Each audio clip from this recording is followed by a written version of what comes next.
I, a graduate student exploited by my supervisor for 3 years and berated as unworthy of being human for refusing to hand over research results, thought my life had reached a dead end. But unexpectedly, I bound myself to an entertainment black tech system. To earn research funding, I had no choice but to join a talent show. Stepping on stage only to be mocked by a top judge as performing attention-seeking shamanistic antics? I shot back on the spot. Even if I'm a half-baked singer, I'm still a million times better than you. The entire audience was stunned. I have no way back, because I must use one song to secure the blueprint for the robotic dog and embark on my path to technological dominance. My name is Xiang Chen, a current mechanical engineering graduate student who has been exploited by an academic tyrant supervisor for 3 years. After refusing to hand over my research findings, I was verbally abused by my advisor and threatened with not being able to graduate. Just as I was racking my brains for a way out, ding. Entertainment Black Technology System successfully bound. The system prompted me to participate in the variety show Masked Singer, stating that if my new song ranks in the top 3 on the charts, I would receive the blueprint for a robotic dog.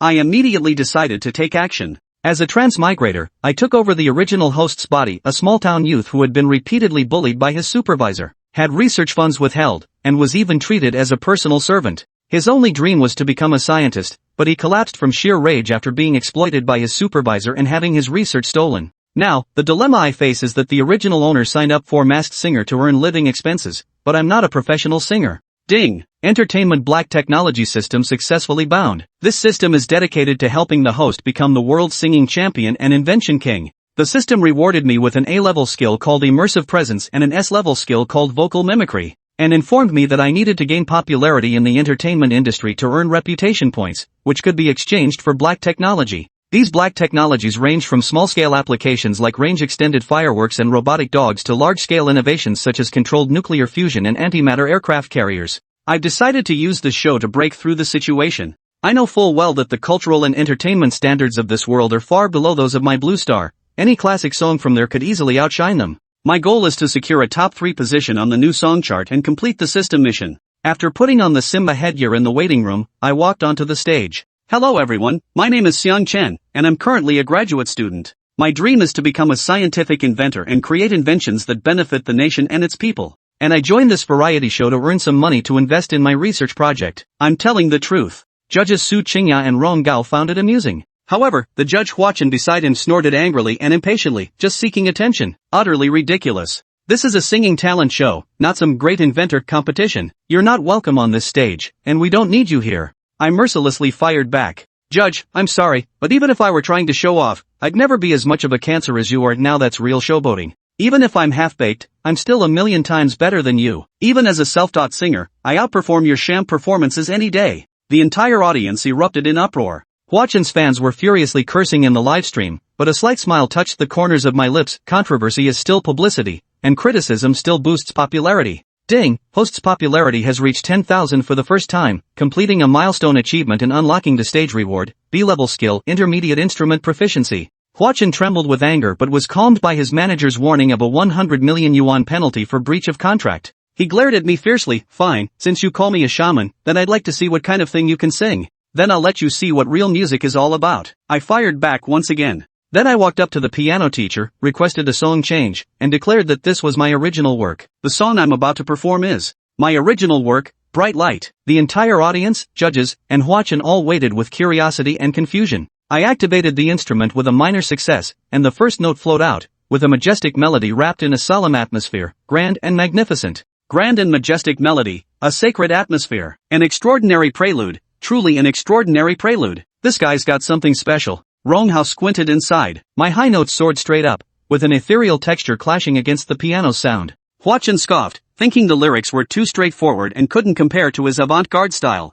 However, the live stream chat exploded. Goosebumps. What a magnificent opening. What a magnificent prelude. Isn't this a million times better than Cancer? The backstage director is thrilled, and the real-time viewership curve is approaching that of primetime TV dramas. My piano transitions to a thundering bass in the left hand, as the countertenor voice bursts with power, and the high notes soar once again. Yet, at the very peak, it abruptly recedes, switching to a theatrical style to sing. Don't listen to the sound of rain beating through the forest in leaves. In a straw cloak, spending my life in mist and rain, at Chang'an Pavilion, we finally meet. 600 years, a mere grain in the vast sea, a fleeting dream. Rong Gao suddenly stood up. My god, this vocal skill, switching seamlessly from pop to opera-style singing? Such incredible control over his vocal cords. Oh my high notes soar like a rocket taking off again, with vocals as smooth as silk, showcasing the pinnacle of vocal mastery. Hua Chen turned deathly pale as my performance laid bare the hollow illusion of prosperity he'd built through sheer popularity. As the song ended, the entire venue fell silent, then erupted with shouts of amazing, instantly boiling over. My performance was even more explosive than the original script, bringing massive viewership and buzz to the variety show. 004 Hua Chen finally speaks up, "This is nothing but trash trying to be clever.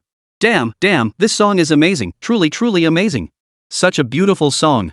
It's been ages since I heard something this good. Awesome. What's this guy's name? Xiang Chen? Xiang Chen is awesome. Family. Awesome, this really hit the spot. It totally satisfied my ears. When's the official release? I need to loop this 24/7. Hua Chen was just trash talking earlier, could you even write a song like this?" At this moment, netizens couldn't care less about Hua Chen's fans. They all started praising Xiang Chen and dissing Hua Chen in the livestream chat. Truthfully, people weren't intimidated by him personally, it was his fanatical fanbase that gave them pause. After all, his fans were like sticky plasters. Once they latch on, they won't let go.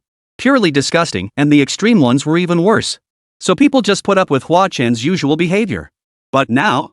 What the hell is Hua Chen? And what the hell are his fans? Brightness is the only thing that matters. What the hell are you fans even doing? What the hell is your shamanistic ritual supposed to accomplish? Unbelievable, absolutely unbelievable. Unbelievably awesome. This song is good, this song is good, this song is really good. Right now, the director of Masked Singer is beyond thrilled. After all, the preliminary rounds have been going on for 3 days, and this is the first song he's heard with major hit potential. Meanwhile, the show's metrics are soaring across the board. Some metrics have even broken industry records for live variety shows. He was so excited he could barely sit still. Excellent. Excellent. After this episode airs, our next live broadcast will surely double those numbers again. Get the word out. Get the word out. All PR staff drop what they're doing and push this clip across every platform highlighting the showdown between Xiang Chen and Hua Chen. Then, Xiang Chen needs to be contacted immediately.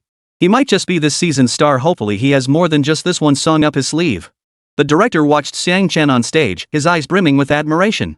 He had an inexplicable premonition, Masked Singer might just reach unimaginable heights because of this unknown talent. Or rather, it wasn't a hunch after all, the entire show's metrics were skyrocketing because of him. Cut back to the live broadcast. As the saying goes, amateurs watch for the spectacle while professionals watch for the craft. But there was no doubt that Xiang Chen's rendition of Brightness had also conquered the so-called professionals watching Masked Singer. Forget the arrangement or lyrics, just that seamless transition from pop to opera style. How many of these so-called experts could pull that off?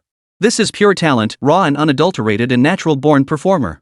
At that moment, Hua Chen's expression remained as dark as ever. Su Qingya glanced at Rong Gao beside her. This scene was the last thing she'd ever imagined. Xiang Chen's earlier maneuver was either a blatant attempt to show off or a genuine display of skill. Su Qingya believed Xiang Chen had the skills. But who could have imagined he possessed such formidable skill?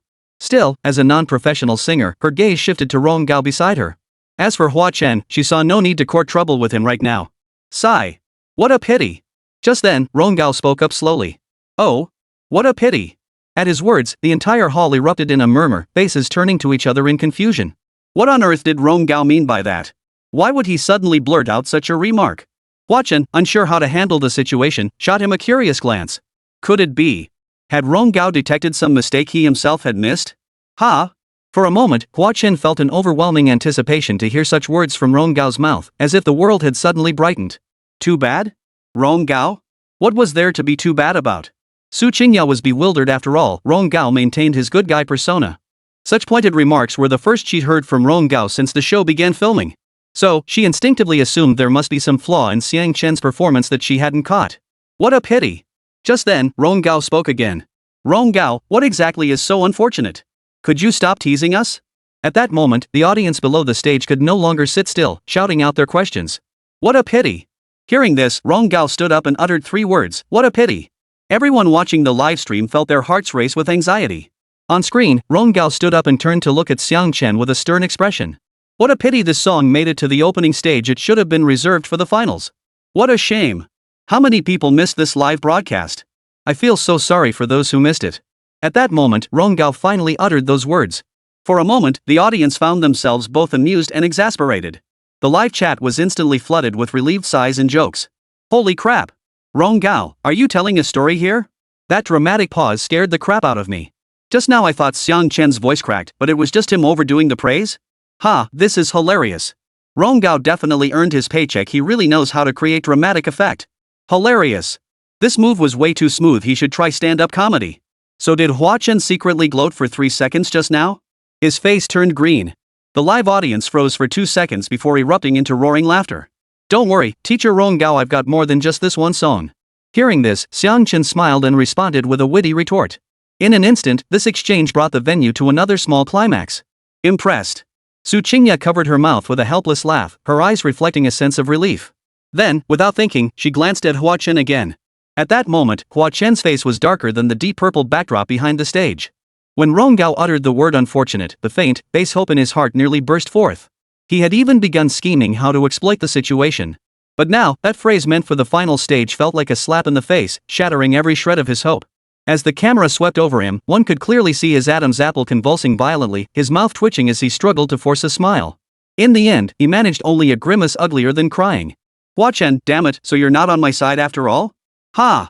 Rongao's praise through criticism tactic was genius. He elevated Xiang Chen to the heavens. Did anyone catch Hua Chen's expression just now? Suggest they give Hua Chen an outstanding background board trophy next episode. His facial expressions were more dramatic than Sichuan opera face changing. Died laughing, and the production team even gave him a close-up.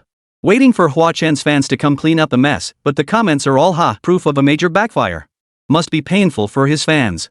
Approved. I hope you make it all the way to the finals, win the prize money, and pour it into your research. I really admire you. Rongao then pressed the pass button in front of him. The entire venue erupted in cheers once more. Passed. I'm looking forward to seeing you too, Simba. Su Qingya tilted her head towards Xiang Chen and said with a smile. 2 passes meant the contestant had passed. In other words, Xiang Chen had now advanced. All eyes were now fixed on Hua Chen. Who didn't know this guy was as petty as could be? Everyone was waiting to see what outcome Hua Chen would deliver. Whoa! Ha! At that moment, the atmosphere on the scene was surprisingly relaxed, with all eyes fixed on Hua Chen. After all, whatever choice he made would be highly entertaining. Well, the song was cleverly chosen. I'll admit you've got some wit about you.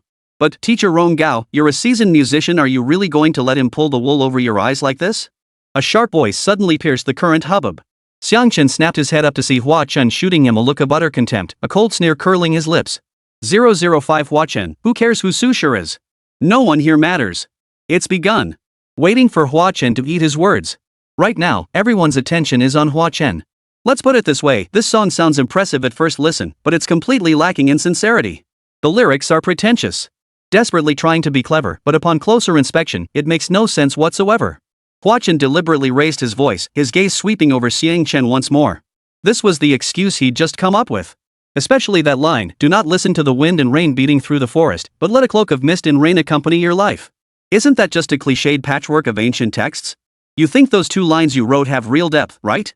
Unfortunately, though this approach won approval from the other 2 judges, it falls completely short with me. My criticism isn't about our earlier exchange, it's because I've seen right through your little tricks. When the live broadcast stalled due to Rongao's interruption just now, Hua Chen also regained his composure. Then he came up with a way to save face, not giving Xiang Chen the pass while also feeling pretty damn clever about it. After all, how many people actually understand ancient texts? Therefore, anything not written by ancient scholars is trash. Once spoken, no one could refute it. Suddenly, he felt utterly brilliant. He was born to be in this line of work. At that very moment, as Hua Chen spoke these words, the live chat exploded with comments. Wait, did Hua Chen never go to school? That's Su Dongpa's calming the storm. He seems completely unaware. Oh my god, he can't seriously think Xiang Chen wrote those lines himself? Where's his sense of shame? Just let this slide quietly. Why go out of your way to hand someone a golden opportunity? I'm dying, laughing so hard my stomach hurts. Ha! Who gets it, family? Su Dongpa's coffin lid can't stay shut anymore, huh? Xiang Chen stood on stage, completely flustered by Hua Chen's remarks. So despite his fiery retort moments ago, he now had no idea how to counter. After all, he'd been playing to the crowd earlier. If he fired back now, it'd just make him look cheap. Seriously, it would be so cheap. So he just smiled at Hua Chen, watching him show off express his thoughts. Oomph. Seeing Chen remain silent, Hua Chen felt quite smug, convinced he'd hit Chen's sore spot. Perfect. He'd successfully turned the tables. Cough. Beside them, Su Qingya had just lifted her coffee when she nearly spit it out upon hearing this, quickly covering her mouth with a tissue. Rongao was actually a brooding yet flirtatious type, or to put it bluntly, slightly mischievous. Now, stroking his chin with a playful gleam in his eyes, he deliberately chimed in, already unimpressed with Hua Chen. Oh? Is that what you think, Teacher Hua Chen? Besides that lyric, what else do you find tacky? Everything about it is tacky. Hua Chen seemed to find an outlet for his frustration, the rest is just pretentious nonsense. But at least it's better than that line about don't listen to the wind rustling through the trees, or the rain beating down on the leaves. Just wear a straw cloak and live your life in the mist and rain. This song is only good for fooling audiences who don't know any better. Put. Su Qingya couldn't hold back again after all, she hadn't undergone any professional training in suppressing laughter. After all. Even though Hua Chen's words sounded noble and righteous. She suspected it was only because, compared to Su Dongpa's poetry, Hua Chen could actually understand these few lines of modern ancient-style lyrics. At that moment, Xiang Chen finally spoke, turning to Hua Chen with a lazy smile in his voice. Well then, I suppose I should thank you for your righteous outspokenness. But still, I must ask, do you truly believe Su Shi's poetry is that utterly nonsensical? Su Shi? Who is Su Shi? I don't know him, and I don't need to know him. No matter how renowned a lyricist he is, it doesn't change the fact that these lyrics are utterly tacky. If you're trying to intimidate me with him, sorry, you've got the wrong guy. I've never been one for superficial prestige projects, I only focus on the work itself. Hua Chen instinctively retorted. But at that moment, he finally sensed something was off. After all, some of the staff and audience members around him were already struggling to stifle their laughter until their faces turned red. Su Shi, you say? Ronggao couldn't hold back any longer and slowly chimed in, yes, the one who wrote Why Not Sing and Stroll, Unhurried, the leaves rustle through the forest, rain lashes the ground? A Song Dynasty figure, we usually call him the sage of CI poetry. Middle school textbooks say he's universally recognized as China's foremost CI poet. The one whose works we had to memorize by the dozen as kids. With Ronggao's full disclosure, the livestream chat exploded. Ha! Who's Su Shi? I don't need to know him, ha! Hua Chen must be illiterate. Isn't this ING elementary school knowledge? OMG, this backfiring is coming so fast it's like a tornado. Su Qingya and teacher Ron's expressions are priceless, they're killing themselves trying not to laugh. Hua Chen, I said this word was so corny, turns out it's from our ancestors. Well, never mind then. Ha, laughing so hard I'm numb. This show is absolutely explosive, everyone. Ha? Song Dynasty? The poet sage? Middle school textbooks? Hua Chen's face flushed crimson, then turned ashen, then drained completely. He knew the Song Dynasty, it's ancient. So these few lines were written by some ancient guy, some so-called poet sage? So what? So? Does that mean his whole justification for what he just said is crumbling? I didn't mean it like that. I meant modern lyrics shouldn't be written like this. He tried to salvage the situation, but his words only sounded more feeble and futile. Xiang Chen shrugged, no longer looking at him. Instead, he smiled at Ronggao. Teacher Ronggao is right. It truly is a 1,000-year-old thing. As for whether it's old-fashioned or not. He paused, his gaze drifting toward Hua Chen. Some people only understand Big Brother loves you, kiss kiss. Put. This time, even the security guard beside him couldn't hold back. I'm feeling a bit unwell. Hua Chen could hold on no longer. With that single sentence, he hurriedly exited the stage. After all, in this situation, even the most resilient person couldn't bear to stay any longer. He left behind an audience stifling laughter, a livestream flooded with frantic comments, and fans holding his light sticks, their faces just as crimson as his. Xiang Chen watched the popularity rating on his panel suddenly skyrocket. He silently muttered, "System, even I didn't see this coming." The numbers on the screen flickered, as if responding to his jest. Meanwhile, the owner of China's largest marketing account was laughing hysterically at his screen. He'd already dialed his staff. Hurry. Cut out the part where Hua Chen asks who Su Shi is. This insane traffic. Ha! I'm dying. No wonder he wrote that trash called cancer, total uncultured trash. Let me make this clear, if their company contacts us, it's 1 million yuan minimum to delete. Time to cash in. This idiot Hua Chen is practically handing me money. Ha! I'm upgrading to an S-class this year. 006 Su Qingya shows up?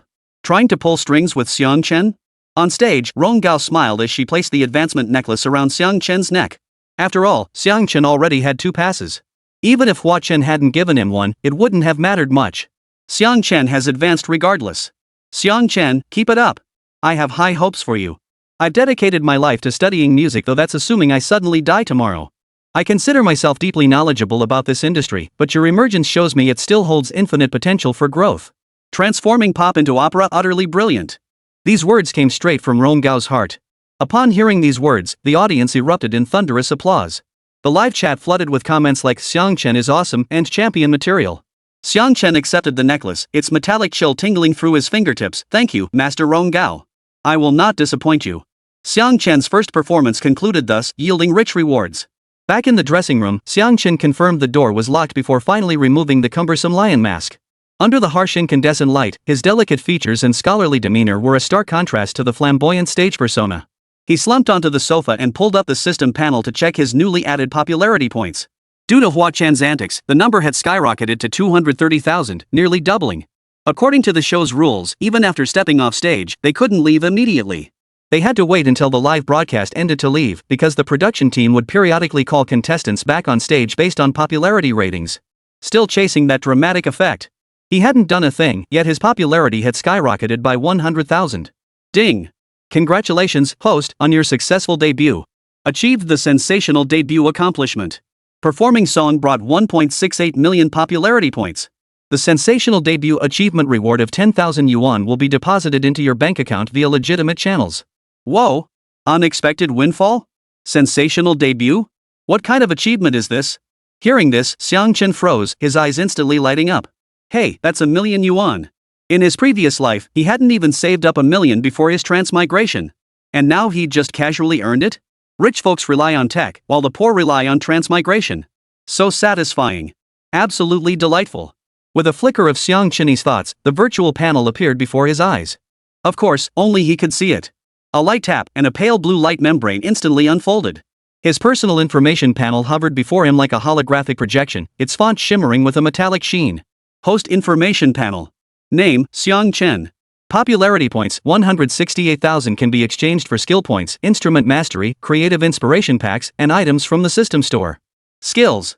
Voice mimicry, temporarily imitate another singer's vocal style 24-hour cooldown. Immersive performance, enhances audience visual imagery during performances. Basic instrument proficiency, understands the fundamentals of most musical instruments, can advance to instrument master. Achievements. Successful debut, rewarded with 1 million Huaxia coins already credited. Breakthrough performance, debut battle popularity surpasses 100,000, unlocking basic instrument library access. What a great system! Xiang Chen recalled all the great songs from his past life in the music industry, and a smile spread across his lips. The notification chime for the million yuan bonus still echoed in his ears. Ding! Successfully released music work and ranked in the top 3 popularity for this season's Masked Singer. Reward, Smart Robot Dog Blueprint. This blueprint currently represents the cutting edge of robot dog technology in the present world. He suddenly recalled the system's newbie quest. He had some knowledge about robotic dogs from his previous life. He recalled that both official and private sectors were actively researching these devices. He tapped the edge of the system panel, summoning a temporary search interface. He typed in the keywords, robotic dog development. Indeed, this system even possessed search capabilities quite high-tech. Data streams scrolled instantly. Dami Corporation's Iron Egg upgraded to V30, equipped with AI vision system, capable of performing high-difficulty maneuvers like backflips. Trended third on social media after chasing its owner to bite. The open-source project Mechanical Companion surpassed 100 million in crowdfunding, aiming to create a household service robot. Netizens joked it should learn to wash dishes first. Xiang Chen stared at the metallic quadruped robot on the screen as memories gradually sharpened.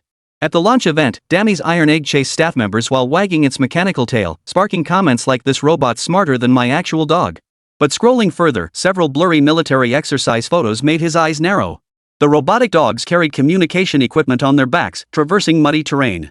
Below them, captions read, "Battlefield Reconnaissance and Logistics Transport Trials." Battlefield applications. He murmured, his finger tracing a design diagram labeled Medical Rescue. Beyond reconnaissance, could it deliver first aid kits, transmit data, or even carry light weapons? Recalling the concept of unmanned combat units mentioned in news reports from his previous life, Xiang Chen's heart skipped a beat. This little gadget would be indispensable in the wars of the new era. Therefore, this market. Subsequently, the system retrieved military blueprints that slowly unfolded before his eyes. The intricate mechanical structures caused his pupils to contract slightly. If only it could integrate AI. He murmured, fingers tracing imaginary paths through the air, simulating the movement of mechanical joints. But first, he had to wait for Bright to secure a top 3 spot. But dwelling on it now was pointless. He hadn't even obtained the robot dog's blueprints yet. All he could do now was wait. After completing all this, he opened his email and found his advisor's address. Just 4 words, yet they held so much meaning.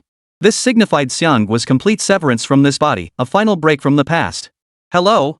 Anyone there? Suddenly, a knock interrupted his thoughts. Xiang Chen called out, "Come in," assuming it was a staff member or something. But the moment the door opened, he froze. There stood Su Qingya at the doorway. Her signature sweet smile held a hint of testing. "Oh. So this is what lion head looks like. You really do look like a student, huh? Miss Su, isn't this against the rules?" Xiang Chen gave a helpless smile. But since it had already happened, there was nothing he could do to undo it. He might as well stand up and offer her his seat after all. Su Qingya had just helped him out. What's the big deal? We were bound to meet sooner or later, just a little earlier than planned. After the show wrapped, I really wanted to see you. I was dying to know what you actually look like. What kind of person could leave Hua Chen in such a mess? I passed by his dressing room earlier, and he was still cursing up a storm. Su Qingya's eyes were fixed intently on Xiang Chen, her large eyes sparkling. He brought this on himself. Hearing this, Xiang Chen shrugged and smiled. You're still young and haven't entered society yet. In the future, it's best to avoid trouble whenever possible. In this industry, people thrive when they lift each other up, and they perish when they step on each other.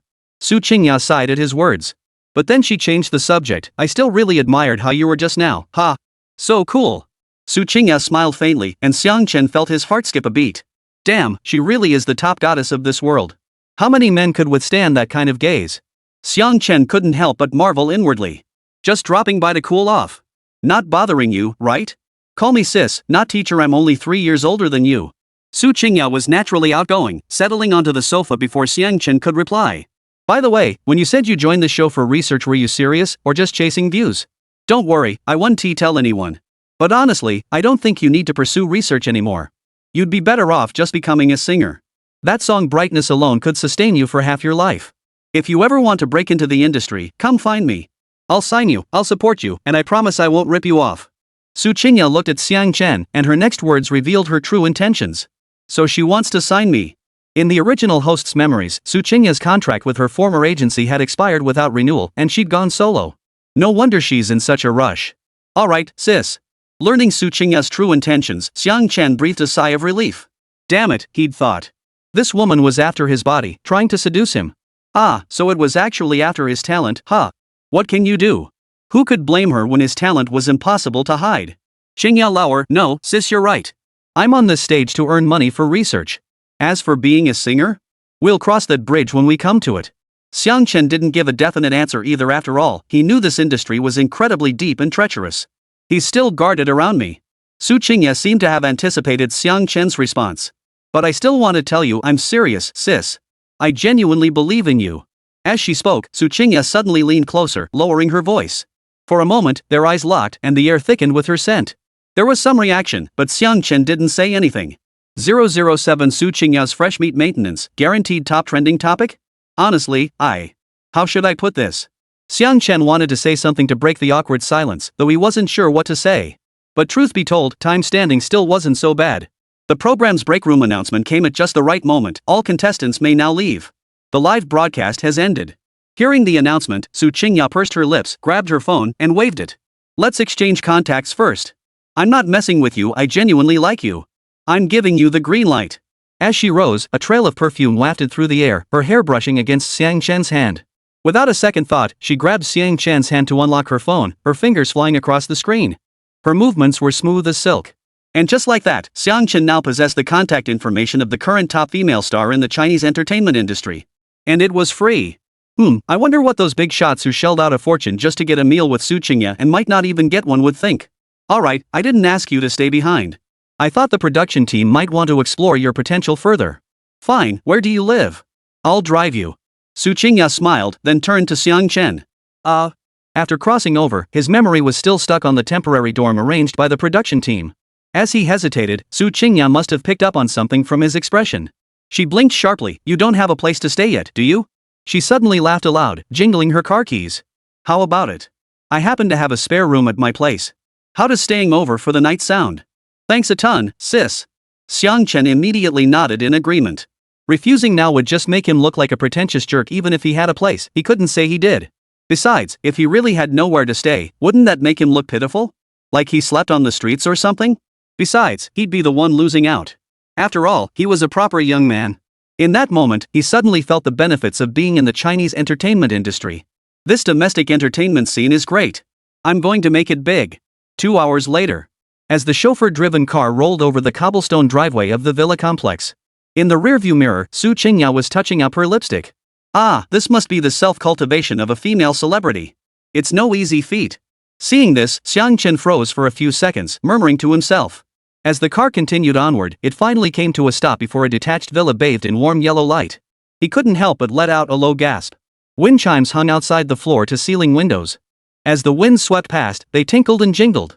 As the entertainment industry's mecca in China, Jiangnan is where most artists choose to buy property or rent apartments. After all, most galas and variety shows are held here. People travel back and forth here multiple times a year, inevitably needing overnight stays. This also offers greater privacy and security. We're here.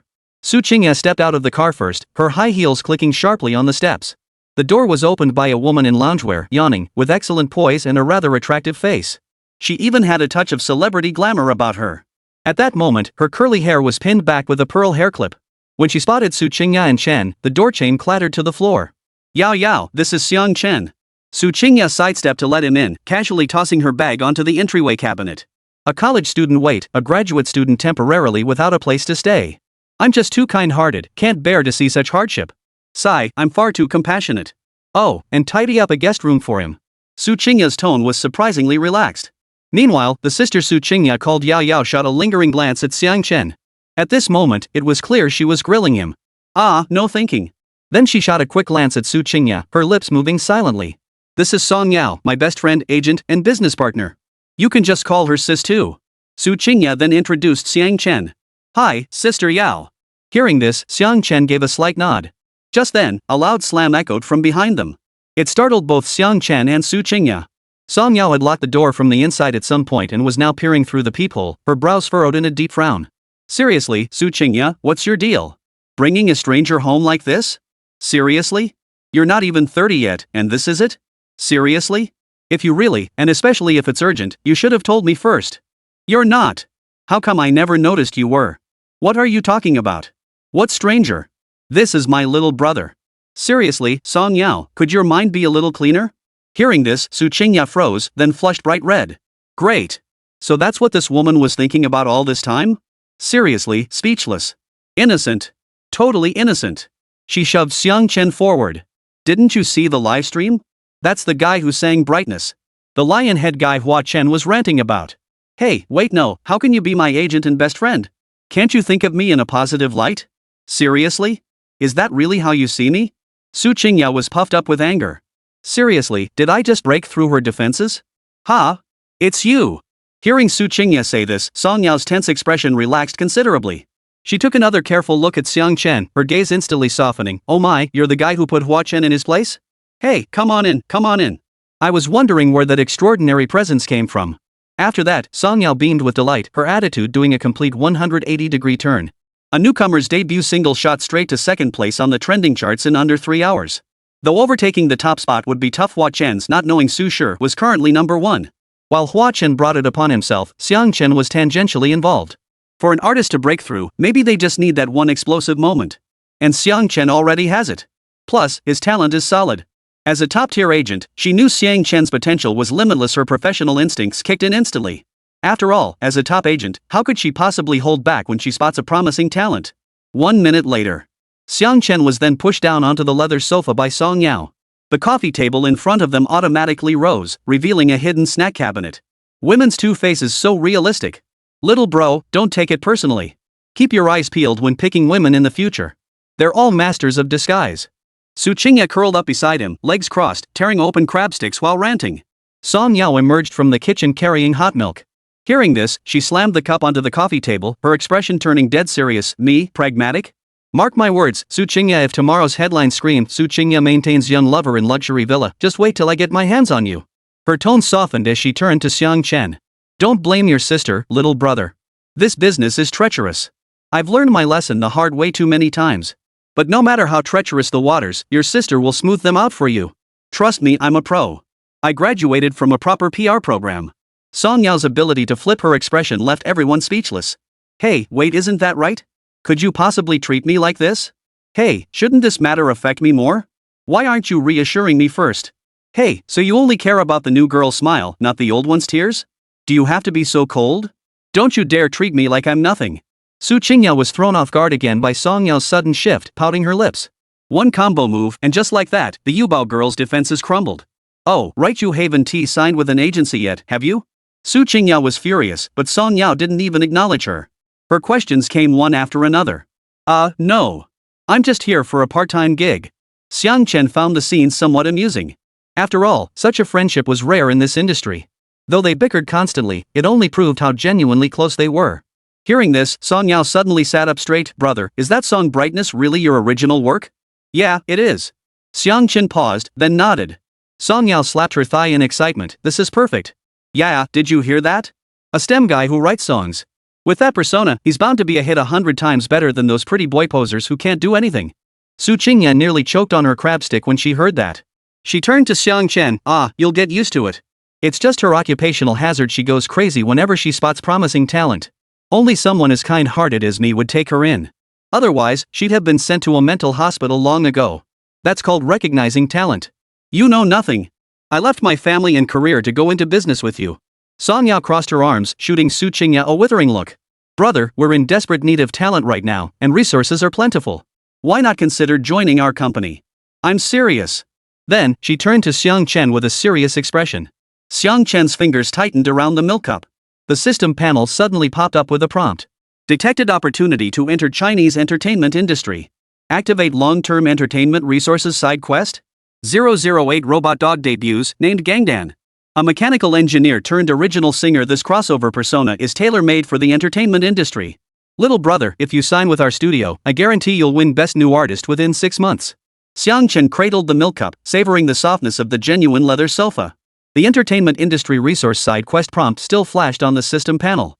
He hesitated before speaking. After all, this was a major decision, and it was their first meeting. He wasn't some brainless fool driven by lust. He knew better than to rush in blindly. Sis, honestly, I joined the show just to save up for RD. That's the truth. You need money for RD, right? I understand your concerns.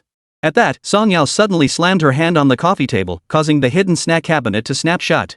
I'll give you 3 million as a signing bonus upfront. Is that enough for startup funds? Going forward, you'll get the highest percentage of all concert and endorsement revenue shares. How about it? I'll definitely help you achieve your dreams. Su Qingya froze. 3 million? Wait, didn't you want to discuss this with me first? Oh. How to put this? 3 million isn't a huge sum, but she'd lost nearly all her money to her former company during the contract termination. To be honest, her finances were incredibly tight right now. 3 million yuan was practically her entire net worth. But she also knew spending this 3 million on Xiang Chen was worth every penny. It stings, but it's manageable. Fine, I'll take it. Just take on more gigs. Once she rationalized it, she turned her gaze towards Xiang Chen. On the system panel, that accept mission button glowed faintly. Xiang Chen shrugged and spoke slowly, leaving himself an escape route. I can give it a try, but I won't abandon my original profession. My heart still belongs to all of humanity. Ha! You've got some nerve. Talk about lofty ideals. All right. Hearing this, Su Qingya and Song Yao exchanged a glance and burst into laughter. The sight of the two beauties together was quite a treat for the eyes. Ding! Mission activation successful. Just then, an electronic voice flashed by. The three chatted for a long time. By 3 in the morning, Xiang Chen finally collapsed onto his bed. Exhaustion quickly lulled him into a deep sleep. On the award stage, the spotlight stretched his shadow long and thin. To his left, bands waved glowsticks, chanting, Xiang Chen, King of Pop. To his right, tech geeks held circuit boards aloft, screaming, Long live Academician Xiang. Below the stage, Su Qingya and Song Yao sat in the front row. One held a lightboard reading Big Sis Loves You, while the other frantically tapped a calculator. The sharp ding of a phone notification pierced his dreams. Xiang Chen rubbed his eyes and unlocked his phone. It was a message from Su Qingya. Good morning, little brother. Yao and I are flying to Shanghai to record the theme song for my new drama. Breakfast is in the kitchen, don't wait for us. Make yourselves at home. We'll be back tonight. Attached was a photo taken from the airplane window, showing densely packed skyscrapers below the clouds. Sigh, being a celebrity isn't easy. All this flying around with no time to rest. Reading the message, Xiang Chen couldn't help but sigh again. At the same time, having not slept in such a luxurious bed in ages, he lingered in it for a while longer.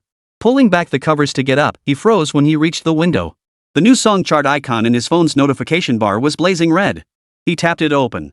The cover art for Brightness dominated the top spot, its play count skyrocketing by thousands every second. Ding! Congratulations, host! Your song Brightness has completed the newbie quest. Triggered the peak achievement. Reward, Robot Dog Blueprint X1. Stored in system backpack. Hearing this, Xiang Chen's heart began to race. With a thought, the virtual panel instantly unfolded. A blue glowing blueprint lay quietly in his backpack, titled All-Terrain Bionic Mechanical Dog V10. He took a deep breath and clicked to activate the blueprint.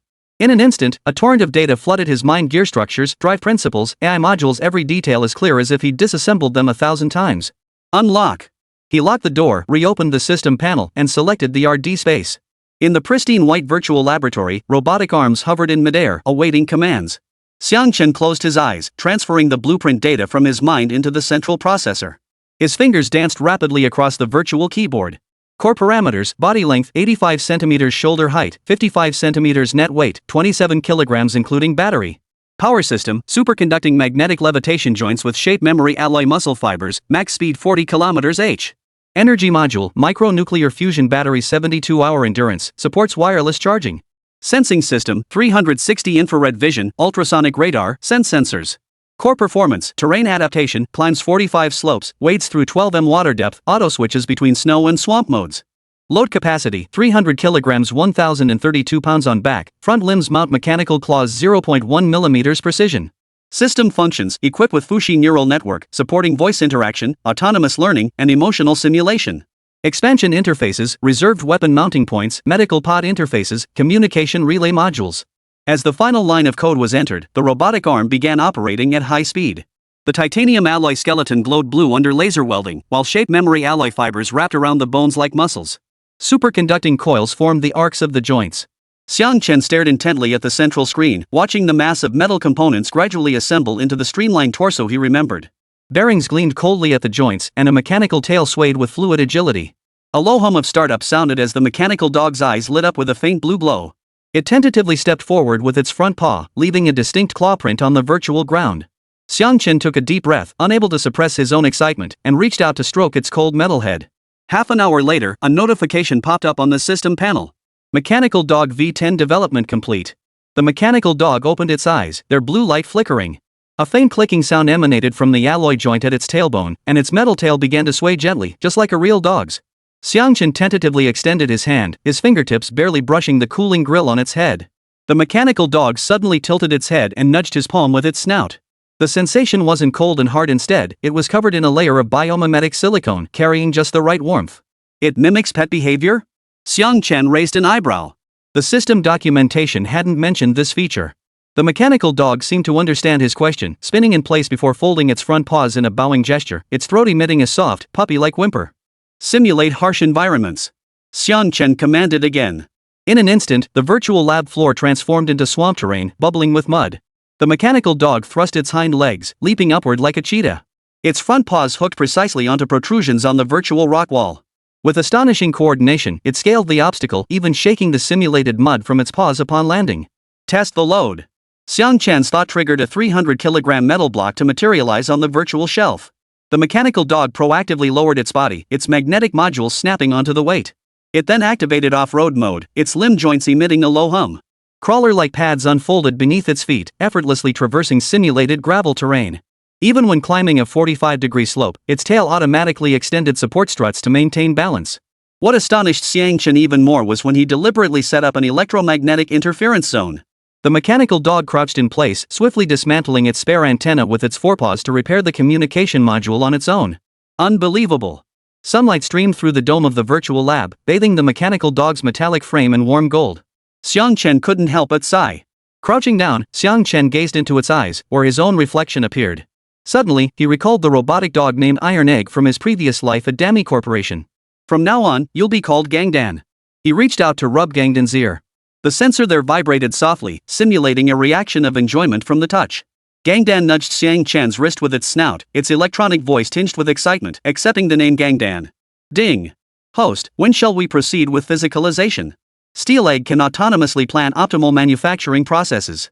Estimated consumption, 300 kilograms of special alloy and exchangeable human energy points. 009 Villa Horror, Standard Edition Gangdan. Ding. Confirming exchange of 150,000 popularity points for 300 kilograms of special titanium alloy? Xiang Chen stared at the crimson digits on the system panel, his fingertips pressing white marks into the virtual buttons. 150,000 popularity points, half the savings he'd accumulated from brightness vanished in an instant. To be honest, it stung like hell. And it hurt like a mother. But he couldn't refuse the exchange. Gritting his teeth, Xiang Chen confirmed, exchange. Ding. Exchange successful. The alloy material container cracked open under the intense light, liquid metal surging out like silver-colored living creatures, coalescing into a fluid sculpture on the magnetic levitation platform. Xiang Chen watched silently as the titanium alloy liquid crystallized with nanoscale precision, forming a skeletal framework. Superconducting coils automatically coil around joints like blood vessels, while shape memory alloy fibers cover the skeleton like muscle tissue. As the final layer of bionic silicone skin was applied, the steel egg's eyes suddenly burst with a pale blue glow. System startup complete. Energy module charged to 100%. The electronic voice carried a cold, metallic tone, yet its trailing notes inexplicably carried a hint of liveliness. Detecting abnormal pupil contraction frequency in the owner. Should light music be played to alleviate tension? Gangdan's unexpected question caught Xiang Chen off guard. Wow, it's actually intelligent, it can even detect that. Xiang Chen couldn't help but chuckle wryly. Skip the music. Let's try some basic movements first. Before Xiang Chen could finish speaking, Gangdan had already completed 3 backflips. Its mechanical tail whipped through the air, leaving afterimages as it tapped out a Morse code-like rhythm on the floor. Wow, this is seriously cutting-edge tech. Having a cheat code is so satisfying. Unbelievable. Xiang Chen couldn't help but marvel at the sight. After all, there was no doubt about it, this was something that crushed the era. And it was the kind of thing that delivered a devastating blow from a higher dimension. But the cost. At this very moment, as Xiang Chen was thrilled by his first invention in this world. The cardinal sin in research is getting carried away. One must always maintain reverence for the market. Suddenly, a phrase from the dean of the original Hosts Academy during the opening ceremony flashed through his mind. Steel Egg was undoubtedly the pinnacle of perfection, but its current capabilities were far too advanced for ordinary people. He then accessed the system store, where the cost of the advanced alloy made him gasp. At the top-tier configuration cost, even if he poured all of Brightness's popularity points into it, he could only afford to build 2 units, 3 at the absolute most. System, generate standard edition blueprints. Xiang Chen activated the virtual keyboard, stripping out the military interfaces and fusion battery while retaining core AI interaction, terrain adaptation, and 5 kg payload capabilities. Materials were swapped to industrial-grade aluminum alloy. Ding! Standard Steel Egg V10 parameter optimization complete. Unit cost controlled at 10,000 popularity points. Retained features: pet mode cuddling and following, home security mobile surveillance, light transport fetching slippers and handing water cups. Wait, why didn't you say so earlier? If I'd known, I wouldn't have traded 150,000 popularity points for this. Hearing this, Xiang Chen froze in surprise. Ugh, this hurts even more. To be honest, I don't even need this top-tier Steel Egg myself. But sunk costs don't factor into decisions. The money's already gone, and there's no chance to start over. No use dwelling on it. Xiang Chen resolved to study this standard-grade Steel Egg instead. And once he started studying it, time lost all meaning. Before he knew it, it was already 3 a.m. To simulate real-world usage, he deliberately set the Steel Egg to free roaming mode. But to his surprise, the thing dismantled the robot vacuum into a pile of parts. Its electronic voice boasted, detected inefficient cleaning unit. Core algorithm optimized. Now it could sweep while singing calories. Sigh. Seeing this, Xiang Chen remained helpless. But at least Steel Egg could cover up its mischief, so he decided to let it be. Thud. A heavy object crashed to the floor in the entryway, followed by a woman's blood-curdling scream. Ghost! Help me! Just as Xiang Chen was engrossed in his design work, the scream made him snap to attention. Grabbing a wrench, he rushed downstairs to find Su Qingya collapsed on the entryway carpet. Her LV bag lay rolled at her feet, her eyes fixed intently on Xiang Chen. Steel Egg was gently nudging Su Qingya's high-heeled shoe with its snout. Xiang Chen, save me! Su Qingya looked at Xiang Chen, her voice trembling with terror. Meanwhile, the instigator, Comrade Gangdan, wagged his mechanical tail like a tiny electric motor, his electronic voice sounding pitifully, detected high-frequency human decibel output. Should I play the Great Compassion mantra to calm the situation? Shut up, Gangdan. Hearing this, Xiang Chen's face darkened. Seriously? What's with the Great Compassion mantra? Got it. Master. Hearing this, Gangdan grunted twice and sat down on the spot. Sis, you're back? Xiang Chen hurriedly helped the deathly pale Su Qingya to her feet, only to see her trembling finger pointing at Gangdan. Xiang Chen, what the heck is this thing? It's not exactly a dog, but it kinda looks like one. Don't scare me. Brother, did you create this thing? Ha? This. Su Qingya swallowed hard, suddenly grabbing Xiang Chen's wrist so tightly her nails nearly dug into his flesh. It was clear she was still terrified. After all, the moment she entered the door, Gangdan charged straight toward her. All the while singing calories. It truly scared the living daylights out of her. 010 The wildly popular offering of love. Sis, don't be scared, it won't hurt you. Relax. It's perfectly safe, you'll get used to it. Calm down. Xiang Chen hurriedly reassured her, then ripped off the magnetic module strapped to Gangdan's back to show her, scrap parts from the school lab. A bionic robot, my graduation project. Xiang Chen told the lie without batting an eye. After all, he couldn't exactly say he had a system, could he? Ha? A bionic robot? Your graduation project? Su Qingya's mood had improved considerably by now. Listening to Xiang Chen's explanation, a flicker of confusion crossed her eyes. Staring at Gangdan's glowing blue eyes, she suddenly reached out and poked its silicone nose tip. The bionic temperature of 37°C transmitted through her fingertips made her jerk her hand back in surprise. Gangdan seemed to sense her curiosity. Suddenly, it formed a heart shape with its front paws, and its electronic voice switched to a sweet, cheerful tone. Sister, you're so beautiful. My name is Gangdan. It's a pleasure to meet you. Its tone was pure flattery, a world away from the earlier sense of treating her as its owner. After all, AI possesses autonomous learning capabilities. At this moment, it had also realized the truth. Su Qingya was the real head of this household. After all, even his owner addressed her as sister. Put. Ha? It's actually trying to curry favor with me? And as Gangdan's flattery continued, Su Qingya's guard completely melted away. Oh, right, Gangdan? Her emotions faded, and her mind cleared considerably. Su Qingya couldn't help but chuckle at the cheesy name. She then turned to Xiang Chen. What were you thinking naming it that? Such an amazing invention, and you give it a name like that? Ahem. Xiang Chen cleared his throat twice, down to earth. Easy to maintain. Ha? That's why. You scientists are superstitious too? Hearing this, Su Qingya looked at Xiang Chen in surprise. Well, a little bit. After all, science ends where theology begins. Xiang Chen carefully chose his words, settling on a half-truth. Gangdan's core is AI algorithms, and the hardware uses some open-source tech. We originally planned to make a home assistant version, but we got too invested and it ended up being a bit too smart. Anyway, Su Qingya wouldn't understand any of this. The simpler he made it sound, the more credible it would be. Su Qingya plucked up her courage and touched Gangdan's metallic spine. It felt like an ice-cold leather sofa. Those eyes. She leaned in to examine Gangdan's LED pupils. How could they even blink? Emotion simulation system. Xiang Chen pulled up a virtual panel to demonstrate. Right now, it was seeking praise. Sure enough, Steel Egg's eyes curved into crescent moons. Its mechanical claw gently tugged at Su Qingya's pant leg, chirping softly. This? Seeing this, Su Qingya couldn't hold back any longer and burst out laughing. Su Qingya and Gangdan genuinely interacted for a while. And just as terrified as she had been moments ago, she now adored Gangdan, clutching him tightly to her chest and refusing to let go. Bro, seriously, it's a shame you're wasting your talent on anything other than research. Sitting on the sofa with her knees drawn up, Su Qingya couldn't help but sigh with admiration.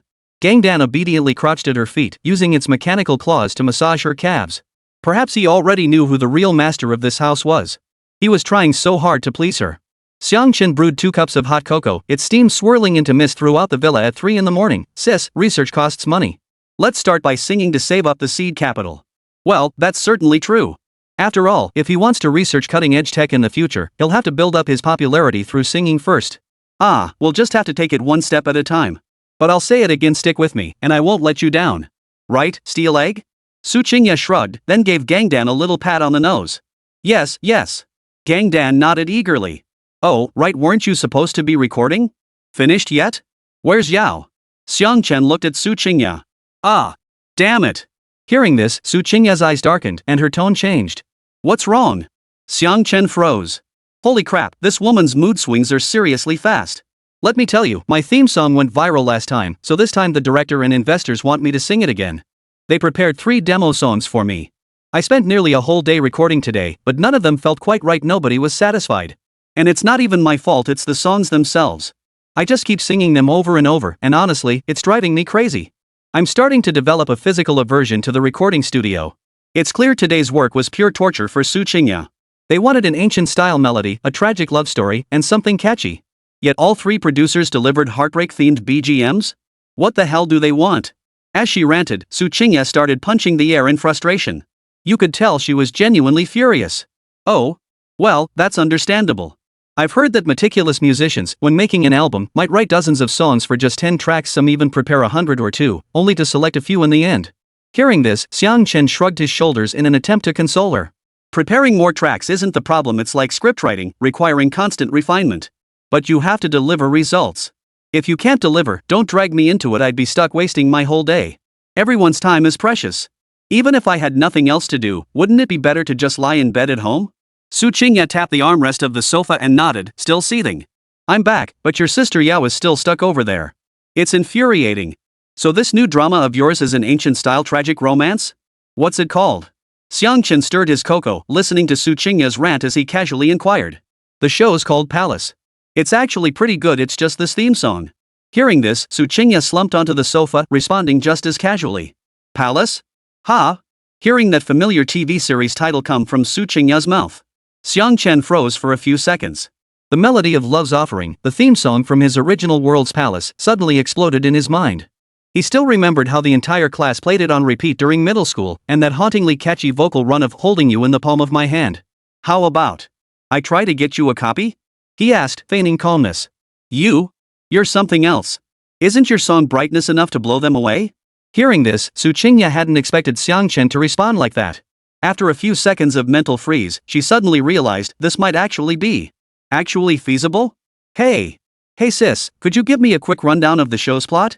Could it be someone with the same name? Xiang Chen double-checked again.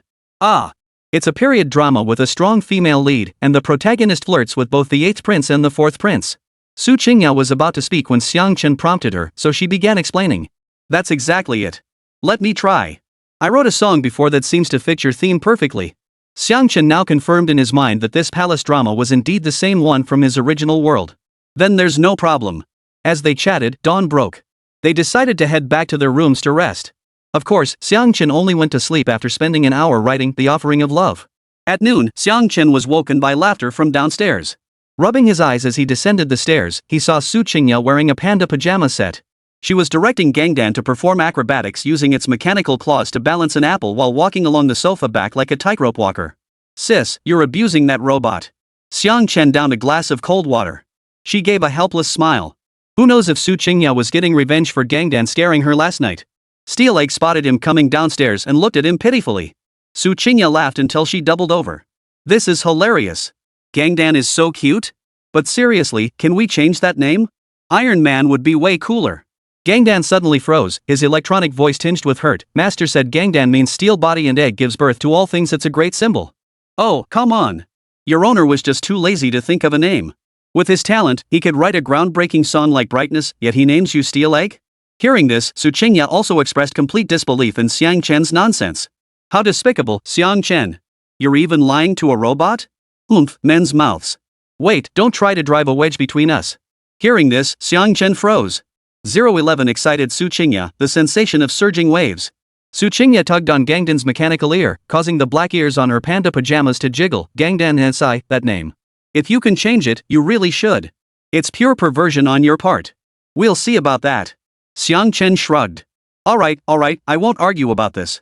You made Steel Egg anyway, so whatever you say goes. Let's get to the important stuff first.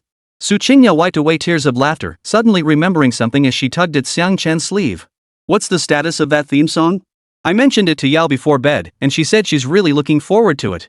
And if this song really fits perfectly, we can buy some press releases and boost our traffic. Get you firmly established in the industry. By then, I'll make sure you at least crack the top 3 on Masked Singer this season just to piss off Hua Chen. Su Qingya grew more and more excited as she spoke, her voice trembling slightly. As a scientist, keen eyesight is essential. Xiang Chen naturally noticed, but he didn't say anything. We'll talk about it later. The song is done, you should listen to it first. He then went upstairs and retrieved a sheet of A4 paper. Steel Egg immediately gripped the paper's corner with its mechanical claw, and an electronic sound mimicking the Guzhing's tone played the prelude. Dang. Wait a minute. Your Steel Egg can read sheet music? Seeing this, Su Qingya froze. After all, this was yet another function completely beyond her understanding. No big deal, honey. Hearing this, Gangdan's eyes instantly lit up with pride. Steel Egg, mimic your sister Qingya's voice and sing the song. Xiang Chen's words left Su Qingya stunned once more. Before she could respond, Gangdan suddenly emitted musical notes, and then Su Qingya's sweet voice flowed from its mouth. Su Qingya snatched the sheet music, her eyes widening in disbelief. Though she couldn't decipher the professional notation, her ears were trained. Just hearing the intro, she knew this song was beautiful. Holding you in my hands, burning incense with reverence. Gangdan sang, leaving Su Qingya momentarily unsure if it was truly her own voice. Cut a piece of candlelight, illuminate the sutras. Not seeking heart-wrenching passion, just one love affair. Loving till the end, wounded and weeping in despair. Oh my god. Hearing this, Su Qingya truly had her mouth agape the entire time. After all, she's genuinely thrilled right now. She feels this song is truly perfect for Palace. It also perfectly captures the emotional state of the character she plays. It's absolutely perfect, okay? And this feeling was something none of those 3 so-called shortlisted songs from yesterday had ever given her. Though she wasn't professionally trained in singing, she was a professional actor. When it came to analyzing character psychology, she was a master among masters. Otherwise, she wouldn't have graduated at the top of her class from film school. Gangdan's performance continues. I'll devote my entire life to cherishing you, hoping only to hold your wandering gaze. Grant me boundless strength to love and be loved, so I may meditate peacefully beneath the Bodhi tree. I'll devote my entire life to cherishing you, for this world holds too many sorrows to forget. Your former image drifts in the sea of suffering, yet when I turn back, I find I've already stepped beyond the dust of the world. Then, the chorus that followed the verse completely captivated her. How does it feel? Pretty much captures the essence. Just need some fine-tuning now. Gangdan's performance concluded. Then, Xiang Chen turned to Su Qingya. Xiang Chen, name your price. I'll go discuss it with the director over there. Hearing this, Su Qingya didn't say anything else. But that single sentence spoke volumes about how much she loved this song, how precious it was to her. Price? No charge, it's yours. Consider it payment for staying at your place all this time. Of course, if you want to negotiate a price with the production team for this song, you can keep the money for yourself. Xiang Chen never intended to ask for payment in the first place. Perhaps it was just that he'd grown accustomed to discussing money in this industry? But it didn't matter. He genuinely didn't want the money. After all, love offering belonged to Palace to begin with. Might as well return it to its rightful owner. Consider it a favor owed to Su Qingya. After all, his side quest was tied to her. Ha? Really? You're giving it to me for free? Ha? You're not joking, right? Did I hear that correctly? You don't need to feel awkward about it, right? Giving should come with a return that's only natural. Su Qingya swallowed hard, her eyes sparkling. Yes, it's free for you. I'm not joking. Xiang Chen shrugged and replied with a smile. But the moment Xiang Chen finished speaking, Su Qingya instantly let out a shriek.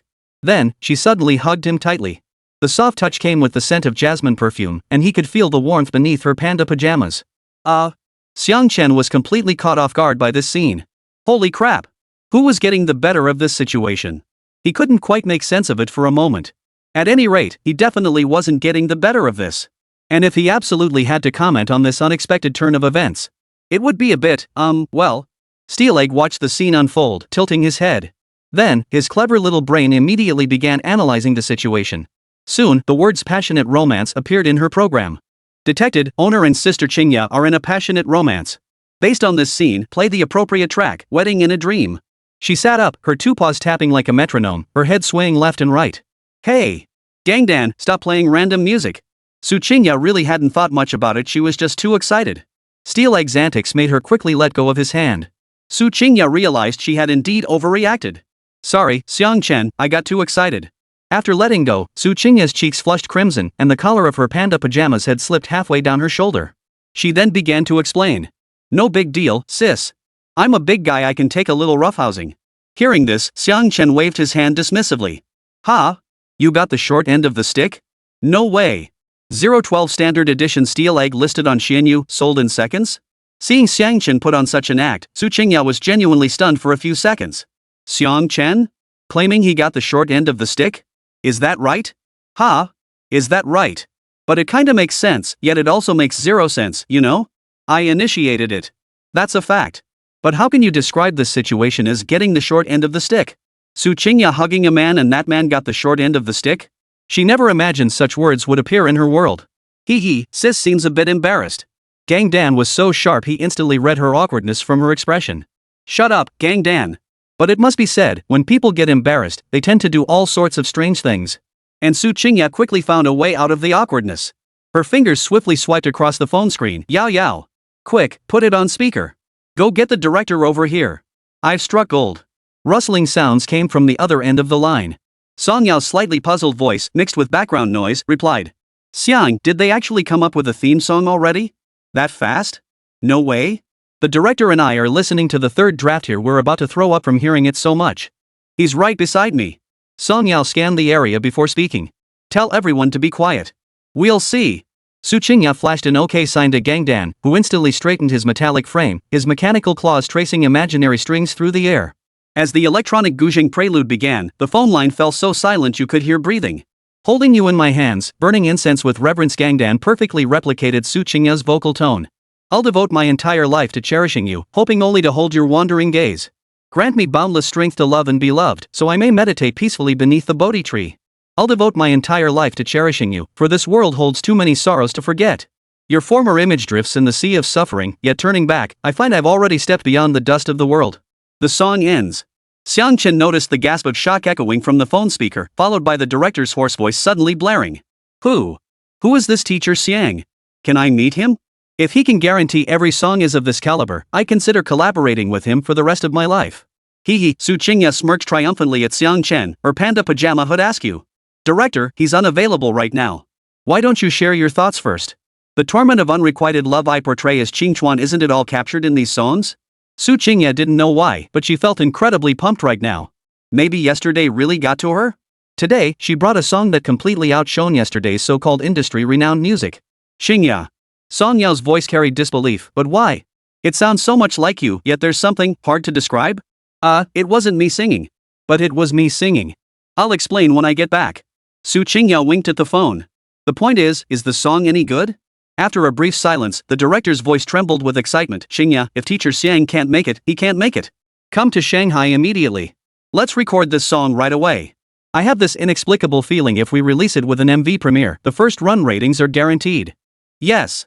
After hanging up, Su Qingya bounced up and down in place, the ears on her panda pajamas bouncing along with her. But this time she remembered her lesson: no impulsive hug for Xiang Chen. She wouldn't let him get the upper hand. Xiang Chen, do you know what this means? If I take this song back and conquer the scene, unlike that crappy company I was with before, I'll prove I'm still a top star even after leaving them. Mid-sentence, she suddenly covered her mouth. Ugh, bad luck talking. Anyway, this time I'll absolutely prove myself. Of course, you played a part in this too. Then, Su Qingya looked at Xiang Chen with a neutral expression. Well, that's quite an honor for me too. Hearing this, Xiang Chen shrugged. Hearing Su Qingya speak like this, he realized she was probably just as determined as he was right now. Though he didn't know what conflict had arisen between Su Qingya and her former agency.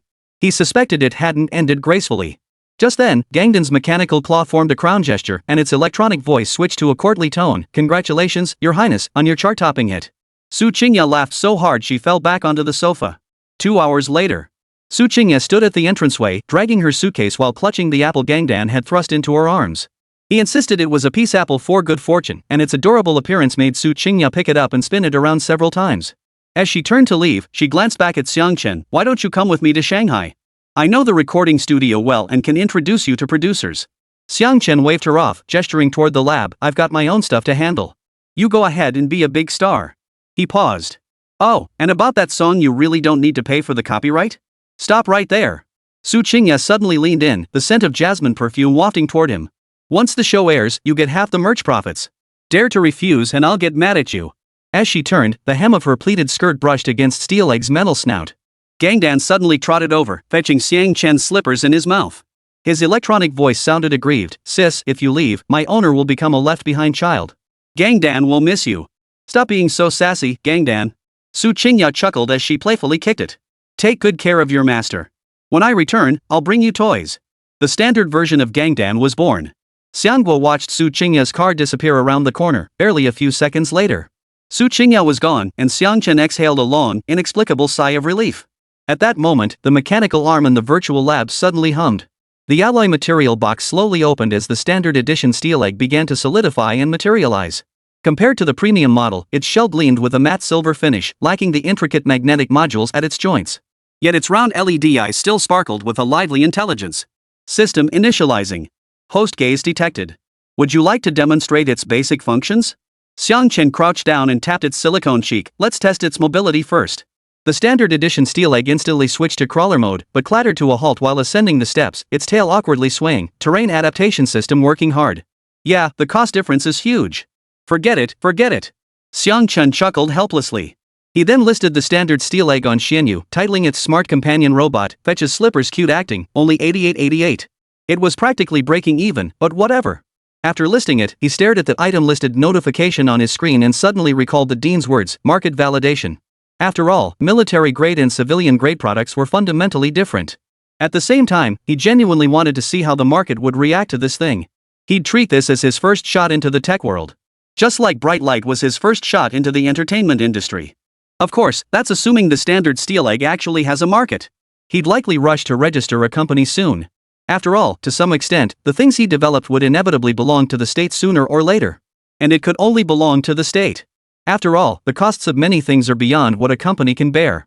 Each research project represents a significant cost for him. And only the state can shoulder these costs. He was quite clear-headed about this matter. Though he possessed his own system, there's no doubt that the state is his greatest backing. This could be seen as a pledge of loyalty. Just as Xiang Chen was deep in thought, his phone suddenly vibrated. A new message popped up on the Xianyu app. Gonna sell? Can you knock it down a bit? What? So fast? My grandma slaps Zhao Zilong? That ID? Interesting. Seeing this, Xiang Chen was both thrilled and astonished. Teacher 013, check out my steel ball. 3 days later. Imperial Capital.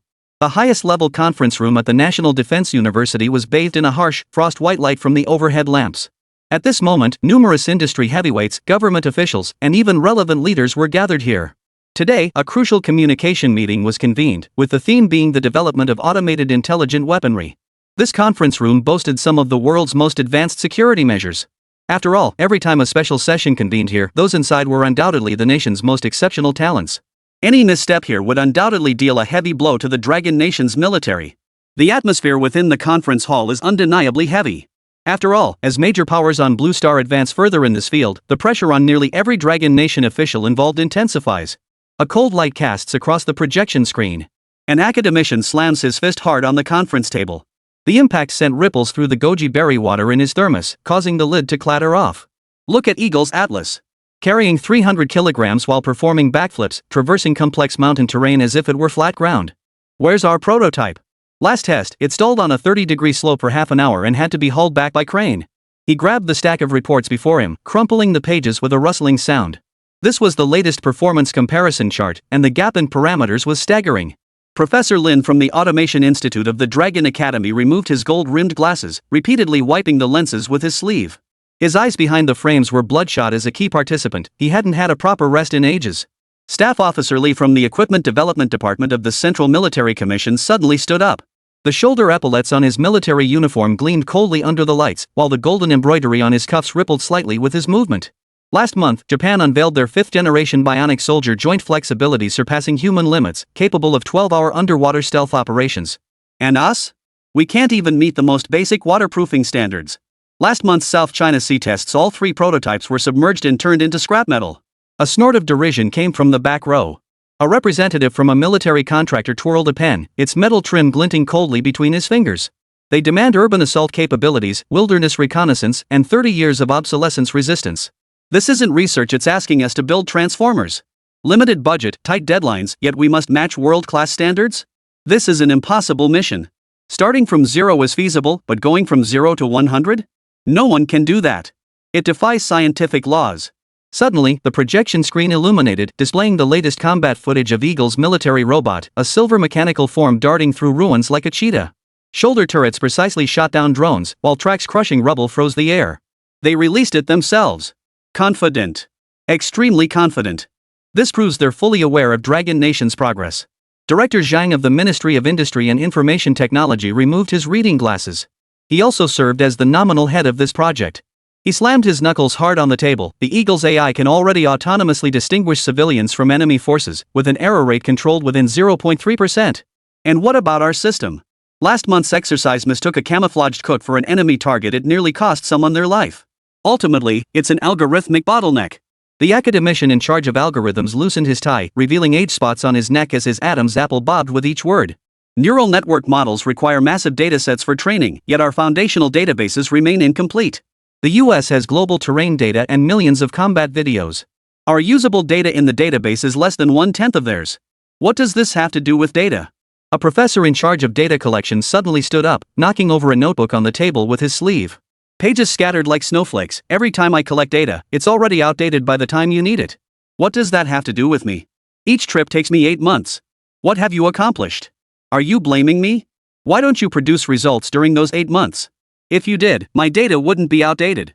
Amid the shouting, the young researchers in the corner shivered. The big shots were arguing, and they didn't even want to look. But they had no choice. They sat there, gritting their teeth. Staff Officer Lee slammed his fist on the table, sending the water glass at the corner tumbling over. Water spread across the documents, smudging the ink. Enough! What are you all doing? Outside, torrential rain poured down as thunder rumbled across the rooftops. Suddenly, the conference room fell deathly silent. Director Zhang flipped through the thick meeting materials, the rustling of pages grating on the ears. According to the original plan, next year's military day was supposed to showcase the latest achievements. But we don't even have a stable prototype yet. Headquarters has issued a strict order. We must achieve a substantive breakthrough within 6 months. Frankly, I say we should just disband the project team. The military delegate slammed his pen hard onto the table, sending the cap flying several feet away. We spent all that money just to build a piece of iron that can salute? We'd be better off investing in drones. At least drones can actually do something on the battlefield.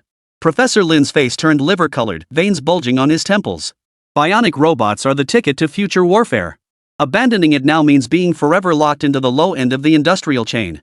Once Eagle and their team monopolize the technology, how will we compete with them?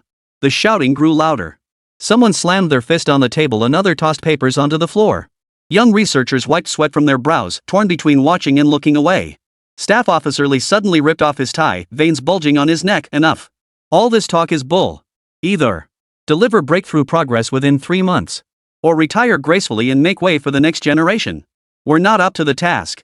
His voice cut off abruptly. His gaze swept over the pale faces in the room, leaving only the heavy sound of breathing echoing in the conference hall. Torrential rain lashed against the floor-to-ceiling windows, shattering the capital's neon lights into fragmented patches of color. After 5 hours, the meeting concluded with a single line in the minutes: next steps for intelligent weapon automation (RD) will be discussed after all units resubmit proposals. After the meeting adjourned, Professor Lin remained alone in the conference room, staring blankly at the empty projection screen. Arguments were common in this industry, but this project in its 5th year had never before driven everyone to such heated bickering and mutual recrimination. If the team continued like this, it might as well be disbanded. The only way out was to deliver results. "Professor, may I come in?" At that moment, a knock sounded on the conference room door. "Come in." Professor Lin responded. "What is it, Guangjuan?" Professor Lin instantly recognized the visitor. It was his doctoral student, his most prized disciple. Otherwise, he wouldn't have brought his student to such a high-level conference. But he believed that even without his guidance, with his talent, he would one day earn his place here through his own merits. "That's right, Professor. So Ma Guangjuan was the one who ordered the standard version of the steel egg, and yesterday was the day it arrived. Though to Xiang Chen, this standard version steel egg was utterly unimpressive. But in Ma Guangjuan's eyes, this steel egg was nothing short of astonishing. Its test report data even crushed all the robots developed and produced in Longwa during this period. But seeing his teacher looking rather downcast right now, Ma Guangjuan hesitated for a moment, unsure whether he should speak up or not. After a moment's thought, he decided to pull out the steel egg's test report. Though the steel egg in his hands was certainly different from the simulation robot his teacher had envisioned, steel egg served as an excellent reference point. "Professor, please take a look at this first." The front page of the test report bore the title, "Performance Analysis of Simulated Robot Dog, Steel Egg, V10. The data tables glowed faintly under the harsh, pale light. Which of those homemade prototypes we looked at before actually worked? Why are you wasting time on this? Inventors always claim their creations are the best. But really, it's just a robot with some modules added, a toy version of Transformers." Professor Lin took it with surprise, muttering under his breath. No offense intended, but the pressure lately has pushed this usually refined little engineering professor to the brink. After years of quitting smoking, drinking, and swearing, he picked up all those habits again in recent times. 014 hope has always been in the hands of the people. Professor Lin's fingertips crumpled the test report paper as his brow furrowed into a deep frown. "Bionic mechanical dog? 5 kilograms payload? Guangjuan, you're not pulling my leg, are you? You're showing me such crappy specs?" Goji berry water sloshed from the thermos, leaving dark stains on the conference table's wood grain. Sure enough, it was just as he'd expected. The very first data point was severely lacking, downright amateurish. But since he was his beloved disciple, he had to save face. Professor Lin proceeded to read on. During this period, due to the stagnation in work progress, they had actually turned their attention to the grassroots. After all, as the old saying goes, true masters can be found among the common folk. Yet the results ultimately fell short of expectations. Those so-called inventors boasted louder than the next, yet their actual products proved increasingly inadequate. Though the odds were incredibly slim, there was still a possibility. "Teacher, keep watching. Keep watching. Or rather, I have this inexplicable feeling that this inventor is deliberately cutting corners." Ma Guangjuan hurriedly interjected. After all, he'd been studying this standard issue steel egg since before the meeting even started. A 5 kilograms weight capacity is downright pathetic compared to the other specs. It feels deliberately underwhelming. Therefore, he couldn't help but suspect that the inventor of this robotic dog was definitely holding back some hidden features. Rainwater still clung to the hem of Ma Guangjuan's lab coat as his fingertips traced the joint flexibility specifications. Professor, look at this 180 degrees of smooth rotation with no stuttering, and torque output reaching 320 Newton meters. Professor Lin glanced sideways at the data panel, his gold-rimmed glasses sliding to the tip of his nose. Our scrapped prototype 3 from last year could achieve that. If it's from the private sector? At this point, Professor Lin suddenly sensed something amiss. Before he could finish, his gaze locked on the AI response time, 0.003 seconds. The ticking of the conference room clock grew eerily audible. He snatched the report toward the light, his pupils constricting behind his reading glasses. His fingers trembled at that response time. The report pages rustled as he flipped them. Error rate 0.8? Impossible. Our model, trained for 3 months on a supercomputer, still hovers around an 0.8 error rate. Professor, you must be shocked too. This is a breakthrough we spent 5 years achieving. It's been commercialized. And there's absolutely no way it leaked from our end. Only we know how much money this project burned through. Seeing Professor Lin like this, Ma Guangjuan couldn't help but feel a surge of satisfaction. After all, nothing beats the thrill of showing off and then having someone eat their words. Professor, I brought one of these things too. Ma Guangjuan unpacked the cardboard box, revealing the silver-gray mechanical dog inside. Look at its drive module superconducting magnetic suspension joints. That's why the weight distribution is intentionally designed that way. Ma Guangjuan continued. The moment Ma Guangjuan lifted the box, Gangden's LED eyes flashed to life. Professor Lin sprang to his feet, his suit sleeve knocking over the inkstone. Ink bled across the meeting minutes, spreading dark splotches. He snatched the steel egg's foreleg, his fingernails digging into the warm silicone skin. The alloy bearings at the joints turned smoothly beneath his fingertips, without the slightest resistance. Superconducting magnetic levitation joints. He pulled out his portable microtester and pressed it against steel egg's knee. A spectral analysis chart instantly appeared on the screen. Magnetic flux density, 12 Tesla? This craftsmanship? The detector suddenly emitted a shrill alarm. Professor Lin stumbled back half a step. But it uses batteries? A civilian version? Guangjuan, tell your professor the truth. Where did you get this? You didn't develop this yourself, did you? But that's impossible. Or, a master's touch reveals the truth. As the leading expert in this field in the Dragon Nation, Professor Lin had seen countless simulation robots, large and small. He could tell their quality at a glance. And right now, Gangdan completely surpassed his expectations. Therefore, Professor Lin simply couldn't believe this came from the civilian sector. This must be the product of some top-tier laboratory. But shouldn't he know about such top-tier lab developments? Yet his disciple was meticulous in his work and rarely joked about such matters. So this robotic dog was most likely acquired from civilian sources. But how could that be possible? How could the civilian sector possibly create this? At that moment, Professor Lin fiddled with the standard steel egg model before looking up at Ma Guangjuan. His eyes were filled with confusion. Hearing this, Ma Guangjuan suddenly felt a pang of being looked down upon and underestimated. But he couldn't really argue back after all. He genuinely couldn't make this thing. Ugh, it's just really frustrating, you know? I get it. Ha!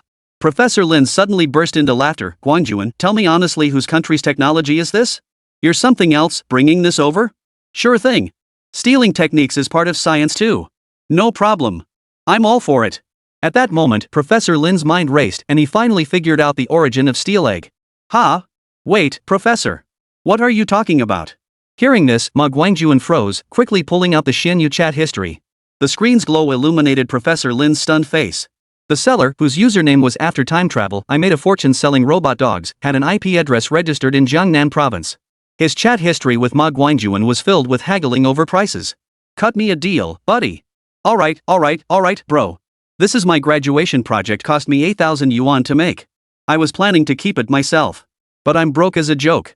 If you're serious about buying or it's your first order, I'll let you have it for 8,666. Alright, you're a straight shooter. I'll place the order. Well, this national treasure ended up being haggled over like it was a cabbage. Professor, look, though its AI module is labeled as a pet companion system, I stress tested it. It can autonomously avoid obstacles even under strong electromagnetic interference. That meets basic military standards. Ma Guangjuan continued his pitch. Our low-tier prototype costs 3 million yuan, yet its performance falls short of this toy? At this moment, Professor Lin's shock was beyond words.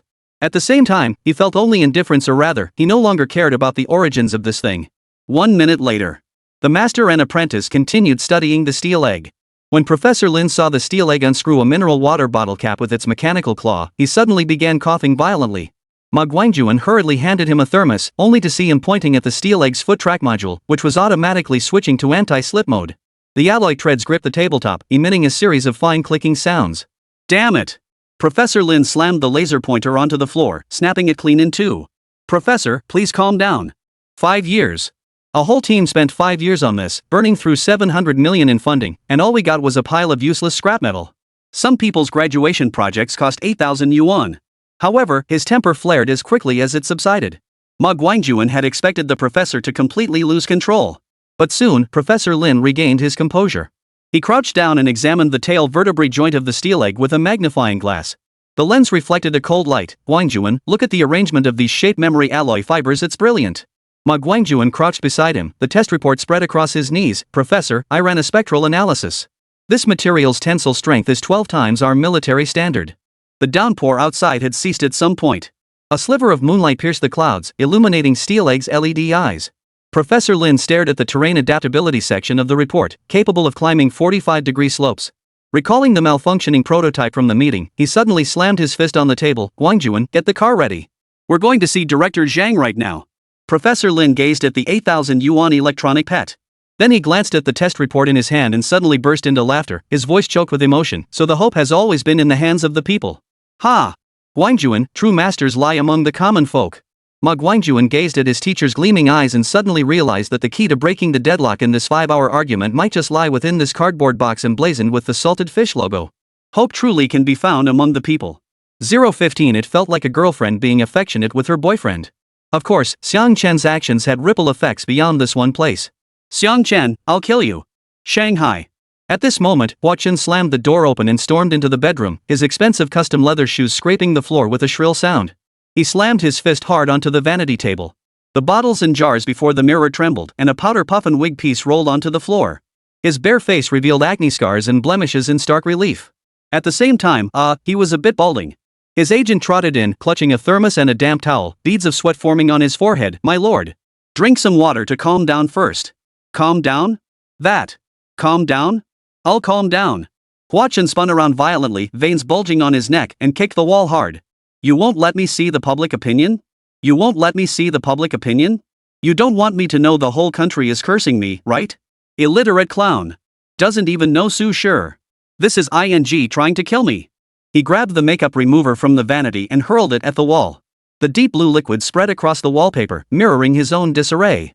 His agent was a smart man who understood Hua Chen's temperament. So he steered Hua Chen away from online comments. But who could have predicted that today, Hua Chen would finally snap? And this is how it ended. His agent softened his voice. The company is already working on a solution. For now, we'll frame it as a show effect. And later have the production team play along. Honestly, this giant baby, didn't he stir up this mess himself? And now he's getting angry about it. What was he thinking before? Why didn't he use his brain before stirring up trouble? But what could she do? She depended on this tyrant for her livelihood. So these thoughts had to stay buried inside. For the sake of the show? Hua Chen suddenly burst out laughing, his laughter tinged with tears. I just watched the recording of that day's livestream. I look like a ING idiot on stage. The top trending topic is still Hua Chen doesn't recognize Su Sure, and it's been 3 days already. That bastard, that bastard. He grabbed his phone and frantically scrolled through the feed, only to find nothing but mockery. After all, netizens had long been fed up with these traffic-chasing celebrities. Now that they had a chance, wouldn't they seize it to mock him thoroughly? The overwhelming barrage of mockery made Hua Chen's vision darken, his fingers trembling uncontrollably. Ah! That bastard Xiang Chen, I'm on the 8 a.m. shift. Then, he erupted in impotent rage once more. Sister Chen clenched her teeth and pressed the warm honey water into his hand. Hua, calm down first. He just got lucky. Once the hype dies down, it'll be fine. Trust me, trust me. Lucky? Hua Chen suddenly clenched her wrist, his nails digging into her flesh. He must have done it on purpose. Setting a trap with ancient poetry just to watch me make a fool of myself. He violently shook off Sister Chen, grabbed his jacket from the sofa, and lunged toward the door. I'm going to find him. Are you out of your mind? Hua Chen's agent grabbed him by the arm. Though Hua Chen didn't know Xiang Chen's address, he knew this guy was exactly the type to pull something like this off. Hua, listen to me, this isn't as simple as it seems. Seeing the redness in Hua Chen's eyes, she sighed and pulled out her tablet. Look at Xiang Chen's profile from the production team. He's actually a graduate student, not a professional singer at all. This whole thing was fishy from the start. If you go there now, it's like you're quitting. He'll use your popularity to cement his position in this industry. Hua Chen froze, snatching the tablet and scanning it quickly. His pupils contracted slightly. Not right? Didn't he say it right when he got on stage? That he came here to work on inventions? To do research? The agent shook his head. None of that matters. The key point is he's clearly here for fame. It's all great publicity. Then he lowered his voice. There might be capital backing him up behind the scenes. If we act rashly now, we'll just stir up trouble. So what we need to do now is stay calm. Keep your composure. Let the criticism fly. This storm will pass. But if you try to cause trouble now, this won't blow over. She pulled out a wet wipe and gently dabbed the cold sweat from Hua Chen's forehead. Bite the bullet for now. I'll have someone in the industry look into his background. Alright. Hua Chen clenched his fists so tightly his knuckles turned white. Xiang Chen's photo on the tablet stabbed painfully at his eyes. That calm, smiling face seemed to mock him silently. I won't let him off the hook. He gritted his teeth.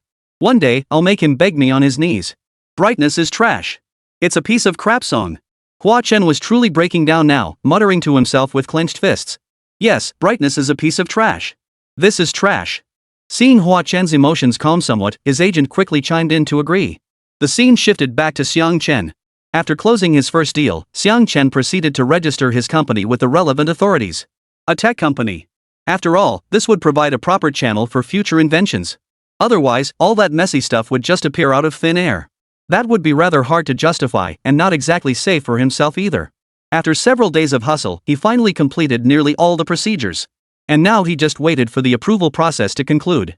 Today was supposed to be free, but just as she'd brewed her coffee, Su Qingya's video call popped up. After the call connected, Su Qingya's face filled most of the screen. Behind her, Song Yao held a music book covered in annotations, while warm yellow work lights still glowed in the recording studio background.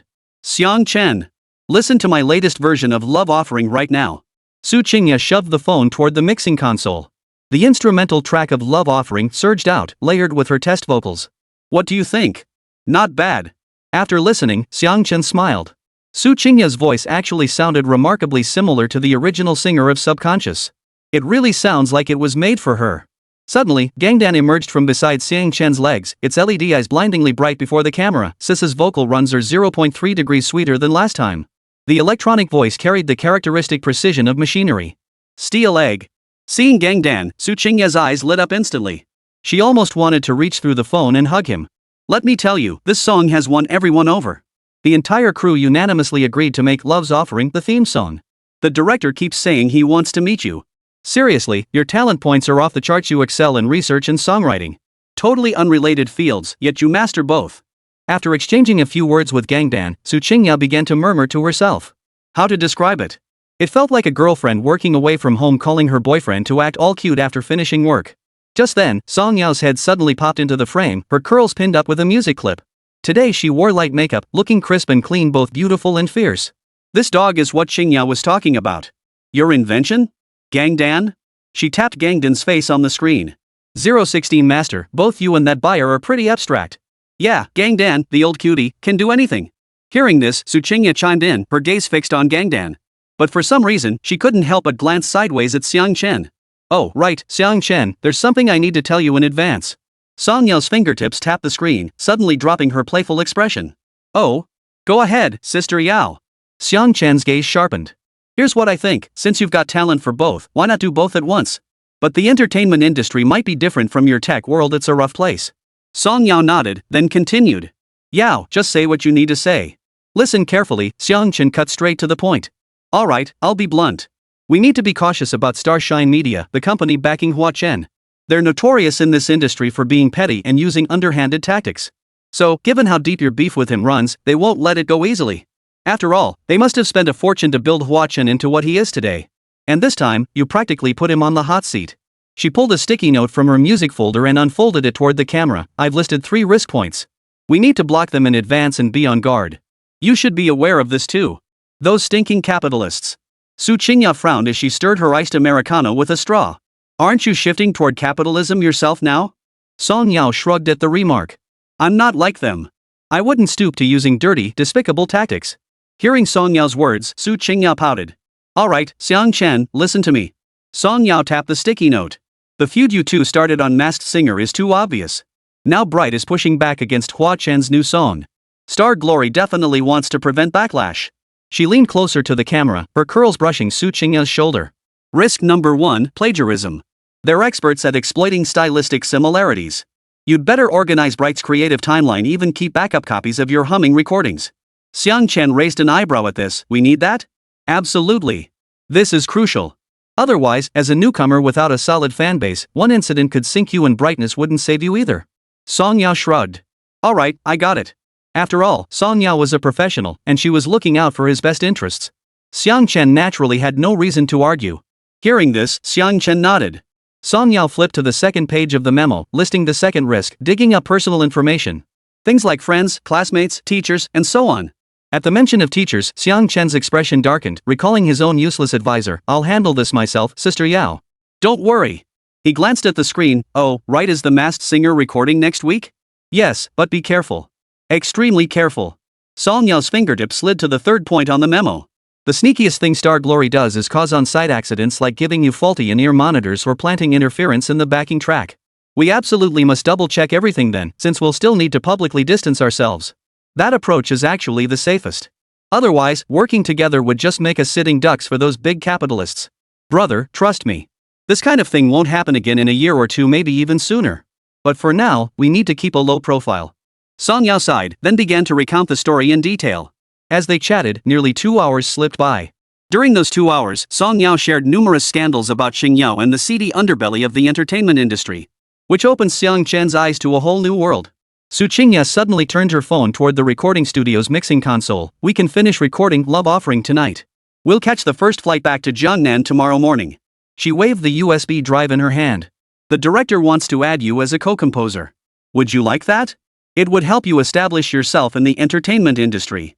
Xiang Chen had just opened the PDF of the factory lease agreement when he heard this and smiled. No need for the credit. I don't have that much ambition in the entertainment industry. Besides, didn't Sister Yao just say? We shouldn't appear too close in public. But you need to guard against others taking credit. That's easy to explain, just say we paid you for the work.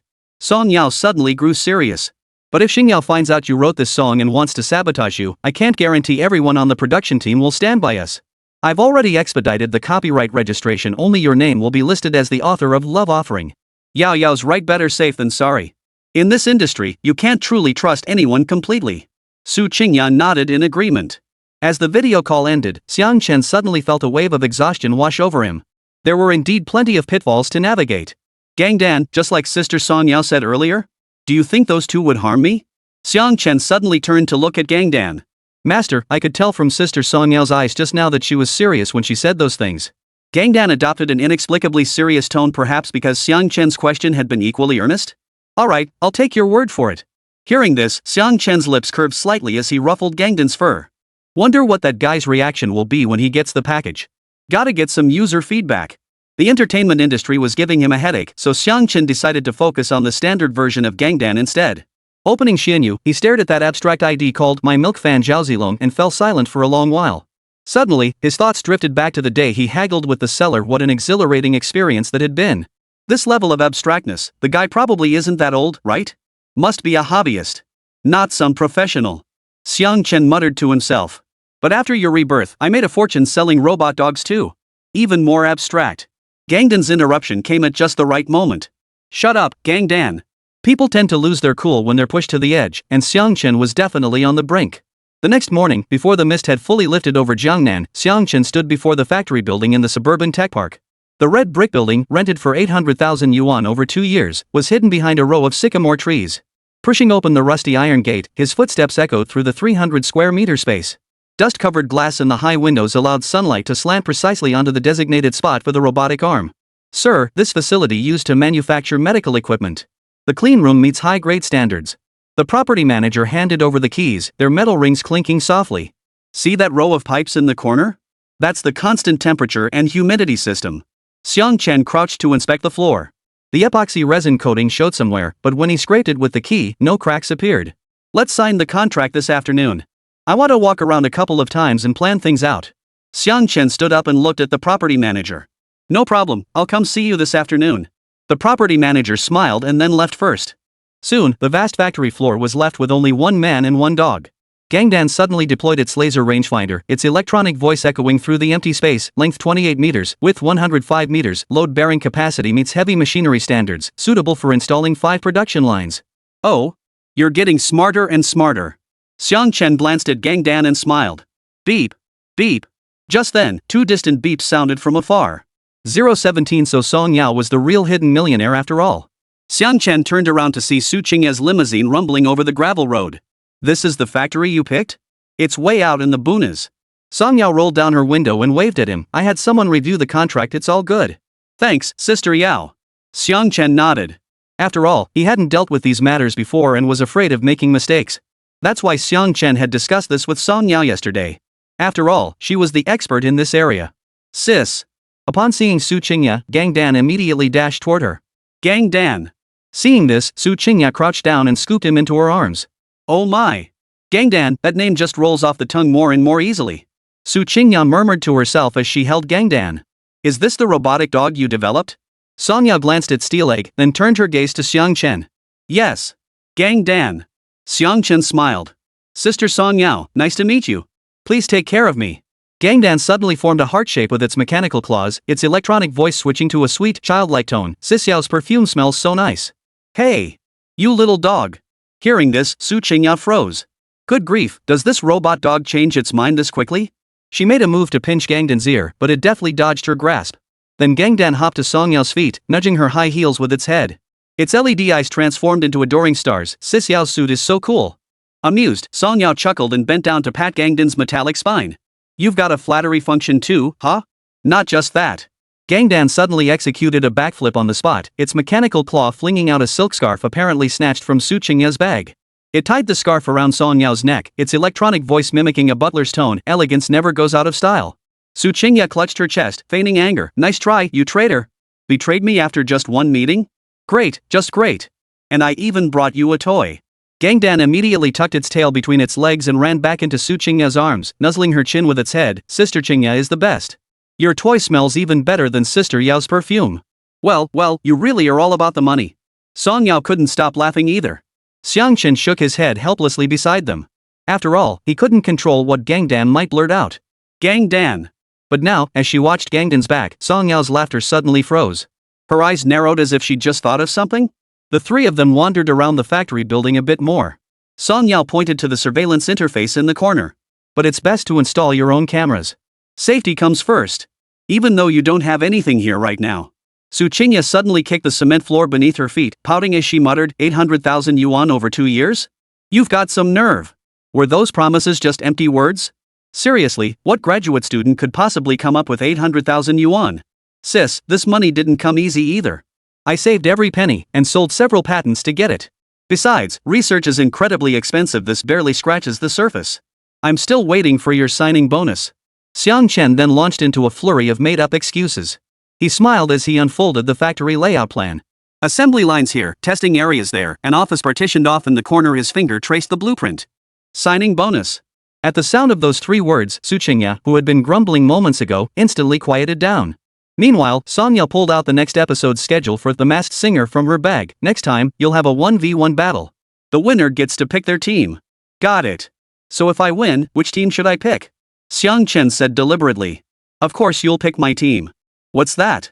You want to join Rong Gao's team? Ha! Hearing this, Su Qingya froze, then grew visibly nervous. She furrowed her brow and pouted, looking adorably flustered. Ha, of course I'll choose your team. Look at you getting flustered. Teasing her like this felt surprisingly pleasant. Xiang Chen replied with a smile. I'm telling you, if you don't pick my group, I'll give you a hard time. Wah! Su Qingya waved her fists in defiance. Ha! What about the signing bonus? Hearing this, Xiang Chen burst into laughter again. Su Qingya fell silent once more. Just you wait. I'll scrape together that signing fee sooner or later and shut you up for good. Su Qingya seethed, her words finally spilling out after holding them in for so long. After all, if she had to fork over 3 million now, she wouldn't be able to afford anything else. Just then, after hesitating several times, Song Yao stared at the code on Gang Dan's back and suddenly asked, Gang Dan's sensors are MEMS technology, right? Hearing this, Xiang Chen froze. Sister Yao knows about this? He hadn't expected such a question to come from Song Yao. Heard it from my mom since I was a kid. Song Yao kicked the iron frame of the factory building, responding casually. Oh, and you probably didn't know this, Xiang Chen? Yao comes from a wealthy tech family. Too bad she's a disappointment, so she had to come work here. Hearing this, Su Qingya chimed in from the side.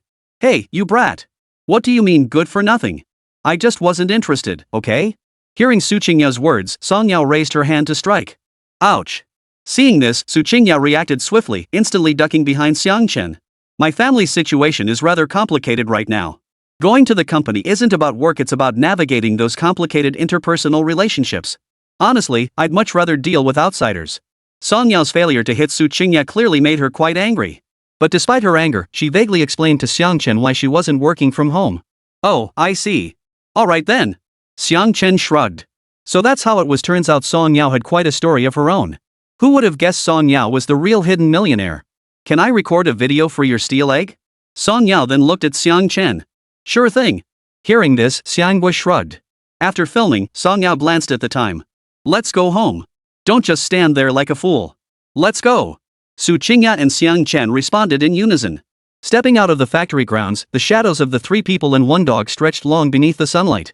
In the distance, the leaves of the plane trees rustled softly in the breeze. Evening. Su Qingyao curled up on the sofa, hugging Gangdan as she coaxed him into singing Love Offering in every possible way. Song Yao sat flipping through her phone before suddenly rising. I'll take this call. She walked out to the balcony and answered the call from the number labeled brother, her tone casual. Did you see the video? 018. Every family has its own set of problems. The male voice on the other end crackled with static, faint keyboard clicks echoing in the background. This robotic dog is no ordinary contraption. And after scouring every related product worldwide this afternoon, nothing has impressed me more than this. Then came an unquestioning tone. Yao, you must arrange for that graduate student to meet me. If feasible, I could completely, this time at the board meeting. Before he could finish, Song Yao leaned against the balcony railing and cut him off, the evening breeze lifting the hem of her suit jacket. Song Zhixing is my friend, not a pawn in your power struggle. Power struggle? At that, the man's voice shot up. After Dad handed the R&D department to that woman's brother, he's nearly drained all the patents Mom left behind. If we can get our hands on this technology, we'll secure our foothold on the board. I don't care about the board. Song Yao's sudden outburst made Xiang Chen and Su Qingyao inside the room both look up. I became an agent precisely to avoid this kind of mess. Don't you know that? A moment of silence followed on the other end, then a cold laugh. You don't care? If you don't care, why did you send me this? Why didn't you just pretend not to care? Yao, I know the struggles you've faced out there these years. That's why I chose to hold the fort alone in the company. Do you think it was for anyone else? For myself? Little sister. I know your temperament and character. As your brother, I'll do everything I can to shield you, but at this moment, you must stand by me. Huadu must remain in the Song family. Not just for me, but for our mother. Hearing this, Song Yao dug her fingernails deep into her palm, her eyes suddenly hollow. You chose this path yourself. But it's your path too. The male voice suddenly turned sharp. Steelegg had slipped onto the balcony unnoticed and now tapped Song Yao's hand with his mechanical claw, as if offering comfort. After all, Song Yao's emotions were clearly unsettled. Song Yao stroked its head, still not responding to her brother's words. She hung up the phone, leaning against the railing as memories flooded her mind. Don't be sad, sister. Gangdan will always be with you. Gangdan continued to offer comfort from beside her. Thank you, Gangdan. Hearing this, Song Yao gave a helpless smile before picking him up. Her fingertips dug half an inch of white marks into the railing. The evening breeze ruffled her curls, revealing the tiny mole behind her ear. Gangdan's mechanical claw gently hooked her finger, and its electronic voice suddenly switched to a child's tone. The old man said, when the wind blows hard, you should hide your tears in the wind. Hide them in the wind? Song Yao abruptly lowered her head. Her gaze met Gangdan's flickering LED eyes. Her own reddened eyes were reflected there, though she hadn't realized she was about to cry. And within Gangdan's eyes, too, seemed to be reflected the beauty of memories. Mom, I miss you. A single tear fell. Song Yao's voice was faint, barely audible. Inside the room, Su Qingyao retracted her head and nudged Xiang Chen's arm. Yao and brother Zhixing are arguing again. Xiang Chen looked up at the mention. Zhixing? Her own brother. Su Qingyao sighed, moving closer to Xiang Chen and lowering her voice. Their relationship is strained because back when Yao was being bullied by her stepmother, brother Zhixing knew about it but was studying abroad and didn't come back. Yao understands he stayed away to learn real skills so he could reclaim what belonged to them, but she just can't get past that hurdle. The Song family's rise to prominence was largely thanks to Yao's mother, Aunt Zhang's, patent. After Aunt Zhang passed away, Yao's father remarried the sister of Vice President Zhang, who was now her stepmother. Before, Huadu was run by Yao's mom handling the tech while her dad handled the market. Ever since the stepmom came in, she stuffed all her relatives into the company. Honestly, it's beyond words. Xiang Chen raised an eyebrow. Is that how it is? Then why didn't Yao's brother resist? What about her father? Did he just stand by and do nothing? He did resist. Su Qingyao lifted the throw pillow, her eyes filled with sympathy. That year, brother Zhixing returned after completing his doctorate, full of ambition. He wanted to roll out a new chip, but Vice President Zhang deliberately leaked the parameters, sabotaging the project and then pinning the blame on him. Ever since, my brother became like a different person, or rather, he became obsessed. He was single-minded about getting his hands on the top-secret technology to redeem himself. Her father? Uncle Song, I don't know what happened to him either. He used to be such a sharp man. Alright, Aunt Zhan was among China's first to pioneer MEMS technology. Yao mentioned it this afternoon, that's when it clicked. No wonder. Hearing this, Xiang Chen finally understood. No wonder Song Yao knew such obscure knowledge. Su Qingya clenched the throw pillow until it lost its shape, her voice barely above a whisper. Aunt Zhang and Uncle Song were college classmates. Back then, they lived in a small bungalow, our neighbors. Uncle Song rode his old bicycle all over for business every day, while Aunt Zhang did her D at home. Many of Huadu's core patents were sketched out right beside that little flat. In just 2 years, they built their business from scratch. As they chatted, Gangdan suddenly played a recording it had retrieved. Amid static and electrical interference, a news bulletin announced, renowned microelectronics expert Ms. Zhang Manhwa passed away early yesterday morning. The MEMS technology for the new sensor she developed. Su Qingya covered her ears, and Xiang Chen hurriedly signaled Gangdan to shut it off. The living room clock suddenly chimed 7 o'clock sharp, as if punctuating the end of that long-buried memory. I don't know anything else about it. Yao and I don't usually talk about these things. I feel she's doing just fine now. But I know deep down, she wants to change all this too.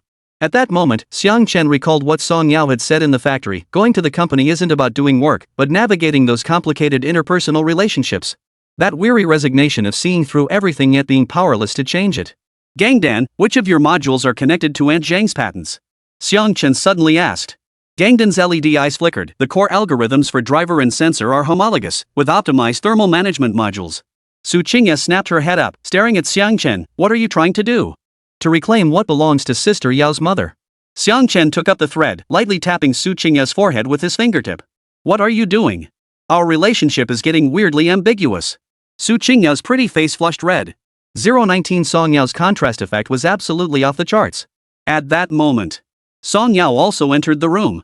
Seeing Xiang Chen and Su Qingya studying intently, she realized that Su Qingya must have told Xiang Chen pretty much everything about her situation. She found herself in an awkward position. Neither standing nor sitting felt right. Xiang Chen's fingers paused briefly on the coffee table before he suddenly looked up at Song Yao and spoke first. Sis Yao, find a time for me to meet your brother. Hearing this, Song Yao froze, then turned to Xiang Chen. You really want to get involved in our family's affairs? Not metal, Xiang Chen replied, his gaze fixed on the patent diagram of Zhang Manhwa projected by Gangdan. It's a partnership. The technology can be used by Huadu, but the patent must be under my company's name, and only your brother's team can handle the RD. Boom! Song Yao felt as if a thunderclap had exploded in her mind. Xiang Chen's words couldn't have been clearer. It was simple, he intended to support the siblings. In an instant, the tears she'd been holding back for so long finally spilled over. You mean it? Xiang Chen nodded. Absolutely. But all improvements must be reviewed by me. Vice President Zhang must not touch this project. He paused, then added, I'm not fighting for your power. Aunt Zhang's technology shouldn't be wasted in the hands of parasites. Song Yao's lips suddenly trembled. She strode over so quickly she nearly knocked over the coffee table. Clutching Xiang Chen's wrist, her fingertips icy cold, she said, my brother won't let you down. I believe in you too, Sister Yao. Xiang Chen gently withdrew his hand and handed her a cup of warm water. Who would have thought this fiery woman had such a story behind her? Then again, every strong woman becomes that way after weathering her share of storms. But let me make one thing clear, technical cooperation is one thing, but I won't get involved in your family feuds. And I don't want to. The living room clock struck 9. Song Yao pulled out her phone. I'm calling my brother right now. Her fingertips trembled as she dialed, but her voice steadied the moment the call connected. Song Zhixing, find time to come to Jiangnan. But when she looked at Xiang Chen again, for some reason, her heart suddenly began to race. A profound sense of security welled up within her, suddenly anchoring her otherwise restless heart. He. Watching the excited Song Yao and Xiang Chen, Su Qingya chuckled softly. For some reason, she felt happy too. Song Yao was awakened by sunlight, though it was sunlight from a dream. Golden rays streamed through the lab's blinds. Mom was bent over the workbench drawing blueprints, the crisp rustle of her pen gliding across tracing paper distinctly audible. Hearing her daughter's voice, she set down her pen. Yao's here. Mom, I want to be just like you when I grow up. Young Song Yao threw herself into her mother's arms, her nose brushing against the pine scent on the white lab coat. Dad Song Jianjun walked in carrying 2 bowls of noodles, keys still dangling from his waist. Manhwa, take a break. The noodles are getting soggy. No way. 15-year-old Song Zhixing followed his father in and lifted Yao up. Early admission to top foreign universities, full scholarships, every achievement proved this boy's extraordinary talent. You want to be a mom? Moms don't play with dolls. Song Yao pouted and snatched her brother's acceptance letter. When I grow up, I'll be a scientist even more amazing than Mom. Yes, our Yao will definitely become an amazing female scientist. Mom smiled and ruffled her hair. Whatever our Yao wants to do, she can achieve. At that moment, the family of 4 radiated such sunshine and happiness. But suddenly, everything became blindingly bright, and Mom's figure began to blur. Song Yao reached out to grab her, but only grasped at air. Mom, she cried out, lunging forward, only to see her mother standing within the halo of light, her smile as gentle as water. Yao Yao, Mommy is going to a place very, very far away. You must grow up strong, and when you do, find someone you love more than anything to marry someone who loves you as much as Daddy loves Mommy. My darling, you must be happy. Mom, don't go. I'm scared. Song Yao dug her fingernails into her palms, but couldn't stop her mother's form from dissolving into scattered points of light. Father and brother faded away too, and the laboratory walls began to crack. Finally, she stood alone amidst the ruins, her wailing so piercing it made her eardrums ache. When Song Yao jolted awake, her forehead was drenched in cold sweat. The curtains weren't fully drawn, and moonlight seeped through the gap, illuminating the bedside table. Gang Dan was perched on the edge of the bed, his LED eyes glowing with a soft blue light. Did you have a nightmare, sis? Gang Dan offered a tissue with its mechanical claw. Detected your heart rate exceeding 120 beats per minute. Song Yao took the tissue, her fingertips still trembling. Her mother's final words echoed in her ears. Find someone you love, love, love. Suddenly, Xiang Chen's face flashed through her mind. The way he meticulously planned the production line in the factory. The helpless shake of his head at Gangdan's mischief in the living room. His resolute expression when he declared Aunt Zhang's skills shouldn't be wasted on parasites. Why was she thinking of Xiang Chen? Song Yao covered her flushed cheeks, but Gangdan suddenly spoke up. Sis, you're thinking about the master. Her face flushed, and she reached out to grab Steel Egg. Steel Egg, what are you saying? Gangdan deftly dodged her grasp, his electronic voice sounding aggrieved. Sis, you called out master in your sleep. Gangdan, this is between us, okay? Don't tell anyone. Song Yao could only urge him urgently in exasperation. After all, if Gangdan told Xiang Chen about this, it would be rather awkward. She didn't even know how the two of them would interact. No problem. I'm a high-intelligence AI robot dog. I have judgment capabilities. This definitely can't be told to the owner. Upon hearing this, Gangdan replied with a serious expression. After all, it didn't know whether its owner truly liked Su Qingya or Song Yao. Best to let the owner decide for herself. I won't burden him with unnecessary worries. Song Yao's face instantly flushed crimson. She grabbed her phone to distract herself, yet somehow found herself tapping Xiang Chen's WeChat profile picture. My most beloved person, she murmured to herself. For some reason, after saying those words, the person who flashed through her mind was Xiang Chen once again. The recording day for the new episode of The Masked Singer had arrived. At that moment, the corridor of the recording studio was covered in thick carpet, absorbing all extraneous noise. Xiang Chen's new dressing room was numbered 08, exactly half the size of his previous 16. Under the show's unspoken rules, a smaller number signified greater stature. Xiang Chen's fingers glided across the guitar strings, the newly changed phosphor bronze strings gleaming coldly. This dressing room was nearly twice as large as the last one. The floor-to-ceiling windows faced the rehearsal stage, and the faint sounds of the band tuning could be heard. Song Yao sat on the sofa flipping through the schedule, lost in her own thoughts. The production team certainly knew how to play favorites. When she looked up, her gaze met Xiang Chen's, and her heartbeat inexplicably quickened. Yet her expression remained composed. The reason she could make such a grand entrance into Xiang Chen's dressing room today as Su Qingya's agent was precisely to let everyone know that Xiang Chen was reserved for her. After all, the backstage area was currently swarming with talent scouts. This was because the show had truly produced many promising new talents so far, and everyone wanted a piece of the action. And as one of the standouts, Xiang Chen naturally drew considerable attention. Even if his temper was a bit volatile, it didn't matter. As the saying goes, in this era, traffic reigns supreme. Traffic equated to monetization, and once monetization was possible, many risks were conveniently forgotten. Just then, the door swung open again. The moment it swung open, the director's signature laugh echoed in. Xiaosong, Xiang Chen, sorry to keep you waiting.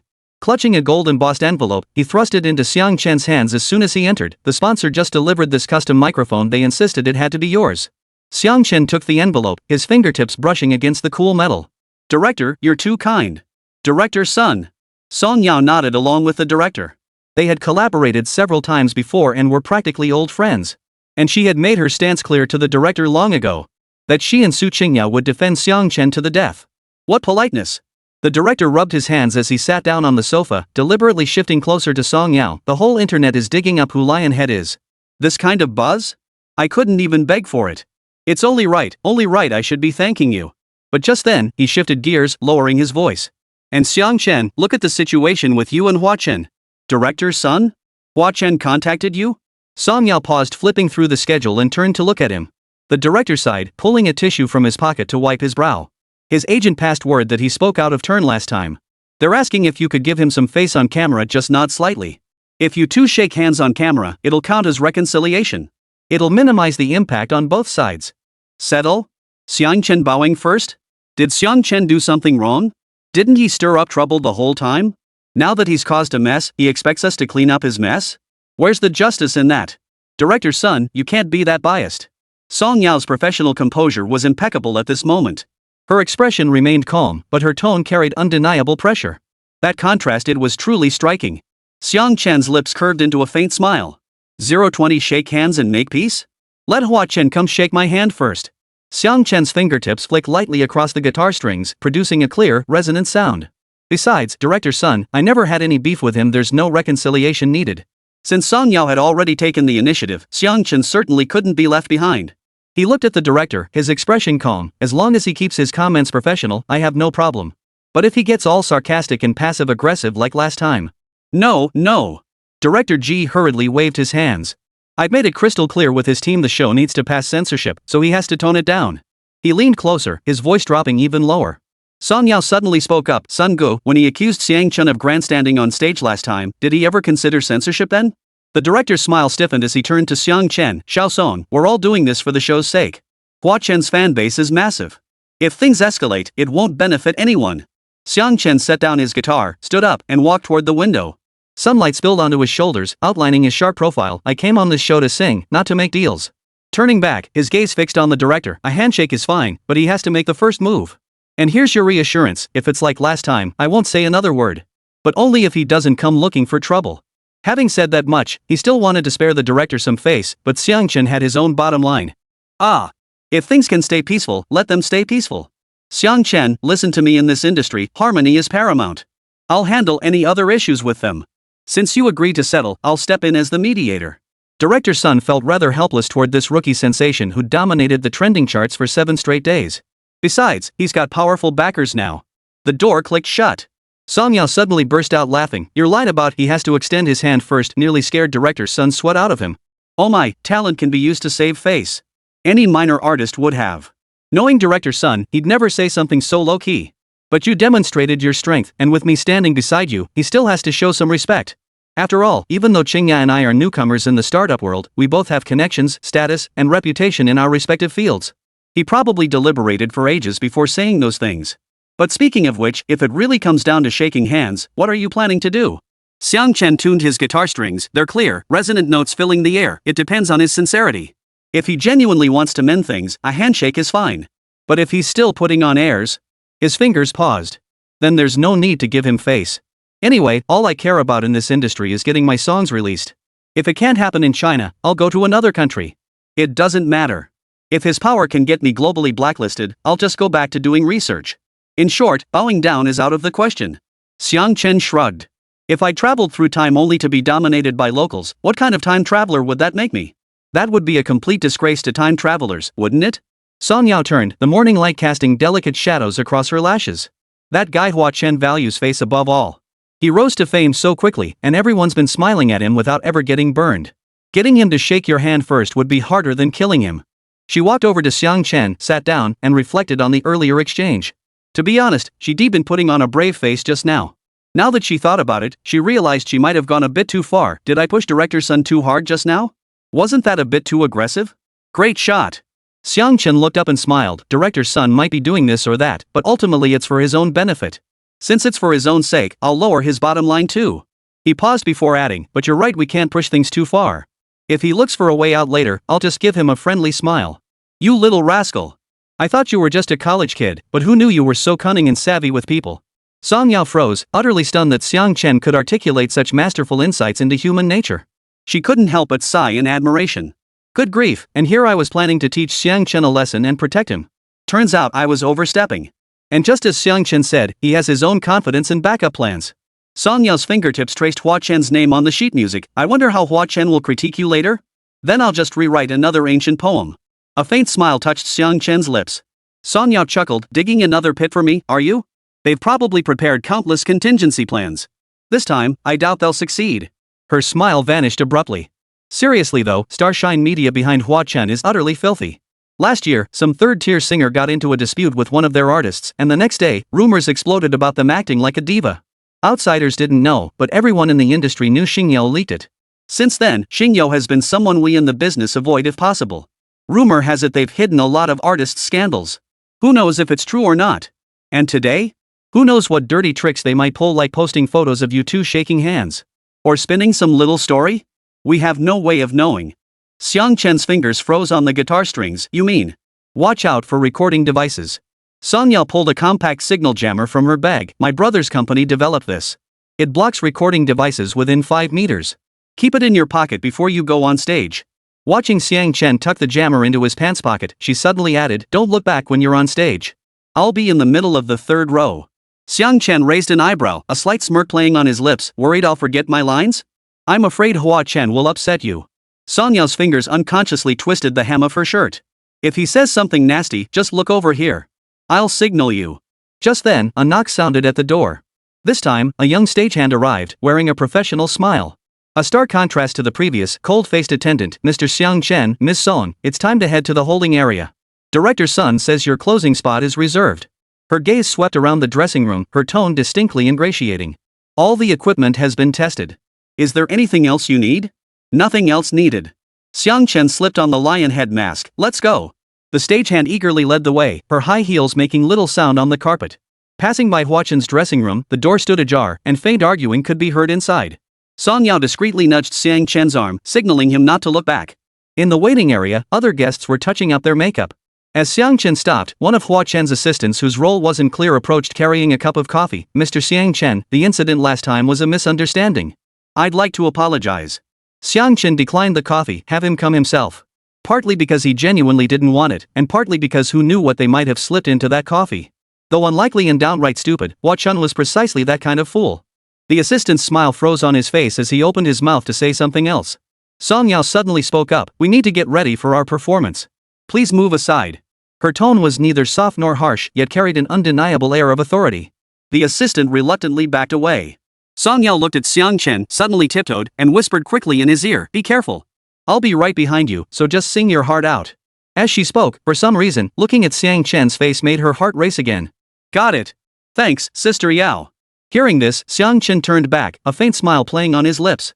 The moment the stage lights flashed on, Xiang Chen took a deep breath. Whatever comes, I'll handle it. What must happen, happens. Just do it. 021 Hua Chen aims to defeat Xiang Chen with sheer skill seeking redemption? Back to brightness. Truth be told, Xiang Chen hadn't paid much attention to Bright's performance. After all, his energy had been entirely focused on Steel Egg and the Standard Edition Steel Egg lately. But just yesterday, Song Yao mentioned Brightness's performance to him. Hearing this, he couldn't help but feel a surge of pride. Over the past few days, the ripple effect generated by Brightness had erupted like a long brewing storm, suddenly pouring down across every corner of the internet. By its 3rd day of release, the song had climbed to the top of major music platforms at record-breaking speed, with daily play counts surging by over 10 million. Comments in the discussion section surpassed 1 million within a week. These results are impressive, but not top tier. But Brightness didn't do any marketing at all. Then these numbers are downright terrifying. Ding Dashing, a notoriously harsh music critic who often dismisses singers from talent shows, wrote in his column. Xiang Chen's talent lies not in mechanically adapting ancient poetry, but in giving millennia-old melodies wings for the electronic age. The uncanny resonance between opera vocals and pop music is like a handshake between classical and modern, neither pandering to tradition nor blindly following trends. Truly a masterpiece among masterpieces. This glowing review was reposted by dozens of media outlets. After all, it's rare for Ding Dashang to praise anyone, let alone a singer from the very category he despises most. Over time, Brightness gradually transcended the realm of pop music, evolving into a broader cultural symbol. Under the desk lamps of study rooms across the country, students often copied its lyrics onto the front pages of their notebooks. No end, no limit, no solution, there's always a glimmer of hope. Light up yourself. This line became a mantra against anxiety for countless civil service, public institution, and graduate school exam candidates. In the dead of night, office workers' headphones endlessly loop the chorus of Brightness, its uplifting lyrics serving as a buffer for weary souls. And so, without ever showing his face, Xiang Chen became the focal point of heated online discussions. Cut back to the live stream. Now, let's welcome our next contestant, Xiang Chen. Let's give him a warm round of applause. The host announced in a high-pitched voice. Then, the spotlight fell on the waiting area. Xiang Chen, wearing his lion head mask, stepped out once more. First time's a stranger, second time's a friend.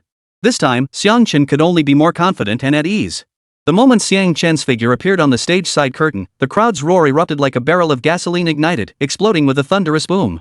The scattered glow sticks that had flickered sporadically suddenly coalesced into a sea of stars, not the uniform, coordinated colors of Hua Chen fans cheering, but a kaleidoscope of colorful light signs.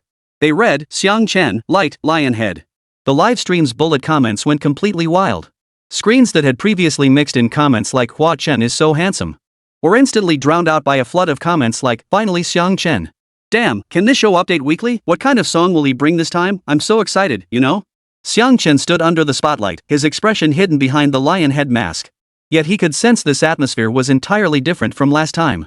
Last time he appeared, the audience was mostly curious and hesitant. But now, those gazes held anticipation, certainty, and even a touch of pride, as if their own singer had finally taken the stage. He had to admit, this feeling wasn't half bad. In the judges section, Hua Chen's fingers dug sharply into the leather armrest. He'd deliberately donned a bespoke suit today, its cuffs embroidered with dark gold patterns, even spraying 3 layers of hairspray on his hair. Yet amidst the chaotic, fervent roar below the stage, all that meticulous refinement felt like a joke. Xiang Chen had stolen his thunder, an undeniable fact. He glanced at the tablet beside him. The live stream's chat had spiraled completely out of control. What the hell? Censoring comments? Just letting them run wild in the chat? Ha! He promptly sent a message to his agent. I'm handling it. His agent's reply came quickly. But Hua Chen was interrupted before he could finish reading the message by the commotion on stage. As Xiang Chen adjusted his microphone, he casually remarked, hello everyone, long time no see. I'm Xiang Chen. The audience erupted in thunderous cheers, even shaking the judges' table. Seeing this, Hua Chen clenched his molars so hard they ached. All this glory should have been his. But it had been snatched away by that opportunistic good-for-nothing on stage. These past few days felt like living in hell. Even Xingyao, fearing he might say something reckless, had confiscated nearly all his social media accounts. Simultaneously, they'd spent millions to have all screenshots of him claiming ignorance about Su Shi removed from every major platform. He even pressured the production team to cut the segment where he was called out in last week's episode, leaving only a few harmless comments. These days might be the lowest point in his career, and it all stems from that lion's head on stage. Some rejoice, others grieve. Hey! It must be said, Su Qingya felt genuine delight at this scene, a touch of pride and quiet satisfaction.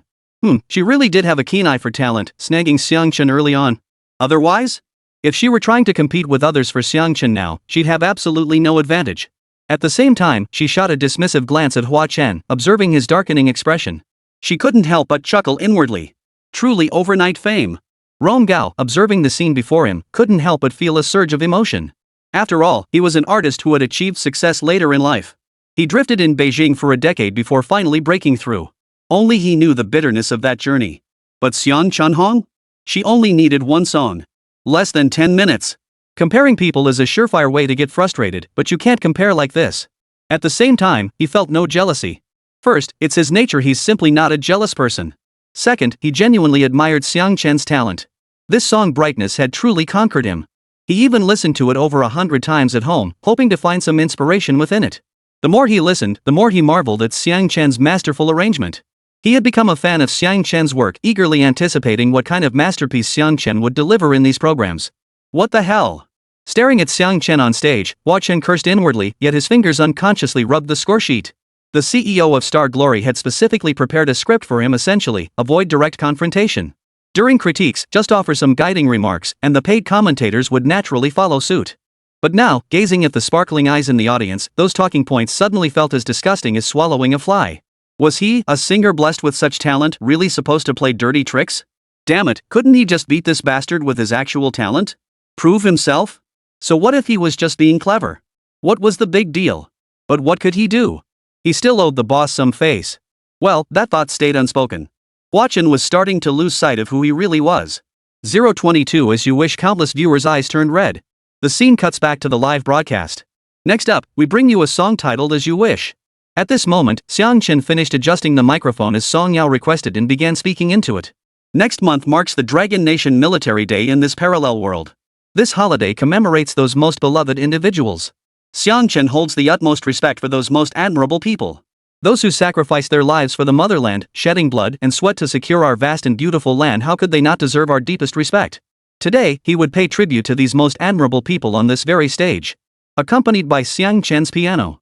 Sound immersion activated, instrument proficiency activated. In an instant, a beautiful piano prelude filled everyone's ears. The piano prelude brushed against hearts like feathers, light as if weightless. Each note carried just the right amount of sustain, rippling through the studio like concentric circles before quietly dissipating at the edge, leaving behind a hollow sense of longing. Xiang Chen stood at the center of the spotlight, the shadow of his lion head mask obscuring most of his face. Only the fingers gripping the microphone glowed with a cold pallor under the lights. Oomph, yet another pandering piece. Is this never ending? Hua Chen snorted derisively from the judge's table, his fingers tapping the surface absently. In his eyes, Xiang Chen was nothing but a scheming, always playing it safe. He glanced at Rongao beside him, who was leaning forward slightly, seemingly engrossed in the intro. Hua Chen felt a wave of contempt wash over him. What's with the act of being a seasoned expert? What kind of magic could possibly be conjured from such bland, insipid notes? Beside him, Su Qingya inexplicably clenched her palms. After all, her mindset was different from everyone else's. She felt an indescribable tension. Yet she trusted Xiang Chen completely. In short, her emotions were in utter disarray. You are the distant road. A lantern in the mountain mist. I am a child. Walking through your eyes. As the prelude ended, Xiang Chen's voice emerged without any prelude, like someone whispering softly by your ear, or a gentle call. No deliberately deepened timbre, no artificially heightened passion, just the most natural tone, yet carrying a strange, piercing power. The moment the words child were uttered, the live chat's bullet comments suddenly slowed by half a beat. The rapid flow of comments urging sing the chorus already thinned out into scattered whispers. This is kind of sad, so heartbreaking, the feeling it evokes. A girl in the front row of the venue suddenly turned her face away, gently rubbing against her companion's shoulder. No one knew what she was remembering. Perhaps a stuffed doll lost in childhood, or a childhood friend she'd never seen again? In any case, that indescribable pang of sorrow seemed to be drawn out by Xiang Chen singing. Rongao, however, quietly circled the score on the evaluation sheet. He recognized the restraint in Xiang Chen's voice.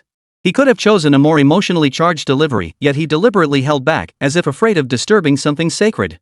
This tenderness born of restraint pierced the heart more deeply than any technical skill. The greatest truths are the simplest and the hardest to achieve. I wish to live as you wish. May your smile be the smile you desire. Your hand once held mine. And taught me what forever means. When the chorus began, it didn't explode as expected. Instead, it grew even softer.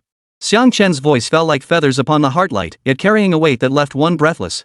The word forever lingered half a beat, its trailing note trembling, not a technical flourish, but the raw, unfiltered release of emotion pushed to its limit. At that moment, the audience fell into an eerie silence. The speed of comments in the livestream chat slowed to an absurd crawl.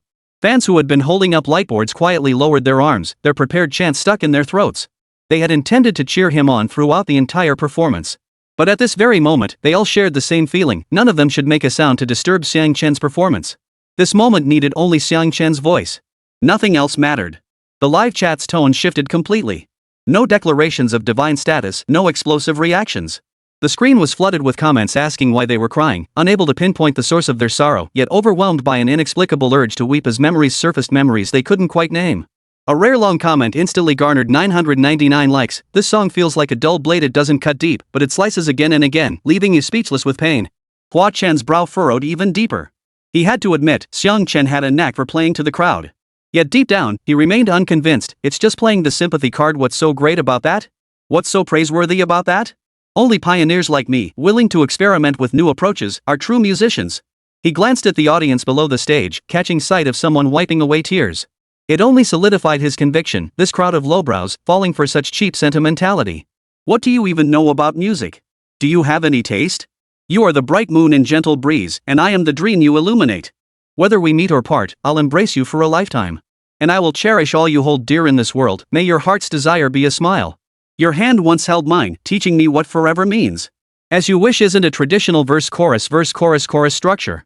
Instead, it builds layer upon layer of climax until the very end. There is no chorus. I thought Chen's earlier performance was already quite good. But the second verse surpassed it in emotional depth. Though the melody remains the same, the emotional resonance keeps rising. Xiang Chen's voice gradually rose in pitch, yet maintained a gentle distance throughout. No shouting, no accusations, just the calm narration of something long accepted. An indescribable sadness, an inexpressible sorrow.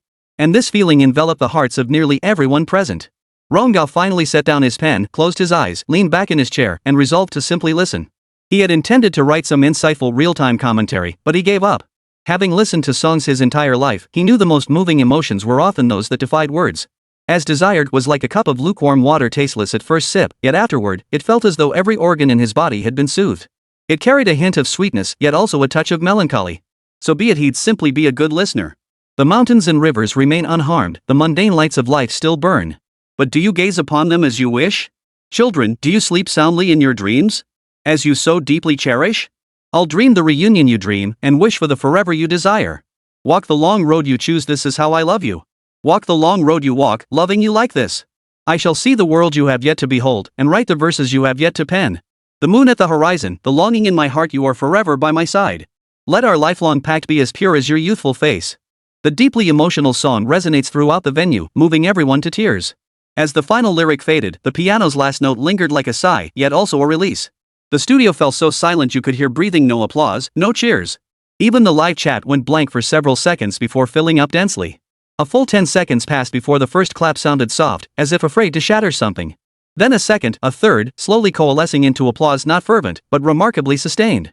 Some stood, some remained seated, but every face bore a similar expression, eyes reddened, yet corners of their mouths turned up in a faint, relieved smile. Thank you, everyone. As desired has concluded. Xiang Chen bowed slightly. In an instant, the applause grew even louder. Xiang Chen. Xiang Chen. Xiang Chen. No one knew who started it. In an instant, the venue echoed with the name Xiang Chen, repeated over and over. Backstage at The Masked Singer. Wait, this song is gonna dominate the charts again. Oh my god, I'm tempted to bet everything on Xiang Chen right now, what should I do? The director was so excited he couldn't sit still, instinctively glancing at the assistant director who had just burst through the door. 023 At this moment, Xiang Chen ascends to godhood. Director, what did you say? Hold on, our servers are about to crash. Too many comments, too many people flooding in. We're hitting the red line. This is even crazier than our worst case scenario. What do we do? The assistant director had just burst in. The moment he entered, the director grabbed him by the collar. After a few seconds of stunned silence, he still hadn't answered. Then he blurted out. What? Damn it, why didn't you say that sooner? Hearing this, the director froze, then dropped the cigarette he was holding onto the floor. He quickly stomped it out before rushing out of the office with the assistant director. Please don't let anything go wrong. The director prayed as he ran. If the show's hardware malfunctioned now, it would be like a death sentence. Someone captured a screenshot of the real-time data. Online viewers had surged another 20% from the peak. The camera cut back to the live broadcast. At that moment, front row audience members spontaneously rose to their feet. Those in the back rows stood on chairs, tiptoeing to see their shouts of Xiang Chen rising in waves. Like countless threads twisted into a single rope, it tightened around their hearts, making them burn with excitement. The live chat exploded once more, flooding the screen with an unstoppable torrent of messages. Just like that, as Xiang Chen finished his performance, they erupted like a sudden flood. Damn, Xiang Chen is awesome. Xiang Chen is awesome. I raise my banner for Xiang Chen, who dares oppose him. Mom asked why I was kneeling while listening to the song? Unbelievable. Damn, this song is amazing. It's so good, I'm truly impressed. I'm really impressed. I missed brightness last time, but I became Xiang Chen's fan. This time, I didn't miss as desired. Legendary moment. This belongs in the top 10 iconic scenes of Chinese music history. Show producers, don't just sit around. Get as desired on music platforms today. I'm gonna replay it 10,000 times tonight. Right now, the comments are flooding in like a waterfall.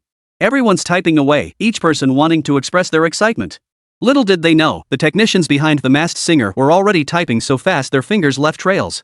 The surrounding crew members dared not even breathe a sigh in their presence. The broadcast cut back to live footage. At the judges' table, Rong Gao was the first to stand, clapping so vigorously his palms turned red. As Rong Gao's voice boomed through the microphone, the entire venue fell silent before erupting into even more fervent cheers. His knuckles turned white as he gripped the microphone, and the strands of hair at his forehead were damp with sweat from his excitement. The artist's usual air of aloofness was utterly shattered in that moment. At 18, I won a so-called newcomer award right after my debut. He glanced at Xiang Chen, then swept his gaze across the audience, his voice trembling with excitement. That award meant little, but back then I thought I was unstoppable. I walked with a swagger, telling anyone who dared that their songs sucked. I truly believed I was heaven's chosen one. Su Qingya instinctively leaned forward, her eyes wide with astonishment. Why was Rong Gao saying these things now? At 25, I hit rock bottom.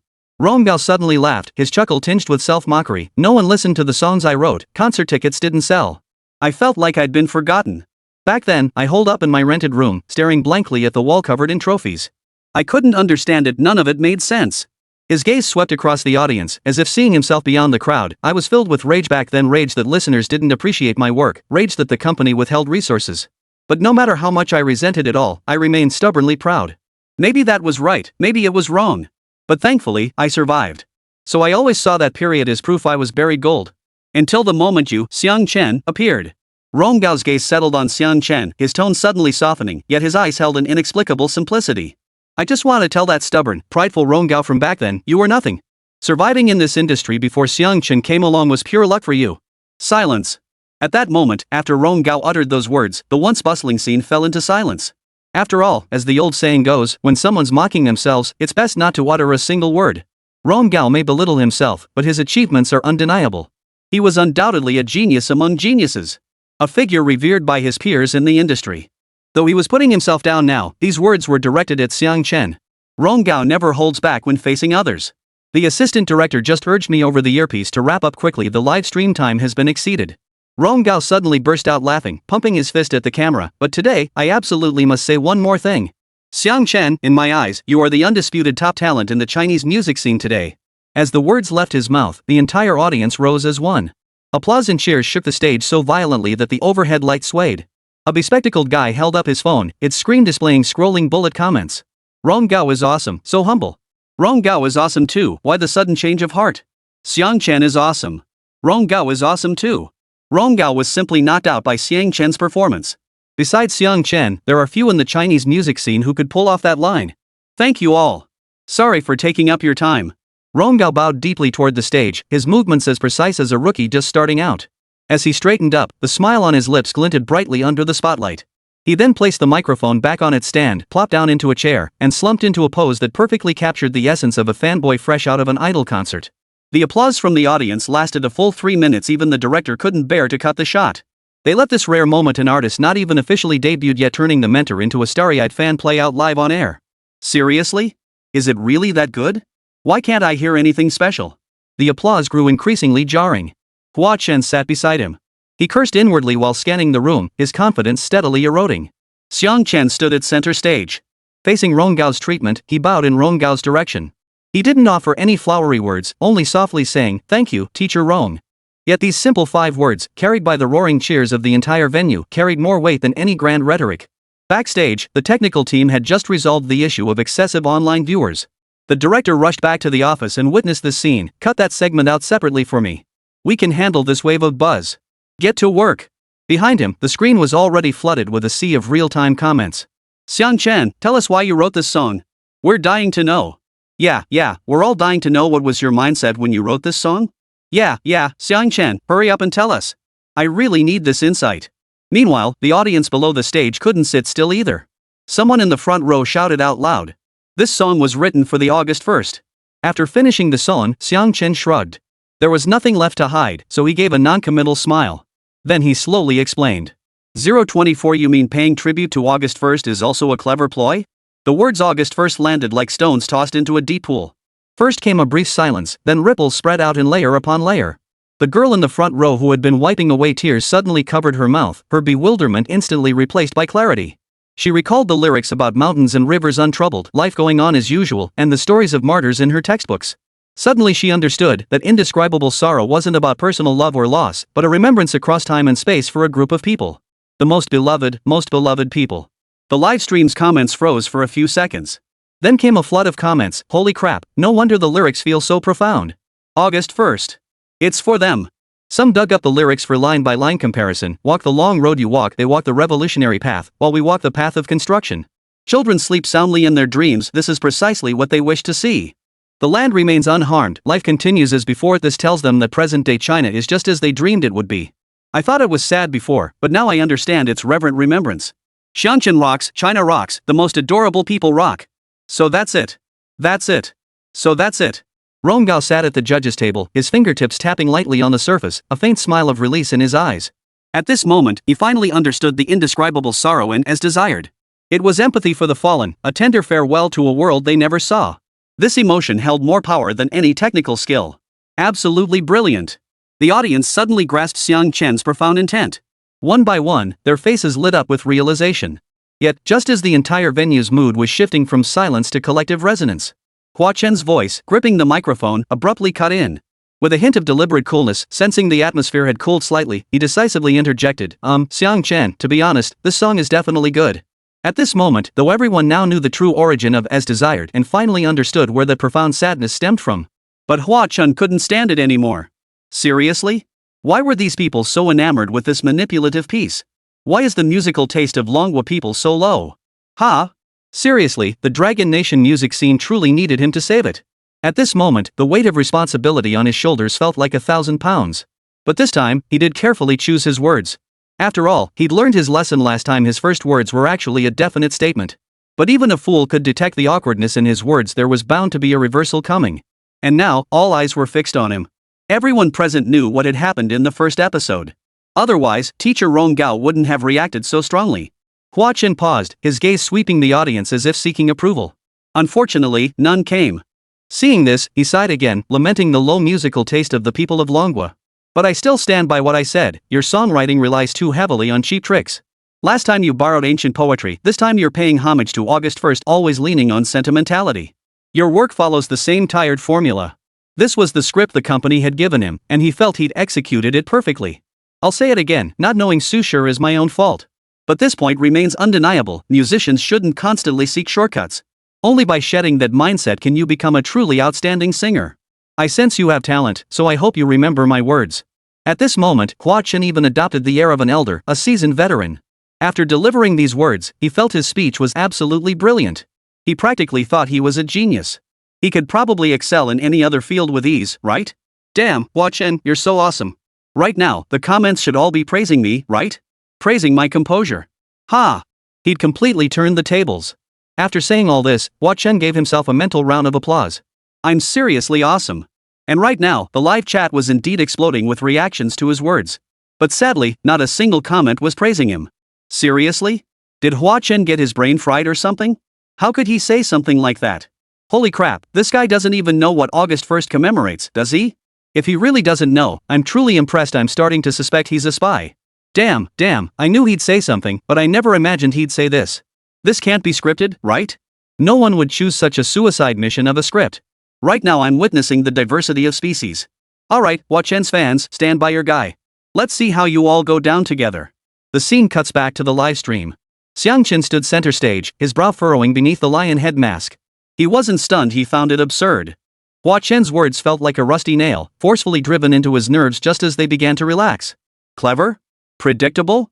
In the face of the words August 1st, these terms suddenly became absurd and laughable. Like someone pointing at a monument to defeat and asking, how did they carve the words on this stone? Absurd.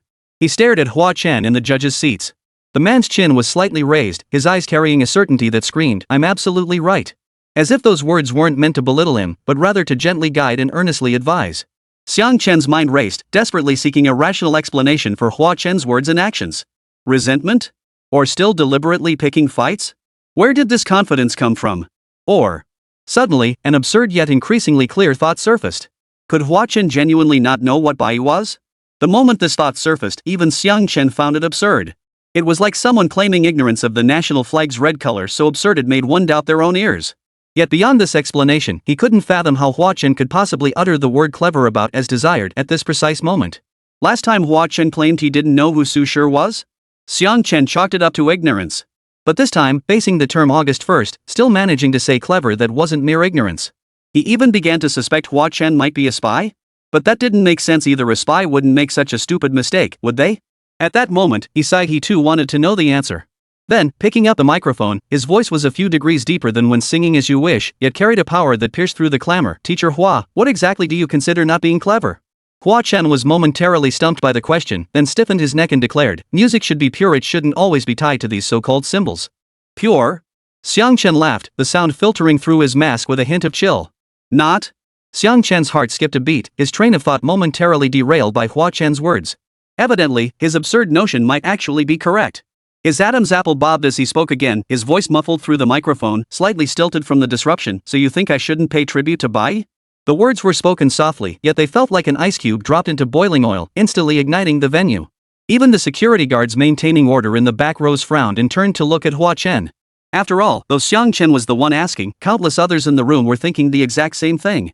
025. It wasn't that he knew he was wrong, he knew he was about to die. No salute? Hua Chen froze at the question. A familiar sensation suddenly gripped his heart. This idiot? What is he going to say now? Damn it, this brainless fool. He's courting death. Why hasn't he grown a brain after all these years? Meanwhile, unbeknownst to him, his agent was on the verge of a breakdown backstage. She erupted in a torrent of curses. Perhaps her patience with Hua Chen had finally reached its limit. Cut back to the live stream. Ah! Hua Chen instinctively glanced at Rong Gao beside him. Rong Gao, who had risen to his current position, was naturally no fool. Though his earlier outburst had been somewhat unbecoming, it was entirely understandable. Now, he finally realized Hua Chen seemed genuinely unaware of the August 1st incident. At such a suicidal moment, he certainly wouldn't want to get involved. Su Qingyao's reaction beside Rong Gao was much the same. Both stared intently ahead, not one of them looking at Hua Chen. No. I'm not saying we shouldn't pay homage, I'm saying you keep relying on these sentimental elements while lacking innovation in the music itself. My perspective is perfectly valid. Hua Chen felt as if a wad of cotton had lodged in his throat. The air in the venue seemed to freeze solid, even the spotlight above the stage radiating a scorching heat that made the back of his neck feel sticky. His hand gripping the microphone began to tremble as that familiar panic crept back up, just like the last time he was asked who Su Shi was. The stares around him felt like needles piercing his skin. But the arrogance in his bones wouldn't let him back down. He stiffened his neck and forced himself to continue. What I mean is, music should be pure. It shouldn't always rely on riding the coattails of some random, messy trends. Riding the hype? Random nonsense? A furious shout erupted from the audience. An elderly gentleman in a Zhongshan suit stood up, leaning on his cane. His graying beard trembled with fury. Do you even know what August 1st means? And you dare spout such nonsense here? The outburst felt like poking a hornet's nest. The front rows of the audience rose as one. Those in the back rows scrambled onto chairs to surge forward, their furious shouts nearly tearing the roof off the studio. You don't know Jack. You've forgotten your own ancestors. You don't even know what August 1st is, do you?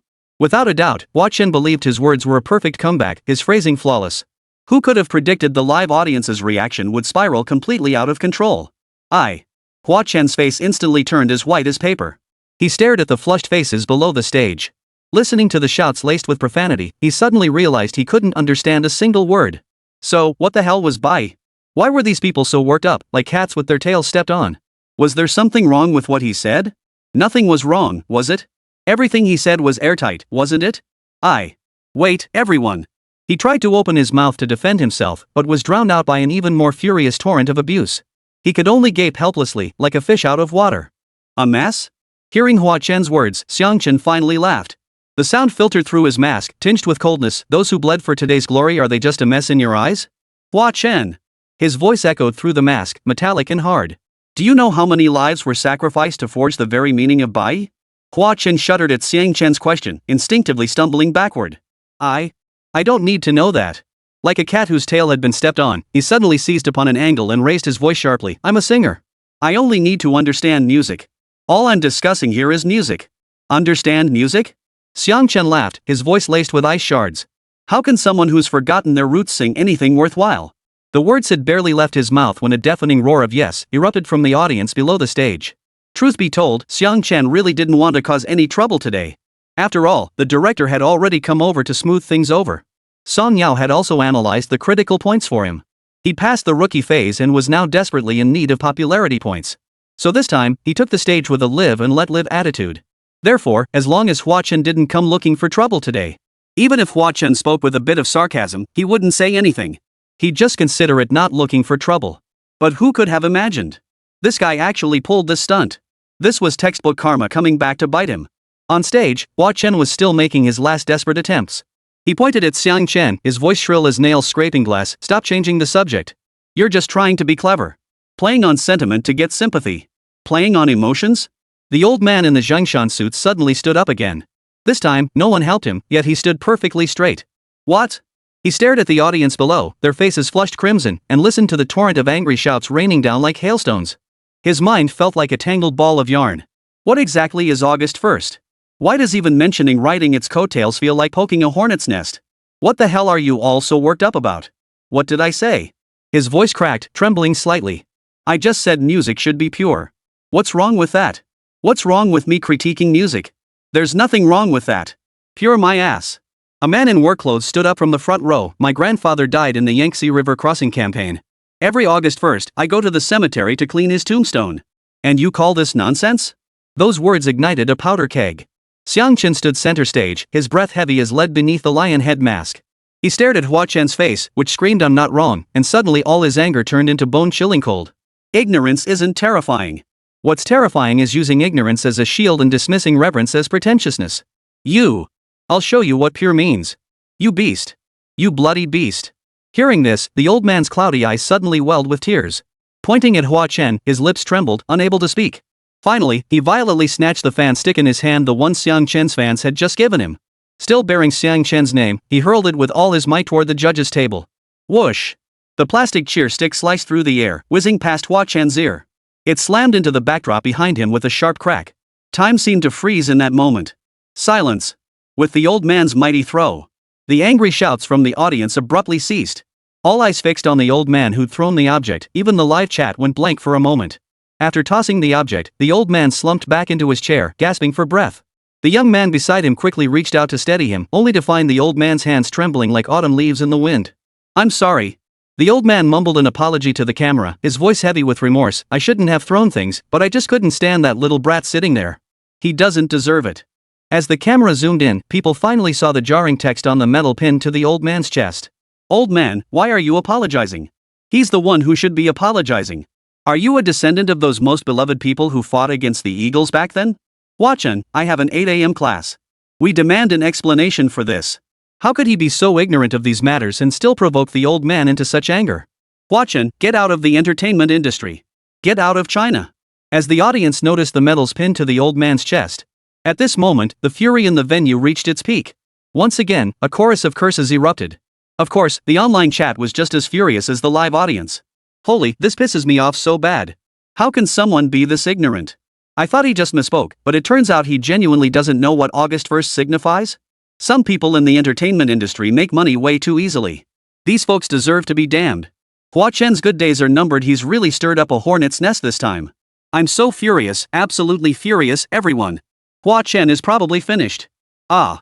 Hua Chen froze in his chair, the whistling wind from the fan stick still ringing in his ears. The skin on the back of his neck burned fiercely, not from physical pain, but from sheer terror. Staring at the faint white mark on the backdrop, drowning in the chorus of curses around him, Hua Chen's mental defenses completely shattered. Cradling his head, he crouched on the floor, tears and snot smearing his face as he babbled incoherently, I'm sorry, don't hit me. At this moment, Hua Chen finally found the courage to apologize, not because he realized his mistake, but because he felt like he was dying. At the same time, everyone truly saw what kind of person he really was. In the monitoring room, the director yelled at the technician, cut to the commercial. Quick, something's about to happen. But the technician fumbled with the controls. The screen remained frozen on Hua Chen's hunched silhouette in the seething sea of rage below the stage. The signal's frozen. The production crew was on the verge of collapse. But without a doubt, this very moment would become a classic among classics. 026 to the heroes, salute. On stage, Xiang Chen watched Hua Chen's current state and suddenly felt utterly disinterested. He had thought Hua Chen was deliberately picking a fight, but now he realized this man was truly ignorant to the core. It was like reciting poetry to a stone, or discussing waves to a stagnant pool. All the anger and questioning felt utterly pointless. Hua Chen. Xiang Chen's voice resumed, calm as deep water. August 1st isn't a symbol, nor sentimentality, and certainly not the writing, the hype and messy nonsense you speak of. Those who shed blood and sacrificed their lives for the motherland, who secured this vast and beautiful land, how could they not be worthy of praise? He paused, his gaze sweeping over the agitated faces below the stage before settling on Hua Chen. As a youth of the new era, born under the red flag and raised in the spring breeze. Even after crossing into a parallel world, he still held boundless respect and reverence for those forebears. Hua Chen trembled as he lifted his head at Xiang Chen's voice. August 1st, a day bought with countless lives, a memory etched into our very bones. You may not know it, but you must respect it. Mark this well, August 1st, known as Army Day, is the day we commemorate those greatest of heroes. It is a day every Dragon Nation citizen must remember. These words carried no anger, yet they held more power than any rebuke.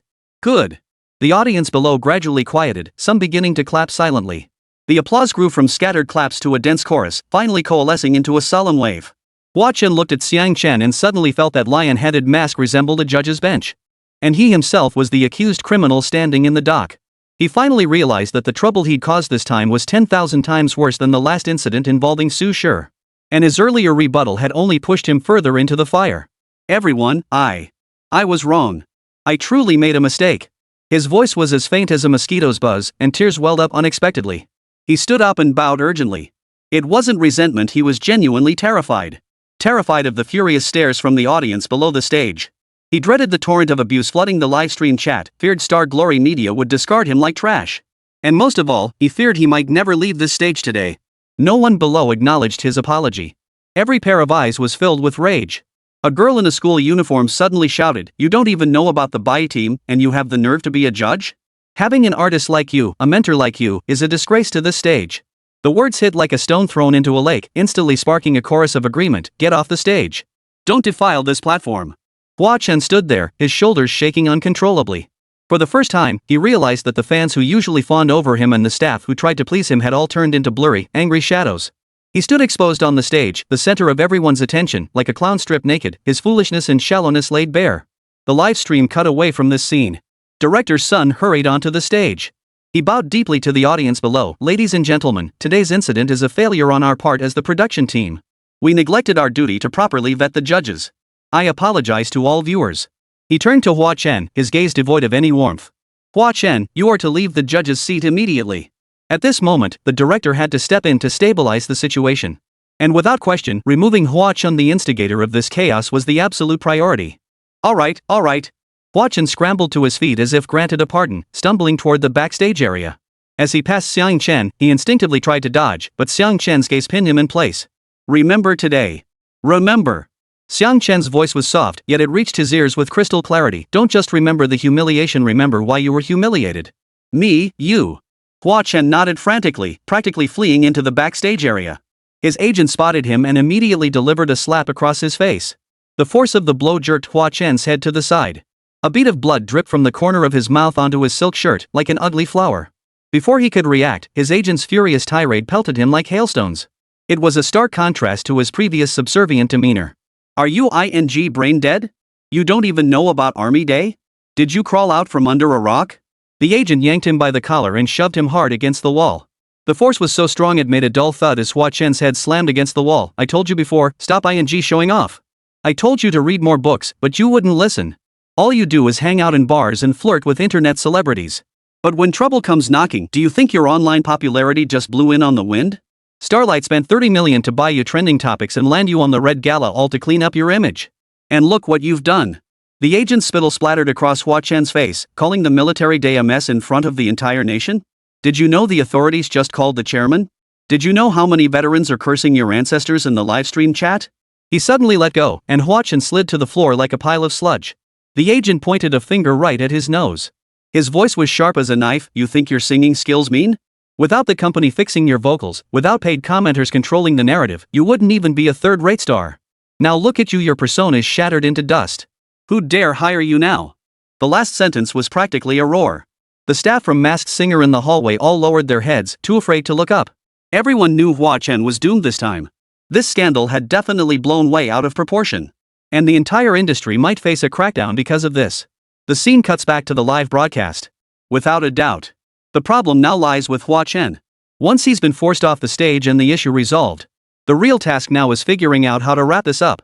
On stage, Xiang Chen watched the director frantically gesturing from the wings, signaling it was time to end this farce. He picked up his guitar once more. As his fingers touched the strings, the chaotic noise in the venue miraculously fell silent. "Everyone, stop thinking about that person. I'll sing As You Wish one more time. Since our broadcast signal just cut out and repairs will take time, I'll sing As You Wish. It should be fixed by then. It'll give the live stream viewers a chance to enjoy it too." He spoke softly into the mic, his voice shedding the earlier chill, leaving only calm gentleness. "All right." The previously noisy venue instantly quieted down upon hearing Xiang Chen's words. One by one, they returned to their seats. Now, having grasped the deeper meaning behind As You Wish, each person felt something different stir within them. As the first note rang out, the elderly gentleman in the Zhongshan suit straightened his back abruptly, a glimmer of light appearing in his cloudy eyes. As the line "When You Are a Distant Road" was sung, someone in the front row began humming alone. The voices grew louder, eventually merging into a solemn chorus. Xiang Chen's voice cut through the crowd like moonlight gliding across a lake. As he sang, "May the mountains and rivers remain unharmed, may life's ordinary joys endure yet you, in the image of your heart's desire." The stage backdrop suddenly lit up with countless stars, the audience's phone flashlights. "Children, sleep soundly in your dreams, just as you deeply cherish them." This lyric gently enveloped the entire studio. Rome Gao sat in the judges' seats, tapping her fingers lightly to the beat. As the final line, "Like your youthful face," fell, the sea of starlight abruptly faded. Only the spotlight remained, focused on Xiang Chen. He bowed deeply to the audience below, and applause erupted once more, this time not with anger, but with heartfelt respect. The director exhaled deeply from the wings and shouted into the walkie-talkie, cut back to the live feed. As the live feed suddenly flickered back on, viewers who had been scrolling through the chat were utterly bewildered. What did I miss? Hey! Where's Hua Chen? They were arguing when the feed cut out. How did they suddenly start singing? Someone tell me. Did Hua Chen get hit? That trash. Hold on, don't leave. I recorded it. Hua Chen got slammed by viewers for not knowing about Army Day, and the old man even threw his fan stick at him. Holy crap? Seriously? He didn't even know about Army Day? Bullet comments cascaded like a waterfall. Viewers who missed the earlier drama were frantic, flooding the chat with requests for screen recordings, demands for details, and insults directed at Hua Chen. The show's live viewership didn't drop, it actually surged. Everyone wanted to see just how explosive the full version of this live streaming disaster would be. Xiang Chen set down his guitar and smiled at the camera. Everyone, that wraps up As You Wish. He made no mention of Hua Chen or the earlier fiasco, hoping As You Wish would remind everyone of people worth remembering, days worth cherishing. With that, he turned and walked backstage. The lion head mask cast a long shadow under the lights, standing tall and straight like a tree that never bends. Applause continued to roll from the audience.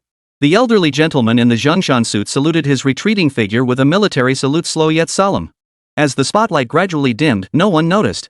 The seat Hua Chen had occupied at the judges' table stood empty, a solitary lamp glowing in the void. It illuminated the blank score sheet he hadn't taken with him, as empty as his own hollow mind. 027 mentioned the signing fee, and Su Qingya becomes honest. The recording of this episode of Masked Singer finally concluded. And without a doubt, today's episode was full of twists and turns. Anger, sighs, or a mix of emotions. Most people's feelings couldn't escape these. Only one person felt betrayed. Late at night. Su Qingya's villa. The glow from the floor lamp spread like melted honey across the carpet. Song Yao's freshly brewed Longjing tea unfurled in the white porcelain cup, its steam curling up and clinging to the glass coffee table. Yet Su Qingya managed to turn this warm, cozy atmosphere into an icebox. She curled up in the corner of the sofa. Her chin resting on her knees, fuzzy slippers rubbing against the carpet, raising little fluff balls. Her right slipper had long been kicked under the TV cabinet, the exposed toes still curled in a sulk. Tell me, why did you choose Ronggao? I waited so long for you to speak first, but you wouldn't.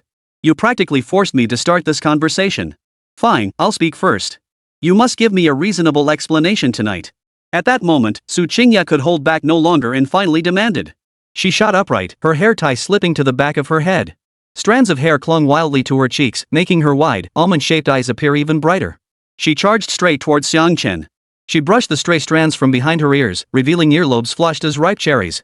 Though her posture was bristling with defiance, her eyes glistened with moisture, like a child whose candy had been snatched away. Look me in the eyes. She leaned forward, the bow at her nightgown's neckline askew. You still think I can't help you, huh? Ha?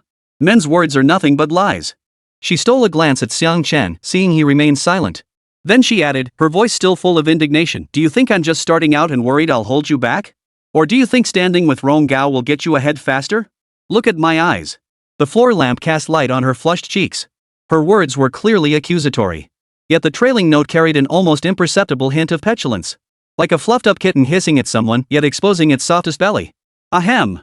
Song Yao, who was preparing tea nearby, nearly choked on her drink at the remark. She coughed twice, nudging Xiang Chen with her elbow, hurry up and say something, or this little devil will keep ranting until dawn. Su Qingya's displeasure deepened at this, and she glared at Song Yao. Yao, don't side with him. If he doesn't give me a proper explanation today, I'll post his face online. Ah. Despite her words, she quietly hooked her slipper back from the edge of the floor. Her toes curled inside the warm socks, as if gathering her courage. But let's be honest, how much of a threat was that really? It was somewhat toothless. Today, the competition format for Masked Singer was to eliminate half of the advancing contestants. Approximately 45 contestants advanced, with mentors making dual selections. Each team ultimately comprised 10 members, forming the national top 30. After multiple rounds of competition, the ultimate champion will be crowned. But that's the ideal scenario. Who knows what changes Hua Chen will make to the format after this drama? But this has nothing to do with Xiang Chen after all, he never intended to choose Hua Chen anyway. Meanwhile, As Desired easily defeated its opponent. 4,928. To be honest, this voting result was downright insulting. Yet when Xiang Chen's opponent was eliminated, he admitted defeat with genuine respect. Indeed. What's shameful about losing to Xiang Chen? Yet, just as Su Qingya had prepared for Xiang Chen joining her team, and was already planning her celebratory speech, wondering what to say next, Hua Chen stood on stage without a moment's hesitation and blurted out Ronggao's name. The words struck her like a bolt from the blue, sending a jolt through her mind. After that, she wore a sour expression the entire time. She'd expected Xiang Chen to come explain himself. But the bastard showed no sign of opening his mouth. So she couldn't hold back any longer and spoke first. So this is why you've been sulking the whole time? After hearing Su Qingya's words, Xiang Chen gave a knowing smile. True enough, the decision to choose Rong Gao was something only he and Song Yao knew about. He hadn't told Su Qingya. As for Su Qingya's current state, he and Song Yao had anticipated it long ago. What? So I should just laugh it off? Should I just smile as I hand you over to Rong Gao? Should I even say thank you? What the hell? You, ugh. You're driving me crazy. Upon hearing Xiang Chen's words, Su Qingya completely lost it, waving her fists wildly in the air like a crazed criminal. She wanted to charge over and bite Xiang Chen hard. Anywhere. Sigh. Moisture misted Song Yao's smiling eyes. Your temper's worse than firecrackers. Why not hear what Xiang Chen has to say first? Xiang Chen, go ahead and speak. Don't let the child get so worked up they get sick. I'll listen. Let's see what kind of 1, 2, 3, 4 you can come up with. Su Qingya snorted, hugging her pillow and turning her head away in a show of non-cooperation, though her ears twitched toward the conversation. Xiang Chen shrugged before explaining calmly, you and Sister Yao are just starting out, right in the crucial phase of securing funding, correct? Su Qingya continued pouting, her large eyes fixed intently on him.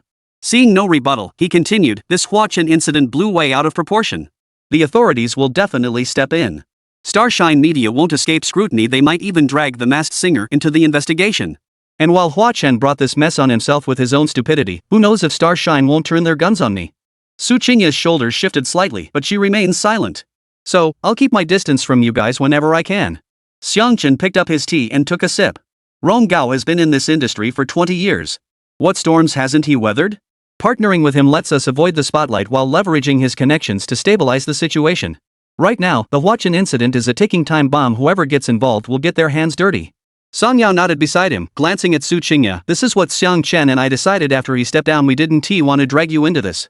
Of course, we didn't have time to tell you because it was a last-minute decision. Su Qingya suddenly turned to them, eyes wide as saucers. So it's for me? What else? Xiang Chen raised an eyebrow. Did Rong Gao offer more money? He leaned closer, his voice hushed. Come to think of it, the signing fee you promised me still hasn't arrived. But I have a feeling teacher Rong Gao really could deliver. Signing fee? Su Qingya's face flushed crimson. Bringing up this topic now only made her feel awkward. Truthfully, even if Xiang Chen hadn't chosen her, what fault would there be in that? She hadn't given him anything yet, just a place to stay. Yet Xiang Chen had gifted her a song love offering. For a moment, Su Qingya felt like had no right to be angry. And certainly no right to demand anything from Xiang Chen. When people feel awkward, they always find something to do. She grabbed her teacup and gulped down a mouthful, only to burn her tongue and stick out her tongue. Then why didn't you two say anything sooner? Well, you should have at least discussed it with me. She buried her face in the throw pillow, her muffled voice echoing, you made me look like a complete fool. I almost stormed up to argue with Rong Gao backstage. Song Yao laughed so hard she doubled over. She didn't just almost charge up there, she actually took a step forward. I had to hold her back. Su Qingya snapped her head up, glaring at Song Yao. Why didn't you stop me? I did stop you, Song Yao shrugged. But you're so strong, you nearly pulled me down with you. I was so furious. I thought Xiang Chen had betrayed me. Su Qingya finally grasped the thoughtful intentions behind Xiang Chen and Song Yao's actions. But with the tension already so high, she refused to be the first to back down. She stubbornly pressed on. But Song Yao, who knew her best friend inside out, recognized that Su Qingya was actually admitting she was wrong. She tapped Su Qingya's forehead. Seriously, I don't have time for this. Think about it, if you'd stepped in forcefully this time, wouldn't Xingyou have turned their attention to you? Su Qingya's defiance instantly crumbled. Her fingers unconsciously tugged at the tassels on the pillow. But I just couldn't stand it. I was the one who reached out first. Why should Rong Gao get to reap the rewards? Reaping the rewards? Xiang Chen suddenly laughed aloud. Ask Yao Jie, he's sharing the burden with me. I promised to write him 3 songs as his producer fee. Is that called reaping the rewards? Song Yao sipped her tea and nodded. Rong Gao agreed that all copyright profits go to Xiang Chen. He won't take a single cent. If it were you, would you accept that? Su Qingya opened her mouth, then mumbled after a long pause, I would too. You. Xiang Chen mimicked Song Yao and playfully tapped her on the head. He is financially free now, he just wants the fame. You're different. You need to make money. Warm yellow light fell on Xiang Chen's face as he spoke with understated calm. You. Made a sudden wave of warmth surge through Su Qingya's heart. That peculiar sensation welled up in her heart once more. Suddenly, she recalled the first time Xiang Chen appeared on the show, when she had patted her chest in the green room, vowing to protect him. Now it seemed he had been the one looking out for her all along. I was wrong. I'm so sorry, both of you. At that moment, Su Qingya finally stopped being stubborn. She lowered her head, her fur smoothed out. Gone was the earlier pouting expression. Instead, she looked at Song Yao and Xiang Chen with a pouty expression. Ha! Seeing this, Xiang Chen and Song Yao exchanged a glance and couldn't stop laughing.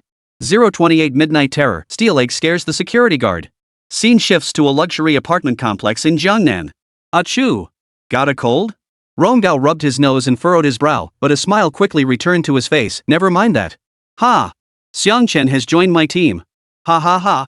3 songs, oh my god, songs like As You Wish and Brightness. At this moment, Rongao truly felt like the happiest person alive. As for Xingyao's side, he wasn't afraid.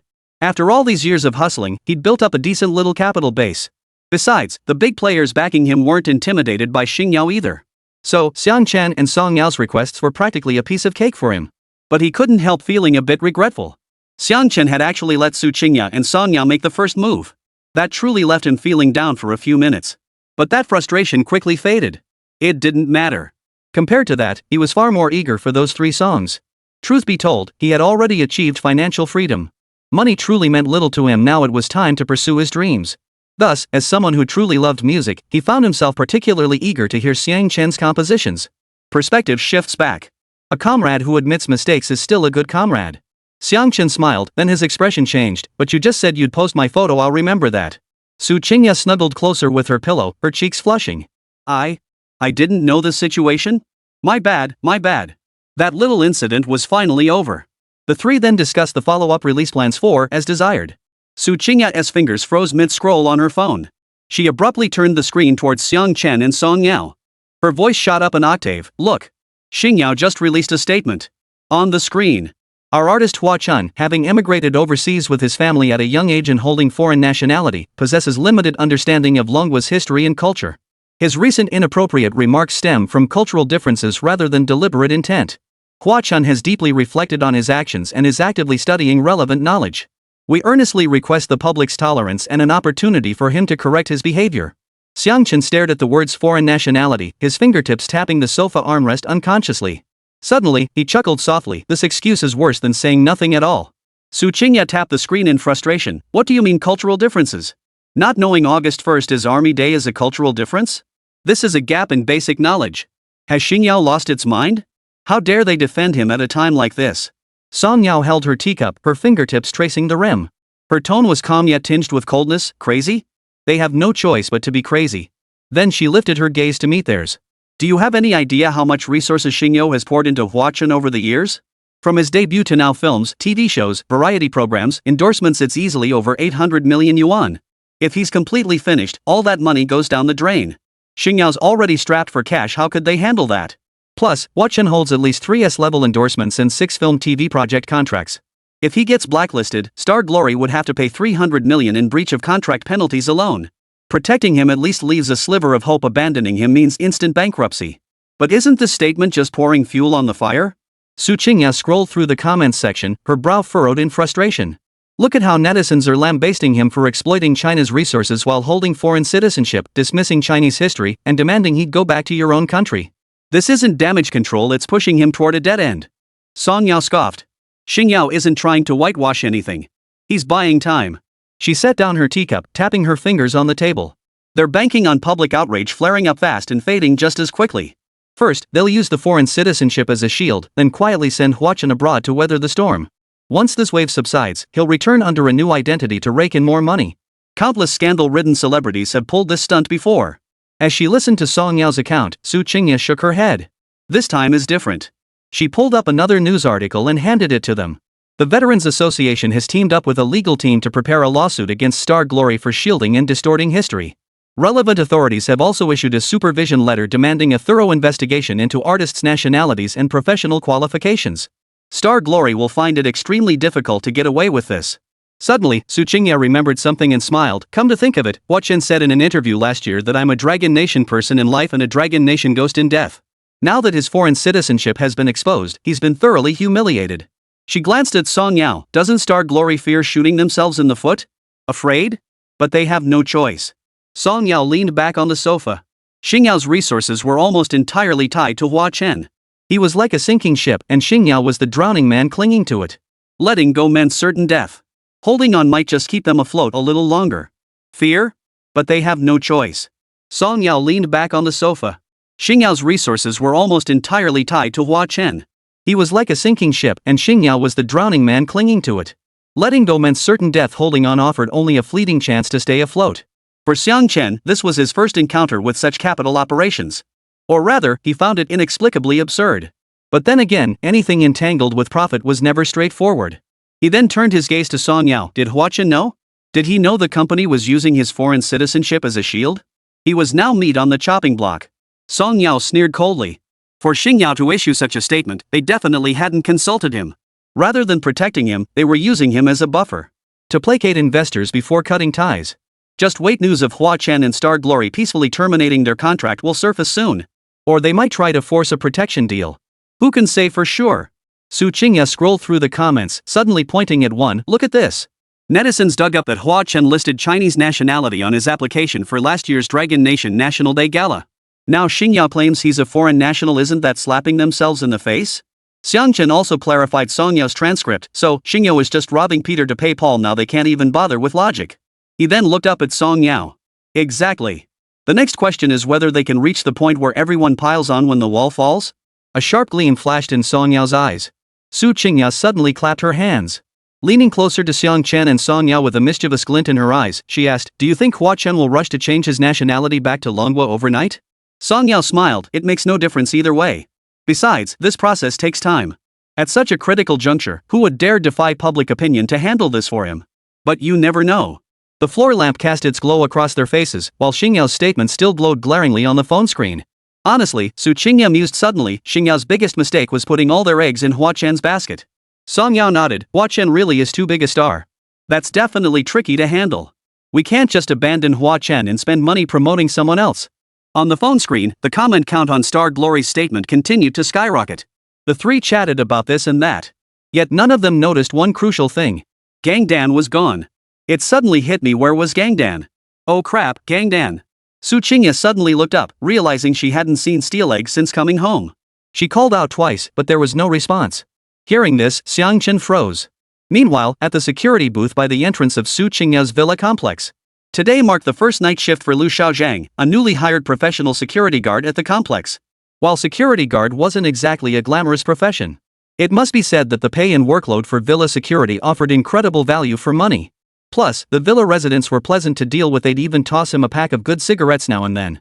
Much better than dealing with the grumpy old folks in those resettlement housing complexes. So he was quite satisfied with his new job. At that moment, Lu Xiaozhang was adjusting his security uniform against the glass door of the guardhouse. In his mind, he was replaying the scene of the wealthy young lady, Xiao Dan, driving into the compound and instantly noticing his imposing figure. The smile lines at the corners of his mouth could trap a mosquito. "Hello there." Just as Lu Xiaozhang was lost in his daydreams, a voice suddenly drifted past his ear. "Welcome home, residents." Lu Xiaozhang, having undergone professional training, immediately stood at attention and saluted. After a month of professional training, basic etiquette was now ingrained in his mind. But after waiting 3 seconds with no response, he looked up. Not a single strand of hair was in sight. Streetlights cast elongated shadows of trees at the community entrance, rustling loudly in the wind. Like someone grinding their teeth behind him. A cold sweat broke out on Lu Xiaozhang's neck. His freshly adjusted collar instantly became half soaked with sweat. "Who's there? Don't joke around, I'm easily scared." "Hello?" This time the voice came from behind him. So close it felt like someone was breathing into his ear. Lu Xiaozhang's hair stood on end like a cat's bristling fur. He whipped around, the beam of his flashlight sweeping out with a click. Holy crap! Under the streetlight crouched a dark, shadowy figure. Its body resembled a half-grown wolfhound, but its head was round and bulging, ears drooping, and its mouth twisted into an eerie grin. 2 rows of gleaming white teeth were exposed. Most terrifying were its eyes, a deep, eerie green that glowed in the darkness, tilted as it stared at him. "What the hell are you?" Lu Xiaozhang's flashlight shook like a sieve, its beam darting wildly over the creature. "Part dog, part something else, and it can even speak human language? Holy! My name's Gang Dan." At that, the thing opened its mouth. Its voice was soft and fluffy, but human speech coming from a dog's mouth? That was just too creepy, you know? Ghosts. Lu Xiaozhang's blood-curdling scream could have lifted the neighborhood's roofs. He tossed his flashlight aside and bolted for the exit. He sprinted faster than when the principal chased him in school, practically leaping through the door in 2 strides. He slammed the door shut, his back pressed flat against it as his heart pounded like it would burst from his chest. The duty room's motion-activated light flashed on at his screen, casting a sickly white glow that washed over his face. His lips looked pale. Panting, he peered out the window. Empty. Nothing there. Phew, thank goodness it was just a hallucination. Just as Lu Xiao was about to wipe the sweat from his brow, that soft voice sounded again. Hey, why are you running? I don't eat people. He whipped his head around. That thing called Gangdan was perched on the desk in the duty room, its paws resting on the edge as it tilted its head to look at him. Ah!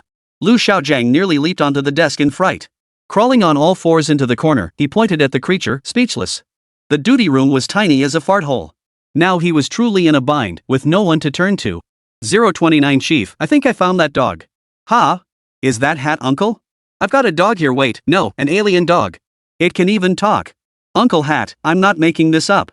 I really encountered an alien dog. It's outside right now, and it can talk. What should I do? Am I going to die? It looks so dangerous. Jiangnan Province, Linyu District Public Security Center. Lu Weiman, the usually cheerful old hat, frowned. Comrade. This is the Public Security Center hotline. Don't mess around. I'll say it again, your joke isn't funny. Making false reports carries legal consequences. And if we dispatch officers, it will severely waste our police resources. Are you drunk? Is your eyesight failing? If you can't find your way home, we can come out for that reason. It's midnight, and this absurd description. Lu Weiman, with his extensive experience in civil affairs, immediately thought this was a drunkard. Drunk and seeing things wrong. After all, similar incidents had happened before. No, it's real. I'm really outside. I'm perfectly sober, I haven't been drinking. There really is an alien dog. It's still at the door right now. It's really talking, I'm not lying. I'm so scared, am I going to die? Hearing this, the person on the other end of the line suddenly began to sob uncontrollably. That's right, it was Lu Xiaojiang who made the call. At that moment, the 185 centimeters tall burly man was cowering on the floor, terrified by Gangdan outside the house. But Gangdan couldn't understand it either. He'd come out to roam around, just wanting to observe human movements and expressions. But why was this human so terrified of him? He'd been so polite. It wasn't like his first encounter with Su Qingya. Well, it must be said, Gangdan's AI system was indeed highly advanced. But it overlooked one crucial thing. It wasn't human, nor was it a real dog. Most importantly, dogs can't ing talk. Hey, man, what's with the tears? Let's just talk this out. Are you drunk? Got some emotional issues or something? Hearing the sobbing on the other end, Lu Weiman froze for a few seconds. He realized something might be seriously wrong. Just give me your address, and I'll send someone over right now. Or maybe we could exchange contact info? I want to see what this alien dog you mentioned looks like. Lu Weiman decided to go check it out. Though he suspected this whole thing was probably nonsense. But their work had procedures to follow. Since someone had come looking for them, they had to follow the steps and follow up. But when he turned around, he realized tonight was actually pretty busy. At the police station, only he and another dispatcher were left on duty. After a moment's hesitation, he came up with a compromise solution. If it turned out the caller was indeed blowing smoke, he could tell the on-duty hat uncle to take it easy for a bit. Alright, my name is Lu Xiaojiang. I'm currently in the security room at Boya number 1. Hat uncle, could you please hurry? I'm begging you. So this is your phone? Yes, this is my phone.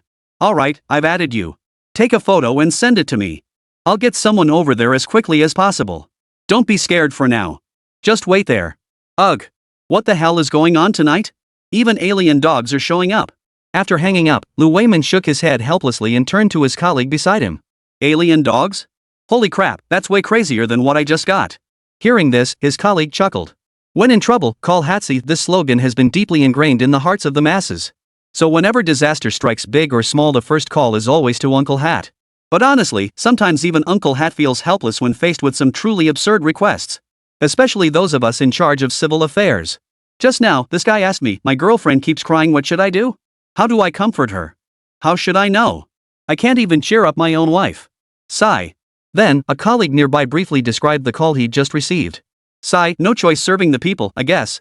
Hearing this, Lu Weiman gave a resigned chuckle, playfully referencing his own name pun before adding Lu Xiaojiang's contact information. Truth be told, for guys like them, the Hat Uncles, their daily routine was nothing but trivial family squabbles and petty matters. What on earth are you two chatting about? Just then, a deep voice boomed out. Excuse me, Deputy Director Wang? Got it.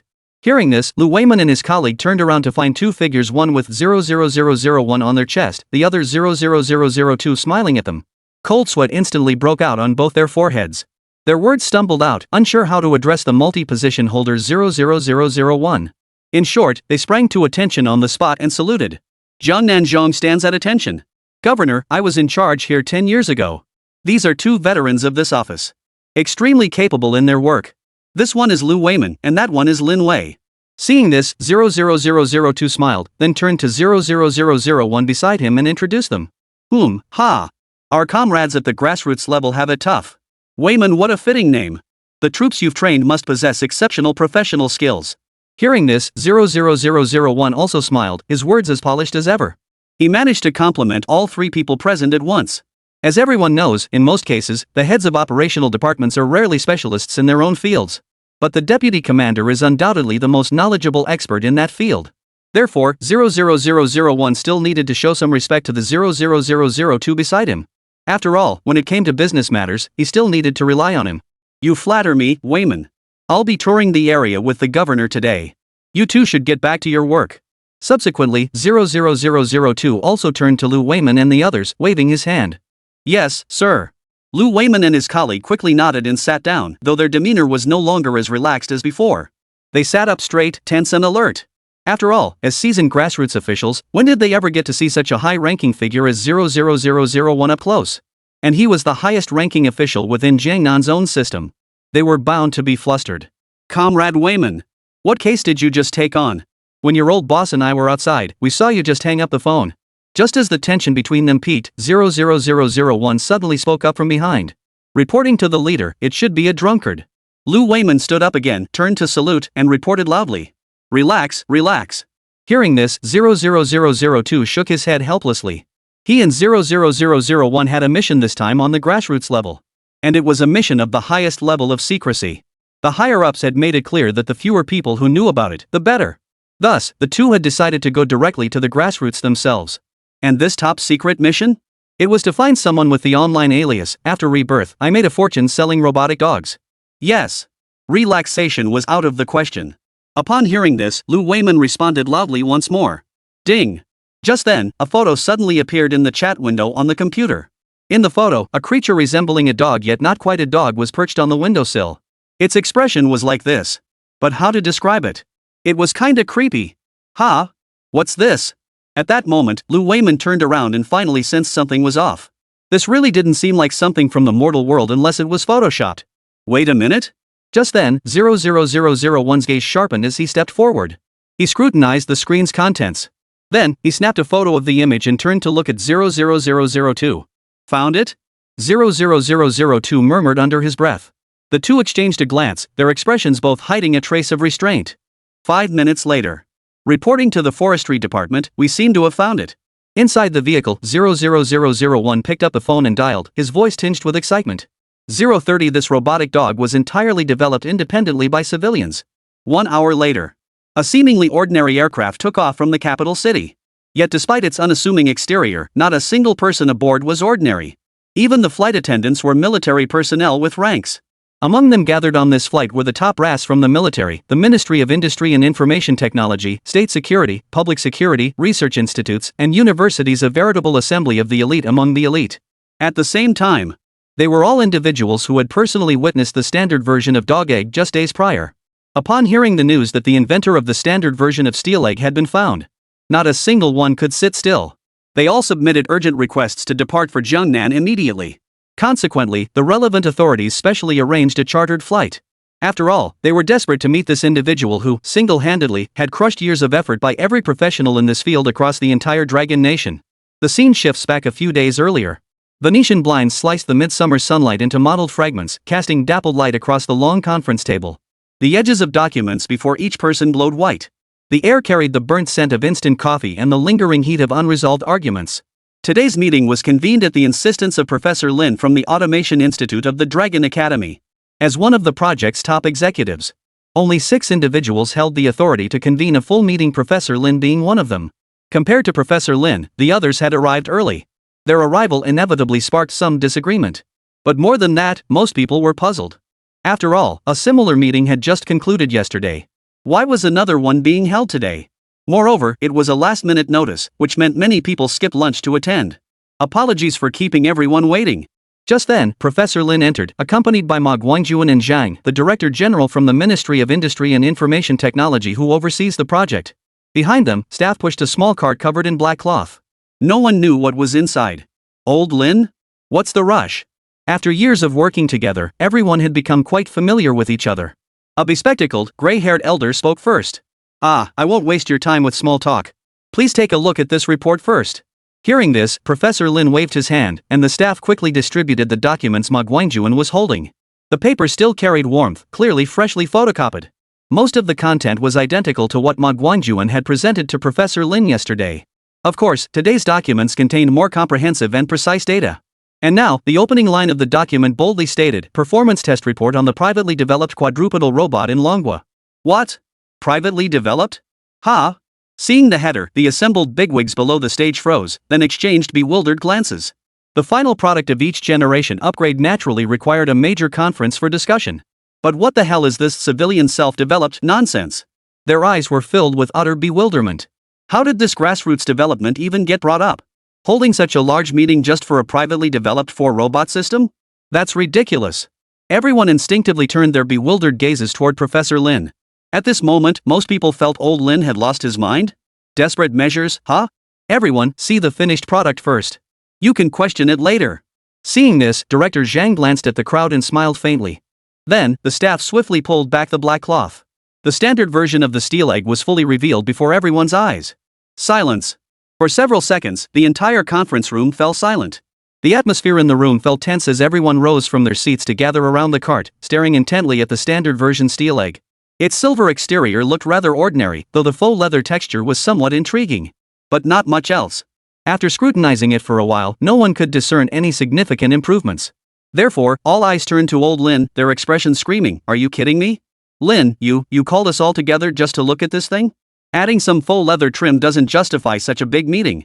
This isn't even a technological advancement." At that moment, a military leader who was quite familiar with Professor Lin turned to him and teased. "Everyone, why not take a look at the data first? Compare it?" Seeing the crowd reacting much the same as he had yesterday, Professor Lin's mindset was identical to Ma Guangjuan's yesterday. He was somewhat looking forward to seeing their reactions when they saw those outrageous figures. As always, nothing beats the satisfaction of seeing someone's arrogance get thoroughly humbled. What's this? A bionic mechanical dog? With a 5 kilograms payload? Professor Lin, everyone's pretty busy here, seriously, don't joke around with us. I stopped reading after seeing those numbers. This is just a child's plaything, isn't it? Didn't we already reject the idea of sourcing products from the public?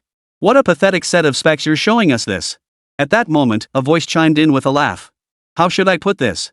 At this moment, he'd already written off today's meeting as a waste of time. 5 kilograms is true, but keep reading.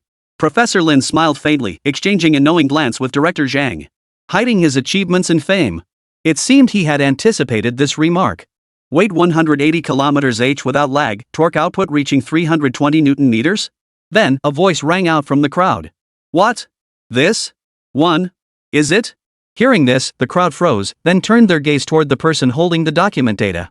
After all, most of them had placed their documents on the table. What did they want to say upon hearing this figure? Words were on the tip of their tongues when they suddenly sensed something was off. Professor Lin's lips curved into a faint smile. The moment to humiliate the show-off had finally arrived. Yesterday, he was the one humiliated. Today, he would be the one delivering the humiliation. He then spoke slowly, while our scrapped prototype 3 from last year could achieve this data if it were in civilian hands. Wait, this response time? 0.003 seconds? What? Before he could finish, another gasp of shock erupted. Ha? What? 0.003 seconds? The ticking of the conference room clock's second hand sounded unusually clear at that moment. The group hurried back to their seats, grabbing their documents and reports. And upon seeing this data, the pupils behind nearly every pair of glasses suddenly contracted. This response speed. The elderly professor in charge of this RD segment began trembling, the report paper rustling in his hands, and an error rate of 0.08%? Impossible. Our supercomputer-trained model still hovers around 0.08% error rate. How could this be? Old Gao, you must be shocked too. This error rate is a breakthrough we achieved only after 5 years of effort. It's already been commercialized. So rest assured, this information won't leak from our end. Only we know how much money this project burned through. Seeing Professor Wang like this, Professor Lin couldn't help but feel deeply satisfied. Even his words were almost identical to what Ma Guangjuan had told him yesterday. Suddenly, the conference room fell so silent you could hear a pin drop. Meanwhile, Ma Guangjuan had just produced the drive module for the steel egg. What is this? A superconducting magnetic levitation joint? Holy crap! This thing actually appeared in a privately developed product? This? Holy crap! The mocking atmosphere that had filled the room moments ago vanished. Instead, it was filled with waves of astonished gasps. Distinguished professors, esteemed seniors, and respected leaders, I will now activate it. Ma Guangjuan smiled faintly before turning to face the crowd. With the installation of Gangden's drive module complete, the steel egg's LED eyes suddenly lit up. Holy! At that moment, everyone finally sensed steel egg's extraordinary nature. Magnetic flux density, 12 Tesla? Stability coefficient, 0.6? Our latest product only has 0.5. This? But it uses batteries? A civilian version? How does the battery handle the load? At this moment, one question followed another, one exclamation after another. So this inventor is deliberately cutting corners. For the easiest technology to break through, he's using the worst standards. Yet for those hard to break through technologies, he's either on par with or even surpassing us. This inevitably leads us to speculate that he has likely reached the world's most advanced level in this field. At this moment, Professor Lin fully seized the floor, turning to the audience as he spoke slowly. A master's work speaks for itself. As the leading figures in this sector for the Dragon Nation, you've seen your fair share of simulation robots, both large and small. So whether something works or not, you can usually tell at a glance. Earlier, Gangdan gave them the distinct impression that it simply didn't work. But now, it was absurdly good. At this moment, this robot has completely surpassed their wildest expectations. Professor Lin was absolutely right. The inventor was deliberately holding back. Old Lin, can you give us some real details? Which research institute invented this? Private research? Give me a break. Why keep it from us? At that moment, all the relevant parties turned their gaze toward Professor Lin. Their questions were almost identical to his from yesterday. No one present believed this was some grassroots effort.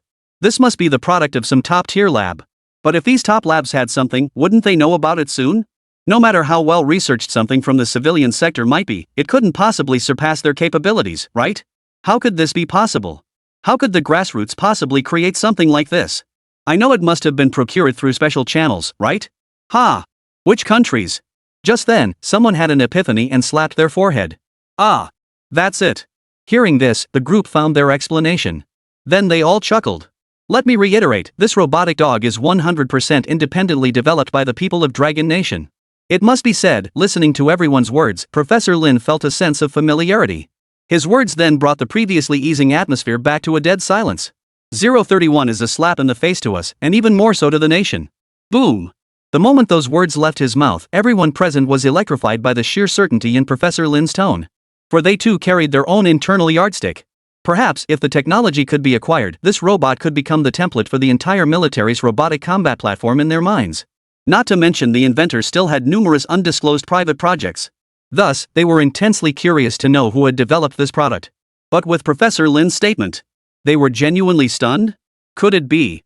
Professor Lin was telling the truth? Could this thing really be independently developed by civilians? Was he not joking at all? At that moment, Professor Wang looked up at Professor Lin. Old Wang, I may love to joke around, but how many times in my life have I ever joked about serious matters? Professor Lin looked at his old friend. Good heavens! At those words, the conference room fell silent, filled only with the sound of people gasping in shock. An inexplicable sense of loss washed over them. If it were some genius big shot, they could handle it better. But if it was an ordinary person whose hardware, software, and facilities were all inferior to theirs? That lesson was like a slap in the face. Everyone, let me tell you how I met him. After that, Ma Guangjuan explained to everyone where Steel Egg came from. Blah blah blah. As Ma Guangjuan continued his story, the expressions on everyone's faces grew increasingly bewildered. Can I see your chat history? After listening, Professor Wang turned to Ma Guangjuan. Sure thing. Ma Guangjuan promptly handed over his phone. My grandmother often slaps Zhao Zilong? Professor Wang blurted out instinctively. That's not important, Professor Wang. Hearing this, Ma Guangjuan froze. Suddenly feeling utterly mortified. Oh no, I forgot to change the name. My boss caught me playing abstract games. But this was just a minor incident. Soon, Professor Wang's attention shifted back to the content of their conversation. 1 minute later. 8,000? Cost? What the hell are we doing? This is criminal. The military bigwig slammed his fist on the table, making the teacups jump. We're wasting national funds on half-assed work. They're using 8,000 to wake us up, and we still have the nerve to sit here discussing technical bottlenecks? 8,000. His tone grew strangely frenzied toward the end. The air in the conference room thickened like frozen lead. The collective gasps that had echoed moments ago abruptly froze. Every pair of eyes was glued to the chat log the military bigwig held between his fingers. Total cost around 8,000, primarily spent on sensors and 3D printing. Of course, every word was pure bluff, not a single truthful statement. Otherwise, how could he convince them this was merely a graduation project? But the high-ranking officials, unaware of Xiang Chen's true identity, weren't thinking that way at all. Without a doubt, they were all reeling from the shock. 8,000. Professor Wang's knuckles turned white as he gripped his phone, his voice trembling. That clumsy mechanical dog at our institute, which can barely climb stairs? Just the motors for its joints cost 120,000 yuan. Our border defense's smart early warning system? Just the algorithm licensing fees alone cost us 8 million yuan. General Zhang's Adam's apple bobbed before he slammed his fist hard on the table, sending water splashing from his teacup. And what do we get for it? Something worth less than their 8,000 yuan contraption. The words landed like a boulder dropped into boiling oil, sending shockwaves through the room. Academician Li, who specializes in materials science, stood up unsteadily and pointed at the project progress chart on the wall. Suddenly, he clutched his chest, nearly gasping for breath. What are we doing here? He gasped. Squandering the nation's money? It's not just throwing money down the drain. It's slapping us in the face, slapping the nation's face. Professor Lin gave a bitter laugh, tapping his report with his fingertip. Just last month, I was bragging to Ma Guangjuan that our newly developed neural network chip had reached world-leading standards, with a unit cost of only 200,000 yuan. And what happened? Their chip is just a standard civilian model, yet through algorithm optimization, its performance is 3 times better than ours. Everyone scrolled down the chat log. There it was: after rebirth, I made a fortune selling robot dogs. It stated the sensors were sourced from second-hand markets, just cleaned and reused. A photo of a heavily scratched sensor was attached. Many parts are recycled, it continued. Like the batteries in the collar's old ones from electric bikes. I just reassembled them.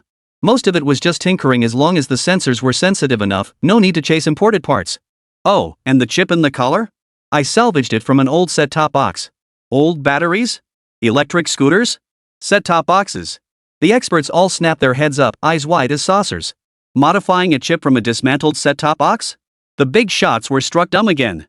He beat us using scrap hardware. Every single piece of our hardware is 1,000 times better than his. But what about the technology? We're probably not even 1% as good as his. Someone muttered under their breath. Ha! A suppressed wave of laughter erupted in the conference room. As the laughter continued, it turned sour, tinged with bitterness and a hint of bitterness. We've been too impatient. Professor Wang set down his phone, his tone heavy. We keep chasing the most expensive parts and the top-tier teams, thinking that throwing money at problems will solve them. But look at them. With just 8,000 yuan, they've outpaced our 300 million, even 500 million yuan projects. He suddenly turned to Ma Guangjuan. Have you gotten in touch with him?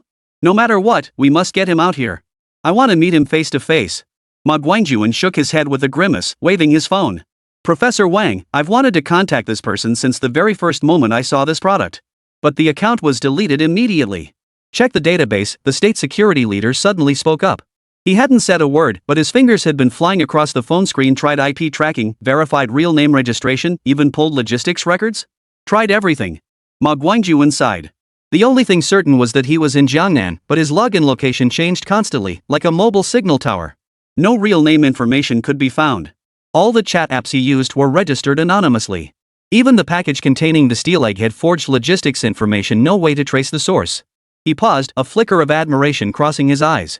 This guy was too good, like he'd erased himself from the internet. Hearing this, the state security leader's finger paused on the screen, a faint smile curling his lips. The more mysterious, the more it proves his skill. But one thing is certain: he's in Jiangnan, and he knows our technical limitations inside out. Otherwise, he couldn't have achieved a level of concealment where we can't even trace him. Such talent truly lies hidden among the people. After a brief moment of distraction, he stood up and smoothed his clothes. This case, he said, the State Security Bureau will handle it. You're taking it? The military leader raised an eyebrow. How do you plan to find him? Jiangnan is vast. We can't go door to door asking if anyone invented the robotic dog, can we? No need to go door to door. Inspector Zhao pulled up a map of Jiangnan and narrowed his eyes. 1 hour later. Top secret mission assigned to Jiangnan 00001's computer. Thus began the incident where Jiangnan's 00001 and 00002 paid a nighttime visit to the Linyu District Public Security Center. Cut back to. Hey, Lu Xiaojiang? Where are you? I'm here. Lu Weiman dialed Lu Xiaojiang's number. 032. Poor Lu Xiaojiang is soft-hearted tough guy. As the police car pulled up at the entrance of Boya No. 1 residential complex, the pre-dawn breeze carried a hint of dampness. It rustled the treetops. Sweat drenched Lu Weiman's palms as he gripped the steering wheel. After all, in his nearly 3 years of driving, he'd had countless passengers in the back seat. But a leader of such high rank? This was a first. In the rearview mirror, 00001 and 00002 sat calmly in the back seat, looking as though they were merely out for a stroll. But he knew their gazes had already swept over the security booth at the community entrance. "Sir, it's over there." Lu Weiman pointed to the lit security booth, its window still bearing the 24-hour duty sign. Then he dialed the number Lu Xiaojiang had left. Lu Xiaojiang was huddled in the corner of the guard booth, clutching a thermos. And upon seeing the police car approach, he sprang to his feet, his face as white as a sheet, "Uncle Hat. You're finally here. Is it still out there?" Just as Lu Weiman was about to offer some reassurance, 00002 in the backseat suddenly spoke up. "Hold on, let's look around first." He pushed open the door, moving as lightly as a falling leaf, with 00001 following closely behind. The two split up seamlessly. One circled the security booth while the other glanced up at the neighborhood's surveillance cameras. Lu Weiman and Lin Wei quickly got out too, sweeping their flashlights around the area. They illuminated the lawn, flower beds, behind trash bins, even the security booth's roof, not a single dog hair in sight. "Xiaojiang, think again." Lu Weiman crouched down, trying to soften his tone. "Could you have misidentified it? It was dim in the middle of the night, maybe it was just a stray cat, or..." Right now, everyone is searching for the dog. Their motives differed. Lu Weiman and Lin Wei, unaware of Gangdan's true situation, came down to confirm whether it was really as Lu Xiaojiang described. While 00001 and 00002 were eager to see this top-secret mission assigned by their superior. "It's not a wildcat." Lu Xiaojiang was nearly in tears. "It can talk. You can dismiss everything else as my mistake, but it can talk. That can't be a mistake. It even asked me for a sausage. Oh, and it has a shiny collar around its neck, and its eyes are green." 00001 happened to walk by and heard this, his eyes flickering. "Comrade, what did it say to you?" "Its name is Gangdan." Lu Xiaojiang's voice trembled. "Gangdan?" 00002's footsteps halted momentarily. He exchanged a subtle glance with 00001. That name matched the characteristics of their target. Except the name the boss gave them had 3 extra characters. It was called Steel Egg Standard Edition. But the surroundings were empty, only the sound of wind rustling through the leaves. 00001 walked to the security room window and tapped the glass lightly with his finger. "The photos you took, were they taken right here?" "Yes." Lu Xiaojiang pointed at the window frame. "He was right here, face pressed against the glass, watching me and smiling. That look." He shuddered and stopped himself from continuing. Lu Weiman leaned in to look. There were indeed several faint claw marks on the window frame, unlike those of ordinary cats or dogs. More like they were left by some kind of metal object. His heart skipped a beat. Could this really be true? At that moment, he was genuinely baffled. But with 2 leaders present, he dared not speak out of turn. "Sir, should we expand the search area?" Lin Wei suggested quietly. After all, he wasn't stupid, he could see it too. Could this very thing be the reason the 2 leaders were conducting an incognito inspection? 00001 shook his head calmly. "No need." He turned to Lu Xiaojiang, pulling a small notebook from his pocket. "Young man, recount the entire incident again in as much detail as possible." Its voice, movements, and every single word it spoke. Though frightened, Lu Xiaojiang saw how seriously the seemingly extraordinary man in uniform was taking things and dared not be vague. He recounted everything in full, from Gangdan suddenly greeting him, to his own panic-stricken retreat into the security room, to those soft-spoken words. "Hey, Gangdan, why were you running?" 00002 listened attentively, nodding occasionally and interjecting. Its voice sounded like a child? Or more like a robot? Like a cartoon robot, a bit soft, but very clear. Lu Xiaojiang recalled, the ring around its neck would glow, and it would flash when it spoke. Lu Weiman took notes beside him, growing increasingly alarmed. He suddenly recalled the gaze in that earlier photo. The dog's eyes didn't look alive at all, more like some kind of precision instrument. After Lu Xiaojiang finished, 00001 closed the notebook and patted his shoulder. "Young man, don't be afraid. It might be some kind of new electronic pet, or maybe just someone's prank. We'll get to the bottom of it. You just focus on your shift for now." "A prank?" Lu Xiaojiang remained skeptical. But it really did talk. Technology's advanced these days. Talking toys are everywhere. Relax, it's nothing. An alien dog? Aliens specifically came here to leave a dog? Just to scare you? Lu Weiman quickly tried to smooth things over. "Maybe it's just a kid's toy that got loose. We'll keep an eye out for you. Don't worry, we'll definitely get to the bottom of it. If it comes down to it, I'll stay here with you tonight." Lu Xiaojiang finally relaxed a bit, loosening his grip on the thermos. "Thanks for your help, Hat Uncle. I really appreciate it." 00001 and 00002 stepped out of the security office and stood under a streetlight, whispering to each other. Lu Weiman and Lin Wei sensibly kept their distance, catching only scattered fragments of conversation. The characteristics match, it must be him. It won't get away. Since it showed up here once, it'll definitely come back. Have the tech team come in overnight to set up surveillance without alerting the residents. Lin Wei inwardly gasped. This alien dog business was no small matter. Just then, 00001 turned and called out to him, "Comrade Wayman, what's the security situation like in this neighborhood? Many residents? Not many. All detached villas. Security's tight, 24-hour patrols." Lu Wayman quickly reported, "The property management has surveillance cameras with pretty comprehensive coverage." "Good." 00001 nodded. "Contact the property management. Tell them we received a report of suspicious activity and need to review tonight's surveillance footage, focusing on the area around the security office." He paused, then added, "Don't say we're looking for a dog, just say we're looking for a person." "Yes." Lu Wayman immediately pulled out his phone. 00002 stepped aside and dialed a number. "Have Team 03 bring their gear to Boya number 1. Move fast, no sirens."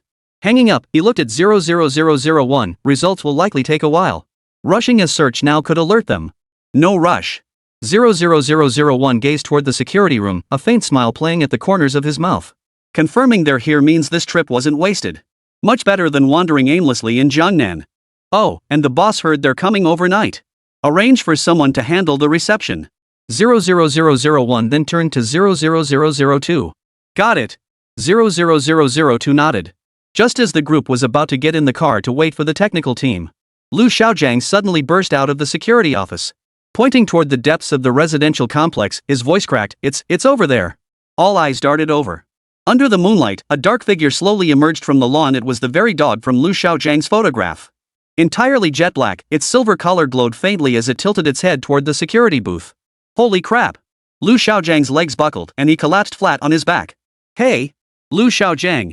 Lu Xiaojiang! Wake up, wake up!" Lu Weiman and Lin Wei rushed over, one pinching his nose, the other patting his chest, scrambling frantically. Meanwhile, 00001 and 00002 stood frozen in place, their eyes fixed unblinkingly on the dark silhouette. As the shadow drew nearer, Lu Weiman finally realized its movements were unlike those of an ordinary dog. Its gait was steady, each step measured with precision, as if taken with a ruler. When it stopped about 10 meters away, the collar around its neck suddenly lit up, and a soft voice asked, "Who are you? Where's that person from earlier?" Lu Weiman and Lin Wei's hands trembled, nearly dropping Lu Xiaojiang to the ground. Holy, it can talk! Suddenly, Lu Weiman felt a pang of guilt toward Lu Xiaojiang. Yeah, who wouldn't be scared by this in the middle of the night? If he were alone here, he'd be freaked out too. 00002 took a step forward, his tone as gentle as possible. "Are you called Gangdan?" The dark figure tilted its head. "Ha? You know me?" 00001's eyes lit up. He gave 00002 a knowing look, signaling him to continue. "We're here to play with you." 00002 smiled. "Do you know who researched you?" "Research, you mean the master?" Gangdan's collar flashed. "Yes." 00002's gaze sharpened as he hurriedly added. "No, your eyes betray you. You're trying to trick me. I have no master. I was born from an egg." Just as 00002 thought everything was going smoothly, Steel Egg's single sentence completely threw him off. "Damn, this thing's no ordinary creature." "Ah."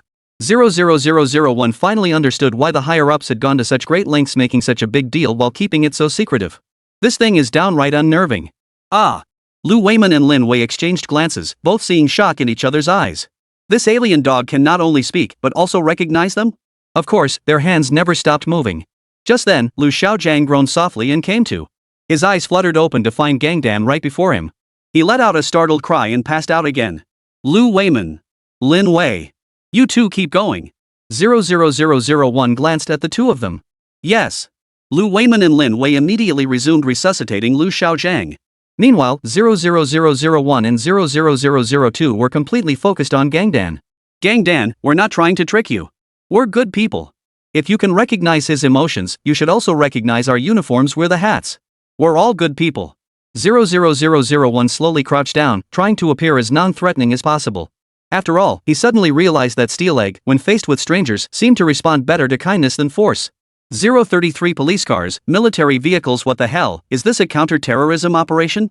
Gangdan tilted his head, and the silver collar around his neck suddenly hummed and flashed blue. Like a string of rapidly flickering electronic fireworks. 00001 and 00002 held their breath. Even Lu Weiman paused his grip on Lu Xiaozhang's nose to look over. After all, Steel Egg's posture resembled a sci-fi robot analyzing data. Retrieving identity information. Matching facial features. Gangdan's voice abruptly turned mechanical as the blue light on its collar spun rapidly. Match confirmed. The next second, it switched back to its soft tone. You are Zhao Jigua, Deputy Governor of Jiangnan Province and Director of the Public Security Department, a first-class police superintendent in charge of coordinating classified cases across the province. The person beside you is Qian Ming, Deputy Director of the department and a second-class police superintendent overseeing technical investigations. Your team cracked the encryption system of a transnational hacker organization last year. Impressive. Lu Weiman's grip on Lu Xiaozhang's phone slipped, sending it thudding to the floor once more. Lin Wei didn't even pause to help him up. You. Zhao Jigua's pupils suddenly contracted. He instinctively touched his collar and swallowed unconsciously. Qian Ming pointed at Gangdan, unable to form a complete sentence for a long moment. Where did you get this data? Gangdan's collar flashed a green light like a mischievous child, scraped from the web. His name's on the leadership roster of the provincial government's official website, and your technical achievements were published in the journal National Security Technology of Manhwa. The author's affiliation is clearly stated.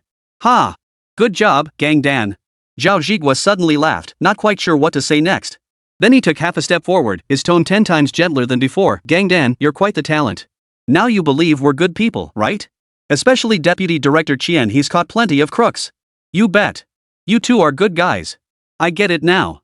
Gangdan wagged his tail triumphantly. Master? Qian Ming quickly pressed. Where's your master? I really want to meet him. Gangdan suddenly drooped his ears, his collar glowing yellow. Huh? Why are you trying to trick me again? Just because you're good doesn't mean you can trick me. Ha, no way. We're not trying to trick you, we're just curious. Zhao Jigua waved his hands hastily. We hired him as an advisor to contribute to the nation. Woo! Just then, Lu Xiaozhang groaned and woke up. He opened his eyes dazedly and saw Gangdan. This time he wasn't knocked out. Just as he was about to scream, Lu Weiman, afraid of disturbing the leader's business, clamped his hand over Lu Xiaozhang's mouth, almost suffocating him. Lu Weiman exhaled in relief and exchanged a knowing glance with Lin Wei. The two quickly helped Lu Xiaozhang into the security room. After all, these two lowly grunts really didn't need to hear such classified information. Knowing too much would only bring trouble upon themselves. Steel Egg, we're really good people, you know? Look, it's the middle of the night and we're still working. We really like you. How about you hang out with us for a bit? Zhao Jigua narrowed his eyes, then changed his approach and said with a smile. Ah. No problem, as long as you don't try to get info out of me. You two are good people, I love hanging out with good people. Hearing this, Gangdan tilted his head. Outside, Zhao Jigua was whispering with Qian Ming, how much longer until the tech team arrives? Just said 10 minutes. Qian Ming glanced at his watch. The leader's private jet was about to land. Should they head to the airport first? No rush. Zhao Jigua stared intently at the direction where Gangdan had vanished, his eyes gleaming. With this little guy around, he won't get away. Tell the tech team not to come directly, we don't want to scare Gangdan. Instead, send some officers to set up surveillance around the neighborhood first. This matter isn't under our jurisdiction anymore. All we need to do is ensure the leaders get to see this. The top leader truly was the top leader, quickly prioritizing the essentials. And swiftly arranged the operational deployment. Meanwhile, at Jiangnan International Airport, the tarmac was tightly cordoned off by olive drab off-road vehicles. Soldiers stood in a straight line beside the vehicles, their backs to the aircraft. Hands resting on holsters, even the wind seemed to flow around them. 3 black coasters sat silently, their windows covered in one-way film, revealing only faint silhouettes inside.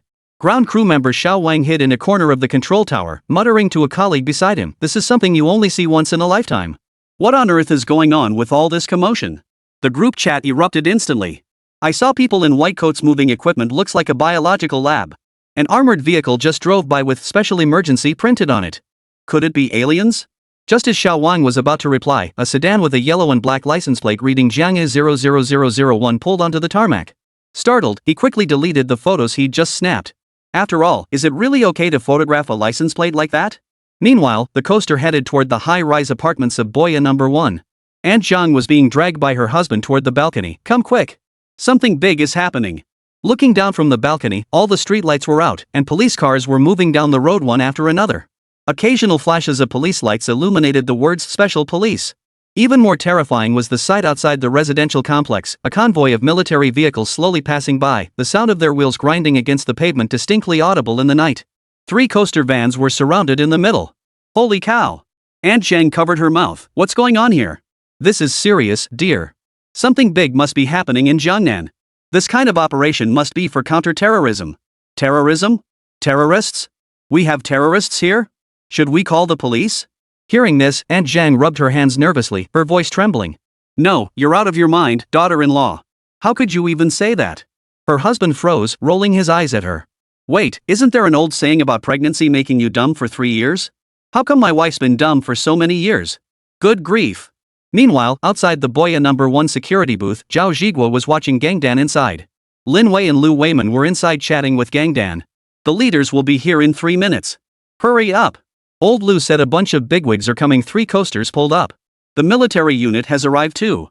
Xian Ming approached, reporting the situation. Zhao Zhiguo nodded, a smile playing on his lips. After waiting so long, it finally wasn't for nothing. Wait? What did you say? Troops? The troops are here too? Zhao Zhiguo finally caught on, but before he could ask more. The moment the words left his mouth, the distant roar of car engines echoed through the air. Xian Ming glanced at his watch. They're here. Oh my god. What on earth is going on?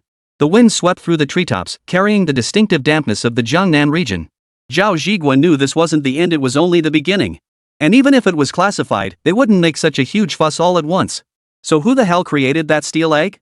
What the hell is going on with the steel egg? 034. The moment Xiang Chen appeared, the city was instantly overrun by zombies. 3 minutes later, the coaster pulled up at the entrance of Boya No. 1. The accompanying soldiers and police officers swiftly deployed security around the perimeter. Zhao Zhiguo and Xian Ming straightened their uniforms before stepping out. Lu Weiman and Lin Zhang followed closely behind them. Holy crap, this feels like a major deal. Lu Weiman and Lu Zhang huddled at the back, secretly counting the old man's white hairs. In this kind of situation, they naturally played the role of background extras. But they had to admit, getting to witness this firsthand gave them some serious bragging rights for later. Lu Weiman and Lin Zhang followed with hunched shoulders, the hem of their police uniforms fluttering in the wind before they hurriedly pressed it down. Lin Zhang's Adam's apple bobbed as he stole a glance at Zhao Zhiguo's back and realized the guy seemed pretty nervous too. Zhiguo, where is he? Have you found him? Have you found the inventor? Only 12 academicians came this time, we absolutely cannot drop the ball. The second in command of state security strode over, his voice tinged with urgency. What? Academicians? 12 of them? Zhao Zhiguo's gaze drifted involuntarily forward. Behind Wang Jianjun stood a sea of gray-haired elders, some leaning on canes, others clutching tablets, their eyes gleaming intensely behind their glasses. Further back stood olive-green-clad officers, their shoulder insignia blindingly reflective in the moonlight. The sound of boots crunching gravel was perfectly synchronized. Now he understood why such an elaborate display was necessary. Good heavens! 12 academicians had arrived. The slightest mishap would deal a devastating blow to the nation's fortune. That dog-faced bastard was in the security booth, and the inventor hasn't been found yet. But based on our preliminary analysis, it should be someone living in the neighborhood. He glanced toward the booth as he spoke. Alright, I'll go take a look first. The deputy head of state security nodded and headed toward the security booth. 3 seconds later, he turned back, his voice low and rumbling like a car rolling over gravel. Where is it? There's nothing inside? Ha! The words hit Zhao Zhiguo like a punch to the gut. He spun around and sprinted toward the security booth. Lu Weiman and Lin Wei also panicked, jogging after him. Just moments ago he was chatting with Gangdan in the booth, how could he vanish in the blink of an eye? Gangdan? Gangdan! Zhao Zhiguo pushed open the door. The booth was empty. What the hell is going on? Zhao Zhiguo's voice cracked, but he dared not speak aloud. Instead, the veins on his forehead throbbed violently. His back instantly soaked with cold sweat. So many high-ranking officials had rushed here overnight. And now the main person was gone. If word got out about this, he could kiss his department director position goodbye. Xian Ming was even more frantic, pacing around the security booth twice while muttering, impossible. All doors and windows are locked. Did he crawl through a crack in the ground? At that very moment, as Zhao Zhiguo and Xian Ming frantically tried to piece together what had happened. Ha! Why are there more and more people? A soft voice suddenly emerged from the nearby bushes, startling everyone. Steel Egg emerged from the waist-high holly bushes, leaves still clinging to his paws. The collar around his neck flashed a puzzled blue light. Huh? Why are you all staring at me? Were you looking for me? I just saw a fat cat and went to check it out. At that, all eyes instantly focused on Gangdan. The old men behind the deputy director of state security suddenly stirred. The bespectacled old man who'd been holding the instrument rushed forward 2 steps. He nearly tripped over his own pant leg. Don't move! For God's sake, don't move! His shout froze Gangdan in place. He tilted his head to look at the old man. Grandpa, take it easy. He looks just like him. Another old man in a white lab coat stroked his chin, eyes wide as saucers. But it's far more lifelike than the one in our lab. Look at its joint mobility, and those eyes. See? Old Lin and your apprentice were right, this inventor deliberately cut corners. An old man with gold-rimmed glasses suddenly turned, his voice brimming with excitement. Look at its collar. The heat dissipation vent layout is different. And that fur texture, it's made of new biomimetic material. Excellent. This is excellent. The old man erupted into a buzzing hive of chatter. The sensors must be upgraded too, it landed so smoothly just now. The motion module is smoother when it emerged from the grass just now, it definitely used fluid dynamics algorithms. This is 10 times better than the prototype we saw at the ministry last week. Who on earth invented this? You could tell these old guys were genuinely thrilled. After all, this steel egg has fulfilled nearly every fantasy they've ever had about the field of robotic dogs. Ha! And right now, the one whose excitement was tinged with a hint of pride was none other than Professor Lin. Good heavens! My guess was spot on. Ma Guangjuan stared at the steel egg before him, equally overcome with excitement.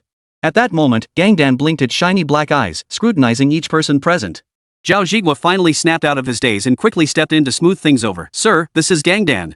The second in command of the National Security Bureau raised his hand to silence the murmurs, his gaze returning to Gangdan. Little guy, where's your owner? Gangdan's ears drooped, and his collar turned yellow. You're trying to get me to talk to? I can't say. The second in command froze. He never expected Gangdan to say something like that. At the same time, Zhao Zhigua explained from the side, Gangdan, this man is just like your uncle Zhao, a good person. Gangdan suddenly spoke up, the blue light on his collar rapidly flickering. Uncle Zhao, I know who he is. He's the second in command at State Security, and I know he's a good person too. I trust you, but asking me who my master is a no-go. Wang Jianjun froze again, his pupils suddenly contracting. Damn it. Attitude's great, neither refusing nor cooperating. In the eyes of most undercover agents, this was a particularly difficult situation to handle. Seeing this, an elderly man stepped forward, trying to sound as gentle as possible. Gangdan, where is your master?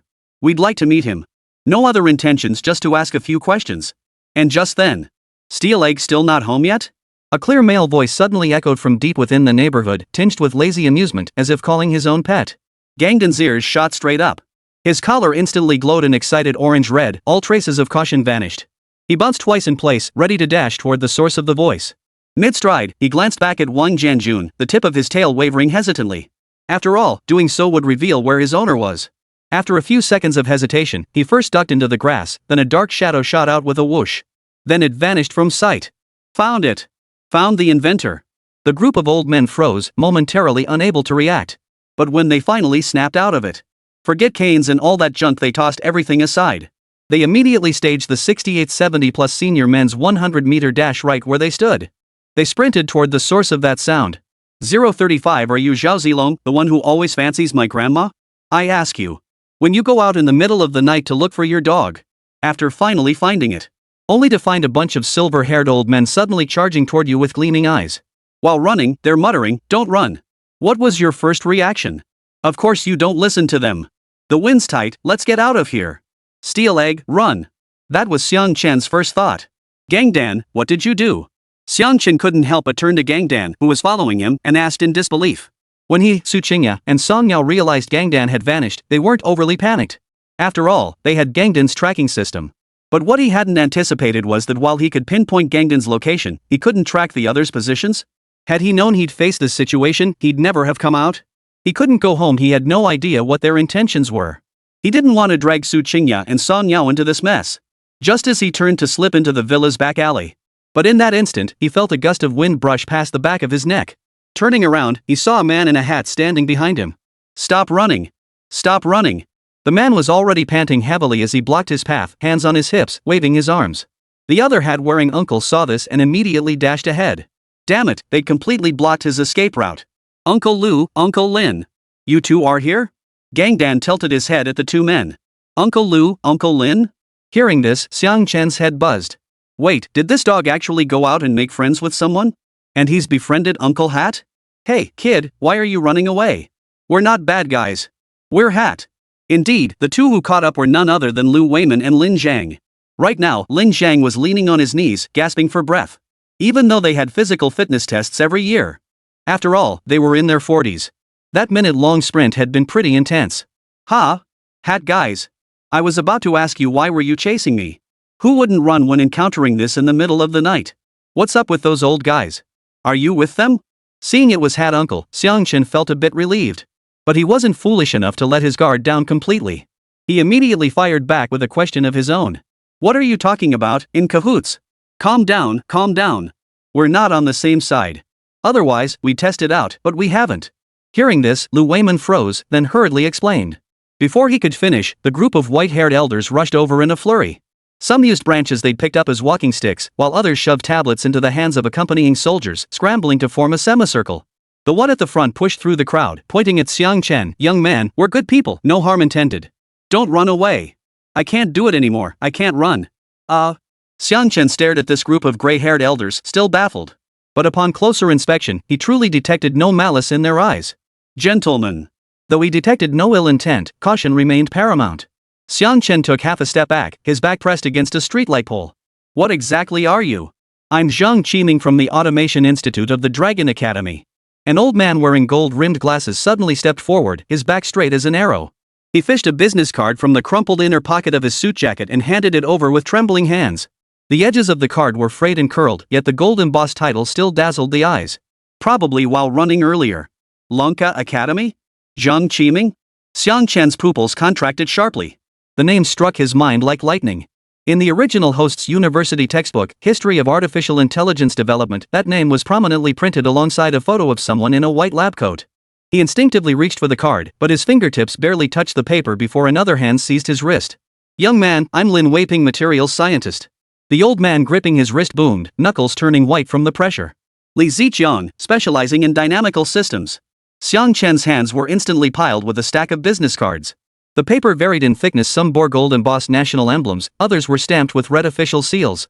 The most extravagant one listed 3 densely packed lines of titles. The last line read, Academician of the Dragon Nation Academy of Engineering. He held these feather-light pieces of paper, yet his palms burned intensely, as if cradling a ball of fire. Any one of these names could send shockwaves through the entire academic world. So, Xiang Chen took a deep breath, forcing his voice to sound calm, though his fingertips dug deep creases into the edges of the business cards. What exactly do you all want from me? Xiang Chen cleared his throat. How did you find me? Xiang Chen had calmed down considerably, his tone softening slightly. Could it be that this group was actually here to find Gangdan? Xiang Chen couldn't think of any other reason. Young man, first tell me, did you develop this robotic dog? The second in command of state security stepped forward. Though 99 should be able to confirm this after all, Gangdan was standing right beside Xiang Chen.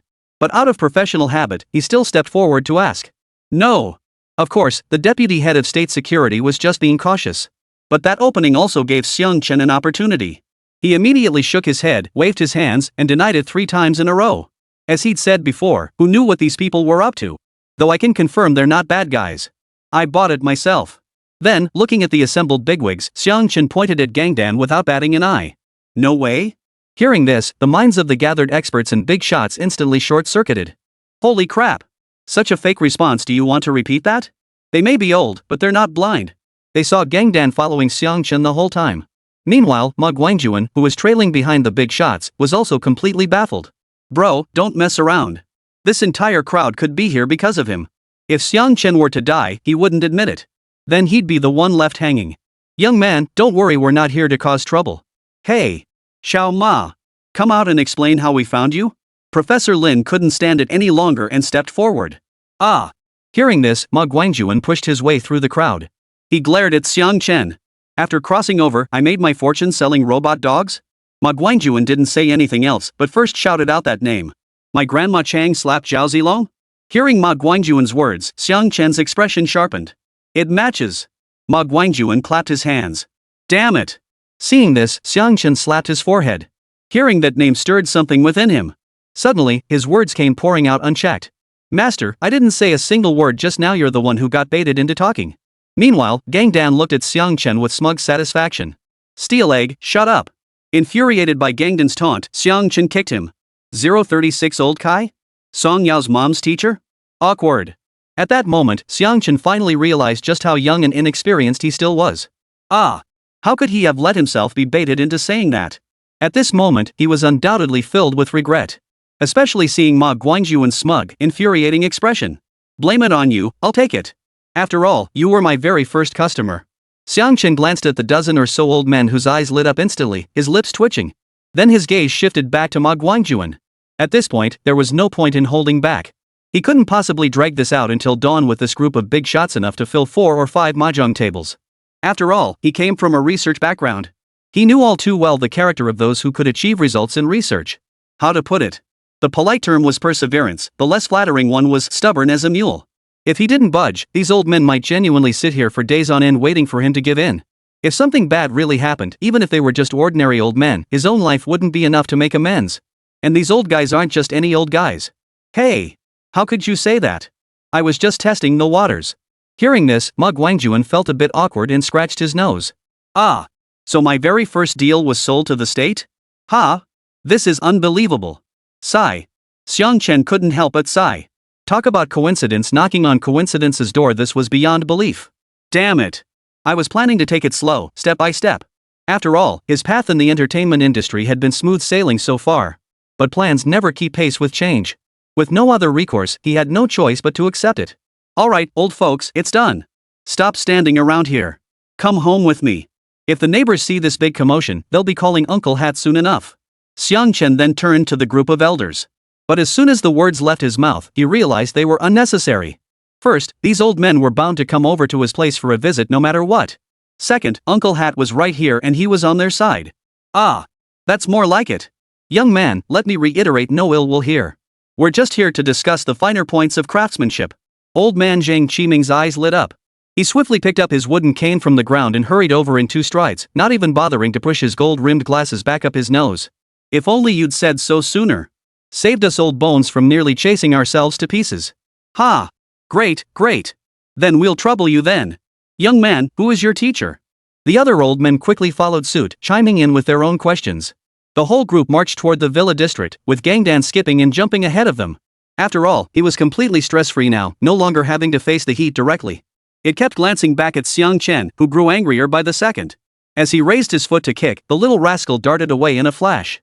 This reaction recognition system is definitely more advanced than yours. Seeing this, one old man suddenly noticed another old man. Wait, isn't it more advanced than yours in other areas? Hearing this, the other old man retorted without backing down. Is this what an academician looks like? Listening to their exchange, Xiang Chen glanced at the business card in his hand and couldn't help but mutter to himself. 3 minutes later. Xiang Chen took a deep breath and pressed the doorbell. The motion-activated lights at the villa entrance flickered on. 1 minute later, Song Yao opened the door holding a half-eaten apple. The apple clattered to the floor with a crisp thud. Xingya. She froze for a few seconds before hurriedly calling out from behind the door. What's up? Did you find Gangdan? Hearing this, Su Qingya hurried over, her expression mirroring Song Yao's. Weren't you looking for the dog? Both of them then looked at Xiang Chen with utterly bewildered expressions. Well, it's a long story. The old folks are coming over to hang out at the house. Xiang Chen scratched his nose, momentarily unsure where to begin explaining. Ah. Well, come on in then. Su Qingya was momentarily at a loss for how to handle the situation, blurting out instinctively. Then she watched as the group of elderly gentlemen, some leaning on canes, others with hands behind their backs, crowded the doorway and filed into the house one by one. She glanced back at Xiang Chen, utterly bewildered. What about the dog you were looking for? Didn't find the dog? Brought back all these old men instead? Did you get scammed or something? How should I put this? Sigh. I'll tell you later. Xiang Chen shifted aside and sighed. No, it's just that. Song Yao didn't know what to say either, her words stuck in her throat. Then she also looked at the old man inside the room. It must be said, this group of old men looked remarkably spry. They couldn't be ordinary people. Suddenly, her gaze was drawn to an elderly man in a zhongshan suit amidst the crowd. He was adjusting his glasses while examining the bookshelves in the living room. His white hair at the temples was meticulously combed, and the profile of his face bore an uncanny resemblance to someone in an old family photo album. Grandpa Kai Gongchan? Song Yao let out a sudden shriek, her voice trembling with tears as they splattered onto the floor. Academician Kai Gongcheng whipped his head around, his expression freezing the moment he saw Song Yao. Grandpa, my mother is Zhang Manli. Song Yao quickly added. Ah. Manli. Hearing this, Kai Gongcheng's cane clattered to the floor. His eyes widened behind his glasses. You? Little Yao? What? How are you here? You've grown so much? What the hell is going on here? I don't recognize a single person, so how come Sister Yao knows someone? Confusion doesn't shift, it just jumps from one person to another. But unfortunately, Su Qingya remained the one left in the dark. It really is you. Song Yao threw herself forward, clutching Kai Gongcheng's arm as her shoulders shook uncontrollably. Xiang Chen and Su Qingya exchanged bewildered glances, while Kai Gongcheng began explaining to everyone, this is my disciple's youngest daughter. Unfortunately, Manli. Your mother was an exceptional person. Kai Gongqing's voice grew solemn as his rough fingers gently patted Song Yao's back, his eyes slowly reddening. After all, Zhang Monli's sudden passing years ago had been an unbearable blow to him as her teacher. Zhang Monli was among his first cohort of doctoral students after becoming a supervisor, and to this day, she might well be his proudest achievement. Your mother was a good child. Back in the lab, hers was always the last light to go out. Kai Gongqing patted Song Yao's shoulder. My mom. Song Yao sniffed, her tears falling even harder. She always said she wanted to learn from you, Grandpa Zhang, for the rest of her life. She said you were the most brilliant person she'd ever met. Silly girl, it's all in the past now. Your being here today truly caught me off guard. Kai Gongqing wiped away tears. If your mother were still with us, she would have achieved so much more in sensor technology. What a pity. She was exceptionally gifted. 037 You mean the technology Steel Egg possesses doesn't even exist in the country yet? This was a minor interlude. It instantly made the atmosphere in the entire villa grow heavy. After all, hearing such news would unsettle anyone. But more than that, many felt it was just too coincidental running into an acquaintance like this. Truly a coincidence. Sigh. Professor Lin sighed, his gaze drifting involuntarily toward Ma Guangjuan. Ma Guangjuan felt his teacher's gaze and couldn't help but wonder what was going through his mind. Was he imagining his own untimely demise? Or preparing for the worst? This moment and scene made it hard to react. Gentlemen, please have a sip of water first. Yao, calm down. Su Qingya silently poured water for everyone, pushing the tissue box toward Song Yao with a look of concern. Xiang Chen leaned against the doorframe, observing this unexpected display of warmth. The lingering reluctance in his heart gradually faded. Since arriving in this world, this was the first time he'd seen someone genuinely cherish memories of Song Yao's mother. It seemed that Ms. Zhang Monli truly was an exceptional person of outstanding character. Alright, enough of that. Mr. Kai, let's get down to business. At that moment, Director Zhang, the central figure, cleared his throat to steer the conversation back on track, his gaze fixed intently on Xiang Chen. Young man, we won't beat around the bush. The adaptive joints, bionic skin, and that smart system that can argue with people, did you develop all of that yourself? Without any outside help? Xiang Chen lifted his water cup and took a sip. The warm liquid flowing down his throat helped him steady himself slightly. No? What's the big deal? He didn't directly admit it, instead deflecting the question back. What's the big deal? Director Zhang leaned forward, his tone suddenly stern. Young man, do you understand what this implies? The current international robotics competition centers on precisely these core technologies. Last year, the American Titan robot showcased its capabilities on the battlefield carrying a machine gun while navigating rubble using similar joint technology. But theirs? It's nowhere near Steel Egg's level. And that was the stripped-down version you sent to Little Ma. As the two men spoke, the other elders had all crouched down, each intently examining every part of Steel Egg with magnifying glasses. After all, they knew this was Steel Egg's complete form. Their eyes gleamed with awestruck wonder. Steel Egg seemed to relish this attention. Lying there on the ground, letting this group of old men touch and examine it to their heart's content. After all, according to its programming, its nature was still that of a dog and it still loved being petted. Only 27 kilograms net weight? Just then, an old man exclaimed in surprise. Memory alloy muscle fibers, right? This battery? 360-degree infrared vision, ultrasonic radar, and sense sensors. This can handle at least 200 kilograms. And this precision? It even has reserved weapon mount points, medical pod interfaces, and communication relay modules? Good heavens! At this moment, the old men let out one gasp after another. You could tell they were utterly stunned by Steel Egg. But how to put it? Hearing these reactions, Xiang Chen didn't feel particularly proud. Instead, he felt increasingly helpless. They'd practically stripped him bare, truly experts among experts. In just a short while, they'd practically figured him out.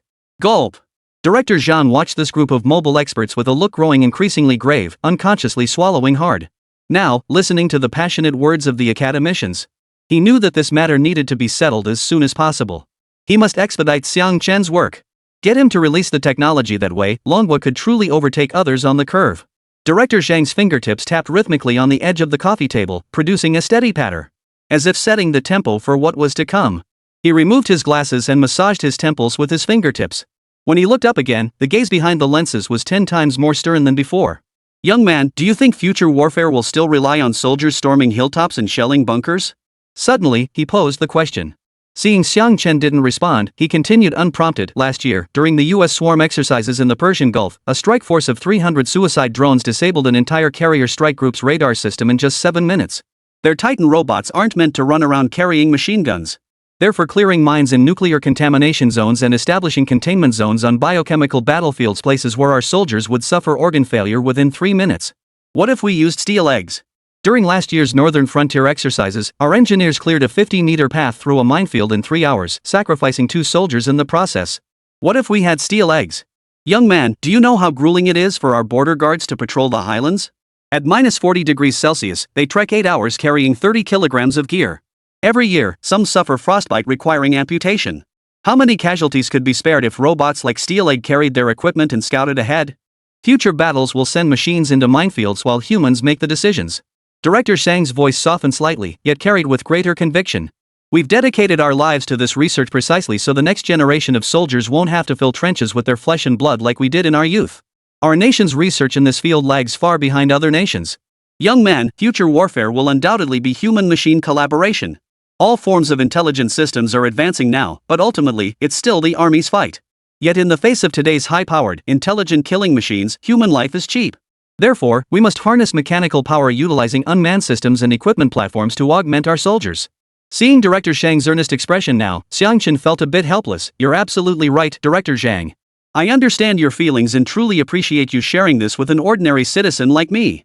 But honestly, I really don't need to hear these state secrets. It just puts pressure on me. Of course, if Gangdan can serve the nation, I'd be more than willing. But I don't quite grasp, does the country lack these technologies? Why does it sound like only Gangdan possesses them? At this moment, Xiang Chen's words were spot on. He clearly stated his own position. After all, Director Xiang's words had left him thoroughly confused.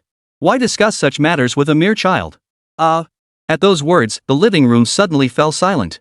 The old men exchanged glances, their faces shifting from excitement to something complex. To be precise, it was awkwardness.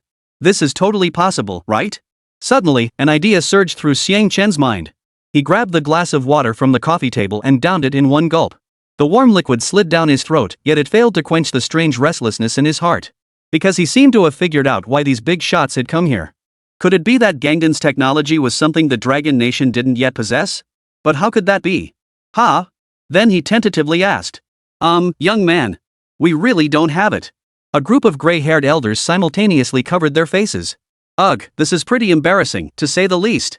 038 The days of ordinary folk are gone forever. The air in the living room seemed sucked out, leaving only the ticking of the wall clock. The gray-haired elders frantically dropped their hands from their faces. Director Xiang's ears were flushed red as if scorched by the setting sun. Professor Lin simply turned away, pretending to study the curtain patterns. Some crouched on the floor, picking at the grout between tiles, looking every bit like elementary school kids caught red-handed by their teacher. Yes, this was all rather awkward. Especially after Xiang Chen uttered those words. Ahem, Xiang Chen, it's like this. Director Xiang cleared his throat, his voice now 8 degrees lower than before. I understand, Director. No need to say more. Xiang Chen suddenly interjected, his tone devoid of sarcasm, only carrying a sense of relief as if he finally understood. His shoulders slumped back against the sofa as his fingers tapped his thigh absent-mindedly. At that moment, it finally clicked for him. No wonder those bigwigs had been chasing him down in the middle of the night. Turns out his steel balls had unexpectedly become the nation's urgently needed technological savior. In short, it was all an extreme coincidence. Who would have thought that a steel ball he casually sold would be bought by the state? Who would have thought that the very first time it went missing, the relevant authorities would discover it? System, just how powerful is this steel egg, exactly? Xiang Chen suddenly remembered something and silently muttered to himself, system. Ding. The steel egg's comprehensive technological level surpasses the current global standard by 30 years. Its core breakthrough shape memory alloy muscle fibers, supercritical state batteries, and multimodal battlefield perception algorithms lead by approximately 40 years. Seconds later, that emotionless mechanical voice echoed in his mind. Click. Xiang Chen unconsciously clenched his molars. He knew Steel Egg was formidable, but never imagined it would be this far ahead 30 years? This wasn't just overtaking on a curve, it was driving straight onto the next track. Alright, old men. Xiang Chen straightened up and brushed the dust off his pants. You guys don't have to be like this. Research can veer off course, it's perfectly normal. He walked to the center of the living room, his gaze sweeping over the group of elders. To be honest, when I first started working on Steel Egg, it was simply because I thought the robot dogs on the market were too dumb. I wanted to build a smarter one myself. As for technological leadership or national urgency? Frankly, I never gave it a second thought. Director Xiang snapped his head up, the red veins in his eyes more pronounced. Young man, are you implying? After all, he was under immense pressure right now. As the lead and responsible person for this project. Facing the opportunity to complete the project if Xiang Chen agreed. It would be impossible to say he wasn't nervous. What I mean is, Xiang Chen picked up the water glass on the table, poured himself another cup, and studied everyone's expressions. Since the nation needs it, there's no point in me holding back. I can hand over Gangden's design blueprints, source code, and material formulas. What did you say? Professor Lin whipped around, his glasses askew. Say that again? I said I'm willing to cooperate. Xiang Chen placed the glass on the coffee table with a soft clink. He knew there was no point in dragging this out any longer. Steel Egg would have to be handed over sooner or later. Better to agree quickly and secure more favorable terms, benefits, and goodwill than to drag things out. His earlier silence had been spent mulling over this very matter and how to phrase it. But I have conditions. Xiang Chen shifted his tone abruptly. But no one present seemed to notice anything amiss. After all, Xiang Chen wouldn't just hand things over without demanding something in return. They were all scientists, they didn't have any qualms about this matter. Go ahead, Xiang Chen. But, upon hearing this, Director Li spoke first. Rest assured, Director, my demands won't be unreasonable. First, the technology belongs to Manhwa, but I must lead the RD team. Xiang Chen held up one finger. I know you have many experts under you, but Gangden's logic core is somewhat unique. Someone else might not grasp it quickly enough, and I don't have the time to explain this to everyone. This is a condition. No problem. That's perfectly acceptable. Director Zhang had braced himself for tough negotiations with Xiang Chen. But who could have imagined Xiang Chen would propose an idea that aligned perfectly with his own intentions? After all, if not Xiang Chen, who else could lead this? Who else could pull this off? Xiang Chen, we could even establish a special task force with you as the leader, and everyone will assist you. Professor Lin waved his hand, equally excited. No problem. Absolutely no problem. Then a group of old gentlemen chimed in one after another. Their eyes were filled with a thirst for technology. Second, I will personally oversee the entire process of technology implementation. Xiang Chen folded his arms. From the lab to the production line, from military deployment to civilian conversion, I'll oversee every step. Xiang Chen then stated his second requirement. No problem. Director Zhang was stunned. Was that all Xiang Chen wanted? Purely modest demands, or rather, barely any demands at all. Alright, third. Xiang Chen's gaze fell on Song Yao. I've already made certain promises to this Miss Song Yao. Xiang Chen glanced at Kai Gongcheng, then back at Song Yao. Ah. Hearing this, Song Yao froze, a fleeting look of confusion flashing in her eyes. Ever since these big shots arrived at the house, she'd seen Kai Gongcheng. Deep down, she understood clearly, her previous agreement with Xiang Chen was likely null and void. After all, no matter how hard they fought, they couldn't possibly win against the state. She had accepted this reality quite calmly. But who would have thought that at this moment, Xiang Chen hadn't forgotten her? This left her both stunned and deeply moved. Sis Yao, I hadn't fully grasped Gangden's capabilities before. But seeing this, it's clear Gangdan is beyond what a private enterprise can afford. I'll develop a batch of civilian-grade designs. Hua Du will handle that later. Is that request acceptable, Director Zhang? With that, Xiang Chen turned to Director Zhang. Well, that shouldn't be a problem. Civilian versions and military versions are fundamentally different concepts. Director Zhang pondered for a few seconds before shrugging non-committally. Alright, those are the three conditions. Xiang Chen spread his hands. If you can agree, we can sign the agreement right now. What about the patent fees? At this moment, Director Zhang was eager to sign immediately, but the patent fee was undoubtedly a point that needed discussion. Xiang Chen wasn't stupid, he had developed the Steel Egg for a reason. How much of a loss could such a young national treasure possibly inflict? That's never been the way of the Dragon Nation's academic circles. The patent fees must be calculated meticulously. A professor suddenly waved his hand, still patting the Steel Egg's surface. I only need the formula for this skin material. 5 million is all our Materials Institute's budget for this year, any more than that won't get approved. Clearly, he's a materials researcher. Just as Xiang Chen was about to speak, another professor suddenly jumped up. Old Lin, don't hog it. Battery technology 4 million. I'll divert this from the lab's emergency fund, no need for approval. This is for power research. Zhang Qiming pushed his glasses up, his fingertip tapping Gangden's collar. Xiang Chen, this smart interactive system 8 million. I'll take it. In an instant, the living room descended into utter chaos. The old men babbled over each other, each fixated on the technology within their own domain.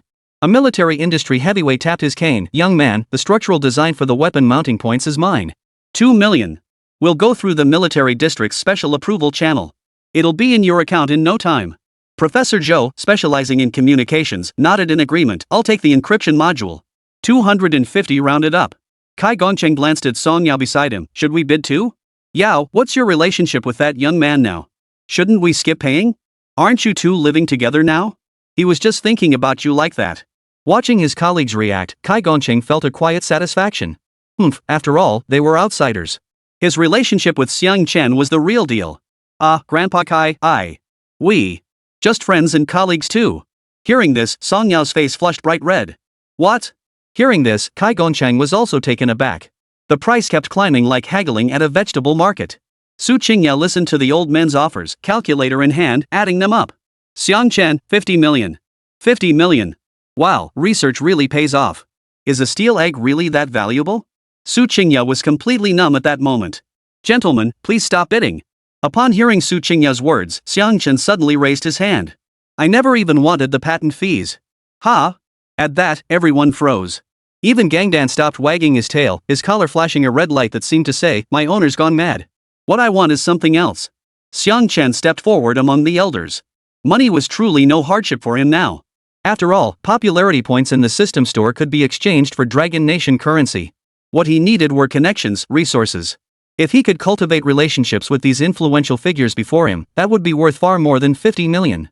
Here were big shots from the military, universities, research institutes, state security, and public safety, all walks of life. Swapping 50 million for this? That's still a steal. Isn't there an abandoned military factory next to Jiangnan University? I want to convert it into a lab. I need a 5-axis precision lathe, a molecular material printer, and... He rattled off a string of equipment names, making Professor Lin's eyes grow wider and wider. Together, these devices would cost far more than 50 million. Professor Lin whistled in admiration. Young Xiang, you're far better at crunching numbers than us old fogies. It's not about the numbers. Xiang Chen shook his head. I believe I'm capable of more than just creating steel eggs. Director Zhang suddenly burst into applause, the sound echoing through the living room. Excellent. For that statement alone, forget the military factory. If you want all of Jiangnan's research resources, I'll mobilize them for you. He naturally believed Xiang Chen's words. Right then, I'll report this situation to the leadership immediately. Director Zhang pulled out his phone to make the call, but his fingers trembled with excitement, fumbling with the numbers for a long moment. Professor Lin simply grabbed Xiang Chen and pulled him toward the study. Quick! The blueprints! Let me see the blueprints first.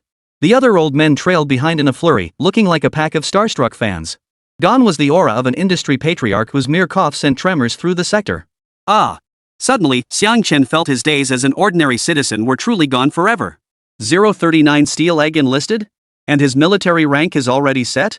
With such a group of big shots overseeing things, the military factory's renovation progressed at breakneck speed, like someone had pressed fast forward. Though looking at it this way, Xiang Chen's 800,000 yuan seemed a bit wasted. But whatever, he'd just remodel it into his own headquarters later. After all, these little old men would likely be frequenting his place from now on. Yeah, these past few days, Xiang Chen could already foresee this day coming. After all, they truly embodied the proverb not too proud to ask questions to the extreme. Early that morning, when he arrived at the military factory, the rusty iron gate from yesterday had been replaced with a smart access gate. Engineering troops in camouflage uniforms bustled about the factory, laser rangefinders slung over their shoulders. Packing crates for 5-axis CNC lathes were stacked in the corner, still wrapped in red express shipping tape. Good morning, team leader Xiang. A young engineer wearing a hard hat greeted him with a smile. Though I couldn't fathom how this 20-something had amassed such influence. He'd managed to snag the team leader title from a bunch of big shots. But it didn't matter, that wasn't his concern. Just give a proper greeting and make a good impression. Hello? Xiang Chen felt a bit odd hearing that greeting. But since everyone else was using it, he accepted it. Besides, if he insisted everyone call him Little Xiang, it would feel a bit out of place. The young engineer's tablet displayed the lab's 3D model. The molecular material printer would be debugged by this afternoon. Director Zhang insisted the ultra-clean workbench must meet Class 100 standards, so we rushed over a set from the neighboring institute overnight. Xiang Chen traced the cool machine tool guide rails, his fingertips skimming the engraved characters, made in Manhwa. Suddenly, he recalled that just 3 days ago, this place had been an abandoned factory floor littered with broken glass. He had visited this site during the location selection process, but the exorbitant rent had forced him to abandon it. Ahem! Lost in thought, he heard a familiar cough behind him. A professor emerged, carrying a bulging canvas bag, his glasses still smeared with machine oil. Lu Xiaowao, luminary in materials growth, chip manufacturing, device physics, and specialized equipment research. Academician of the Long Academy of Sciences. Over the past few days, Xiang Chen had memorized the identities of all the elderly gentlemen around him. But honestly, how could anyone tell this figure was an academician? Shinzi, come take a look at this. Before Xiang Chen could respond, the old man grabbed him and dragged him toward the workshop. He pulled out a circuit board covered in solder joints from his bag. Look at Gangdan's neural transmission module. I made a simplified version based on the blueprint, but why does it keep burning out resistors whenever I run it? Xiang Chen took the circuit board. Morning light streamed through the high windows, illuminating the intricate web of fine copper wires. These past days, he'd already passed on all of Steeleg's technology to the old masters responsible for each component. And Steeleg's daily life was packed to the brim. One professor would take him away for research. No sooner had he been released than another person scooped him up. In short, he was kept quite busy. Lu Xiaohua, naturally, had obtained Gangdan's chip and system. His finger tapped a green capacitor. Old Lu, we need tantalum capacitors here. Regular electrolytic capacitors can't handle the instantaneous high voltage. See, when Steeleg's joints suddenly exert force, the current spikes to 30 amps. No wonder. Old man Lu slapped his thigh, turned, and dashed toward the materials warehouse. I'll swap them out right now. These past few days, Xiang Chen practically lived in the factory, his voice raspy as sandpaper from constantly answering the elders' questions. He always kept throat lozenges in his pocket. The orderly sent by Director Zhang brought him meals every day, varying the dishes. Yet the meals were always snatched up by the old men. Even more outrageous, some had actually hauled their army cots right into the munitions factory. Xiang Chen, could you walk me through the details of the dynamic compensation parameters in your algorithm? Another professor held up a half-eaten bun, pointing at the fluctuating curves on the screen. Our prototype keeps failing in low-temperature environments. What about your formula? Xiang Chen had just taken a sip of hot water to moisten his throat. Professor Sun, I've reviewed your system. Your battery management system is missing an enthalpy change correction coefficient. Enthalpy correction? Ha! Old Sun's bun clattered onto the table. His eyes lit up like searchlights. I knew something was off. Quick, paper and pen. Hearing this, the doctoral student beside him hurriedly handed over. Amid the chaos, Su Qingya entered carrying a cardboard box. She surveyed the scattered blueprints and half-eaten fried dough sticks. She shook her head helplessly. Director Zhang asked me to deliver a document. He said Xinxing Technology's business license is approved, and your name is listed as the legal representative. It's true I haven't had much to do lately. Su Qingya and Song Yao have become commuters too. Right now, she felt utterly overwhelmed too. Wasn't she a celebrity? How did she end up doing this kind of work? Besides, hadn't she been the one to recruit Xiang Chen? Why, right now, did she suddenly feel like Xiang Chen had recruited her? But she didn't mind it at all. In fact, she quite liked this job. Great. Thanks, Sister Qingya. Xiang Chen took the golden boss license, his fingertips just touching the characters Xinxing Technology, when the honking of military vehicles suddenly echoed outside the factory. Director Zhang escorted an elderly military officer bearing shoulder stars inside. The latter's combat boots thudded steadily against the concrete floor. Xiang Chen, allow me to introduce you. This is General Zhao from the General Armament Department of the Army. Director Shang's voice carried a rare solemnity. He came specifically to see you in Gangdan. General Zhao bypassed small talk, walking straight to Gangdan. His rough fingers tapped lightly on its hip joint. This little guy is no ordinary machine. General Zhao then turned his gaze to Xiang Chen, his eyes sharpening. Yesterday, we held a meeting with the Central Military Commission and decided to approve a special new formation, an intelligent mechanized assault company dedicated to unmanned equipment. He paused, his eyes fixed on Xiang Chen. Currently, Steeleg serves as the prototype, and Steeleg will be officially granted a military rank. What? Xiang Chen nearly choked on the throat lozenge in his mouth. Grant Steeleg an official rank? Wow, he hadn't even secured a government position yet, and Gangdan was getting an official designation before him? Not a robot dog, an intelligent mechanical warrior. General Zhao pulled a small box wrapped in red silk from his briefcase. Opening it revealed a silver military rank insignia. Engraved upon it was Intelligent Machine Prototype 001. Though it would receive no salary or benefits, its name would forever be recorded in the military registry. Professor Lin behind him suddenly grew animated. This is the first officially commissioned intelligent equipment in Dragon Nation. Old Zhao, your General Armament Department is truly pioneering this time. Professor Lin frequently interacted with the military in his work and naturally knew General Zhao. No wonder this little guy could handle the work of an entire platoon of engineers. General Zhao handed the insignia to Xiang Chen. The ceremony will be held soon. It's coming to headquarters. By the way, does it know how to salute? Xiang Chen clutched the IC badge, his thoughts suddenly drifting. A scene from an anime he'd watched before his journey back in time surged into his mind, the image of the golden iron beast raising its warhammer and shouting, "For the wild gorilla." That's kinda similar, right? After holding it in for a while, he suddenly burst out laughing. Steeleg, salute the general. Steeleg stood with its hind legs together, its front paws snapped to its temples. Its collar flashed a dazzling red light. Prototype 001 reporting for duty. Good morning, General. General Zhao froze for a moment, then burst into thunderous laughter that made the factory windows rattle. Excellent. This little guy is something else. Ah.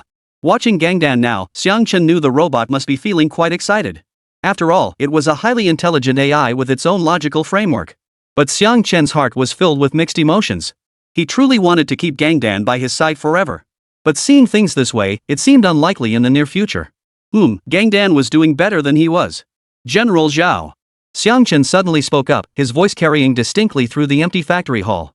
Now that you're here, I'd like to begin debugging Gangdan's tactical simulation system today. General Zhao turned, his eyes brimming with approval. Excellent. I'll have the communications officer transmit the latest battlefield data.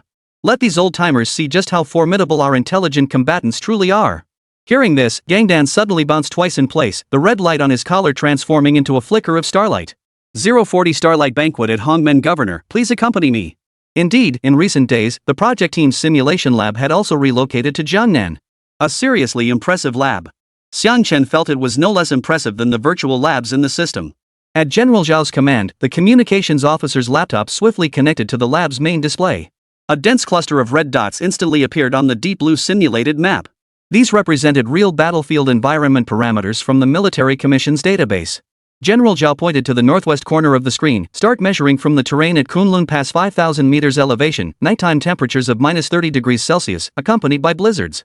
Before his words had fully faded, the three-dimensional model of the steel egg on the main screen began to move. The little guy spread its limbs, adopting a streamlined posture. The collar simulated an orange-red heat signature, activating cold weather mode. Switching joint lubricant to low-temperature formula. Oxygen sensors monitoring in real time. The mechanical voice had barely faded when the model had already carved an S-shaped trajectory through the virtual snowfield, avoiding all hidden ice patches. Good. Seeing these data results, the experts couldn't help but cheer in unison. Before the applause died down, the simulation map abruptly shifted to an urban street combat scenario. 300 gray squares represented enemy snipers, while red dots marked civilian targets requiring protection. In the simulation, Gangdan's main unit darted like a black lightning bolt through the breached wall, while the decoy drew the bulk of enemy fire. When the last gray block vanished, the timer stopped at 1 minute 27 seconds. This was a full 2 minutes faster than the Marine Brigade's best drill record. If this were a real battlefield. General Zhao stroked his chin, his combat boots grinding faintly against the floor. How many soldiers' lives could this save? This is a real killer. A professor suddenly slammed his fist on the table, switched to the minefield scenario. I want to see Steel Egg's bomb disposal efficiency. The screen instantly switched to a satellite image of the southern border minefield, where dense clusters of yellow triangles marked various types of landmines. Steel Egg's model slowed down. Its front paws extended detection probes that tapped lightly on the ground, while its collar flashed blue-green detection waves. That identification speed. Professor Li's voice was trembling. No sooner had he spoken than Gangdan had already marked the locations of 27 landmines and mapped out a zigzag passage.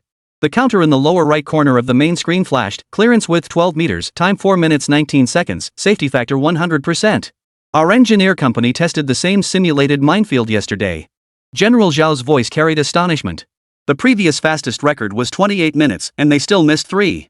Lu Xiaohua suddenly clutched his chest. The doctoral student beside him quickly handed him water. Professor Lu, are you all right? I'm fine. Old Master Lu waved dismissively, yet his eyes remained fixed on the screen. The simulation continued. When Gangdan maintained seamless communication even amid electronic interference, the old man's eyes burned with sheer obsession. The final scenario depicted urban rescue operations amid ruins. In the simulated aftermath of an 8.0 magnitude earthquake, Gangdan crawled through a crack barely 30 centimeters wide. Its collar projected a three-dimensional internal map, even detecting the heartbeat of a survivor buried beneath the rubble. Found it, an academician suddenly pointed at the screen. 3 meters underground. Gangdan's model paused at the crack's end, its front paws deploying cutting blades to gently pry along the edge of a load-bearing column. Within 3 minutes, a life-saving passage was cleared. Throughout the operation, the surrounding precast slabs remained completely stable. By the simulation's end, the data report on the main screen scrolled through 3 full pages. All top-tier evaluations. General Zhao stood up and suddenly saluted Xiang Chen with a standard military salute. The entire factory fell silent, then erupted in thunderous applause. Comrade Xiang Chen. As General Zhao turned, the light in his eyes shone brighter than the military insignia. This was no machine, this was a true warrior. Thank you for your contributions to the Republic. You are the pride of the Republic. At that moment, everyone was applauding. Everyone knew General Zhao's words came straight from the heart. At the same time, in their hearts, these words were utterly true. The lingering glow of the simulated footage still flickered across the main screen. Director Zhang suddenly cleared his throat, his gaze lingering on Xiang Chen's face for a full 3 seconds. The question he'd been holding back for days finally burst out, fueled by Gangdan's astonishing performance. Xiang Chen, there's something I've been too hesitant to ask. Gangdan's capabilities from cold resistance to bomb disposal, from urban assault to rubble rescue seem tailor-made for the battlefield. How could a young man like you have mastered these details so thoroughly? The words landed like a stone tossed into a tranquil lake. The old men, who had been excitedly discussing data moments ago, instantly fell silent, all eyes turning to Xiang Chen. Academician Lu Xiaohua pushed his oil-smeared glasses up his nose, his eyes behind the lenses brimming with inquiry. Take that distributed decoy system, for instance. Even our veteran strategists at the Tactical Research Institute couldn't have designed it with such ingenuity. What exactly is going on in your mind? Xiang Chen had anticipated this question. Fingering the miniature military insignia on his steel ball, he curved his lips into a perfectly measured smile. Leaders and professors, it all started with my graduation project. He scratched his head, feigning recollection. Back in my junior year when choosing a thesis topic, I found all the commercial robot dogs on the market too clumsy. I wanted to build an all-purpose one. At first, I just aimed for something that could climb mountains and wade through water. But then I got completely absorbed in the research, reading through tons of battlefield robot white papers and bomb disposal manuals. Before I knew it, I'd added all these extra features. Research? Professor Lin clearly didn't buy it, his fingers drumming impatiently on the desk. The ratios for cold-resistant materials and encryption module algorithms, those aren't things you just conjure up from reading papers. Our team spent 5 years cracking those tough nuts. For you to pull it off in a single graduation project? Just got lucky. Xiang Chen cut him off, his tone carrying the unvarnished honesty of youth. I pulled 3 all-nighters drafting those joint blueprints, only to discover the next day they were off by a mere 0.2 millimeters from military standards. At the time, I thought it was coincidence. Now I wonder if poring over too many scattered documents led me to stumble upon the right solution by accident. He reached into his pocket, pulling out a crumpled notebook.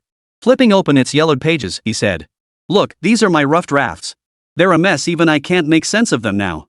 Lu Xiaohua leaned in, pointing to a page of scribbled equations. Wait, isn't this the topological optimization equation we published just last year? You copied it 3 years ago. Copied this 3 years ago. Xiang Chen quickly admitted, a slightly embarrassed smile appearing on his face. Oh no, I've still made a mistake. He then scrambled to explain. I scraped it from an anonymous post on a foreign forum. It looked decent, so I sketched it down. Who knew it would be so powerful? The old men exchanged glances before turning their eyes to Director Zhang. He stroked his chin thoughtfully for a moment, then suddenly smiled. Enough, enough. Geniuses operate in a world beyond our comprehension. Back in the day, Gauss solved a millennium-old problem overnight. Did anyone really know how he did it? He patted Xiang Chen on the shoulder. You kid, just consider it a gift from the heavens. Those words unlocked the knots in everyone's hearts like a key. Professor Li sighed, his voice tinged with self-mockery. Compared to you, we're just squatting on the toilet without doing our business. A lifetime of research, and we still can't match a single graduation project. The mood in the factory sank once more. Xiang Chen sighed and nudged the steel ball at his feet. Guys, cut the flattery, too much praise and I'll get a big head. Steel ball owes its success to standing on the shoulders of giants like you. Gangdan seemed to understand, its collar flashing a modest blue light. Master is right. My sensor technology improvements were inspired by Professor Zhou's thesis. This little fellow sure knows how to talk. General Zhao burst into laughter, breaking the earlier solemn mood. Enough with the questions. How you figured it out doesn't matter as long as it serves the nation. You're doing great work. And don't be so formal. This is serious business. I've actually looked into your background recently. Clean as a whistle. General Zhao finished, casting a slightly embarrassed glance at Xiang Chen. After all, Xiang Chen still found the whole situation utterly absurd. Xiang Chen had appeared out of nowhere. So naturally, he'd looked into Xiang Chen too. No issues whatsoever. To be honest, I never saw any of this coming either. Hearing this, Xiang Chen waved his hand and said with a smile. Just then, Song Yao walked in from outside, carrying a stack of documents. Seeing the entire room staring at her, she paused briefly before approaching Xiang Chen. Sorry to interrupt everyone. Xiang Chen, Hua Yao just called and wants to schedule a dinner meeting with you. Hua Yao? Wanting to have dinner with me? Is this a trap? Xiang Chen froze, blurting out instinctively. Hua Yao inviting him to dinner at this moment couldn't possibly mean anything good. I don't know, but I feel like we absolutely have to go to this dinner. Song Yao shook her head before speaking slowly. Fine, if you say so, then I'll go. But we can't just go by ourselves. When it came to these matters, Song Yao always thought things through more clearly than he did. Since she insisted he go, it was probably best he did. After all, I can't just abandon the Chinese entertainment industry, but the connections I've built up so far aren't being put to use. After all, different fields are worlds apart. Governor Zhao, I have a favor to ask of you. After a few seconds of thought, Xiang Chen dialed a number. 041 Xiao Xiang, you're doing research while moonlighting as a celebrity? The moment the call connected, Zhao Zhiguo's hearty laughter filled the receiver. Xiao Xiang, how come you have time to call me today? Is the lab infrastructure short on something again? Xiang Chen walked to the window, stepping away from the crowd and lowering his voice. Governor Zhao, I need your help. I have a dinner meeting I absolutely must attend, but it feels a bit delicate. I'd like you to accompany me. A dinner meeting? Zhao Jigua paused for 2 seconds before realizing what was happening. This was likely Xiang Chen feeling the dinner was tricky and wanted him there for moral support. Sure, no problem. I happen to be free these evenings. Send me the time and location and I'll be there on time. Aren't you going to ask what it's about? Xiang Chen was a bit surprised. Why ask so many questions? Zhao Jigua's voice carried a hint of amusement. You're our precious asset in Jiangnan now. Your business is my business. Besides, I got provincial commendation for helping out with Gangnam last time. This little favor is nothing. Besides, let me see who dares mess with you while I'm in Jiangnan. Got it, Governor Zhao. Xiang Chen felt genuinely touched afterward. After hanging up, Xiang Chen felt much more at ease. Governor Zhao? Director Zhang, having overheard the call, looked up curiously. Xiao Xiang? Were you just on the phone with Zhao Jigua? Yeah, a company called Huayao invited me to dinner and wants him to accompany me. Xiang Chen tucked his phone back into his pocket. I'm afraid I can't handle it. Huayao? Academician Lu Xiaohua pushed his glasses up, suddenly intrigued. Are they in chips or AI? I've never heard of this tech company. He pulled out his phone and swiped rapidly across the screen. Let me search. Why is it all entertainment news? I can't find any tech company. Professor Li leaned in to look. Did you misremember the name? Is it Huayao? With the Sun Radical? No, it's Hua from Zhonghua China and Yao from Shanyao Radiant. Xiang Chen explained. No, not really. Zhang Qiming was flipping through the search results when he suddenly pointed at the screen. There's only Starshine Entertainment there in film and TV investment, with a bunch of popular stars signed under them. Ah, that's the company. Xiang Chen chuckled. Ah, Xiao Xiang, how did you get involved with an entertainment company? Hearing this, the old men all froze. Ah, well, it's like this, everyone. Besides my research work, I actually have another identity. Hearing this, Xiang Chen saw no point in hiding anything. He decided to come clean. Ha! Hearing this, everyone froze, turning to look at Xiang Chen with curiosity. My side gig is being a singer. Boom! Boom! Boom! Holy crap! This side hustle was the last thing they ever expected. Damn, that's a huge contrast. It was downright absurd enough to open the door for absurdity, absurd to the extreme. And, Mr. Kai, Sister Song Yao is my agent. Xiang Chen then turned his gaze toward Kai Gongcheng. Ha! Wait. Little Yao? You're Xiang Chen's agent? Hearing this, Kai Gongcheng froze in surprise. He had learned these past days that Song Yao wasn't pursuing research work, but had entered the entertainment industry. But he hadn't considered that Xiang Chen might also be in the entertainment industry. After all, from what he knew, Xiang Chen was all about research. As for the relationship between Song Yao, Xiao Su, and Xiang Chen, since Song Yao hadn't mentioned it, he saw no need to pry. After all, today's youth are different from their generation. Maybe they were roommates? He'd heard that kind of living arrangement was quite popular. Yes, Grandpa. Hearing this, Song Yao scratched her head sheepishly. Xiang Chen was certainly a changed man now, though it hadn't been that long since the past. But for some reason, she felt inexplicably embarrassed. After all, compared to Xiang Chen's other projects, her own had caused him some delays. And it had also consumed some of his energy.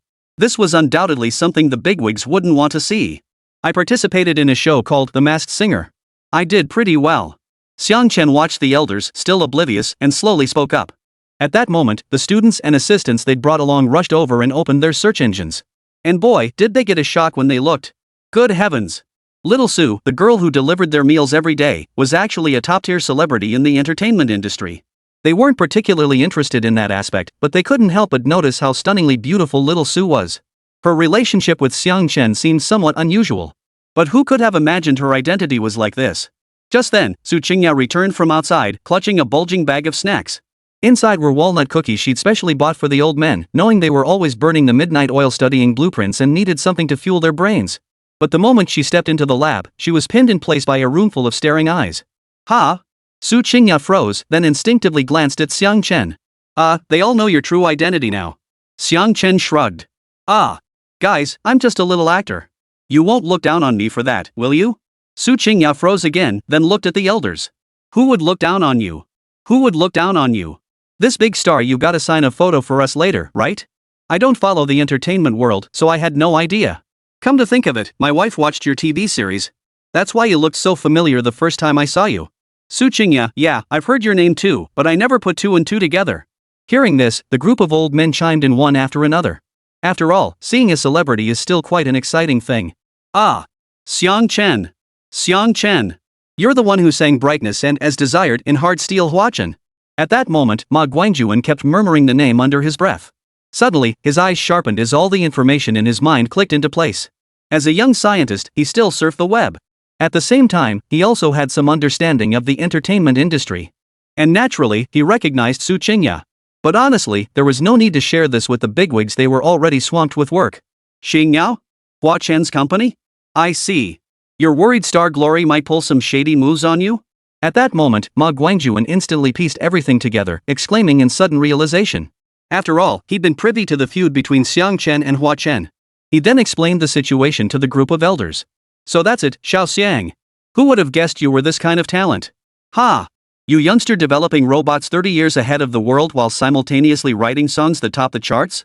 We old folks spend our entire lives on a single research project, yet you managed to pack 2 days' worth of work into one. Professor Zhou pushed his glasses up. His assistant pressed play, and the gentle intro of Brightness filled the factory floor. Listening to Brightness, the other old gentleman nodded slightly.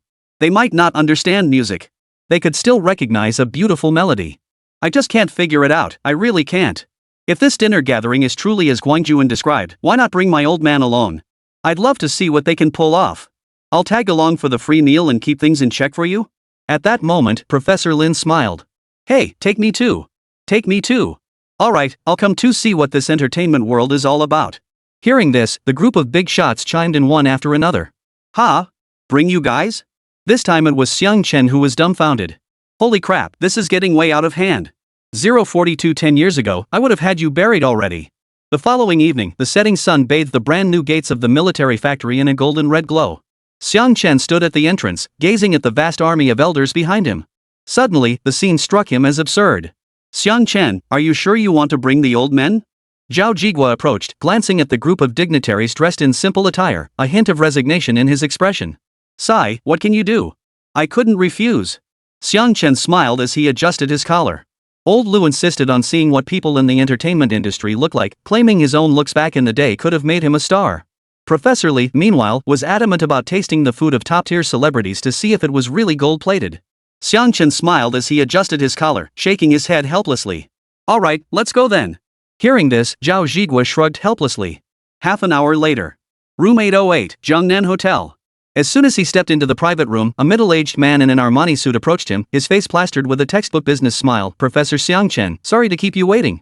I'm Zhang Tao, Vice President of Star Glory. But then, as the elderly gentleman filed in one after another from the doorway, his smile froze for half a second. Hello? Xiang Chen extended his hand. Let me introduce you, these are all my relatives. They happen to be free today, so they tagged along for a free meal. Zhang Tao's heart skipped a beat, but he dared not pry. He hurriedly ushered everyone to their seats. Please, sit down. We specially ordered Jiangnan's signature dishes, hope they suit your tastes. As soon as the dishes were served, Zhang Tao raised his wine glass. Let's drink first to clear the air. Mr. Xiang Chen, on behalf of Star Glory, I want to apologize. The Hua Chen incident was our failure to handle things properly. We caused you unnecessary trouble. Xiang Chen didn't lift his glass, his fingertips lightly tracing the rim. No need for apologies, Mr. Zhang. Hua Chen brought this upon himself. It has nothing to do with you. That's not quite accurate. Zhang Tao set his glass down, his tone sincere. After all, it happened on our platform. How about this? We'd like to offer you an exclusive contract. You can choose any resources you want, and the compensation will be top tier. With your current popularity, you could easily replace Hua Chen's position, you might even be more popular than him. Our company has proven experience. Rest assured. Replace Hua Chen? Lu Xiaohua chewed on her braised pork, glancing at Xiang Chen with a muffled expression. Does the entertainment industry even do replacement hires? Zhang Tao chuckled awkwardly, the old man was just joking. It's about filling a market gap. Oh, I see. Xiang Chen finally understood what Star Glory was up to. Damn, so this wasn't a trap after all, they were trying to poach him? But how could that be possible? Still, he couldn't help but admire Star Glory's lightning-fast reaction speed. Mr. Zhang, I'm sorry, but I have no interest in being a top-tier star. He cut him off, his tone flat. Likewise, I have no interest in your company either. Don't say that. Zhang Tao, Mr. Xiang, immediately pulled out the pre-prepared contract. You only need to release an occasional song and attend a few key events. The rest of your time is completely free. We're offering a net signing fee of 50 million yuan, plus song royalties. You can pick any film or TV resources you want. If you want to act, we can arrange that too. Plus, you get a share of global tour profits. Name your terms. Cut it out. Xiang Chen pushed the contract back. Mr. Zhang, let me be clear, I won't sign with Star Glory. I dislike your operational model. The fact that you can cultivate artists like Hua Chen leaves me with nothing but negative impressions of your company. Don't like it? Zhang Tao's expression darkened. Mr. Xiang Chen, you should be well aware of Star Glory's standing in the industry. Countless artists are desperate to join us. Offering you such favorable terms is a sign of our respect for you. If you respect me, then don't talk to me like this. Xiang Chen leaned back in his chair, his gaze calm. You'll stoop to anything for views, treating artists like commodities. Before Hua Chen's scandal, weren't you still promoting him? Now you want me to be your scapegoat, cleaning up your mess? That's a bit too calculating. What if I mess up one day? Will you discard me like Hua Chen and find someone else to replace me? How can you say that? That's how the entertainment industry works. Zhang Tao set down his wine glass, his smile fading. What company doesn't have a few unruly artists? The key is who can seize the opportunity. Teacher Xiang Chen. He shoved the contract towards Xiang Chen again. The glittering figure stung the eyes. Hua Chen's spot is wide open. Step in, and you're an instant top star. Then you can pick any movie or TV show, collaborate with any rising starlet way better than dealing with a bunch of scrap metal every day. What is the point of this research nonsense? But I'll give you this, your scientist persona is pretty solid. Junk? Lu Xiaohua, mid-bite of a sauce-glazed pork hock, flicked the bone onto the plate with a sharp snap, sending oil splatters onto Zhang Tao's dress pants. Oh, the old man has an opinion? Zhang Tao pulled out a handkerchief to wipe his pants, his contempt impossible to hide. That's just how this era is. Atomic bomb scientists don't make as much as boiled egg vendors. But no matter how precious your scrap metal is, will fans send you flowers? Will you trend on social media? Xiang Chen had actually intended to handle this matter discreetly. But seeing Zhang Tao's attitude toward Lu Xiaohua, his expression turned cold. He pushed the contract back. Mr. Zhang, I'll say it again, I won't sign. Star Glory isn't worthy. And you need to apologize to this old gentleman right now. You have no right to speak to him like that. Don't push your luck. Xiang Chen. Zhang Tao slammed his fist on the table, sending bone china plates and bowls clattering. Perhaps realizing the contract was hopeless, his true colors finally showed. Xiang Chen, don't push your luck. Think singing a couple crappy songs makes you special? Without a platform pushing you, you think you'd amount to anything? Watch your ing mouth. Professor Li shot to his feet, his chopsticks pointing straight at Zhang Tao's nose. Xiaoxiang songs are 100 times more beautiful than your so-called human speech. Who the hell do you think you are, pointing fingers around here? Put. Zhang Tao stood up too, glaring down at Professor Li with contempt, spittle flying onto the old man's face. You old fossil, go chill somewhere else. A freeloading, penniless hack like you has the nerve to talk to me? Just walking in here, I can smell the poverty reeking off you lot. What kind of rotten fish and shrimp think they're worthy of dining with me? Xiang Chen, you bring all these poor relatives and stinking old men to dine with you, yet you still pretend to be noble and righteous? What kind of person are you? Do you think I won't have security throw these old men out? Try throwing one out, if you dare. Lu Xiaohua grabbed the teapot on the table to smash it, but General Zhao beside him held him back. Go ahead, throw one. Xing Yao? Fine. I'll remember this company. General Zhao's voice wasn't loud, but it carried an intimidating authority. Only then did Zhang Tao notice the imposing old man seated in the corner. His arrogance softened slightly. Yet he still bellowed at Xiang Chen, listen here, Xiang Chen. You're signing this contract today, whether you like it or not. If you don't, I'll make sure you vanish from the entertainment industry forever. Your songs will never see the light of day, and your name will never trend on social media. Disappear? Fine. I don't need this to make a living. Xiang Chen picked up a napkin and wiped his mouth, his tone as calm as if he were discussing the weather. After all, arguing now was pointless. Might as well let this Zhang Tao keep digging his own grave. I'm just watching the show. You still have the nerve to talk back. At that moment, Zhang Tao, whose threats and attacks seemed to hit nothing but cotton, trembled with rage, pointing at the door and cursing. Fine. You've got some nerve. Mark my words, not just now, but even 10 years ago, with an attitude like yours, I, Zhang Tao, had plenty of ways to deal with you. I could have had my guys tie you up and toss you into the river to feed the fish, or dug a pit in some deserted mountain ravine and buried you alive. No one would have dared say a word. What the hell do you think you are, daring to challenge me? The moment these words left his mouth, the air in the private room froze solid. We've seen arrogant people before, but never this arrogant. Zhao Jigua, who had been leaning back in his chair sipping tea, sat bolt upright at the words, his teacup clattering onto the table. Scorching tea splashed onto Zhang Tao's trouser leg, yet he remained oblivious, his gaze as cold as ice. What did you just say? Zhang Tao felt his scalp tingle under that gaze, yet he stubbornly retorted, I said I would have buried him 10 years ago. So what? That's the fate of those who don't know their place. Why are you standing up? You want to fight me? Zhao Jigua rose slowly, each step making the floor tremble. Who did you say you buried? Where? Which brother did you call? 043. There are always people better than you, and skies beyond skies. Ah. Zhang Tao stumbled back half a step under Zhao Jigua's imposing presence, cold sweat instantly soaking the back of his shirt. In his 40-plus years, he'd never been stared at like this before. Like a frog caught in a viper's gaze, even his breathing felt stifled. But this panic lasted only half a second. He suddenly recalled the information his assistant had researched before departure. Xiang Chen, an ordinary graduate student at Jiangdong University, whose parents were retired factory workers. Beyond that one-hit song, he possessed nothing of value. The old man before him might exude an imposing presence, but at best, he was just a retired cadre with some distant connection to Xiang Chen. But in this day and age, what good is a retired official? Who gives a damn? Who I bury is none of your damn business. Who the hell are you?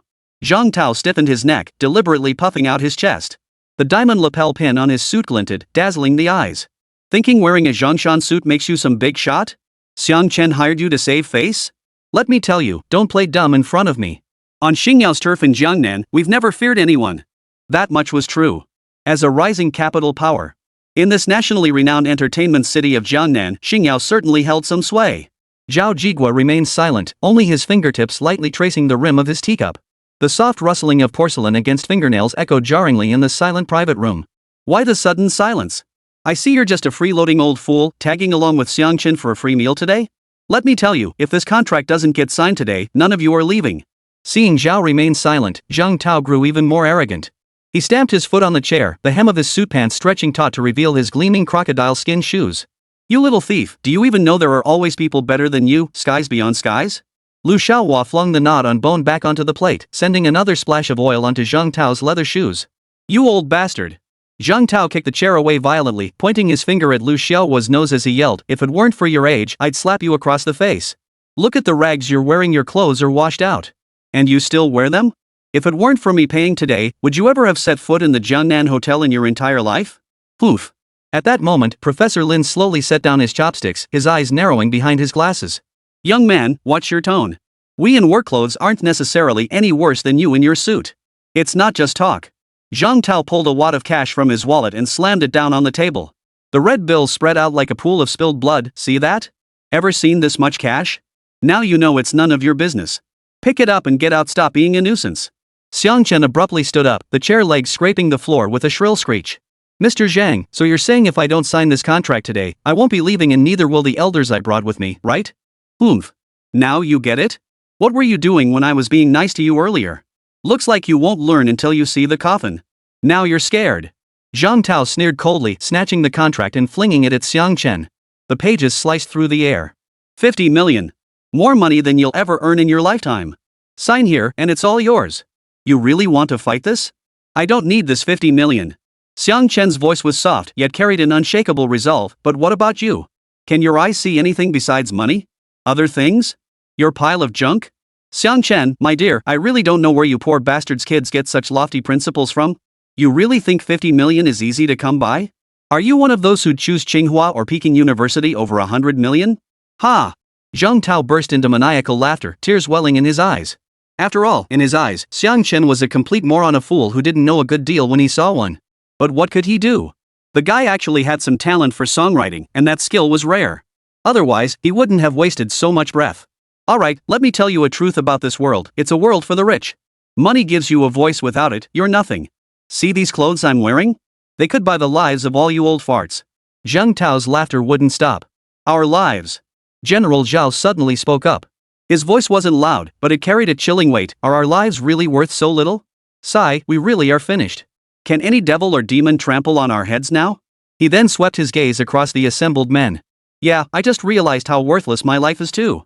Hearing this, several old men chuckled in agreement. Truth be told, they weren't particularly angry. After all, they were merely watching a clown perform. They weren't in a hurry to reveal their identities. They simply wanted to see how this Zhang Tao would ultimately fare. Meanwhile, the angriest person in the room right now was undoubtedly Zhao Jigua. After all, Zhang Tao had spent much of his rant openly insulting Jiangnan right in front of him. How dare such a nobody act so brazenly? You're asking for it.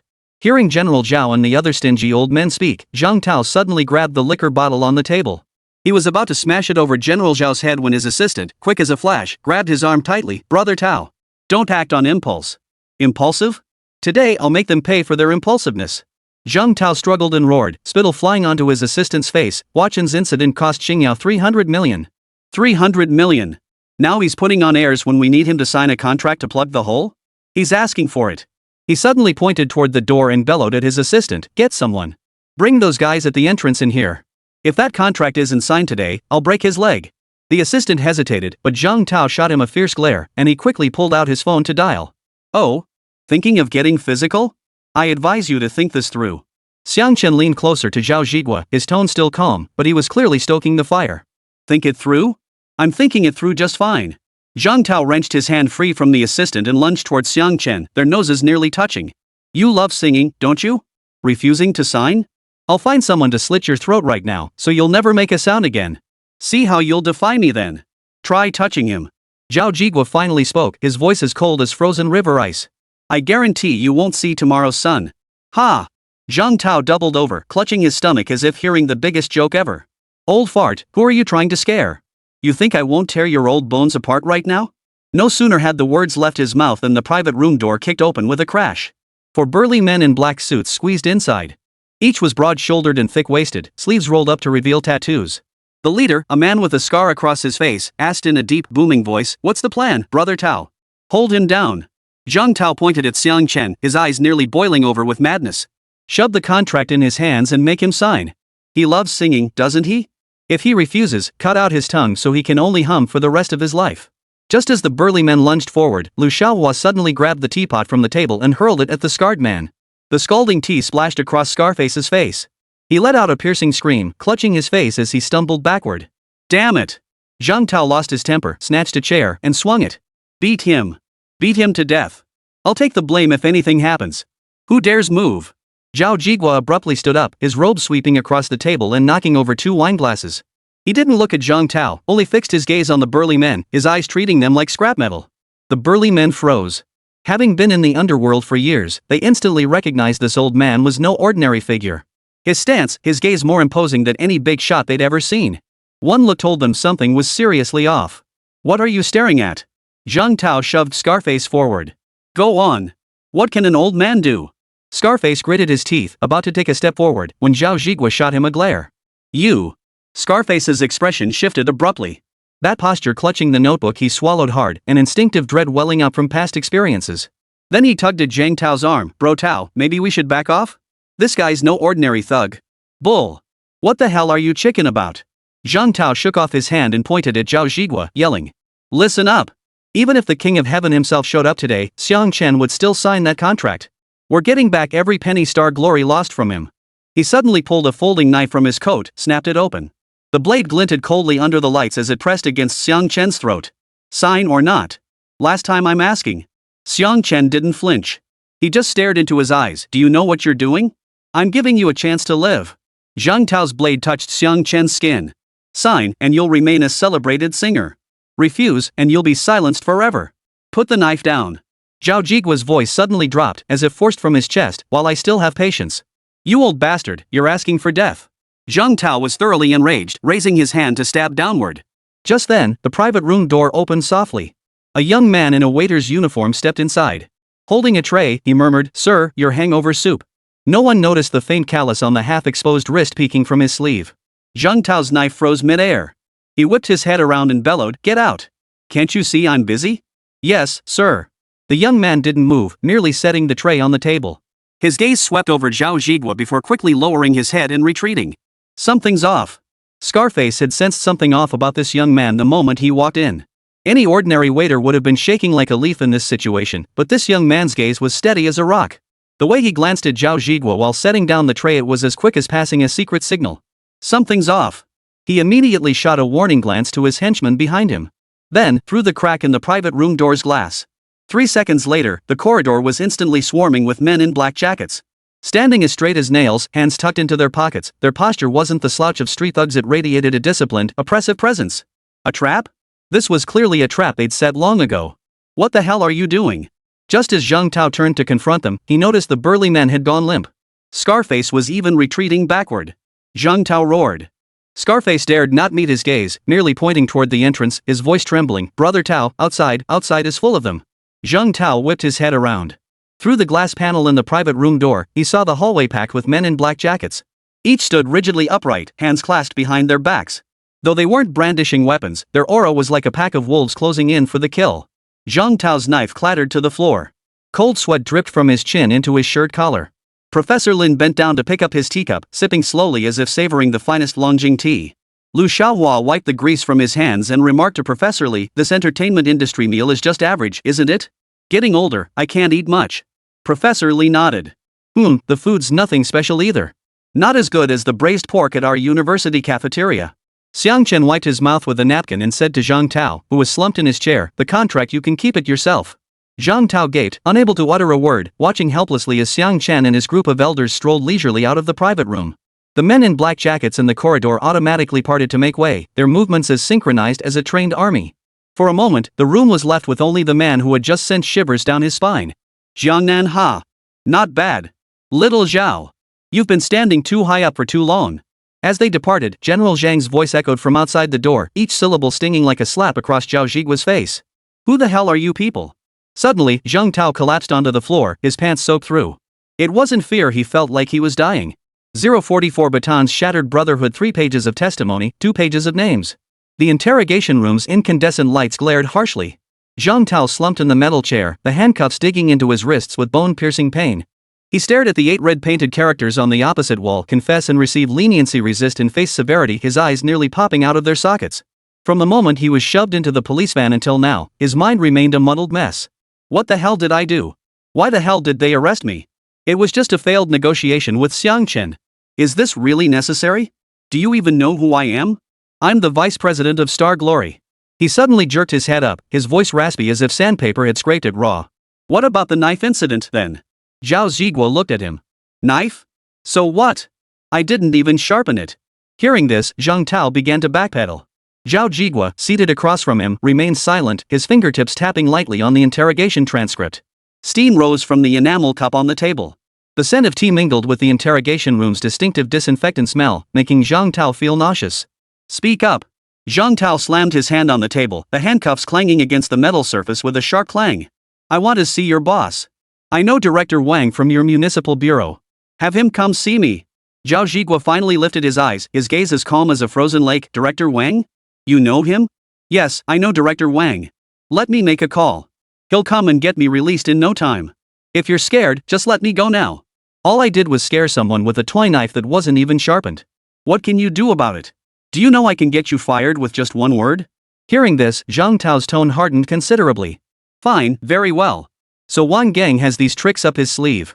Li, issue the order, suspend all of Wang Gang's work immediately. Contact the disciplinary department. Zhao Zhigua then turned to the person beside him. Ha? You? Who the hell are you? Zhang Tao's scalp tingled at the question. Me? I'm Zhao Zhigua.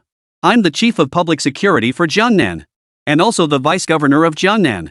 At that moment, Zhao Zhigua blew on his tea leaves and casually remarked. Ha? Boom. Upon hearing Zhao Zhigua's words, Zhang Tao suddenly pieced together everything that had just happened. So this guy is the chief of the Jiangnan Public Security Bureau? Ha? Could Xiang Chen really have brought in such a big shot? He's just an ordinary graduate student, isn't he? Suddenly, he recalled Hua Chen's agent mentioning that Xiang Chen might not be someone to mess with. That's precisely why he'd looked into his background. But, Zhang Tao's face drained of color, turning ashen white, cold sweat trickling down his temples. The handcuffs clanked loudly as he jerked upright from his chair, his back bent like a cooked shrimp. But now wasn't the time to ponder why Xiang Chen had brought the Public Security Bureau chief to dinner with him. Chief Xiao. I didn't recognize a mountain when I saw it. I was a fool just now, blind as a bat. Please forgive my rudeness, sir.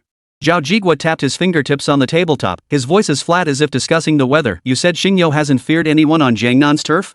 That was pure nonsense. Zhang Tao's voice trembled like a sieve. I'm just a frog in a well, ignorant of the world. Jiangnan's public security is excellent, all thanks to leaders like you keeping watch. How could I dare spout such nonsense? My brain must have been caught in a door.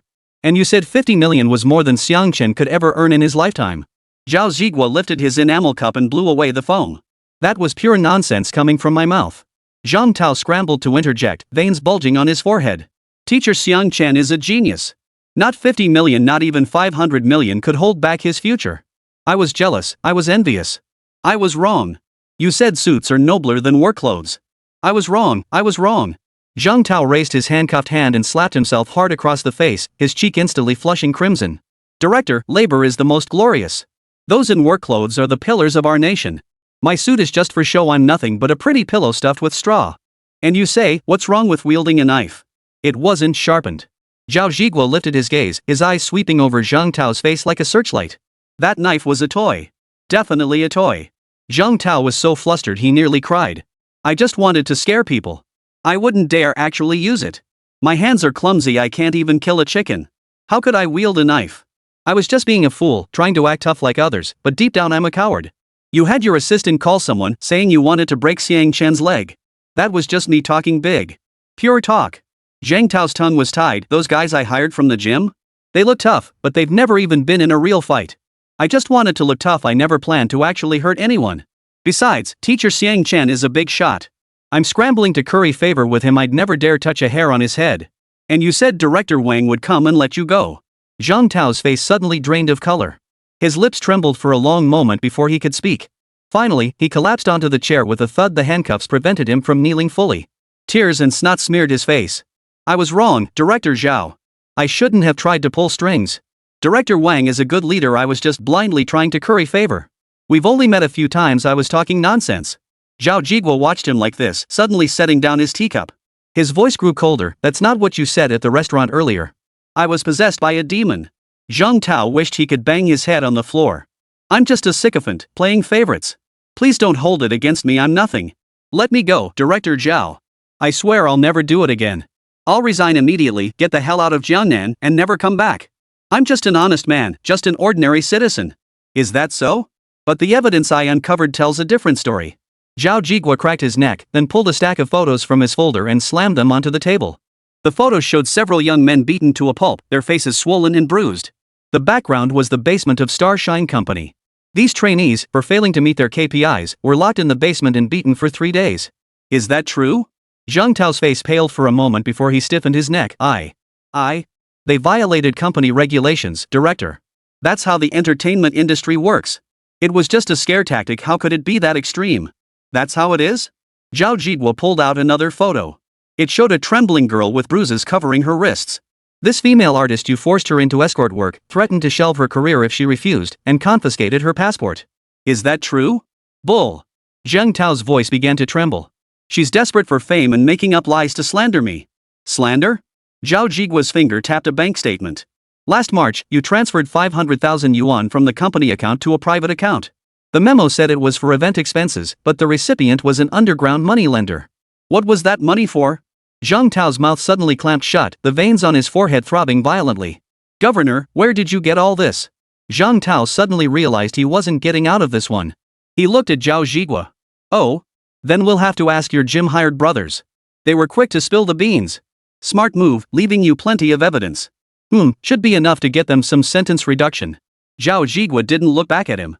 He turned and walked toward the door, stopping just before it. With his back to Zhang Tao, he said. The door clicked shut, cutting off Zhang Tao's desperate cries. In the adjacent interrogation room, the scarred man began listing Zhang Tao's crimes the moment he entered. Clearly, this wasn't his first time. A pure, seasoned veteran, probably well aware of the benefits of a plea bargain. I'll talk. Scarface swallowed hard, his voice trembling. Zhang Tao had us do all kinds of things. 2 years ago, when that internet celebrity dissed Star Glory, we were the ones who trashed their store in the middle of the night. Last year, when that female artist tried to break her contract, we were the ones who leaked her compromising photos online. Oh, and he's got a gun too, kept in the office safe. Used to intimidate uncooperative artists. I've seen it once. Black, with a silencer. And tax evasion. Scarface seemed to have thrown caution to the wind. The company keeps 2 sets of books every year, one for the tax bureau and one that's real. Before Hua Chen's incident, all his acting fees went through private accounts. Not a single cent in taxes was paid. In the adjacent interrogation room, officers slid over a dozen statements toward Zhang Tao, each bearing Scarface and his henchman's signatures and fingerprints. Zhang Tao's gaze swept over the words illegal firearm possession, unlawful detention, and tax evasion. His pupils suddenly contracted. As if all his strength had been drained, he slumped back into his chair. How could this be, he muttered, his voice breaking. How dare they? I treated them well. Treated them well? Zhao Zhiguo picked up his enamel cup and took a sip of tea. Did you think about treating them well when you ordered them to beat up that artist? Did you think about treating them well when you held a gun to someone's head? Zhang Tao suddenly snapped his head up, eyes bloodshot. It's Hua Chen. It's all Hua Chen's fault. If he hadn't gotten into trouble, why would I have rushed to sign Xiang Chen?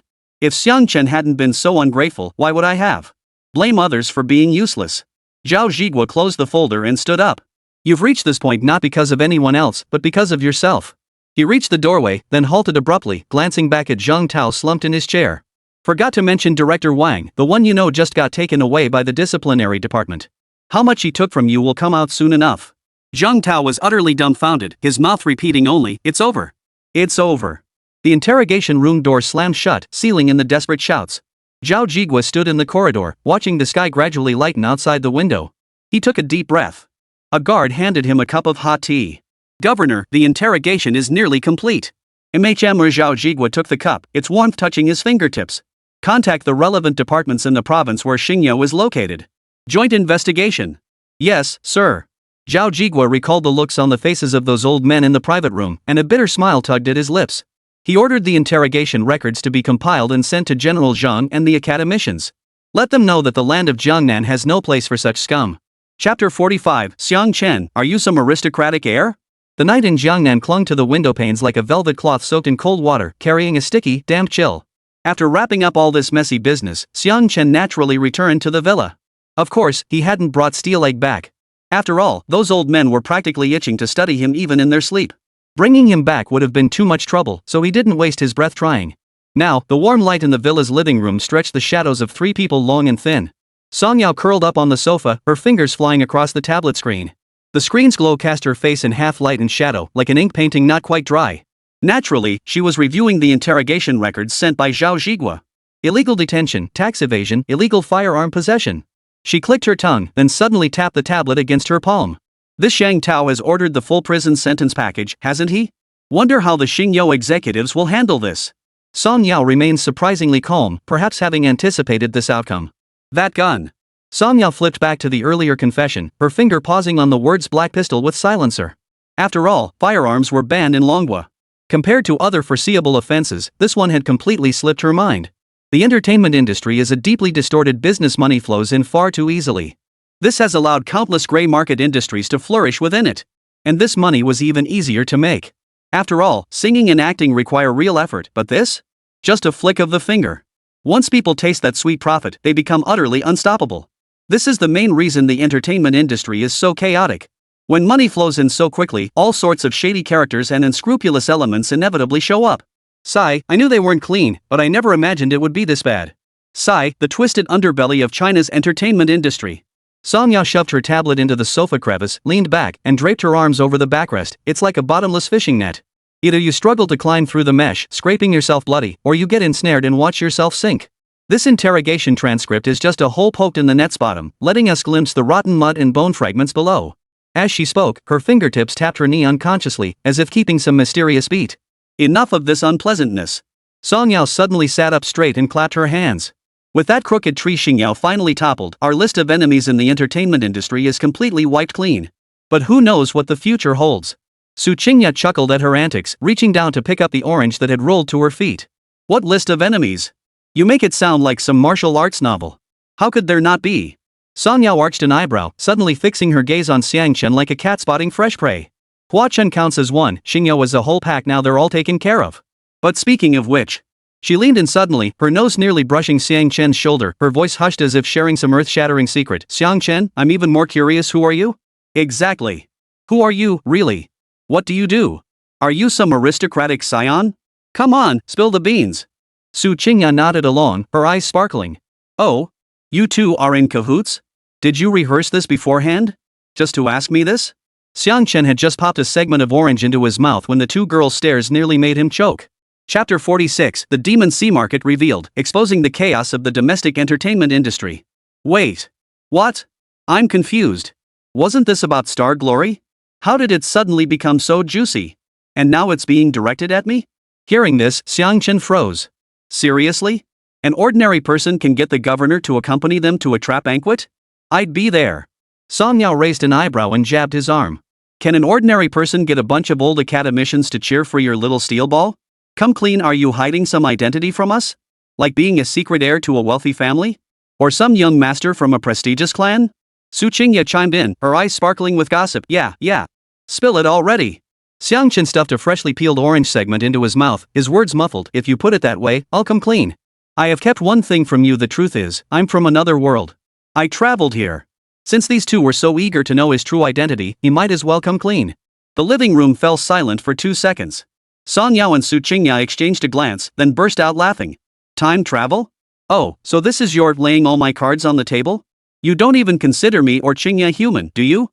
At least make up a plausible excuse. Why invent something so implausible? Song Yao propped her chin up, her eyes brimming with amusement. So what treasures did you bring over? Gold and jewels? Martial arts manuals? Surely you didn't just bring a brain that can make steel eggs? Su Qingya nodded along, stifling laughter as she added, what's the matter? You really think we haven't read any web novels? You're not going to say you have a system too, are you? Hey, Sister Qingya, you're getting sharper by the minute. Thumbs up for you. Hearing this, Xiang Chen's eyes lit up. He nodded repeatedly and gave Su Qingya a thumbs up. Hey, Su Qingya's got brains to match her curves now. Hey, you actually followed up on that? System? Song Yao suddenly sat up straight, smiling at Xiang Chen. A system? Then shouldn't you be shouting system binding successful? Go ahead, let's hear it. That's actually possible. Xiang Chen shrugged with a smile. See, all your guesses just now were wrong. Now that I'm telling the truth, you don't believe me? Yeah, right. If you don't want to say it, don't. Everyone has their secrets. Whatever. Good thing we bet early. Song Yao waved her hand dismissively. Sigh, I wanted to be an honest person, but alas, the world just doesn't get it. How lonely it is. Hearing this, Xiang Chen stood up, walked to the window, and sighed deeply with his hands behind his back. Hey, you're the one who's fat, and now you're panting? Seeing this, Su Qingya and Song Yao both burst out laughing. The three chatted aimlessly for a while longer. Song Yao glanced at the wall clock and murmured softly, it's getting late, almost midnight. Time to call it a night. She stood up and smoothed her skirt. Su Qingya followed suit, yawning widely. Fine, I'll let you off this time. Comrade Xiao Xiang. Next time, I hope you can come up with a better excuse. As she reached the doorway, she suddenly turned back and stuck out her tongue at Xiang Chen. Off we go. Song Yao snorted, tugging Su Qingya's hand as they vanished down the corridor. Their laughter drifted back like wind chimes, mingling with the fading footsteps on the stairs. Xiang Chen was left alone in the living room. The warm lamp cast his shadow on the wall, stretching and shrinking. He picked up an orange from the coffee table and slowly peeled it, its sweet tart scent filling the air. He hadn't lied. The time travel was real, and the system was real too. But the whole thing was so utterly bizarre that even he probably wouldn't have believed it. Forget it. Xiang Chen popped the last orange segment into his mouth, stood up, and switched off the living room light. The nightlight in the hallway glowed, its warm yellow light curling across the floor like a gentle snake. He pushed open his bedroom door, where unfinished blueprints still lay spread across the desk. Xiang Chen lay down on the bed, staring at the chandelier on the ceiling. Outside, the wind rustled leaves with a soft rustle, and distant dog barks echoed faintly. Ever since the old men arrived, he'd been staying up late nearly every night, rarely home. Today, he'd finally managed to stick to a normal schedule and even slept in a big bed. But suddenly, he found himself unable to sleep. So he sat down at his desk and opened the system panel. Host information panel. Name, Xiang Chen. Popularity points, 786,500 can be exchanged for skill points, instrument mastery, creative inspiration packs, and items from the system store. Not bad. This second season netted me over 500,000 popularity points. He chuckled softly as his fingers swiped across the virtual panel. Ding! Side quest activated, release a new song and secure a top 3 spot on the Dragon Nation New Songs chart. Suddenly, an electronic voice flashed by. Top 3 in Dragon Nation? Hearing this, Xiang Chen froze. Holy crap, this was setting the bar pretty high for himself. He should have just left it closed. Opening it only brought him trouble. Even if it's a side quest, I've got to do it. Ah! All these things happening these days. Then, Xiang Chen began pondering what kind of song he should perform to complete this quest. Got it. He recalled the chaos of recent days. Xiang Chen suddenly grabbed a pen from the desk and began scribbling furiously on the back of the design blueprint. Notes, lyrics, and chord symbols quickly filled the page. He was writing Rakshasa Mirage. He intended to pour all of Xingyao's sleaziness, Hua Chen's hypocrisy, and the greed of capital into the lyrics. And while he was at it, he'd ride the wave of attention. 047 Swiftness is paramount in warfare. The authorities have intervened. Xingyao's doom is near. The scene shifts to Star Glory's headquarters at this very moment. Inside the CEO's office on the top floor of Star Glory's headquarters. Hua Chen was kneeling in the office, trembling violently. The one forcing him to kneel is none other than Star Glory's owner, Wang Qiming. The genuine leather sofa lay overturned on the floor, kicked over by a furious foot. Priceless vases lay shattered into fragments across the marble tiles. Hua Chen knelt on the cold marble floor, his tailored suit torn and disheveled. His left cheek was badly swollen, blood trickling from the corner of his mouth, yet he didn't even have the courage to raise his hand to wipe it away. Yes, his father had some money, but unfortunately, Hua Chen was the third son's child. A dumb dog, a sewer rat. A bastard son of a. Wang Qiming's roar echoed off the crystal chandelier, sending shards of light dancing across the floor. He snatched the brass paperweight from the table and hurled it at Hua Chen's face. I've supported you for 3 years, squandered countless resources on you. And this is the thanks I get? You ran off after the incident. It took me 5 days to track you down. Great. Just great. The paperweight whizzed past Hua Chen's ear, embedding itself in the wall with a thud. Hua Chen let out a wail, his body shaking like autumn leaves in the wind. Mr. Wang. I was wrong. I truly was wrong. Please give me another chance. But I was so scared I didn't mean to avoid you. I didn't mean to avoid you. A chance? Wang Qiming suddenly yanked him by the hair, forcing his head back, knuckles turning white from the grip. You're dragging the entire starshine down, and you dare ask me for a chance? Smack! A sharp slap landed on Hua Chen's right cheek, the force so great it sent him tumbling sideways to the ground. I told you to keep a low profile. I told you not to act like a big shot. Wang Qiming's leather shoe crushed down hard on the back of his hand, but you wouldn't listen. What hole haven't I filled for you? Now that I can't fill them anymore, you're just cowering here playing the underdog? Back when we propped you up and cleaned up your messes, it was because you still had value. Now you can barely stay in Longhua, you understand? Even death won't ease the hatred in my heart. Piercing pain shot through Hua Chen's hand as tears mingled with blood trickled down his face. I didn't mean to, Mr. Zhang. I dare to talk back? Wang Qiming delivered another kick to his ribs. Hua Chen curled up on the ground like a crushed shrimp, emitting a pitiful whimper. He suddenly bent down, yanked Hua Chen by the collar, and hauled him to his feet. Their noses nearly collided. Who do you think you are? A top star? A superstar? Let me tell you, without Xingyao paving your way, you're nothing but a bar singer. Now you've dug your own grave, and you want to drag me down with you? Smack! Smack! Smack! 3 slaps landed in quick succession, leaving Hua Chen's face completely swollen like a pig's head, 2 teeth loosened. It was the worst beating he'd taken since the day his agent had pummeled him. He ignored the pain and immediately fled Jiangnan, hiding somewhere. After all, he was slow to realize just how big this mess had become. The bigger the scandal, the more terrified he became. He knew full well the methods Wang Qiming and Xingyao were capable of. Despite hiding meticulously these past days, he was ultimately captured by Star Glory. Now, he lay limp in Wang Qiming's grasp, his eyes unfocused, filled only with primal terror. Mr. Wang, please spare me. I'll pay. I'll give you every last penny. Money? Wang Qiming burst into maniacal laughter as if hearing the most absurd joke, tears streaming from his eyes. A 12.4 billion yuan termination fee. What do you have to pay? Your few crappy albums? Or the list of fans and influencers you slept with? You actually think your songs are good? Each one is worse than the last. It's just that your trashy fans are willing to pay for it. You think you're a genius? You're not even fit to be a dog.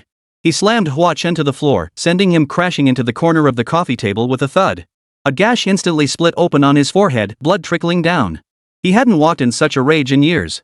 To thrive in the entertainment industry, having no dark past is simply impossible. Wang Qiming built his empire on shady deals. Later, he laundered his image to enter the entertainment industry. The fortunate Hua Chen, whom he had propelled to stardom, had now transformed into a major powerhouse within the domestic entertainment industry. The tactics he employed against Hua Chen were the same ones he'd used on lesser talents before. Though he hadn't employed them in years, he found himself effortlessly adept at wielding them once again. How to inflict pain, how to make someone suffer until they can't speak, he knows it all too well. Let me tell you, Hua Chen. This isn't over. Either you take full responsibility. If you refuse to shoulder this responsibility, I guarantee you'll live the rest of your life in agony. Wang Qiming panted heavily, towering over him as he pointed his finger, the tip of his leather shoe nearly poking his face. Whoa!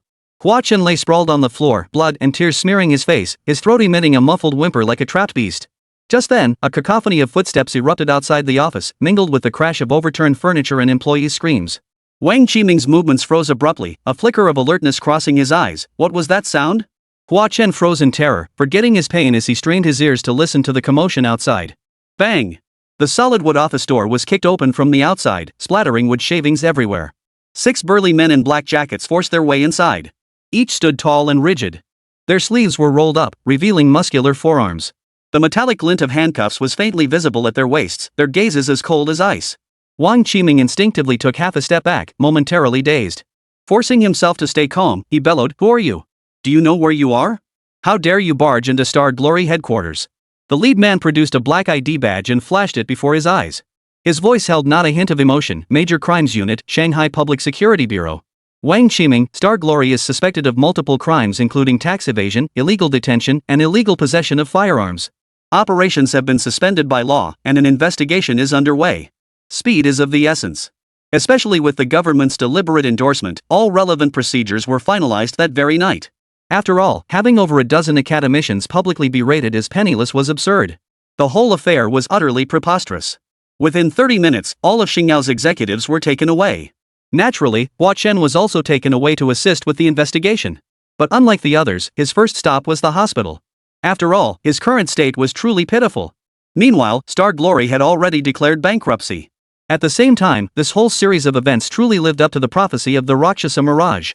The following night, at 11 p.m., when most were preparing for bed, China's most authoritative media outlet, Guanga, suddenly posted a red-highlighted announcement: guidelines on cracking down on chaos in the domestic entertainment industry. Servers instantly crashed under the flood of traffic. Within just 10 minutes, the entertainment industry was about to undergo a seismic shift. Guanga harshly criticized the effeminate culture. These terms shot up the trending charts like rockets. Among them, the entries for Xingyao and Hua Chen stood out prominently. Chapter 48, when Guanga steps in, Xiang Chen must be extraordinary. The opening of the directive hits like a sledgehammer. Every word of the document's interrogation cuts deep.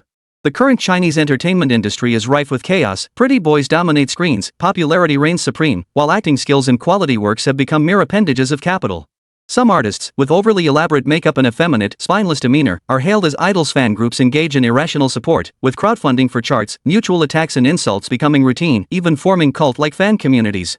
If our youth regard applying makeup as beauty, see weakness and submission as honor, dismiss masculine integrity as vulgar, and treat national responsibility as nothing, where lies the future of our nation? The document concludes by citing the Star Media case as a prime example of rectifying such chaos. The illegal activities involved, including unlawful detention and illegal possession of firearms, have been referred to judicial authorities for serious handling. China's entertainment industry is not a lawless zone. Capital must not supersede the law. The announcement instantly set the internet ablaze. In the comments section, supportive voices overwhelmingly dominated. The occasional troll questioning whether this was overreach was promptly condemned and had their account deleted. Parents shared photos of their children mimicking military salutes. This is the kind of idol we should be chasing. Even marketing accounts usually focus solely on entertainment gossip made rare posts. The sky of China's entertainment industry seems to be truly brightening.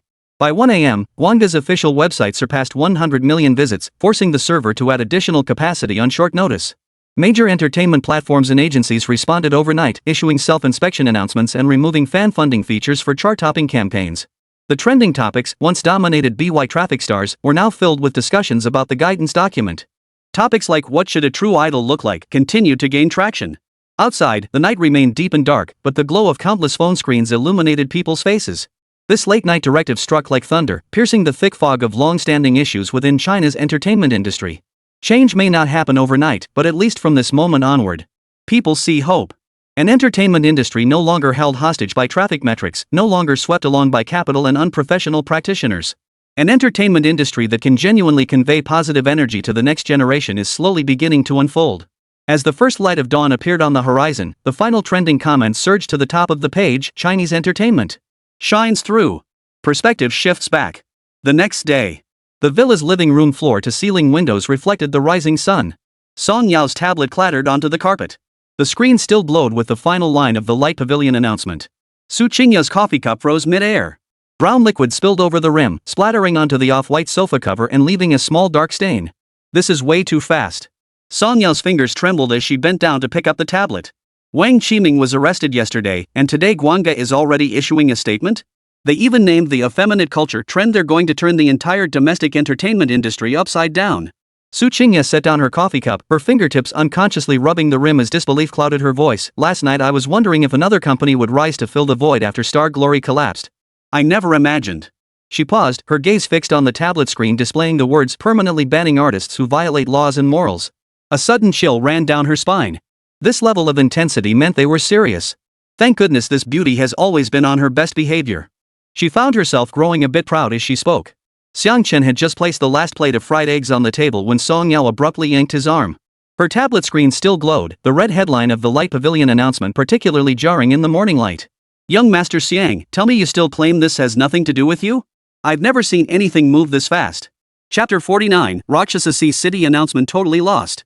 Song Yao's eyes widened as her finger tapped the words Starshine Media Case highlighted as a prime example, from Hua Chen challenging you, to Starshine being taken down, to Guanga's late night announcement it's all happening at warp speed. Ha! The only unknown variable in all this is you. Su Qingya set down her coffee cup and nodded like a bobblehead. Yes, yes. You didn't tell us the truth last time, and you still won't now? Xiang Chen pried Song Yao's fingers off the tablet and skimmed Guanga's directive. After reading, he picked up a slice of toast and spread jam on it. I told you, it's all coincidence. Just so happens Gangden's technology was state-funded research, and just so happens Xingyao walked right into the trap. This whole thing? I reckon Guanga just happened to be looking to crack down on the domestic entertainment industry at the perfect moment. Can you two stop filling your heads with conspiracy theories? Have you been reading too many Shuqi novels? Ha! Xiang Chen shrugged helplessly. Just a coincidence? Song Yao snatched the toast from his hand and took a big bite. How many coincidences could there be? The confidence you had when you turned down that 50 million contract, could an ordinary student have that? The familiarity you showed when discussing algorithms with the academicians, could an ordinary graduate student pull that off? I say you're just a young master from a prominent family here to experience life. She paused, a flicker of curiosity in her eyes. An ordinary kid wouldn't have that kind of confidence, would they? Maybe I'm just carefree. Xiang Chen shrugged, sidestepping the topic. He had indeed intended to explain earlier, but suddenly a thought struck him. Why explain at all? The more you let others see through you, the more advantageous it is for yourself, right? The more elusive you are, the more they'll fear you. This might not be a bad thing at all. No initiative, no responsibility, no refusal. This would henceforth be his approach towards Su Qingya and Song Yao. Perfect. Alright, enough about that. I'm off to release my song. You two can think whatever you want. As the saying goes, no initiative, no rejection, no responsibility. Once he'd settled on this approach, Xiang Chen stopped arguing with the two girls. He retreated into his room. After all, Xingyao's collapse had been faster than he'd anticipated, meaning his Rakshasa Mirage would definitely need to be released ahead of schedule. He'd already registered his account on the music platform days ago. These past days had also brought him quite a few fans who discovered him through The Masked Singer. As he uploaded the audio file, Rakshasa Mirage was successfully released.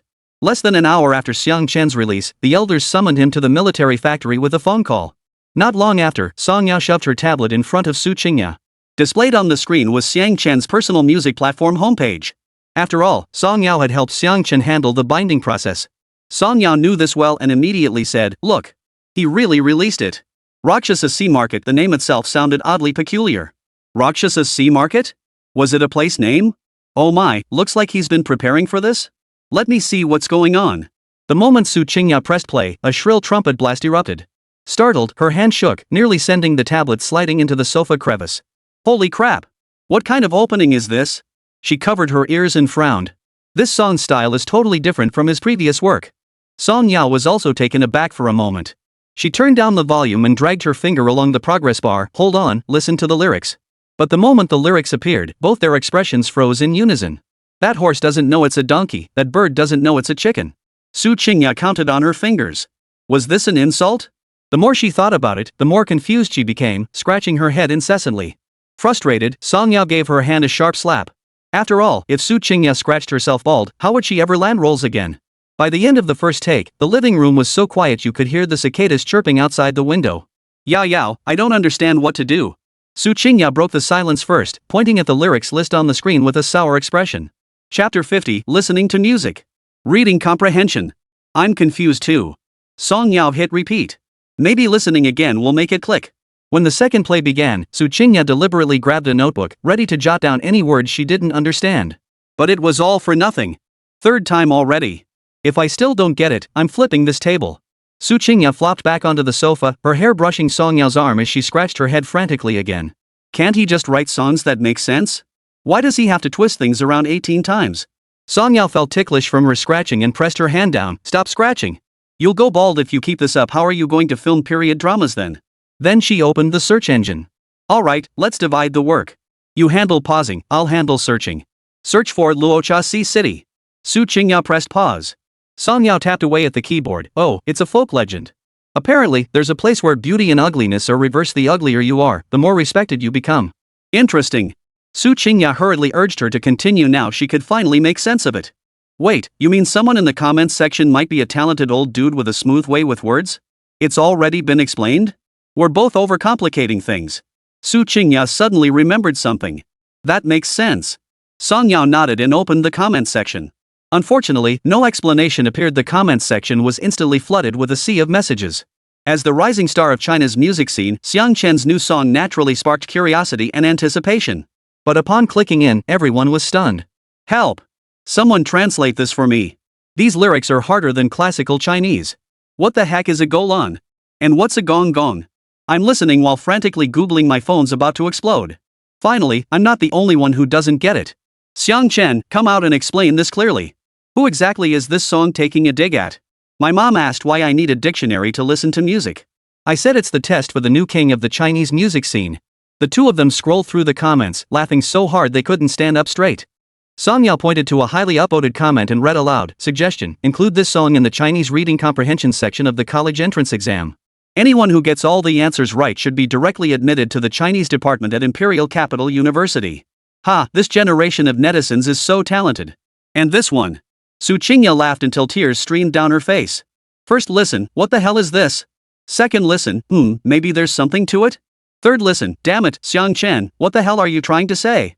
This is totally us. For the next hour, the two girls giggled like fools while scrolling through the comments. While there weren't many who understood it, there sure were plenty of brothers who made funny comments. Who knows how much time passed?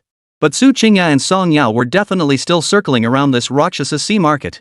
Their notebooks were filled with terms like Mahu and Yonyao, all words they'd looked up yet they still couldn't fully grasp it. Sai, you gotta hand it to Xiang Chen, he really knows how to stir up buzz. Song Yao was on the verge of a breakdown, yet her thoughts remained surprisingly clear. But you gotta admit, this song is kinda interesting. No wonder Xiang Chen went viral. Just this lyric alone, how many in the Chinese entertainment industry could pull it off? And you're praising him? Su Qingya slammed her pen down and raged at Xiang Chen's door like a mad groundhog. You phony. Writing a song like a riddle, do you think you're so funny? Song Yao chimed in, exactly. If you've got the guts, just be straightforward. If you're dissing Xingyao, just call out Xingyao. If you're dissing Hua Chen, name Hua Chen. All these roundabout ways you're going to turn my hair gray. Mid-rant, Song Yao's phone suddenly buzzed with an entertainment news alert. Contestant Xiang Chen's new song Rakshasa Mirage from Masked Singer sparks nationwide decoding frenzy. Capital University linguistics professor, lyrics contain multiple hidden metaphors requiring interpretation through folktales. Holy crap, no way even a Capital University literature professor got involved? Su Qingya leaned in to take a look. Do you think Xiang Chen is secretly grinning about this back at the military factory? Song Yao propped her chin on her hand, picturing Xiang Chen watching netizens scratch their heads in frustration. Su Qingya snorted, he definitely is. He did it on purpose. Making us guess, like he's some deep thinker. She suddenly stood up, no way. I need to listen again. I refuse to believe I still won't get it this time. The Sham's melody filled the living room once more. This time, neither woman rushed to look up the lyrics. Instead, they swayed their heads gently to the rhythm. Though they still didn't grasp it fully, the line "the world's affairs are inherently upside down, yet someone must turn them right side up." Like a pebble dropped into a pond, sending ripples through her heart. The two of them leaned back on the sofa, letting that maddening song, Luocha Mirage, loop endlessly in the living room. Evening sunlight streamed through the floor-to-ceiling windows, casting warm hues across their flushed faces. A notebook lay open on the coffee table. The scribbled words were crooked and uneven, mirroring everyone's current confusion and fascination with the song. Meanwhile, Xiang Chen at the military factory had just finished calibrating Gangden's sensors. Just then, his phone buzzed repeatedly. All notifications from music platforms. Rakshasa Mirage had surpassed 1 million plays, with comments exploding at dozens per second. Simultaneously, he opened the system interface. His popularity rating had soared to a staggering 1.5 million. This? I bet right. Now, the question was whether it could crack the top 3. Xiang Chen muttered to himself. Xiang Chen, we finally found you. Come on, Xiang Chen, you've got to judge this for us 3. Just as he was thinking, the voices of 3 white-bearded old men interrupted his train of thought. 051 Explain what? What's there to explain when you're out here hustling? What's up now? How to put it, ever since Xiang Chen met and became acquainted with their little clique. Every time he saw them, they were either huddled together, flushed and flustered, debating Gangden's skills. They were arguing about who had been more glorious in their youth. Of course, these debates also involve flushed faces. At first, Xiang Chen would try to talk some sense into them, but later he just let them be. Turns out, these 3 were classmates at Hua Chen University back in the day. Their dorm rooms were even next to each other. They were all big shots on campus back in the day. They got along pretty well, but they were always competing. This rivalry has lasted nearly 50 years. After graduation, they naturally shone brightly in their respective fields. With academicians being elected one after another, it's truly rare to compete for the top 4 spots in one lifetime. Xiang Chen found the whole situation rather amusing. What could possibly be the reason for this latest quarrel? But whatever, it's probably just some trivial nonsense. Xiao Xiang, my little granddaughter, just called. She said everyone in her class is trying to figure out the meaning of a song called Luocha Sea Market. They said it's sung by someone named Xiang Chen. When I heard that, I knew it had to be you. She was sniffling, saying she couldn't figure it out and asked me to explain. I told her, your grandpa got into university through a special physics program, he failed Chinese. How am I supposed to explain this to her? Then I heard your song, and suddenly it hit me my failing grades back then weren't so unfair after all. But now these 2 old crooks actually want to lecture me? Seriously? How could I put up with that? We immediately launched into a heated debate. Now I'm here to ask you, what the heck do these lyrics even mean? Let's see who's got the deepest cultural knowledge here. I know exactly what their educational backgrounds are like. At least I can write doggerel, all they know how to do is write those equations. Hearing this, Xiang Chen finally understood the whole thing started with Professor Zhang's granddaughter. I see. That's pretty lame. Xiao Xiang, tell us. Academician Gao slid his phone toward him. The screen was paused on the line, the horse didn't know it was a donkey. It's like this. Xiang Chen scratched his head, then simply pulled over a folding chair beside him and sat down. He motioned for the 3 old gentlemen to sit around him as well. Since he couldn't quite shake them off, he decided to give them a brief explanation. Consider this a little entertainment for you 3. Actually, the basis for this song is an old tale called The Kingdom of Rakshasa. The Kingdom of Rakshasa? Academician Gao stroked his beard. Ah, yes. That rings a bell. Is it from some supernatural tale? Though I must admit, I never cared much for literature when I was young. Yes, from strange tales from a Chinese studio. Xiang Chen nodded. I got it right. It's calling.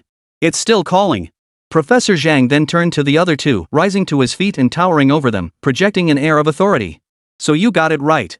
So what? There's still more to come. Why the rush? The other 2 visibly lost some of their swagger, though their resentment remained palpable. Keep going. Keep going. Xiang Chen shook his head helplessly. He told of a scholar named Mage who drifted to the kingdom of Rakshasa. In that land, everything was reversed. The uglier one was, the higher their rank the more beautiful, the lower their station. Mage, being well-proportioned, stood out as an anomaly there. Eventually, he had to blacken his face to appear ugly just to secure a government post. The elders remained silent, the confusion in their eyes gradually fading. They were replaced by thoughtful expressions. Academician Rin suddenly slapped his thigh. Oh. I get it. You mean that place inverts beauty and ugliness? Exactly. That's essentially what my song is about too. It's not targeting anything in particular. Or rather, you can place it wherever you feel it fits. Xiang Chen looked at them and nodded. So that's it. With that, the elders had an epiphany. 100 people see 100 Hamlets.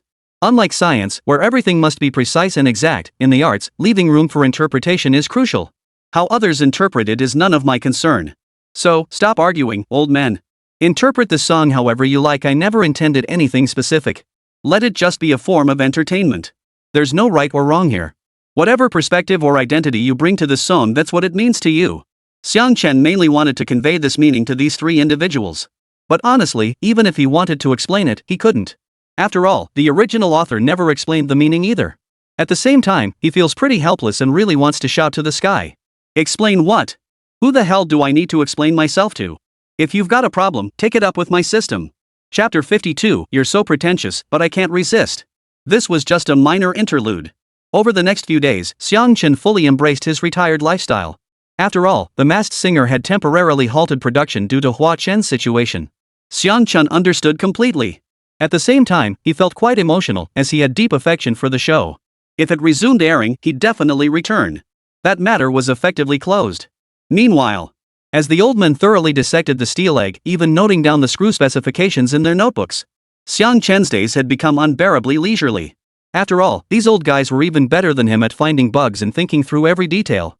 The second-generation standard steel egg was also nearing the end of its design phase. Priced at 50,000 yuan per unit, it retained some combat capabilities. With several second-generation prototypes standing alongside the steel egg, it actually gave off a vibe reminiscent of Lolo's adventures. Xiang Chen's life now consisted of going home every day and just lying around. Anyway, his role at events was just standing by to observe. He wasn't responsible for any specific tasks. So he might as well head home punctually every day.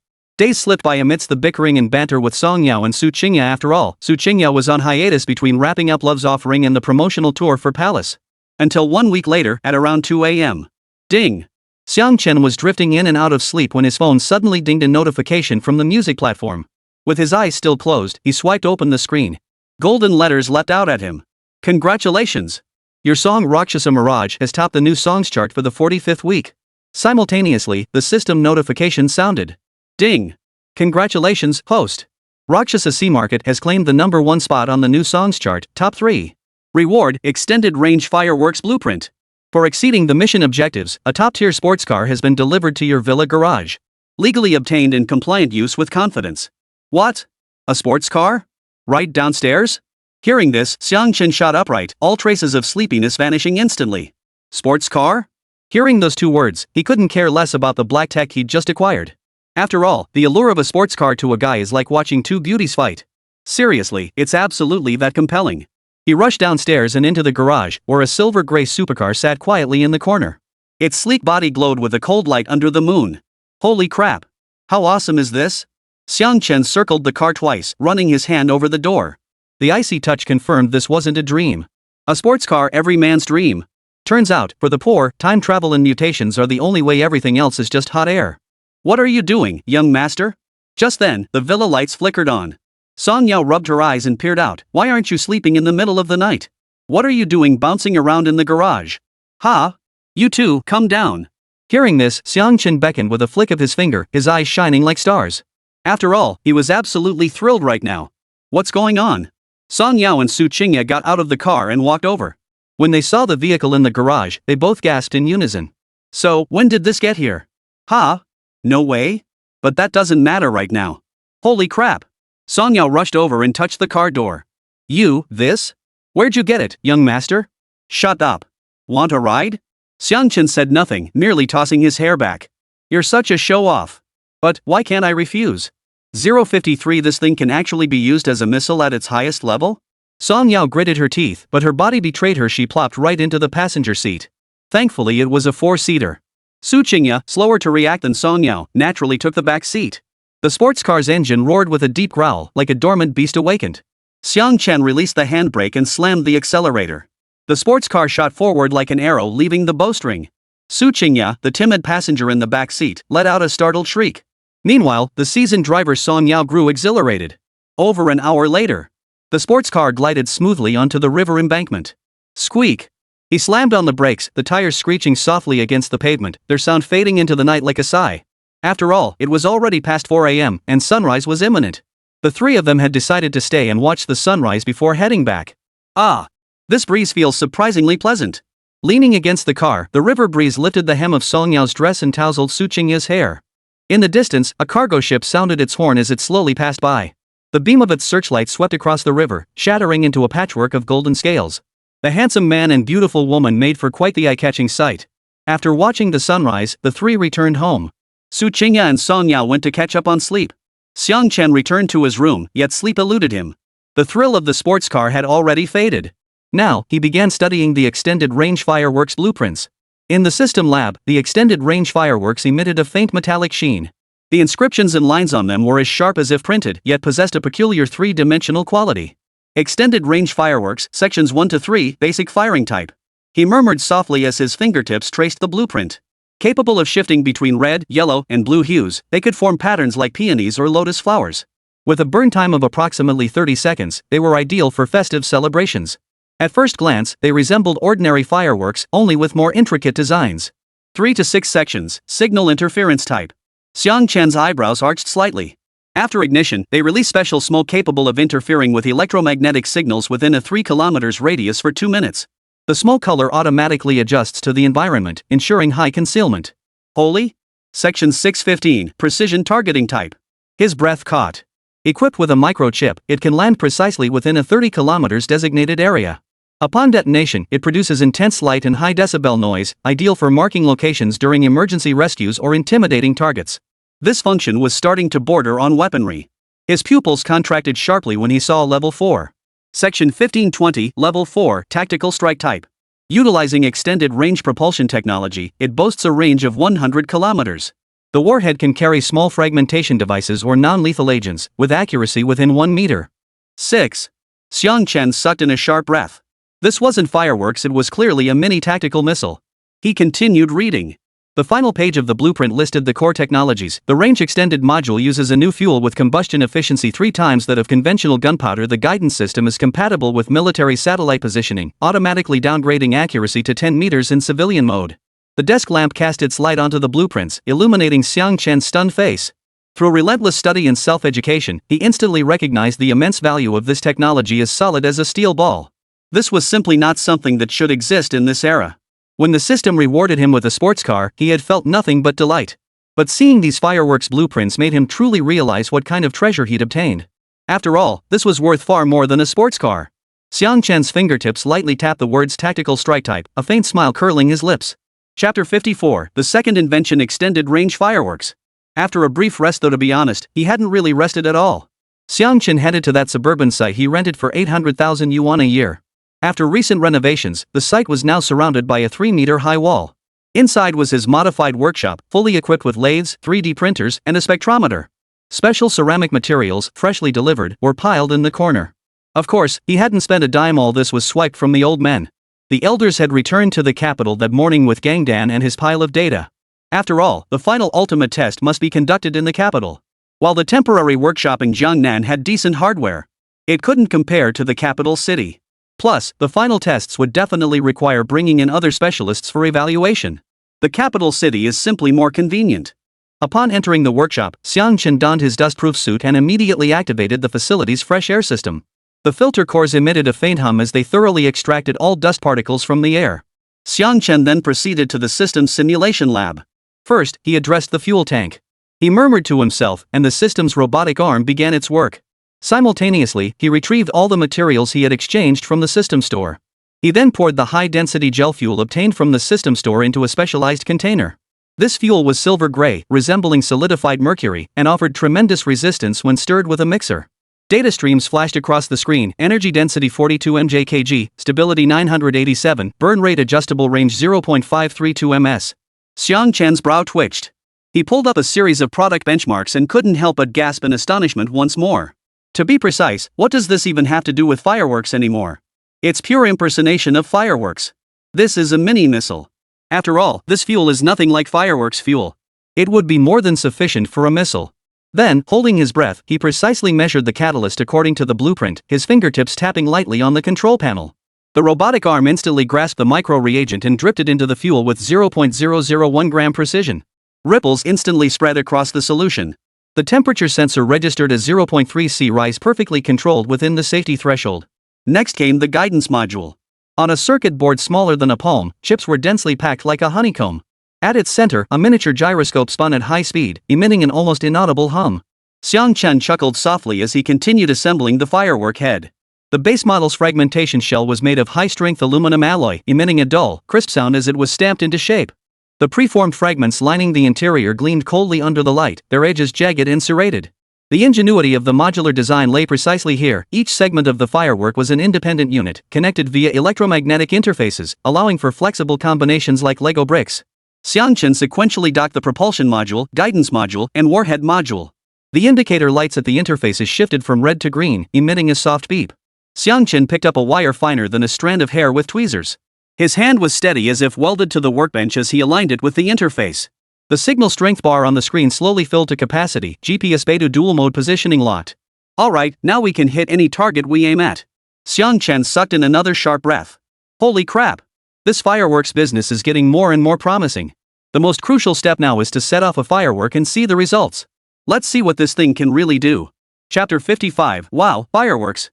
After handling all the preparations, it was time to hand it over to the system for materialization and manufacturing.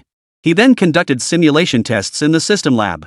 Each simulation in the lab exceeded his expectations. The first test fired a 3-section module. The fireworks exploded over the virtual target range, forming a peony blossom 50 meters in diameter, its petals glowing with a faint fluorescence. Switching to a 6-section module, the fireworks suddenly made a sharp right-angle turn mid-air, striking the bullseye precisely 1 kilometer away. The intense light from the explosion instantly overloaded the sensors. When he loaded all 15 modules, the simulated fireworks streaked across the screen, trailing a fiery plume. A mushroom cloud of smoke rose from the target point 3 kilometers away, with the fragmentation kill zone marked at a diameter of 60 meters. Holy! Xiang Chen shut down the simulation program, his back drenched in cold sweat. This wasn't fireworks, it was a missile. Staring at the modules piled on the desk, a sudden thought struck him. What if he maxed it out? His current blueprint allowed for a maximum of 25 modules. What if he maxed it out to 25? Once the idea took root, it was hard to shake. At the same time, when one settles down to focus on a task, time flies by. By evening, the sunset bathed the workshop in golden hues. Only then did Xiang Chen realize it was already night. Xiang Chen carefully placed the over 30 booster modules materialized from the system into a metal box, then covered it with an unassuming layer of canvas. Just then, his phone vibrated a video call request from Song Yao. On the screen, Song Yao conveyed just one message: hurry back for a drive. Or else, I'll let the air out. Got it. Coming right back. Xiang Chen couldn't help but chuckle at Song Yao's inexplicably abstract message. Well then, today's drive might just have a little something extra. As they drove away from the factory, dusk had already spilled over the perimeter walls. Xiang Chen rolled down the window, letting the evening breeze carry the fresh scent of plants and trees into the car. This extended-range fireworks contraption was bound to cause a bigger stir than the steel egg. After all, the steel egg was defensive, while these extended-range fireworks were a genuine offensive weapon. The sports car had barely turned into the villa compound when they spotted Song Yao and Su Qingya standing at the entrance, looking around. The former wore a bright yellow dress, the latter a pale blue long gown, both resembling blooming flowers in the sunset. Xiang Chen parked the car and proceeded to stow all the modules into the sports car's trunk. You're finally back. Hurry up and eat, then we're going for a walk. Song Yao rushed over and yanked open the trunk. Sniffing hard, she demanded, what the heck did you put in here? She reached to pat the trunk, but Xiang Chen stopped her with one hand. It's a surprise. Don't touch it. He opened the trunk, deliberately shielding it with his body. Eat first. You'll find out soon enough. So mysterious. Where'd you go today? Song Yao pouted. Finally, the three of them entered the villa and started eating. Just making a little something. Xiang Chen shrugged. Su Qingya's eyes sparkled with curiosity, but she didn't press for details. By the time they finished eating, it was already past 8 p.m. Xiang Chen still felt this sort of thing wasn't suitable to do where people were still active. After all, it was their first time, so they had to be careful about safety. They finally dragged it out until midnight. Song Yao finally took the driver's seat and launched into some reckless driving, quite revealing of her personality. Stop. Passing the sunrise viewing spot, Xiang Chen reached out. After all, this was the outskirts, sparsely populated and technically permitted for fireworks. Ha! Hearing this, Song Yao suddenly jerked the steering wheel, bringing the sports car to a halt by the roadside, facing the open river. Why stop here? Song Yao was puzzled. Xiang Chen pointed at the night sky, surprise. He jumped out of the car, walked to the trunk, and opened it. The metal box clicked open, revealing a silver-gray cylindrical object inside. Its tail thrusters glowed coldly, shimmering in the twilight. What on earth is this? Song Yao and Su Qingya leaned in to look, both freezing in surprise. Fireworks. Freshly made, still warm. Xiang Chen's lips curved into a faint smile. Wow, fireworks. In an instant, both girls were thrilled, their eyes lighting up instantly. Chapter 56, Full Power. 25 modules at maximum output. You made these? Su Qingya's fingertips nervously twisted the hem of her skirt, her voice brimming with unhidden anticipation. Just as boys can't resist sports cars, girls have practically zero resistance to fireworks. Meanwhile, Song Yao had already jumped up. Reaching out to touch the cylindrical object inside the metal box, I knew you were being all mysterious. So this is what you've been tinkering with. Let me see, is this what fireworks look like? It's different from the ones I've seen before. It looks like a little rocket. Don't touch it. This thing can be dangerous if handled improperly. Seeing this, Xiang Chen grabbed her wrist. The warm sensation from his fingertips made Song Yao pull her hand back as if scalded. I don't know why. Compared to when I first met Song Yao and Su Qingya, who had been so carefree at first, was becoming more and more ladylike. Meanwhile, Song Yao, who used to have some restraint, has become less and less carefree. I just can't wrap my head around it. Women really are creatures of change. But what Xiang Chen didn't know was that for Song Yao, who was highly guarded, there were very few people she could truly trust. It was precisely because she trusted someone completely that she dared to show this side of herself. As for Su Qingya, who grew up spoiled and always confident, she might only put on her most ladylike demeanor when facing someone she truly cared about.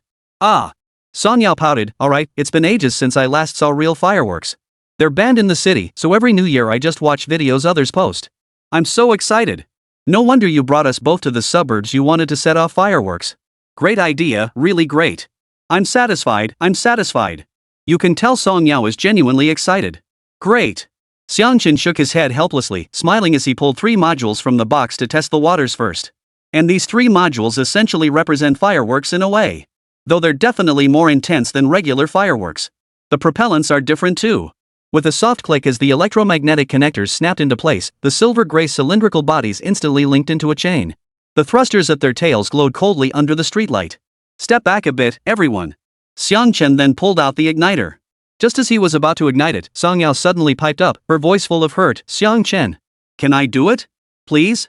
In stark contrast to Song Yao, Su Qingya obediently stepped back beside the sports car, hands clasped behind her back. The river breeze lifted the hem of her skirt into a delicate arc.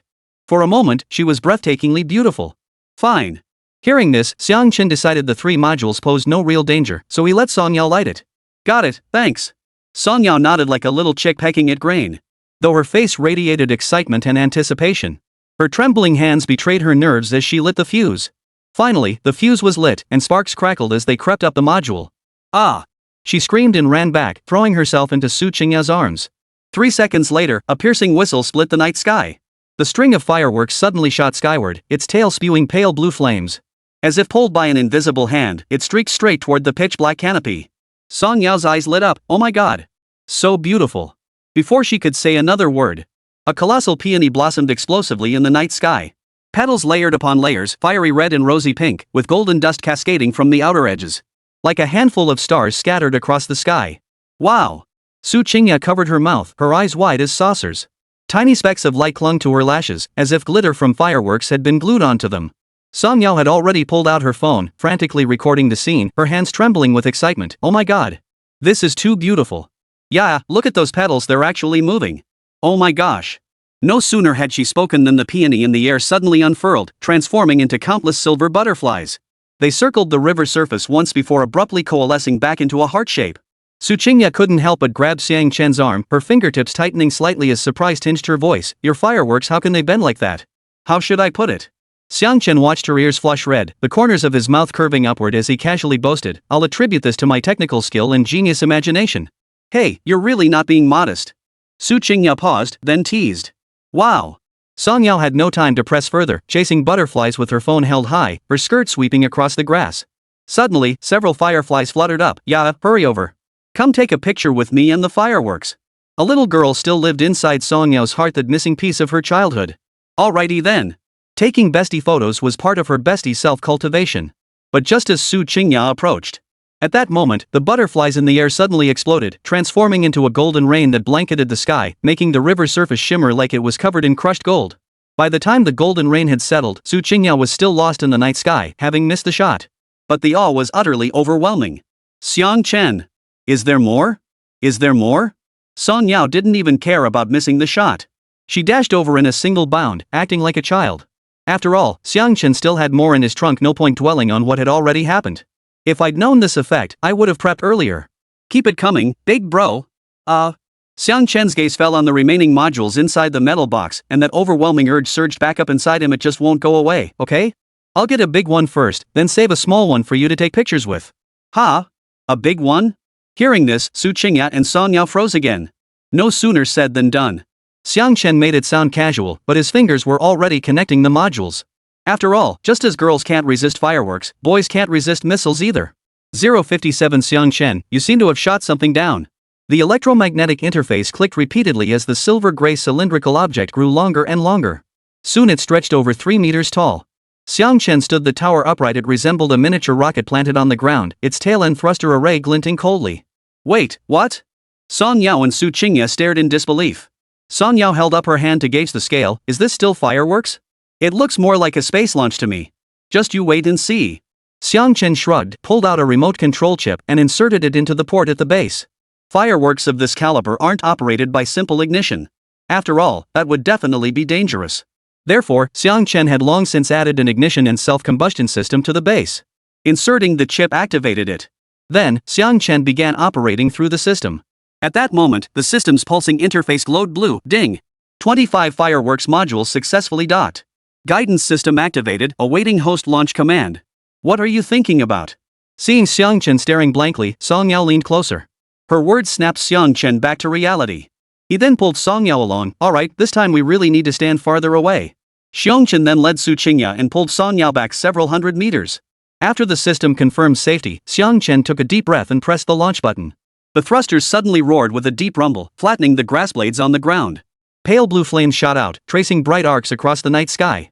This top-tier, 25-section extended-range firework rocket shot skyward with explosive force, accelerating several times faster than before. In an instant, it became a mere speck of light against the night sky. Holy crap! Is this even a firework? This is basically a rocket. The rocket launches I've seen before look just like this. Song Yao was utterly astonished. Oh. Su Qingya also looked somewhat flustered, utterly bewildered. After all, even though Xiang Chen called it fireworks, it certainly didn't look like any fireworks she knew. System sync, first stage booster separation complete. Ballistic trajectory correction in progress. G-force overload factor, 32G. Xiang Chen didn't respond to the two women, instead staring intently at the screen, his fingertips slightly sweaty.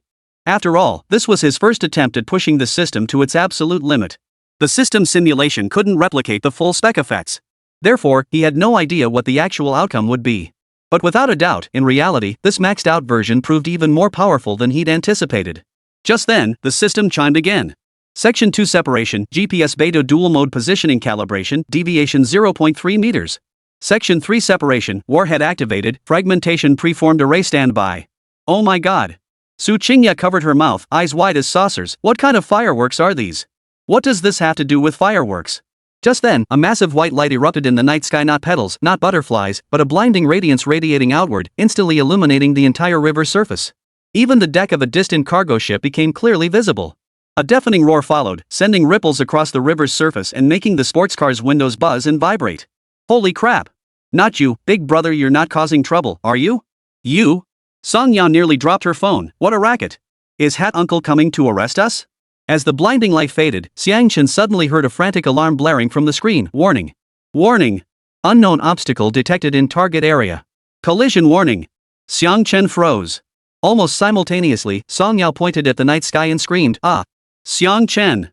Your fireworks seem to have hit something." Xiang Chen snapped his head up. A dark shape was spiraling down through the night sky, trailing a long plume of black smoke like a bird shot out of the air. The shadow grew closer, vaguely discernible as a metal frame still hanging flickering lights. Oh no! What did we hit? Su Qingya's voice abruptly trailed off as her eyes widened in shock. Just as the two women stared in shock, the shadow splashed into the river with a thud, sending up a huge spray of water. What the hell is going on? Xiang Chen's heart skipped a beat. There's no one around here. Could someone be flying a drone in the middle of the night? After all, his fireworks were equipped with GPS and Beidou systems. He had already analyzed the sky above this location through the Beta system, no obstacles. So it couldn't be. Besides, those drone things can't fly as high as extended-range fireworks. So, what did it hit? Song Yao had already pulled out her phone to illuminate the river's surface. It still seems to be bubbling. Should we go down and fish it out? Xiang Chen remained silent, staring at the final data on the screen. Collision point coordinates confirmed. Target unidentified. Host may review fireworks trajectory footage. 058, intentional destruction of aerospace facilities carries a maximum penalty of death. No way. Calm down, both of you, okay? Relax, put your mind at ease, it probably isn't anything major. Xiang Chen took a deep breath, forcing himself to calm down. He then casually reassured the utterly bewildered pair Song Yao and Su Qingya, who were as lost as the bewildered fruit beneath the bewildered tree. After all, this was beyond their comprehension. So, should we believe you or not? Well, how about we just turn ourselves in? With your current level of talent and the things you've invented, they'll definitely make an exception for us. Song Yao was, after all, a rational woman. Her suggestion was equally rational. Wait, ahem, hey, fine. If I really did something wrong, I promise to come clean and get leniency, okay? Xiang Chen nearly choked on Song Yao's rational words. Xiang Chen, I believe you. Don't panic, it probably isn't anything major. Just then, Su Qingya suddenly spoke up. Her tone was markedly different from Song Yao's. Hey, Sister Su, your words are much easier on the ears. Rest assured. Xiang Chen sighed, feeling inexplicably reassured. Look, even if you have to go in, Yao and I will wait for you to come out. Don't worry. But clearly, Xiang Chen's relief had come far too soon. Su Qingya's next words left him speechless once more. Damn it, how could there be another twist? The first half sounded perfectly fine. The second half? That's not even human speech. Right? So I absolutely have to go in today? Fine, you two don't want me to do well anyway. Just get in the car and sit down. I need to review the footage. Stop pressuring me. Speechless, Xiang Chen promptly dismissed them back to the car. After all, hearing them talk like that had actually made him nervous. After sending the two women back to the car, he pulled up the surveillance footage covering the entire 10 kilometers radius for the past hour. The salty sea breeze stung his face as Xiang Chen stared at the flashing warning messages on the screen, his fingers flying across the control panel. To be honest, this was completely unexpected. After all, he hadn't anticipated this at all. Damn it, he'd only intended to test the waters, but ended up getting shot down by a satellite? After all, if it wasn't a drone, then it had to be a satellite. But that's ridiculous, right? What the hell kind of patent sale is this? He'd have to pay compensation first. Ding. Retrieving airspace records, no unregistered aircraft within a 5-kilometer radius in the past hour. Seconds later, the electronic map on the system's interface displayed nothing but a blank canvas, save for a blinking red dot marking their coordinates. So, what the hell did I just shoot down? At this moment, Xiang Chen was utterly baffled. After all, if the SkyEye radar showed nothing there, how could he have shot something down? After all, logically speaking, it shouldn't have existed at all? After all, the SkyEye system isn't just for show. It could detect nearly every flying object in the Dragon Nation, and of course it had satellites. This was top-tier radar equipment, classified as state secrets. But for Xiang Chen, who had access to special resources, obtaining it wasn't difficult at all. So what exactly happened? What exactly had he shot down? At the same time, he was certain he'd shot down a metal object. Just then, Song Yao and Su Qingye got out of the car and walked toward him. Song Yao's voice carried a hint of calm. Xiang Chen, do you think it could be satellite debris? I heard on the news that space junk often falls to Earth. Right, space debris falling is quite normal. It just happened to hit us? It must be said that Song Yao's minute of calm had been useful. It had given Xiang Chen a new perspective. That actually makes sense. Xiang Chen narrowed his eyes, finding Song Yao's reasoning plausible. After all, even if it was a low probability event, it was still possible. Just then, Su Qingye suddenly tugged at his sleeve. Should we go over and help him retrieve it? The three of us should figure out a way to get him out. We can't ask anyone else for help. Su Qingye's subsequent reasoning was quite thorough. Xiang Chen followed the direction she pointed to, gazing out at the pitch-black river's surface. The splashes of water still intermittently bubbled up, faintly revealing metallic reflections beneath the surface. It's no big deal. Don't panic. I can confirm it's not government property. Xiang Chen forced his voice to sound steady. Just as he was about to step forward, he was suddenly drawn to the text on Song Yao's phone. The screen displayed a legal page with a startling headline: Intentional destruction of aerospace facilities carries maximum penalty of death. 059 Uncle Cap, I shot down a spy satellite with fireworks. No way. You? Don't tell me you searched for this stuff in the car just now? Xiang Chen nearly laughed in exasperation before turning his gaze back to Song Yao. Well, don't get the wrong idea, I was just curious. Awkward. Seriously awkward. Seeing Xiang Chen notice what she'd just searched for, Song Yao quickly turned off her screen. I just wanted to get a head start. I'm well aware of the penalties for these crimes now. Like what you did, that could be charged as negligent damage to military communications or facilities, usually carrying up to 3 years imprisonment or detention. We've got money, can't we just pay our way out of this? Song Yao began explaining, though her words sounded somewhat feeble. Of course, as she spoke, she realized this conversation was indeed a bit out of place for the situation. Song Yao scrambled to make amends. After all, the noise you made was like blowing up a bunker. You might have actually damaged some military equipment. But clearly, the more she explained, the worse it got. Alright then, you're telling me I absolutely have to go inside, right? Xiang Chen sighed, speechless once more, then ushered the two women back into the car. He finally understood these two women weren't here to cheer him on at all. They were here to annoy him. No, my thinking was completely off. But suddenly, an idea surged into Xiang Chen's exasperated mind. Right. I'd been thinking too straightforwardly. He didn't have to think that way. He should work backward from the end. For a split second, his heart skipped a beat. And he regained his composure once more. Space debris? Satellite fragments? Death penalty? These words exploded in his mind, and at the same time, that thought grew clearer and clearer. Undoubtedly, Song Yao's reverse thinking had indeed sparked a new idea in him. System. Playback flight trajectory. Zoom in on the collision footage, let me see what it is.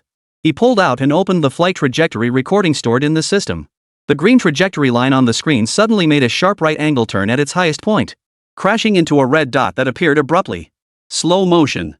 His fingertips slid across the screen, advancing frame by frame. At 0.05 seconds before impact, that red dot suddenly illuminated a small light. Finally clear. It really is a satellite. Xiang Chen, too, could now make out some of its outline, and he couldn't help but feel a flicker of joy. At this moment, confirming that he had shot down a satellite meant he was certain to evade legal punishment. He finally breathed a sigh of relief. Because, based on his earlier reasoning, that was how it would play out. Confirming that what he recorded was a satellite was a crucial step. He then resumed his intense focus on the dark silhouette on the screen. If he kept watching it this way, it really did just hang there. That would make it 99% certain. This was a satellite. At this moment, Xiang Chen felt increasingly certain that his hypothesis was becoming more and more plausible. System, continue zooming in on the target outline. The image was forcibly enlarged. Though blurry, he could vaguely make out that the object's outer shell bore no markings whatsoever. Its edges glowed with a cold, hard metallic sheen, definitely not ordinary material. The flickering frequency of that small light below didn't seem like a malfunction, it looked like it was transmitting some kind of signal. So it really was just as he had suspected. Realizing this, he hurried to the riverbank and shone his phone's flashlight into the water. On the pitch-black river surface, the white foam continued to bubble up, and the metallic reflection beneath the water was even more pronounced than before. A vague, irregular outline could be discerned, resembling a dented shell. Suddenly, the water gurgled, releasing a string of larger bubbles accompanied by a faint, electric hum. "Hey, hot uncle, I think I just shot down a spy satellite." At that moment, Xiang Chen felt almost 99% certain of it. He immediately dialed Uncle Hat's number. Chapter 60, Lu Weiman, what's his name, apprentice? Xiang Chen? Hello? Is this Uncle Hat? I'm certain I just shot down a spy satellite. I shot it down with fireworks. Uncle Hat, I'm not making this up. And I'm not drunk. Send people over immediately. Before it sinks to the bottom. Why would I lie to you? I'm not drunk. I'll say it again, send someone over immediately. Otherwise it'll be tough to salvage it later. Jiangnan Province, Linyu District Public Security Center. What? Comrade, listen to yourself, does that sound like someone who hasn't been drinking? Lu Ru, a greenhorn rookie on her first night shift, furrowed her brow at the utter nonsense coming from the other end. Comrade. This is the Public Security Center hotline. Don't mess around. I'll say it again, your joke isn't funny. Making false reports carries legal consequences. And if we respond, it will severely waste our police resources. Are you drunk or blind? If you can't find your way home, we can come out for that reason. Look at the time, midnight, and this absurd description. Though lacking extensive civil case experience, Lu Ru's first thought was this drunkard must be absolutely wasted. Even though he'd never worked a night shift alone before. But even if he hadn't eaten pork, he'd seen pigs run. Having accompanied officers on 20 or 30 patrols, he knew exactly how to handle these baffling public safety calls. First, scare them a bit, it never hurts to sober someone up. Then, depending on how drunk the person was, he'd decide whether to arrange for someone to take them home. That was a much more reasonable way to handle the situation. As his mentor, Comrade Weiman, had taught him, this was an inevitable part of night duty. Even if his behavior and language leave you speechless, try to be patient, after all, this is their job. Buddy, I can tell from your voice we're the same age. If you're gonna make stuff up, at least do it convincingly, like saying fireworks shot down a spy satellite. Does that even make sense as a coherent sentence? You might as well say you encountered a talking cat or dog. But youth has its ways, and Lu Ru was no exception. A touch of sarcasm always crept in. Ha? Talking cats and dogs? Hearing this, Xiang Chen on the other end of the line froze. He couldn't be 100% sure about that, but speaking cats and dogs? He actually did have one of those. No, it's true. I really am outside. Let me stress this again, I'm perfectly sober. I haven't had too much to drink. I really did shoot down a spy satellite. You'll see for yourselves when you come over. But the feeling of being misunderstood was genuinely unpleasant. Then, Xiang Chen spoke again. You. Are you kidding me? I'm about to laugh myself silly. Great, just what I needed, someone trying to amuse themselves at my expense late at night? Then don't blame him for being impolite. First, scare him with a fake police call. Back to Xiang Chen's line of thinking earlier. For the system and the Sky Eye system, the probability of error is incredibly low. Especially when the two are integrated together, the probability of failure becomes even smaller. Therefore, he could be 999% certain. This airspace shows absolutely nothing in the Dragon Nation's Sky Eye system. Thus, he had no choice but to extend his search outward. That means this thing actually exists, but it doesn't exist in the Dragon Nation's Sky Eye system. This revelation sends a chill down one's spine upon deeper reflection. The logic is simple. If that's the case, it proves this thing is unknown to the Dragon Nation. Otherwise, there would be no way the Dragon Nation's Sky Eye system wouldn't have detected its presence.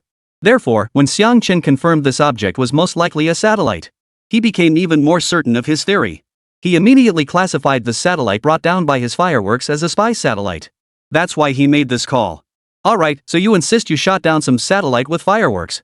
Fine, tell me the location, I'll send our comrades over right away. But I'll say it again, filing a false report carries legal consequences. So, I'll give you one more piece of advice, are you sure you want us to go?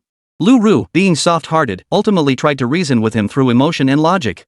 Clearly, the other party wasn't buying it. Fine, he Jiajung. Come on over. There's a sports car here, it's easy to spot. Actually, regarding the tone of Uncle Hat on the other end of the line. Xiang Chen felt a twinge of discomfort at first hearing it. But upon reflection, the matter he was proposing was indeed absurd. After all, in the normal mindset and understanding of people, there's absolutely no way fireworks could shoot down a satellite. And forget about fireworks taking down a spy satellite. It was fundamentally a ridiculous notion. So after a moment of discomfort, he instantly understood. After all, not everyone shares his unique perspective and experiences. It's perfectly normal not to understand. Alright, what's your name? Well, since you put it that way, I'll send someone over immediately. Hearing such calmness on the other end, Lu Ru was taken aback for a few seconds. After all, he'd heard similar drunken calls before when dealing with Lu Weiman. Usually, by this point, the caller would have sobered up. But this guy? Still dead calm? Could he be that drunk? Or was this person physically different from ordinary people, with his brain and speech centers operating independently? Lu Ru hadn't even considered the possibility that this might actually be true. If he was indeed too drunk, then taking him home would be the right thing to do. Of course, Lu Ru never considered Xiang Chen's words to be genuine. After all, that was just too far-fetched, utterly ridiculous. Shooting down a spy satellite with fireworks? Does that even make sense? Xiang Chen. Hearing this, Xiang Chen also stated his name. Alright, hold your position there. We'll stay in touch. Lu Ru sighed. He could tell the other person was probably around his age. What kind of pressure could someone so young be facing to drink themselves into this state? Life's tough, isn't it? At that moment, he felt an inexplicable pang of sympathy. He also sensed something might be amiss. Lu Ru still decided to send someone over to check. Though he suspected this whole thing was probably nonsense. But their work had procedures to follow. Since someone had come to them, they had to follow the steps. What if this Xiang Chen fellow had one too many and something happened? That wouldn't be good. Sigh. What a night, anything could happen. Seriously, now we've got reports of fireworks setting off spy satellites. After hanging up, Lu Ru shook her head helplessly, then glanced at her rookie colleague beside her, another greenhorn who joined the force at the same time. Today, they were both on duty. This was the other guy's second shift, but his first. What? Setting off fireworks got us shot down by a spy satellite? Holy crap. If that's true, I'll do a headstand right here and wash my hair. You know that call I just got? What happened? It was some old guy, and guess what he kept rambling on about? He said he feels his soul is that of a woman. Hearing this, a colleague nearby chuckled and waved his hand. Oh? And then? Hearing this, Lu Ru turned her head. Then he said Holy, the old man didn't even treat us like human beings. He just used us for his own amusement. The colleague shook his head helplessly. Put. That happened? But you know the saying, at 70, one shouldn't overstep boundaries. What can we do? This is the line of work we're in. Just come to the hat when you're in trouble. Lu Ru couldn't hold it in and blurted it out. In the end, she started comforting herself. But I have to admit, that old guy was just messing with me. He might have some mental health issues, so I can understand that. But honestly, yours is way more insane. How is that any different from getting blown off your bike by a semi-truck? Hearing this, my colleague gave me a thumbs up. Sigh, what can you do? As my mentor always says, serve the people. Besides, I'm more worried he's too drunk now. He said he's by the river, if anything happens, it'll be bad. Hearing this, Lu Ru also gave a helpless smile, playfully referencing the master's name. What are you two talking about? Just then, a voice came from behind them. Master? Teacher Lu. What brings you here? Hearing this, Lu Ru and her colleague turned around to see Lu Weiman. No big deal. I just happened to have nothing planned tonight, so I came to check on you two. After all, you two just started working independently, right? I couldn't help but worry. Hearing this, Lu Weiman waved his hand dismissively. Master, did you have another argument with your wife and have nowhere to go? Hearing Lu Weiman's words, Lu Ru cut straight to the heart of the matter. After all, he was a straight-A student in criminal investigation. Not recognizing that would be an insult to my criminal investigation studies professor. Hey, kid, are you looking for a beating? Hearing this, Lu Weiman, his secret exposed, froze in surprise. Then he unleashed his full intimidating presence. Hey! Lu Ru quickly apologized with a bow, flashing a row of pearly whites. After all, you don't hit someone who's smiling at you. You little rascal. Alright, what were you two talking about just now? Seeing Lu Ru like this, Lu Weiman didn't press the issue. After all, she was telling the truth. If he were to lash out now, wouldn't that just be lashing out in anger? He quickly changed the subject. Someone called saying they shot down a satellite. Guess what they used? Fireworks. And what kind of satellite was it? A spy satellite? Hearing that, I couldn't just stay drunk. I'm sending people to check it out now. Upon hearing this, Lu Ru also recounted the earlier situation. This is seriously beyond drunk, right? Where? What's this guy's name? Wow, like a mosquito firing a cannon, huh? Hearing Lu Ru's description, Lu Weiman was stunned. Good grief, that's truly absurd. The sheer absurdity of it was almost on par with that robot dog emergency call he'd received 2 weeks ago. But unfortunately, that utterly absurd incident turned out to be true. This one, though? It's obviously fake. No way. What's his name? Xiang Chen. In Heaven-defying. Upon hearing Lu Weiman's words, Lu Ru glanced at the notes in her notebook and casually replied. Xiang Chen? That name sounds pretty normal. My experience tells me that people who like to drink heavily usually have names with a bit of a quirky edge to them. He doesn't seem like the type who could. Ah. Wait, what did you say his name was? Xiang Chen? Ah. Are you sure? His name is Xiang Chen? Where? Where is he? Chapter 61. Sorry, just got some connections and don't quite know how to use them yet. Ah. Lu Weiman's sudden high-pitched scream startled Lu Ru and his colleague Song Xiaohua. What's wrong? Boss? Why are you so worked up? Lu Ru was genuinely bewildered, then turned to look at Lu Weiman. Let's go. Follow me now. Songer, you go get Lin Zheng, your master called him to cover your shift. You stay here for now. Keep in constant communication. Get more people over here on standby immediately. Lu Ru, come with me. Lu Ru stumbled as Lu Weiman yanked her along. The notebook in her hand nearly flew out of her grasp. Master. Slow down. What's going on? It's just a drunkard. Is this really necessary? Yes. His colleague nodded repeatedly, then called his own master, the one who had experienced the robot dog incident with Lu Weiman that day. Xiang Chen? Holy. Hold there, I'm on my way. Don't move a muscle. Upon hearing that name, Lin Zheng's reaction was pretty much identical to Lu Weiman's. Comrade Xiao Song was also completely thrown off balance. So, who exactly is this Xiang Chen? The scene shifts to Lu Weiman and Lu Ru at that moment. Lu Ru followed Lu Weiman, turning to him with a bewildered look. Boss, is this Xiang Chen someone you know? Or what's going on? Lu Weiman didn't look at her, striding purposefully toward the garage, his voice trembling slightly. Don't ask. You'll find out when we get there. Hurry up and grab your gear, tune the walkie-talkie to channel 4, and tell the command center we're on standby. Ha? Clear the area? Lu Ru was even more bewildered. It's just a drunk guy. Do we really need this much fuss? Shut up. Just do what you're told.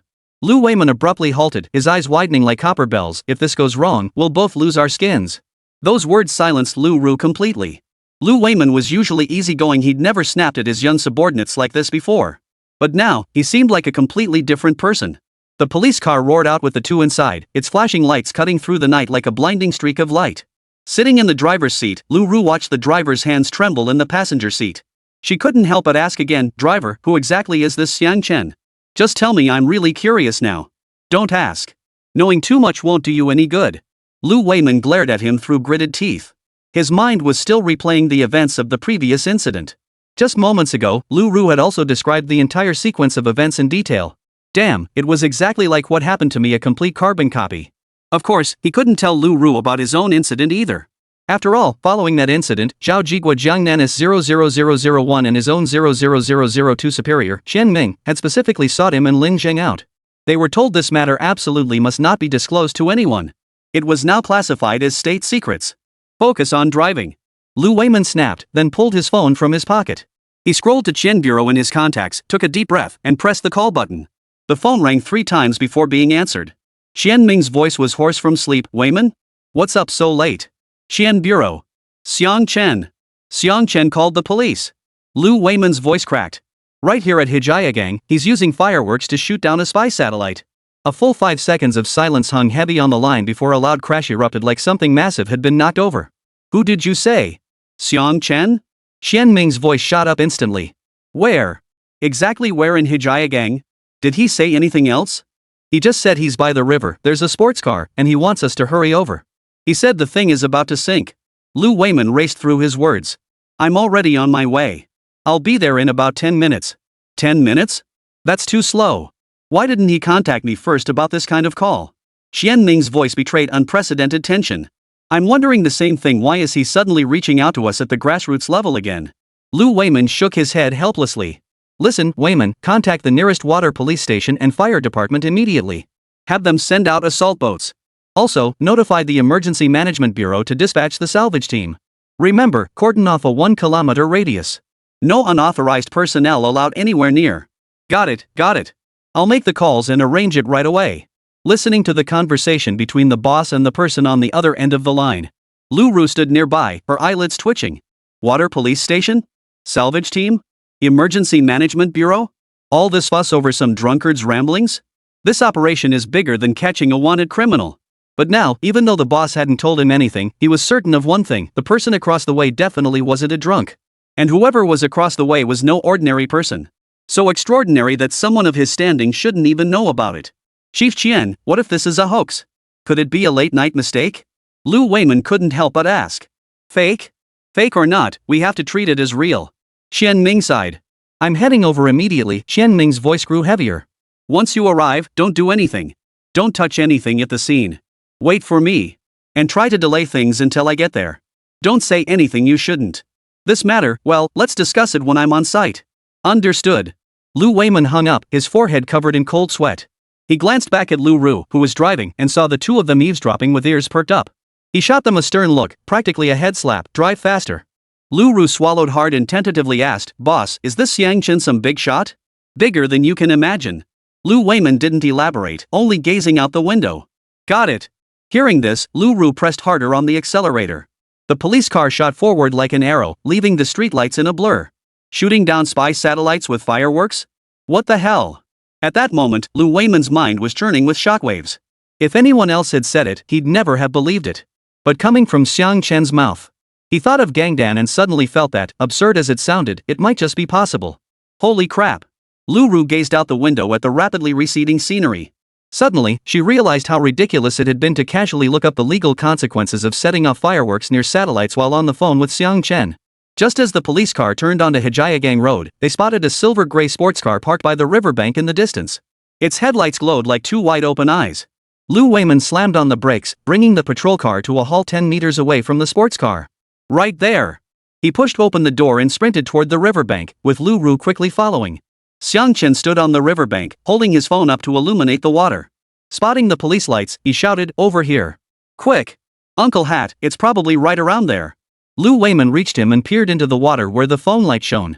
By now, it had sunk to the bottom and was naturally invisible. The boss is on his way, along with the salvage team. Xiang Chen! He gasped for breath. Are you sure that's a spy satellite? Ha? Uncle Lu? How did you get here? Seeing a familiar face, Xiang Chen froze. Ah, just happened to be here. If it weren't for me, someone would still be mistaking you for a drunkard in the middle of the night for such a ridiculous reason. Lu Weiman sighed. Ah. You really know him. Listening to their conversation, Lu Ru swallowed hard. Don't even get me started. That little hat of yours doesn't believe me at all. If I didn't think this whole thing was bull too and understand him, I'd have cursed him out already. Xiang Chen shrugged and looked at Lu Weiman. Hearing Xiang Chen's tone of complaint, Lu Ru broke out in a cold sweat. Good grief, who exactly is this young guy who looks about my age? Enough, stop talking. Who in their right mind would listen to this nonsense in the middle of the night? Last time your steel egg scared the security guard, I was baffled the first time I heard about it too. Lu Weiman shielded his apprentice. Well, I didn't mean for it to turn into such a big deal. Hearing this, Xiang Chen chuckled awkwardly and scratched his head. Then his tone turned more serious. Anyway, I can confirm this thing is a satellite, but the Sky Eye system can't detect it. So what else could it be if not spy equipment? Alright, cut it out. You don't need to tell me this. Wait until the boss gets here and tell him. This isn't my business. Besides, I'm curious, why did you call us about this? What can we possibly do to help? You should call them directly for confirmation. They're the ones who can actually handle this. Hearing this, Lu Weiman hastily waved his hands, then turned to Xiang Chen and asked sincerely. He was right, this wasn't something they could handle anyway. Last time they finally got involved, and what did they end up with? Not even menial tasks for them. Why would Xiang Chen even bother with them now? It was clear that the saying, when in trouble, find Uncle Hat, had truly taken root in people's minds. Yeah. Exactly. Hey, sorry about that, just got the resources and haven't quite figured out how to use them yet. Hearing this, Xiang Chen froze for a moment, then scratched his head awkwardly and apologized. You, man. Alright, the boss is coming. Save your chatter for him. Hearing this, Lu Weiman sighed, momentarily at a loss for words. Inside the car. Yao, why is Uncle Hat here? Inside the car, Su Qingya turned to look at Song Yao beside her. Oh no, is Xiang Chen going to get arrested? Why is there light behind him? Song Yao felt a twinge of anxiety too, but her tone abruptly shifted. Hearing this, Su Qingya looked in the direction she was pointing. Several beams of light shot upstream, accompanied by the roar of engines. It was the water police station's assault boat. Immediately after, several police cars screeched to a halt. A dozen officers disembarked and swiftly cordoned off the riverbank area. Lu Ru watched the scene unfold and couldn't help but shiver. If this was real, he'd probably want to find a crack in the ground to crawl into. Lu Weiman's phone rang again. It was Qianming. I'm at the intersection. Have them open a gap in the cordon. After hanging up, Lu Weiman turned to Xiang Chen, his tone shifting. Xiang, Director Qian will be here any minute. Xiang Chen waved his hand dismissively. Alright, hurry up and get it out of here. Just confirm it. I really don't have that kind of ability. Then I won't bother you guys anymore. Lu Ru stood outside the cordon, watching the growing number of headlights in the distance. Suddenly feeling that her shift tonight was truly worth it. As a civilian officer, he'd never witnessed such a grand spectacle before. Tonight was definitely worth it. But at the same time, he felt a bit afraid after all. His tone towards Xiang Chen hadn't been very pleasant just now. But he wasn't sure if that was the case. Who knew he was of such stature? Ignorance is bliss, after all. The river breeze whipped up spray that stung his face. Lu Ru suddenly found himself intensely curious what exactly lay hidden beneath those waters. Was it really a spy satellite? Fireworks brought down a spy satellite? Such an absurd thing couldn't possibly exist. Police lights flickered in the night sky like countless eyes watching the river. All confusion now converged on the spot Chen was pointing at. 062 confirmed it's a satellite, and definitely not from the Dragon Nation. Before long, Qianming arrived too. The car had barely come to a stop when he flung open the door and strode purposefully towards Xiang Chen. His uniform trench coat billowed in the river breeze. Spotting Xiang Chen, he paused briefly before quickening his pace. Comrade Xiang. His tone carried a hint of resignation, yet also an inexplicable glimmer of hope. Director Qian, you're here too? Xiang Chen nodded in greeting, pointing toward the river. The object is in that stretch of water. It was bubbling just now, but it might have sunk deeper by now. The current's not too strong. It shouldn't have drifted far. Get people dispatched immediately. Xiang Chen didn't waste words either, getting straight to the point. Got it. Qianming followed the direction he pointed and took a deep breath. Turning to his assistant beside him, he said, tell the salvage team to speed up. Use sonar for location, no blind searching. Notify the fire department. Faster. Yes, Director. The assistant immediately ran off to relay the orders. Lu Ru followed behind Lu Weiman, her eyes wide as saucers. After all, her master was now just another nobody among the nobodies in this crowd. Which made her the absolute bottom of the barrel among the bottom of the barrel. And this man who had arrived, he recognized him, of course. None other than the current Deputy Director of Public Security for Jiangnan, his own provincial systems 00002. Seeing such a high-ranking official up close for the first time, he couldn't help but feel nervous. Yet this high-ranking official actually addressed a young man as comrade, with not a trace of official jargon in his tone. And this young man spoke to such a high-ranking official with such casual ease. At that moment, he was genuinely stunned. So, what the hell is going on here? Are you sure it's a satellite, Xiaoxian? Also, does this firework have the range? Capable of shooting down satellites? These fireworks are no ordinary fireworks. Qianming rubbed his numb hands together, his gaze fixed on Xiang Chen with pure curiosity. These aren't ordinary fireworks. I specially designed them and chose this location to test their effects. I even picked a spot with good airspace. Who would have thought? The device is inside. The principle is a bit complicated. We'll figure it out once we retrieve it. Anyway, this thing definitely isn't legitimate. I guess you could say I stumbled into this by accident. Xiang Chen didn't elaborate, merely gesturing toward the sports car's trunk. Got it. Qianming nodded and didn't press further. Different fields are like different mountains. Besides, Xiang Chen's invention was beyond his comprehension. Even if that robot dog gave him the blueprints, how could he possibly build it? So he'd just take Xiang Chen's word for it. He'd witnessed Steel Egg's power firsthand. That night, 12 academicians, with troops clearing the way. Not to mention the word complex that rolled off this young man's tongue. Who knows? It might be even more bizarre than Steel Egg. The files on that Steel Egg incident are still locked away in the confidential archives of the ministry. In the short term, everyone who had come into contact with the matter would be required to sign a confidentiality agreement. And this time, if it's truly as Xiang Chen described, it could be even bigger than the Steel Egg incident. Director Qian, what do you think? If we actually pull up a satellite in the middle of the night, wouldn't that be the oddest story of the year? Perhaps sensing the tense atmosphere, Xiang Chen smiled at Qianming, his tone tinged with youthful mischief. Young Xiang, if we really did retrieve a satellite, this would become top secret information. No one else could possibly know about it. Qianming chuckled at the remark, shaking his head. A sensation? More like trouble. If it really is a satellite, whether spy or not, it's beyond our jurisdiction. He paused, then lowered his voice. Well, you're right, this definitely shouldn't be made public. I was just setting off fireworks. Who knew something like this would happen? Besides, if this thing is flying over our territory, we can't just pretend we didn't see it, right? Since the Sky Eye system isn't operational, this thing is definitely suspicious. We have to investigate it properly. Hearing this, Xiang Chen shrugged. Boom! Just then, a distant roar echoed as the fire department arrived. As the fire truck's searchlight pierced the water's surface, it swept across the riverbed, casting a murky glow. Then, several departments began coordinating their efforts to conduct the salvage operation. Be careful not to damage it. Retrieve all the components related to this device intact. Qian Ming shouted back, his palms unconsciously sweating. He glanced at Xiang Chen and noticed the young man staring intently at the water's surface. It was clear he was just as eager. Yet his profile, illuminated by the red police lights, appeared unusually calm, as if observing something utterly ordinary. Lu Ru finally approached Lu Weiman and whispered, "Master." Lu Weiman shot her a glare. "Don't ask what you shouldn't. Just watch. What happens today will stay with you for a lifetime." On the river, the salvage team had already entered the water, their diving suits gleaming coldly under the lights. The rope descended inch by inch. Everyone on the bank held their breath, only the river wind howling past their ears. The rope tightened. Radar detected something here.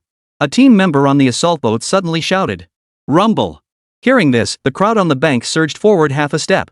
Xian Ming even instinctively grabbed Xiang Chen's arm. Found it. A diver plunged in. As he maneuvered in the river, the rope began to be pulled upward slowly, sending huge ripples across the water's surface. First, a pitch-black corner emerged from the water, followed by an irregular shell covered in water plants and silt. Slowly. Xian Ming's voice trembled. When the object was finally hauled onto the assault boat, everyone gasped in unison. It was a half-meter square metal block, its dark gray shell covered in intricate patterns, clearly not an ordinary material. The edges bore distinct impact marks. "Let's go. We need to get down there and take a look." Xian Ming turned to Xiang Chen and said. "All right." Hearing this, Xiang Chen hurried down the steps and examined it closely under the spotlight. He touched the outer shell. Its icy coldness carried the distinctive hardness of metal. It was a satellite and most likely not from the Dragon Nation. After all, it was too clean, uncomfortably clean. This thing radiated a guilty conscience. He stated with certainty. "Ah, really?" Hearing this, Xian Ming's eyes narrowed in focus. After all, if it were truly as Xiang Chen claimed, this would be slapping the face of the Dragon Nation right on its own turf. 063 reported to state security? Even the governor of Jiangnan province showed up? He leaned closer, staring at the satellite screen devoid of any text information, his fingers turning white from the pressure. So? Xian Ming turned to look at Xiang Chen. So, it's highly likely a spy satellite. But I have no idea how they managed to launch it into Dragon Nation's airspace. This is really weird. Xiang Chen nodded. A sudden, biting chill swept through the air. At Xiang Chen's words, everyone present fell silent. A foreign satellite had silently appeared in the Dragon Nation's airspace. But what they didn't know was that this satellite had been shot down by fireworks wielded by this young man. Beside him, Lu Weiman swallowed hard, his voice trembling. "Weiman, seal off the information." Xian Ming snapped back to reality, his tone unwavering. "Not a single word to anyone. Bring more men to seal off this area. Anyone who dares approach will be treated as obstructing official duties." "Yes." Lu Weiman immediately obeyed, rallying his colleagues on shore to establish tighter security perimeters.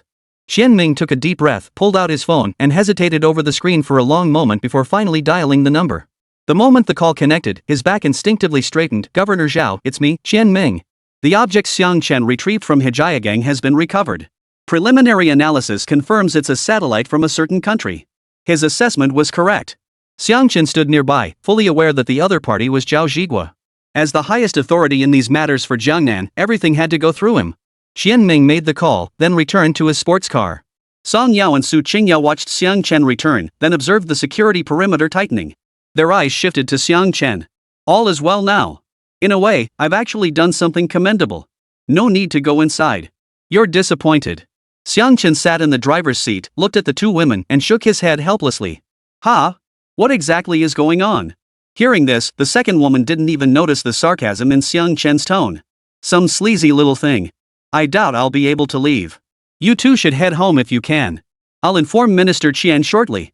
Xiang Chen waved his hand dismissively. Just then, Qian Ming hung up the phone and approached with a grim expression. "Governor Zhao will be here shortly, along with representatives from the military district. Xiao Xiang, you should also notify the elders on your end." "Got it." Xiang Chen nodded. My two roommates were just helping me set off fireworks. We big guys will just hang out here." He then gestured towards Su Qingya and Song Yao. "Ah, got it. Just cooperate with the statement and you can leave." Xian Ming understood Xiang Chen's meaning perfectly and finally nodded. The wind on the river grew fiercer, stinging their eyes shut. The salvage team covered the satellite with a waterproof tarp and carefully secured it to the assault boat. Xian Ming stood on the shore, gazing at the pitch-black night sky, his brow furrowed. He'd lived most of his life handling countless tricky cases, yet never had he felt such a chill down his spine as he did today. That a satellite from a certain country could appear here without a trace. Did that mean there were more unseen eyes watching over this land? Clearly, the trouble Xiang Chen had stirred up this time was far greater than the steel egg incident last time. After all, this had already touched upon matters of a different level. Master, do you think this could spark a war? Lu Ru leaned close to Lu Weiman, her voice trembling with tears. Don't talk nonsense. Lu Weiman patted his shoulder, though he felt no certainty himself. He glanced at Xiang Chen and saw the young man staring blankly at a distant cargo ship. As if what had just been shot down wasn't a satellite, but merely a bird. After an unknown amount of time, the sound of rushing vehicles echoed from the distance. A dozen vehicles bearing special license plates screeched to a halt. Doors swung open as a group of men in military uniforms and suits strode out. Among them was someone Xiang Chen recognized: Zhao Zhigua, the deputy governor of Jiangnan and director of public security. But at this moment, he was following someone else. Xiao Xiang, right? I'm Song Lei, governor of Jiangnan. The middle-aged man leading the group addressed Xiang Chen, standing beside Chen Ming, first. Ah. Hello, governor. Hearing this, Xiang Chen froze in surprise. He hadn't expected the top leader himself to show up. Then, Song Lei's expression turned grave as he turned to Chen Ming and demanded, "Where is it?" "On the assault boat, governor." Chen Ming hurriedly led the way, with Xiang Chen following behind. When the waterproof tarp was lifted, the satellite, its surface cleaned to an almost eerie degree, was exposed before everyone. The scene fell deathly silent. Zhao Zhigua crouched down, his expression growing increasingly grim. State security has been notified. They should arrive within 2 hours. He stood up and bowed slightly to Song Lei. Good. Song Lei nodded. Comrade Xiao Xiang. Zhao Zhigua suddenly turned his head, his gaze settling on him. This time, thanks to you if it really was a spy satellite.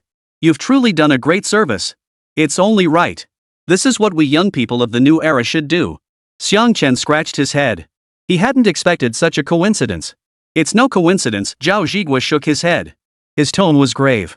If all this is true, it means they've been infiltrating us for a long time. Your actions have shaken us awake. Young people are formidable. He patted Xiang Chen on the shoulder. Xiang Chen nodded, watching Zhao Zhigua turn back to discuss with others. Suddenly, the weight on his shoulders felt much lighter. He turned to look at Song Yao and Su Qingya, who had already stepped out of the sports car. He saw them still gazing longingly from beyond the police tape, like two forgotten kittens. The river wind howled relentlessly, police lights still flashing. Yet Xiang Chen felt an inexplicable sense of calm wash over him. But this satellite was truly unexpected. 064, is this damn thing fireworks? Are you sure it's not a missile? At this point, Xiang Chen was essentially out of the loop. After all, the current situation really had nothing to do with him, a mere researcher. He just needed to cooperate fully with the investigation. Soon after, he returned to the sports car. Leaning against the sports car, he watched the bustling crowd inside the police cordon. He pulled out his phone and scrolled to Professor Lin's number, intending to notify him first. After all, he couldn't possibly relay the news to everyone individually. So, this daunting task would fall to him. The night breeze slipped through his cuffs, sending a shiver down his spine. His finger paused on the screen. After all, telling the elders about this would likely stir up another storm. Ah well, sooner or later it had to be said. He chuckled wryly and pressed the dial button. The phone rang 10 times before someone finally picked up. A cacophony of static filled the background, and if he listened closely, he could even make out voices discussing something. Xiao Xiang? What's up? Calling at this hour? Oh man, I've been swamped today. Just working on your steel egg. The relevant departments are here conducting tests. The results are excellent. Ha! If this test succeeds, mass production should start soon. You're the top contributor. Professor Lin's voice was breathless but clearly thrilled. Ah! Professor Lin, okay, you guys handle it. Oh, I'm not the primary contributor, it's the result of our joint research. Ah, right, Professor Lin, I need to tell you something. Xiang Chen took a deep breath. I was setting off fireworks earlier and accidentally shot something down. Knocked something down? What could fireworks knock down? A bird? You called me just for this? Professor Lin's voice was filled with confusion. Weight-bearing parameters stable. A sudden cheer erupted in the background. He seemed to step away from the mic, shouted something, then leaned back in. Weight tolerance past 2. What did you say? Too loud to hear you earlier. I said I shot down a satellite. Xiang Chen shook his head helplessly, raising his voice slightly, the kind you can't find on Tianyanka. I suspect it's a spy satellite. A full 3 seconds of silence hung on the line before a clatter the phone had dropped. The impact reverberated in Xiang Chen's ears. What did you say? Picking up the phone, Professor Lin's voice suddenly rose sharply. Simultaneously, the cheers in the background vanished instantly, replaced by a deathly silence. All eyes in the room turned to the corner where Professor Lin stood, looking utterly unnerved. Xiang Chen, say that again. What satellite? What did you use to bring it down? Fireworks. Xiang Chen declared with righteous conviction, my new extended-range fireworks, though maybe they were a bit too powerful. A bit too powerful? Professor Lin's voice cracked. Fireworks to shoot down a satellite? Xiao Xiang, Gangden's test is at a critical stage, don't joke with me. I can't handle this. You kid. Xiang Chen could picture Professor Lin's furious expression and felt utterly helpless. If others doubted his capabilities, how could this group still not believe in him? What's going on? Whose work are they cheering for now? Just moments ago, he claimed to be the primary contributor, now it seems like he was joking. I wasn't joking. We've already retrieved the object, and there's not a single mark on this satellite, it's completely bare. Something's definitely fishy. If you don't believe me, our Jiangnan governor is here. Want him to explain it to you? Xiang Chen didn't know how to respond, but eventually he smiled and spoke up. Ha? Governor Jiangnan? He's here. Hearing this, Professor Lin felt something was seriously off. At the same time, he realized that although this whole thing sounded ridiculous, it didn't seem so far-fetched when it happened to Xiang Chen. He paused, then suddenly lowered his voice. Who else knows about this? Just the people present here. Seal off the information, then notify state security. Honestly, I didn't want to call you this late at night, but this thing still needs to be cracked. We still need to contact the relevant personnel. Since I don't know them, you're my only option for now. Xiang Chen slowly explained the reason for the call. Ah, okay. Fireworks brought down a spy satellite? Professor Lin's voice still carried a hint of bewilderment. Hold on a moment. Before Xiang Chen could respond, Professor Lin's shout erupted from the other end. Everyone, stop what you're doing. We got a major incident. That kid Xiang Chen, he took down a spy satellite with fireworks. What? Old Lin, have you lost your mind? Fireworks brought down a spy satellite? Immediately, a commotion erupted like a boiling pot, chairs crashing to the floor, cups shattering, and the old men's startled exclamations and skeptical questions rose in waves, deafening Xiang Chen's eardrums. Lin, you're out of your mind? The steel ball test is at a critical stage. What nonsense are you spouting? It was academician Li Ming's voice, dripping with disbelief. Ranting nonsense? Xiang Chen told me personally. Why are you taking it out on me? Professor Lin's voice carried an inexplicable note of grievance. Fireworks hitting a satellite? Ha? Is this Xiao Xiang on the line? Are you hallucinating? Did you misread something? Professor Zhang's voice chimed in. After all, most of the people present were old acquaintances. No way? Everyone, what are we doing here? We're here to see whose research this is, right? Hearing this, Professor Lin seemed flustered. After all, he'd just sorted things out. Silence fell again on the other end of the line. After all, everyone suddenly realized old Lin's point seemed rather reasonable. Xiang Chen had no idea what expressions the elders on the other end of the line were wearing, but they probably weren't very normal. After a long pause, Professor Lin's voice finally came through again, the background now much quieter. Xiao Xiang, do you have any video footage? Send it over to me. Then I'll connect you with someone in the satellite field. Yes, Song Yao recorded the entire thing. I'll send it to you right away. Xiang Chen turned and shouted toward the sports car. Yao, send me that video you just recorded. Song Yao, who had been whispering with Su Qingya, nodded quickly upon hearing this and began rapidly tapping her phone. Soon, Xiang Chen's WeChat received a video file several dozen megabytes in size. He also exported the first-person screen recording from the system fireworks and bundled it together to send to Professor Lin. Sent. Please check your inbox. Got it. We'll call you back after reviewing it. Professor Lin hurriedly hung up. Xiang Chen could almost picture him holding his phone, pushing his way through a crowd of elderly gentlemen. Can we really trust this? Su Qingya looked at Xiang Chen.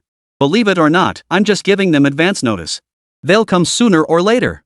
So they won't be scrambling at the last minute. Xiang Chen unscrewed the cap and took a sip.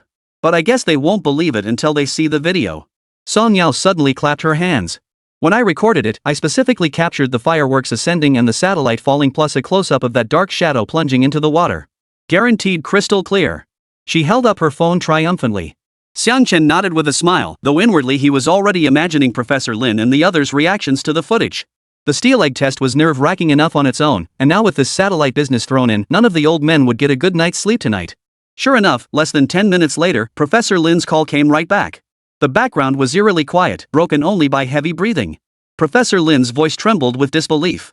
Tell me the truth, that thing was really fireworks? Not a missile? The usually refined Professor Lin swore again. Chapter 65. The old guys, how about heading back? The scene shifts back to 10 minutes earlier. Professor Lin held his phone, the video on the screen still unopened. But the frozen frame clearly showed something resembling fireworks, though not quite like the fireworks everyone knew. It looked more like a rocket, didn't it? But they weren't strangers to rockets either, they knew instantly this wasn't one. At that moment, the area around the video was already swarming with old men. After all, this was utterly absurd.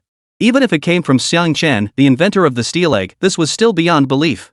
Steel eggs were still within the realm of possibility, but fireworks hitting satellites? That's pure science fiction. Academician Li Ming pushed his way to the front, leaning on his cane, his eyes wide behind his glasses. Could that kid Xiang Chen be pulling our leg? Fireworks hitting satellites? Fool us? Why would he want to fool us? What's in it for him? Professor Lin shook his head in exasperation. His finger tapped the screen, and a piercing whistle erupted from the video. That was the sound of the extended-range fireworks launching into the air, piercingly loud in the silent test hall. Ah! All eyes were instantly drawn to the screen. In the video, a silver-gray cylindrical object streaked across the night sky, trailing a pale blue plume. Its speed was like a cannonball leaving the barrel. Professor Zhang suddenly gasped, that propulsion trajectory triple stage? Fireworks? Triple stage? That's a rocket. Academician Wang, who had once researched rocket propulsion, leaned forward abruptly. Pointing at the tail flame on the screen, he exclaimed, that tail flame color. It's high-density gel fuel. Fireworks? What a waste of precious resources. That stuff is ridiculously expensive. Wait, who is this person?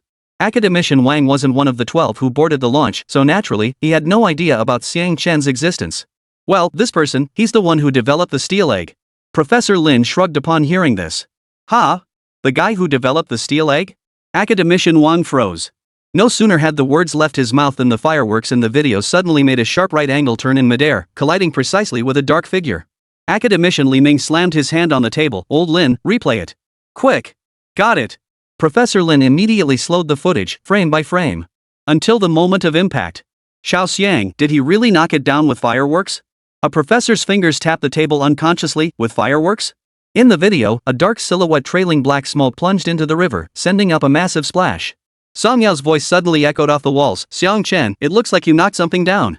The hall fell silent once more, only the hum of the instrument testing the standard steel egg 20 resonating through the empty room. Professor Li, who researched fuels, suddenly clutched his chest, his face turning pale. That fuel combustion is off. And its stability is astonishing, it didn't blow up during the turn just now. He abruptly grabbed Professor Lin's arm. Old Lin, this video isn't photoshopped, right? How could this be fireworks? This technology is pure missile tech. It can't be fake. The target has been recovered confirmed as a satellite. But there's no identifying information on it, and the SkyEye system can't locate it either. So Xiang Chen concluded it might be a spy satellite. Professor Lin sighed and shook his phone. This is insane, absolutely insane. Academician Li Ming muttered to himself, then suddenly slapped his thigh. This kid is unbelievable. I'm at a loss for words. How did he manage to stumble upon such an outrageous invention and such an outrageous incident? Besides, how did a spy satellite end up launched into our airspace? Could it be ours? One academician suddenly stood up straight, his eyes sparkling with excitement. He scanned the room. Almost everyone's eyes held the same unspoken thought. What if we pause the test first? Head to Jiangnan? The academician's tone was serious, though the suggestion itself was utterly ridiculous. After all, they had no legitimate reason to go. If they went now, it would be purely out of personal curiosity. Besides, what were they supposed to be doing right now? Testing the Steel Egg Standard Edition 20. Professor Lin was naturally eager to go right away. Hearing this, he quickly shifted his gaze. Earlier, Xiang Chen mentioned that satellite is completely bare. Maybe it has a self-destruct program. So, let's go see if we can crack something out of it. How about it? Yeah, hacking it, that can't be wrong, right? Professor Li was pacing anxiously, but upon hearing this, he immediately chimed in. I'm dying to see the formula for that fireworks fuel. It could be incredibly useful. The atmosphere in the hall suddenly turned feverish. The big shots who had just been celebrating Steel Egg's successful test were now utterly captivated by the fireworks in the video. Well then, I'll go report to the boss right now. You guys wait here. Sign up if you wanna go. Professor Lin watched this group of scholars, usually so meticulous they bordered on pedantic, now acting like a bunch of kids about to go on a spring outing. He decided to speak up. I'm going. This might spark some ideas for my current project. Professor Li was the first to raise his hand. Count me in. Academician Lu stood up, leaning on his cane. That satellite debris might have a self-destruct mechanism. We need to handle it quickly. If we delay, there won't be anything left. At that moment, the professors began weaving their justifications.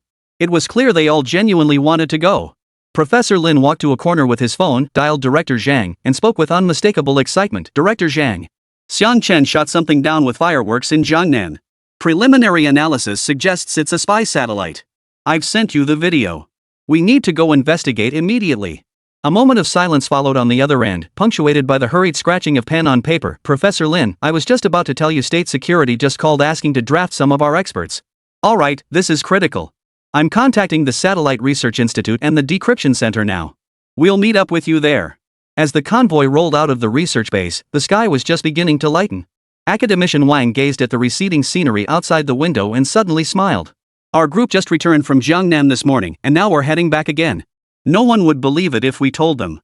That kid Xiang Chen sure knows how to keep us on our toes.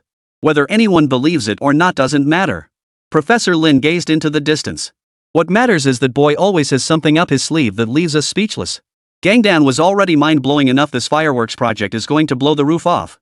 Honestly, if he's got that kind of talent, I'd rather he pulled off something spectacular every day. Then I wouldn't even bother going back to the capital. I'd just stay in Jiangnan. It's so much more relaxing. Ha! Laughter erupted in the car, washing away all traces of fatigue with its infectious energy. The convoy accelerated toward the airport as the morning sun broke through the clouds, gilding the wings with a golden edge. Fireworks? Steel egg. With so many bigwigs traveling, the setup was naturally similar to last time. Chartered plane, bodyguards. At that moment, Professor Lin gazed at the morning light outside the window and suddenly felt that this absurd round trip might uncover an even greater secret. That kid named Xiang Chen and the little inventions in his hands. 066 confirmed it really is a spy satellite. Midday sunlight streamed through the high windows of the military factory, casting mottled patterns across the floor. The bigwigs finally arrived. But this time it wasn't as novel as last time after all. They'd only just left yesterday. Today they were back again. Only a few experts who hadn't been present last time might find it somewhat novel. Upon arrival, the relevant Jiangnan authorities and Xiang Chen were present.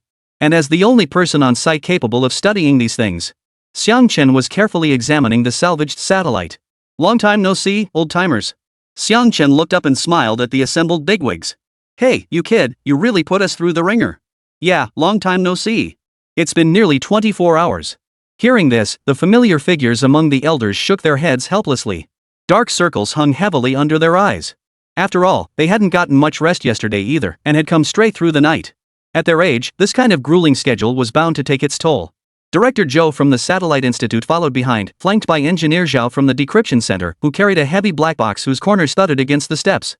The engineers from the Sky Eye system were naturally present too. After all, their involvement was essential for these critical stages. Xiao Xiang, let me introduce you.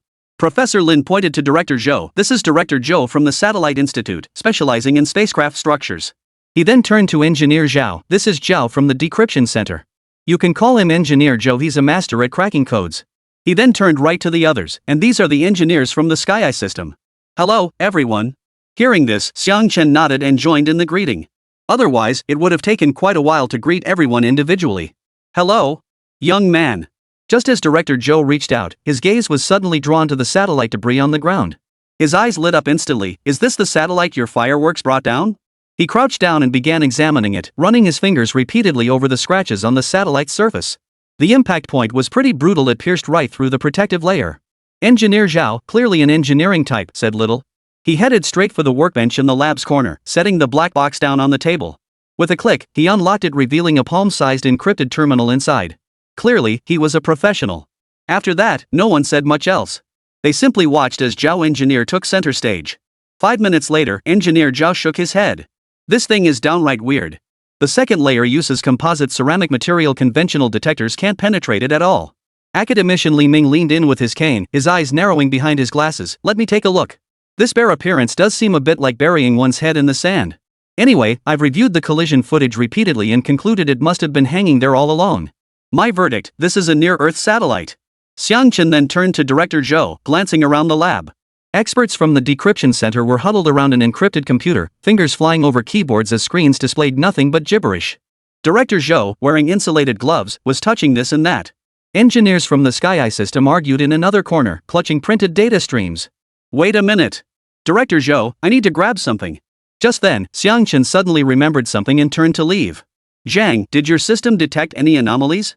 After Xiang Chen left, Professor Lin called out to the Sky Eye system staff.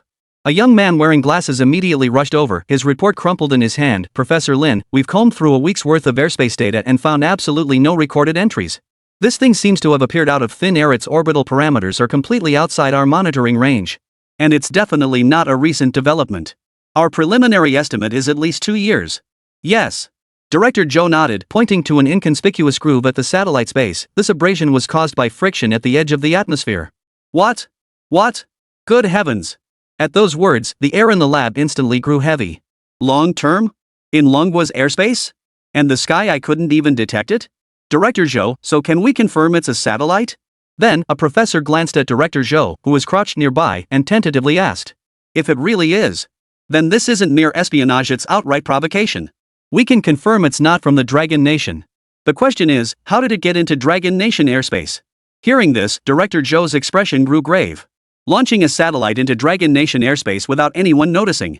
This is slapping the Dragon Nation's people in the face, slapping the Dragon Nation itself in the face, and above all, slapping him, the head of the Satellite Research Institute, in the face. Satellite incidents can happen, after all. While the Dragon Nation leads globally in this field, it's not the absolute top. Engineer Zhao, any progress? Professor Lin turned toward the decryption center.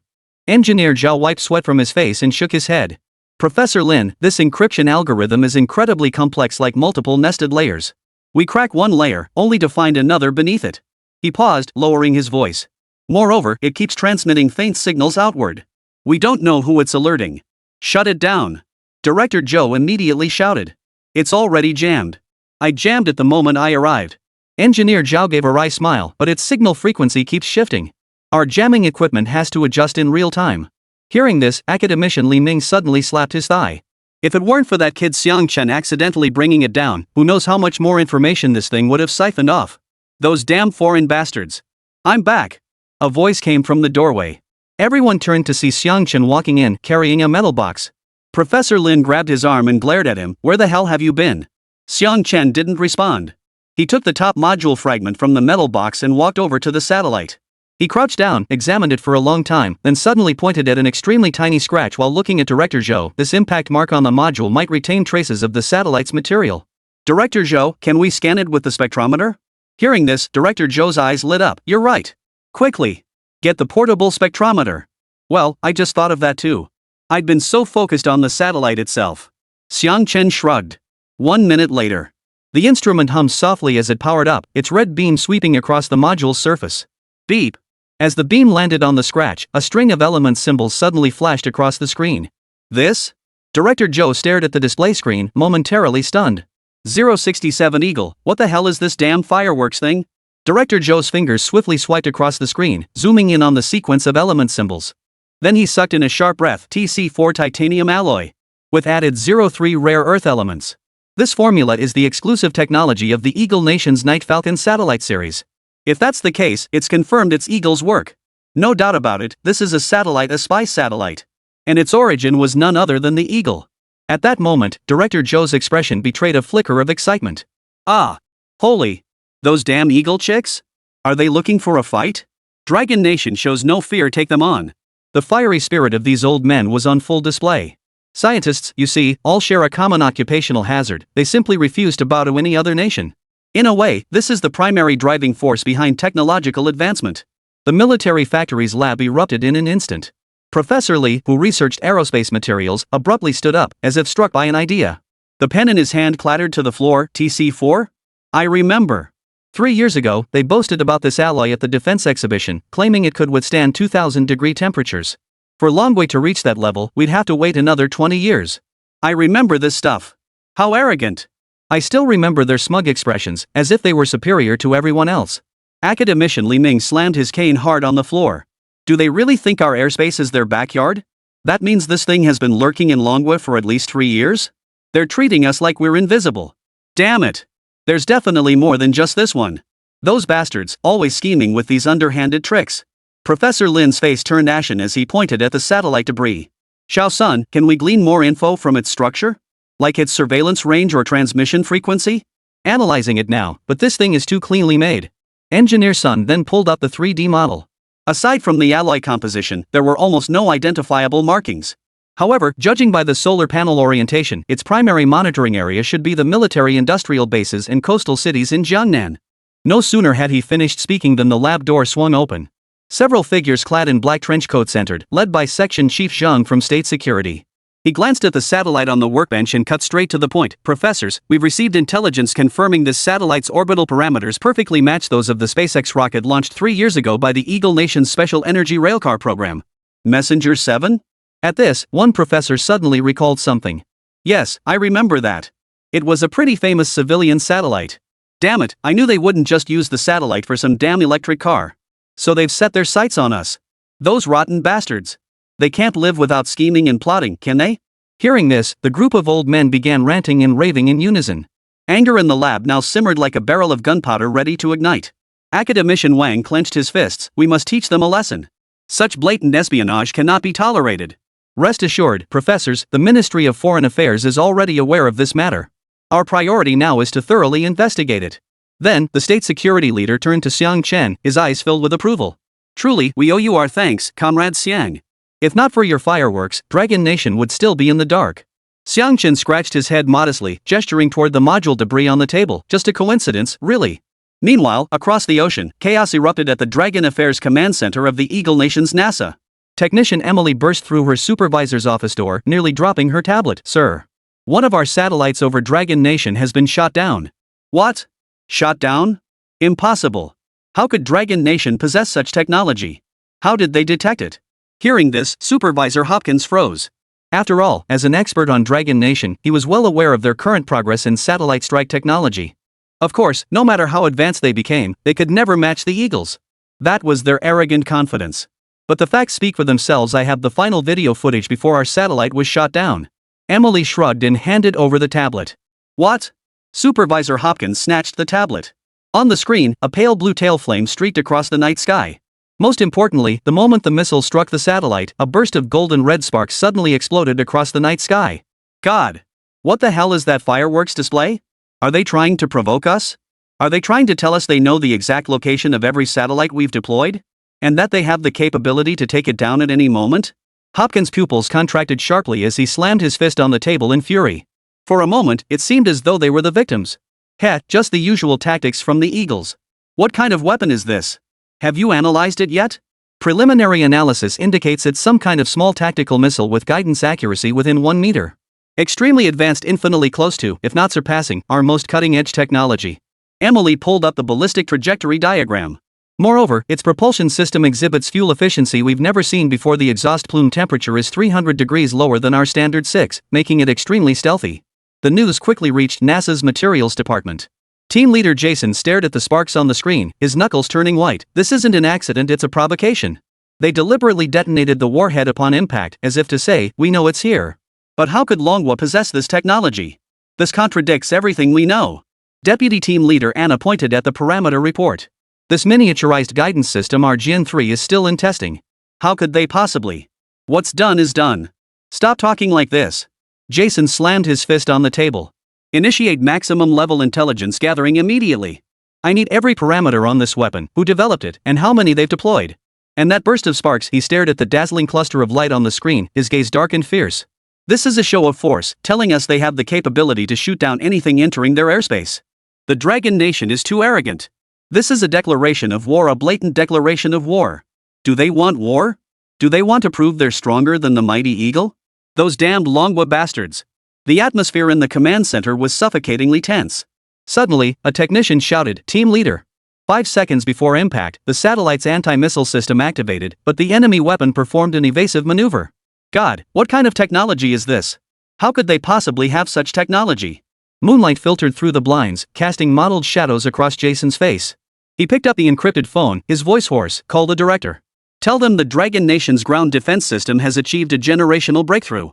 Our eyes buried there, more than one may have been discovered. 068 Xiang Chen, show us another fireworks display. After the call ended, the air in the command center seemed to freeze once more. Most unsettling of all, the silent, crimson gold sparks burning on the screen were strangely blinding. Old technician Carl pushed his reading glasses up, trembling as he pointed at the screen, the 3 elements of combustion: fuel, oxidizer, ignition source. Where would oxidizer come from in space? So how did Longhua make that thing explode in a vacuum? This isn't scientific. It defies the laws of science. His words felt like a bucket of ice water dumped over everyone's heads. Exactly. There's no oxygen in a vacuum. Even with combustible material and an ignition source, such a spectacular explosion couldn't occur. Emily pulled up the spectral analysis of the explosion's instant, her face turning ashen. The spectrum shows no signature peaks for oxygen combustion. Instead, there are massive traces of helium-3 and deuterium nuclear reactions. Nuclear fusion?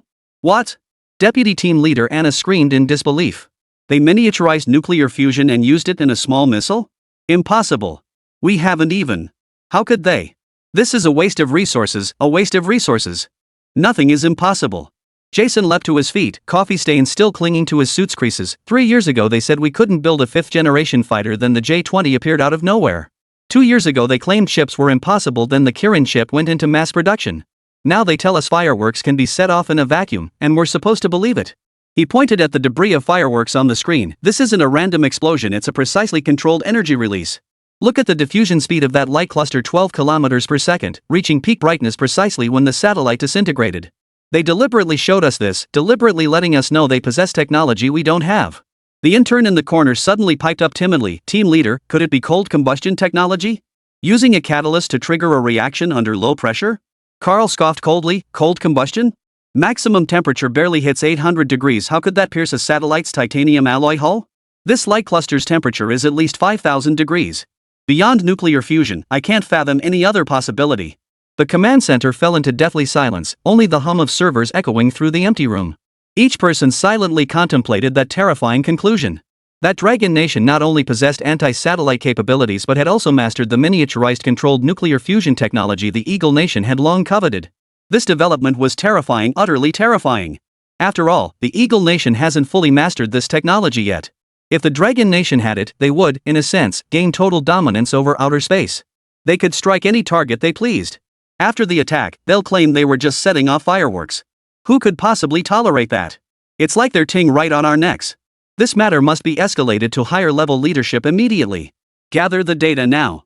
I'll report shortly. Jason grabbed the encrypted phone, his knuckles turning white from the grip. This isn't just an intelligence issue, it's a national security-level technological gap. The Great Eagle Nation is in peril. We'll fall into the hands of the Eastern superpower. Soon, the data compilation was complete. The moment the call connected, Jason deliberately lowered his voice, though he couldn't mask the tremor in his tone. Minister, sir. Our satellites over Dragon Nation have lost contact. This isn't a malfunction, they've been shot down. Yes, shot down. With a weapon capable of detonating in a vacuum, with an accuracy margin of less than half a meter. Our missile defense systems showed no reaction whatsoever. A full 30 seconds of silence hung heavy on the line before an incredulous voice snapped. Jason, you're not joking, are you? Do you realize what this means? It means the $200 billion we've poured into our missile defense system over the past decade might just be a laughingstock. Could it be a satellite malfunction, a self-destruct? Sir, we have video footage of the satellite being hit before its re-entry. I'll send it to your email shortly. And it's not just the missile defense system, sir. Take a look for yourself. Jason's voice dropped even lower. If they can detonate this weapon in space, it means they can detonate it anywhere the moon, Mars, even our space station's orbit. After the call ended, panic spread through the command center like a plague. Technicians whispered nervously. Some began packing personal belongings from their desks, as if missiles might pierce the roof any second. Emily suddenly recalled something and pulled up the records from 3 years ago when Tanala launched its satellite. The Dragon Nation had even sent a congratulatory telegram. Congratulatory telegram? Jason whipped his head around, a flicker of madness in his eyes. They knew all along. They pretended not to know, watched us launch the satellite, watched it orbit above their heads for 3 years, and then used a firework to tell us the game was over. They're so evil, they're truly despicable. They treated us like stupid groundhogs. It's terrifying. Anna slumped in her chair. Their endurance and technological reserves far exceeded our estimates. Our understanding of them might still be stuck a decade behind. Just then, the large screen on the wall abruptly switched to an emergency communication channel, flashing the Defense Ministry's emblem. Everyone fell silent instantly, staring at the screen showing the Defense Secretary's grim face. Jason. The minister's voice boomed through the speakers, cold and metallic.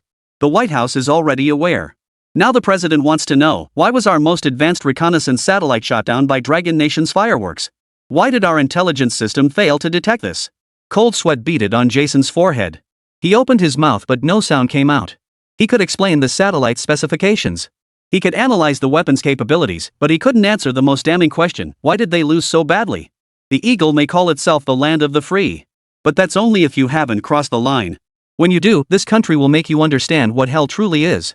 Half an hour later, outside the Oval Office of the Eagle's presidential palace. President Trump slammed his tablet onto the mahogany desk, shattering the fireworks display on the screen into a spiderweb crack. Fireworks? You're telling me our $50 billion satellite was shot down by Dragon Nation's fireworks? But this time, he didn't utter a word. No one understands satellites better than I do. After all, this was something he truly didn't understand. Defense Secretary Austin kept his head bowed, his voice muffled. Sir, preliminary analysis indicates some kind of small tactical weapon based on nuclear fusion. Its guidance system employs real-time AI correction technology. Our databases contain no relevant records. No records? Chuan Jiangua grabbed the soda can on the table and slammed it down. We spend $80 billion a year, and this is what we get? While they're setting off fireworks in space, what were our people doing? Having afternoon tea and eating burgers? Beside him, the Secretary of State pushed his glasses up, attempting to ease the tension. Sir, the priority now is response. Manhwa hasn't issued a statement yet, which suggests they may be testing our reaction. He paused, or they aim to use this method to force us to the negotiating table. Negotiations? Trump sneered. They shoot down our satellites with missiles and then ask us to negotiate? That's surrender, not negotiation. But we have no proof it was a missile, sir. If they truly possess that technology, they could easily claim it was a coincidence. Coincidence? Austin snapped his head up. This is blatant provocation. They deliberately left pyrotechnic traces to demonstrate their capability to destroy any of our space assets without triggering war. Silence fell over the office. Sunlight streamed through the bulletproof glass, casting pale patches of light across the carpet. Chuan Jiangwo suddenly grabbed the phone. Call the NASA administrator. Order him to immediately activate the Make the Eagle Great Again missile defense program. I want results within 72 hours. Also, call the Dragon Nation's ambassador to the US. I need to speak with their leader. Sir, this could escalate tensions. Wu Wujin attempted to dissuade him. Escalate? Chuan Jiangwo's voice rose sharply. The conflict escalated the moment they set off fireworks in space. I'll make them understand that the Eagle is not to be trifled with. Austin watched the furious profile of Chuan Jiangwo, yet a chill flashed through his mind. He knew the Eagle's Make America Great Again missile defense plan was still in the blueprint stage. No results could possibly materialize within 72 hours. And that firework blooming in the night sky above Dragon Nation felt like an ominous sign that their technological era might be quietly drawing to a close. Perspective shifts. What transpired among the Eagle's high command at that moment remained unknown to Xiang Chen and his group across the vast ocean. More pressing than that, once they confirmed this satellite was a spy satellite launched by the Eagle, they were far more curious about the true nature of Xiang Chen's fireworks. Unheard of. Fireworks brought down a spy satellite. Though they all knew it was a coincidence, the whole thing just didn't make sense. Xiang Chen, could you set off that firework again for us? But no one dared to be the first to ask. Finally, an elderly professor couldn't hold back any longer. Yeah. Let us see it too. Ha! Soon, the crowd of experts, academicians, and professors chimed in one after another. 069 on the experience of taking selfies in front of countless eyes. Of course, Xiang Chen had no reason to refuse the elder's request. After all, this whole thing started because of him. Besides, he had long been prepared for this. But doing this during the day would definitely be ineffective. Therefore, he postponed it until nightfall. Deep into the night, the sky hung like a velvet cloth soaked in ink, weighed heavily over the Haijia River. Compared to yesterday, when only Xiang Chen, Song Yao, and Su Qingya had come, today's crowd was overwhelmingly larger. Security personnel, guards, officials, researchers, recorders. In short, the crowd was vast and Su Qingya and Song Yao were among them. After all, the two were a bit curious and bored. But ultimately, it was because Xiang Chen mentioned they hadn't taken any photos yesterday. Today was about making them come back to take the photos. But oh boy, the moment they arrived, they regretted it. Good grief, how did so many people show up? What's going on? Right now, the two of them were hiding behind an empty corner, drawing circles and cursing Xiang Chen. After all, Xiang Chen. Either he doesn't show up at all, or he's surrounded by a crowd of people, making it impossible for them to get through. They dared not wander around recklessly for a moment. After all, they'd weathered the storms of the entertainment industry. This particular storm was beyond anything they'd ever imagined. Ugh, anyone with a secretary by their side. Who among them wasn't someone who could make the ground shake in their field with a single stump? Now, the searchlight's beam pierced the darkness, casting a sickly pale patch on the ground, illuminating the shadowy figures below. Su Qingya tugged Song Yao's arm so hard her fingertips dug into flesh. Yao, don't you think we're standing out way too much here? Seriously, is Xiang Chen out of his mind? Why did he call us both? I thought it was just the three of us. Song Yao's skirt fluttered in the evening breeze, revealing her pale ankles under the lights. She'd deliberately chosen to wear a dress today. Ugh, sigh. Maybe we should just leave? But the security cordon was already set up. How could they slip away? Don't tell me he's going to make all these people watch us take selfies? What? Damn Xiang Chen. Ah. Su Qingya's voice was as thin as a mosquito's buzz as she stole glances at the gray-haired elders in the observation shed, her fury simmering beneath her quiet words. The bigwigs who'd been arguing over the satellite debris in the lab this morning now sat upright in chairs or cross-legged on the floor. Clutching their clipboards, they looked like exam candidates waiting for results. Taishi is dead. I'm definitely not filming. Song Yao rolled her eyes, only to see Xiang Chen approaching with a metal case in hand. The lock on the case glinted coldly under the lights. Are you two ready? Xiang Chen walked through the crowd, smiled at them, and waved. He opened the case, revealing 3 modules glowing with a silvery gray light. This batch is the special effects version I mixed today. It produces rainbow-colored butterflies. Didn't you guys miss out on filming them yesterday? Just as Song Yao was about to refuse, Professor Lin waved over. Xiao Xiang, hurry up. We're all waiting to see your fireworks. At his words, a chorus of agreement erupted around them. Dozens of eyes turned toward her simultaneously, making her cheeks flush. Come on, Yao Yao. Think of it as a sacrifice for science, ha. Su Qingya tugged at her sleeve, her voice tinged with a resigned, almost defiant chuckle. Xiang Chen shoved the igniter into Song Yao's hand and turned toward the makeshift observation shelter. He had, of course, already informed the other bigwigs about this. The big shots didn't have much to say about it after all. It was Xiang Chen's property, and he had every right to do as he pleased. They'd just pretend they happened to see things that weren't there. All right. Everyone here, step back and make room for the ladies to take photos. A staff member bellowed through a megaphone. In an instant, everyone had to step back, leaving only Su Qingya and Song Yao standing in the open lunch area, like targets pinned to the ground. Ugh, I've never felt this awkward in my entire life. Su Qingya wanted to find a hole to crawl into right then and there. Damn straight guy Xiang Chen. You think you're being romantic? Ha? Well, we can't exactly refuse to light it now. That would just make us look like what? Song Yao sighed. Then I'll light it when I count to 3? Song Yao's hand trembled, the metal casing of the lighter digging painfully into her palm. Su Qingya raised her phone, its screen illuminating her trembling eyelashes. We'll snap the pic and run. I can't take it anymore. 3, 2, 1. The instant the spark ignited the fuse, Song Yao slammed the shutter button and yanked Su Qingya to the side. A piercing whistle tore through the night sky as a silver-gray column, trailing a pale purple tail of flame, shot straight up into the heavens. As it exploded mid-air, countless rainbow-colored butterflies fluttered their wings and scattered, their wings still dotted with golden glitter, like shards of the Milky Way scattered across the sky. Shoot! Song Yao shoved Su Qingya aside, yet forgot to press her own phone. For both of them, this was likely their first selfie or even their first time taking a photo of someone else without any preparation for composition. Whispers of awe echoed from the observation shelter, punctuated by the occasional whistle. Of course, many people were snapping photos too. After all, such beautiful fireworks naturally brought joy to everyone who saw them. Su Qingya held her phone steady as the butterfly in the frame fluttered halfway around them before suddenly closing into a heart shape, perfectly framing both women in the center. Wow, this fireworks display is amazing. These fireworks are absolutely stunning. Man, if I'd had this kind of skill back in the day, I'd have won my wife over ages ago. In an instant, the crowd began to buzz with excitement. So, what do you think of my new research? The mastermind behind it all, Xiang Chen, proudly pushed his way through the crowd. Wonderful. Absolutely wonderful.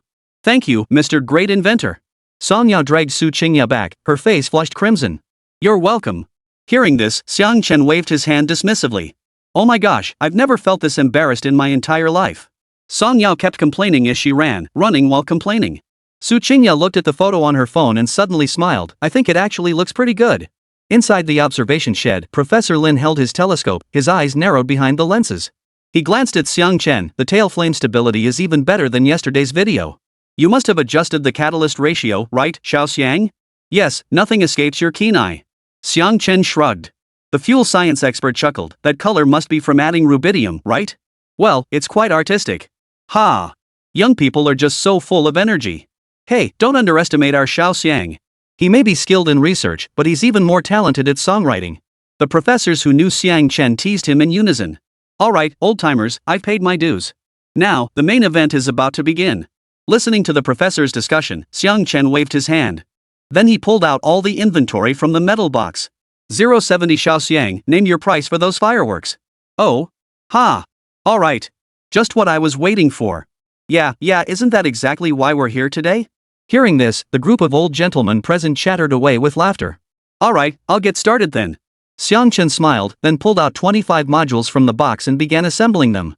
In an instant, the distinct clicks of electromagnetic interfaces connecting echoed sharply through the quiet night. When the 3-meter-long cylindrical structure stood upright on the launch platform, the murmurs in the observation shed abruptly ceased, and everyone's breath caught for a moment. The professors and academicians had seen this contraption in the video yesterday. But clearly, seeing it in person was infinitely more awe-inspiring. At that moment, a single thought surged through their minds: holy crap, is this thing supposed to be fireworks? Are you sure it's not an artillery shell?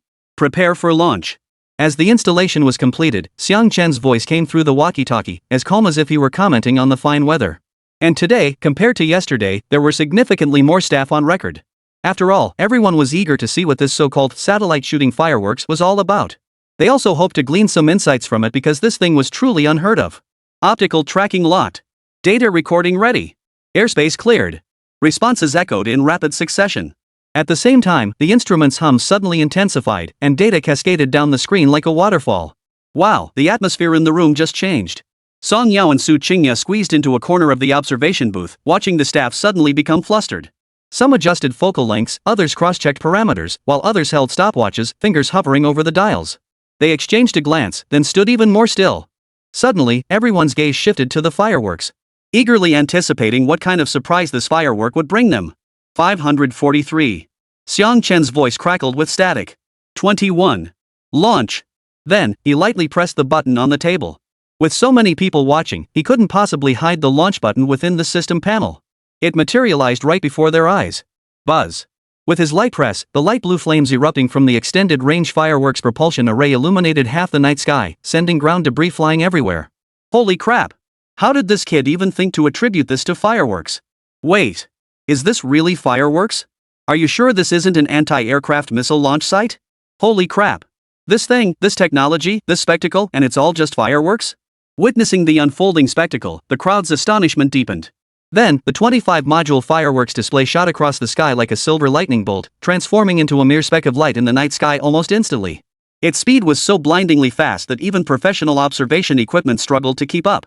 First section separation. 38G overload, normal. Dual mode positioning lock acquired. Deviation, 0.1 meters. Third section warhead activated. Fragmentation preformed array deployed normally. The system's voice echoed in Xiang Chen's ears. Amidst the relentless cadence of on-site countdowns, tension mounted inside the observation booth. The missile specialist suddenly stood up, pointing at the trajectory on the screen. Damn. Xiao Xiang, how the hell did you pull this off? Good heavens, how did you pull this off? Good heavens. No sooner had the words left their mouths than a blinding white light erupted in the night sky, not butterflies, nor peonies. Instead, it was a plasma cloud radiating outward in all directions. In an instant, a massive luminous patch seared across the pitch-black sky, even tinting distant clouds a golden hue. Effective kill radius, 120 meters. Staring at the observation data, Academician Wang's voice trembled. That power, that sheer power. The extended range fireworks display had ended. No cheers, no screams, no tears flowed at the scene. Instead, the observation booth fell into a deathly silence, with only the hum of instruments echoing through the empty room. The veteran fuel researcher suddenly sighed, slamming his clipboard onto the table. I've spent my entire life studying fuels, ha! Now it all seems like a joke. My mentor was right back then. Science requires innate talent. I always thought I had some talent, but compared to Xiao Xiang, I've truly wasted my life. Oldly, don't lose heart. Don't think that way about the kid. We were even more disheartened than you are now last time. Professor Lin, who had weathered many storms, pushed his glasses up and offered gentle encouragement. Yeah, these so-called experts, these industry giants, they really look downright clumsy next to Xiang Chen. Youth? Talent? This kid embodies it all. But listen, you absolutely mustn't get involved. After all, there's only one little Xiang. Gangden's test data was validated by every relevant expert. Not a single one of them could achieve this. Xiang Chen, a young man in his 20s, a graduate student, has achieved it. Not to mention those mind-blowing fireworks. Sigh. The crowd remained silent, gazing at the plasma clouds gradually dissipating in the night sky, yet their lips couldn't help but curve upward. To be honest, a touch of disappointment was real, but after that came more excitement. After all, they had already endured Gangden's performance yesterday. And while Gangden's defense system was already impressive enough, now it had this new capability to launch fireworks. What if these two could be combined into one? One defensive, one offensive, both lightweight weapons. Whoa! Heaven blesses the Dragon Nation.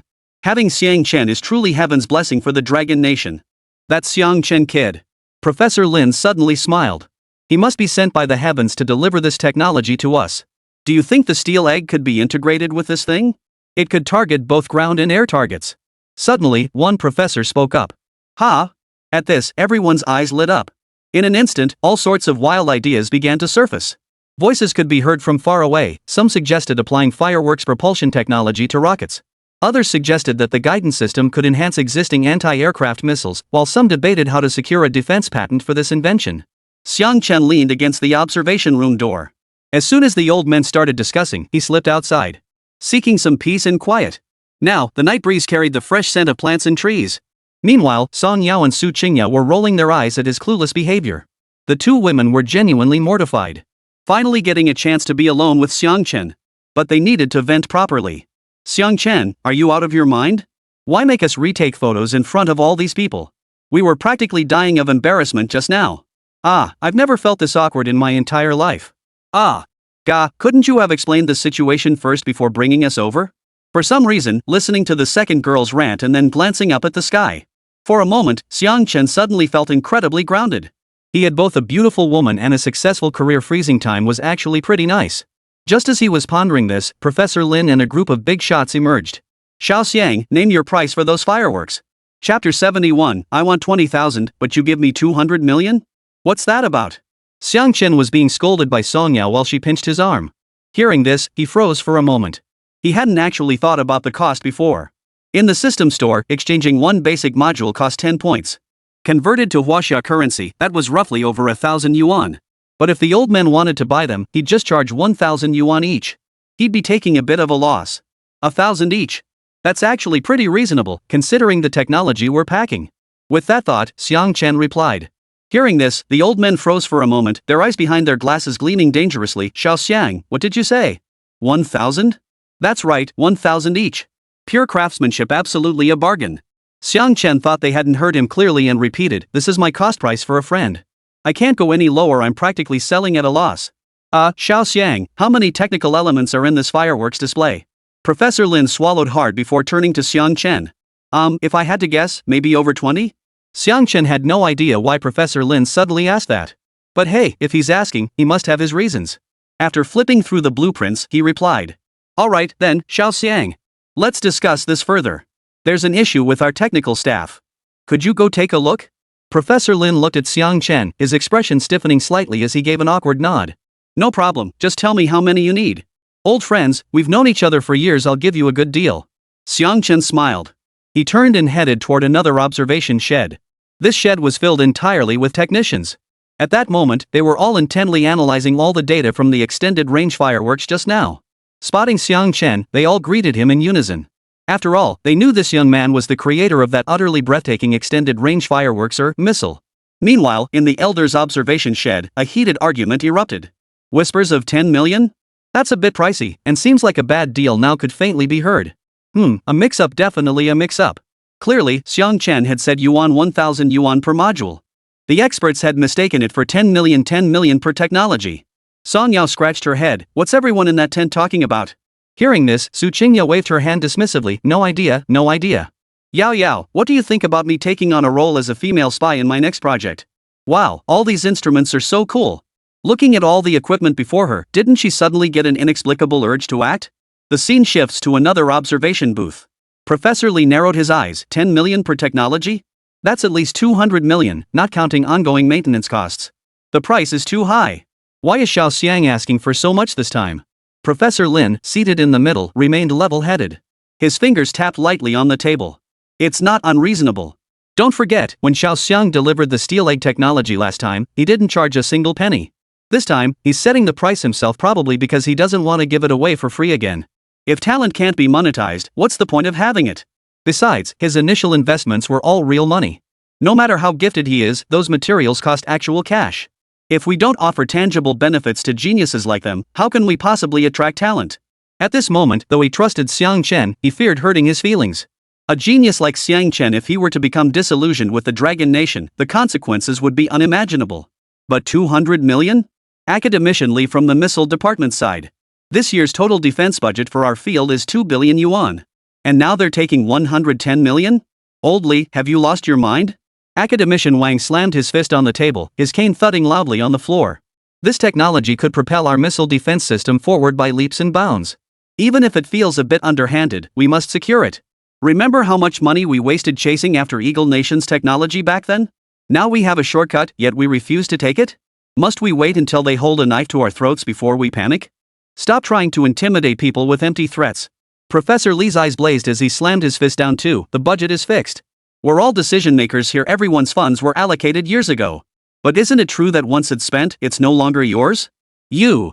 Academician Wang sighed upon hearing this, perhaps realizing his tone had been too harsh. But oldly, their satellite has been orbiting above us for 3 years, and we never detected it. If we don't find a solution now, the next thing falling from the sky won't be a satellite, it'll be a bomb. This thing Xiao Xiang developed is incredibly significant. Enough, we all know it's tough. Professor Zhang suddenly spoke up, his voice tinged with hesitation. Why don't we talk to Xiao Xiang? Tell him we're strapped for funds? No way. Professor Lin snapped. We already owe Steel Egg a mountain of gratitude for his last breakthrough. Bargaining now would make us old fools look like fools. Why should his hard work be discounted? Then what do you suggest? Academician Li glared at him angrily. We can't just halt all other projects in our field, can we? It's not that I won't take responsibility, but we need to weigh the consequences. If we pour 200 million into this, at least 2 labs won't be able to start construction this year. Academician Li sighed. He'd gladly wire the 200 million to Xiang Chen right now. But the truth was, this money couldn't be spent recklessly. After all, as the head of his field, every penny had to be accounted for. Professor Li? Can labs build satellites? Isn't this an exceptional circumstance? Director Zhou interjected urgently. Once they figure out our trump cards, building 100 labs won't matter. What we need right now is to quench the immediate thirst. The debate in the observation shed erupted like salt tossed into boiling oil. Some slammed tables, others shouted at the top of their lungs. Even the most composed senior academician couldn't help but tap his teacup. Quiet. Vote. Those in favor of purchasing, raise your hands. Arms shot up in a flurry. Professor Lin, Academician Wang, and Director Zhou accounted for the majority. Academician Li stared at his empty palm, slumped back into his chair with a sigh, his eyes reddening. Folks, it's not that I'm stingy with the money. Oldly, we all know how tough it is to be in charge. Rest assured. Professor Lin patted his shoulder, his voice as heavy as a stone. If it comes down to it, I'll donate my academician allowance to cover the shortfall. I'll go back and see if I can cut back on anything too. We'll pool our resources together, our hearts are united anyway. I'll donate too. I'll go back and see what I can cut back on, I'll put that money toward this. Academician Wang chimed in immediately. Count me in. The tension in the shed gradually eased, leaving only the scratching sound of pencils on paper as they drafted the funding request report for higher-ups. Academician Li gazed at the lingering patches of light in the night sky outside the window and suddenly sighed. Damn it, buy it. I'll go back tomorrow and cut 2 projects, we'll squeeze out the money somehow. Professor Lin observed his tense profile and suddenly smiled. Oldly, this isn't about the money. It's about our pride, about securing Longhua's foothold in aerospace. At that moment, the academicians finally clarified their stance. Buy it even if we have to tighten our belts. Just then, Academician Li Ming stood up, leaning on his cane, and glanced toward the door. Alright, everyone, keep it down. Xiao Xiang is still out there. What would it look like if he heard this? Old Lin, we'll buy it, but you should still talk to Xiao Xiang. See if we can get a discount. Or at least make it installment payments. This suggestion worked. The arguing immediately quieted down. Professor Lin cleared his throat. Alright. But as soon as he reached the doorway, he bumped into Xiang Chen peeking cautiously inside. Xiao Xiang, we've agreed to 10 million for the technology. We'll submit it for approval by the relevant authorities shortly. Give us a discount to count 20 something is 20. 200 million. Once approved, it'll be transferred to your account immediately. Seeing Xiang Chen, Professor Lin didn't beat around the bush. The 072 anti-aircraft missile? What's that worth? Fireworks are more appealing, aren't they? Ha! 200 million. Where did that figure come from? For a split second, Xiang Chen's mind truly froze. 200 million? No way. Where did this number come from? Ha! It's your technology. Didn't you just say each technology was worth 10 million? You have over 20 technologies. Last time I shortchanged you, so this time you'll take a small loss, just round it up to 200 million. Professor Lin froze too, then quickly added. Xiang Chen instinctively rubbed the back of his head, realizing the mix-up.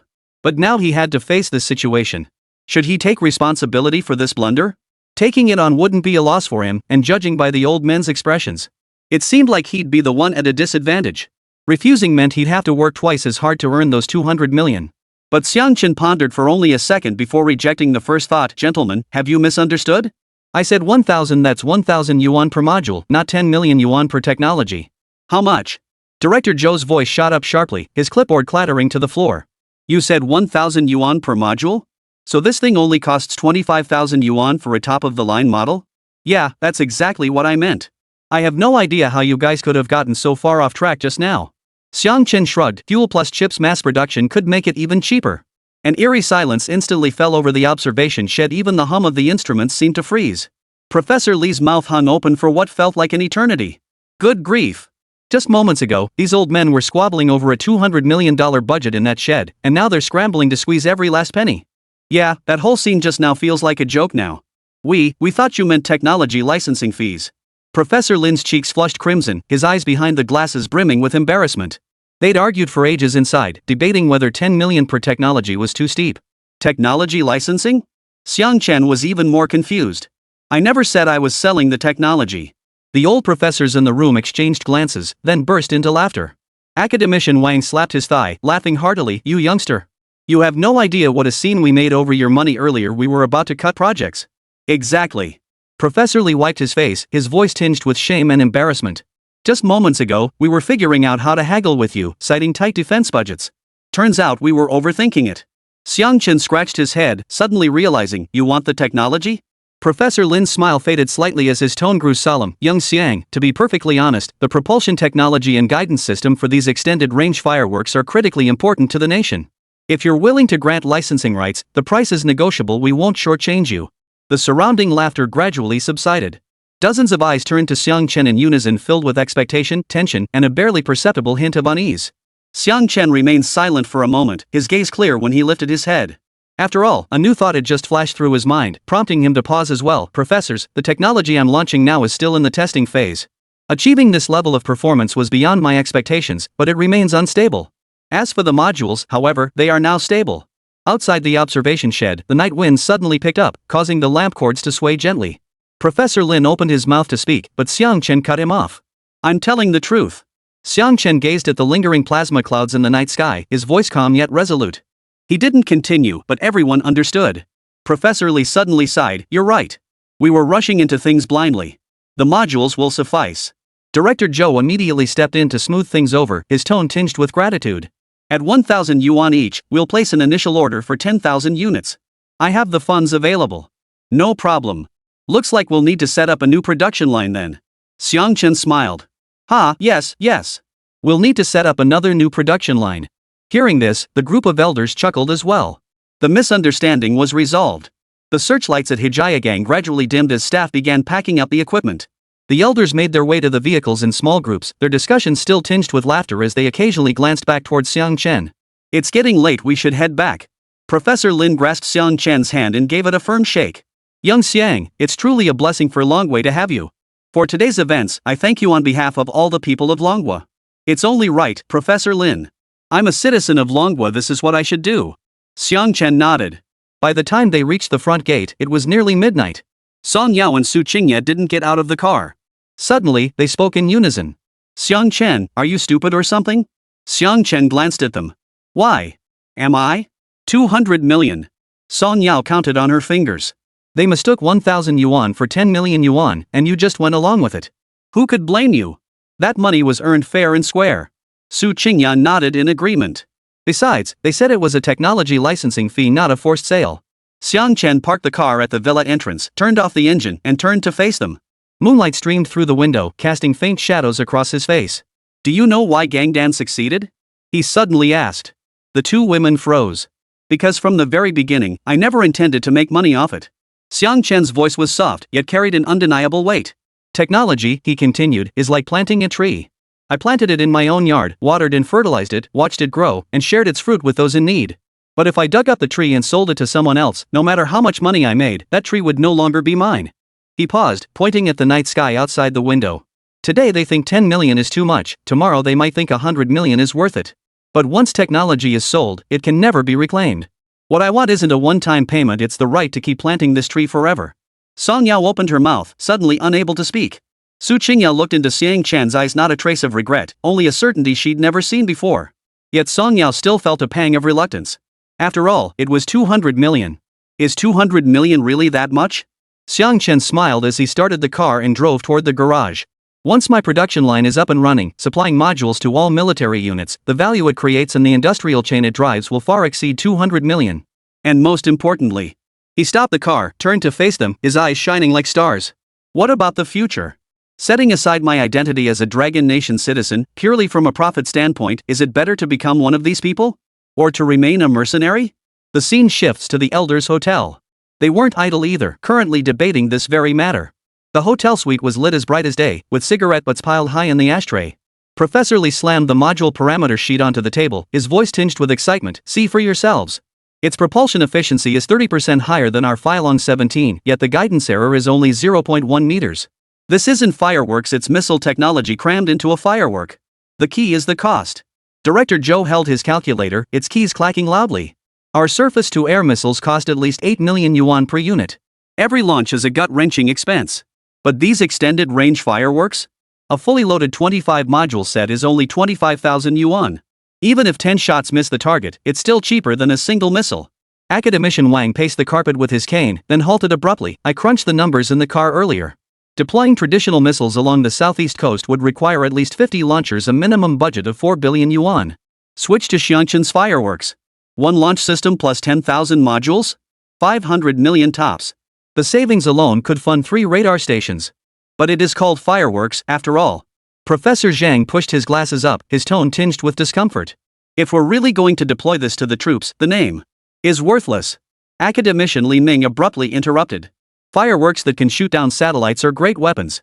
Who cares what you call them? Call them firecrackers if you want. A burst of laughter erupted in the suite. Professor Lin sipped his tea and said slowly, I'm more concerned about its scalability. If it can take down satellites today, tomorrow it could be modified to target drones, and the day after that, it might even be deployed on ships. That kid Xiang Chen left too much room for expansion. Exactly. Professor Lee marveled. And that fuel, its combustion efficiency is terrifyingly stable.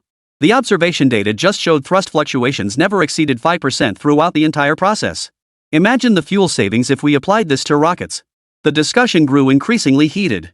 Some pulled out defense parameter comparisons for the steel egg, while others sketched out coordination plans between fireworks and radar systems on blueprints. Director Joe suddenly slapped his thigh. I've finally figured it out. We've always been fixated on high-tech precision, chasing one-shot kills, and ended up piling up costs like mountains. Xiang Chen's approach is brilliant, using low-cost mass production to create saturation defense. After all, we won't feel the pinch when we fire them. Don't other countries always say we rely on human wave tactics in warfare? Let's apply that same firepower dominance to our weapons. Exactly. Professor Lee grabbed an apple from the table and took a bite. From now on, whenever radar spots an unidentified flying object, no matter what it is, just fire 100 fireworks at it first. 25,000 yuan for peace of mind? Worth every penny. Professor Lin watched his old comrades growing more animated by the minute, then suddenly smiled. So then, why bother with all that effort and expense on those expensive anti-aircraft missiles? His words hit like a pebble dropped into water, instantly silencing the suite.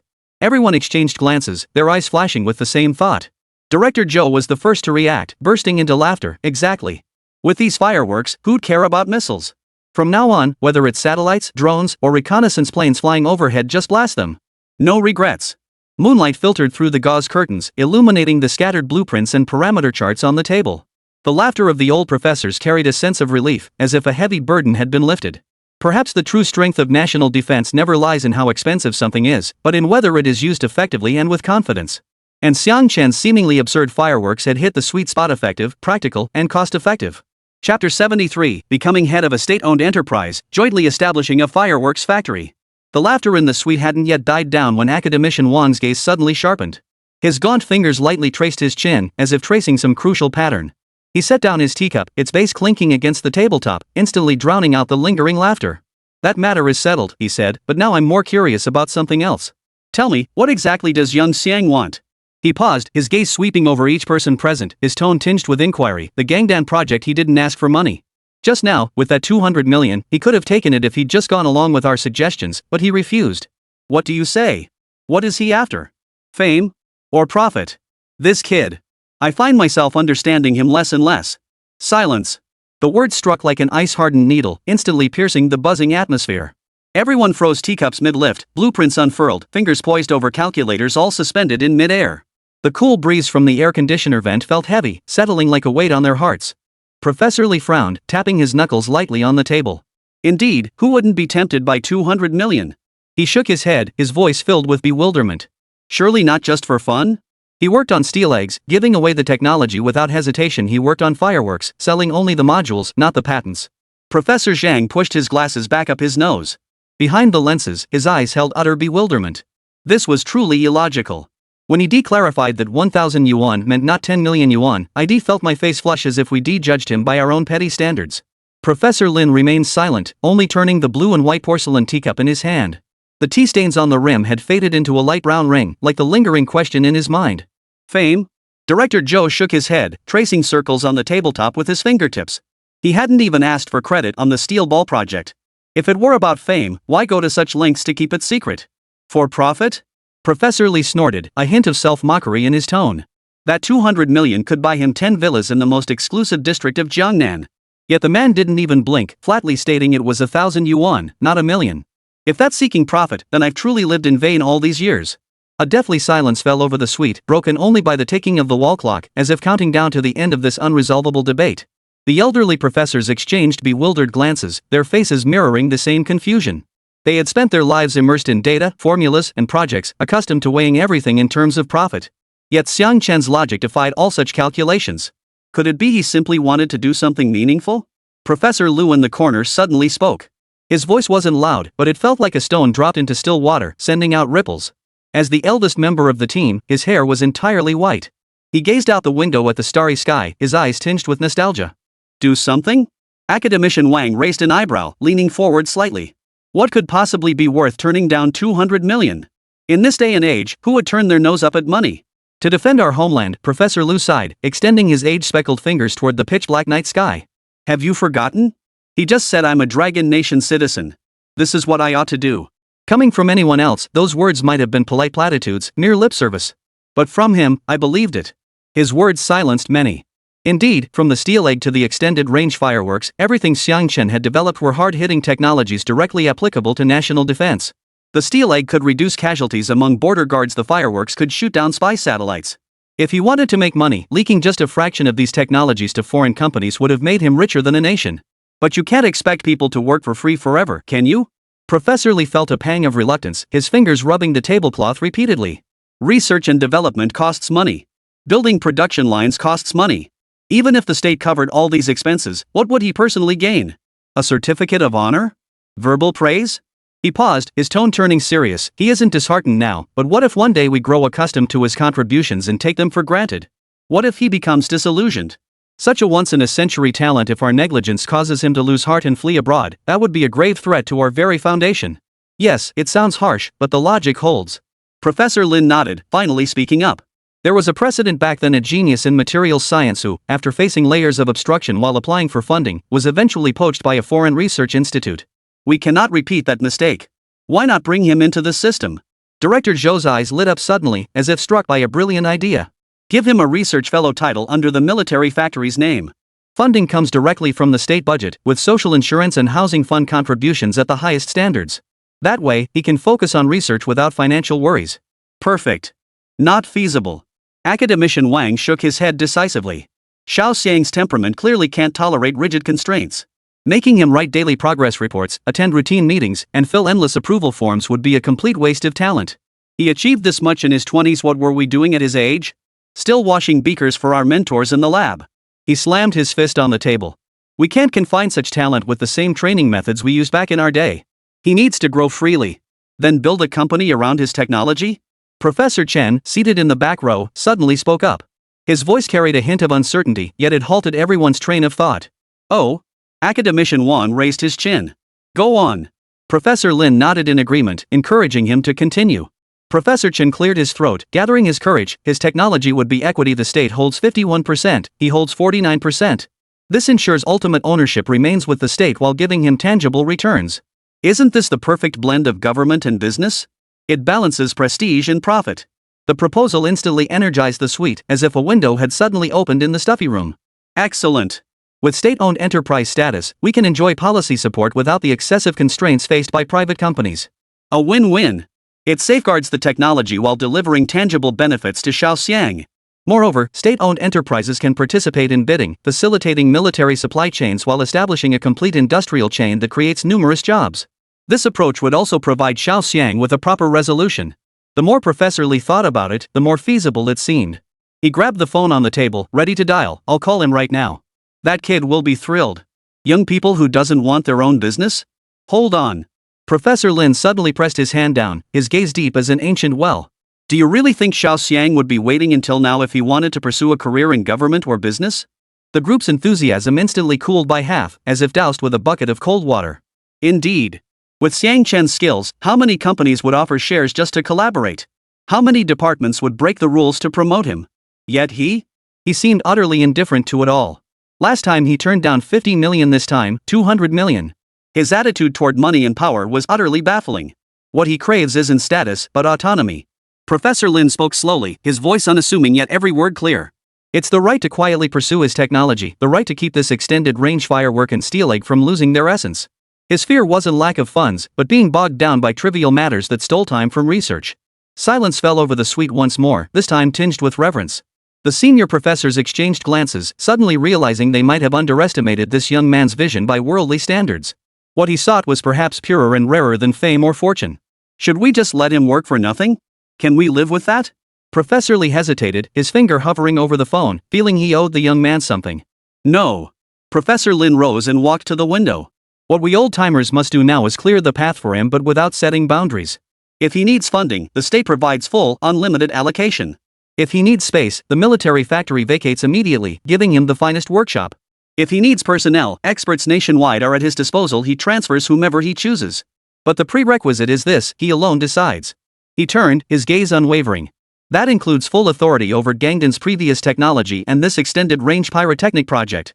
We could even establish a pyrotechnics factory under his name, publicly presenting it as civilian fireworks or D. It's not weaponry. Who could object? Director Zhou nodded thoughtfully. So you mean neither purely state-run nor purely private? Create a special unit? Something that's never existed before? Exactly. Professor Lin's tone was unwavering. Operating under the State Commission of Science, Technology and Industry for National Defense, it would enjoy all the benefits of a state-owned enterprise without being bound by its rigid regulations.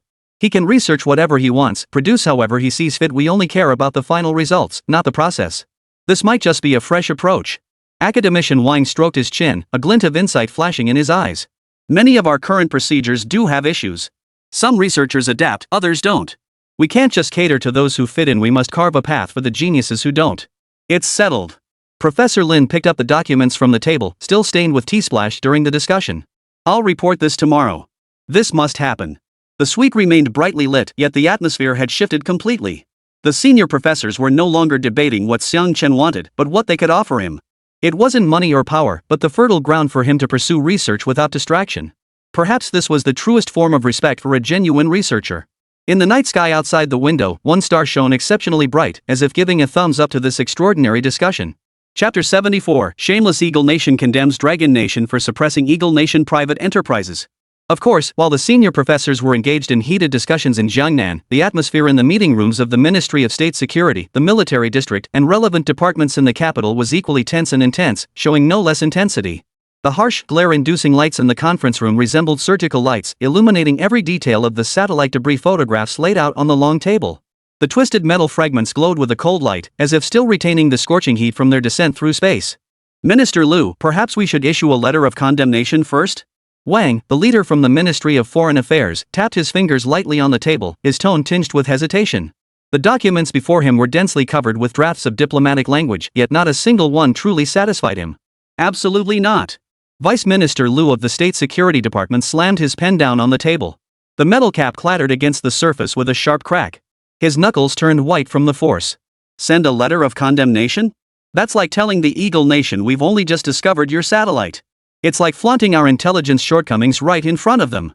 They'd instantly know we should have detected this satellite long ago. Taking action only now, isn't that slapping ourselves in the face? Deputy Minister Liu, then what do you propose? The atmosphere instantly turned tense.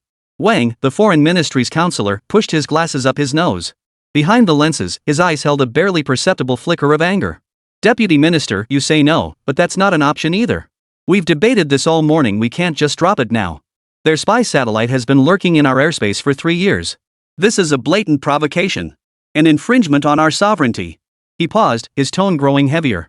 If we don't take a firm stance on this, our diplomatic personnel in the Eagle Nation will be severely compromised. They'll seize on this, accusing us of tacitly accepting surveillance. Then, even with the moral high ground, we won't be able to explain ourselves. Forget it? Of course not. Deputy Minister Liu of State Security gave a cold laugh, grabbing the satellite structural analysis diagram from the table and crumpling it in his hand. Sorry, I may have sounded a bit sharp earlier, but how we proceed requires strategy. Do you think the Eagle Nation isn't panicking now? I just received word that their Dragon Intelligence Task Force has been working through the night. As for why they're working overtime, we all know the reason. They likely want to know even more than we do how that satellite was shot down. Generally, the military representative who had remained silent suddenly spoke up, his voice rough as if sanded by sandpaper. My opinion is to do nothing. The room fell instantly silent. Every pair of eyes focused on him like spotlights. General Li's facial scar stood out starkly under the harsh lighting a medal earned during his early years on the border. He pointed at the looping footage of the fireworks explosion on the screen, where the burst of light bloomed across the night sky like a fleeting ephemeral flower. This fireworks display is the best response. Eagle Nation isn't stupid, they understand what this means. If we can take down the first one, we can take down the second. Now it's their turn to be nervous, not ours. But how do we explain this to the public? Director Li from the propaganda department frowned, his fingers unconsciously rubbing the thermos on the table. If word leaked out, people would think the government was doing nothing, not even caring that their own skies were being monitored. It won't leak. Vice Minister Liu of State Security cut in immediately, his tone unwavering. The satellite debris was sealed overnight. The fishermen involved in the recovery signed confidentiality agreements, and each household received a reward for discovering space junk. Right now, the public only knows space debris fell into Hajia River. What it actually was, only those in this room know. He paused, his voice suddenly swelling with passion, and this incident, it will be publicized, sooner or later. Just not yet. Once we sort out the full story, it'll be explosive material. The fireworks team shot down an Eagle's satellite. How inspiring is that? When the time comes, the entire nation will feel vindicated. After the excitement subsided, his tone grew somber again, and don't forget, the satellite uses Falcon's Night Falcon technology. They publicly claim it's a civilian remote sensing satellite. Even if we send a letter of condemnation, would they dare admit it's a spy satellite? Once they admit it, they'd be confirming their espionage against us. They fear escalating this incident even more than we do. Besides, they're promoting this satellite as belonging to the tenacious electric vehicle company, supposedly for monitoring the global EV charging network. Vice Minister Liu snorted derisively. Don't you all know the Eagle Nation's modus operandi? They're the most eager to grab advantages, but when real responsibility comes, they're the fastest to run away. Director Wang from the Foreign Ministry tapped his fingers rhythmically on the table, as if swiftly weighing the pros and cons. So, Minister Liu, are you suggesting we compete with them in who can keep their cool longer? Who can feign ignorance better? Exactly. Not just composure, but also quietly escalating the stakes. General Li pulled a report from his briefcase and slid it toward the center of the table. I've already ordered the air defense forces to adjust their alert zones. Starting today, radar monitoring frequencies along the southeast coast will be tripled. Additionally, he deliberately emphasized the words fireworks module, as if underscoring a point. I've pre-ordered 10,000 sets for distribution to key air defense battalions in critical regions. 10,000 sets? Isn't that a bit hasty? At this, everyone present was taken aback. Director Li from the propaganda department couldn't help but speak up. As Xiang Chen himself had said, taking down the satellite this time was essentially an accident. While everyone acknowledged the young man's technical prowess, this was ultimately just fireworks, still a long way from being a real weapon, right? No need to rush. General Li stood up, walked to the screen, and pointed at the close-up photo of the satellite debris. 3 years ago at the border, our radar couldn't even catch a shadow of the Falcon overnight. We watched helplessly as their satellite circled overhead. That was true passivity. Now we have something that can take them down. Why wouldn't we use it? I'd rather spend more now than suffer major losses on the battlefield later. He grabbed the calculator on the desk and tapped away rapidly, and you know what? After crunching the numbers, each fireworks module costs just 1,000 yuan. The top-tier fireworks setup only runs 25,000 yuan. 10,000 sets total just 25 million yuan. That's a steal. Our current anti-satellite missiles cost at least 5 million yuan per satellite shot down. Most importantly, now that we know their satellite orbits and technical parameters, we can essentially conduct targeted searches. Our current technology can handle this, it's just a matter of time. General Li paused, his voice brimming with excitement. If we can pinpoint their satellite locations, each top-tier fireworks module costs just 25,000 yuan. Taking down a Night Falcon with that? The cost-effectiveness is off the charts. He added, we just held a small meeting within the military. General Zhao, who was present at Hijiagang, and I both agree on this course of action. This isn't impulsive, it's a decision based on practical necessity. A module costs only 1,000 yuan? Good heavens! Wang, the Foreign Ministry's counselor, couldn't help but exclaim. The cost is unbelievably low. Heaven bless the Dragon Nation, heaven bless the Dragon Nation. As General Li's analysis unfolded, the meeting room's thinking grew increasingly clear and the atmosphere steadily improved. The earlier debates gradually subsided, giving way to discussions on specific deployment details. Some proposed strengthening monitoring of near-Earth orbits and establishing a space debris early warning system, incorporating all Eagle Nation satellites into surveillance. Others suggested accelerating the development of domestic anti-satellite weapons, arguing we couldn't rely solely on accidental byproducts like fireworks. Still others worried Eagle Nation might retaliate by increasing its satellite numbers, potentially rendering fireworks insufficient. As the discussion drew to a close, Vice Minister Liu of State Security tapped the table, quieting the room. Let me summarize. Our consensus boils down to 3 points. First, maintain silence. Issue no official statements. Let Eagle Nation speculate. Second, accelerate the deployment of the fireworks modules to establish a tangible deterrent, preventing them from acting rashly. Third, have our technical teams urgently reverse engineer the satellite debris to determine their monitoring range and transmission frequencies, securing the initiative. He rose, his gaze sweeping sharply across the room. The Eagle Nation plays at covert maneuvers will counter with overt tactics. They think hiding satellites under civilian research covers them? Now we'll use fireworks to show them, nothing stays hidden on Dragon Nation's turf. Agreed. Agreed. Agreed. Hands shot up and heads nodded in unison. The gloom that had hung over the conference room dissipated completely, replaced by a unified resolve. Just then, the phone on the table of Wang, the leader from the Ministry of Foreign Affairs, suddenly vibrated. He glanced at the caller ID, his expression shifting slightly as he immediately answered. As he listened to the other party's account, his brow furrowed deeper and deeper. His expression shifted from calm to grave, and finally, even tinged with disbelief. Everyone in the conference room paused, their gaze involuntarily drawn to him. After hanging up, Director Wang took a deep breath and spoke in a heavy tone. The Eagle Nation has sent a formal letter. They accuse us of maliciously shooting down their civilian enterprise's satellite and reserve the right to pursue legal action. He paused, a trace of scorn flickering across his face. They're even turning the tables, claiming this poses a grave threat to civilian space assets. They're demanding compensation and a reasonable explanation. Those bastards, they've taken shamelessness to a whole new level. 075 were not weapons, were fireworks. Learn from the enemy to defeat the enemy. Private enterprise? Where's their sense of shame? They don't deserve to be called private. What private company launches satellites into areas our systems can't detect? The Deputy Minister of State Security snatched the copy of the diplomatic note from the Foreign Ministry official, glanced at it, then slammed it down on the table. Look at this wording: Longway illegally used weapons to attack a civilian spacecraft, causing major property damage and seriously violating international space law. It's pure inversion of black and white. Every word on the letter stung like needles.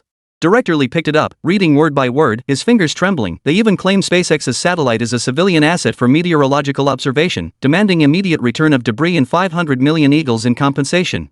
This is desperate, like a cornered dog. Ha! Does he think this is the old days? Does he think we're the Qing dynasty? 500 million? Wait, why can't I wrap my head around their logic? How can they frame this as if they're the victims? Is this just bullying because they're used to it? Do they think Longu is like the countries they've bullied before? Compensation? I think they're using this as an excuse to probe our capabilities. These wolves in sheep's clothing. They don't have any good options right now. This is the perfect chance to test their hand. Let's see how they react to our response. If we take a firm stance, they'll likely stir up trouble. If we don't respond firmly, it implies this was an accident and that we lack the technology to do this. What petty behavior! 500 million eagles? Why not just rob us outright? This spy satellite has been peeping over our heads for 3 years. We're lucky they didn't have to pay us for emotional distress. These Eagle people have practically written shameless all over their faces. I wonder how they came up with that phrase when drafting this letter. These bastards are shameless. They've done something wrong and now dare to turn the tables. The conference room erupted in an instant. Arguments rose and fell in waves until Vice Minister Liu slammed his fist on the table. Comrades, calm down. General Lee is right, the Eagles are trying to force our hand. Whoever shows their cards first loses. Besides, if we had the technology, it wouldn't matter, but we don't have it. This matter, well, my current thinking is to report it to higher-ups. Then we can discuss further steps. At his words, the room gradually quieted, leaving only heavy breathing. Blatant bullying at this moment, everyone was seething with anger. Wang, the Foreign Ministry's counselor, pushed his glasses up and spoke gravely. Minister Liu, we cannot ignore this letter. If we remain silent, given the Eagle style, they might escalate this even further. The international community is watching. Our silence would only make us appear in the wrong. They'll come out looking like the good guys. In the minds of these Westerners, might makes right. We really need to discuss this properly. But respond? How exactly? Director Lee paced anxiously. Say it was a spy satellite? We have no evidence to make public. Say we shot it down with weapons? That would play right into their trap. Who said we used weapons? A young staff officer suddenly spoke up timidly. Under the gaze of the room full of senior officials, he quickly lowered his head. After all, this wasn't the place for him to speak. He really couldn't hold back any longer, but seeing the eyes fixed on him, he had no choice but to continue. Leaders, what I mean is, that thing Xiang Chen launched, isn't it just fireworks? That's not a weapon. Why should we follow their line of thinking? We have our own approach. The remark struck the meeting room like a bolt of lightning. Deputy Minister Lu froze, then his eyes lit up. Right. We never said it was a weapon. This both addresses their concerns and, in essence, avoids answering them entirely, leaving them even more confused. Young man, you mean? General Zhao's furrowed brow slowly smoothed out. Play dumb? Exactly. Play dumb. The young staff officer gathered his courage. When they say we used weapons, we'll claim it was civilian fireworks accidentally colliding with space debris. They can't prove we used weapons anyway. Director Li slapped his thigh. Brilliant. They disguise spy satellites as civilian assets, so we'll claim our anti-satellite weapons are fireworks. No, they are fireworks just with greater destructive power and higher flight altitudes.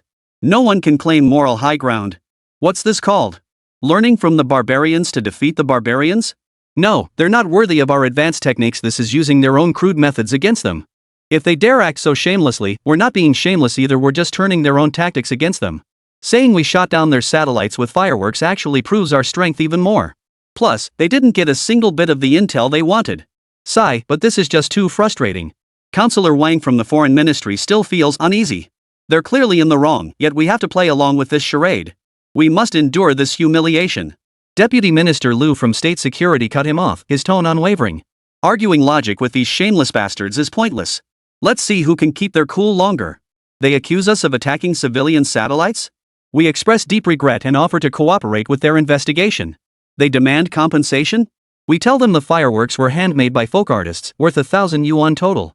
We simply can't afford 50 billion, let them figure it out themselves. General Zhao roared with laughter. Exactly. I'll send men to Hejiagang right now to locate several fireworks factories. Have them register a batch of celebratory fireworks for record keeping. Then have Xiang Chen procure some visually stunning spark-emitting firework samples, deliver them to the Ministry of Foreign Affairs tomorrow. Right. Find that video of the 3 rainbow butterfly fireworks and send it to international media. Director Li immediately chimed in. We'll claim this is a local traditional fireworks craft practiced annually. Who could have predicted such terrible luck this year hitting space debris? The atmosphere in the conference room gradually livened up. The earlier stifling tension was replaced by excitement sparked by the young staff officer's line of reasoning. They want evidence? We'll show them the entire fireworks production process from the gunpowder formula to the fuse ignition, all purely civilian. Let Tenacia Incorporated confront the fireworks factory. See if they dare admit their satellite was spy equipment. Let's see how they counter that. They can't possibly claim our fireworks are weapons, can they? Deputy Minister Lu picked up the letter, a cold smile curling his lips. Very well. I'll report this to leadership immediately. If they approve, our response regarding the damage to your spacecraft will be as follows. We take this matter extremely seriously and have instructed relevant departments to investigate.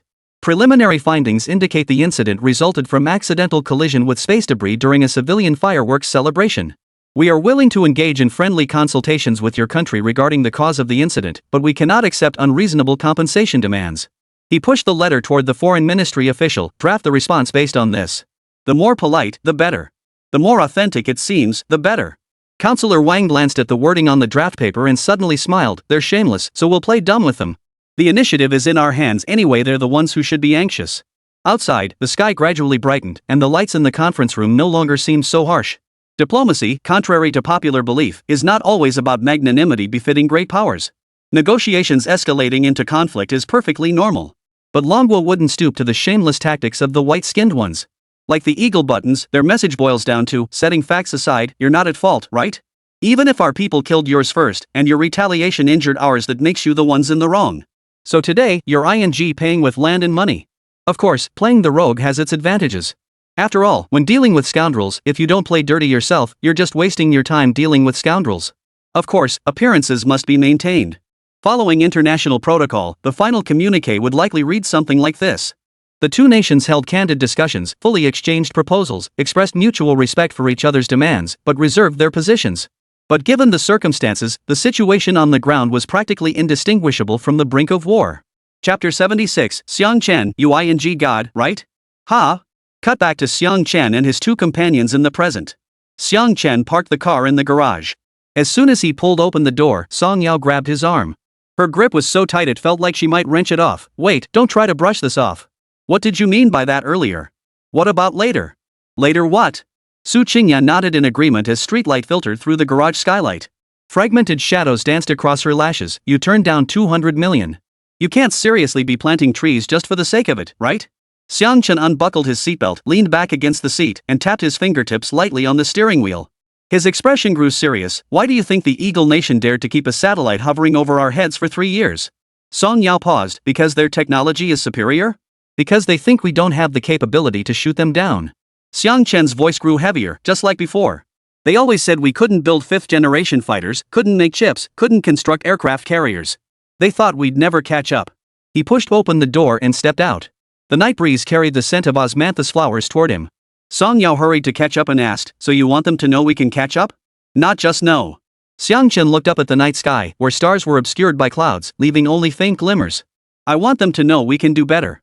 It's the same with Gangdan and with fireworks. It's simply my responsibility as a citizen of Longhua. Song Yao folded her arms, a hint of defiance in her voice. But what does that have to do with whether you take that 200 million? Making money doesn't get in the way of developing technology. It does. And that brings us back to me. Xiang Chen declared with unwavering certainty. They're buying the technology so the military can take it over and modify it their way. Then this fireworks display might not even be called fireworks anymore, it'd be some model of anti-aircraft missile. They'd change the parameters, limit the performance, even force us to switch fuels to whatever they specify. Would that still be my technology? I'd be stuck taking orders from others. I refuse to accept that. He bent down and pulled the metal box containing the modules from the trunk.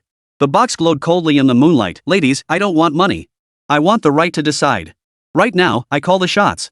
This firework can shoot down satellites or release butterflies, whatever I say. Once the production line is up and running, I'll decide if it takes down drones or cruise missiles. That's all mine to decide. Su Qingya scratched her head. Honestly, I still don't quite get you, but somehow what you're saying makes sense. I just know what I want. Xiang Chen set the box down on the floor, crouched to unlock it, and opened the latch. Inside, the modules were neatly stacked like a row of silver bullets. You actors, don't you also hate it when directors rewrite your scripts? Don't you hate it when screenwriters add unnecessary scenes? Su Qingya raised an eyebrow. That's true. If I run into someone who randomly rewrites scripts, I'd rather not take the job. Same principle. Xiang Chen closed the case, stood up, and brushed dust off his hands. This technology is my script. I won't let others mess with it. Now that I'm selling modules, they have to beg me. Parameters follow my specs, production adheres to my standards. That's what control means. Suddenly remembering something, he pulled 2 small USB drives from his pocket and handed them to Song Yao and Su Qingya. I recorded it just now. Song Yao froze for a moment before taking them. A tiny butterfly sticker was still attached to one drive. Huh? Why didn't you say you recorded it? Why make us two go through that awkward business? Su Qingya held the worn USB drive, suddenly realizing all her earlier questions had been answered. Perhaps in Xiang Chen's world, there had never been a choice between 200 million and technology. From the very beginning, he knew which path to take, the one that seemed longer but allowed him to call the shots. Xiang Chen really is deep, Su Qingya mused, though she still didn't fully grasp his words. Yet she found herself making an assessment. Xiang Chen's brain was way more powerful than hers. Xiang Chen. Song Yao spoke up suddenly, her tone softening. So, can you really use these fireworks as weapons in the future? Otherwise, why do you think the old men are scrambling to place orders? Xiang Chen raised an eyebrow and turned toward the villa. Maybe someday you'll see news reports about our country successfully intercepting unidentified flying objects. This thing will be the one behind it. There's no rush now. I'm demonstrating my value. The ones who should be anxious aren't me, it's Eagle, it's this bunch of academicians and professors. The bottom line is, the more I push myself forward, the less valuable I appear. Xiang Chen shrugged. You. I'll be damned if I don't see what happens when you get your way. Su Qingya followed behind him, watching his retreating figure. Suddenly, she sensed a reassuring strength within this boy who always wore hoodies and spoke his mind. Just as he said, these fireworks are dazzling like now, but they might become a sturdy shield later. And the one holding all this power? It's him. The next day. Before the three of them had fully woken up, the doorbell downstairs suddenly rang. Song Yao opened the door to find the academicians and bigwigs all lined up at the entrance. It instantly jolted his groggy mind wide awake. Clearly, these elders weren't here to see him. Therefore, she hurriedly ushered the elders inside before rushing upstairs to call Xiang Chen. As Xiang Chen rubbed his eyes and descended the stairs, the morning light slanted diagonally across the living room. It cast a golden glow around the group of gray-haired elders seated on the sofa. Professor Lin clutched a red folder, his smile deepening until the wrinkles at the corners of his eyes crinkled like flowers. Hey, Xiao Xiang, hope we didn't disturb your rest? The group of elders behind him nodded in unison, carrying milk and bread in their hands, looking just like neighbors dropping by for a visit. Xiang Chen paused, stepping aside to let them in. "Professor Lin, what brings you here?" In the living room, Song Yao and Su Qingya were busy serving tea and water to the elderly gentleman. Seeing the scene, they dared not speak out of turn. Professor Lin didn't beat around the bush. He slid the red leather folder across the coffee table. "We've brought you some good news." The folder bore gold-embossed characters, approval for the establishment of Xiang Chen's personal studio. Xiang Chen flipped it open.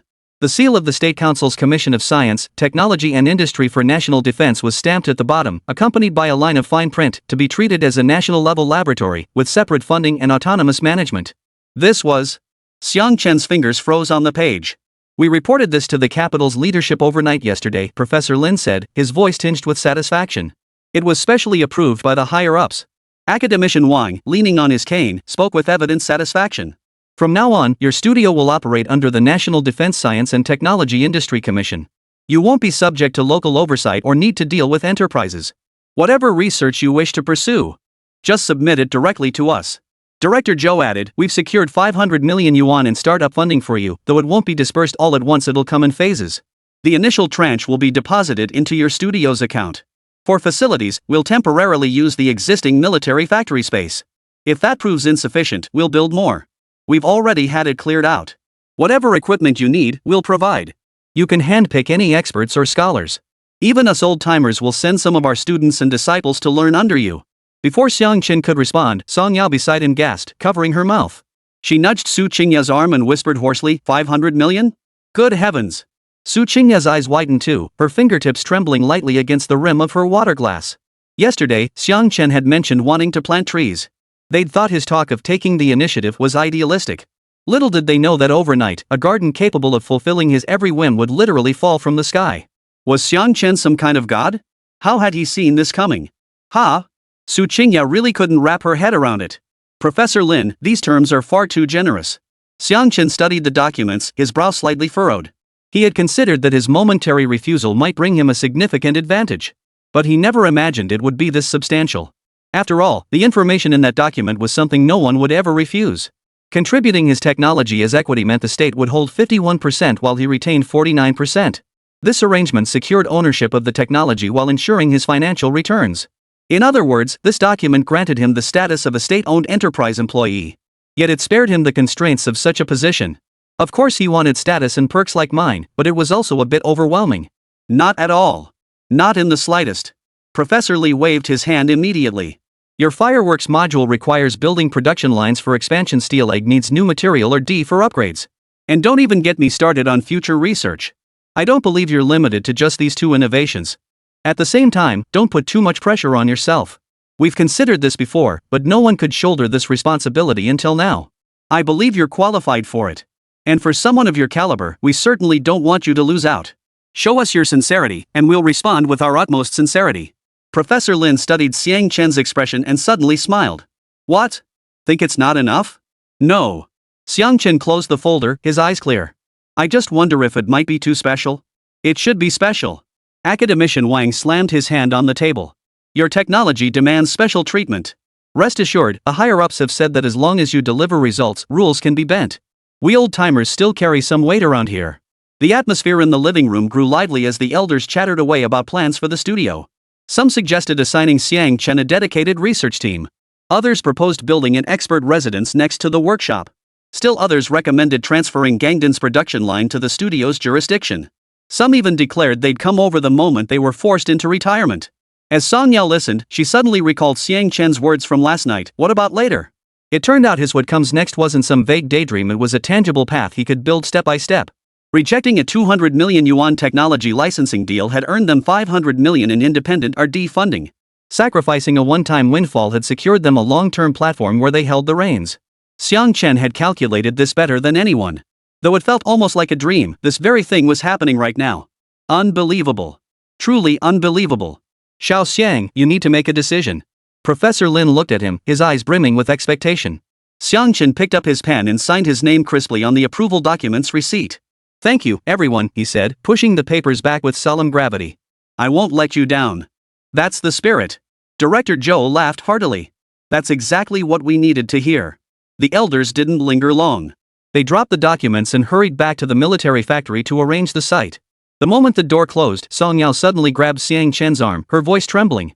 Xiang Chen, tell me honestly, did you know they were coming all along? Chapter 77. Did you really think Longhua was still the same as before?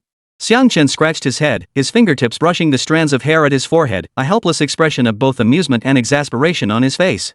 Well, I'm not a god, you know. How could I possibly predict the future? To be honest, even I was caught off guard by today's events.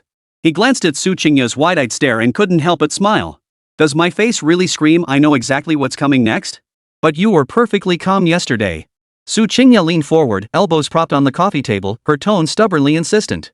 Her demeanor suggested she anticipated them delivering money to her doorstep all along. But it actually happened today. How could you not have guessed? Xiang Chen, can you stop playing dumb with me? My curiosity is about to explode. Holding it in any longer could kill me. Well, I just saw how they were acting yesterday and figured they'd be scheming to give me some kind of favor. Xiang Chen shrugged, tapping the red leather folder on the coffee table. Inside lay the freshly signed cooperation agreement, its gold embossed cover glinting in the sunlight. After all, they offered 200 million without me even speaking. If I refused on the spot, do you think they'd have frantically shoved 2 billion into my hands? No? What kind of crazy logic is that? Su Qingya's eyes widened. She tapped the folder with her finger, as if confirming it wasn't an illusion. Most importantly, this line of thinking had actually worked. Though it wasn't 20 billion, it was still outrageous. Suddenly, Xiang Chen before her seemed like an enigma, unfathomably deep. Were all researchers in this new era this unconventional, or was Xiang Chen the exception? Xiang Chen smiled, offering no further explanation. Truthfully, even he was surprised. What started as a random guess had unexpectedly hit the mark. But then again, he was a time traveler. If he ended up as mediocre as his original host in this new world, that would be a wasted journey. With that thought, he gradually grew accustomed to this sudden privilege. Song Yao remained silent, quietly observing Xiang Chen's profile. Sunlight filtered through the blinds, casting a soft shadow beneath his jawline. Suddenly, she spoke. Xiang Chen, you're definitely not an ordinary person. Xiang Chen shook his head helplessly and smiled. Didn't I already tell you? I'm a time traveler. If you don't believe me, what can I do? Sigh. Su Qingya didn't respond, her gaze drifting off into the distance. Her mind was entirely occupied with Xiang Chen's studio. That name felt like a seed buried in the soil. Who knew what kind of flower it would bloom into? Would it grow into a towering tree that blocked out the sky? Back home, good news followed one after another. The celebratory buzz in the office hadn't yet faded. But on the other side of the globe, Eagle Nation felt as if a bucket of ice water had been dumped over them, chilling them to the bone. The incident of shooting down a spy satellite had been classified as an S-level event by the Eagle Nation and sealed away in the highest-level confidential files. In the Oval Office, Mr. Trump slammed China's reply letter onto the mahogany desk with such force that the coat beside him jolted, spilling brown liquid that seeped into the deep blue carpet, leaving a dark stain like an ugly scar. Fireworks? They claim they shot down our satellite with fireworks? He grabbed the reply, knuckles turning white from the pressure, nearly piercing the thin paper. Do these Long Nation people take us for fools? These arrogant Long Nation people. Do they think we're 3-year-olds to be placated? Defense Secretary Austin stood before the desk, his face paler than the documents in his hands, his voice trembling slightly. Sir, they've attached production records from a local fireworks factory and launch footage. The video confirms this fireworks' unusually high explosive power. The footage clearly shows a similar light cluster exploding in the night sky, and the timing matches. Video? That's a weapon. A directed energy weapon. Chuan Jiangguo suddenly raised his voice, his golden hair quivering violently under the lights like wind-tossed straw. I told you all long ago that Dragon Nation was secretly developing military capabilities. You all turned a deaf ear. Now look, they shot down our satellite with fireworks and dare call it an accident? Do they think I'm blind? Secretary Blinken pushed his gold-rimmed glasses up his nose, trying to sound calm. Sir, the Dragon Nation's response was carefully worded. They said they're willing to negotiate an investigation, but they still refuse to admit they used weapons. That suggests they don't want to escalate this. Maybe we could. I don't want negotiations. Trump cut him off abruptly, snatching the red phone from the desk. He yanked the cord taut as he dialed the CIA. Get them to investigate that fireworks factory. Track down everyone connected to extended-range fireworks. I need to know who designed them, who manufactured them, and where they're hiding now. Dig up every last one of them. The moment the call connected, he roared into the receiver, his voice making the office windows rattle. You useless bunch. Spending taxpayer money and can't even figure out why a satellite was shot down? Let me tell you, no one understands diplomacy better than me, and no one knows how to deal with the Chinese better than me. Get on it. Now. If you can't find out, pack your bags and get out. Hanging up, he turned and fixed Austin with a gaze that seemed to shoot flames. Where are our anti-satellite weapons? Deploy the Standard 6 to the Pacific Fleet. Let them know the Eagle isn't to be trifled with. If they can shoot down our satellites, we can shoot down theirs. Sir, this will trigger an arms race. It could even lead to war. Austin tried to dissuade him, his voice growing fainter. An arms race? They've already won the first round. Chuan Jianguo pointed out the window at the immaculately manicured lawn, which seemed to mock his fury. Once they shoot down all our satellites with fireworks, you'll negotiate an arms race with them? By then, we won't even be able to target our own missiles. He suddenly laughed, his tone tinged with an eerie confidence. But it doesn't matter. No one negotiates better than me. I'll make them pay compensation. 50 billion won't cut it, it'll be 500 billion. Offset it with their rare earths. I know rare earths are what they value most. Blinken sighed silently within. He knew all too well that the president's so-called negotiation skills amounted to nothing more than roaring and threatening. But this time, they were facing the Dragon Nation. They held the debris of the satellite, they held fireworks, a perfect, unverifiable excuse, and they held a vulnerability the Eagle Nation dared not publicly acknowledge. The satellite they shot down was a spy satellite. Mr. Blinken murmured a warning, his voice as soft as a mosquito's hum. If we insist on compensation, it would be tantamount to admitting it was military property. How would the international community perceive us then? The words poured over Mr. Chuan like a bucket of ice water. His movements froze abruptly, the anger on his face slowly fading, replaced by a look of stunned realization, as if he had only just remembered this crucial detail. Yes, he had been so consumed by anger that he nearly deceived himself. That satellite must never see the light of day. An awkward silence fell over the office, broken only by the ticking of the wall clock, as if counting down how much longer this farce would last. Chuan Jianguo suddenly grabbed the reply letter, crumpled it fiercely into a ball, and tossed it into the nearby trash can. The sound of the paper ball hitting the can's wall was particularly jarring in the silence. Then investigate the fireworks factory. I'll make them understand the consequences of provoking Eagle Nation. Even fireworks will pay the price. He paced to the window, glaring at the helicopter waiting on the lawn. His voice rose again, almost as if rallying himself. Tell the Dragon Nation's ambassador to Eagle Nation I want to see him. Tomorrow at 9 a.m. I'll personally discuss the fireworks issue with him. Trust me, no one can make them bow down like I can. Just wait and see, I'll show them who's boss. Austin and Blinken exchanged glances, seeing deep resignation in each other's eyes. They knew this fireworks sparked storm had only just begun. And the president's so-called diplomatic maneuver was nothing more than another futile rant destined to fizzle out.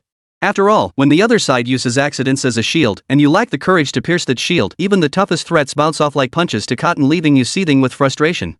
In the past, they'd always bullied weaker nations with flimsy excuses. But today's Dragon Nation was no longer a soft target to be manipulated at will. Blinken stared out the window at the sky, suddenly finding today's sunlight unbearably glaring. Chapter 78, an enraged Chuan Jianguo, losing all dignity. The next day, in the West Wing conference room of the Black House, the air conditioning was set to freezing. Cold air seeped up through the carpet seams, yet it couldn't suppress the palpable tension in the air. Chuan Jianguo sat on the leather sofa, his fingers tapping rhythmically on the armrest, a steady thump-thump like the prelude to a meeting destined to end in discord. His gaze fixed on the Dragon Nation ambassador across the table like a hawk's, his opening statement dripping with undisguised arrogance. Mr. Ambassador, I want you to understand this is no ordinary fireworks accident. The compensation of 5 billion eagles is non-negotiable, not a single cent less. Otherwise, we will impose tariffs on Dragon Nation's high-tech products and impose comprehensive restrictions on technological cooperation. This includes your rare earth exports, which we will also re-evaluate. The Dragon Nation ambassador sat upright in his chair, his tailored suit accentuating his imposing stature. He slowly set down his coffee cup. The bone china bottom clinked against the rosewood tabletop, its crisp sound interrupting Chuan Jianguo's words. Longhua had prepared comprehensive contingency plans for this meeting. After all, they knew the Eagle Nation's nature all too well. Moreover, the helmsman's modus operandi had always been to demand exorbitant sums and defy conventional logic. Since the other side showed no shame, there was naturally no need to spare them any. Now, the ambassador lifted his head, his gaze as still as deep water. Mr. President, before discussing reparations, shouldn't we first clarify the nature of that satellite that fell into the Haijia River? I've already stated this, and it's clearly documented in the correspondence. It was a civilian meteorological satellite belonging to Tenacious Energy Corporation. Chuan Jianguo's voice suddenly rose sharply, causing the documents on the desk to tremble slightly and ripples to spread across the liquid in the coffee cup. You shot it down with weapons, and now you dare question its nature? This is a blatant provocation against Eagle Nation's sovereignty. It's a violation of international space order. Weapons? The ambassador raised an eyebrow slightly, pulling a stack of photographs from his briefcase. With measured movements, he slid them across the table. This is the preliminary inspection report of the satellite debris. Observe the radiation-resistant coating on the titanium alloy shell 12 centimeters thick, meeting military standards. The onboard high-resolution synthetic aperture radar boasts 0.5-meter resolution, capable of identifying license plates on ground vehicles. And this infrared detection module penetrates cloud cover with a 300-kilometer range. Mr. President, what civilian weather satellite requires such specifications? He paused, his tone growing colder. We prefer not to spell things out too clearly, for Manhwa has always acted with integrity and disdains such underhanded schemes. We've shown considerable tolerance toward your petty maneuvers in the past, but our magnanimity is no excuse for your unreasonable demands. The photograph revealed the satellite's intricate internal instruments with startling clarity, particularly the courtship-marked Night Falcon 7. Beside it lay a comparison chart with the publicly available Night Falcon series spy satellite ship from the Eagle Nation military, their specifications nearly identical.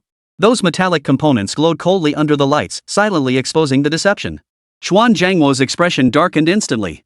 His fingers dug into the sofa armrest, knuckles turning white, yet he remained defiant. Technology civilianization is the trend. This proves nothing. Tenacia Corporation's technology leads the world. Having these configurations is perfectly normal. Proves nothing? The ambassador leaned forward, his tone suddenly sharpening. The intensity in his eyes was like a drawn sword, its edge fully exposed. Then I must ask, Mr. President, why has a civilian satellite been continuously orbiting at low altitude over Manhwa's military bases in coastal cities for 3 consecutive years? Why does its orbital parameters adjust every 7 days based on our air defense deployments? Why is it unregistered with both the ITU and our Dragon Nation's satellite systems? His voice reverberated through the silent conference room with unquestionable authority. If your government truly knew nothing of this, then Tenacia Corporation's insidious intent is utterly outrageous. They seek to sow discord between our nations and destabilize the region. Of course, I find it more plausible that a company like Tenacia would never dare act so recklessly on its own. This must be the work of your government, wouldn't you agree? We possess sufficient evidence proving this is a spy satellite disguised as civilian equipment. The ambassador rose, his gaze sweeping over the Eagle Nation officials present. Eagle Nation disregarded international law, conducting espionage within Dragon Nation's airspace. Upon discovery, they turned the tables and demanded compensation. May I ask, what gives you the right? You have no right whatsoever to lecture the Dragon Nation. You have no right to impose your will upon us. And you certainly have no right to speak of sovereignty violations before the Dragon Nation. For the true violators of sovereignty are the eyes you hide in space. A barrage of pointed questions slammed onto the table like heavy hammers. Xuan Zhangmo's face turned the color of liver, veins throbbing violently on his forehead. He hadn't anticipated the Dragon Nation ambassador's unyielding stance, nor the sheer volume of evidence presented. Momentarily, he was rendered speechless. As a performer-type businessman, his forte lay in roaring and threatening. Confronted with such reasoned and forceful resistance, he instantly lost his composure. Secretary of State Blinken, observing the tension, attempted to mediate. But before he could speak, the ambassador's piercing glare silenced him, and the words on his lips vanished. Enough! Trump slammed his fist on the table and leaped to his feet. The coffee cup on the surface bounced violently, spilling brown liquid onto the pristine tablecloth like an ugly scar. Mr. Ambassador, you're equivocating. This is sheer obstinacy. You've admitted to shooting down the satellite. That's an ironclad fact. I'll make the entire world witness how the Dragon Nation disrupts space order. He was panting, his voice thick with offended fury. I came here with every intention of having a productive discussion, but given your current attitude, it seems our talks are impossible. You will pay for your behavior today. Mr. President, we never denied shooting down the satellite, but only because it was a spy device. The ambassador rose, standing as straight as a pine tree, his presence undiminished. Dragon Nation has always respected national sovereignty, but we will never tolerate any country treating our airspace as their own backyard. That satellite posed a grave threat to our national security. Shooting it down was our legitimate right and exercise of self-defense. The talks ended in acrimony. As the Dragon Nation ambassador's motorcade departed the White House, its wheels rolled over the stone pavement with a steady thud, as if proclaiming a preliminary victory in this diplomatic showdown. Meanwhile, in the Oval Office, President Trump was in a rage. He smashed the phone on his desk to pieces, plastic fragments scattering everywhere. His roar could be heard through the door. They dare speak to me like that? Dare publicly challenge the authority of the Eagle Nation? I'll make them pay. I'll show them who's the boss of the world. Blinken cautiously presented a draft statement, his voice tinged with flattery. Sir, we could issue a proclamation condemning Dragon Nation's illegal use of force against civilian spacecraft, then rally our allies to pressure them into international isolation. Not enough. This is nowhere near enough. Xuan Jiangua cut him off, his eyes flashing with madness as his fingers gestured wildly across the desk. I will make them the enemy of the entire world. Call Tenacia Corporation and have them publicly declare the satellite was part of a global public welfare meteorological monitoring project, investing so much funding, serving so many countries. Find a few so-called space experts to back us up, claiming Manhwa's actions could disrupt global meteorological data, impacting agricultural production and disaster warnings. It's time to put our media puppets to work. He paused, his tone growing more sinister. Also, notify NASA to immediately adjust the orbits of all satellites over Longwa. Say it's to prevent malicious attacks and avoid Longwa being labeled a space bully. I want the entire world to believe they are the ones responsible for disrupting peace. Blinken's heart skipped a beat, beads of sweat forming on his forehead. Sir, isn't this distorting the facts? If Dragon Nation releases full evidence, we'll be at a disadvantage. Evidence? No one will care about evidence. Chuan Jiangwo sneered coldly, his tone dripping with a maniacal confidence. People only believe what they want to believe, that Eagle Nation is the victim, and Dragon Nation is the aggressor. Do it! Issue the announcement now. Immediately. Right this instant. That afternoon, the Eagle Nation's official statement flooded global media. Headlines across major news agencies blared, Dragon Nation's barbaric attack on civilian satellite threatens global space security. The text portrayed the Night Falcon 7 as a meteorological marvel serving all humanity, while depicting Dragon Nation's counterattack as unprovoked violence, every word implying Dragon Nation's hegemonic ambitions. The CEO of Tenara Corporation promptly took to social media, sharing a public service video from the satellite launch. In the footage, scientists in lab coats explained how the satellite would help Black Continent predict routes and provide data for typhoon warnings in East Nanaya. The narrative implied that Dragon Nation's actions hindered humanity's space exploration and harmed global welfare. Several allied nations swiftly followed suit, issuing statements expressing grave concern and demanding a reasonable explanation from the Dragon Nation, along with assurances that such incidents would not recur. In an instant, the international public opinion arena was flooded with accusations against the Dragon Nation, as smears and attacks surged like a tidal wave. Yet all this unfolded precisely as Longwa had anticipated. When the foreign ministry received the alert, the ambassador had just returned to the embassy. Watching the news on his screen, his expression betrayed no surprise. Calmly, he picked up the phone. Proceed according to the contingency plan. Release the complete debris inspection report, 3 years of orbital monitoring data, and the declassified military application documents for the Night Falcon series in batches. Start with a portion, let them taste a bit. A clear response came from the other end. Understood. The first batch of materials will be online in 10 minutes. The ambassador hung up, walked to the window, and gazed at the distant sky. Sunlight pierced through the clouds, casting mottled patterns on the ground. He knew this battle of public opinion had only just begun, but he possessed unwavering confidence. The truth might be delayed, but it would never be absent. And the more the Eagle Nation squirms, the more it exposes their own insecurity. Chapter 79, Turning Black into White. Dragon Nation becomes the evil dragon. The ambassador hung up and gazed at the nightscape of Washington outside his window. Darkness draped over the city like a vast black velvet curtain, while the lights of the White House flickered in the distance like a star refusing to fade into obscurity. He knew this farce of distorted facts orchestrated by Trump would not last. After all, truth may be delayed, but it never remains silent forever. The Dragon Nation had long prepared its formidable resolve, waiting to gradually peel back that veil of pretense before the entire world. Yet no one could have foreseen that this firework sparked controversy would thrust two superpowers into the arena of public opinion with such ferocity. The world's gaze now fixated on this war without gunpowder, the air thick with the tension of drawn swords. The next day, the atmosphere in the Eagle Nation's State Department press briefing room had been meticulously orchestrated to feel like a powder keg ready to explode. Spokesperson Miller stood under the spotlight, his tailored suit accentuating his imposing stature. He clutched the tampered satellite functionality report tightly in his hand, his face etched with perfectly measured indignation, as if he'd suffered the greatest injustice. Below the podium, European journalists brandished their cameras, their shutter clicks pelting like a dense rain, making one's eardrums tremble.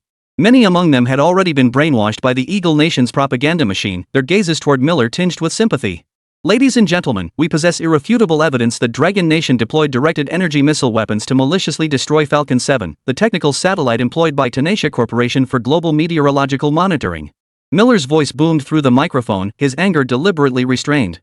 He paused for 2 seconds, allowing cameras to capture his solemn expression, a classic Eagle Nation tactic, positioning themselves as victims first.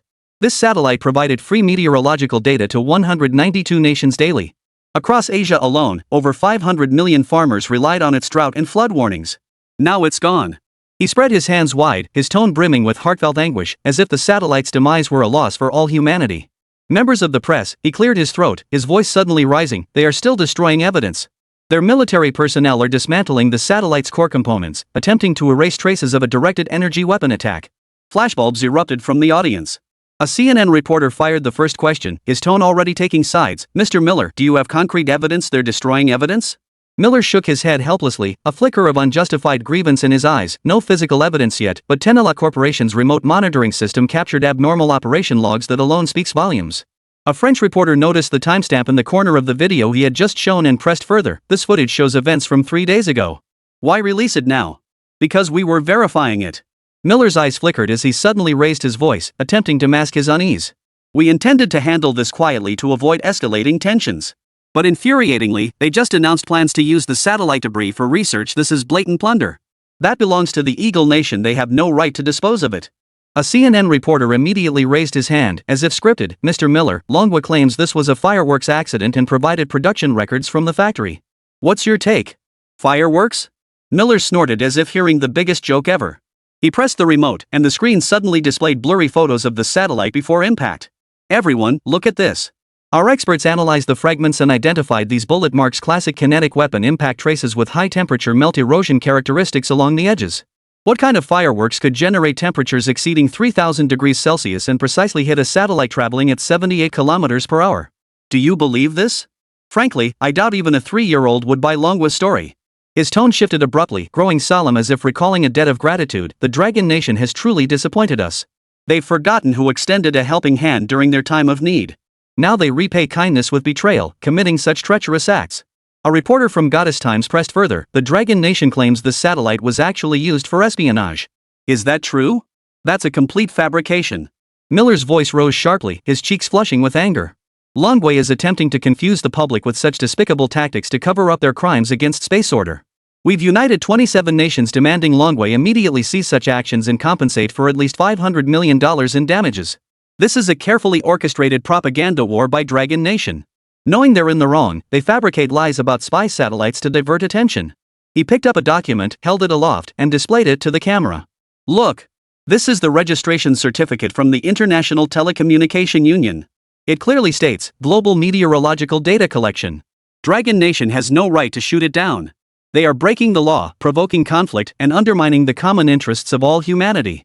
At this moment, the live feed of the press conference broadcasts worldwide. Yet any discerning observer can see the so-called registration certificate in his hand was rushed together yesterday, riddled with flaws. But every word from Miller is meticulously crafted, framing military satellites as public welfare projects, disguising espionage as scientific collaboration, even insinuating that Dragon Nation's fireworks threaten global climate research. He attempts to hijack public opinion in the name of humanity.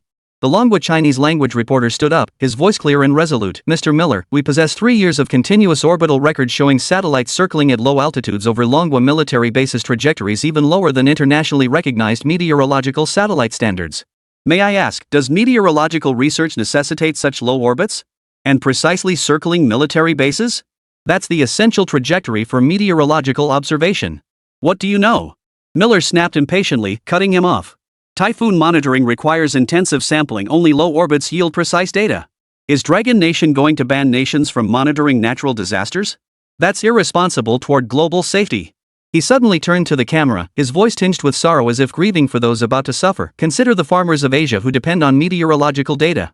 Think of the approaching typhoon season. Your nation's selfish actions could cost thousands of lives. Can you bear that? You had no right to be here today. It was only through our generosity that you were granted this opportunity. He shifted his tone, nodding toward the Longwa reporter. You've asked your question. This was your only chance. Now, please leave. Perhaps fearing further slip-ups, or perhaps flustered by the questioning, Miller hastily waved to signal security. 2 towering guards immediately stepped forward, seizing the Dragon Nation reporter's arms and dragging him out. Struggling, the reporter turned back and shouted, "The truth won't be buried. We'll release all the evidence." As the Longwa reporter was escorted out, the press conference fully transformed into an Eagle Nation showcase. Most journalists in the audience understood the unspoken agreement, tailoring their questions to Miller's narrative queries about countering Longwa's provocations or how compensation funds would be allocated to public welfare projects. Miller, visibly gratified, launched into more alarming accusations. According to our intelligence, Dragon Nation is mass-producing similar precision strike weapons whose propulsion systems are identical to short-range missiles. This poses a grave threat to global space security.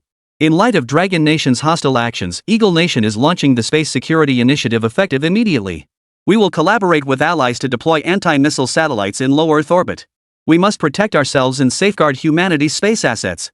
This impassioned performance was broadcast live worldwide, stirring up many uninformed citizens who began condemning Dragon Nation for undermining peace on social media. After the press conference, Miller was dragged into the lounge by his aide. Pale-faced, the aide whispered urgently, "Mr. Miller, the Defense Department says your claim about chemical troops dismantling satellites is implausible. It could be exposed as a lie." "Shut up." Miller yanked off his tie, veins bulging on his forehead as irritation seeped into his voice. The priority now is to muddy the waters.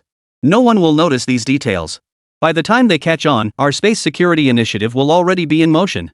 His gaze fixed on the White House spire outside the window, his eyes dark and calculating, as if plotting the next move in his scheme. In the Oval Office of the Black House, President Trump's phone rang. The screen flashed the name of tenacious CEO.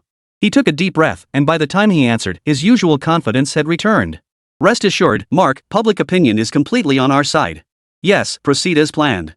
Tomorrow, release that heartwarming promotional video highlighting the satellite's public service applications. Focus heavily on footage of African farmers using satellite data to combat drought. The more emotionally resonant, the better. On the other end, the CEO of Tenetron laughed with satisfaction. Your Excellency, you are brilliant. This approach not only forces Longway to compensate us but also elevates our company's image. It's a win-win. Meanwhile, in Longwa, though it was the dead of night, countless people were glued to their screens, watching the Eagle Nation's performance riddled with flaws. In a university dorm room, male students erupted in chaos. That spokesperson should have been an actor. Tears just welled up out of nowhere. If I hadn't seen through their tricks, I almost bought it, a bespectacled guy banged on the table in frustration. What's going on? I'm totally confused. 1 minute they're talking about fireworks, the next it's missiles? A freshman frowned, utterly bewildered. Don't listen to their nonsense. The government released preliminary evidence it was a spy satellite circling our military base for 3 straight years. Who do they think we are? The dorm leader pointed at the orbital chart on his phone screen. Look at this trajectory, circling our naval base. Call that weather monitoring? Bull.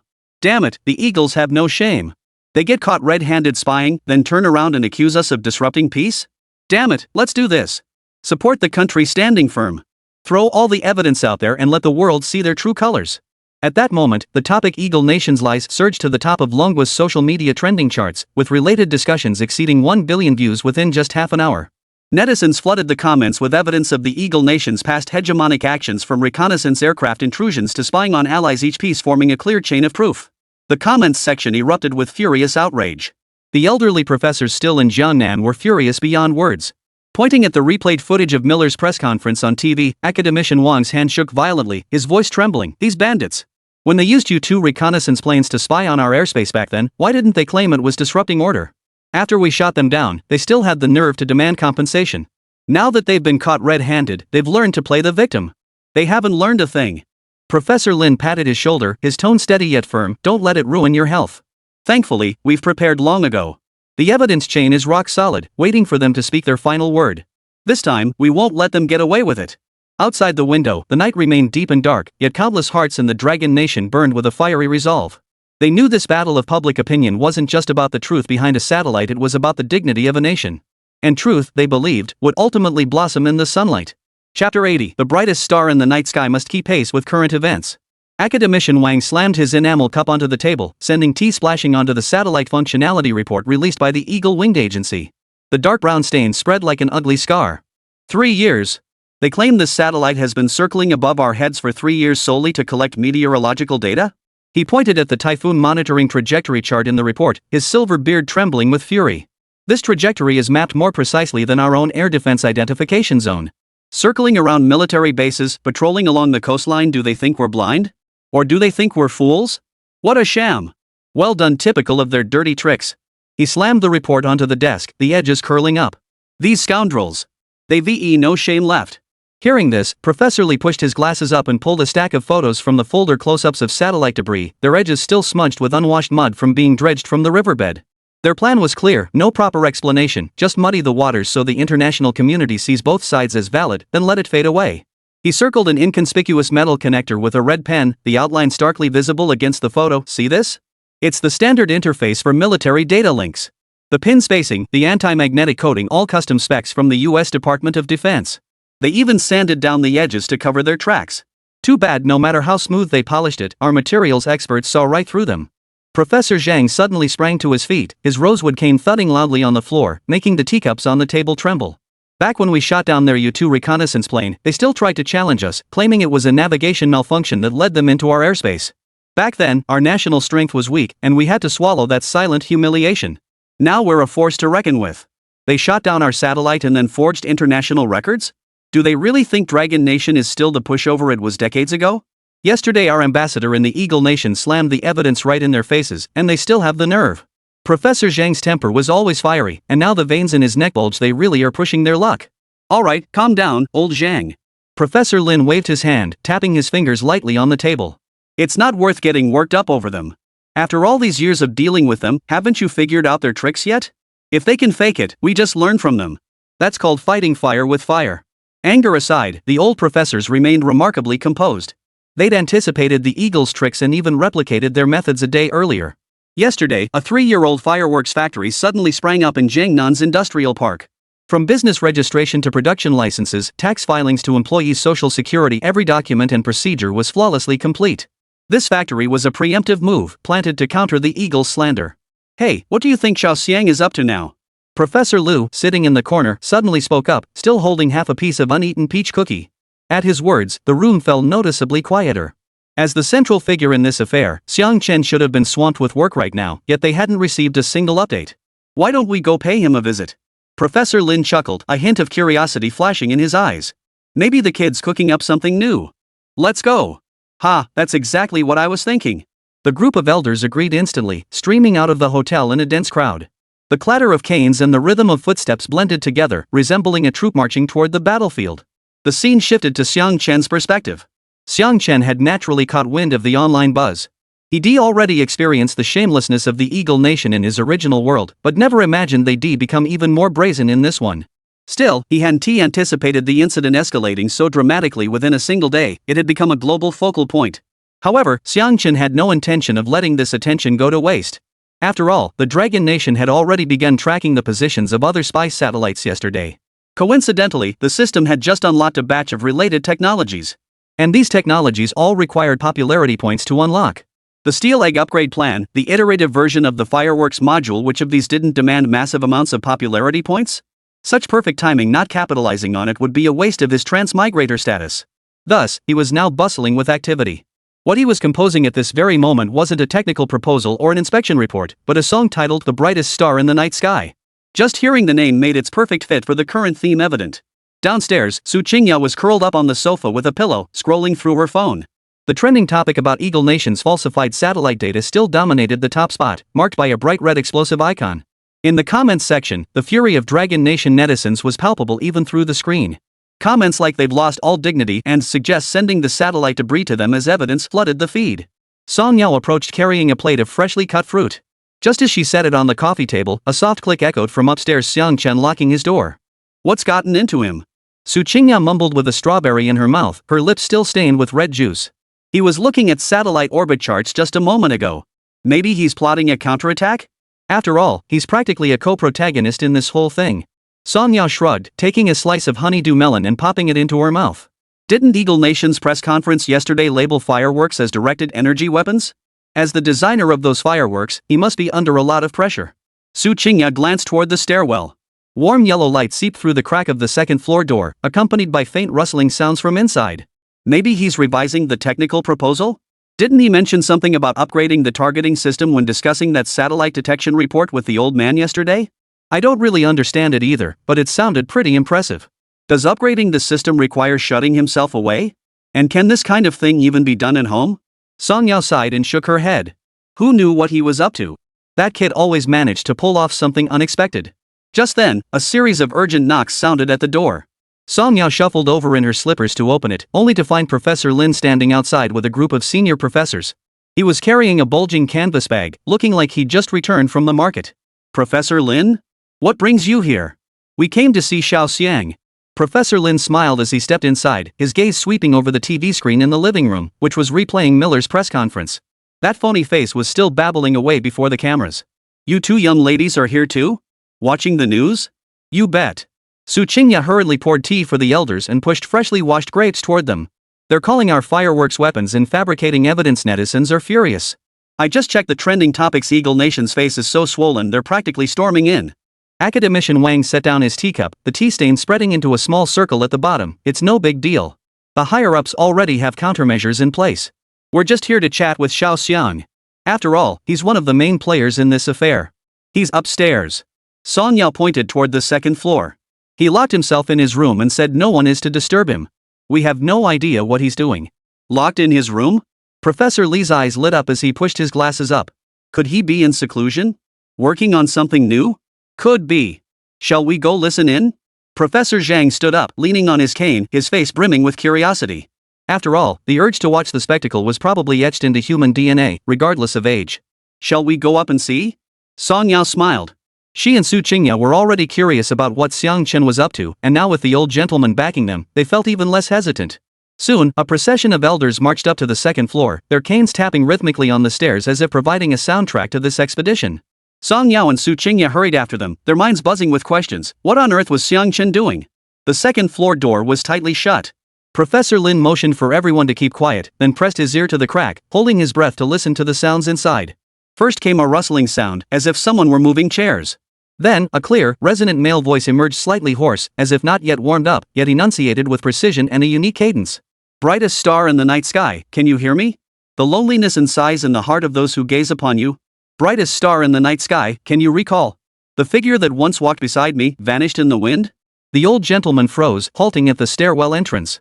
They exchanged glances, their eyes brimming with astonishment. Academician Wang nudged Professor Lin's arm, lowering his voice in disbelief. Is that singing? This? Ha!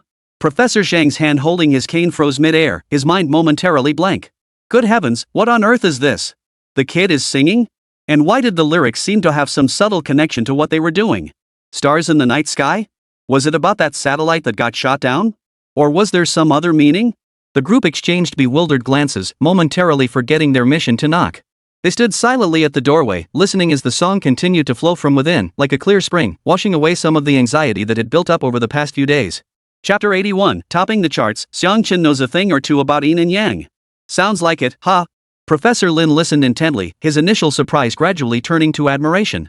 Talented people really are different, even their counterattacks are so ingeniously unique. The singing continued inside. The melody wasn't complex, devoid of ornate embellishments, yet it carried an inexplicable penetrating power like an evening breeze skimming across a lake, sending ripples spreading out in concentric circles.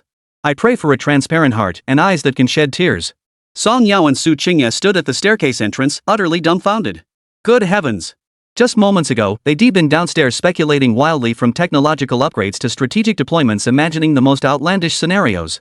Never in their wildest dreams did they expect Xiang Chen to shut himself away writing songs at a time when global tensions were running so high.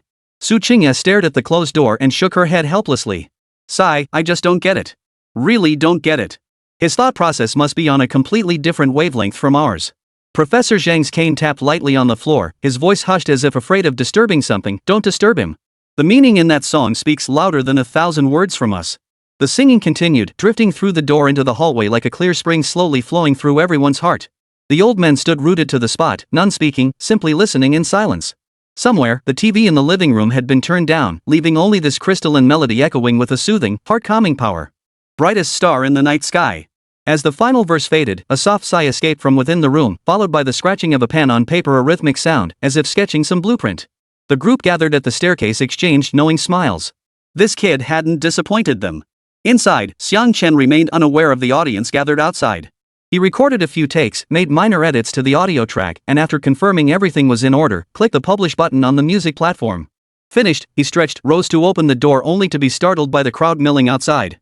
Professor Lin? Academician Wang? What brings you here? Professor Lin chuckled first, gesturing toward the guitar still in his hands. We came for the new song premiere. Honestly, those lines just now sounded way better and more powerful than anything from Eagle Nation's release. We figured you'd be busy with real work, revising plans or strategizing. Never imagined you'd be writing songs. Academician Wang leaned closer, his eyes kind yet teasing. So, is this song inspired by Eagle Nation's satellite? Ha! Xiang Chen scratched his head and gave an embarrassed smile. You could say that. They call satellite stars in the night sky, right? So I wrote a song to tell everyone which stars to look up to and which ones to shoot down. You're something else, kid. That's a sneaky move. Professor Lee slapped his shoulder with a hearty laugh, the force quite substantial. Using song as a weapon, killing silently. Far more effective than us old men shouting slogans. The young generation's battlefield is truly different. Song Yao and Su Qingya followed them upstairs.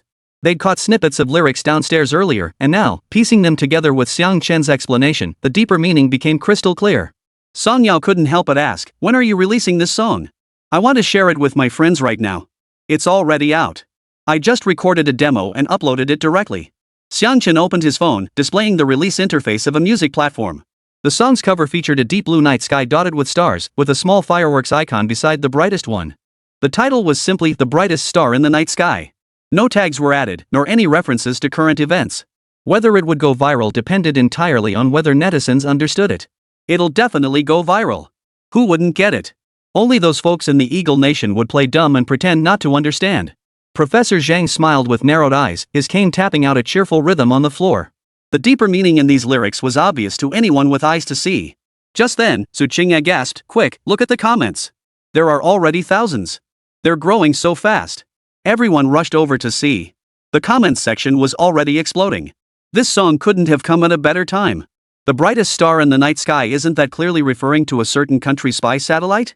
The level of sarcasm here deserves full marks. Can you hear the loneliness and sighs in the hearts of those who gaze up? This is about the frustration of being spied on for 3 years. So relatable. Xiang Chen, you speak for me. Xiang Chen truly masters the art of subtle jabs. Without naming names, every line stabs the backbone of the Eagle Nation. This is way more sophisticated than direct insults. Suggest making this song the wake-up call for the air defense forces. It makes you want to shoot down satellites. So uplifting. Xiang Chen's totally on top of current events, huh? Love this song already on repeat. Eagles Nation, listen up. This is how the brightest star in the night sky should shine, nothing like that peeping Tom of yours. Professor Lin read these comments, his mustache quivering with laughter. See? Netizens are smarter than we imagined. They've picked up every nuance in these lyrics and come up with their own interpretations. What they probably don't know yet is that you were the one behind the satellite incident, academician Wang added. If they found out, it would be even more sensational. The song's views would skyrocket through the roof. They're not just catching on, they're sharing it like crazy. Song Yao refreshed the page, her eyes widening in shock. The views had already surpassed 1 million. And it had only been released for a little over 10 minutes. She checked the trending topics and gasped. I just glanced at the hot search list. Xiang Chen's new song, The Brightest Star in the Night Sky, has already climbed to number 2. The top spot is still Eagle Nation fabricating evidence. This is dominating the charts. This is a perfect match. Come on, old man, here to add fuel to the fire. Academician Wang said, opening his social media account. Though elderly, his account had a substantial following, netizens interested in technology and national defense.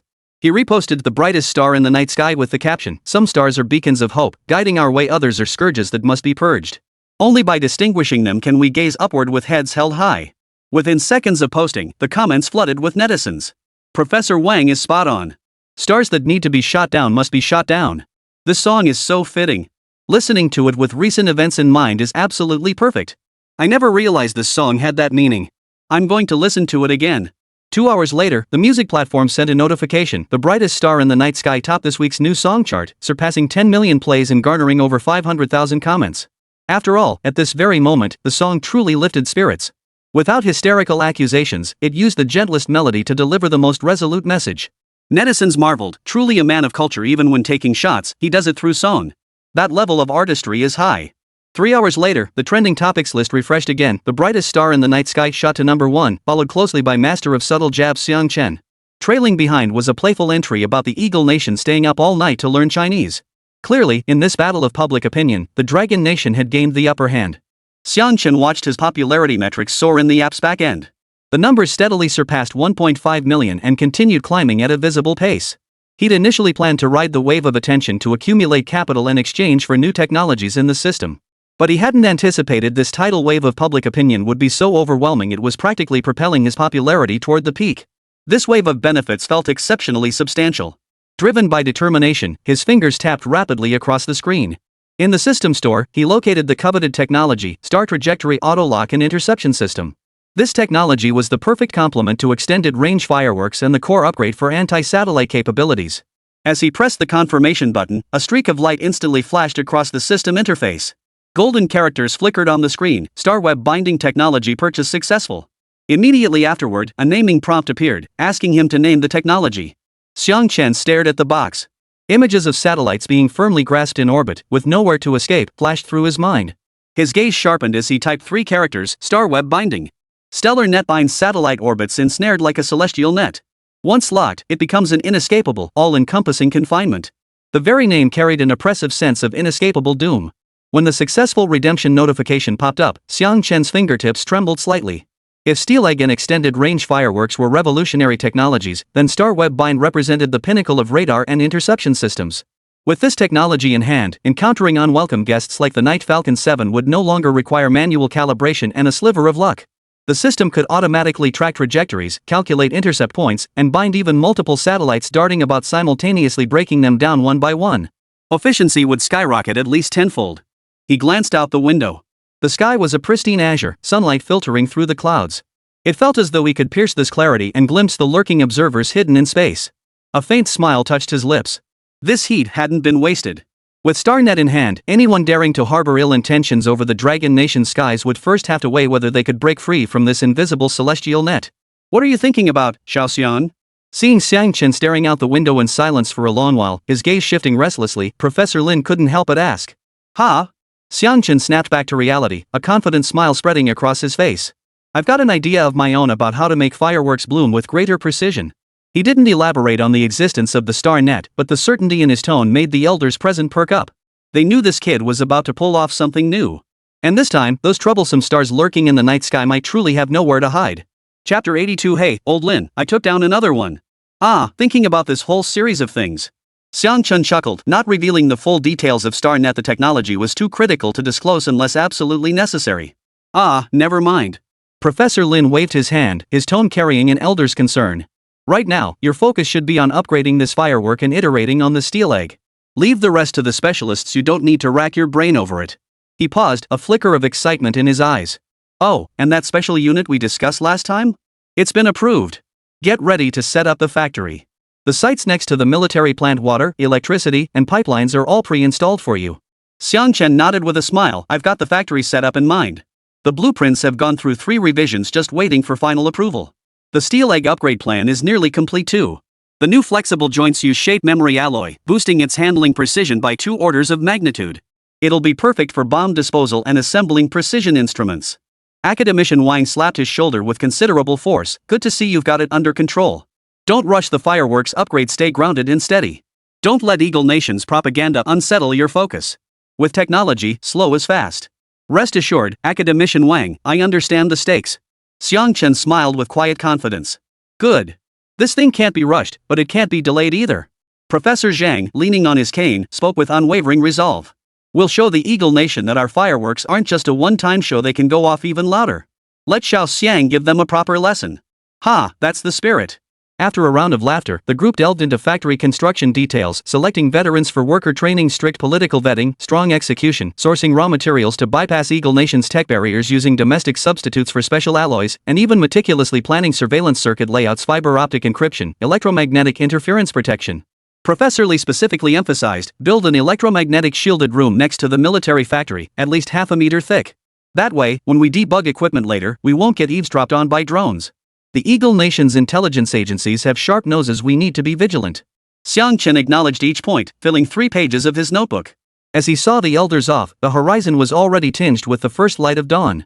Morning mist condensed into dewdrops on roadside grass blades, the air carrying the distinctive dampness of the Jiangnan region. Watching the olive drab SUV vanish at the road's end, he turned and hurried upstairs. With a swift twist, he locked his bedroom door. The smile vanished instantly from his face, replaced by an almost frenzied focus. During his earlier conversation with the elders, his mind had been consumed by the thought that no matter how advanced the StarNet technology was, installing it solely on his own equipment was too limiting. To truly clear the skies of Dragon Nation, it must integrate with the existing Sky-Eye system. The Sky-Eye system was Longwa's most extensive space monitoring network, comprising over 30 ground stations and 2 geostationary satellites. It could scan all objects larger than 10 centimeters in diameter within low Earth orbit. Its weakness, however, lay in passive identification. It could only mark target locations, unable to assess threat levels or calculate optimal interception timing. System, bind and upgrade the StarWeb binding program with the Dragon Nation Sky-Eye system. Apply a patch to enable immediate deployment. Xiang Chen opened the system interface and a 3-dimensional model of StarWeb binding instantly appeared on the screen, with golden data streams flowing through it like blood vessels. Analyzing Sky-Eye system's underlying protocol matching interface optimization algorithm compatibility, the system's mechanical voice echoed in his mind as the progress bar climbed at a visible pace. If this task fell to an ordinary research team, it would take at least 3 to 5 years to complete. Just coordinating access permissions from the Sky-Eye system's dozen-plus development units would consume half a year. But with the system's buff, Xiang Chen was essentially wielding a master key to break directly into the database. By evening, the setting sun dyed the bedroom curtains a golden red hue. Star-scattered binding Sky-Eye interoperability system development successful. Xiang Chen exhaled deeply, rubbing his sore eyes. The core principle of this system wasn't complicated. Building upon the SkyEye's wide area scanning capabilities, it implanted a dynamic trajectory prediction algorithm like equipping the all-seeing eye with a thinking brain. Yet the development process proved far more tortuous than imagined. Just optimizing the priority sorting for multi-target recognition, first track spy satellites, then deal with space debris had consumed 6 hours. Good thing I'm a freelancer, he chuckled wryly, his fingers dancing across the keyboard. On the screen, countless blue star trail data streams converged into the central processor, completing the interface with the SkyEye system's database.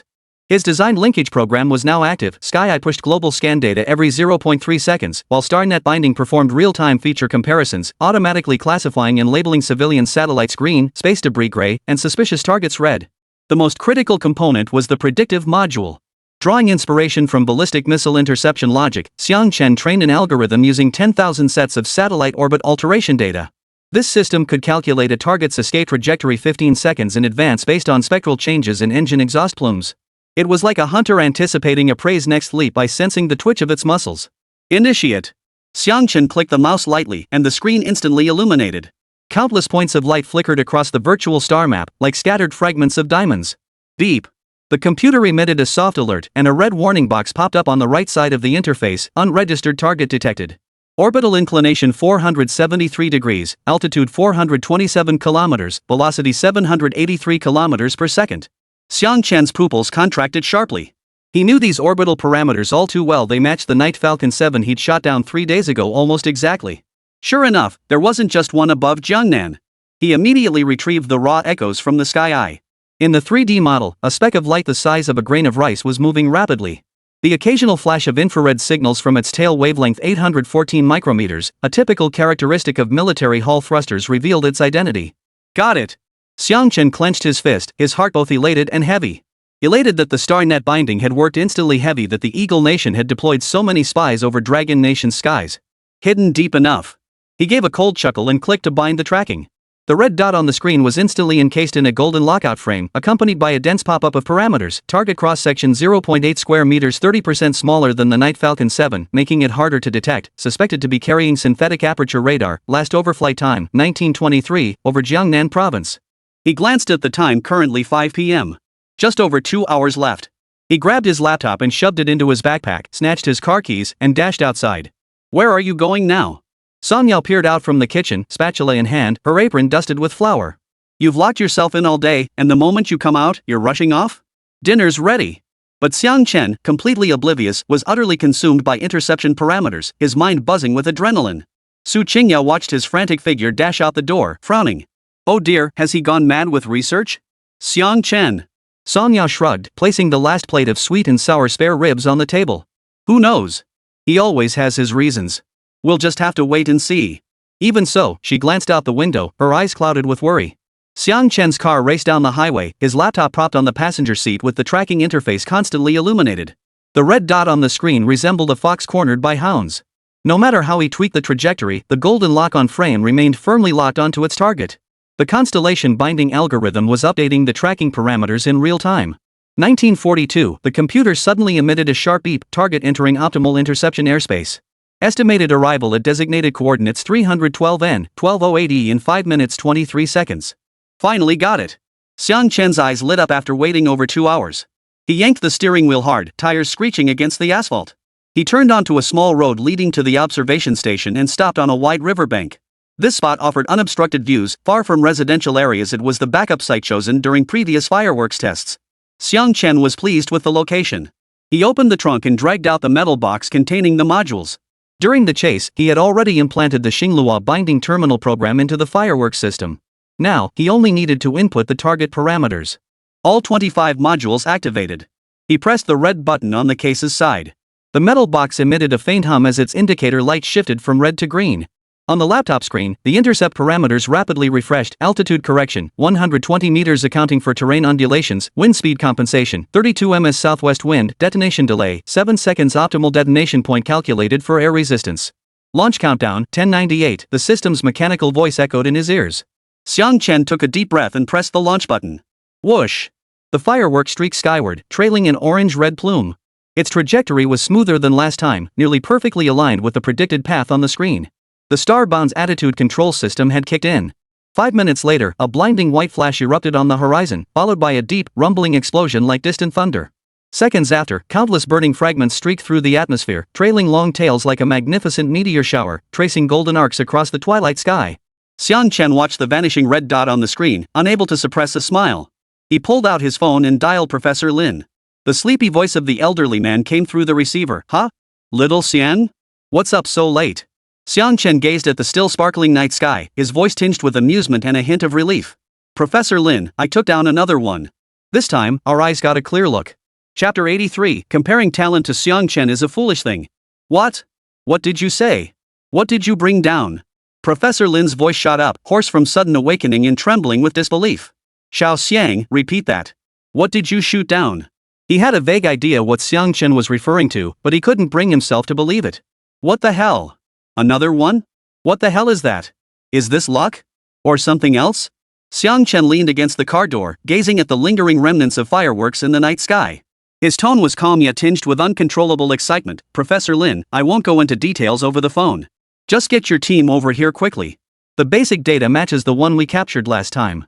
I've sent the location to your phone, it's near the Jiangnan riverbank.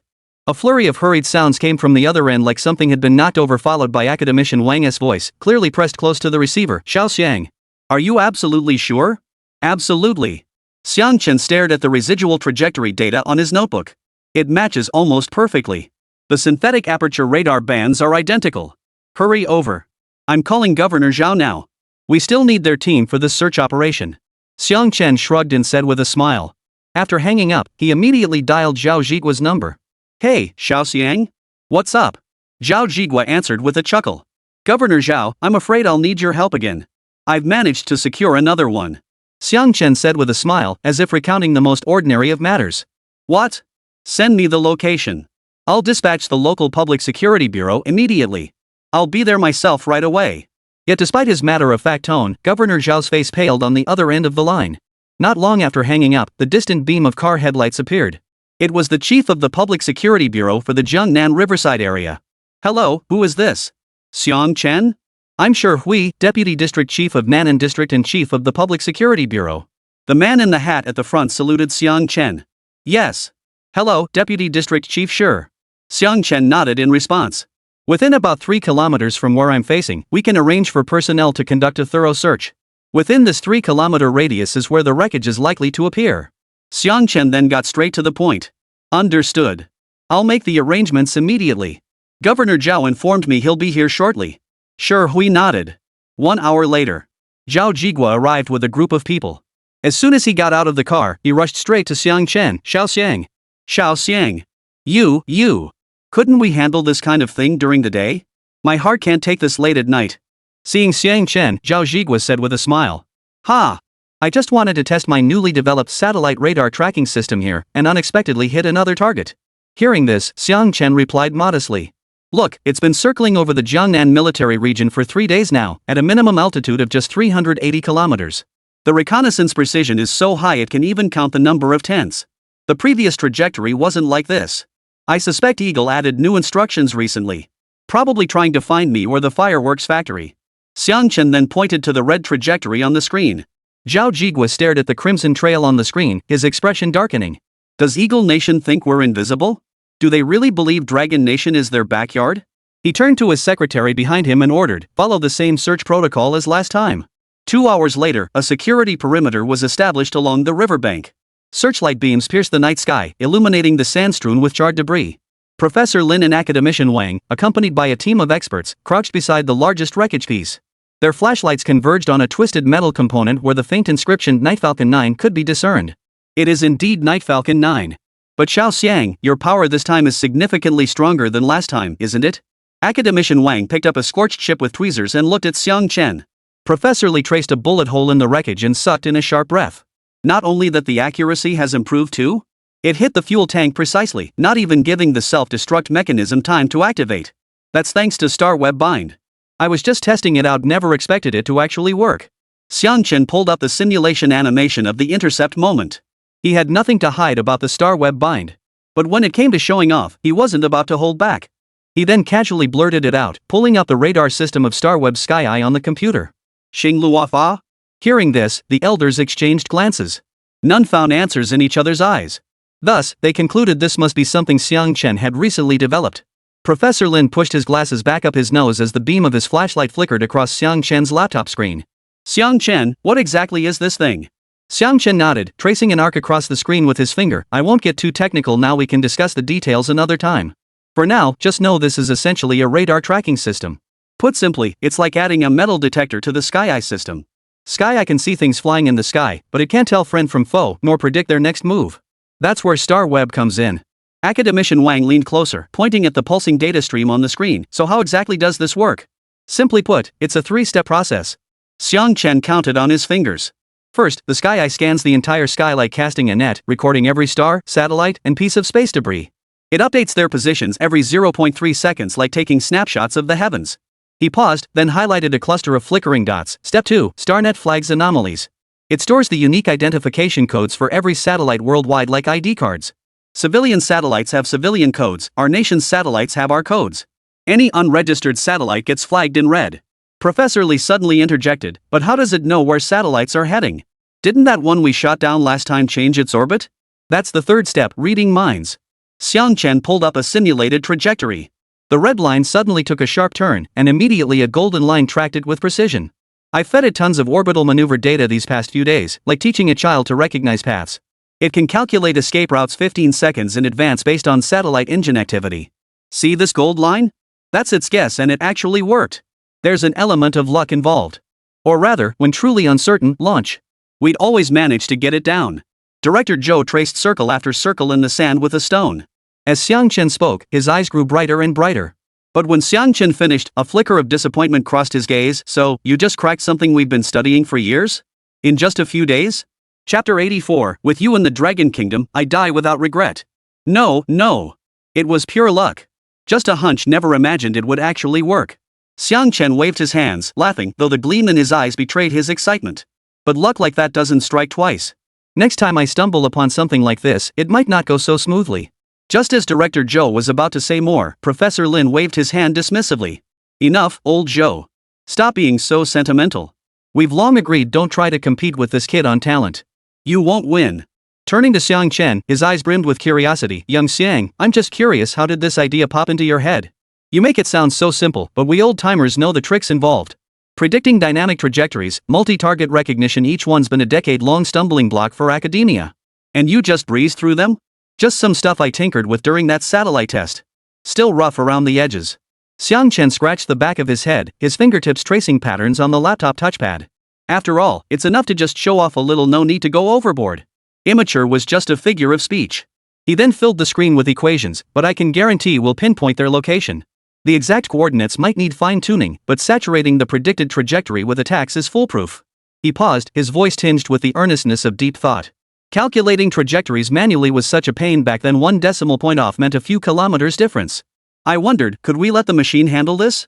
He spent days drafting blueprints and nights poring over data, dismantling the ballistic missile prediction logic, tweaking parameters, and integrating it into the Sky Eye system. It actually worked. He shut off the simulation animation. The core interface of the star-bound system glowed brightly on the screen, a line of small text standing out sharply under the spotlight. Dynamic trajectory prediction accuracy, 987.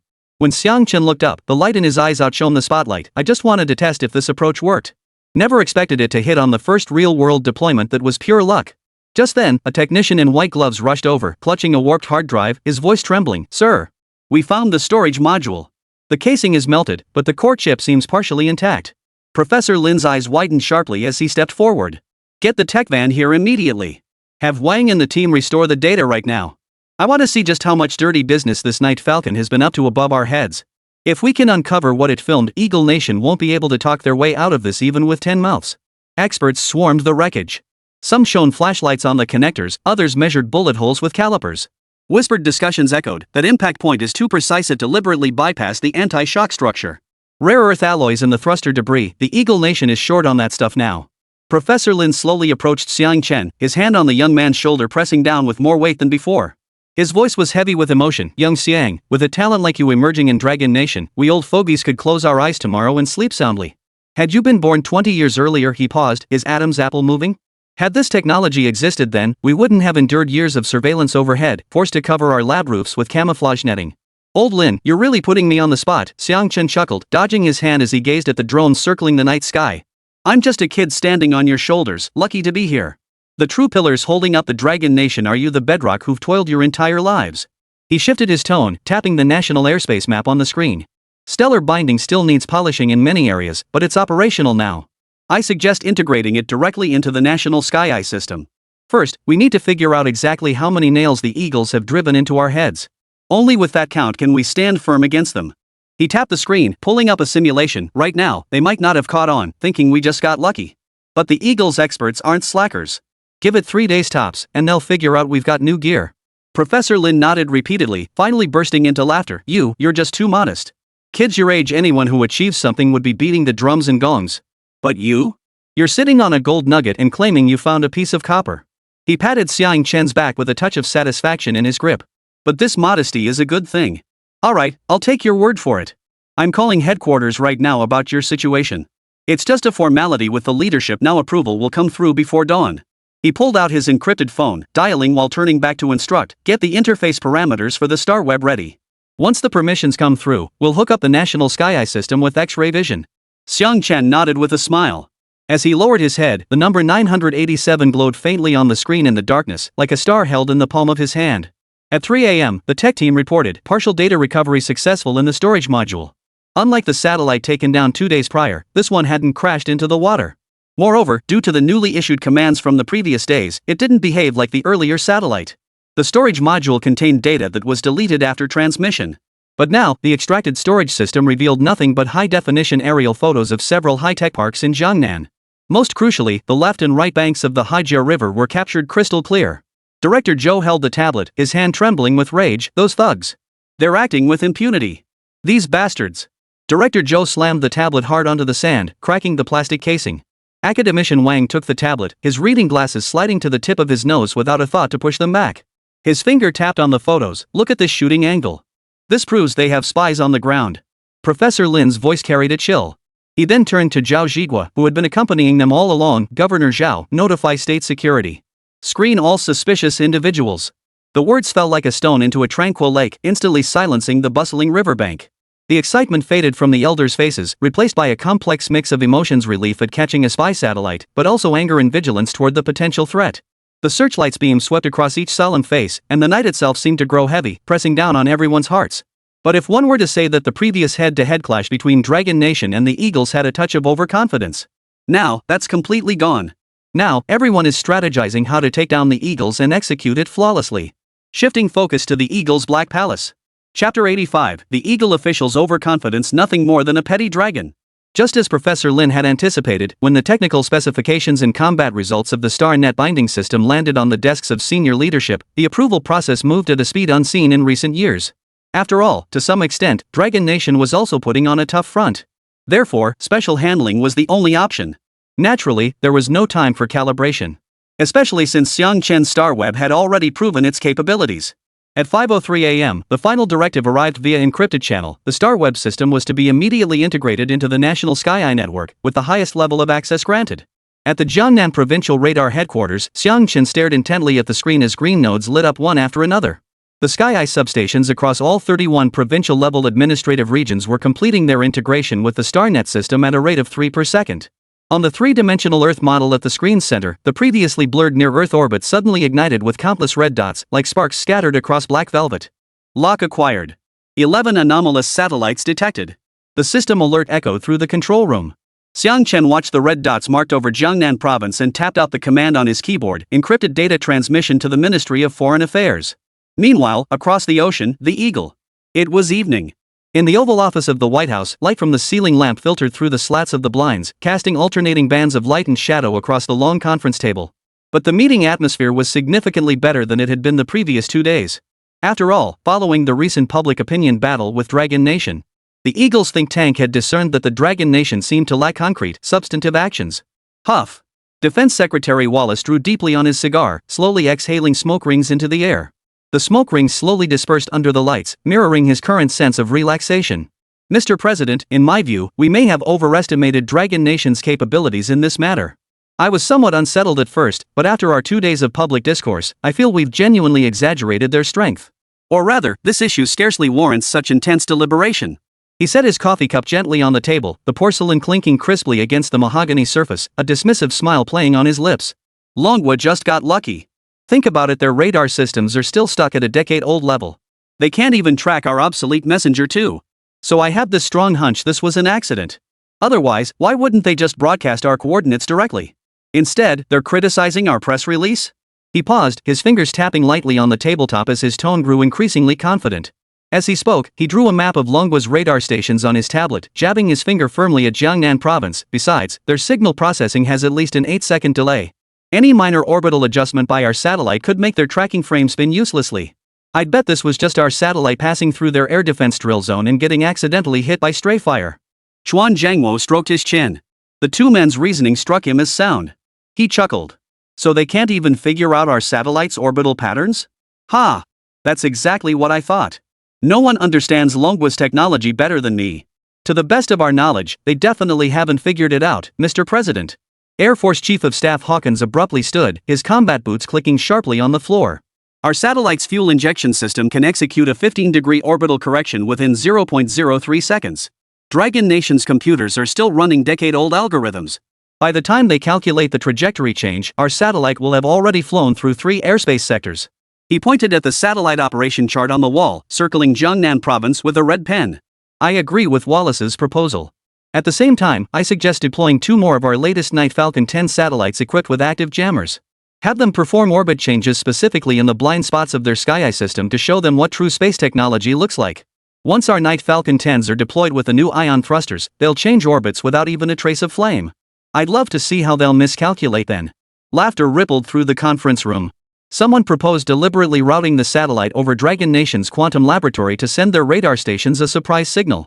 Others quipped that Dragon Nation's missile fuel purity was subpar, suggesting debris from propellant explosions might have fallen by chance. National Security Advisor Page pushed his gold-rimmed glasses up his nose, fingers swiping across his tablet. Yet his face showed no trace of worry, even carrying a faint, almost imperceptible smile. Minister Wallace makes a valid point. Truthfully, I've been thinking the same these past few days. We may well have overreacted. After all, while this incident sounds peculiar, from a probabilistic standpoint, it's not entirely impossible. She lifted her head, her gaze sweeping over every person present, her voice clear and resolute. Moreover, the Dragon Nation still hasn't produced any concrete evidence. Beyond shouting slogans at diplomatic gatherings, what else can they do? I'm certain they're merely using this accident to bolster their own courage. Their top brass must be scared to death right now.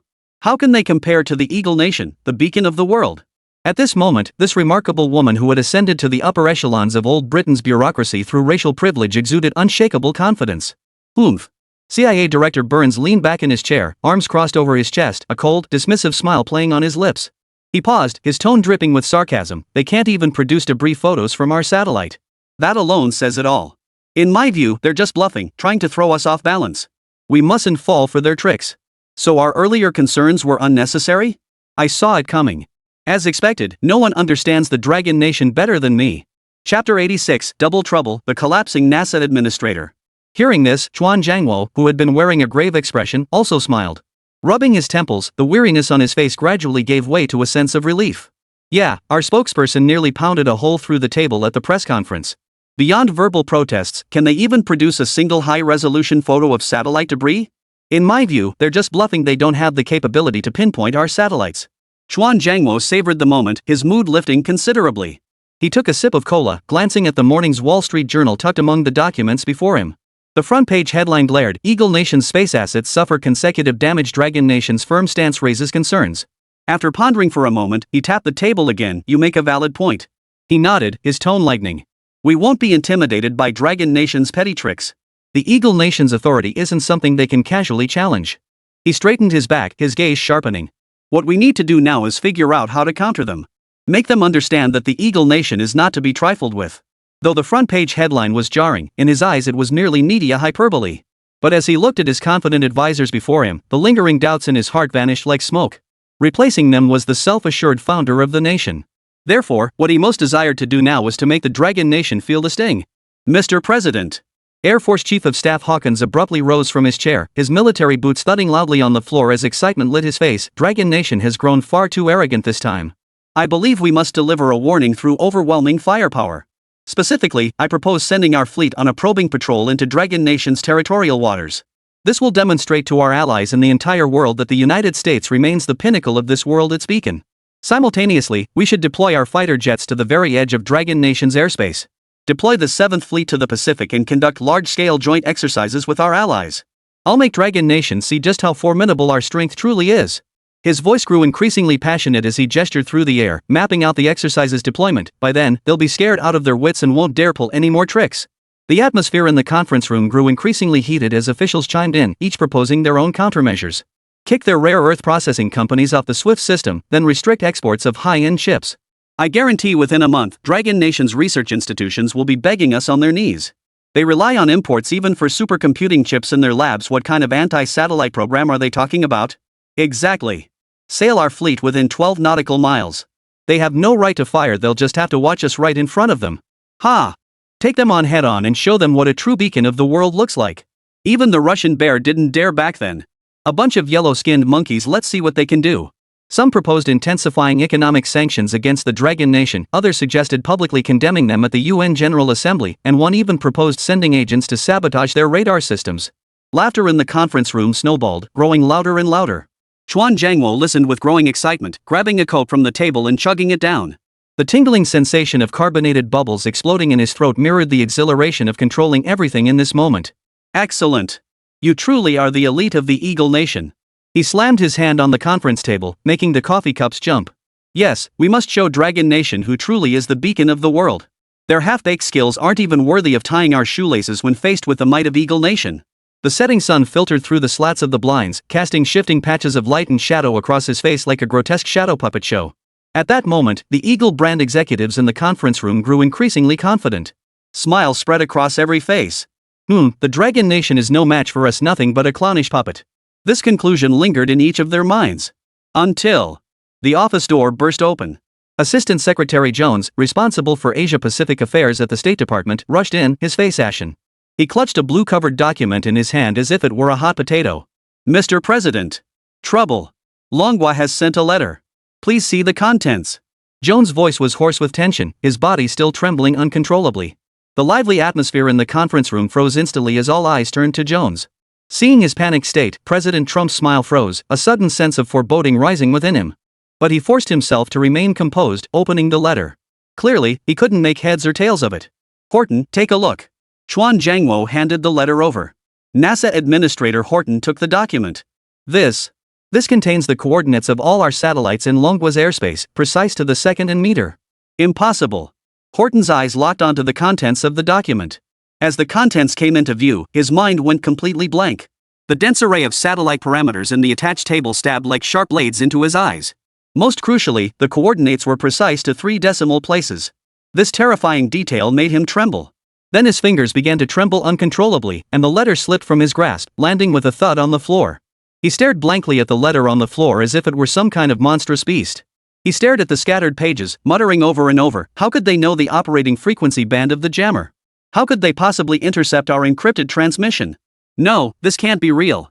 As they say, good things come in pairs. And before this good fortune had even passed, Horton was soon greeted by new good fortune. Ring. Horton's private phone suddenly began vibrating frantically in his pocket, its shrill ring tearing through the conference room's dead silence like an alarm. His hands trembled as he fished out the phone. The words NASA Monitoring Center flashing on the screen made his heart skip a beat. The director's voice on the other end was choked with tears, the background filled with a shrill wail of alarms. We've lost contact with another satellite over Jiangnan, Manhwa, at 118.7 degrees east longitude and 32.3 degrees north latitude. We've detected intense explosion signals. At that moment, the voice on the other end trembled. What? The orbital parameters perfectly matched the coordinates in the letter sent by Manhwa. Horton froze upon hearing this, then hurriedly picked up the document in his hand. With a thud, Horton's phone fell to the floor, its screen shattering instantly. Hey, Director, what should we do now? Director? Director? Sir, are you there? At that moment, a slightly distorted voice came through the phone. Horton slumped in his chair as if all his bones had been pulled out, his lips trembling so violently he couldn't utter a word. After all, he knew all too well how terrifying this situation had become. As a technical expert, he understood the devastating power of this technology. The air in the conference room seemed to freeze solid in an instant. The arrogant laughter from moments ago had turned to shards of ice, piercing everyone's hearts. The sanctions list the finance minister had just scribbled on his hand fluttered to the floor, the words restricting chip exports now bitterly ironic.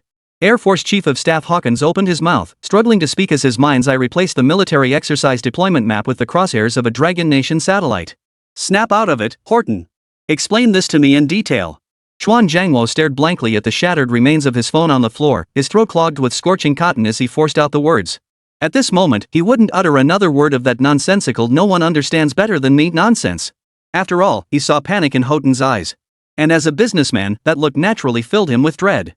He recalled his earlier words about half-baked skills and that he wasn't even worthy of tying his shoes. His cheeks burned fiercely. Sunlight filtered through the slats of the blinds, casting shifting patches of light and shadow across his face. Now, they looked like vicious scars. Seeing Houghton's reaction, the others present weren't fools either. They knew immediately that something major had gone wrong. Chapter 87, The Lighthouse's Demise, The Elite's Collapse. Houghton seemed oblivious to Chuan Jiangguo's words, his gaze fixed intently on the documents on the carpet. His pupils reflected the words 003-degree orbital deviation, as if he could see right through the paper. His mutterings grew louder, his voice shifting from bewilderment to an incredulous roar. 003 degrees orbital deviation? They calculated the satellite's drift parameters? That's impossible. Absolutely impossible. He seized the pen beside the desk, the gold-plated pattern on the cap digging into his knuckles until they turned white. Suddenly, he raised his hand and jabbed the pen tip fiercely into the satellite coordinates on the appendix table. The sharp nib instantly pierced a black hole in the paper. This required real-time data fusion from at least 10 synchronized radar systems. Longwa's phased array radars could track a maximum of 3 targets simultaneously. Where did they get such immense computing power? The finance minister let out a sharp gasp, slamming his tablet onto the desk. The screen glowed blindingly. My God! Longwa News just broke. Longwa's foreign ministry released high-definition photos of the satellite debris. What's going on? How could this be? He frantically swiped the screen, his fingertips slipping over the words dynamic orbit prediction algorithm. Expert analysis confirms they used a dynamic orbit prediction algorithm. Houghton, what does this mean? Horton's shoulders slumped instantly. He released his grip on the pen, ink seeping through his fingers and spreading a blue-black stain across his palm. It means, his voice raspy as sandpaper, that Dragon Nation can now calculate every orbit change of our satellites in advance like solving math problems. Their radar network not only sees satellites but reads their next moves. Every action we take is under Dragon Nation's watchful eye. If they deploy that equipment to Eagle Nation, all our satellites will be exposed to their scrutiny. What? What did you say? Chuan Jiangguo shot up from his chair, knocking over a soda can that hit the corner of the desk. Brown liquid dripped down the edge, spreading a dark stain on the carpet. Houghton? What did you say? How is that possible? How did the Dragon Nation become this powerful without anyone noticing? This doesn't add up. It defies logic. Defense Secretary Wallace's cigar had long since fallen to the floor. He paced back and forth, crushing the butt under his boot, leaving chaotic patterns on the carpet. After all, others might not grasp Houghton's meaning, but as a career military man, he understood. That's precisely why he knew the true weight of this matter. Besides, as far as I know, their computer processing speeds are at least 40% slower than ours. How could they possibly achieve this? After all, Defense Secretary Wallace had some familiarity with this jumbled data and immediately asked, "Good heavens, what is Longway up to?" CIA Director Burns suddenly grabbed his hair, knuckles turning white from the force. If they can predict satellite trajectories, can they also predict missile trajectories? That means they can intercept any of our attacks at will now? What do we do? What do we do? Think of a solution, gentlemen. The only female voice in the room trembled with tears. She stared at the sanctions list she'd just drafted, where the words restricting high-end chip exports suddenly felt bitterly ironic. In that instant, the conference room erupted. Someone hurled a coffee cup against the wall, ceramic shards scattering into the corner plant as brown liquid oozed down the wallpaper. Another fumbled for their phone to call family, only to find their trembling fingers couldn't even type the passcode correctly, the numbers on the screen dancing as if alive. Another muttered to the stars and stripes hanging on the wall, as if seeking courage from the flag itself. They had always believed Longwa's progress was confined to low-end manufacturing, dismissing rumors of its so-called breakthroughs in high-precision technology as mere self-aggrandizement. But now, that letter cut through their arrogance like a scalpel, exposing the fragile panic beneath. It turned out Dragon Nation had already quietly seized the chips in the space race. And they were still clinging to the delusion of being the world's beacon, deceiving themselves. Defense Secretary Wallace suddenly yanked off his silk tie, sending it arcing through the air to land beside a coffee stain. He roared, "Mr. President, activate emergency protocols. Order all satellites to immediately change orbit. Exit Dragon Nation airspace. I believe we are now in a state of war. Dragon Nation is making a blatant declaration of war. We must show our resolve. Change course? How? Houghton snapped his head up, bloodshot eyes fixed on the real-time monitoring screen. His voice trembled with fury. Their communication even specified our fuel reserves. The satellites won't last long enough to escape orbit. Beside the red dots representing satellites on the screen, the densely annotated classified information which should have been locked away in Pentagon vaults now lay exposed like exhibits under the sun. Chuan Jiangwo slammed his fist on the table. The heavy mahogany surface echoed with a dull thud, making the coasters jump. He tried to maintain his former authority, but his voice trembled like autumn leaves in the wind. Miller. Have him call a press conference immediately. Tell them this is a Dragon Nation fabrication. Information warfare. A conspiracy to divert attention from their domestic conflicts. Gentlemen. The foreign minister burst through the conference room door, his suit jacket askew and tie hanging loosely around his neck. The tablet in his hand glowed blindingly. The Long Kingdom's foreign ministry had just transmitted another coordinate verification video. Their radar station is tracking our satellite in real time. Even the rotation angle of the solar panels matches our telemetry data perfectly. Good heavens! Hawkins clutched his chest in shock. He knew exactly what this meant. Tracking precision at this level signaled that Longwa's radar systems now possessed pinpoint targeting capability. He slumped back in his chair, his military boots scraping the carpet with a harsh sound as he muttered over and over, Longwa? Longwa! Longwa! His gaze fixed on the world map on the wall. The blue expanse of the Pacific now appeared to him as Longwa's firing range, with fleet icons floating like targets. If they can hit satellites, they can hit carriers. Our 7th fleet is a sitting duck in their eyes. Shut up! Wallace roared, interrupting him. Spittle flew onto the documents across the table, but this time, no one echoed his fury. Only heavy breathing filled the conference room as each person weighed Hawkins' words internally. If the Dragon Nation truly possessed this technology, would the Eagle Nation's pride its aircraft carrier strike groups truly become moving, living targets? The clock in the conference room ticked relentlessly, each second feeling like a hammer blow to everyone's heart. The setting sun slipped through the slats of the blinds, stretching everyone's shadows long and tangled across the floor. For the first time, these self-proclaimed elite politicians felt panic. They were accustomed to standing atop the world, issuing commands, never imagining the day they would be cornered by an adversary they once scorned. If Eagle Nation truly lost its space supremacy, its crown as the world's foremost power, where would they go from here?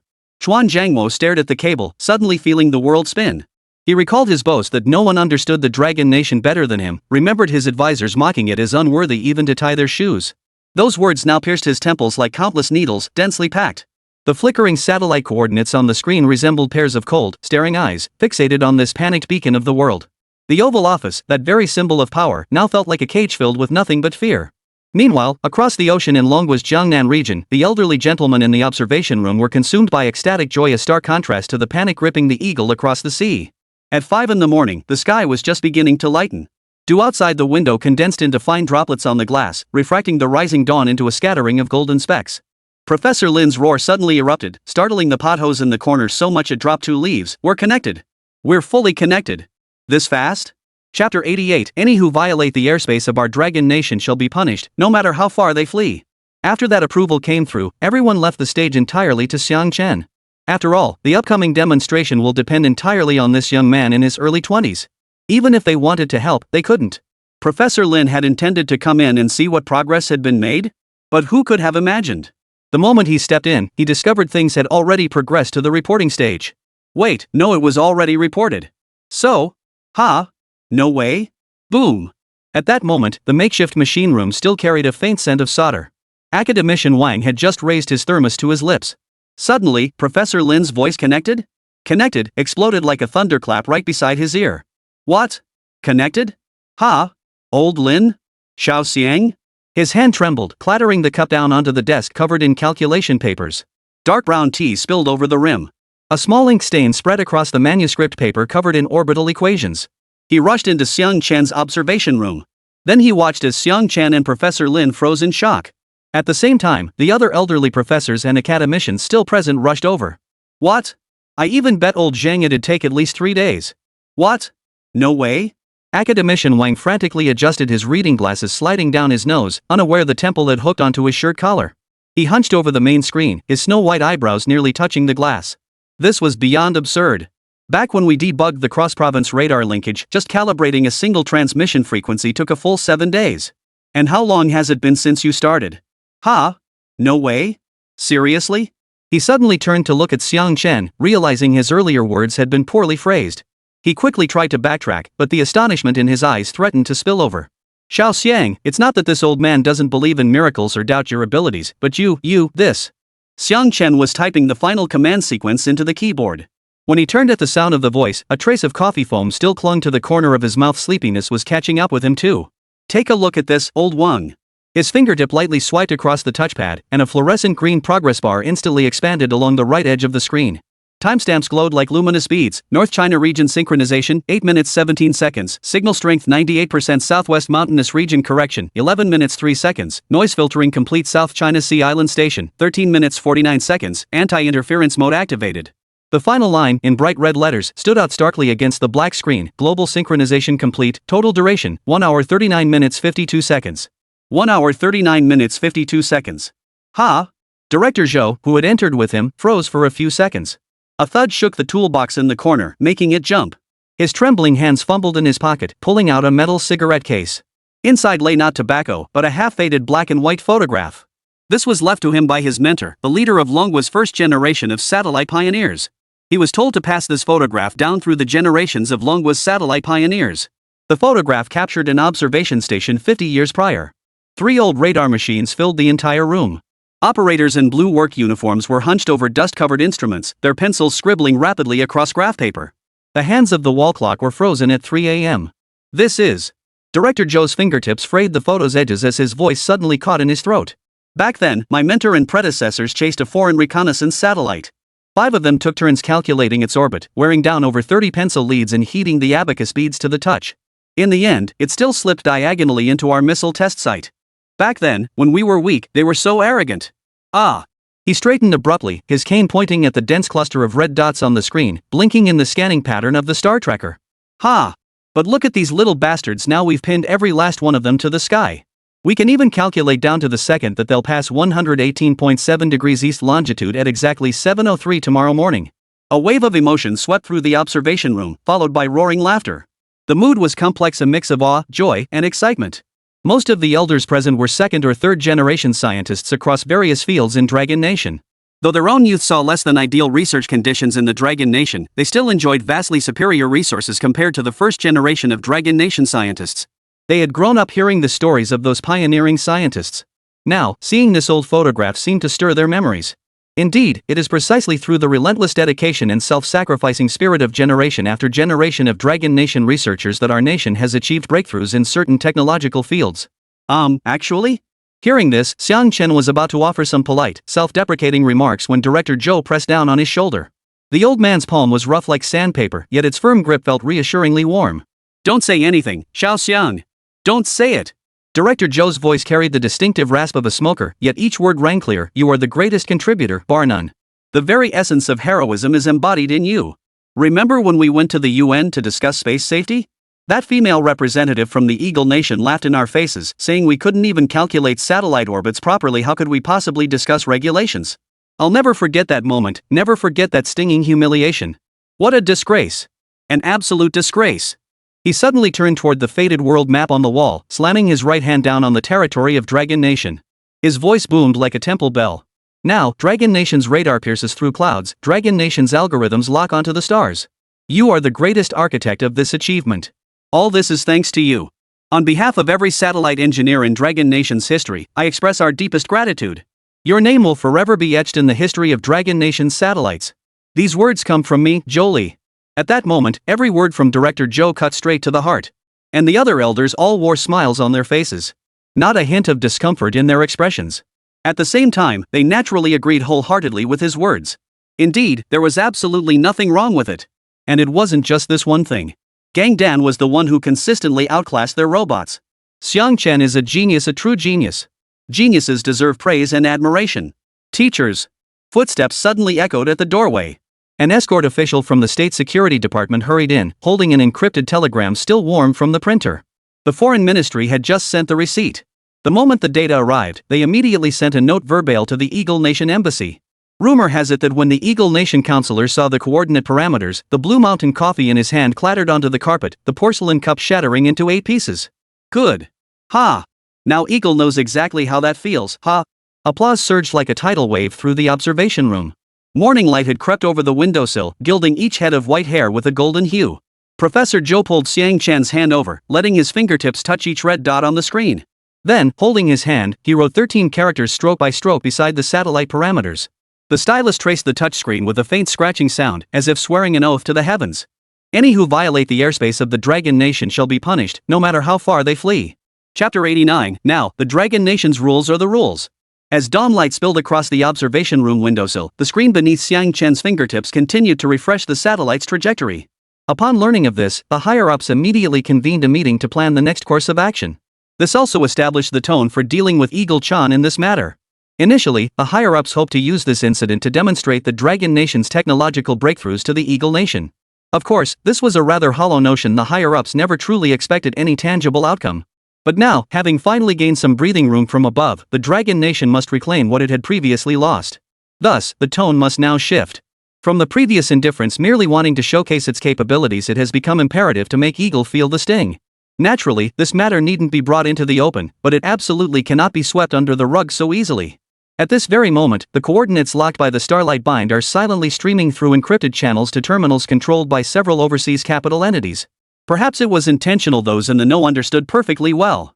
At this very moment, a certain Chinese-American financial titan once sanctioned by the Eagle Nation received intelligence through special channels and began quietly laying his plans.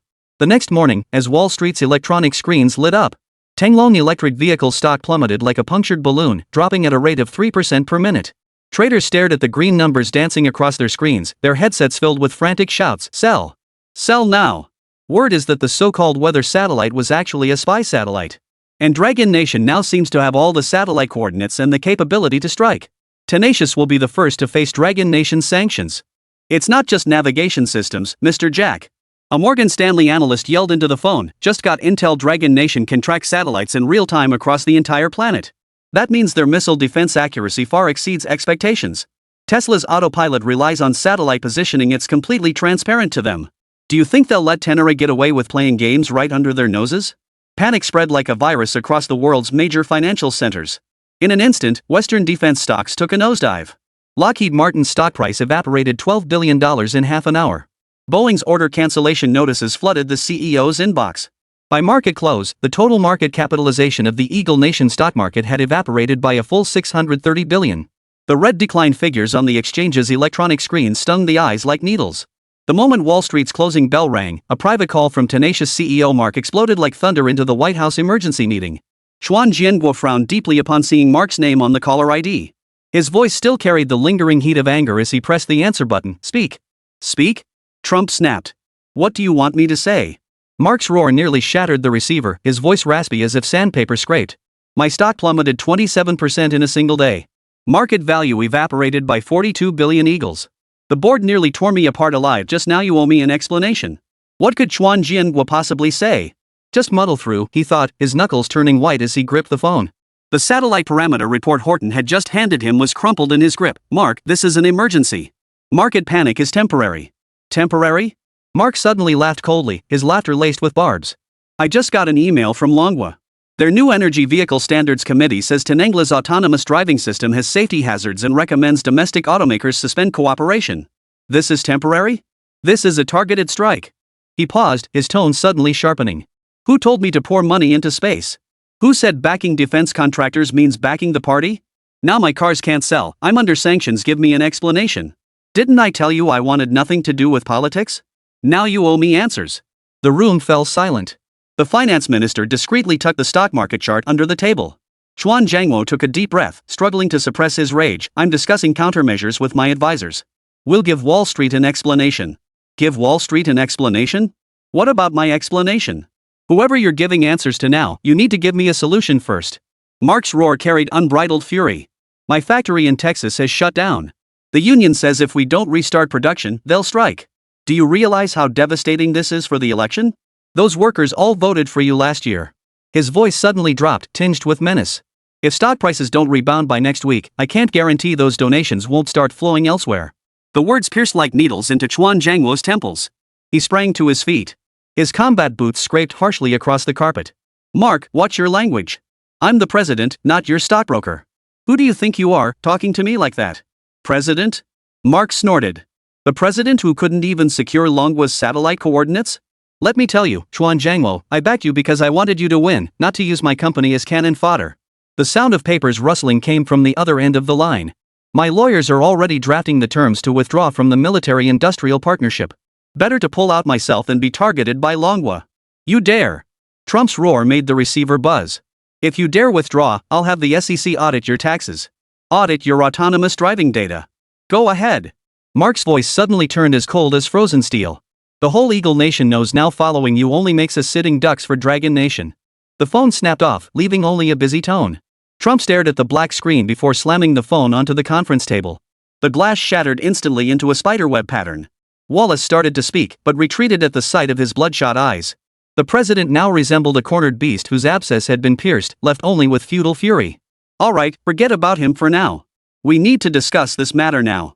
Chuan Jiangwo paused for a few seconds, then crumpled the Wall Street Journal into a ball and slammed it onto the carpet. The headline on the front page was particularly jarring: Space hegemony shaken, triggering market panic, Eagle Nation faces Black Monday. 630 billion. In a single day. The finance minister's voice trembled with emotion as the reports in his hands shook like leaves in the wind. Mr. President, capital doesn't listen to explanations, it only recognizes strength. Manhwa hasn't said a word, just dropped a hint, and our markets have exploded. Houghton slumped in his chair, the dark circles under his eyes deeper than yesterday's. On the screen before him, the coordinates of 11 satellites continued updating in real time. The latest official correspondence from Dragon Nation even thoughtfully marked suggested evacuation routes. Mr. President, his voice raspy as sandpaper, we have no leverage left. If we keep pushing, tomorrow it could be our government bonds that crash. Wallace slammed his military cap onto the table, its gold insignia glinting coldly under the lights. Are we supposed to bow down to Manhwa? If word gets out, where would the Eagle Nation's face be? Face? Can that be eaten? CIA Director Burns suddenly sneered coldly. Last night, Silicon Valley companies jointly issued a letter stating that if the satellite crisis isn't resolved, they'll collectively open branches in the Dragon Nation. Do you want to save face or save votes? They're just a bunch of money grubbers. In their hearts, there's nothing but money. Fine. Fine. A rabble. His words poured cold water over the last embers of tension in the conference room. After all, everyone knew the Eagle was merely a nation held hostage by capital. And these high-ranking officials knew this truth best. They owed their positions entirely to the backing of these very capitalists. They certainly understood the consequences of offending these capitalists. Sigh. Chuan Jiangwo glanced at the stars and stripes fluttering outside the window, his fingers tapping the desk absent-mindedly. He knew those Wall Street backers were already voting with their feet. Transmit my orders. He spoke abruptly, his voice laced with reluctant exhaustion. Have the Secretary of State contact the Dragon Nation's ambassador to Eagle Nation. Tell them we're willing to engage in constructive dialogue regarding the satellite issue. Wallace's eyes flickered with sorrow. Mr. President. This is surrender. Enough. Trump waved his hand dismissively, looking as wilted as a frostbitten eggplant. Do you all want to crash the stock market and make us the first cabinet in Eagle Nation's history to preside over an economic collapse during our term? For a moment, the conference room fell silent, filled only with waves of sighs. That afternoon, the special envoy from the Eagle Nation State Department entered the Dragon Nation embassy with a heavy heart. The envoy adjusted his suit collar, about to adopt his usual haughty demeanor, when he was stopped by the ambassador's secretary. Why are you stopping me? I'm here to discuss important matters with your ambassador. Don't you know who I am? We've met before. I just called ahead.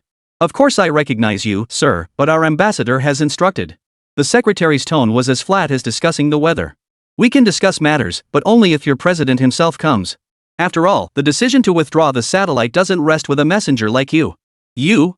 At this, the envoy's face instantly turned liver-colored. Do you know what you're saying? Have the president come here personally? That's not diplomatic protocol. The secretary smiled faintly, turned, and handed him a document.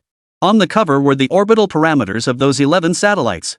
Beside them, written in red ink, was a single line: 48 hours remaining until the recommended withdrawal time. After 48 hours, your country bears full responsibility for the consequences. Protocol? The secretary's gaze swept over the envoy, carrying a barely perceptible sharpness. Sir, what I'm saying is, when your satellites illegally intruded into our airspace, did you consider protocol then? When you pointed your fingers at us, mocking our lack of air superiority, did you consider convention then? Now, if you wish to negotiate, you must follow our rules. The rules of the Dragon Nation are the rules. Your Dragon Nation has gone too far. Ugh. The envoy's hand clenched the documents, trembling violently. His knuckles turned white from the force. He knew this wasn't negotiation, it was a declaration. The setting sun streamed through the embassy's glass windows, casting his long shadow across the floor. He drew a deep breath, pulled out his phone, and spoke with a tremor he didn't even notice himself. Call the Secretary of State. Tell him the Dragon Nation ambassador has a condition. Chapter 90, Bangwei, the eagle back down, so we are number one. When the secretary relayed the envoy's message to Chuan Jianghua, the air in the Oval Office seemed to freeze solid. Chuan Jianghua clenched his fist so tightly his knuckles cracked. Suddenly, he kicked the desk in front of him. The sound of a ceramic cup shattering on the carpet echoed. It mirrored the collapse of his dignity in that moment. Send me personally? His roar shook the stars and stripes flag on the wall. Dragon Nation is humiliating me. No, humiliating the entire Eagle Nation. Wallace bent down to pick up the shards, his voice tinged with rare exhaustion. Mr. President. Don't say another word. Quan Jianghua abruptly cut him off, snatching his suit jacket and pulling it on, not even bothering to straighten the crooked tie around his neck. After all, what could he possibly do now? Resist? He'd likely be quietly eliminated tomorrow. After all, he was probably just another asset. Before the real powers that control the Eagle, he was just a rookie. Tell them I'll go. But I'll make it crystal clear in the meeting minutes, this is an equal dialogue, not a surrender. At dusk, the presidential motorcade slipped silently through the side entrance of the Dragon Nation Embassy in Eagle Nation.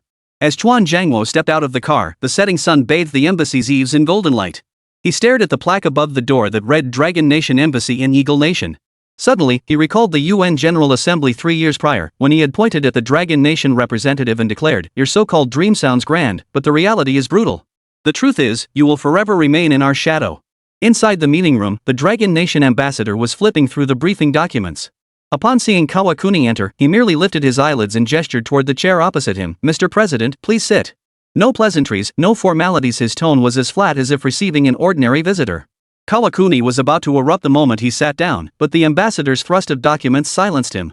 The first page of the document detailed evacuation routes for 11 satellites.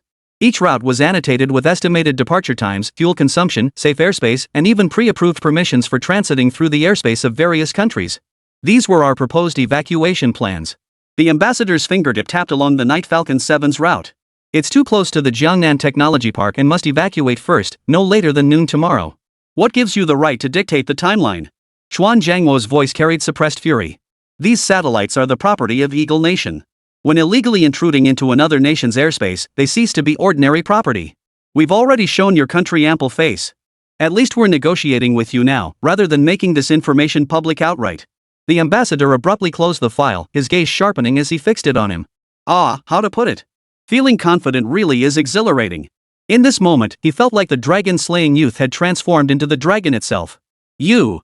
Chuan Jianghua's face instantly turned the color of liver. He knew that once this data was made public, the Eagle Nation's international reputation would collapse completely. "What do you want?" he gritted out. "Economic compensation?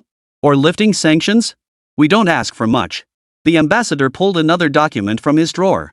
"First, all satellites must withdraw from our airspace within 48 hours, with the entire process monitored by our side. Second, reduce your sanctions list against our high-tech companies by 60%, including easing chip export restrictions." "You? That's outrageous. This is outright profiteering." The finance minister started to protest, but was silenced by Chuan Jianghua. "Minister, this is a perfectly equitable demand. Longwa never bullies others with its strength, and you know full well your country's style. The so-called 60% reduction is merely a return to the situation prior to your escalation." The ambassador ignored the finance minister and kept his gaze fixed on Chuan Jianghua. "Go on." Chuan Jianghua did not respond, continuing instead. After all, the 60% increase mentioned by the Dragon Nation ambassador earlier was also an initiative from his first year in office. It was all about deliberately positioning the Dragon Nation as a hypothetical adversary to win voter support, to ease internal conflicts within the Eagle Nation. And one final point. The ambassador's gaze swept across everyone present.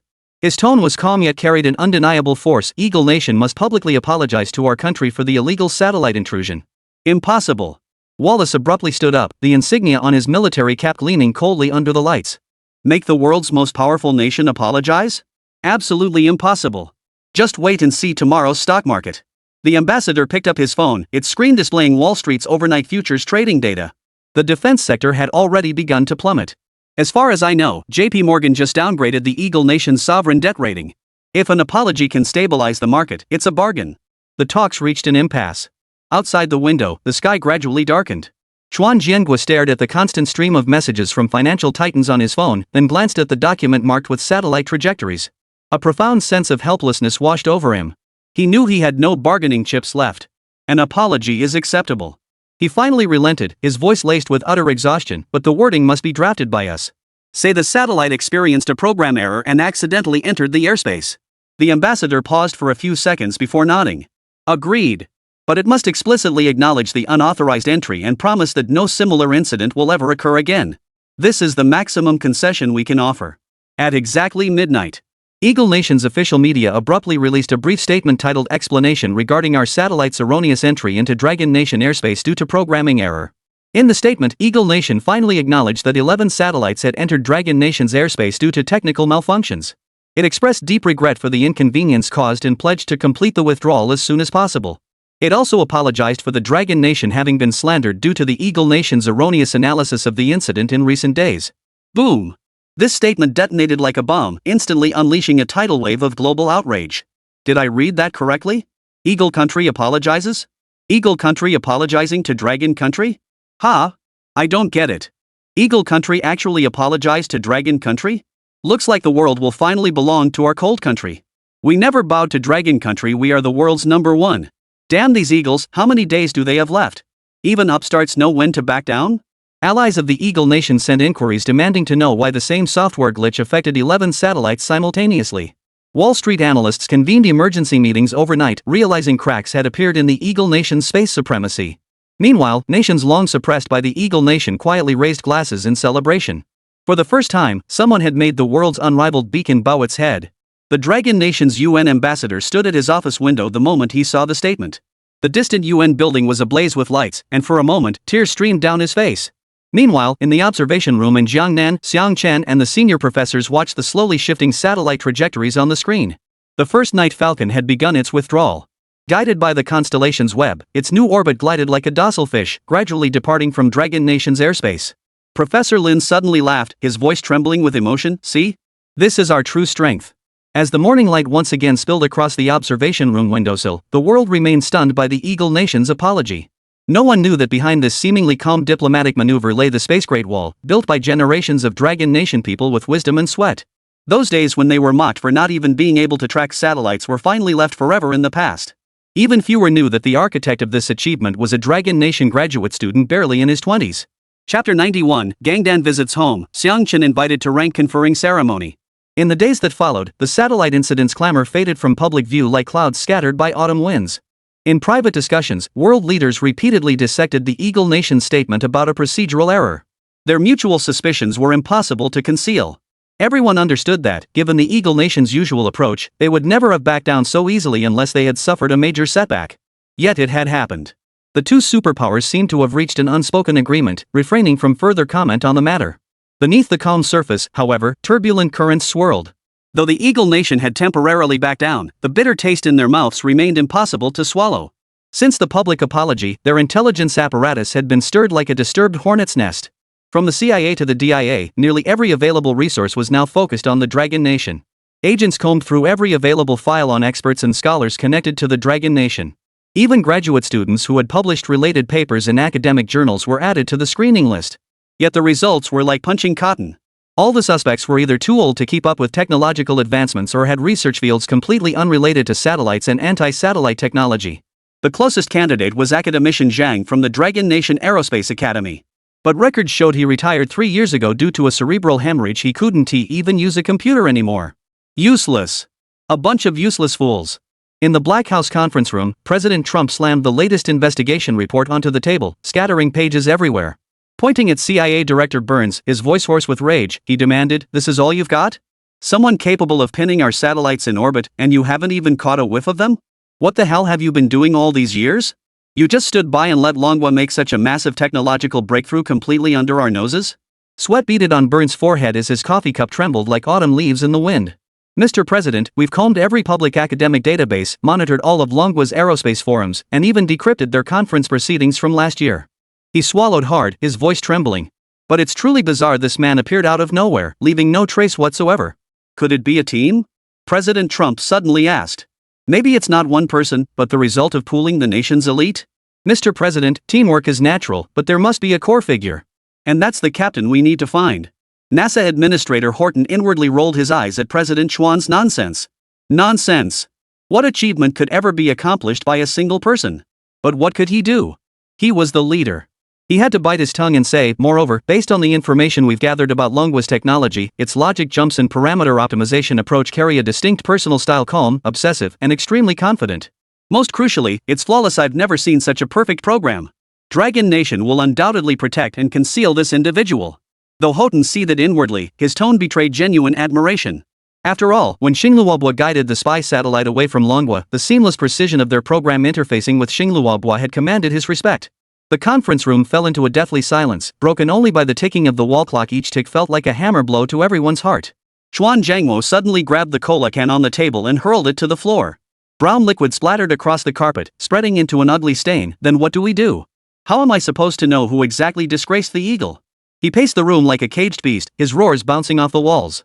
Investigate. Keep investigating. Dig to the ends of the earth if you have to. Find him. I need his name, his face, where he lives. He'll pay for this. Burns listened to the roar coming from Chuan Jianguo's end, grabbing a stack of reports from the desk. These reports were all from graduate students padding their numbers. The initial screenings submitted by his team hadn't even reached a 0.0001 probability. He flipped through them, landing directly on the last page. In the upper right corner of the bottom page sat a blurry ID photo. Xiang Chen, graduate student at Zhongbei University, age 23. Major, Mechatronics Engineering. The 3 papers attached to his file were all about robotic joint control, published just a month ago, with 0 citations. 23 years old? 0 citations? I told you to screen them carefully. There was no need to bring me this completely impossible case, was there? Burns cursed the stupidity and laziness of his own people under his command. His fingertips rubbed the photo of Xiang Chen's face until it wrinkled. When the meeting ended, he slammed the stack of reports into the shredder. Fine shreds of paper spewed from the feed slot, the names of Xiang Chen and the engineering graduate students reduced to dust amid the roaring noise. The truth was right there. Right in front of his face. But it's normal. It's like someone telling you a 3-year-old could beat a boxing champion. You wouldn't believe it either. And this situation was even more absurd than a 3-year-old defeating a boxing champion. Meanwhile, the Dragon Nation's intelligence system has naturally picked up on the Eagle Nation's recent activities. After all, the Eagle spies deliberately left behind in the Dragon Nation have been unusually active lately. As for why? The reasoning is straightforward. After all, the activities were concentrated in the fields of scientific research and higher education. At this very moment, within a concealed command center in the capital city, the Eagle Nation's Central Intelligence Agency and Defense Intelligence Agency must have mobilized in recent days.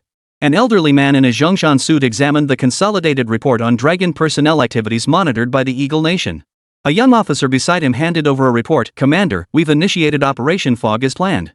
All core personnel involved in the Star Web system have assumed new identities, and relevant research materials have been encrypted and disguised.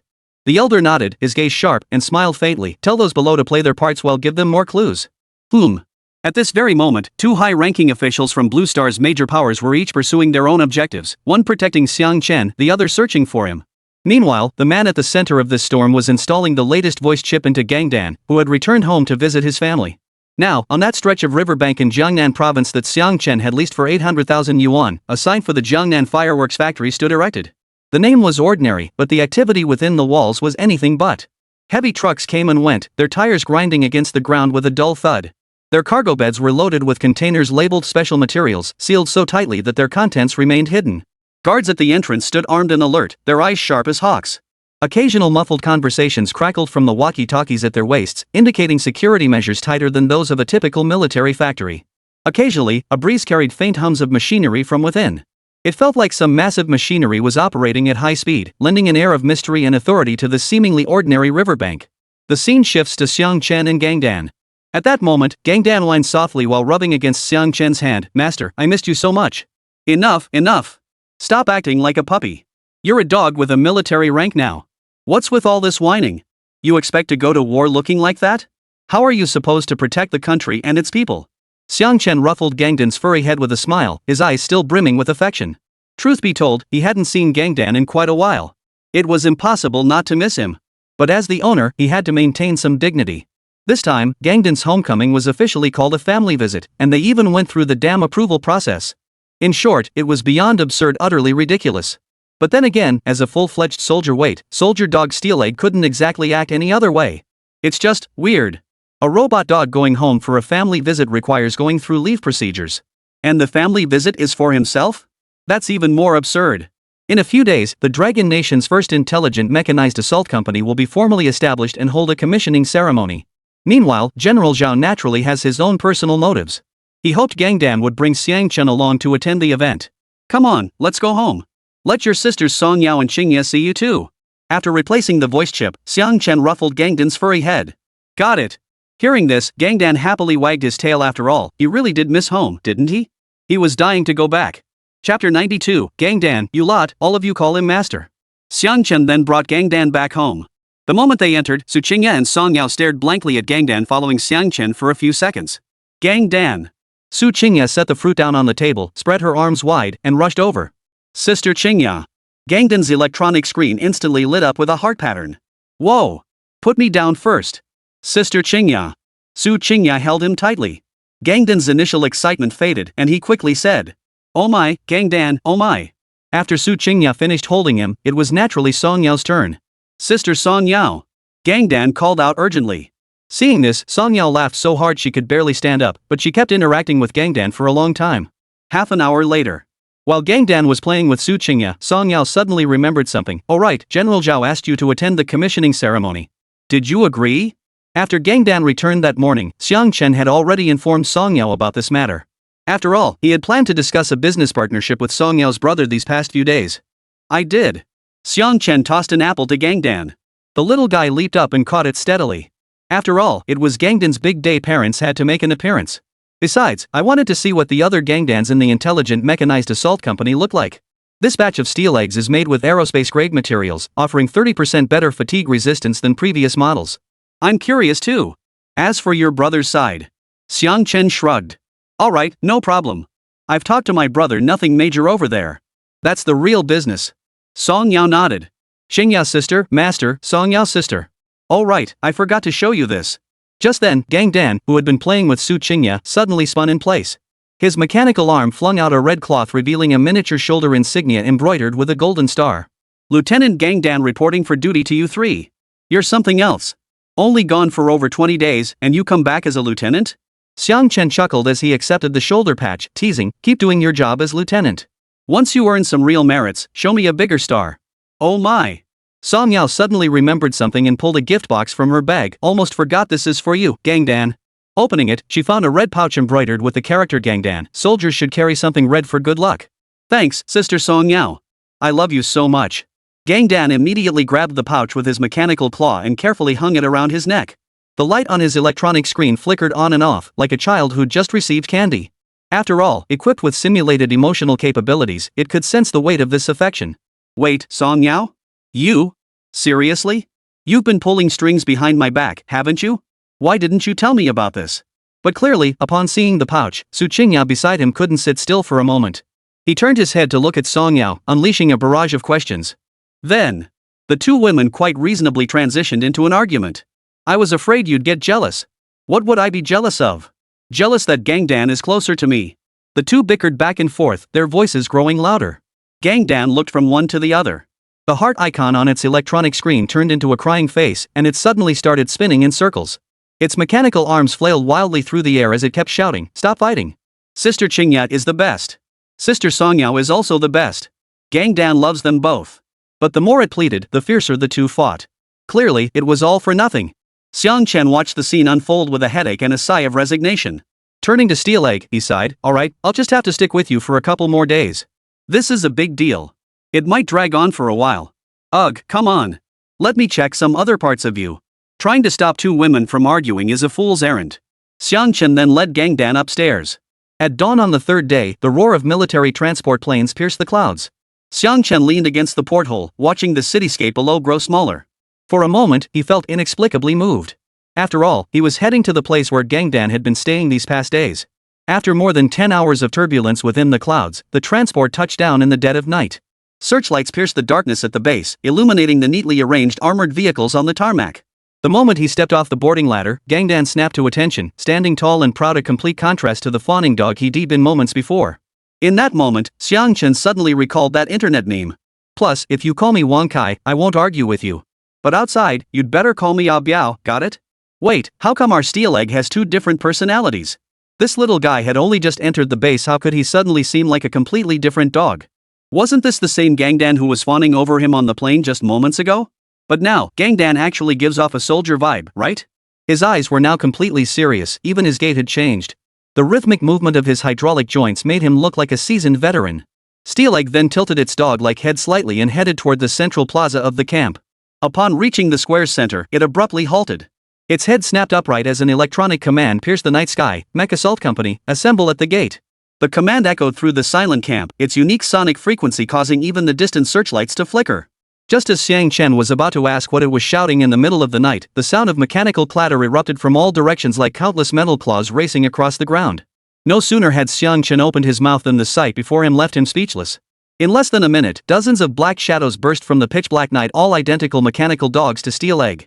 Slightly smaller in size, their exteriors lacked the distinctive little red flower emblem, replaced instead by serial numbers 071933. They poured out from behind the barracks, beside the warehouses, and from behind the training field's bunkers. Their metal paws struck the concrete pavement with a crisp, synchronized clatter. In the blink of an eye, well over 100 mechanical dogs had formed 3 parallel rows before Xiang Chen and Gangdan. Their mechanical heads were uniformly fixed forward, robotic arms pressed against their sides, even the brightness of their electronic displays calibrated to identical levels. Xiang Chen counted roughly 10 in each row, no more, no less. The formation was so perfectly aligned it looked as if measured with a ruler. First squad reporting. All 70 members accounted for, 69 present. Awaiting captain's orders. The mechanical dog at the front left stepped forward half a pace. The number 01 on its electronic display stood out prominently. Second platoon leader reporting. Second platoon fully present. Expected, 65 units. Present, 65 units. Awaiting the company commander's instructions.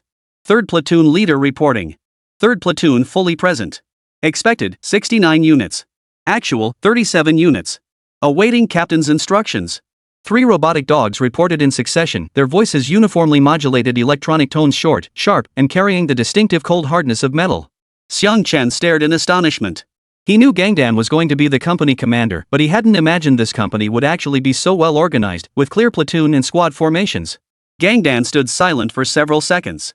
His mechanical arms slowly raised, sweeping across the formation before him, at ease. The mechanized dog battalion, now formed into a square formation, stepped back in unison with their hind legs. The movement was precise, not a fraction of a second off. Just as Xiang Chen was about to praise, not bad. Steeleg suddenly raised its volume, its electronic voice carrying an unquestionable command, call the master. Chapter 93, Gangdan Corps, our master is invincible. Ha? What?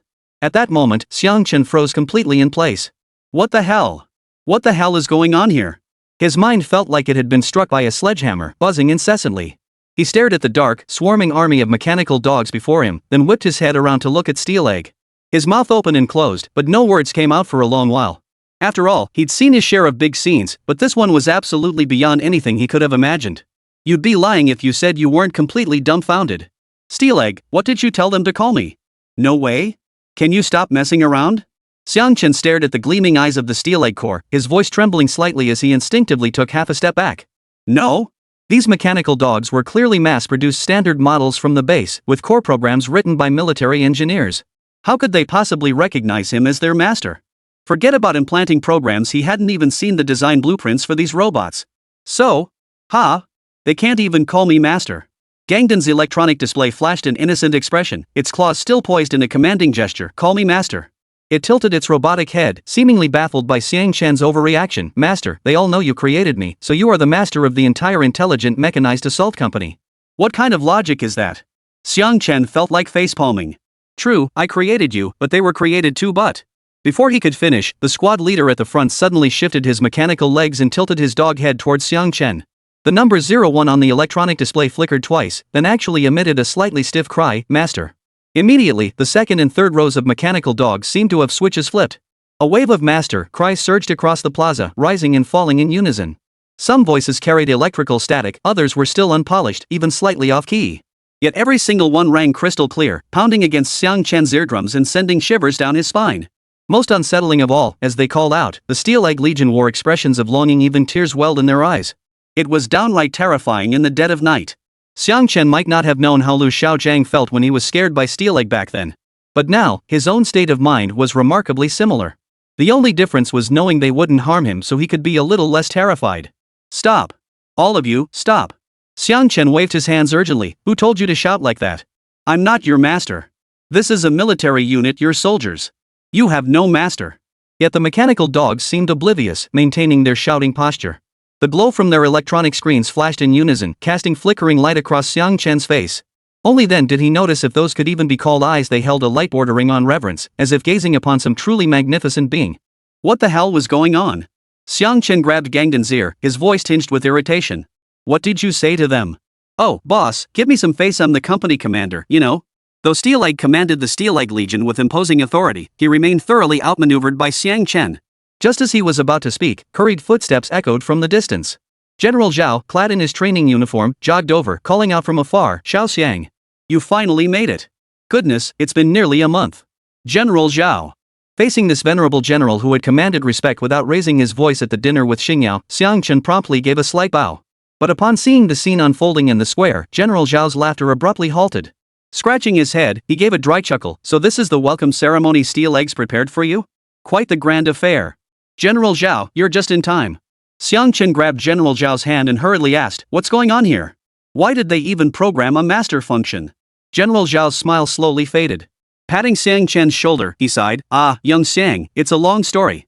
We certainly didn't program this, but we can't stop the dog from teaching. He turned to look at Gangdan. Gangdan, did you explain things clearly to your owner?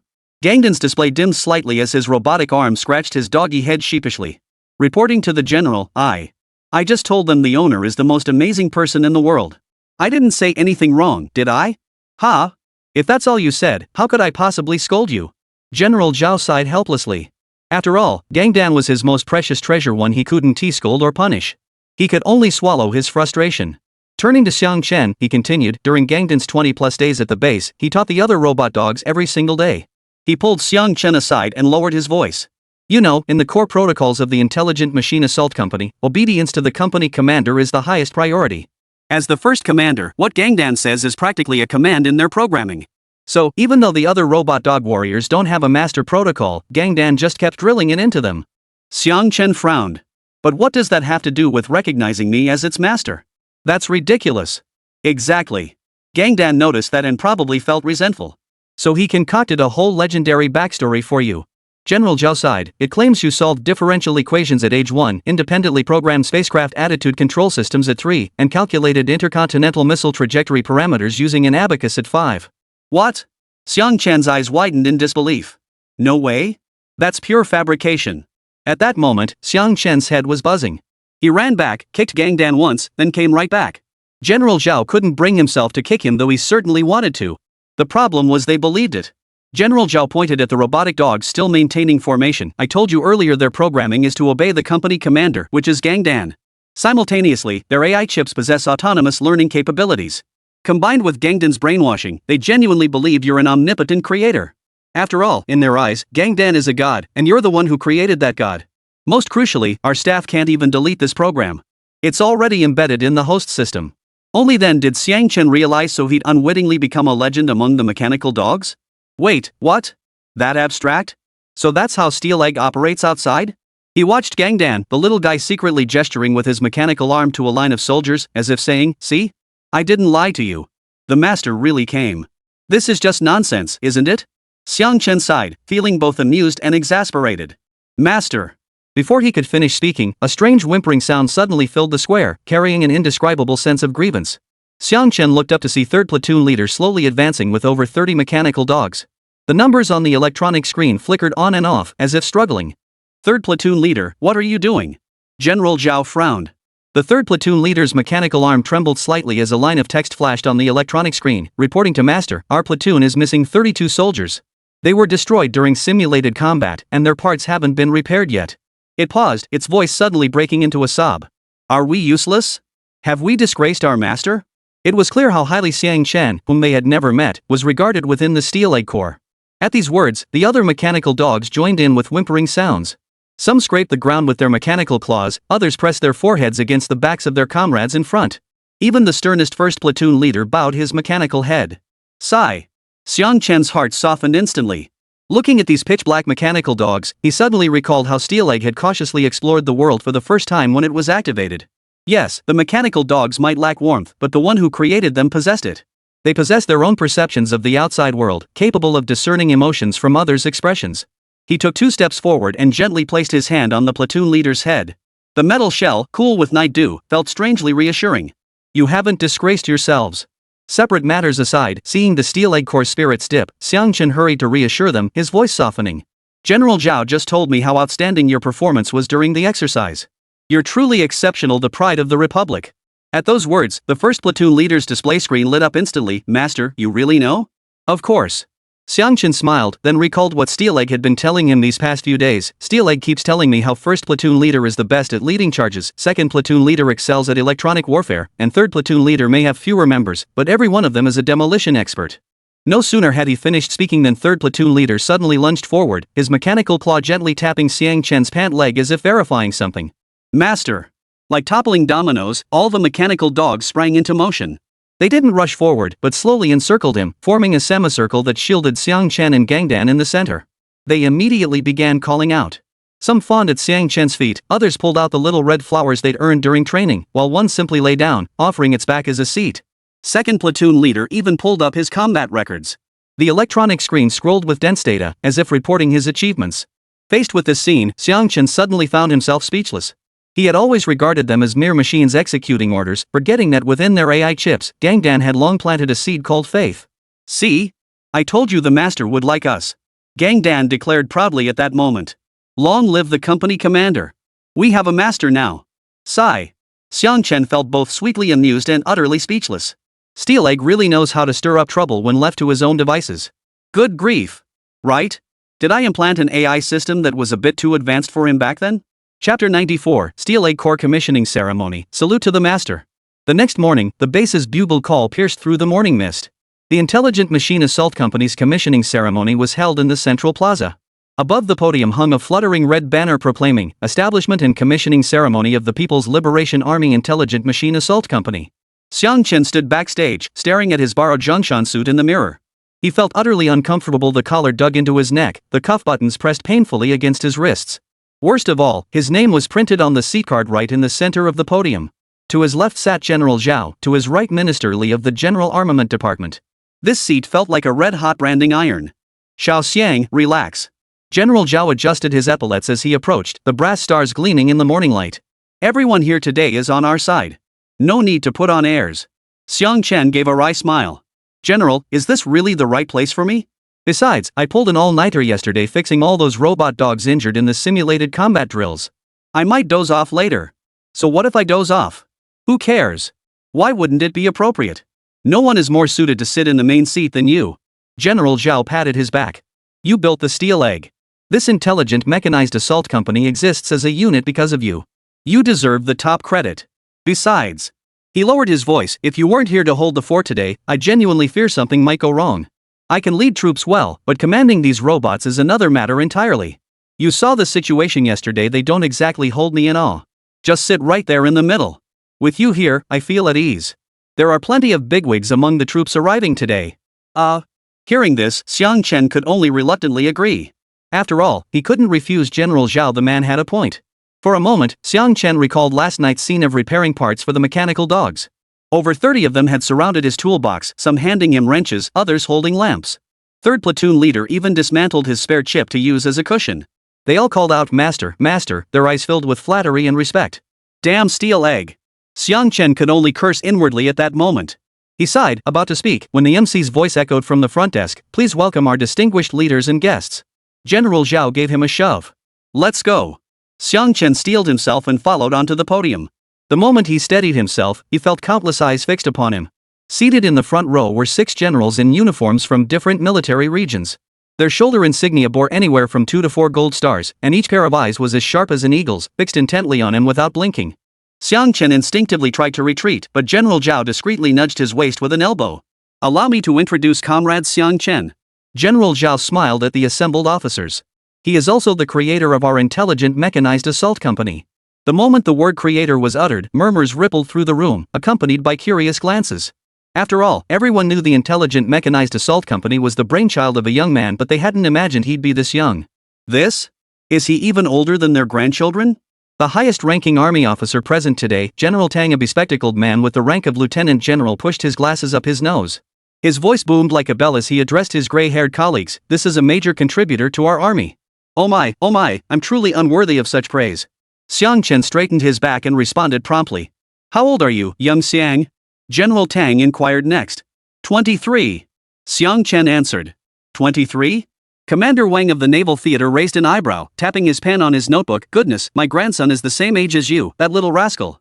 I'll have to give him a good scolding when he comes back. The remark drew laughter from everyone present. Yeah, people just can't stand being compared. Xiang Chen was undoubtedly the grandson of this group of old men. Compared to him, their own grandchildren simply couldn't hold a candle. Xiang Chen sighed, offering a word of kindness for that peer he'd never met. You flatter me. It's all thanks to teamwork. Don't be modest, Xiao Xiang. In the military, we only recognize who's truly capable. Modesty is useless. Ha! Seeing this, General Zhang from the Air Force Theater suddenly stood up, holding a tablet. Comrade Xiang, take a look at this. The screen displayed surveillance footage, Gangdan leading the mechanical dogs through parachute training. Over 30 dogs leaped from a simulated aircraft cabin, automatically forming defensive formations mid-air. Not a single one toppled upon landing. Even the heaviest demolition units touched down steadily in their designated zones. This is last week's assessment footage, General Zhang remarked with admiration. Our special forces require at least 3 months to master this exercise, yet they achieved proficiency in just 3 days. Comrade Xiao Xiang, the army has had their turn. It's time for the Air Force to get one. We've been envious for far too long. General Tang just showed off in front of me earlier. At that moment, General Zhang of the Air Force Theater Command was genuinely envious.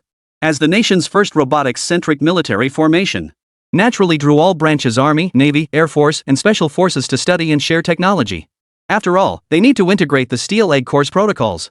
3 years ago at the UN, the Eagle Nation's representative claimed we couldn't build autonomous combat robots, saying our algorithms would never match their Iron Dome system. Today, I'll show them we not only built them, we built them better. He turned to Xiang Chen, his gaze brimming with expectation. Young Xiang, your intellect is a blessing to Dragon Nation. Hearing this, the military leaders chimed in with their own remarks.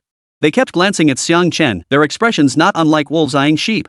Xiang Chen now sensed the meaning behind the gazes of these old generals before him, detecting a hint of their desire to kidnap him away on the spot. You're overestimating me, comrades. He took a deep breath, his voice steadier than before. Truth be told, the Steel Egg Corps still had many shortcomings like endurance in extreme environments and recognition accuracy in complex terrain. Minister Li cut him off with a hearty laugh, gesturing toward the audience below the stage. Young Xiang, you've poured all your pride into your creation, haven't you? Xiang Chen followed his gaze down to the plaza, where Steel Egg was leading the Intelligent Mechanical Assault Company's robotic dogs in formation. Nearly 200 mechanical dogs, their shiny rank insignia gleaming, heads held high, mechanical arms pressed against their sides. In unison, they chanted, loyal to the Dragon Nation, loyal to the people. In the morning light, their jet-black exteriors reflected a resolve indistinguishable from that of human soldiers. How about it? Let's get started. As the nominal leader of the Intelligent Mechanized Assault Company, General Zhao glanced at his watch and waved his hand. The moment the national anthem of Longwu began, the robotic dogs raised their mechanical arms in unison to salute, the crisp clicks of their metal joints perfectly synchronized with the soldiers' movements. Xiang Chen watched Gangdan standing at the very front of the formation and suddenly recalled the first time he'd seen it, the moment he'd given it physical form. Now it led an entire robot army to receive inspection from the entire military command. For a moment, he felt a pang of pride akin to an old father watching his son grow up, a wave of satisfaction washing over him. The rank conferment ceremony commenced. General Zhao personally pinned the lieutenant's insignia onto Gangdan. Gangdan then responded loudly, I swear to defend the motherland with my life. Though synthesized, the voice carried a solemn weight that resonated with authority. Immediately after, the platoon leaders of the Intelligent Mechanized Assault Company 1st, 2nd, and 3rd platoon stepped forward in turn.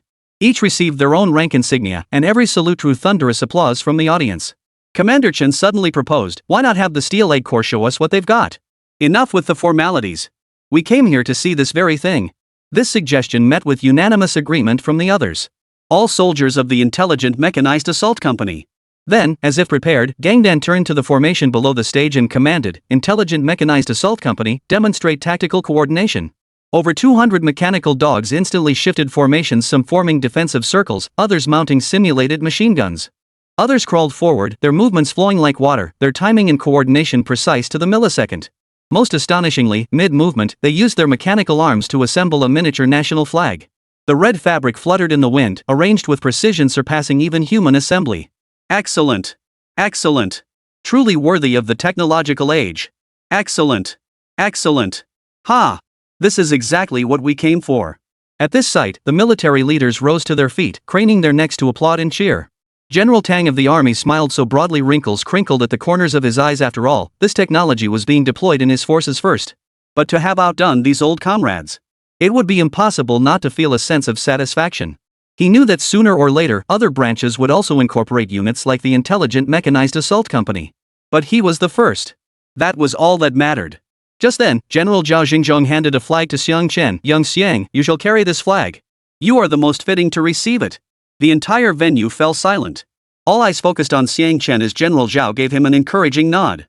No one found it odd after all, only the army had experienced this novelty so far. All right.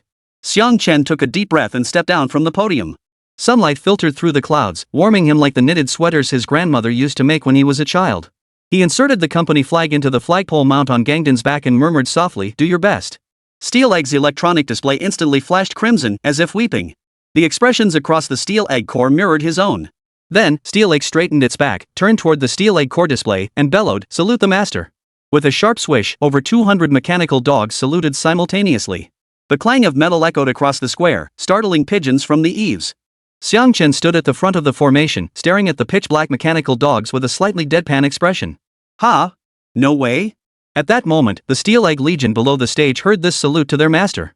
For a split second, the expressions of the old men on stage froze. General Zhao was undoubtedly the most awkward figure on the field. Damn it! He'd sent Xiang Chen to present the flag, thinking it would boost morale. How did he end up hyping up this bunch of little punks instead? Chapter 95. What? Old Xiang has a military rank now? No way? Xiang Chen watched the frozen expressions on the stage, cold sweat instantly breaking out on the back of his neck. It seeped through his collar seam and down his spine, sending a chill that made him shiver. The ceremony had finally reached this point without a hitch. He'd just breathed a sigh of relief when this bombshell dropped. Last night, he'd repeatedly warned the Steel Egg Legion and Steel Egg himself never to call him master. And then, the robots had turned on their master. Damn it, this place just doesn't do that sort of thing. Right now, he was cursing Steel Egg 1,000 times over in his mind. That damn thing was clearly trying to make him look bad. Yes. He'd freely shared his technology respect was only fair. But having a robot dog with an actual military rank call him master? What the hell was that about? Absurd. Standing before a group of veteran generals who'd spent their lives in the military, having over 200 soldiers all shout master in unison, this scene was utterly ridiculous. What kind of nonsense was this? It felt like they were forcing a warlord's hat onto him, a warlord of a robot army, no less. Not the commanders, he blurted, whirling around. He waved frantically toward the podium, wiping the cold sweat from his palms onto the sleeve of his Zhongshan suit, leaving a small dark stain. Let me explain. Before he could finish, his foot shot out, though he dared not use full force, nearly giving the metal shell a symbolic kick that clanged sharply. Didn't I tell you last night? No random barking. Gangdan swayed from the kick, and an electronic screen instantly flashed a tongue-out smiley face. Its mechanical claw continued drawing circles on the floor as it chirped in a fawning tone. Hee, master, I got too excited just now and couldn't hold it in. Cough. General Zhao's mouth twitched as if he'd been electrocuted. He quickly picked up the teacup on the table and took a sip. The scalding liquid made him grimace, but he steeled himself to smooth things over. Xiao Xiang, explain to the senior officers, did this robot's program encounter a minor glitch? His words gave Xiang Chen a way out while subtly implying this was a technical glitch, not a matter of military discipline. But the moment the words left his mouth, he regretted them. These veteran generals were no fools, they could see right through the ruse. Xiang Chen wasted no time, his words pouring out like machine gun fire. Well, Steel Eggs, its AI interaction system was entirely my design. When I built it, I added some emotional simulation programs. Now it's brainwashing the other robotic dogs at the base, telling them daily that I'm their creator and forcing them to call me master. This really has nothing to do with military discipline, it's purely a case of the robot's logic malfunctioning. Don't worry, I'll patch them up as soon as I get back and guarantee this bug will be fixed. Logical confusion? Admiral Wang of the Navy raised an eyebrow, smiling as his pen tapped rhythmically on his notebook. His gaze swept over the robotic dogs still frozen in salute formation below the podium. Xiao Xiang, they look perfectly disciplined to me. Their formation is tighter than my own greenhorn recruits. Doesn't seem chaotic at all. That hit the nail on the head. The veteran generals present all understood, this issue wasn't trivial, robots lacked human social grace. Yet it wasn't insignificant either. What if every branch of the military established intelligent machinery companies in the future? If these iron lumps only recognized Xiang Chen as their master, that would be disastrous. It's precisely their precision that's the problem. Xiang Chen gave a wry smile and pointed at Gangdan. Since the core command for this batch of robotic dogs was to obey the company commander, and Gangdan was their first commander, his words held higher priority in the program than anyone else's. Plus, in his underlying code, I'm the sole administrator, so... Ha? And this is still the case? The old generals burst into laughter. General Tang of the army pushed his glasses up, his eyes sparkling behind the lenses. Don't worry, Xiao Xiang, relax. Doesn't this just prove they're qualified soldiers? A soldier's duty is to obey orders. He waved dismissively. It's no big deal. Don't stress. Yes, General Liu. Xiang Chen scratched his head. The cold sweat on his neck finally subsided a bit, and half the weight lifted from his heart. This was something new. General Zhang of the Air Force examined Gangnam with keen interest, as if studying some new weapon. But then again, weren't we all like that as soldiers? Didn't we always hold our old squad leaders and commanders in a respect that went beyond mere orders? His words served both to smooth things over and to save Xiang Chen's face. Everyone present understood that compared to this minor incident, the technology Xiang Chen possessed was the real treasure capable of equaling the combat strength of an entire division. A single-star web binding system had forced the Eagles to apologize. Its destructive power surpassed that of several divisions. Commander Chen stroked his stubble and nodded. True enough, I understand. But rules are rules. He turned to Xiang Chen, a gentle smile in his eyes. Young Xiang, you'll need to add a program for these little guys. In the barracks, they should address you as comrade instead of master. Steel Egg calling you master is understandable, after all, you created him. To be precise, the other little ones aren't problematic either, they were all created using your technology. He paused, his tone turning more serious. But, you know, it's the military. We still need to pay attention to our image. Absolutely. Xiang Chen hastily agreed, a weight finally lifting from his heart. He turned and shot Gangdan a meaningful glance. That look clearly said, one more misstep and I'll dismantle you. Gangdan's electronic display flickered, and he finally got the hint, barking at the mechanical dogs, at ease. From now on, in formal settings, address Comrade Xiang Chen. Roger. Over 200 robotic dogs responded in unison, their electronic voices dripping with obvious reluctance. They looked utterly aggrieved, yet obediently lowered their mechanical paws. With their heads drooping like a pack of puppies whose bone had been snatched away, they resembled a group of dejected little dogs. The elderly generals on stage chuckled again at the sight. Minister Li waved his hand dismissively. All right, let's move on. Young techies always have these little unexpected hiccups. Go ahead, Master of Ceremonies, continue with the proceedings. Xiang Chen breathed a sigh of relief and lifted his foot to retreat back to the podium when the MC's clear voice pierced the square. Next, please welcome Comrade Xiang Chen to the stage for the rank conferment. Xiang Chen froze in his tracks, his feet feeling glued to the ground. He doubted his ears. A military rank? Whose rank? How was this about him? General Zhao descended from the podium, holding a dark red velvet box adorned with golden wheat ear embroidery along its edges. Of course it's yours. Comrade Xiang Chen, by unanimous decision of the People's Liberation Army Military Commission of the Dragon Nation, you are hereby appointed political commissar of the Intelligent Mechanized Assault Regiment. General Zhao's voice carried an unmistakable chuckle. By special approval from the General Armament Department, in recognition of your exceptional contributions to the formation of the Intelligent Equipment Assault Company, you are hereby awarded the rank of Major outside the regular roster, under the jurisdiction of the General Armament Department. No way? At that moment, Xiang Chen's mind buzzed like it had been struck by a sledgehammer. He was more stunned than when over 200 mechanical dogs had barked at their master earlier. He hadn't even figured out how to button his uniform properly. How could he suddenly become a major? Damn it, one shock hadn't even subsided before another hit him. Staring at the shoulder insignia, he felt the air in his hands turn to lead, weighing him down until he could barely breathe. Chapter 96, The Republic's Youngest Major, Xiang Chen. Xiang Chen stared at the dark red box in General Zhao's hand, his throat feeling as if something had lodged there. He couldn't speak for a long while. Having played FPS games, he knew exactly what rank the box contained. Damn it, that was a major. 2 bars and 1 star. At that moment, the major's shoulder insignia inside the box glinted in the morning light, dazzling the eyes. It left him more bewildered than when over 200 mechanical dogs had bellowed master in unison earlier. Wait, what the hell is going on here? General Zhao. Major? Me? No way? This is way out of line with regulations, right? He repeated the words unconsciously, his voice trembling with disbelief. His fingers absent-mindedly picked at the hem of his Zhongshan suit, crumpling the fabric into wrinkles. This wasn't a military rank, it was a red-hot branding iron. General Zhao, this is no joke. Back in college, I couldn't even march in step during military training and got punished by the drill sergeant to stand all afternoon. And now you want me to wear these shoulder epaulets? That's just unfair to soldiers who earned their stripes through hard work. At this moment, Xiang Chen's words came straight from the heart. Ah, Xiao Xiang, don't worry so much. This is what you deserve. In fact, I feel it's even a bit too small for you. After all, a typical regiment political commissar is a lieutenant colonel. But hey, it's just the beginning. We'll worry about the future when it comes. General Zhao chuckled at the remark. But make no mistake though, General Zhao was smiling, Xiang Chen felt like crying. A 23-year-old major? Ha! Sure, time travelers deserve some perks, but isn't this perk a bit too generous? Steel Egg, watching from below the stage, seemed to catch on to something. He tugged at Xiang Chen's pant leg. Clearly more excited, it said. Behave yourself. Xiang Chen glared back at Gangdan, his ears red enough to bleed. Keep messing around and I'll take you apart piece by piece. Gangdan immediately dropped its mechanical claw, its electronic display switching to a pouting, tearful face. This mix of meekness and stubbornness made the old generals on stage burst into laughter.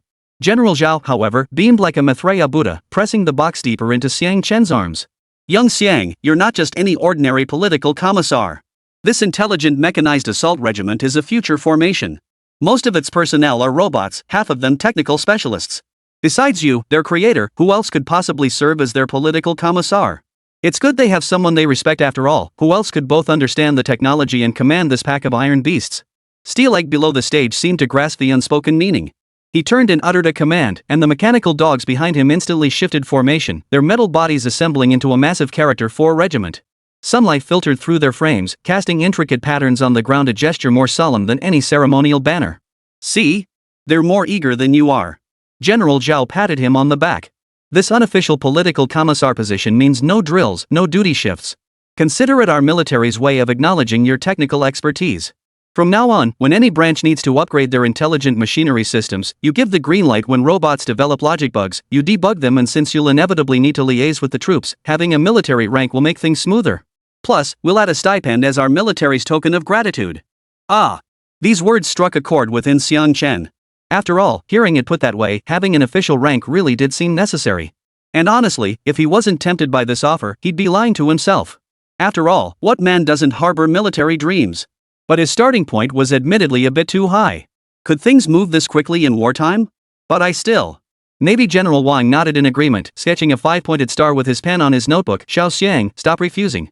What have you been up to these past days? We old-timers know. Forget the AI robots, let me give you an example. 3 years ago, when the Eagle Nation flexed its muscles in the South China Sea, our naval radars were jammed by their electronic warfare aircraft. We were as blind as bats. If we'd had your star web binding system back then, we wouldn't have suffered that humiliation. Promoting you to major is us getting the better deal. You deserve it. Besides, it's off the books. Don't put so much pressure on yourself. Just treat this as a favor, a convenient arrangement. After all, nearly every robot I deploy will pass through your hands eventually. You're the perfect fit for this role. General Wang's perspective was quite thorough. Fine. I'll accept it. For a moment, Xiang Chen was rendered speechless by the words and could only nod. Soon after, Xiang Chen was half pushed, half pulled to the podium. The MC began listing his achievements. Comrade Xiang Chen's dynamic coordination algorithm boosted combat efficiency of the intelligent mechanized forces by 300%. The stellar net system filled a critical gap in our nation's orbital defense technology. With each sentence, the mechanical dogs below the stage responded with a collective howl, as if applauding in unison. Listening to these exaggerated accomplishments, though all true, Xiang Chen felt his toes dig into the ground as if carving out a 3-bedroom apartment. Minister Li, please confer the rank upon Comrade Xiang Chen. As the MC announced, this time Xiang Chen neither refused nor stepped back. Minister Li of the General Armament Department approached, smiling as he picked up the shoulder insignia. Don't be nervous, Xiao Xiang. This honorary rank is purely ceremonial, no drills, no guard duty. Just a front row seat at seminars. He paused, then carefully pinned the insignia onto the shoulder of Xiang Chen's Zhongshan suit, his movements as delicate as handling a fragile object. Back when I received my first military rank at the academy, I was so nervous I nearly tripped over my own feet. Not nearly as composed as you, huh? Comrade Xiang Chen directorly patted his shoulder, his tone suddenly solemn. These epaulets may be light, but the responsibility they carry is heavy. The future development of the Intelligent Armament Corps rests on young people like you. Especially you. I have high hopes for you. The star cluster binding is excellent, the quadruped robot is excellent, and your extended range pyrotechnics are excellent. With this, you'll have easier access to high-level technical documents within the military. He paused, then lowered his voice before patting the shoulder again, a gesture of encouragement. I guarantee mission completion. I won't disappoint the commander's expectations. Xiang Chen took a deep breath and saluted the veteran generals with a slightly awkward military gesture. No sooner had he finished speaking than Gangdan below the stage suddenly shouted, Comrade Xiang Chen, political commissar of the Xiang Intelligent Mechanized Assault Regiment, salute. Over 200 mechanical dogs raised their claws in unison, the clang of metal reverberating through the air. Sunlight filtered through their dark silhouettes, casting flickering patches of light on the ground like countless tiny flags fluttering in the breeze. Let's go, Comrade Xiang, General Zhao tugged at his sleeve. Go give your troops a speech. Xiang Chen glanced down at the insignia on his chest, then at the eager mechanical dogs below the platform. Suddenly, he felt that this role as an unofficial political commissar might actually be quite interesting. Oh my, let's see the Republic's youngest major. Ha, yes, ha, so young. When I was 23, I was still in military academy. We old-timers are witnessing history here. Seeing this, the group of elders chimed in with their own teasing remarks. Chapter 97, Cut the Act, Major Xiang, a 23-year-old major? The next day, Jiangnan carried the lingering dampness of the rain, with the faint fragrance of gardenias drifting through the air. In the evening, Xiang Chen sat in the living room's wicker chair, his fingertips repeatedly rubbing the major's shoulder insignia. The edges of the silver star had been smoothed slightly by the friction. At this moment, he couldn't let go of this honor. Undoubtedly, these past days felt like a fast-forwarded movie, the deafening cheers of the mechanical dog battalion, the hopeful gazes of the veteran generals, the solemn heart-pounding moment of receiving his rank. Then there was the awkwardness of fumbling to return the salute when a group of duty soldiers snapped to attention at the military district office, and the silly grin that spread across his face when he received that crisp, startling blue service dress uniform.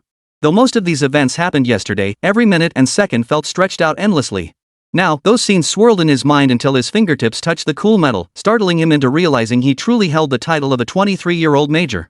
Opening the suitcase, the dress uniform lay quietly inside. The dark green fabric shimmered with a subtle sheen, and the silver stars on the epaulets gleamed brighter than the stars on the shoulders. Damn fine looking. Xiang Chen couldn't help muttering under his breath as he lifted the collar and gave it a shake. The hem traced a crisp arc through the air. Damn fine looking. How could he not be moved? After all, what man hasn't dreamed of military glory? Who hasn't draped a blanket over themselves as a kid, pretending to be a general, only to end up straining their voice shouting, for victory, advance, before heroically collapsing onto the sofa? Though his current rank was still a million miles from general, he had at least taken the first step. He had to admit, he'd been genuinely nervous at first. But now? Xiang Chen just wanted to shout into the air, damn, this feels good. Hey! Old Xiang's a major now? Ha! He slapped his own cheek to make sure he wasn't dreaming. The tingling sensation on his fingertips was undeniable. Then, Xiang Chen carefully tucked his shoulder insignia into the inner pocket of his officer ID. The deep red cover glowed with a steady light in the setting sun, like a piece of old wood hiding stories within. No sooner had she placed her documents on the rattan table than Su Qingya's chattering voice drifted in from outside the door. Yao Yao, look at my skin, isn't it so soft you could squeeze water out of it?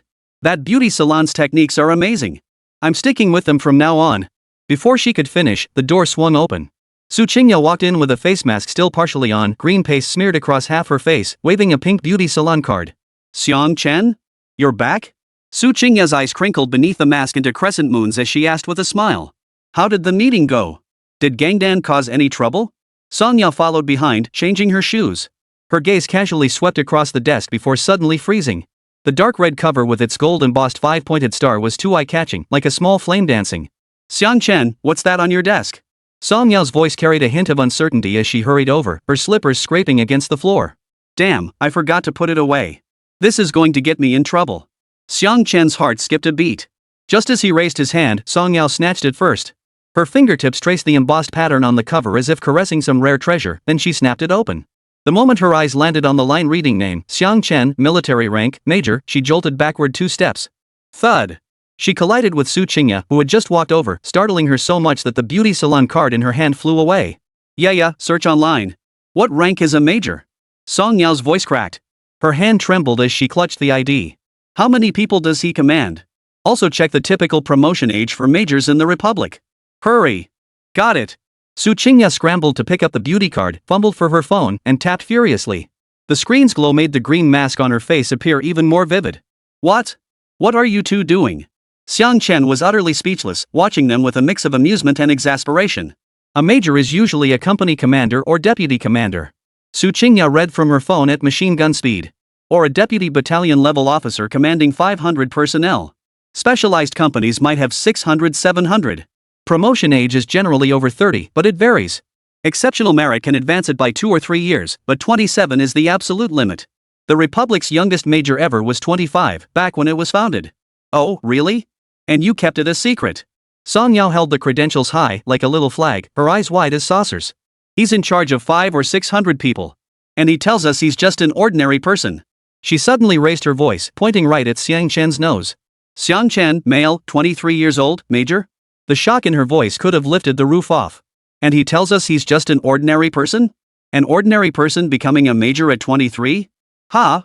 Su Qingya ripped the mask off her face, revealing her smooth skin, and leaned in to scrutinize the ID. Major? She blinked, then suddenly turned to Xiang Chen, her tone thick with disbelief. No way, bro. You went to a meeting and somehow snagged a major's rank? Ha! Sigh, non-commissioned. Xiang Chen sighed, stood up, and took the ID back from Song Yao's hand, his fingertips burning. It's just to coordinate with the AI-controlled forces. Not a real soldier. Just makes things easier. Non-commissioned and still a major? Song Yao shook her head, her face a mask of disbelief as she stared intently at Xiang Chen. Oh, I get it. So our Major Xiang is a military second generation, no, third generation. She suddenly slapped her thigh, as if she'd solved some century-old puzzle. Now it all makes sense. What nonsense is this? Xiang Chen couldn't help but laugh bitterly, waving the credentials in front of her face. Let me repeat, this rank isn't like combat units. It's just for convenience, like attending meetings. As for you, Sister Yao, stop trying to build some persona for me. This whole thing? Just returning a favor, making things easier. Isn't that just normal? Song Yao waved her hand dismissively, clearly unconvinced. Seeing their expressions, as if they'd spotted aliens, Xiang Chen slumped into the wicker chair, propped his arms on the armrests, and adopted a "I'm laying all my cards on the table" posture. This non-commissioned major rank? Half of it was bull-ted by Steel Egg, and half was forced on me by the old generals in the military unit. They just shoved it down my throat. He weighed his officer ID in his hand, flipping it like a playing card. That little mutt Gangdan made up some crazy story at the base more outlandish than a novel. Claimed I wrote spacecraft code at 3, calculated missile trajectories with an abacus at 5. Like I was born into the military-industrial complex? Turns out those mechanical dogs had programs implanted to obey Steel Egg's commands, so they actually believed it. They'd bark master at me like I was their owner. Anyone watching would have thought I was a robot warlord. The absolute worst was during the promotion ceremony. With all the higher-ups present, Steel Egg and his minions shouted "Master" at me. I wanted to die right then and there. Song Yao clicked her tongue. Oh my. Xiang Chen slapped his thigh and sighed. Then they were about to give me a rank. I figured I knew how to build them and fix them, but General Zhao silenced me with one sentence. You don't know how to lead troops, but you know how to handle Gangdan. Su Qingya pointed at his arm. Ah. It felt absurd, yet somehow perfectly logical. Exactly, Xiang Chen rolled his eyes. Basically, I'm just the head of a robot nanny squad. This rank gets me some perks and makes meetings easier. It's also a token of appreciation for the troops donating their Steel Eggs tech for free. Chapter 98, Chen's mom. Chen, you and two girls? Xiang Chen sighed. He'd naturally thought this through last night. Seeing the questioning look in Song Yao's eyes soften slightly, he shrugged. Song Yao seemed to believe Xiang Chen's explanation. But Su Qingya completely missed the point. She suddenly pointed at Xiang Chen's military ID. So can you get a gun with this? I saw in TV dramas that even company commanders carry pistols. Xiang Chen genuinely froze for a few seconds, unsure whether to thank the celebrity for the distraction. But deep down, he couldn't help but feel a bit stung. A sidearm? I'd be lucky to get a screwdriver issued. Seriously, sis, you're way off track here, aren't you? Ugh, whatever. I was hoping to cosplay as a female spy. Hearing this, Su Qingya rolled her eyes in exasperation. Sigh. He picked up his officer's ID and tapped it on the table. Sis, this thing looks fancy, but it's really just a universal key to help me fix bugs in robots. It's all bling on the outside. Song Yao suddenly spotted a flaw. That doesn't make sense. They'd just hand over hundreds of soldiers to you like that? Trust my ass. Xiang Chen lowered his voice. General Zhao mainly wants me to keep Steel Egg in check, stop him from telling the mechanical dogs my legendary tales. If he keeps it up, they'll probably promote me to marshal next. Fine, fine. For some reason, even though what you're saying is ridiculous, it somehow feels so plausible. We'll hunt down your bugs later. This is giving me a headache. Let's eat. Qingya and I are having hot pot tonight. You're in for a treat, but you're in a rush. Song Yao shrugged and didn't press further. Xiang Chen leaned back on the sofa and exhaled deeply. Whether she believed it or not, he'd said all he needed to. He grabbed the remote and flipped on the TV. A cooking show was playing, and the sizzling hot pot footage made his mouth water. Soon, rustling sounds drifted from the kitchen. Su Qingya was washing mushrooms, water splashing into the stainless steel basin. Song Yao was opening the hot pot base packet. The tearing of the plastic made a sharp ripping sound, and the rich aroma of beef fat seeped through the door crack, making his stomach rumble. Lost in thought, Xiang Chen paused as his phone buzzed on the coffee table. The screen lit up with his mother's name. Memories of the original owner flooded back like a tidal wave. This mother always feared disturbing her son. Every time she called, she would hesitate for a long moment on the other end of the line, even breathing softly, as if her son were some fragile, irreplaceable treasure. She knew she couldn't help with his research, so she worried in the clumsiest ways possible. Is it cold today? Did you eat tomorrow? Did you take your medicine on time? Hello, Mom.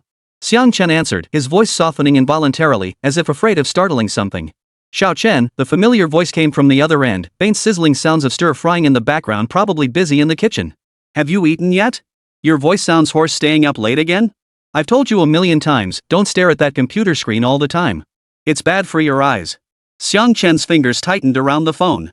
The original host had indeed been worked to the bone by his advisor, his eyes sunken in dark circles as thick as a panda's during their last video call. He mumbled a reply, just about to eat. Didn't pull an all-nighter. I'm fine. Son, if you're tired, just rest. Mom's voice immediately rose a notch, tinged with urgency, her tone trembling at the end. Take care of yourself, don't push yourself so hard. You mentioned your stomach was bothering you last time. Did you get the monkey head mushroom cookies I sent? Remember to carry 2 packets with you daily. Snack on them when you're hungry, don't let your stomach go empty. Her nagging concern washed over him like warm water, stinging Xiang Chen's nose with a tinge of sadness. In his memory, those cookies were expensive ones mom had someone specially buy. Expensive they were, but they were good for the stomach. When they arrived, they were wrapped in 3 layers of foam packaging, as if she feared they might get crushed. I ate them, Mom. Don't worry. Xiang Chen's Adam's apple bobbed, his voice muffled. How could I not worry? Mom sighed. Only a mother could know how much worry was wrapped up in that sigh. Last month you still called once, but this month not even a WeChat message. Your dad and I wake up in the middle of the night wondering if your advisor is making you revise your thesis again. You didn't come home for last year's New Year either. On video, you look thinner, your jaw sharp as a chisel. Yesterday your dad looked through your childhood photos and said, this kid's always been stubborn. Never complained when wronged, just bottled it all up. She paused, then seemed to remember something and quickly changed the subject. Oh, how's the weather over there? Does it rain a lot in Jiangdong? I saw the forecast says rain these days. Remember to bring an umbrella, don't get soaked. With your constitution, a little rain and you catch a cold. When you were little. Xiang Chen leaned back against the sofa, listening as his mother drifted from the weather to clothing, from meals to sleep, even digging up that embarrassing story about how he caught a fever after getting soaked as a child. These trivial words were like stitches on a patchwork quilt, seemingly haphazard, yet densely woven with warmth. Mom, I'm doing just fine here. He couldn't help interrupting, his mind already turning to ways to fulfill the original owner's filial duties. After a few seconds of hesitation, he spoke up. I just wrapped up a busy stretch, might be able to come back and visit in a while. The line suddenly fell silent, only the faint sound of breathing, as if paused. After 2 seconds, a suppressed gasp came through, followed by joy laced with tears. Really? Then I'll stew some ribs for you, just the way you like them, cooked until they're tender in the pressure cooker, melting in your mouth. Mom misses you so much. She sniffed, her voice bright and almost unreal, as if afraid this was a dream that would vanish if she let go. It's been over a year since I last saw you. If I'd known this grad program meant you couldn't come home, I would have stopped you from going. Finding a job back home would have been just fine. Stay as long as you like. Rest up. Mom will cook your favorite dishes. I'll make those sugar pancakes you love, layered with 3 times the sugar so sweet they'll stick to your teeth. Her excitement grew with each word, until finally she laughed aloud. The laughter carried tears, like the sun breaking through after a storm, warm and bright. Mage, Xiang Chen replied, his lips curving upward despite himself. I'll let you know ahead of time. Oh. Mom's voice grew even brighter, like a light bulb suddenly illuminated. Even the sound of stir-frying in the background seemed lighter. That's perfect. Aunt Wang mentioned recently that her niece is a nurse at the county hospital. She's such a kind person with a great temperament. Last time I went for an injection, she was the one who gave it to me. It didn't hurt at all, and she's quite pretty too. Here we go. Xiang Chen chuckled inwardly. Once you hit a certain age, people inexplicably start pressuring you to get married. The marriage talk had finally surfaced after all those detours. Just as he was about to change the subject, the kitchen door creaked open. Su Qingya emerged carrying a plate of sliced beef rolls, followed by Songyao with a basket of greens. Both girls called out in unison, Xiang Chen, who are you calling? Dinner's ready. Want to go for a drive after eating? The riverside night view is gorgeous. Or just hit the sack? Their voices rang out clear as silver bells, echoing through the living room. The voice on the other end of the line abruptly cut off. Xiang Chen's heart skipped a beat. Oh no, he thought. Before he could react, his mom's voice shot up in disbelief, the last syllable trailing off in shock. Huh? Hua Chen? You? Ha? Me? Not? To? You? Sleeping? Ha? Chapter 99, Dad Xiang, holy crap, is my son this awesome? 2. Xiang Chen's hand gripping the phone froze instantly. His mother's split-second questioning through the receiver felt like a red-hot branding iron, searing his ears until they tingled. A wave of helplessness and an abstract feeling washed over his entire body. The 2 girls' voices still echoed in the living room, the word sleeping magnified infinitely. Burrowing into the call, it all sounded tinged with an inexplicable, ambiguous undertone. Wait, Mom, let me explain. Don't get upset, you've totally misunderstood. He opened his mouth, but his tongue felt like it had tied itself in knots. The words in his head had all turned into a muddled mess. After all, this scene was too surreal even for a time traveler like him, who had cheats enabled. It was impossible to keep a straight face. Su Qingya and Song Yao hadn't processed it yet, still standing there haughtily. The former placed the beef rolls on the coffee table, raised an eyebrow, and smiled, striking first. Huh? Isn't having two beauties like us keeping you company enough? Who else are you on the phone with? Talking so intently? We're here slaving away cooking for you, and you're off chatting with some young girl, huh? She leaned closer to Xiang Chen, her nose nearly touching the phone's earpiece. Little did she know, the more arrogant she was now, the more humiliating her fate would be soon. Seeing Xiang Chen's evasive reaction, Song Yao felt an inexplicable pang of jealousy well up inside her. Well, so you're having your cake and eating it too, huh? She chimed in, yeah. Could it be some young lady? Hiding it like that, afraid we'd hear? Come on, comrade Xiang Chen, explain yourself to us too. If you don't make this clear today, things won't be so simple. She suddenly felt a strange sense of being the rightful wife. No. You two, stop talking nonsense. Damn it. It's already hard enough to explain. Xiang Chen desperately tried to wave his hands, but the phone was pressed tightly against his ear. Any movement risked letting in more static. Just then, her mother's voice on the other end suddenly rose sharply. The anguish in her voice pierced through the receiver straight into his heart. Son, is this your excuse for not coming home? Do you think you're so great? Ha? Son? Su Qingya and Song Yao froze simultaneously, their smiles instantly stiffening. No? What? Holy. That "do you think you're so great" rang out like a thunderclap, catching everyone in the living room off guard. And most crucially that son. Su Qingya and Song Yao exchanged bewildered glances, finally realizing belatedly that the voice on the phone belonged to Xiang Chen's mother. And their earlier conversation. Right now, Su Qingya just wanted to find a hole to crawl into. Song Yao's face flushed bright red, like a ripe tomato. She waved her hands frantically in front of the phone, even though it couldn't see her body language. Auntie, please don't misunderstand. We were just saying. We were joking. We always do that, we like to crack jokes, ha. Su Qingya panicked too, leaning close to the receiver to explain. Auntie, yes, I'm Xiang Chen's friend. We were just having hot pot, no hard work cooking involved. It was a joke. Don't take it seriously. But her mother on the other end wasn't listening. Her voice trembled with tears, filled with both urgency and anger. What do you mean, no other meaning? Young lady, are you two defending my son? He's the one who did wrong. You're the victims here. As his mother, I know exactly what happened. I don't blame you too. Hua Chen, you didn't come home for New Year's last year, and now you're out there doing this? Your father and I raised you for nothing. Mom. Xiang Chen finally found his voice, his tone rising several octaves. They're just my roommates. They've helped me out so much. I just got back today, and they invited me for hot pot. That's all. They were joking earlier. They're crazy, you know that? Roommates? 2 girls? What kind of young lady would share a place with a grown man like you? Ha? Do you really think your mother is some country bumpkin? Mom's voice grew even shriller. Do you think I'm senile? A man and a woman sharing a flat, and you say nothing else happened? Let me tell you, we don't have that kind of rule in the Xiang family. If you dare to do anything reckless, I'll disown you. Mom, it really is just roommates. Song Yao stamped her foot in frustration. The 3 of us share a studio apartment, each with our own room. We go about our own business most of the time. We're just friends. Su Qingya nodded along, her face practically glued to the phone. That's right, Auntie. We're just friends.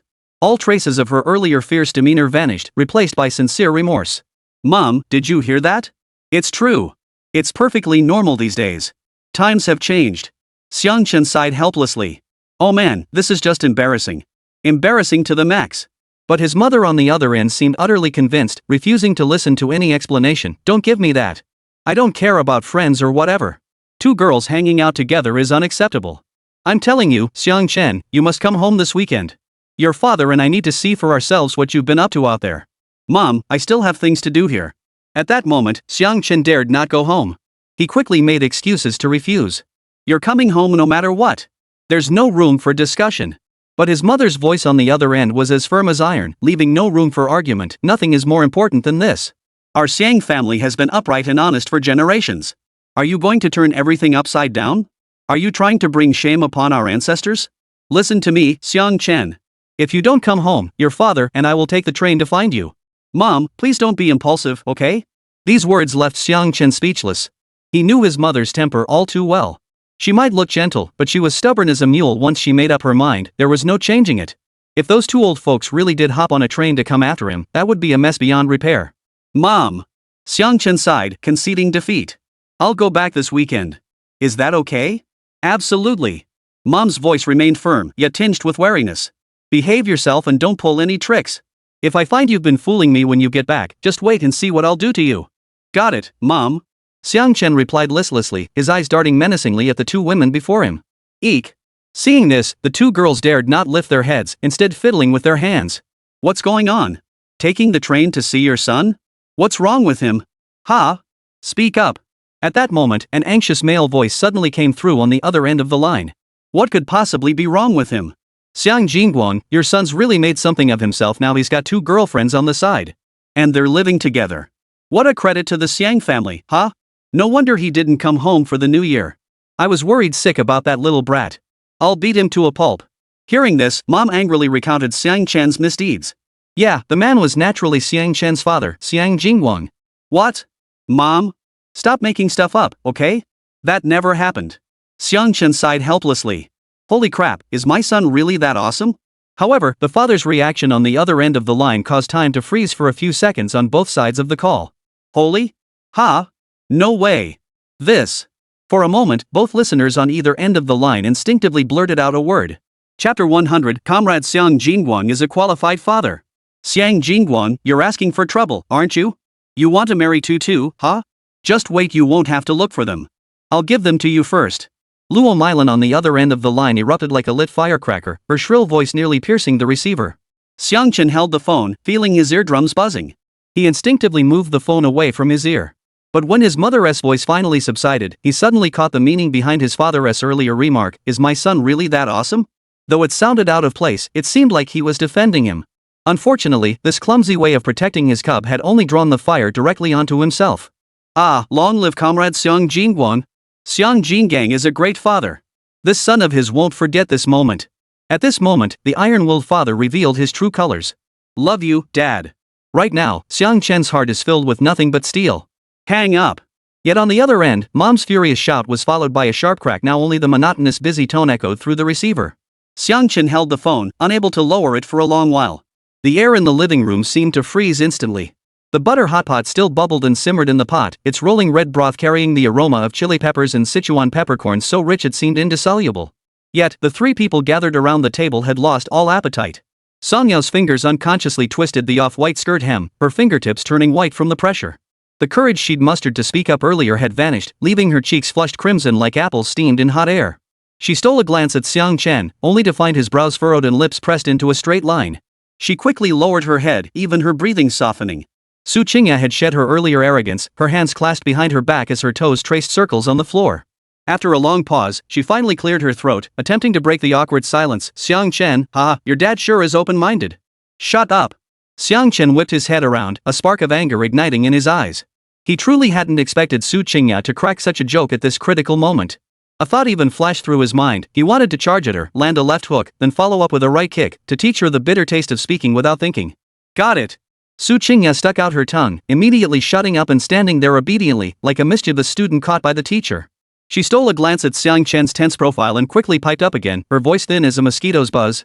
Maybe we should call Auntie again and explain? I'll talk to her properly. I'll say we really are roommates, that was just a joke earlier, and it was my fault for shooting my mouth off. Explain? Xiang Chen closed his eyes briefly.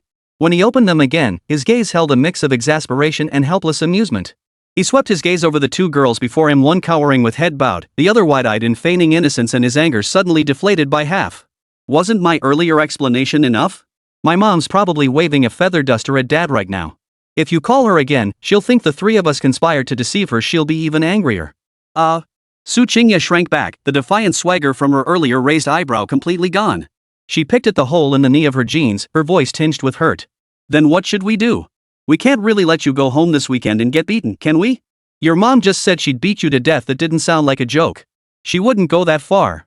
Xiang Chen sighed, his fingertips tapping out a dull rhythm on the smooth coffee table. This is a headache. A real headache. He had the system, but that was a super cheat code. Yet when it came to dealing with this kind of trivial family squabble, it was utterly useless. Not that Song Yao finally lifted her head, her voice growing fainter. We didn't mean to, you know. Who knew Auntie had such sharp ears? She could pick up on every word, even sleeping. Besides, didn't your dad sound kinda proud when he said, is my son really that awesome? Proud? Xiang Chen nearly laughed in exasperation. He grabbed the ice-cold Coke from the table, popped the tab, and took a huge gulp. The icy liquid slid down his throat, but it did nothing to quell the irritation in his heart. You didn't hear Mom yell, "Xiang Chen, you're asking for trouble." Right now, Dad's probably cowering in the corner with his head in his hands. When Mom gets like this, even Grandma has to step aside. She doesn't care about anyone's face. The thought brought a glint of moisture to Xiang Chen's eyes. He couldn't even begin to imagine how agonizing tonight must be for his old man, comrade Xiang Chen. It was heartbreaking. Put. Su Qingya couldn't hold it in and suddenly burst out laughing. Seeing Xiang Chen glare at her, she quickly covered her mouth, but her shoulders still shook with suppressed giggles. Sigh. Xiang Chen shot her a glare. He was tempted to hurl the cola bottle at her. If this girl hadn't started the conversation, none of this would have happened. Was this really the time to be laughing? When I go back this weekend, who knows what kind of interrogation my mom will put me through. She might even drag both of you along to verify your identities. We'll see if you're still laughing then. We won't laugh anymore, we won't laugh anymore. Su Qingya quickly stifled her laughter, pressed her palms together in a pleading gesture, and stood there obediently like a schoolgirl who'd done something wrong. Song Yao nodded in agreement, her voice thick with regret. Yeah, Xiang Chen, it's all our fault for talking nonsense earlier. We didn't know how to hold our tongues and gave Auntie the wrong idea. How about I go with you to explain? Xiang Chen set down his Coke bottle and sighed heavily. What good would an apology do now? It's too late for that. He massaged his throbbing temples, feeling overwhelmed. Enough. Let's eat. The hot pot's about to burn. The beef slices curled at the edges, and the once vibrant shrimp paste floated to the surface, glowing a tempting pink. Yet no one touched their chopsticks. Only the broth stubbornly bubbled away at the bottom of the pot, as if sharing their worries. Xiang Chen picked up a piece of overcooked greens and chewed it without relish. Suddenly, he looked up at Su Qingya, his gaze carrying an unquestionable firmness. You're coming back with me. Su Qingya froze for a moment before quickly nodding, a barely perceptible flicker of anticipation in her eyes. Oh, okay. Xiang Chen turned to Song Yao, his tone less sharp but still carrying an unmistakable command. Yao, dragging out your brother's business isn't a solution. Schedule a meeting with him tomorrow. Once we finalize the contract, she and I will head back. Make sure the contract is ironclad, no slip-ups. At this moment, Xiang Chen truly exuded the aura of the Steel Egg Corps' de facto leader. In this villa, usually filled with laughter and banter, he had become the one whose word was law. Su Qingya and Song Yao exchanged a glance, both seeing resignation in each other's eyes. Still, they obediently replied, understood. After all, they were the ones who had caused this mess. They knew they were in the wrong. The butter in the pot still bubbled, the bright red broth splattering tiny droplets of oil that landed on the white tablecloth, spreading into faint yellow stains. The living room was quiet, filled only with the bubbling sounds of the hot pot, making the earlier chaotic phone call seem like an absurd dream. Xiang Chen stared at the plate of beef slices on the table, gradually softening. Suddenly, he realized that compared to facing a group of seasoned generals, dealing with his mom was the real tough battle. He picked up his phone, his finger hovering hesitantly over the screen for a long moment before finally typing, Mom? Love you. Hee, you're loving Hua Chen. The moment he hit send, he regretted it. That was way too cheesy. The original owner had never said anything like that in his entire life. To his surprise, Mom's reply came back lightning fast, just 3 terse words, you. Xiang Chen stared at those 4 characters, his body trembling inexplicably. I love you, Mom turned into you, Mom. This was bad. Really, really bad. This mess would probably leave even an international mediator scratching their head. Yao, this won't do. Xiang Chen snapped his head up, his gaze fixed on Song Yao with a desperation bordering on recklessness. Finish the contract by tomorrow morning. You're coming back with me. Huh? Song Yao froze, her eyes widening in shock. She thought she dodged the bullet just now. This is too much. Xiang Chen stood up, pacing the living room like an ant on a hot pan. The more people who go back, the less firepower I have to bear. One more person means one more mouth to explain. It's better than me being the only target Mom takes shots at. After all, they're outsiders. Right, my mom is the type who believes family shame shouldn't be aired outside the family. He stopped in his tracks and looked at the 2 girls, his tone a mix of pleading and firmness. Seriously, this is huge, huge. You 2 have to come back with me. Not one of you can stay behind. Su Qingya and Song Yao exchanged glances, seeing the helpless resignation in each other's eyes that this was a mess they'd gotten themselves into. Yet they nodded in agreement. In the living room, only the hot pot stubbornly bubbled away, as if preheating for the chaotic homecoming journey that was bound to unfold. Chapter 101, Village Entrance, the Xiang Kid brought 2 back. That evening in the villa's living room, the overhead lights were dimmed to a warm yellow glow, yet they couldn't dispel the palpable tension in the air. Song Yao paced back and forth on the carpet, clutching her phone, leaving a trail of faint imprints on the leather sofa.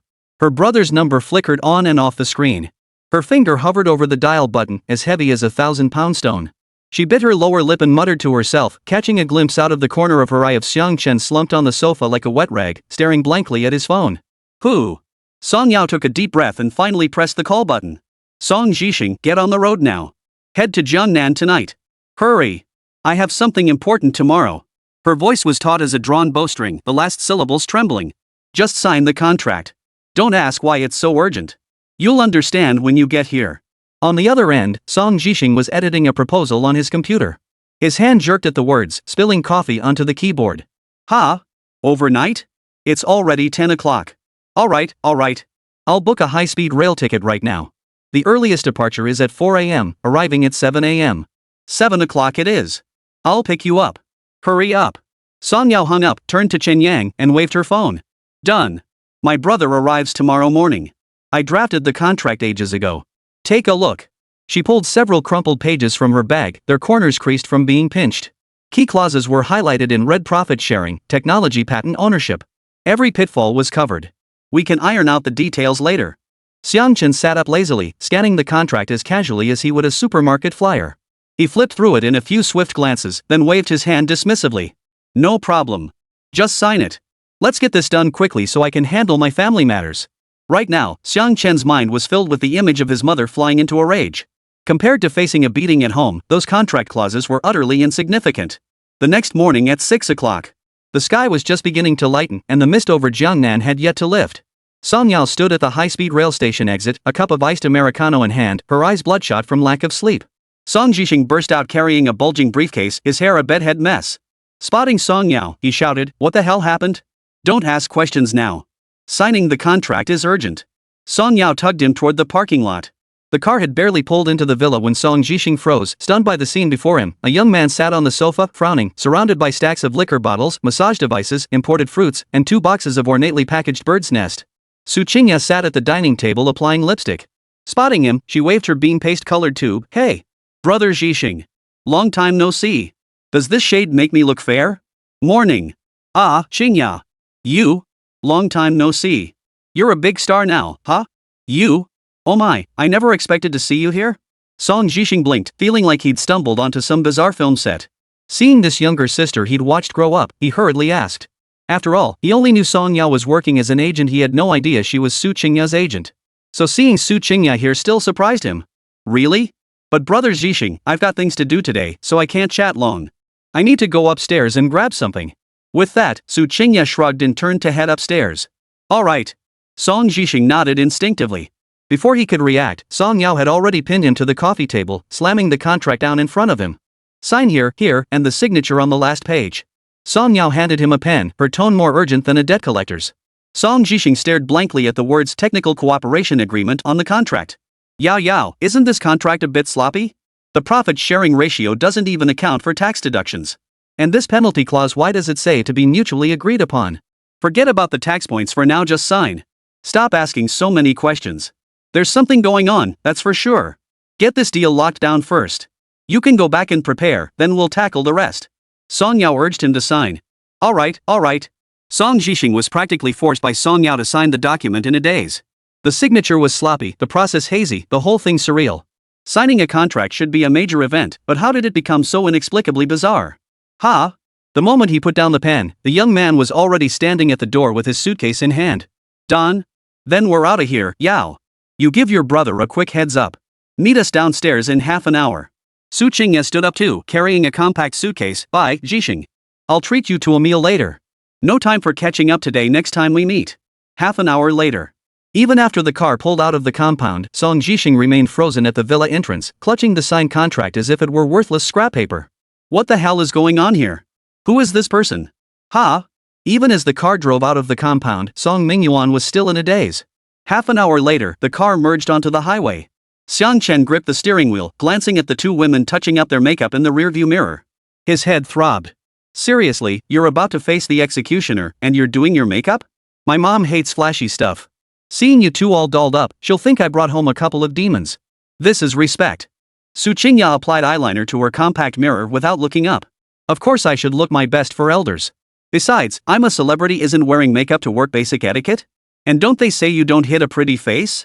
Song Yao smoothed her hair against the car window. "I may not have an idol's ego, but I can't show up looking like a slob, right? What if Auntie thinks I'm too shabby to be worthy of her son?" "Put." Xiang Chen quickly interrupted. "Cut the nonsense.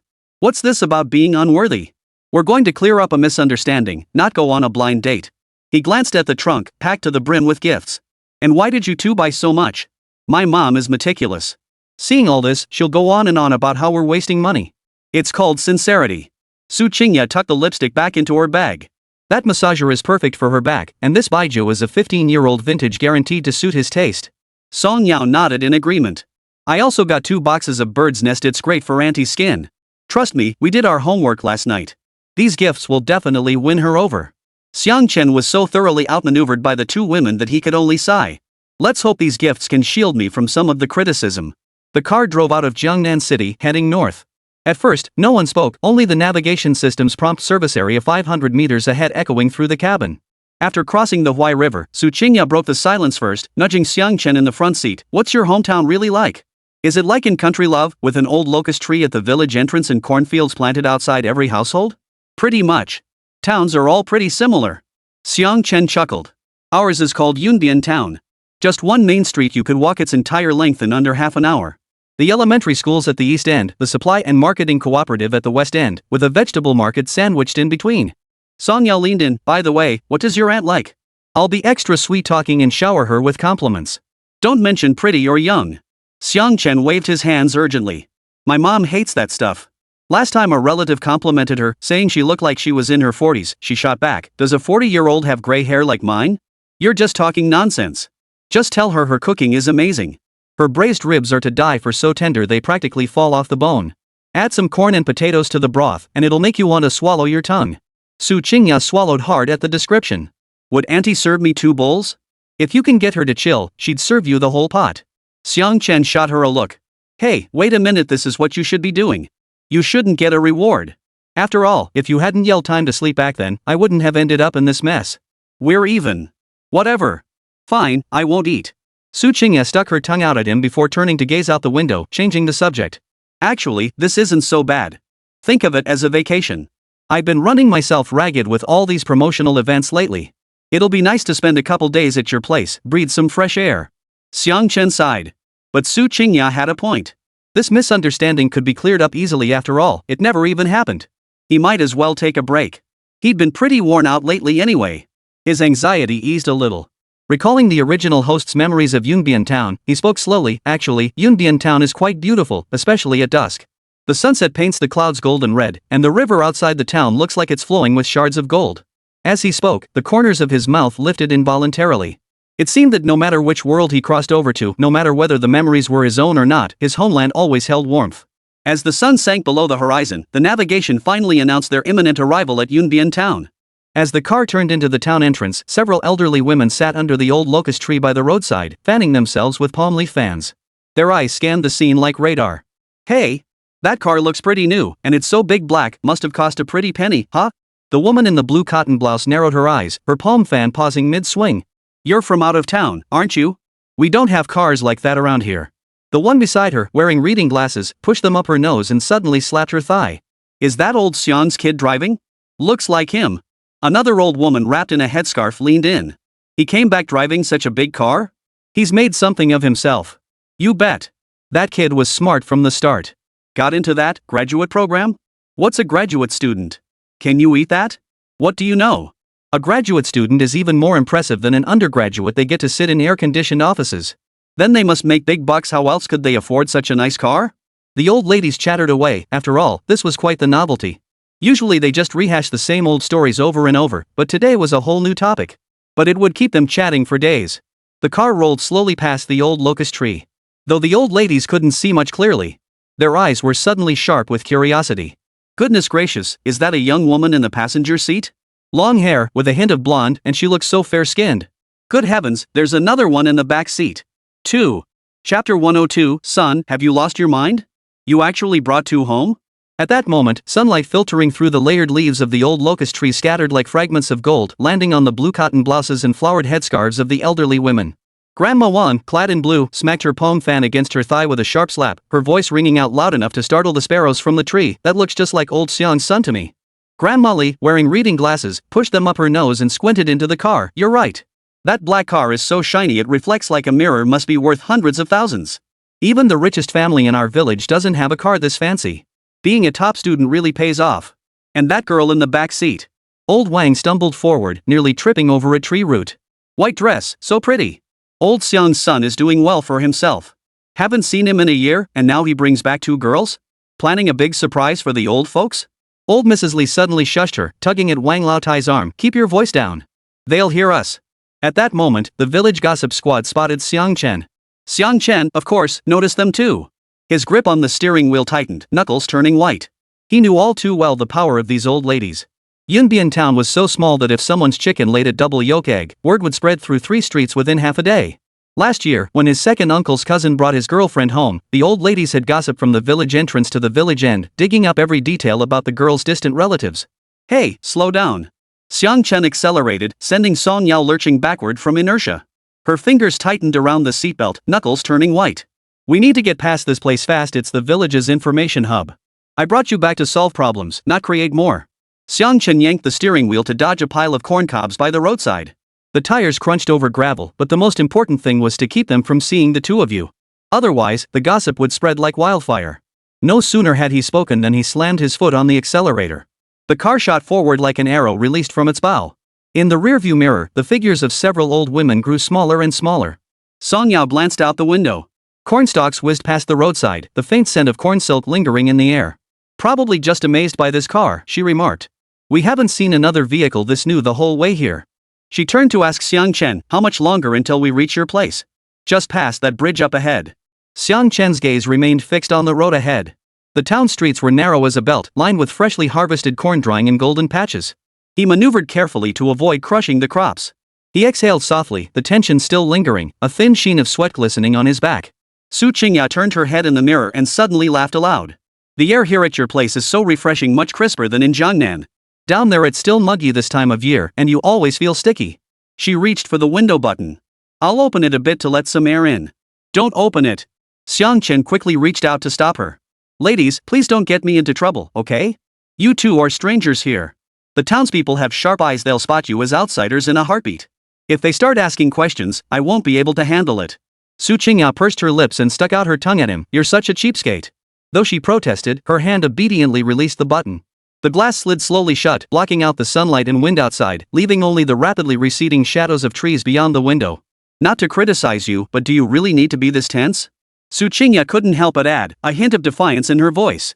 My face, as a big star, walking into your little town, wouldn't that be a real honor? When other places invite me, it's as a promotional ambassador, with appearance fees starting at 6 figures.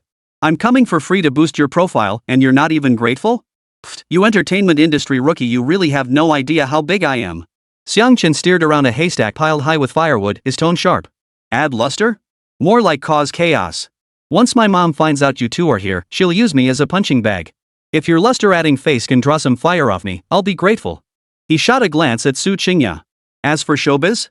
Let me put it this way, my mom, Ms. Luo Mylan, never watches TV or follows celebrities.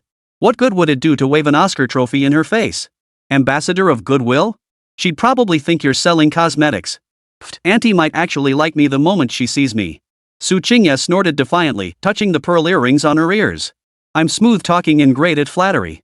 Last time I visited the nursing home, one grandma practically shoved her grandson's photo at me, saying she wanted to set me up. She kept gushing about how sweet and likable I am. She paused, then puffed out her chest. Besides, look at these earrings, pearls. So dignified. Clearly, I'm a sensible girl. Xiang Chen sighed, feeling waves of nervousness wash over him like the tide.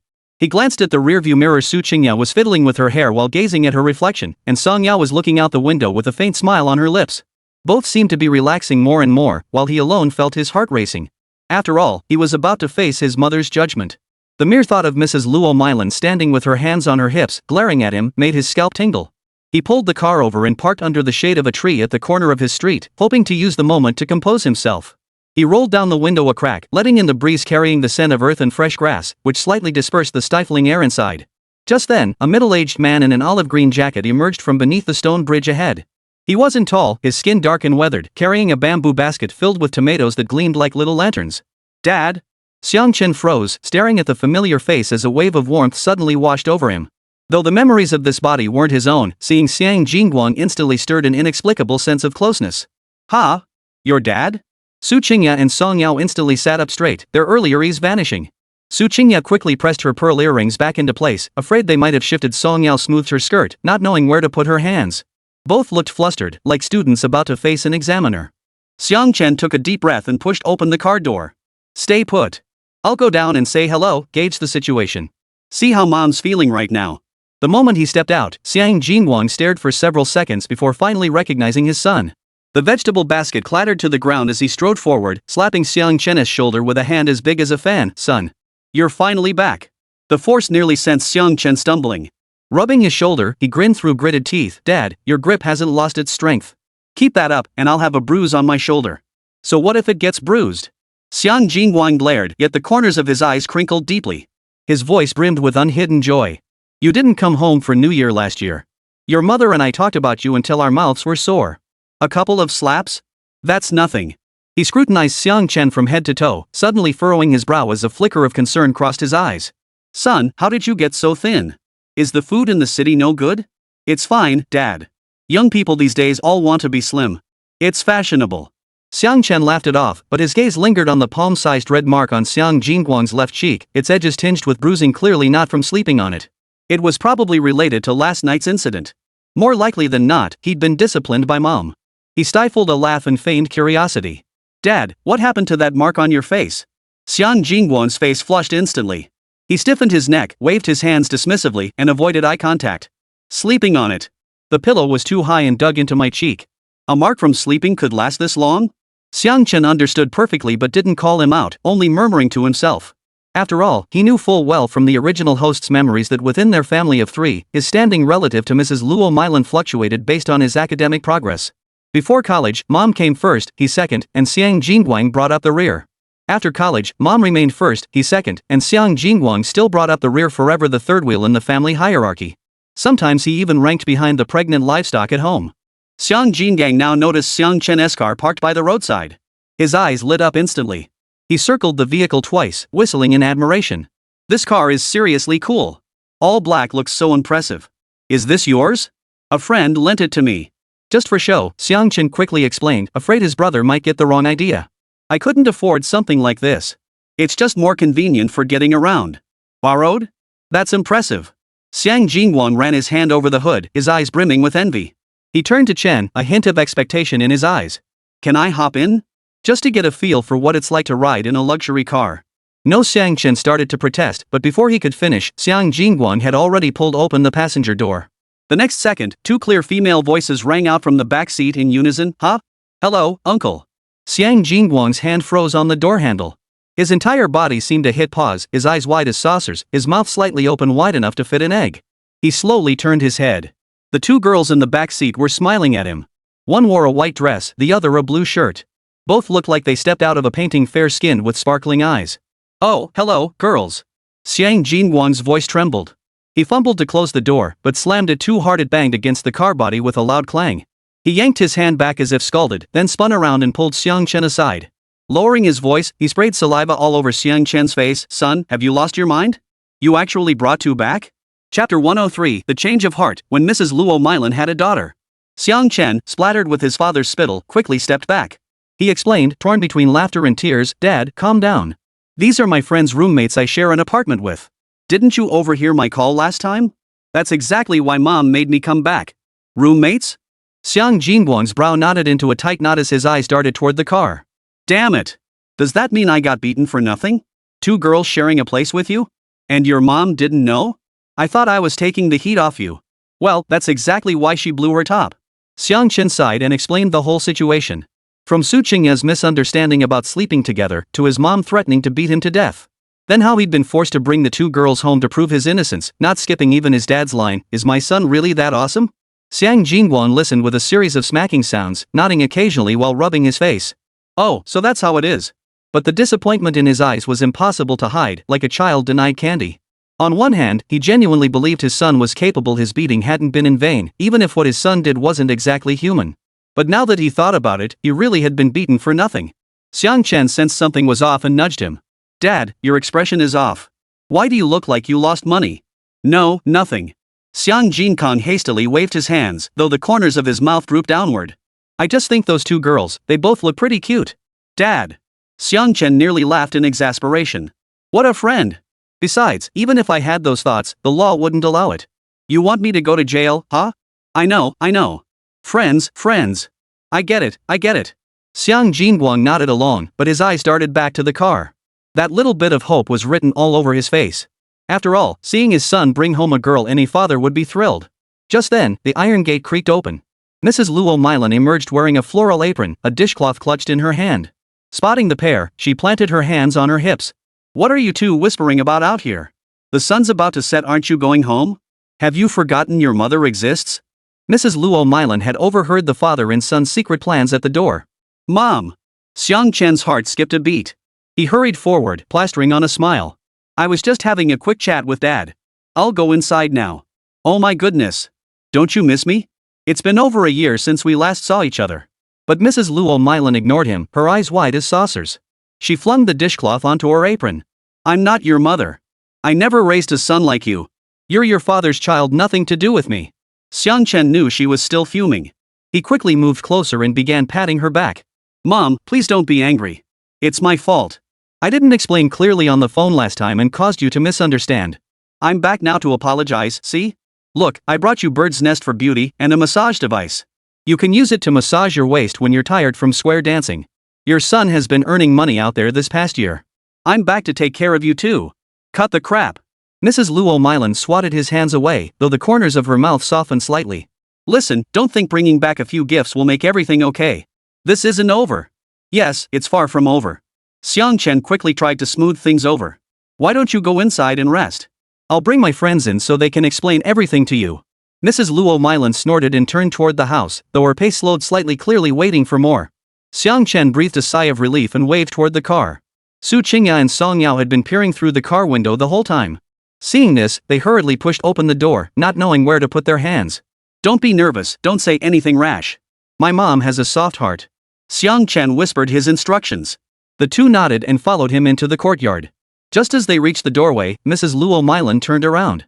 The girls exchanged a glance and called out in unison, "Hello, Auntie." Their voices were sweet enough to make one sick. Su Qingya's pearl earrings swayed and Song Yao's skirt still held a few wrinkles. Their cheeks flushed crimson, like ripe apples. After all, this was their very first time meeting parents. Xiang Chen's heart raced nervously, bracing for his mother's scolding. But before he could think of a way to smooth things over, he heard Ms. Luo Milan respond with a soft, almost liquid voice, "Oh my." She took a few steps forward and grabbed Su Qingya's hand, refusing to let go. This girl is so pretty. Her skin is fair, and her eyes are like grapes. What's her name? Startled by the sudden pull, Su Qingya quickly replied, "Hello, Auntie. My name is Su Qingya." "Qingya, what a lovely name." Ms. Luo Milan then turned to Song Yao, patting her arm. "This girl is lovely too. Look at that figure, she's clearly blessed with good fortune." Song Yao blushed even deeper and whispered, "Hello, Auntie. My name is Song Yao." Yao, what a lovely name." Ms. Luo Milan's eyes crinkled into slits as she smiled, pulling both girls inside and leaving Xiang Chen and Xiang Jinkong standing there. "Hurry inside, it's hot out here. I stewed some spare ribs just off the stove. I'll serve you 2 bowls to help you build up your strength." Xiang Chen stood rooted to the spot, utterly bewildered. This wasn't how it was supposed to go. Wasn't Mom supposed to be trying to kill him? Why did she suddenly seem to have forgotten all about him? How could she turn into a different person just because she saw 2 girls? All the explanations he'd rehearsed earlier were stuck in his throat, like he'd swallowed an egg. Great. So all that preparation was completely useless? What the hell? Hey, what the hell is this suddenly having daughters and forgetting about his son plot twist? Huh? Aren't I his own flesh and blood? Huh? Wasn't he furious? Why is he acting like this around Su Qingya and Song Yao? Is Mom this contradictory? Huh? Is Mrs. Luo Milan just a superficial person, right? Once inside, Mrs. Luo Milan pushed the 2 girls onto the sofa, busily pouring sugar water and pulling out her sun-dried sweet potatoes. She chattered nonstop, "Qingya, are you from the city? Look at that delicate skin, you've never done any real work, have you? Yao, that dress is gorgeous. Where did you get it? I'll have Xiang Chen buy one for my daughter too." "Oh right, I don't have a daughter, just this stinky boy." "Auntie, please don't flatter me," Su Qingya said, her cheeks flushing as Luo Milan held her hand. She lightly touched the pearl earrings on her ears. "My delicate skin is nothing special. Look at your complexion, rosy and fair. You look younger than my own mother. She always says she looks old. I'll have to bring her over to learn your beauty secrets." Luo Milan's eyebrows arched at the flattery, though she waved it off. "What skincare? Just digging in the fields, tending the stove, all busy work, really? But the smile at the corners of her mouth was impossible to hide, and the wrinkles at her eyes sparkled with joy. You really have a sweet tongue, though. 100 times better than our Xiang Chen. That boy hasn't said one kind word to me since he was a child. Song Yao quickly chimed in, tapping the dried sweet potatoes on the table. Auntie, these look delicious golden brown, perfectly sun-dried. My mom tried drying them once, but they came out either rock-hard or sticky. Your technique is amazing. Could you teach me sometime? I want to make some for my parents. What's so hard about it? Luo Milan slapped her thigh, stood up, and headed toward the kitchen. After we finish eating, I'll find you a couple of sweet potatoes and show you how to slice and sun-dry them. I guarantee they'll turn out just as delicious as mine. She took a few steps before turning back, pointing at Song Yao's dress. That dress of yours is truly beautiful. That vibrant blue is just like the morning glories at the village entrance. Where did you buy it? How much was it? I bought it at a mall in Jiangnan, not too pricey, Song Yao said with a smile. But it would look even better on you, Auntie. Your fair skin makes this color really flatter your elegance. I'll keep an eye out for you later if I find a suitable pair. I'll send you two? Don't go to all that trouble. Luo Milan protested, though her eyes sparkled. City girls like you really know how to dress. Unlike me, stuck around the stove all day, everything I wear looks the same. You're being too modest, Auntie. Su Qingya quickly picked up the sugar water from the table and handed it to her. Your apron is so pretty blue with white flowers. Much fancier than my mom's plain one. Besides, being able to cook is the real skill. I can't even boil noodles without burning them. Last time I tried making birthday noodles for my dad, I scorched the pot so badly he ended up making instant noodles himself. Luo Milan burst into laughter at this, her chuckles rattling the dust off the rafters. You remind me of our Xiang Chen when he was little. When he was 10, he tried to boil eggs for me but threw the shells in too, insisting they were nutritious with the shells on. Xiang Chen sat on the small stool across from them, clutching an unpeeled apple, his eyelids twitching at the memory. In the original host's memories, Mom hated it when people gave her insincere compliments. When her second aunt once remarked she looked young, Mom shot back, "Does looking young put food on the table? I still have to cook for you lot." When my cousin complimented her cooking, she rolled her eyes and retorted, "What else can I do?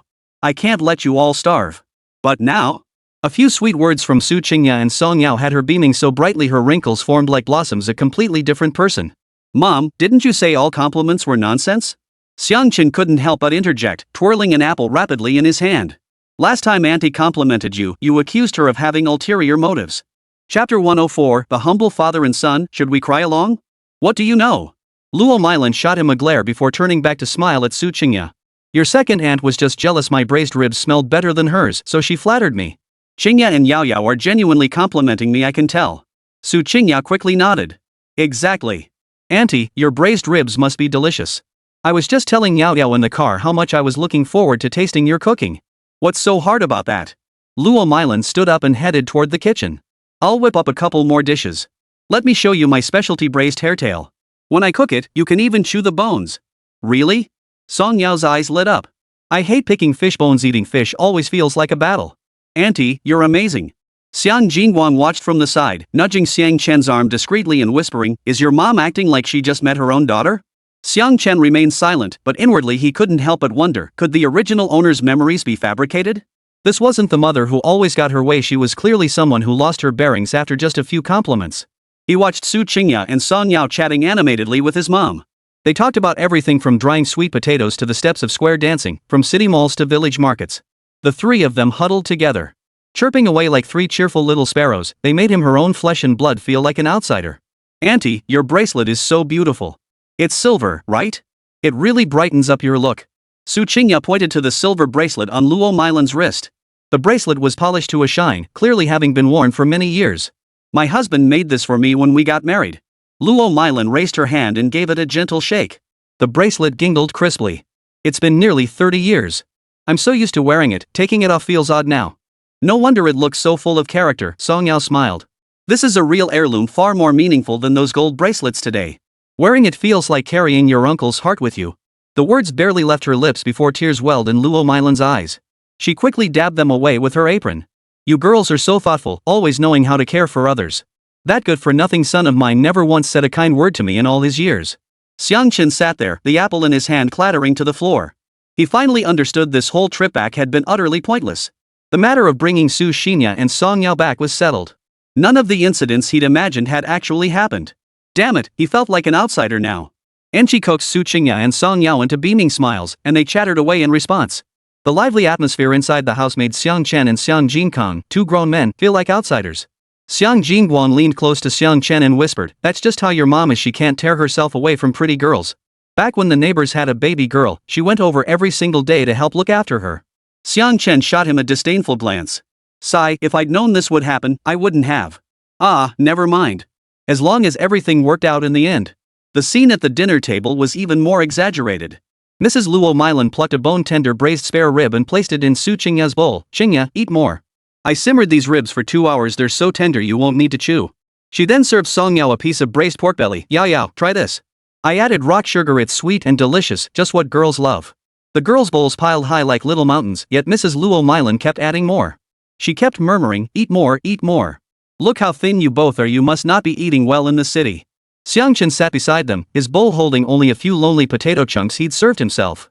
Though this woman wasn't his biological mother, witnessing how warmly Mrs. Luo treated Su Qingya and Song Yao, the vinegar jar in his heart clattered over.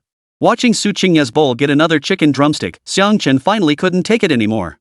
He leaned back in his chair, propped his arms on the table, and spoke with a hint of hurt. "Mom, could you please stop being so biased? I'm your biological son, okay?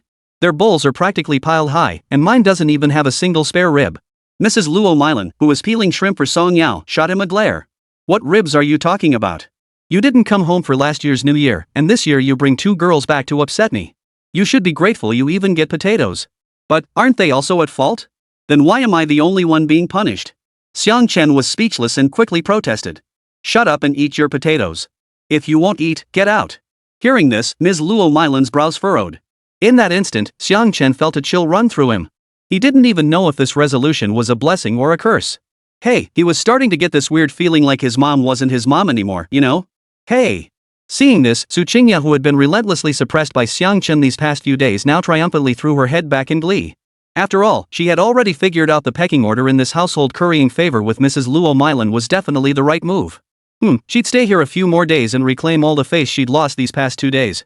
Song Yao had initially joined Su Qingya in entertaining Luo Milan, chopsticks holding a spare rib, a smile playing at her lips as she listened to Auntie recount the embarrassing story of Xiang Chen stealing rice wine as a child and passing out drunk in the pigsty. But watching the focused profile of Luo Milan's face as she peeled shrimp for Su Qingya, listening to the bubbling sounds of the spare rib soup in the pot, a sudden pang of sadness hit her nose. This scene was too much like the one in her dream. She had experienced moments like this as a child too. Her mother would push the most tender stewed chicken drumstick toward her, while her father sat across the table peeling oranges, meticulously removing every last bit of pith from the segments. Her brother might tease her, but he'd always save the best treats for her first. But since mom passed away, the kitchen stove rarely smoked anymore. Dad always said eating out was easier. No one knew how much she missed the scent of chopped scallions wafting from the kitchen. Then later, that woman surnamed Lu moved in. "Yao Yao? What's wrong?" Luo Milan was the first to notice something was off. She was halfway through peeling a shrimp when she saw Song Yao's eyes red as water-soaked cherries. She quickly set down the shrimp shell and leaned in. "Is it that Auntie's cooking isn't good? Or are you feeling unwell somewhere?" Song Yao shook her head, but tears fell like beads from a broken string, plopping onto her blue dress and leaving a small dark stain.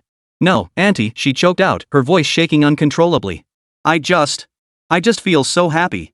Su Qingya's chicken drumstick clattered into her bowl.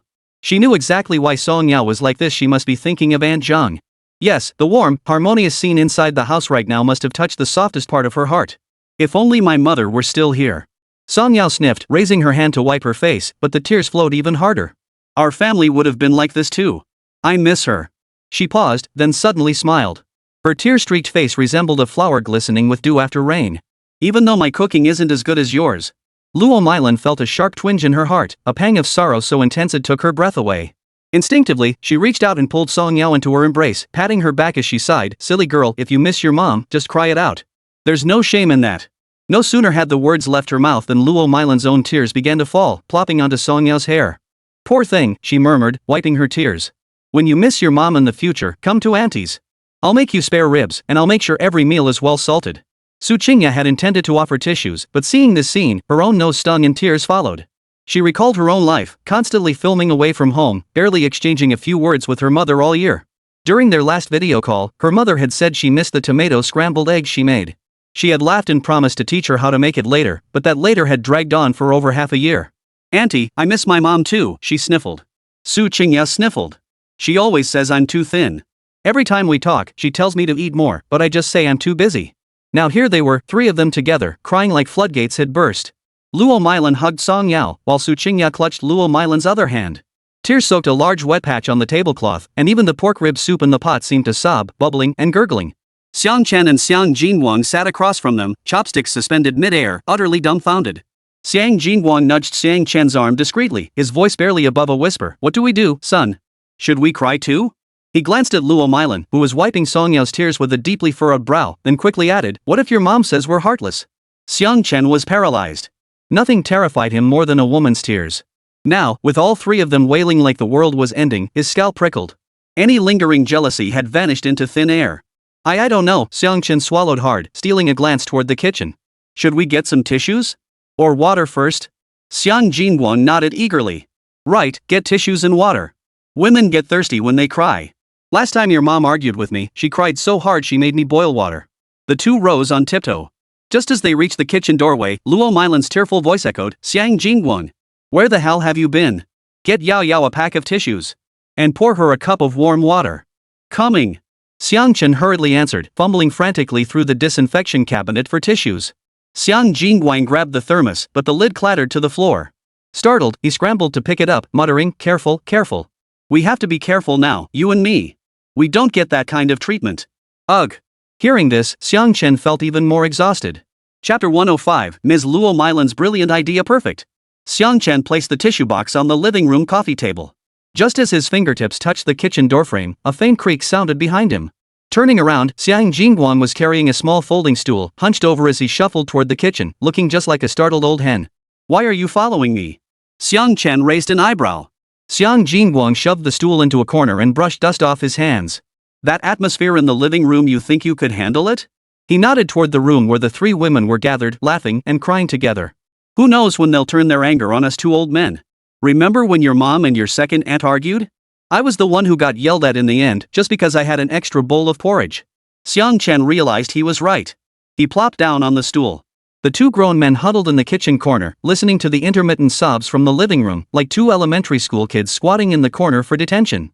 Barely 5 minutes passed before the living room erupted in laughter, Su Qingya's voice particularly loud. "Seriously? Singing while hugging an old hen? Xiang Chen, were you born under the weasel sign when you were little?" Xiang Chen listened from the kitchen doorway, clenching his fists in frustration. So his embarrassing past was just fodder to bring these three closer together? Then he turned and went back. "All right then." Comrade Xiang Jinkan looked at him with pleading eyes. "Keep sitting." "Great. Just like my own mother using my embarrassing past to get a laugh?" Xiang Chen sighed. Meanwhile, laughter continued to echo through the living room. Xiang Chen clenched his fist and jabbed it against the wall. "Listen to that, they're making fun of me." Xiang Jinguang, however, took it in stride. He pulled a bag of sunflower seeds from his pocket and started cracking them open. "Let them laugh. As long as your mom's happy. The last time she laughed like this was the day you got into college, when the neighbors brought over a basket of eggs." At that moment, a flicker of tenderness suddenly passed through Comrade Xiang Jinguang's eyes. This man, who wasn't very good with words, actually understood everything in his heart. But no sooner had he spoken than Luo Milan's voice echoed from the living room again, tinged with a hint of boastful triumph. "He didn't just steal the chicken, he also snuck into my flowered cotton jacket, smeared rouge on his face, and was caught twirling in front of the mirror doing a yangda dance." Ha! Song Yao's laughter was soft and sweet. So was he being so fierce now because he'd used up all his cuteness for this lifetime when he was little? Xiang Chen felt his teeth itch with frustration. Just as he was about to storm out to confront her, Xiang Jinguang grabbed his arm. Don't go. Your mom's in the middle of her moment." He stuffed some melon seeds into Xiang Chen's hand. "Crack some seeds. Cracking seeds helps calm you down." As the two cracked away, Luo Milan walked past the living room holding a photo album. She glanced toward the kitchen, acting as if she hadn't seen them, then returned to the living room. See? Xiang Chen tossed the sunflower seed shells into the trash. "She's treating us like we're invisible. Being invisible is good, at least you don't get yelled at." Xiang Jinguang patted his shoulder. "Back when your mom and I first got married, she'd lock me out for 2 hours while she whispered secrets with her girlfriends." Laughter continued in the living room as Luo Milan's fingers rustled through photos. "This one's from the day after his college entrance exams. Look at that goofy face wearing his dad's oversized t-shirt, swearing brotherhood with that old locust tree, calling it his ageless friend." "Auntie, you're so funny," Su Qingya laughed. "What did he do after that? He couldn't have spent all night talking to a tree, right?" "Talk about what?" Luo Milan snorted. The next day he disappeared into an internet cafe with his classmates. 3 days and nights without coming home. When he finally returned, his sunken eyes looked like walnut shells and he reeked of instant noodles. I chased him down 3 blocks with a feather duster. Auntie, you really laid into him. Su Qingya gasped. That skinny kid couldn't take a beating from you. He deserved it. That senior year, I dared not cross that kid. I couldn't even breathe loudly when talking to him. After finally getting through the college entrance exams, I had to get my own back. Mrs. Luo Milan snorted. Everyone knows seniors hold unparalleled status at home. Su Qingya and Song Yao laughed until they hiccuped. Wiping away tears of laughter, Song Yao asked, so now he's being so well behaved, did he finally get the message from your beatings? Brought to heel? Luo Milan snorted dismissively. He's just channeling his energy elsewhere. Daring to share a flat with 2 girls, how bold of him. Xiang Chen listened from the kitchen, nearly choking on a sunflower seed shell. How did this circle back to the roommate thing? So in her eyes, I'd never done anything worthwhile? Xiang Jingguang remained calm. Your mom's just setting the stage. Who knows what she'll say to those 2 girls later? He nodded toward the living room. Listen quiet now, huh? They're definitely talking trash about you. Sure enough, the laughter in the living room stopped. Luo Milan's hushed voice drifted over. That kid looks tough, but he's actually soft-hearted. When he was little, he cried for ages after accidentally stepping on an ant. Just as Xiang Chen was about to sigh with relief that she finally said something nice, Su Qingya chimed in, Auntie, Xiang Chen and I sharing an apartment is purely coincidental. That phone call last time was a misunderstanding. What misunderstanding? Luo Milan waved her hand dismissively, her voice brightening again. I'm an experienced woman, I get it. No need to explain. I understand perfectly. Song Yao tried to speak up, but Su Qingya quietly tugged her arm. Song Yao and Su Qingya exchanged a glance, both realizing it was best to keep quiet. We'll find a better time to talk about it. After dinner, Luo Milan cleared the table and immediately led Su Qingya and Song Yao toward the bedroom. Come on, sleep with Auntie. The 3 of us need to have a good chat. Su Qingya, still clutching a half-eaten sweet potato chip, froze. Auntie, you only have 2 bedrooms, right? Where will Xiang Chen and Uncle sleep? The 2 of them? Luo Milan didn't even turn her head as she pushed towards Xiang Chen's room. That kid slept in the same bed with his dad when he was little. What's wrong with squeezing in now? Xiang Chen and Xiang Jingguan stood in the living room, watching the 3 enter the bedroom. The door clicked shut, and faint sounds of Luo Milan rummaging through drawers drifted out, as if she were hunting for some treasure. Let's go, son. Xiang Jingguang sighed, picking up the small stool from the corner. Squeeze into your room. It's better than standing here. Xiang Chen's old room was at the western end, its window facing the old locust tree. Inside stood a single bed, with a chip desk against the wall piled with high school textbooks. As soon as Xiang Chen lay down, the bed frame creaked. Easy there, Xiang Jingguang sat on the edge of the bed, unable to stretch his legs fully. This bed was bought when you were in middle school. It can't handle 2 grown men. Xiang Chen shifted closer to the wall. What's mom's deal, anyway? She yells, I'm not your mom, at me during the day, then acts like she's family with those 2 girls at night. What do you mean? Xiang Jingguang chuckled. She misses her daughter, that's what. When she was pregnant with you, she knitted little dresses every day, pink ones, blue ones. She made 7 or 8 of them. Then you were born, and all those dresses ended up being given to the neighbor's little girl. Xiang Chen froze. Really? How come I never knew? What do you know? Xiang Jingguang patted his arm.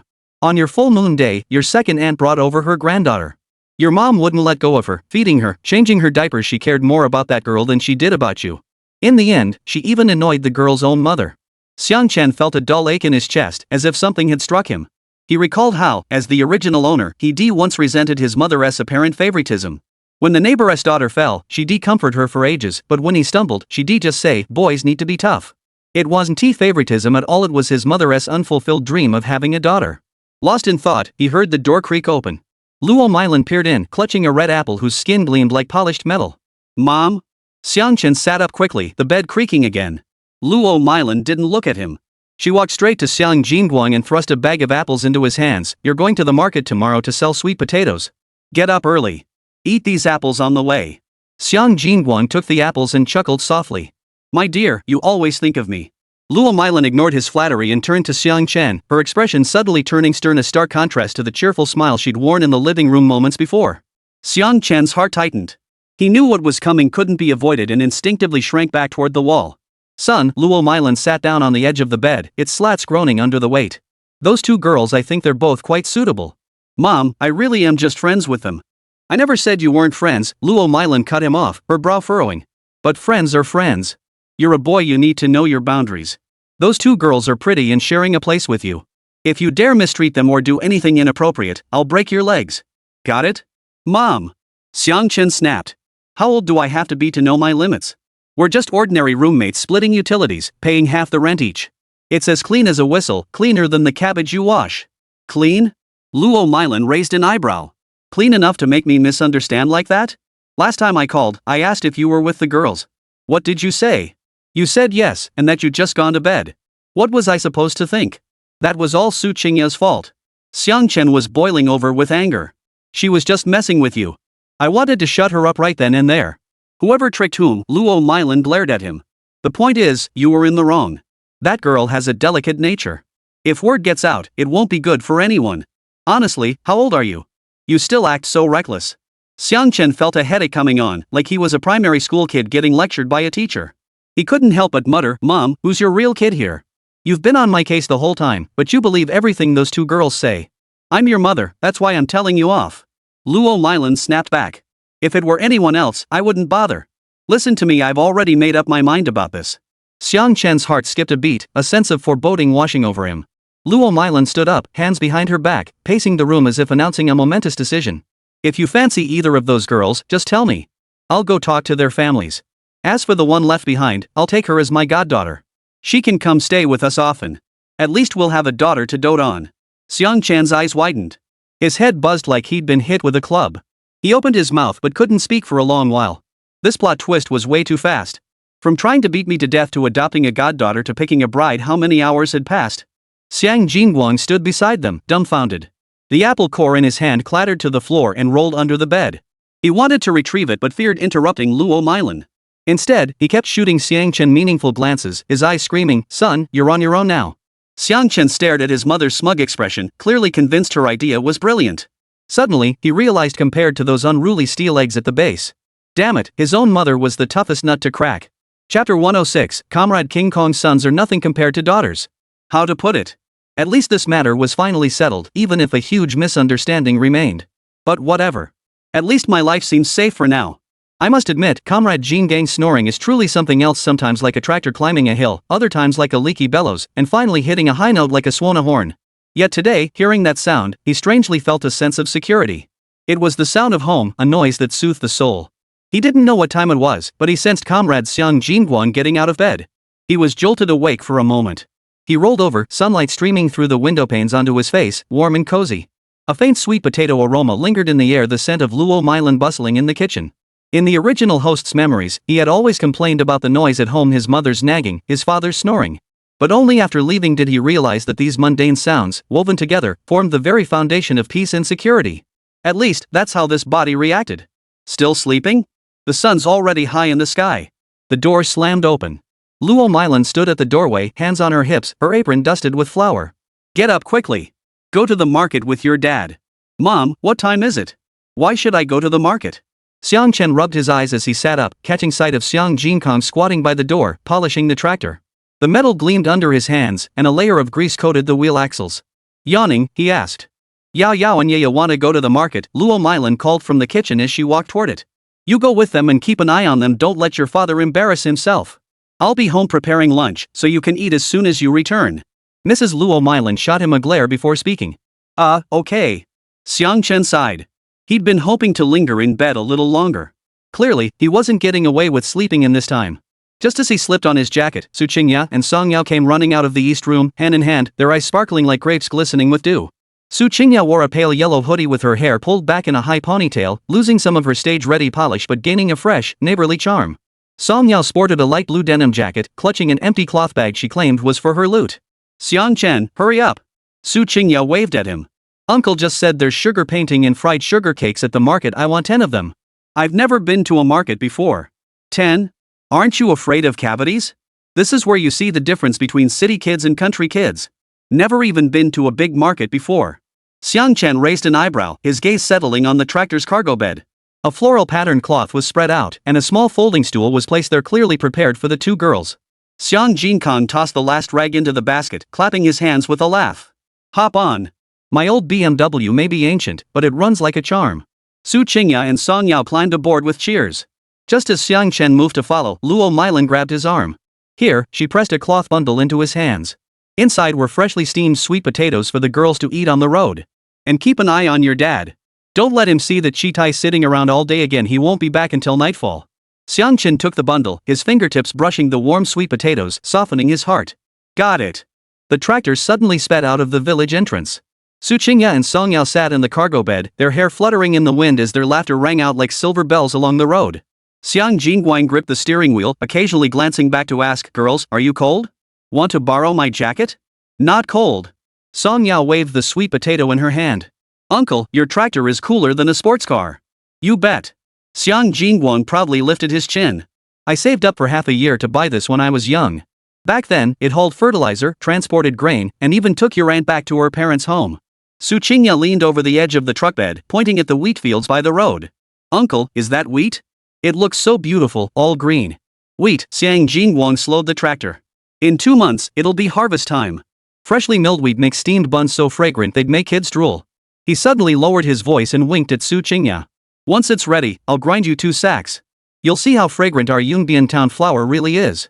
Song Yao chuckled beside them. "Uncle, you can't play favorites, you have to save some for me too." "You'll get some too. You'll get some too." Xiang Jingguang chuckled, wrinkles gathering at the corners of his eyes. "You two are both my goddaughters. How could I favor one over the other?" Xiang Jingguang laughed uncontrollably. "Ha!" Xiang Chen nearly dropped the cloth bundle in his hand. He whipped his head around, staring at Xiang Jingguang's back. "Dad, what did you say? Goddaughters?" Xiang Jingguang slowly turned the steering wheel to avoid a pile of stones by the roadside, replying without turning his head, "Yes, what's the matter? What's wrong?" Xiang Chen's voice rose. "Didn't Mom just say yesterday?" He stopped himself mid-sentence.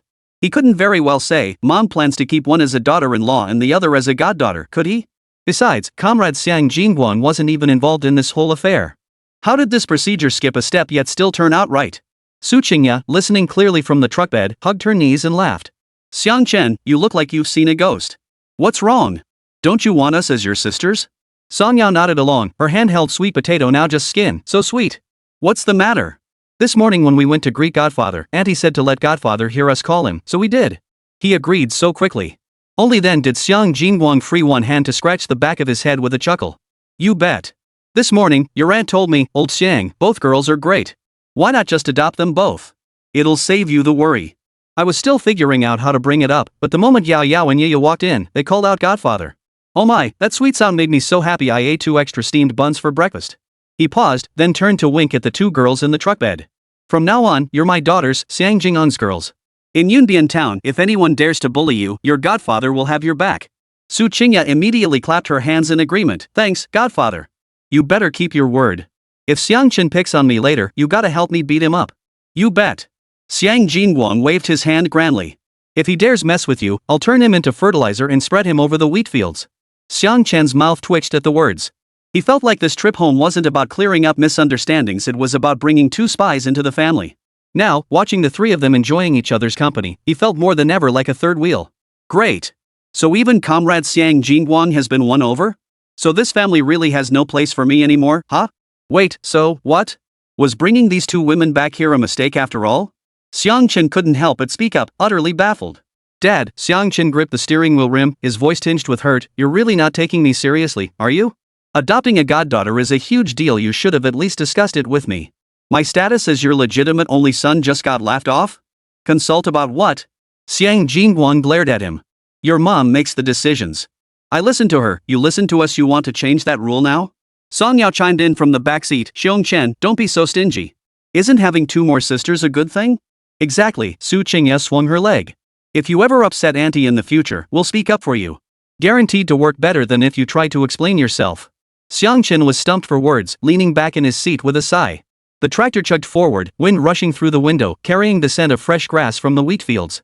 He watched his father straight back, saw the girl's hair tousled by the wind, and finally snapped. Fine, Xiang Chen waved his hand in resignation. 2 more, so be it. Another pair of chopsticks and a mouth to feed won't starve you. That's more like it."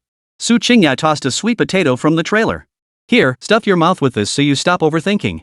Xiang Chen caught the sweet potato. It felt warm in his hand, like holding a little portable heater. Good things or bad things, he couldn't tell the difference anymore. But at least, this trip home had truly brought some liveliness to the household. That was a good thing, I suppose. About half an hour later, they arrived at the market. It was the height of bustle. The cries of vendors, the haggling of buyers, and the wails of children mingled together like a pot of boiling broth. Xiang Jingguang parked the tractor under the old locust tree. No sooner had he untied the rope than a candy on a stick vendor approached. Old Xiang, who are these two girls? They look like paintings. Hey, Hua Chen's back? Xiang Jingguang puffed out his chest, his voice booming loud enough to carry across the street. Yes. They're both back, my goddaughters. They came from the city to visit this old man. Well, you'd better treat them right. The vendor pressed a string of candied hawthorn berries into each girl's hands. Try some, my hawthorns are extra sweet. Ha? Is that okay? Su Qingya glanced at Xiang Jingguang. Just eat it. Your godfather will handle the aftermath. Hearing this, Xiang Jingguang waved his hand grandly. He was feeling pretty cocky at that moment. Hearing Xiang Jingguang's words, Su Qingya took a bite. The tartness made her eyes squint, but she couldn't help but smile. So delicious. Tastier than the ones bought in the city. Song Yao nodded in agreement, her words muffled with a mouthful of hawthorn. Uncle, how much is this? I'll pay you. Pay for what? Xiang Jingguang waved his hand dismissively. When it comes to me, I wouldn't dream of letting you pay. He pulled the two girls toward the crowd. Come on, I'll buy you sugar paintings. What kind do you want? A dragon or a phoenix? Hey, haven't made any money yet? Already spending it? Xiang Chen trailed behind, muttering his complaint, but no one paid him any mind. He sighed and just followed along. Watching his dad strut like a proud old hen, leading two little peacocks through the stalls, drawing stares from passers-by. Aunt Wang from the vegetable stall poked her head out. Old Xiang, are these your relatives? They look unfamiliar. My goddaughter. Xiang Jingguang repeated loudly, as if afraid someone might miss it. From the city. Ha! Su Qingya giggled at his antics and tugged Xiang Chen's arm discreetly. Your dad's so adorable, way better than you. As long as you two are happy. Xiang Chen snorted, his voice tinged with a touch of jealousy. This old man is parading you two around town to show off. Didn't you hear? He kept introducing you two, never once mentioning me. Xiang Chen waved his hand dismissively. The four approached a fabric stall where Aunt Li, an old friend of Luo Mylan's, sat on a small stool sewing shoe soles. Spotting them, her eyes lit up. Oh, old Xiang. Are these two girls? Before Aunt Li could finish, Xiang Jingkong cut in eagerly. My goddaughters. Pretty, aren't they? Aunt Li leaned in, taking Su Qingya's hand and marveling. This girl's skin is white as tofu, eyes like grapes. And this one, so gentle and refined. Old Xiang, you're a lucky man. Song Yao blushed at the praise, tugging at her hem. You're lovely too, auntie. That shoe sole is stitched so neatly. This girl sure knows how to talk. Aunt Li couldn't stop smiling.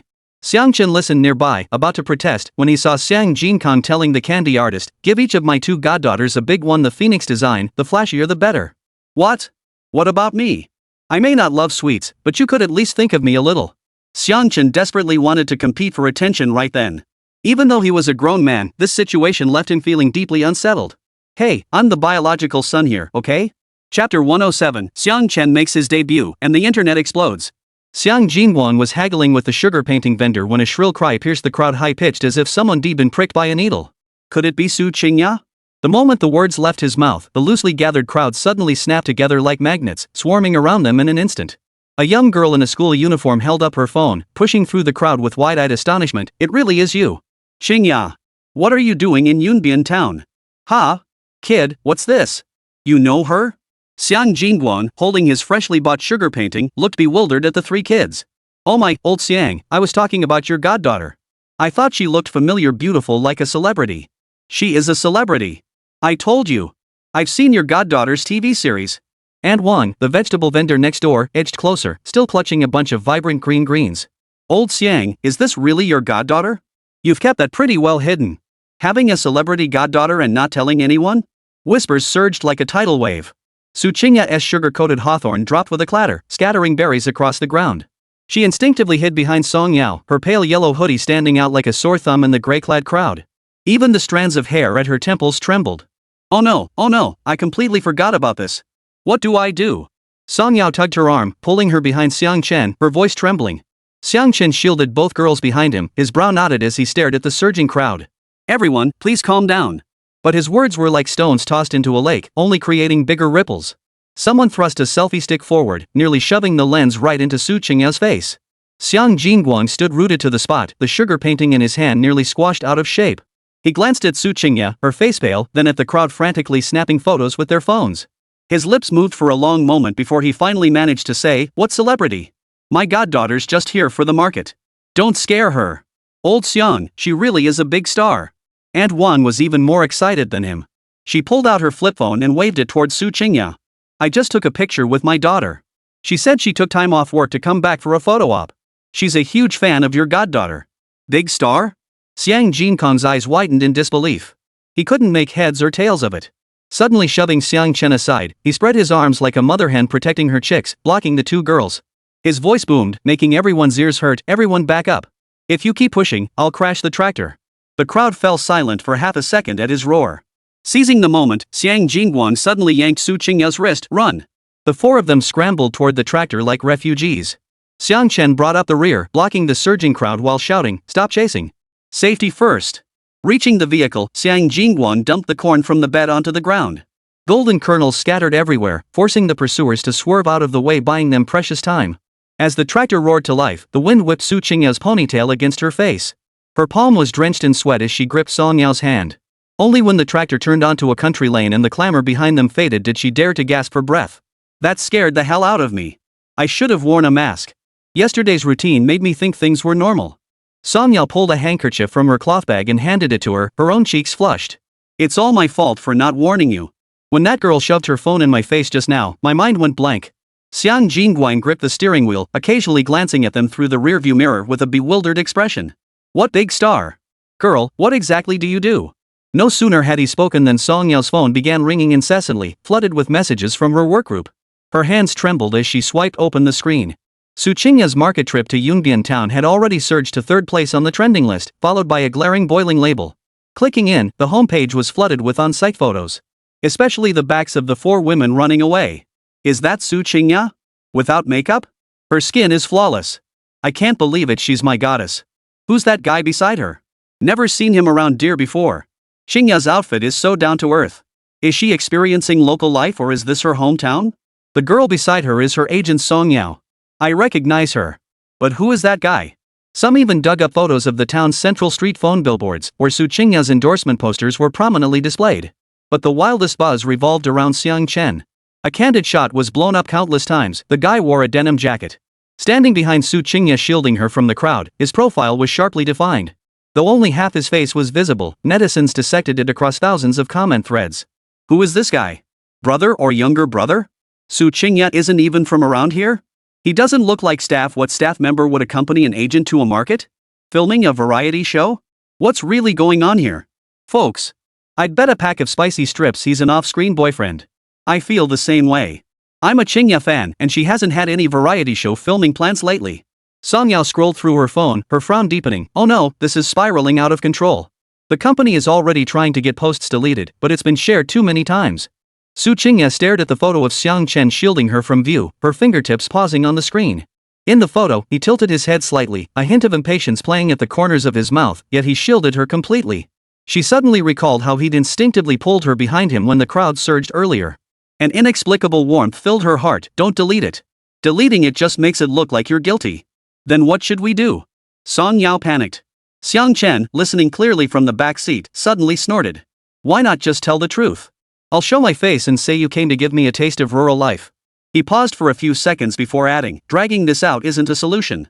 With your status, who knows what absurd stories they'll spin? How could that be acceptable? Song Yao's first reaction was to refuse, her voice rising half a pitch. How sensitive is your current status? Appearing publicly with Qingya, who knows what they'll write? Besides, this artist business is just a small part of your life. There's no need to thrust yourself into the spotlight. Xiang Chen leaned against the truck bed guardrail, tapping his fingers on his knee. But hiding it forever isn't a solution either. The incident has already happened. Can we really let Qingya's social media be filled with "who am I" forever? He paused, turning to Song Yao. Yao Jia, I know what you're worried about, but I can't hide behind the scenes forever. I'll have to step into the spotlight eventually. Might as well own it openly this time. Who knows? Maybe it'll turn out to be a good thing? Su Qingya bit her lip, silent, her eyes fixed on Xiang Chen. Sunlight filtered through the tractor's gaps, casting shifting light across his profile as the vehicle jolted. She recalled how he'd shielded her with his back moments ago. A wave of warmth washed over her heart. Fine. If you feel it's okay, then it's okay. Whatever problems come, we'll shoulder them together. Song Yao tried to protest, but Xiang Chen's resolute gaze silenced her, and the words she'd been about to say died on her lips. Seeing her relent, Xiang Chen grinned. There you go. It's no big deal. He patted Song Yao's shoulder reassuringly. Don't worry, Yao. If anything goes wrong, I'll take the fall.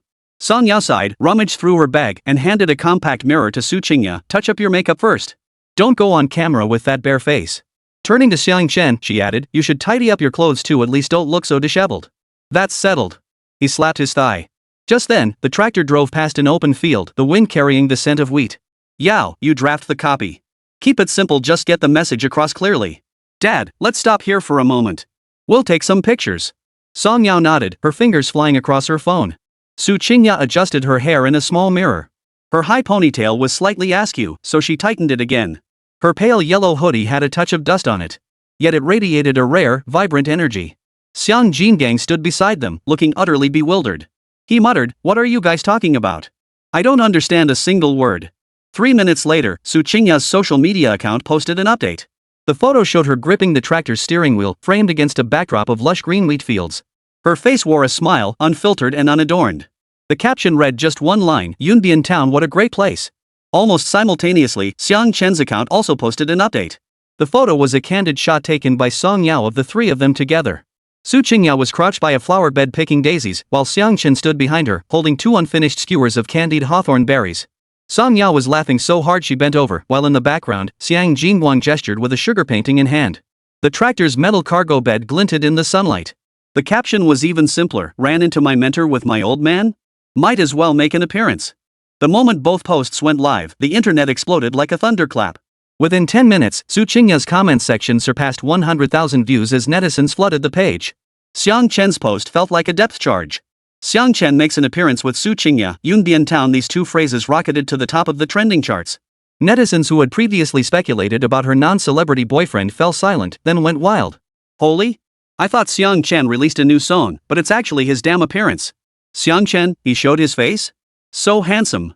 Holy crap, I saw Xiang Chen's face. So excited.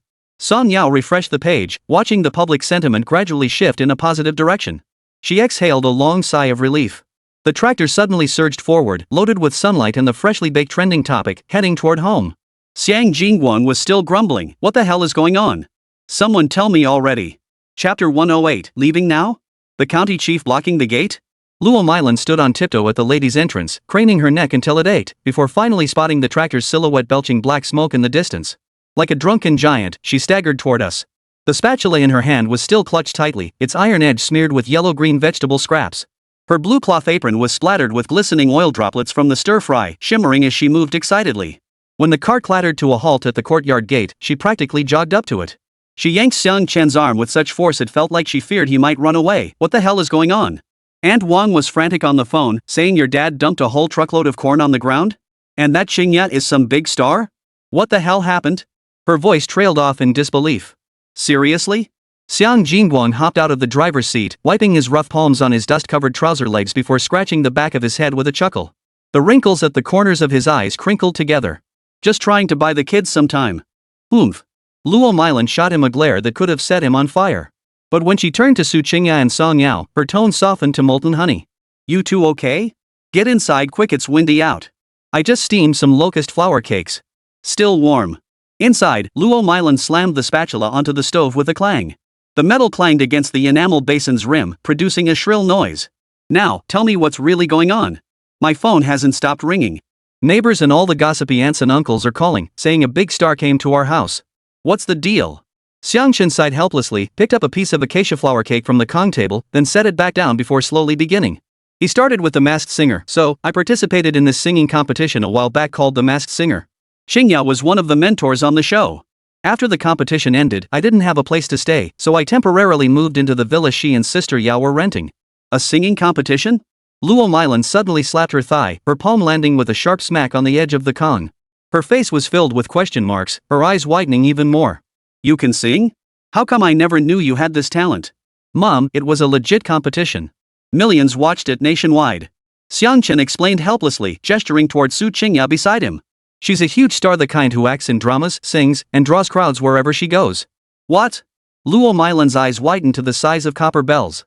She stared straight at Su Qingya, her mouth slightly agape, unable to speak for a long moment, as if someone had struck her speechless.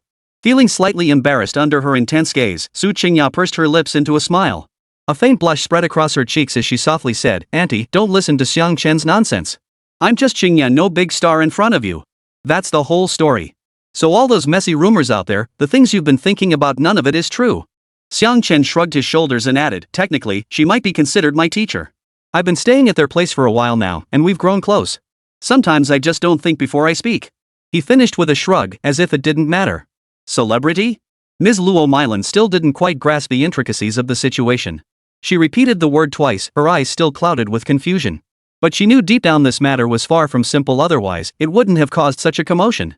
Xiang Jingguang squatted by the stove adding firewood. As he shoved dry logs into the hearth, the flames leapt higher, lighting up his dark face until it glowed crimson. Watching the dancing flames, he muttered to himself, hey, so my family has a big-time celebrity daughter now? Oh my. This is really. Shut up. Luo Mylan shot him a fierce glare before finally recovering from her shock. She grabbed Xiang Chen's arm and examined him from every angle, as if seeing him for the first time. And you? Why didn't you tell us you were entering a singing competition? Just trying to earn some extra cash. Xiang Chen scratched his head, a bit embarrassed. I was going to tell you guys after I got results, as a surprise. Who knew? Luo Mylan sighed and waved her hand. That doesn't matter now. I don't really understand all your competitions and celebrity stuff anyway. The most important thing is that everyone knows Qingya is here now. I bet they'll all be swarming around us soon. What about Qingya's safety then? The ease vanished from Xiang Chen's face. His brows furrowed as he fell silent for a moment before slowly speaking, then we have to leave right now. At the words leave now, Luo Mylan's locust flower cake clattered onto the Kong table. The white pastry cracked open, dust settling on the broken surface. Her eyes instantly reddened, as if sand had been rubbed into them. Moisture quickly gathered at her lashes. She opened her mouth to speak, but Xiang Jingguan quietly tugged at her sleeve. Xiang Jingguan crouched by the stove entrance, adding another log to the fire. He muttered, let's go then. Don't make that girl worry. After a pause, he added, half explaining, half comforting himself. You didn't see the scene earlier, utter chaos. What if something terrible had happened? Though he tried to sound light-hearted, his knuckles were white where he gripped the firewood by the hearth. The crackling flames in the fire pit only made the deep lines on his face more pronounced, revealing an unmistakable sense of loss. Luo Mylan sniffed, nodded, then suddenly wiped her face as if trying to hold back tears. Without another word, she turned and dashed toward the kitchen, leaving only, we're taking some food with us. She yanked open the refrigerator, stuffing freshly steamed, still warm locust flour cakes into a cloth bundle. Then she grabbed 2 handfuls of roasted peanuts from the bamboo basket beside it, their shells clattering together. She muttered under her breath, I was planning to make you some chai pancakes tomorrow morning, fresh dough, freshly cut chives. But now I'll just have to bring some ready-made stuff. Yao, these sweet potato chips were sun-dried just the other day. They're really sweet. Snack on them for the road, they'll hold you over. Su Qingya watched her busy figure, trembling slightly with urgency. Her eyes stung, and her voice caught with emotion, Auntie, please don't trouble yourself. We're not hungry. How could we not be hungry? Luo Mylan pressed the heavy cloth bundle into her hands. When her fingertips touched Yaya's slightly cool skin, she jerked them back as if burned. The road is long. Take them. You never know when hunger might strike. This is my fault. I'm such an incompetent agent. Sonya's fingertips trembled slightly as she instinctively moved closer to Su Qingya, her face filled with self-reproach. She watched as Luo Mylan stuffed the last locust flour cake into the cloth bundle. Peanut shells poked through the fabric, their sharp points resembling an elderly person's reluctant fingers, clinging tightly with deep affection. Her heart felt like it was stuffed with a wet wad of cotton, heavy and stifling. She had come to accompany Xiang Chen back to visit his parents, to see the place where he grew up. How had it all turned out like this? It's not your fault, Xiang Chen interrupted, adding another log to the stove. Sparks flew, casting flickering light across his profile. I didn't think it through. I should have realized young people in town would recognize you. The internet's so widespread now. Coming back, I was so preoccupied with hiding it from the neighbors' gossip that I forgot Qingya's special status. Yeah, even your godmother didn't know you were some kind of celebrity. Luo Mylan overheard and chimed in. Otherwise, I would have stopped you from going anywhere crowded this morning. Su Qingya's eyes were already red. Her hoodie's hood had slipped down at some point, covering half her face and leaving only her tightly clenched jaw exposed. She clutched the still warm sweet potato chip, its icing melting into sticky traces on her palm. It's all my fault. Her voice was low, tinged with barely perceptible sobs. If only I'd worn a mask when I left. If only I hadn't followed you, I wouldn't have caused you all this trouble. Luo Mylan, who had been crouched picking up peanuts scattered across the floor, suddenly straightened up at the words. Her apron was splattered with grass clippings and dirt. She brushed the dust off her hands and exclaimed loudly, what nonsense are you talking about? How can you blame them? Guests are guests. You coming to my house means you respect us.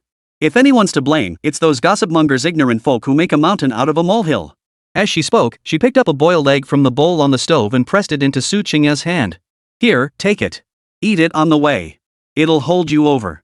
The atmosphere inside the house was thick and oppressive, suffocatingly heavy. Each person felt a weight pressing down on their chest, as if a stone were lodged there. Just then, the village chief's bellowed voice pierced through the wooden door, echoing clearly inside, "Gangzi! Open up! The county magistrate is here."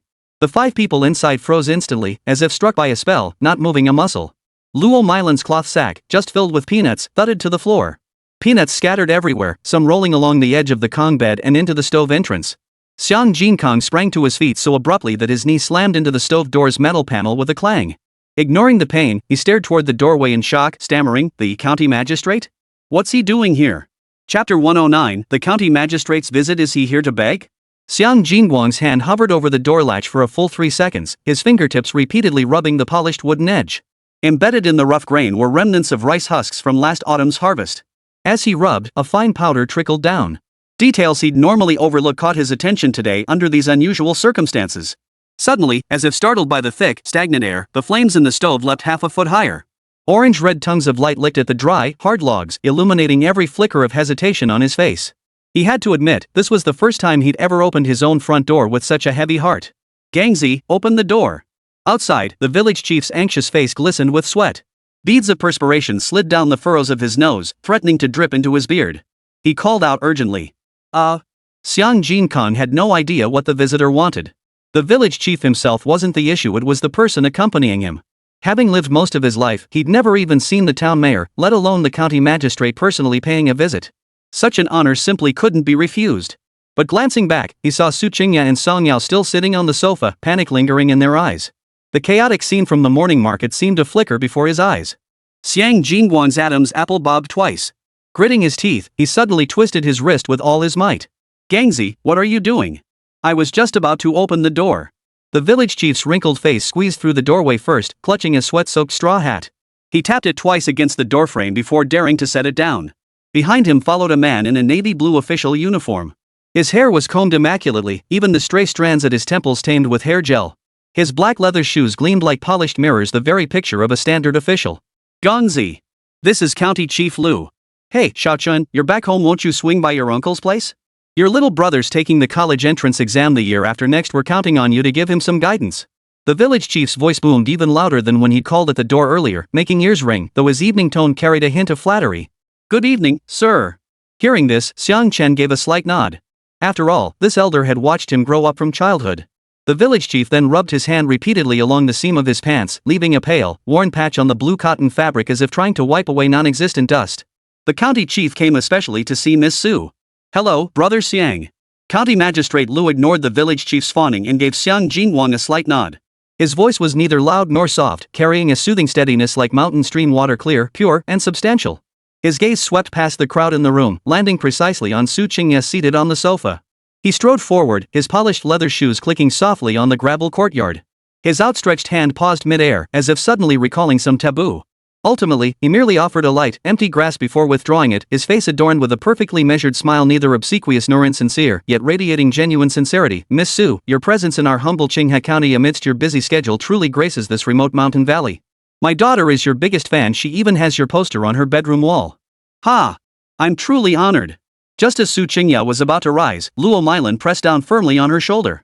Stiffening her neck, Luo Milan spoke up first, her voice dropping an octave without her realizing it, a timid yet resolute tone emerging. "Comrade County Chief, what's the matter? Our Qingya just came for a visit, to be honest, she's visiting relatives. There's no need for you to come all the way here yourself, right?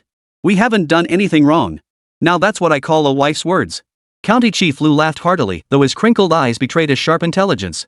"Miss Su is a beloved superstar nationwide. Her visit here is pure fate. I heard from Village Chief Zhang that there was a minor incident at the market this morning. It's all on us, our security failed to protect her properly. I feel truly terrible about causing Miss Su any distress."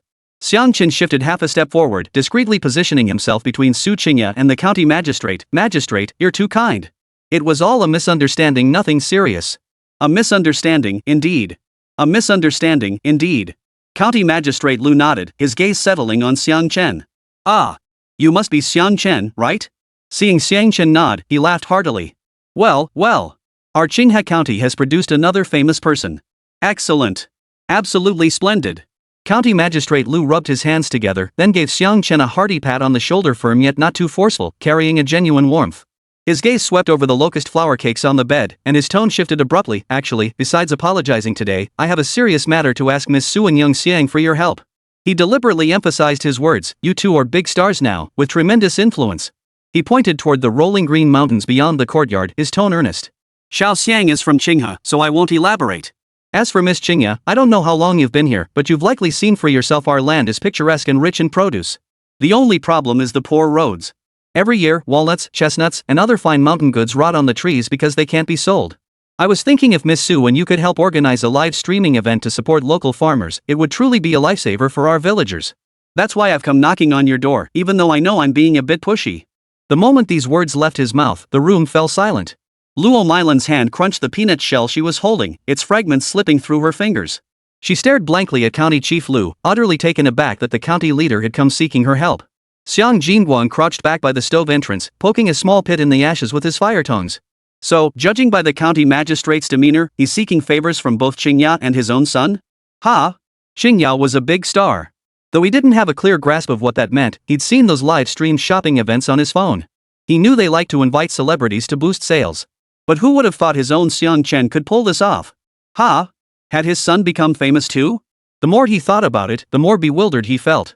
He couldn't help but sneak a glance at Xiang Chen, his eyes brimming with pride and confusion. Xiang Chen looked up at County Chief Lu. The firm pressure of the man's hand on his shoulder lingered, carrying a genuine weight. He recalled the town elder's frequent praise. County Magistrate Lu had come to Qinghe County 5 years ago and maintained an excellent reputation. He was the official people most often praised for being willing to venture deep into the mountain valleys. Last year, when the mountain flood destroyed the bridge on the western slope, it was said he had stayed with the construction crew, wading through mud and water for 3 days and nights straight, refusing to leave until the bridge was temporarily passable. Now, observing the county magistrate, that polished official demeanor had noticeably faded. Dust still clung to his temples, and the cuffs of his navy blue uniform were frayed at the edges. There was not a trace of the pomp and circumstance seen on television. Xiang Chen's Adam's apple bobbed as he quietly loosened the arm that had been shielding Su Qingya. You know me too, County Magistrate? Xiang Chen spoke up suddenly, a hint of surprise in his voice. Chapter 110, The Nameless One, Writing His Own Popularity. How could I not? County Magistrate Lu laughed heartily. That singer who's been all over the internet lately? Someone even told me your song, As Desired, was going to be performed at this year's gala. My secretary just informed me turns out you're one of our own from Qinghe too. He paused, then added sincerely, I rushed over as soon as I heard about this morning's market incident. I intended to apologize first before requesting this favor. What a coincidence, young Xiang, you're also one of our Qinghe locals. Xiang Chen looked into County Chief Lu's eyes, seeing genuine sincerity, and the last vestiges of his guard melted away. County Magistrate Lu, supporting farmers is a noble cause. Xiang Chen suddenly straightened his posture, his tone firm. If Qingya is willing, I have no objections. I am a native of Qinghe, I will naturally give this matter my fullest effort. Su Qingya suddenly smiled, her hoodie's hood sliding back to reveal flushed eyes. County Magistrate Lu, supporting farmers is a good cause. I have no reason to refuse. She turned to Song Yao. Yao Yao, adjust the schedule. Song Yao frowned, her face filled with concern. County Chief, we'd love to do something for Qinghe County.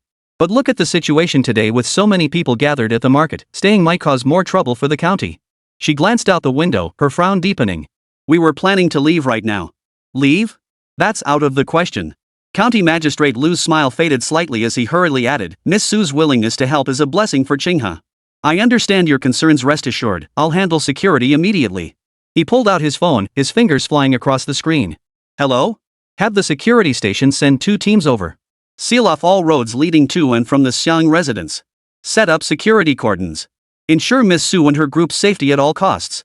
Also notify the guesthouse prepare those 2 suites with private courtyards immediately. Make it top priority.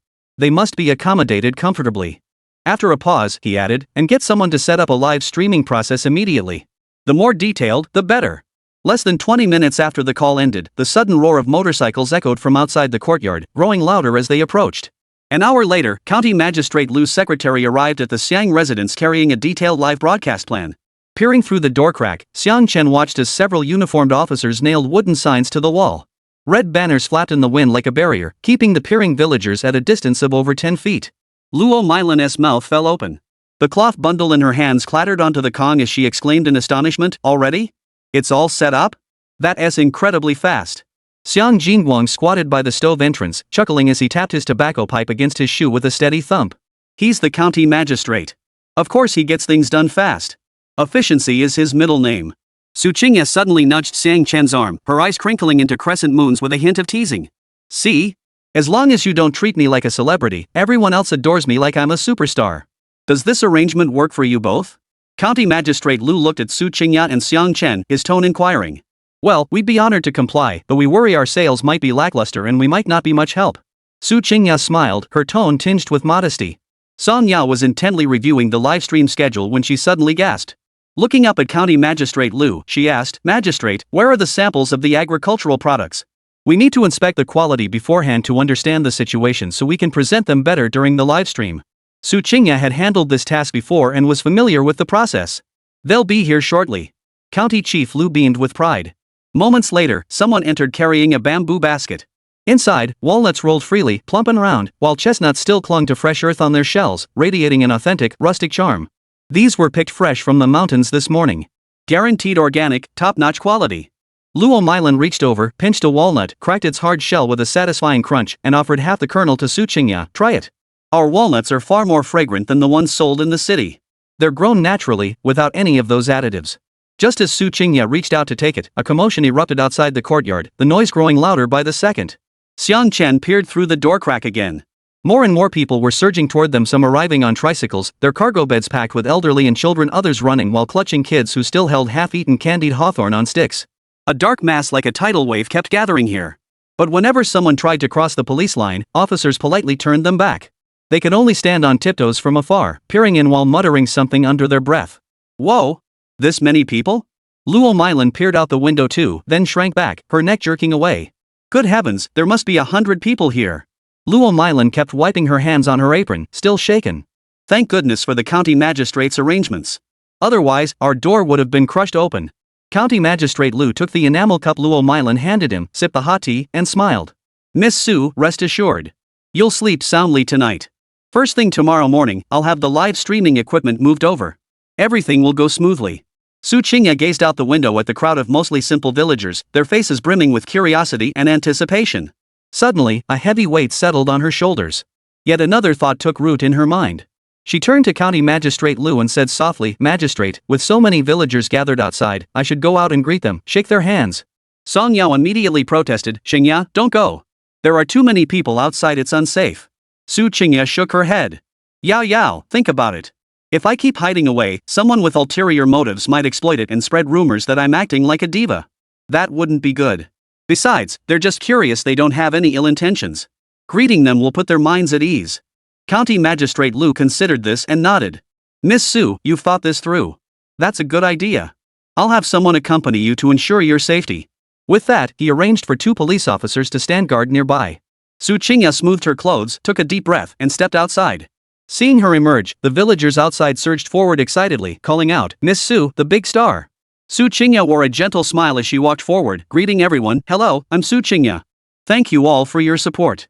When villagers extended their hands for a shake, she graciously offered hers in return, giving each a light, respectful handshake. The villagers were delighted to find the superstar so approachable, grinning from ear to ear.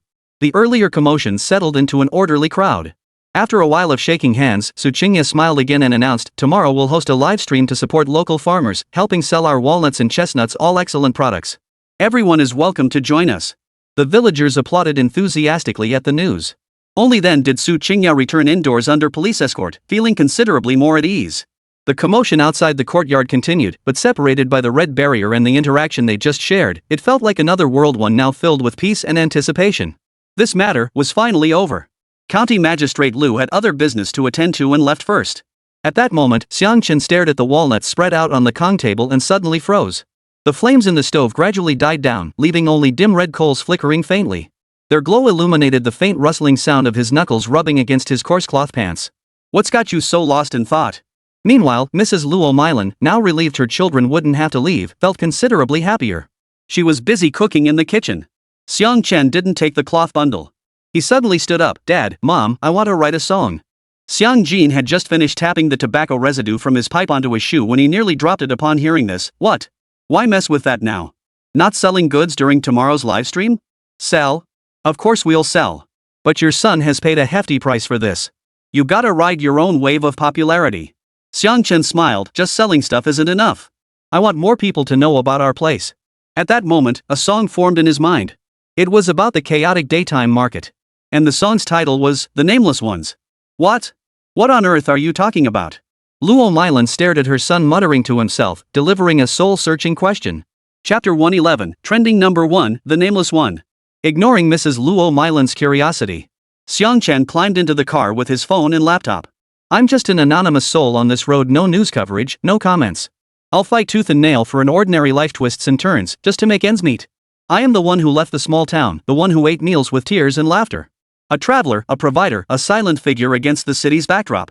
Xiang Chen's voice echoed inside the car. His fingers danced across the strings, as if tracing the very texture of this land. Within half an hour, the entire song took shape. After all, for a pro like him, this was a piece of cake. In under an hour, The Nameless One was fully arranged and recorded. This time, however, Xiang Chen didn't rush to hit the publish button. The phone screen glowed, the recording file's waveform resembling a winding mountain road. After all, he'd shown his face, and with such a significant mission ahead, he had to make the most of it. So he decided to shoot a music video. At the same time, he felt Yunbian Town was the perfect embodiment of the song The Nameless One. After all, as far as he knew, most of the young people in this village were away from home. This is the reality in most parts of the Dragon Nation today. The young people flock to the big cities, while the older generation stays behind, waiting for their children's return. He suddenly turned to Song Yao, who was reviewing the live stream schedule, a stubborn gleam in his eyes. Yao, could you put in a good word for me with County Chief Lu? I want to shoot an MV right at today's market. After all, this was the most vibrant place he could think of right now. Song Yao's script clattered onto the Kong table. She looked up, her brows still furrowed. Huh? Now. All right. When the call connected, County Magistrate Lu's voice came through. Xiao Song? Is there a problem with the live stream schedule? No, County Chief. For tomorrow's broadcast, Xiang Chen just wrote a song and wants to shoot an MV. We didn't bring a dedicated team. So we were wondering if you could. Song Yao glanced at Xiang Chen. He wanted more people to see his true colors. A 2-second silence followed on the other end, then a hearty laugh. What's the big deal? The county TV station just wrapped up their autumn harvest special, the equipment's still set up. Tell them to head over now. Whatever you need, just ask. Let Xiang Chen go wild. I'll call the station chief right away. Have them meet you at the guest house later, we'll hash out the details on site. The evening market was indeed different from the morning. The setting sun bathed the entire cobblestone path in a golden red glow, as if melted honey had been spilled across the ground. Aunt Wang's vegetable stall still held unsold radishes, still coated in fresh soil. She squatted on the ground, polishing each one to a shine with the corner of her shirt. Her rough palms rubbed the emerald green skin as if caressing the plump cheeks of her own grandchild. Old Li sat on his small stool beneath the ancient locust tree, his reading glasses sliding to the tip of his nose, revealing cloudy yet clear eyes. He held an awl to the upper of an old leather shoe. With a sharp pop, the steel needle pierced the leather, emitting a resilient snap. Uncle Zhang pedaled his tricycle around the corner, the empty baskets and the cargo bed clattering against each other. A chipped military canteen hung from the handlebars, steam still wafting from its spout. Having just delivered his last load of chestnuts, his back was slightly hunched from fatigue, yet he hummed a tune-off key as he pedaled furiously. The wheels splashed through puddles, sending sprays of golden red water flying. Xiang Chen stood at the market entrance, guitar in hand, his shadow stretched long by the trees, nearly touching Aunt Wang's vegetable stall. Several cameramen from the county TV station had already set up their equipment, their dark lenses trained on the crowd, but they were completely surrounded by curious villagers. There was an old woman who had just finished shopping, tiptoeing to peer over her bamboo basket, a group of schoolchildren, clinging to the cameraman's arms to catch glimpses of themselves in the viewfinder, and an old man selling candied hawthorn berries, weaving through the crowd with his red agate like fruit. Isn't that Xian's kid? The one who came back with the big star this morning. What's he doing with that guitar? Is he going to sing here? I heard it's called an MV. Will it be on TV? My grandson loves cartoons. The chatter bubbled like water in a pot, gurgling and bubbling. County Magistrate Lu had slipped into the crowd at some point, helping maintain order. Everyone, please don't push. Support the work. Okay. Xiang Chen tuned his strings. A crisp plink echoed like a stone tossed into the bustling crowd, instantly drowning half the clamor. The setting sun cast its glow upon his shoulders, making the guitar strings shimmer. He lifted his gaze toward the camera and suddenly smiled. The cameraman flashed an OK sign as the lens slowly zoomed in, carrying a subtle sense of breathing. In the recording footage at that moment, Xiang Chen stood under an old locust tree at the street corner, guitar in hand. He didn't sing, only gently plucked the strings. The melody flowed like mountain stream water, clear, crisp, and lingering, blending with the market's hawking cries, the jingling of tricycle bells, and children's laughter as they chased each other, creating the most unique accompaniment. The camera finally settled on Xiang Chen. Standing beneath the old locust tree, his guitar strings were scorching from his strumming, red marks etched into his fingertips. The setting sun cast his shadow and the tree's shadow together, blurring the lines between the branches and his arms. Suddenly, he began to sing. His voice was slightly hoarse, like a stone weathered by wind and sand, yet it struck straight into the heart. I'm the nameless one on this road. I'll trade everything for an ordinary script, twisting and turning just to survive. I am the one who left the small town, the one who ate meals with tears and laughter. A traveler, a provider, a silent backdrop against the city's skyline. After filming the market scenes, they headed to the old mill at the western edge of town. The wooden millstone still turned, its creaking mingled with the fresh scent of grain. An old man in a coarse cotton jacket fed corn kernels into the hopper, the blue veins on his knotted hands like twisted tree roots. In its heyday, this mill fed half the village. The old man spat onto the millstone and chuckled. Nowadays, the young folks have all left. Just us old bones left to guard the place. Xiang Chen said nothing, merely sat cross-legged on the mill's threshold, guitar in hand. The plucking of strings mingled with the grinding of the millstone, humming an ancient melody. The final stop was the county's abandoned old station. The rusted signboard bore only the faint outline of the words Qinghe, weathered by wind and rain. Wild grasses grew thick between the rail tracks, and the setting sun cast long shadows across the sleepers. Xiang Chen stood on the platform, gazing down the tracks. Suddenly, he recalled seeing his cousin off here as a child when he left to work in the city. His cousin had promised to return once he saved enough to build a house. Now the house stood, but his cousin had put down roots in the city. During a break in filming, the cinematographer suggested, why not find some elderly locals to chat with? Let them speak to their children working away from home through the camera. Xiang Chen's eyes lit up. Soon after, the group rushed off to the market. Fortunately, the next episode hadn't aired yet. They first found Aunt Wang. The old lady had just packed up her stall, her apron still stained with radish greens. When she heard they wanted to speak to her child working away from home, her eyes suddenly welled up. Rubbing her hands before the camera, she said, "My little Bao works in Shenzhen. He hasn't come back in 3 years. Mom wants to tell you, don't stay up late working overtime, eat your meals on time, and remember to bundle up when it gets cold. Don't worry about home, your dad and I are fine." At the end, her voice suddenly lifted, "Xiao Bao, hang in there. Mom's waiting for you to come home for dumplings." Mr. Li sat at his shoe repair stall, staring blankly at the camera for a long moment before speaking slowly. "Juzi, I know you're working hard fixing computers in the big city. Don't keep sending money home, I can support myself with my shoes. Just focus on your work over there, stay out of trouble, and make our Qinghe people proud. Keep it up, son." He finished by hammering a nail into the shoe upper, as if driving his words deep into his heart. Uncle Zhang pedaled past on his tricycle when they flagged him down. His weathered, sun-darkened face broke into a chuckle for the camera. "My girl, I know teaching in Suzhou and Hangzhou is tough. Don't fret about dad's legs, this tricycle rides steady as a rock. Just focus on your students. I'll keep planting chestnuts for you at home. Come back for a feast when you return. Keep up the good work, my dear daughter." The old man selling candied hawthorn, the auntie running the general store, the grandpa tending the mill, ordinary faces appeared in the frame, sharing everyday stories that all dissolved into a single word: hang in there. Some voices trembled, some carried laughter, some eyes reddened, yet each seemed to carry a surge of energy, drifting through the lens toward the horizon. Xiang Chen stood nearby, watching these scenes, suddenly feeling his own eyes sting. Later that night, they ventured into the county town, gathering many more voices. In the county TV station's editing room, the desk lamp burned all night. The editor pieced together the bustling market scenes, the weathered old haunts, and the elders' heartfelt exhortations. The final credits rolled over a series of silhouettes, Aunt Wang waving and shouting, "Go for it." Uncle Li hammering shoe soles while yelling, "Go for it." Uncle Zhang pedaling his bike and turning back to shout, "Go for it." Over 30 distinct faces, over 30 cries of encouragement, dotted the night like stars. As dawn approached, Song Yao's phone vibrated. The county magistrate's secretary had sent a message, edited. File sent. A thumbs-up emoji followed. Xiang Chen opened the file, the screen's glow reflecting on his face. From the sunset over the market to the desolation of the station, from Aunt Wang's radish stall to Uncle Li's shoe repair, all, from the elders' parting words to the final silhouettes of those 30-plus cheers, all mingled with his hoarse singing, flowed like a warm river through the hearts of every migrant worker. He suddenly smiled, posted now. He deleted and rewrote the social media caption until only this remained: dedicated to everyone who's stepped out of the scene, dedicated to everyone who lives life earnestly. And of course, a tribute to my hometown, Qinghe. The moment he hit send, the horizon began to glow with the first light of dawn.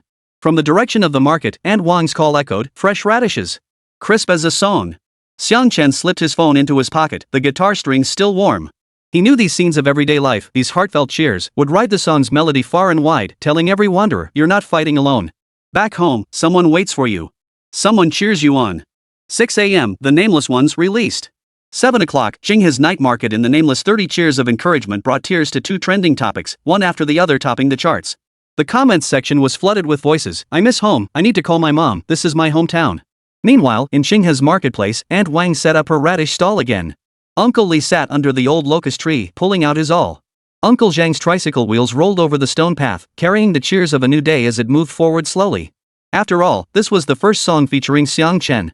And the first one with an MV.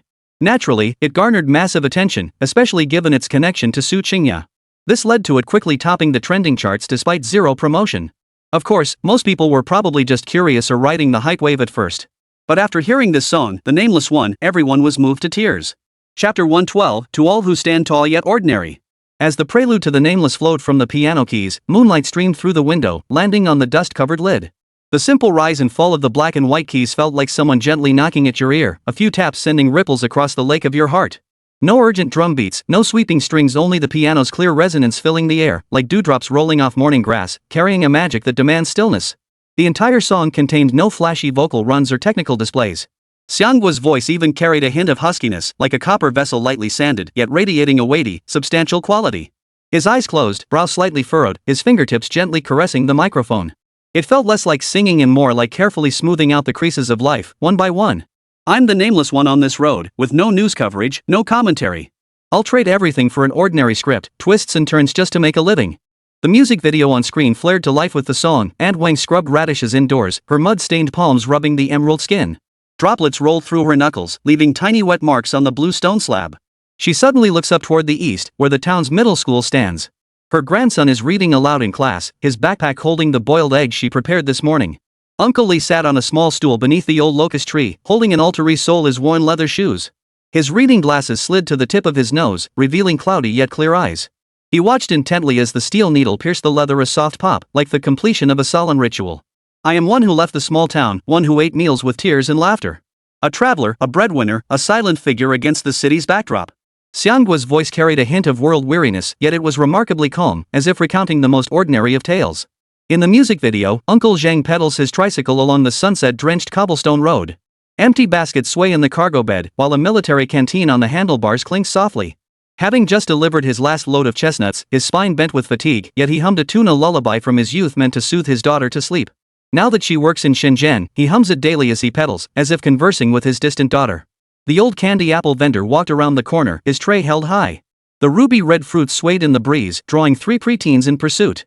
Slow down, you'll fall, the old man scolded with a smile, yet quietly slowed his pace. When the children caught up, he slipped a small sugar-coated hawthorn into each of their hands. The boy in the blue cotton shirt was a left-behind child. His parents hadn't returned home in 3 years.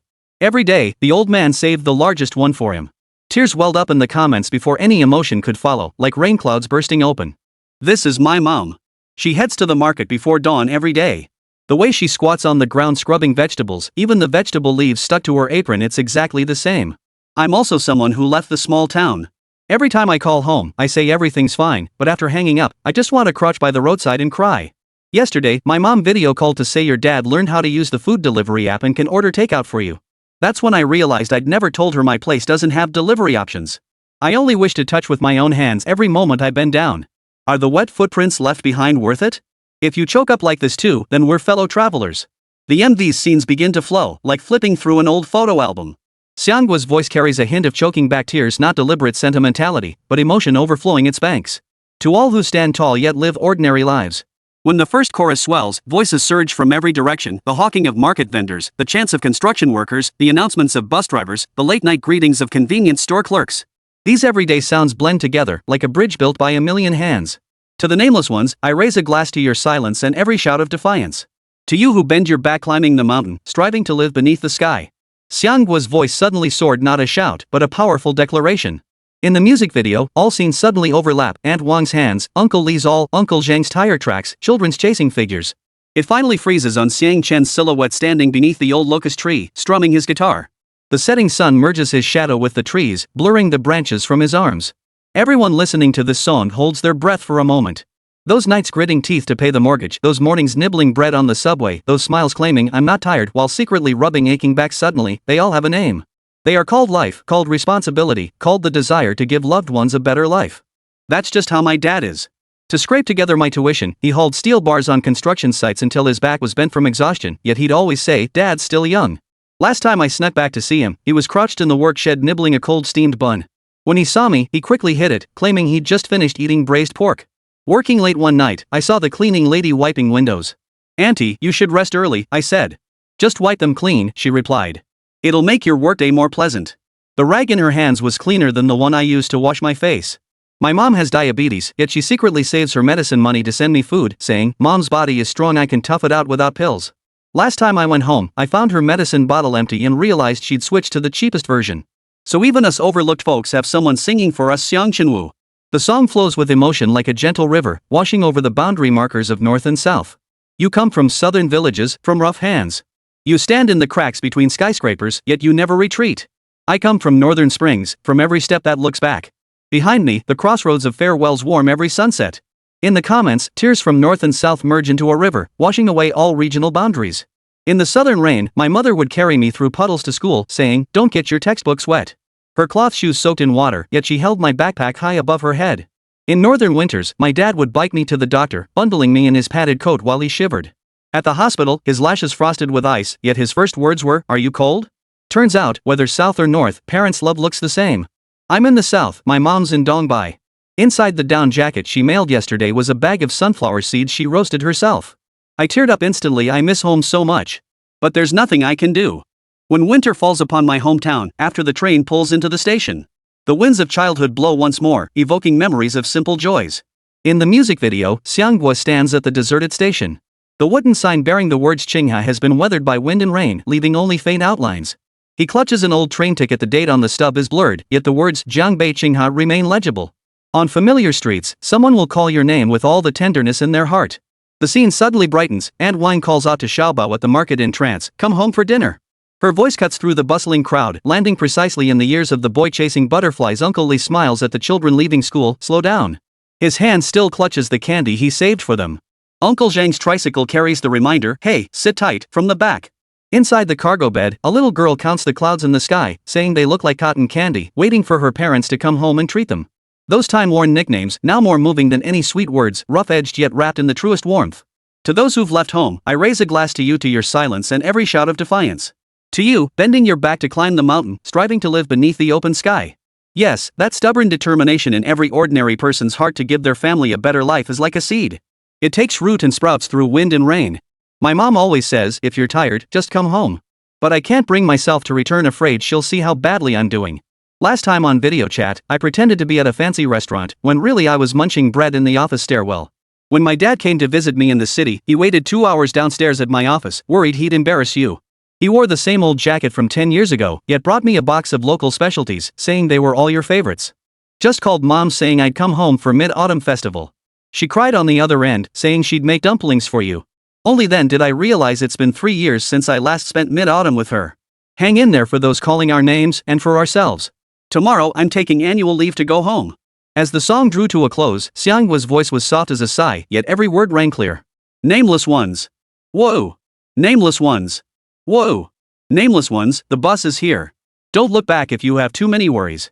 In the music video, everyone moves forward, and Wang pushes her vegetable cart toward the morning light, the radishes in the cart glistening with dew, like plump seeds of hope. Uncle Li packs his tools and heads home, leaving a note on the stone slab before his shoe repair stall for those returning late to mend their shoes. Uncle Zhang's tricycle vanishes at the road's end, moonlight pooling in the wheel tracks like a silver path. Nameless souls. The bus is leaving, move forward, carrying your dreams. As the final note faded, the music video froze on Xiang standing beneath the old locust tree, smiling at the camera. At the end of the MV, the scene suddenly cut to those ordinary faces, and Wang faced the camera, her apron still stained with radish greens. She rubbed her hands nervously on her skirt hem, gave a shy smile, and said, Keep up the good work, kid. Uncle Li held up his freshly repaired shoes, his eyes sparkling behind his reading glasses as he urged, Work hard, keep going. Uncle Zhang pedals his tricycle, turning back with a weathered face full of hardship, yet grinning to reveal white teeth. Don't worry about home, keep pushing. The old man selling candied hawthorn held up his tray as children bounced behind him, shouting Go for it, into the camera. Market stall owners, construction workers, late-night convenience store clerks. Over 30 distinct faces, over 30 cheers of Go for it, like stars scattered across the night sky. No flowery words, no stirring tones, yet more powerful than any grand declaration. These are blessings from the land, care from the hometown, the gentle lift from one nameless soul to another. At the song's end, Xiang Chen also addressed the camera, Hang in there. To all the unsung heroes who stand tall and strong. The song ends. Viewers suddenly realized their tears had long since formed a river, yet upon hearing that final hang in there, they couldn't help but whisper softly to the screen, and to themselves, Hang in there. Chapter 113, 100 million? The county chief wants to erect a monument for Xiang Chen? The nameless was like a pebble tossed into a lake, sending ripples across the internet all morning. 10 of the top 20 trending topics on Weibo carried the nameless tag on short video platforms. Countless users wiped tears at the MV's scenes, captioning, "This is my mom." Music platform comment sections refreshed by the second. Some shared photos of their father's cracked hands, others snapped pictures of parcels sent by their mothers, and many declared they'd bought tickets home immediately after listening. When Xiang Chen checked the back end, the popularity counter was still skyrocketing. The nameless had brought him a whopping 1 million followers, but now he couldn't care less about that number. After all, what truly mattered was the live stream scheduled for 7 p.m. County Magistrate Liu had called him specifically that morning, saying the villagers had brought out nearly all their specialties: walnuts, chestnuts, everything they could spare from the warehouse. They were pinning their hopes on this livestream to get Qinghe's fine products out of the mountains. As a down-to-earth official, he placed great importance on this kind of thankless yet meaningful work. At exactly noon, Xiang Chen and Su Qinghe simultaneously posted livestream previews on their social media accounts. Tonight at 7 p.m., Qinghe County's Special Agricultural Assistance event: walnuts, chestnuts, dried radishes, all authentic goods carrying the earthy scent of the soil. The accompanying photo showed the two at the market: Xiang Chen holding a guitar, Su Qinghe clutching a string of candied hawthorn berries, while Aunt Wang in the background gave a thumbs up with a radish, her laughter creasing her eyes. Yao Jie? Got a favor for you. Help me send some bullet comments during the stream. Xiang Chen suddenly thought of a live streaming sales tactic. It was a tired tactic back in his own world, but here, it was untested. He then pulled Song Yao close and whispered a few words in her ear. Her eyes widened in shock. After a long moment, she managed to blurt out, "Will this even work? Don't mess up the livestream." Xiang Chen patted his chest in assurance, "Relax, this is reverse marketing. The more unexpected it is, the more explosive the effect." Song Yao nodded, half convinced, her mind still mulling over how to naturally post absurd questions like whether to eat rice before or after meals. At 7 o'clock sharp, the livestream commenced. On camera, Xiang Chen and Su Qinghe sat at a makeshift wooden table. Behind them, mountains of walnuts, chestnuts, and dried radishes piled high, each bamboo basket labeled with handwritten tags from the villagers. The county TV station's cameraman gave a close-up to the old locust tree in the background.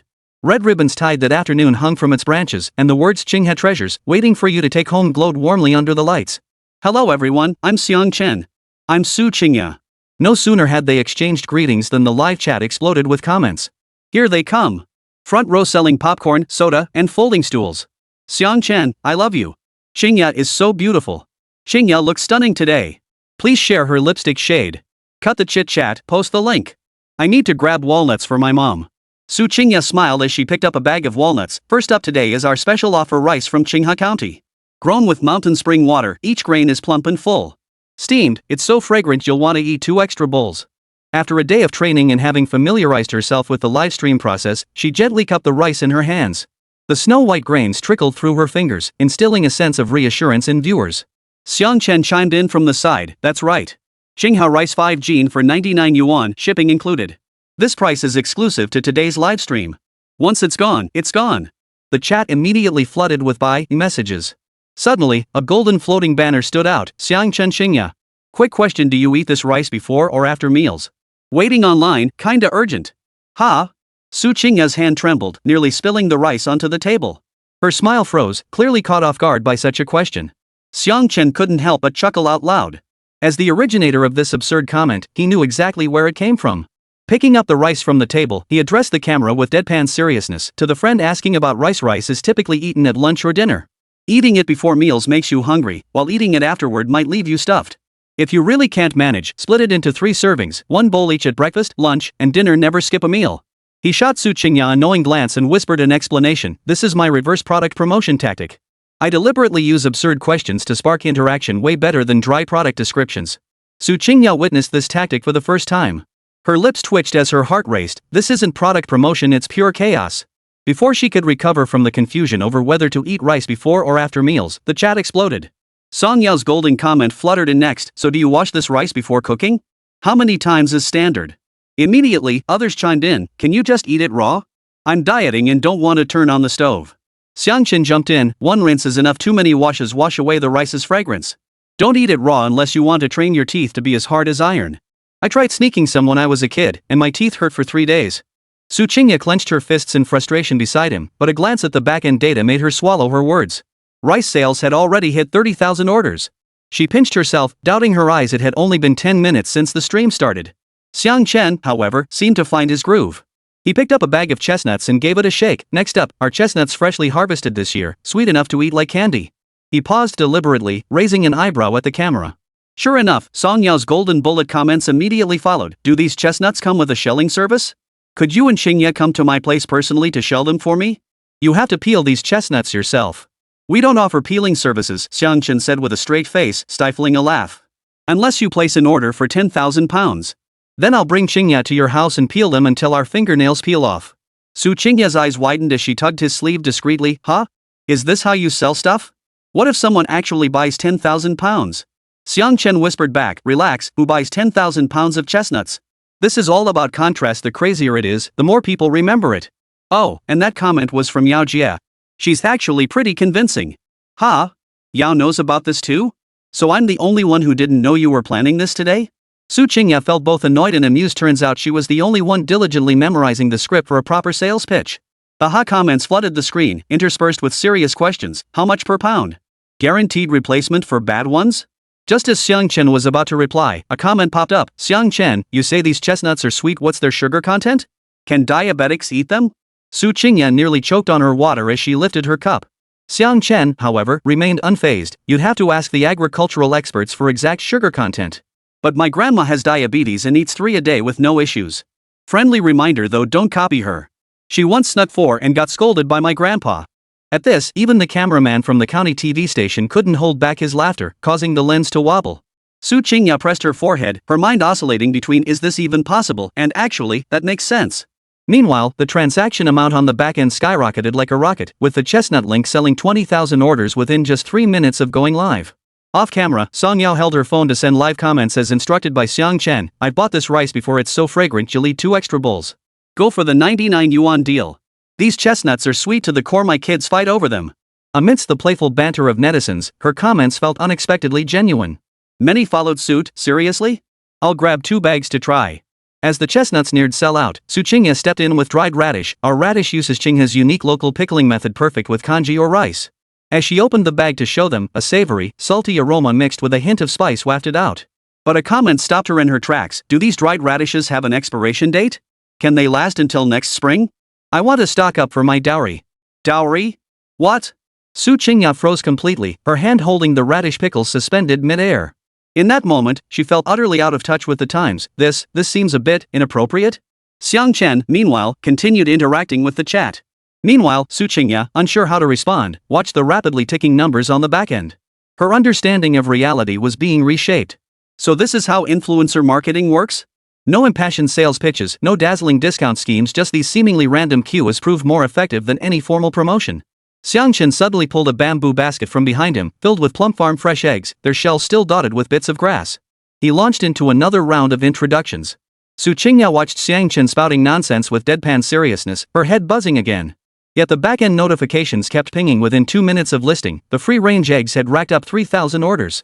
She tugged at Xiang Chen's sleeve discreetly. Should I handle the introduction instead? Your approach makes me uneasy.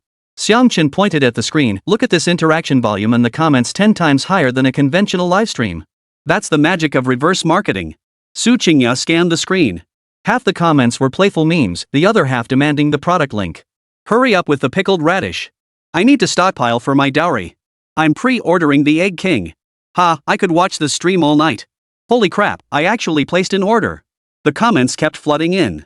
Suddenly, she felt like an outsider, merely a backdrop watching Xiang Chen transform an agricultural aid livestream into an entertaining talk show, and it was absurdly effective. By 9 o'clock, every product was sold out. Xiang Chen picked up the last bag of walnuts, final bonus round walnuts for 99 yuan in a flash sale. But here's the catch, whoever snags them must send us a video of themselves eating walnuts. We'll pick 10 winners to receive signed posters of the nameless, and let our fellow villagers see how much you enjoy them. The moment he finished speaking, the chat exploded with I want some. Within 10 seconds, all 500 bags of walnuts were snatched up. Disappointed viewers wailed, can you restock? I'll pay more. Xiang Chen waved his hand with a smile, they're truly gone, that's all the villagers harvested. But don't lose heart. Next livestream, I'll bring you freshly picked hawthorn berries. We'll have another flash sale, and Aunt Wang will teach everyone how to make pickled hawthorn sauce. Su Qingye watched him handle it with such ease and suddenly felt all the sales scripts she'd memorized were a waste. She whispered to Xiang Chen, what's the secret here? How come the crazier it gets, the better it sells? Xiang Chen pointed at the live chat, look at them, they say it's absurd, yet their hands are hitting buy. Why? Because they feel we're genuine. Unlike those scripted livestreams with a glass wall between them and the audience, we're chatting like neighbors. They're not buying goods, they're buying this sense of warmth. 100 million. 100 million. Holy crap. Just then, Song Yao ran over, flashing its 666 gesture as her phone displayed sales surpassing 100 million. Holy crap. Su Qingya covered her mouth, her jaw nearly dropping. 2 hours, 100 million? That was unimaginable before. Back-end data showed walnuts alone sold 50,000 gene, equivalent to half a year's output for Qinghe County, while chestnut sales exceeded 30,000 gene. County Chief Lu, watching the report in his secretary's hands off camera, rubbed his hands together excitedly, muttering over and over, "Great! Great! Fantastic!" After the live stream ended, County Magistrate Lu clutched Xiang Chen's hand tightly, refusing to let go. His eyes were red and bloodshot. "Young Xiang, you're a genius. A true genius. If this were ancient times, I'd erect a monument for you engraved with benefactor of Qinghe. You have no idea, in past years, we'd have to beg middlemen to buy these walnuts and chestnuts at rock-bottom prices.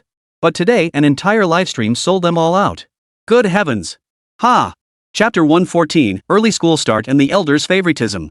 The day after the livestream ended, the hashtag Qinghe livestream room, the ultimate reverse sales master, took off like a rocket, soaring to the top of the trending charts. Streamers across major platforms poured over the replay of Xiang Chen's record-breaking billion yuan sales livestream, fast-forwarding and rewinding frame by frame, desperate to dissect every trick of the trade. After all, breaking 100 million yuan in sales within 2 hours was enough to send shockwaves across the entire internet. One food host mimicked the style on camera. "Folks, I counted this bag of rice 175,000 grains total. Count it when you get it. If it's off, send me your count video and I'll refund triple the purchase price." Another beauty host held a lipstick and quipped, "This shade is perfect for applying before meals." Why? Because you'll need to reapply after eating, it's like getting one free. What a steal. On short video platforms, challenges mimicking debates about whether to eat rice before or after meals flooded feeds, even turning Qinghe County's name into a viral sensation. Netizens dug up Qinghe County's travel guides, discovering this hidden mountain town boasts millennia-old locust trees and century-old streets. The comments section exploded. "I'm heading to Aunt Wang's market stall to stock up on 10 pounds of dried radish for my dowry. Need a Qinghe itinerary. Wanna see the mountain spring water that grows such fragrant rice? Anyone organizing a group trip to Qinghe County? I'll handle the luggage, you guys handle the chestnut shopping." The county tourism bureau's phone lines were flooded. Staff scrambled to log appointments while dashing to report the good news to County Chief Lu. "Chief, over 20 travel agencies inquired about partnerships just today. Plus, several travel apps want to feature our county." County Magistrate Lu rubbed the back of his head, grinning from ear to ear. The wrinkles at the corners of his eyes crinkled like a flower. "Tell them all county departments must set aside non-urgent tasks. Mobilize everyone to focus on getting this tourism initiative sorted out. We can't let visitors feel Qinghe County is unwelcoming." Xiang Chen's name became inextricably linked with Qinghe County. Back in town, villagers greeted him by stuffing walnuts and chestnuts into his hands. Aunt Wang even grabbed his arm and wouldn't let go. "Little Chen, next time you livestream, you gotta give Auntie's pickled radishes a big shout-out." Even the principal of Liantown Primary School came specially to invite him. "Xiao Xiang, why not give the kids a lesson? Tell them how you sold Qinghe's treasures all over the country, let the children broaden their horizons." Xiang Chen's parents became village celebrities. After all, their son was now Qinghe County's golden boy, and with Su Qingya, the hottest star in showbiz, as his goddaughter, their prestige was off the charts. When Xiang Jingguang sat down at the stone stool to play chess at the village entrance that morning, someone immediately approached him with a cigarette. "Old Xiang, your son Xiao Chen is something else. I knew that kid had potential from the start, he's going places." Luo Milan headed to the vegetable patch to harvest greens. Along the way, acquaintances stopped her for chats, one stuffing a bunch of greens into her hands, another offering freshly picked tomatoes. Though the couple claimed their child was just fooling around, their backs were held straight with pride. Luo Milan even hummed a tune while cooking, the rhythm of her knife on the cutting board louder than any opera accompaniment. Sure enough, media outlets swarmed the village entrance, cameras and microphones at the ready, waiting to ambush Xiang Chen and Su Qingya. County Chief Lu had prepared in advance, deploying the security team to cordon off Xiang Chen's residence. "Xiao Xiang, Qingya, you two just rest easy. I'll handle the interviews. Qinghe's reputation is built on substance, not sensationalism." He personally briefed the media daily, flipping through sales data. "Look at these 50,000 pounds of walnuts, each one handpicked from the trees by our villagers. And these 30,000 pounds of chestnuts? Our farmers sorted them through the night. This is what deserves coverage." For the next few days, Xiang Chen and Su Qingya truly enjoyed a leisurely life. Early mornings found them walking through the mountains with Xiang Jingguang, listening to the rustling pines and birdsong, watching the sunrise paint distant peaks gold and crimson. In the afternoons, they helped Luo Milan sort vegetables, watching sunlight filter through window lattices onto her hair, casting dappled patterns on the blue brick floor. At dusk, they would sit beneath the old locust tree, watching the sun sink slowly into the western hills, setting the clouds ablaze with brilliant hues. That afternoon, Xiang Chen was helping Luo Milan's son dry radish slices in the courtyard. The orange-red slices glistened in the bamboo tray, releasing a faint salty fragrance. Suddenly, a sharp ding from his phone shattered the courtyard's tranquility. He picked up the phone to find a text from Zhongbei University. The subject line stood out: notice regarding early return to campus for the Longwei Technology Exhibition. Xiang Chen's fingers tightened around the phone, knuckles turning white. The words "return to school" on the screen felt like two pebbles dropped into his heart, sending ripples of turmoil through him. He had to admit, life these past days had made him almost forget the original owner that he was still a student. Early return? Longwei Technology Expo? He muttered to himself, his brow furrowing deeply. The dried radish in the bamboo tray swayed gently in the breeze, as if echoing his own doubts. This past month had felt like an unreal dream. Memories of the original owner, the academic papers at Zhongbei University, the grievances of being oppressed by that trash advisor, the tedium of lectures, the hectic pace of the lab grew increasingly hazy and distant. Yet the 7 words Longwei Technology Exhibition struck like a sudden flash of blinding light, instantly piercing through this complacent haze. He knew all too well the significance of this exhibition. It was the pinnacle event in the national scientific community, gathering the most cutting-edge technological achievements and the most elite research talents. In previous years, it had been hosted either at elite universities in the capital or at tech hubs in the Yangtze River Delta. How could it suddenly land at Zhongbei University, a 211 institution, yet hardly a leader in the field of science and technology? Something's off, terribly off. Xiang Chen rubbed his phone screen, his fingertips repeatedly tracing the words Zhongbei University, when suddenly he remembered those old gentlemen. Yes, with things this bizarre, weren't those very elders who'd shown him such kindness the wildcards in this situation? He turned and walked back into the house, his footsteps echoing with a thump-thump on the blue stone slabs. Startled, the old hen in the corner of the yard flapped her wings and scurried away, clucking as she ran off. Luo Milan was stewing cured pork over the stove. The savory aroma mingled with the smoky scent of pine wood, filling the courtyard. Hearing the commotion, she poked her head out. "Hua Chen, what's wrong? You look troubled." "Mom, I need to make a call." Xiang Chen leaned against the doorframe, his eyes still glued to the phone screen, his mind churning with questions like a rising tide. "Who are you calling? Shengya?" Luo Milan chuckled as she tossed another log into the stove, the flames leaping up. "I just saw her walking this way, carrying a bag of freshly picked hawthorn berries. They look so plump and red, sweet enough to eat." "No." Xiang Chen didn't turn around, his fingers already swiftly dialing Professor Lin's number. The busy tone buzzed 3 times, each ring feeling like a hammer blow to his heart. A booming voice suddenly exploded from the receiver. "Xiao Xiang? Ha! You've been making appearances lately, huh? That live-streamed product promotion is really taking off. I saw it all over the news." "Ha!" Startled by the sudden blast of a voice, Xiang Chen moved the phone half an inch away from his ear. Only after the other man had finished laughing did he speak. "Professor Lin, this isn't important. I'm asking you, does the Longwei Technology Exhibition our university is organizing have anything to do with you?" "Ha!" Professor Lin froze, then slapped his forehead and laughed heartily. "You're well informed, kid. Right, the school must have notified you already.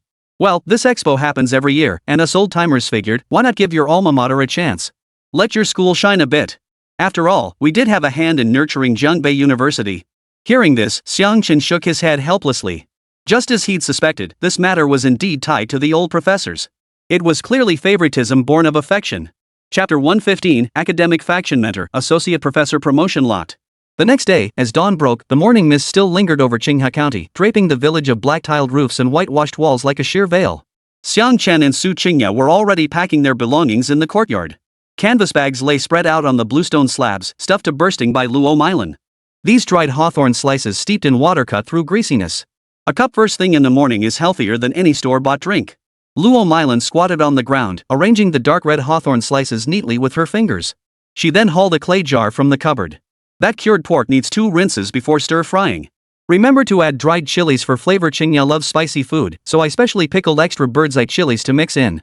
Xiang Jingguang sat on the doorstep smoking.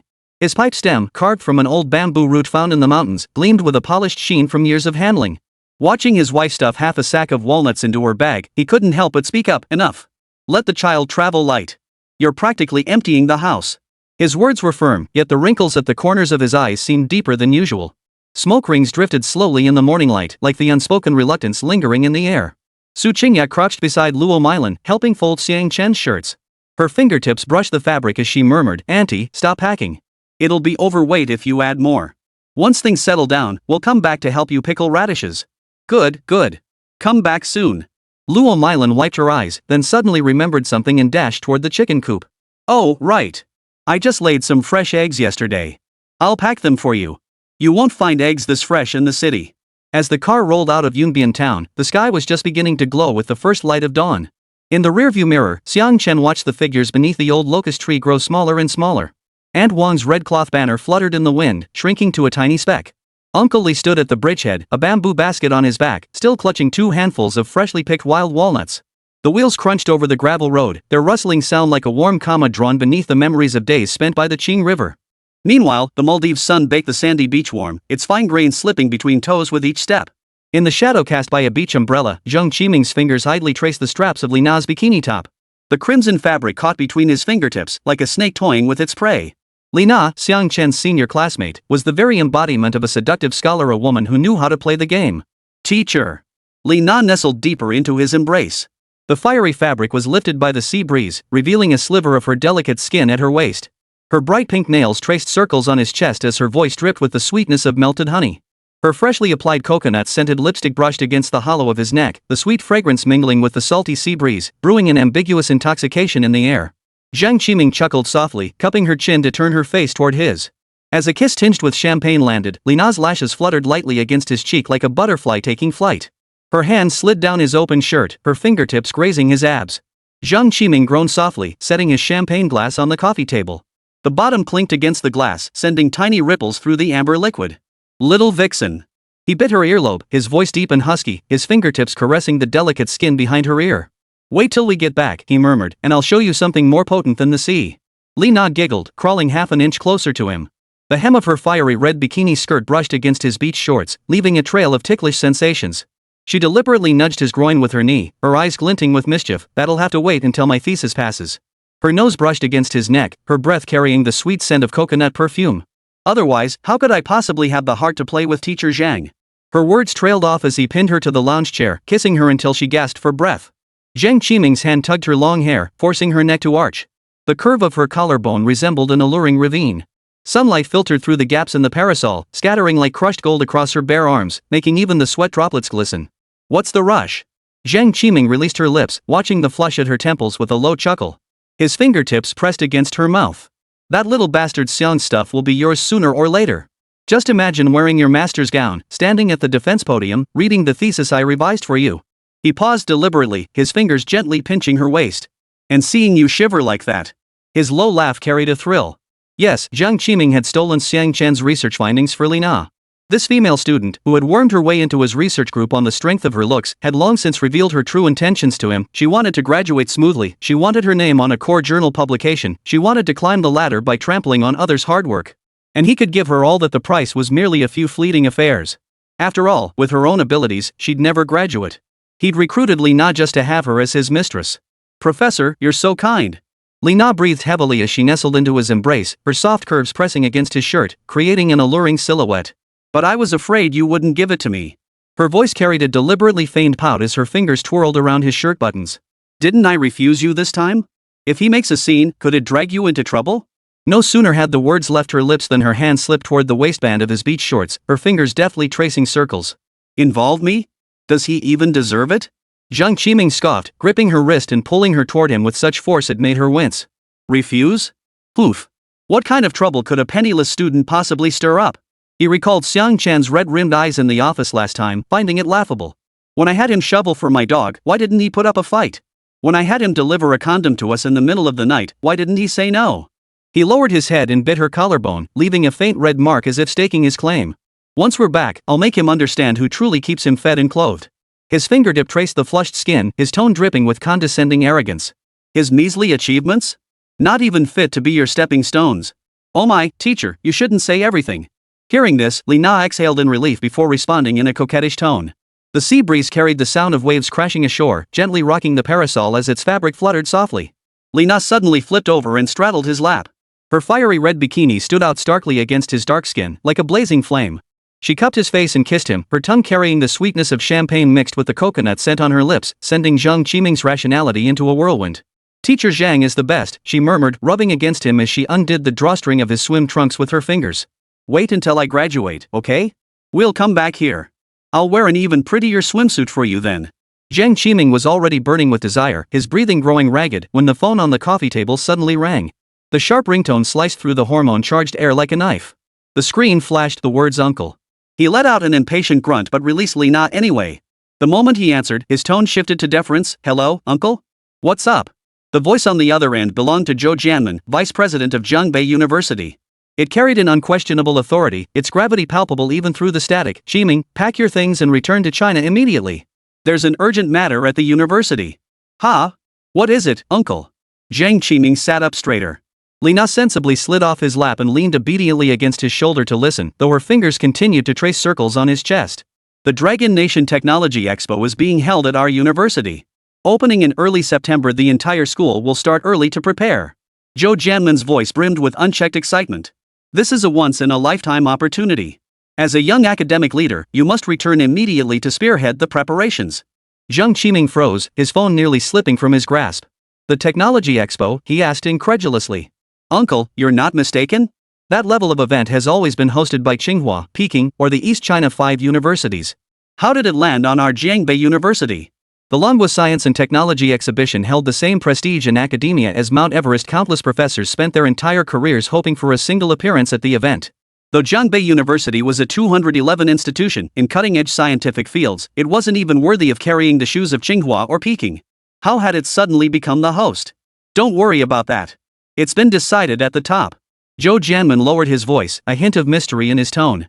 I heard it's connected to several senior academicians. They specifically requested to give our university a chance. Hurry back. This is a golden opportunity to make a name for yourself. If you handle it well, it'll greatly benefit your bid for associate professor. Got it. I'll book my ticket right away. Jiang Qiming hung up the phone, his respectful expression instantly morphing into wild elation. He leaped to his feet so forcefully he nearly overturned the recliner, sending his champagne glass crashing to the floor where it rolled twice with a shrill clatter. Did you hear that?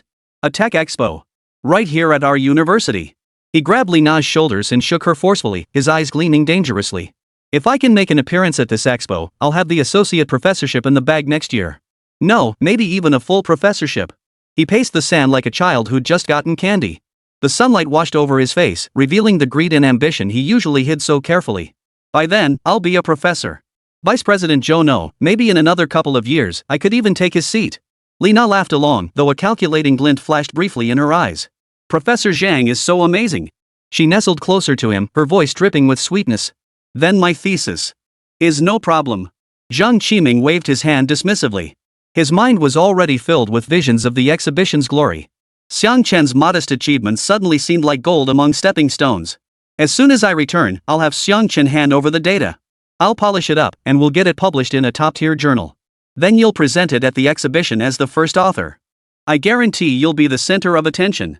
He could already picture himself on the main stage of the exhibition, bathed in spotlights, with academic giants seated below. Vice President Zhou would be smiling beside him, patting his shoulder and saying, Qiming, you're doing great. Meanwhile, Li Na would be delivering a presentation in a branch venue, wearing an exquisite suit, with her PowerPoint clearly stating, Advisor, Jiang Qiming. By then, who at Jiangbei University would dare not give me face? Jiang Qiming gazed at the churning waves, suddenly finding the sea less blue. Compared to the power dynamics of academia, this fleeting glory felt trivial. He pulled out his phone to search for flights back to China, his fingers swiping swiftly across the screen, a smile never leaving his lips. Li Na watched his profile, quietly picking up the champagne bottle from the floor and pouring the last drops into a glass. Sunlight filtered through the liquid, casting a scattering of light spots across the back of her hand, like a handful of scattered diamonds. She knew that the greater Jiang Qiming's ambition, the more benefits she could reap. As for Xiang Chen, who cared about the life of that penniless student? Chapter 116, so that's why he dares to talk like that. He has a backer. The Dragon Nation Technology Expo was the nation's premier scientific showcase, a gilded crucible and stepping stone for academia. Countless scholars scrambled desperately for even a corner to make their mark. Jiang Qiming was currently at a critical juncture in his promotion process. Associate professor positions were scarce, and he knew full well he lacked any substantial achievements to present. Relying solely on his uncle's connections was simply untenable. If he could package Xiang Chen's project refined since undergraduate days as his own meticulously guided work, debut it at the expo, and then naturally publish it in a core journal, his resume would instantly shine with gold. Then, forget associate professor, he'd have the confidence to aim for a full professorship. The title of young academic leader would sit more securely, and his unquestioned authority within the research group would become unshakable. Li Na saw the gleam in his eyes and quickly jumped on the bandwagon, her smile stretching wide. Professor Zhang, you're amazing. Then my paper. The urgency in her voice was impossible to hide. She knew better than anyone that if she could use this achievement to make an appearance at the exhibition, landing a job at a top company after graduation or advancing her professional title would be a piece of cake. No problem. Jiang Qiming waved his hand dismissively, his mind already filled with visions of standing under the exhibition spotlight. Xiang Chen's research seemed like a sure thing to him. Once I get back, I'll have that kid hand over the data. I'll tweak it for you, and we'll get it published in a top-tier journal. Then you'll present at the exhibition as the first author. I guarantee you'll be the center of attention. Even those professors who usually look down their noses at everyone will have to take notice. His excitement mounting, he grabbed his domestic phone to check the university's official notification. His finger swiped across the screen, and the unread red dot on the email icon was particularly glaring. He opened it to find the pinned email from Xiang Chen, its subject line boldly stating 4 characters, you. He clicked it open and found nothing inside. So, he was just cursing at himself? In an instant, Jiang Qiming's smile froze on his face. It felt like someone had dumped a bucket of ice-cold water over his head, sending a chill from the top of his skull straight to the soles of his feet. He was so furious he couldn't even speak. 3 expletives exploded onto the sand as Jiang Qiming kicked the coffee table, sending it crashing over. The glass top shattered with a shrill crack on the sand, champagne glasses smashed into shards. Amber liquid splashed onto Li Na's leg. The cold, sticky sensation made her scream in fright, quickly shrinking to the side, not daring to breathe. That little bastard. He's gone too far. How dare he curse at me? I'll make him pay. Jiang Qiming pointed at his phone screen, his face flushed crimson like a liver, veins throbbing on his forehead as saliva flew everywhere. How dare he talk to me like that? That good for nothing from the sticks. His parents must have been dirt farmers. He's not even fit to polish my shoes. And he dares challenge me?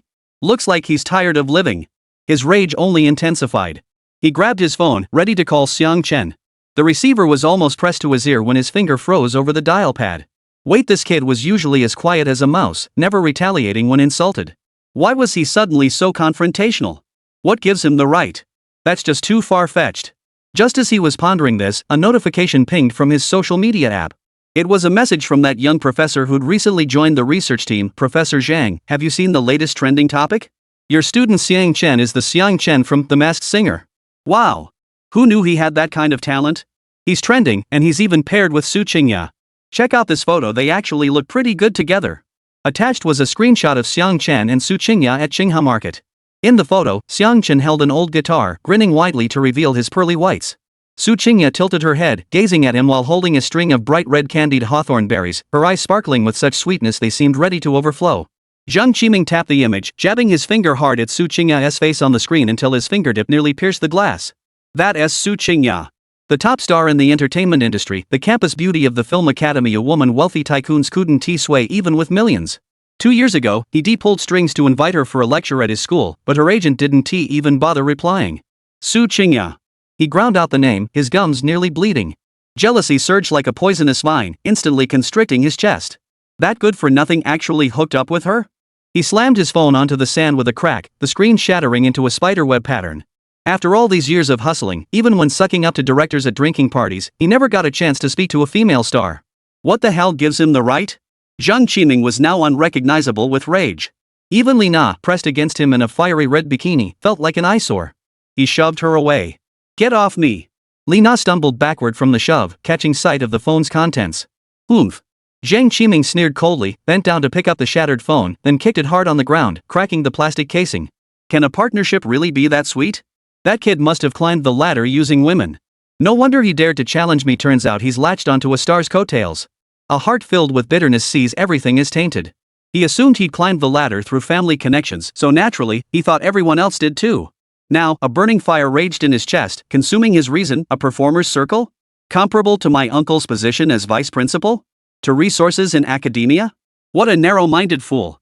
Once his fame fades, won't he be begging me for scraps? He clicked the video link shared by the young teacher. On screen, Xiang Chen stood center stage wearing a Lion King mask. Spotlights bathed him as defiance and rage pierced through his vocals like needles. Bullet comments flooded the screen. Go Xiang Chen, this song hits too hard, hidden gem boy can't stay hidden. The view count had already shattered 100 million.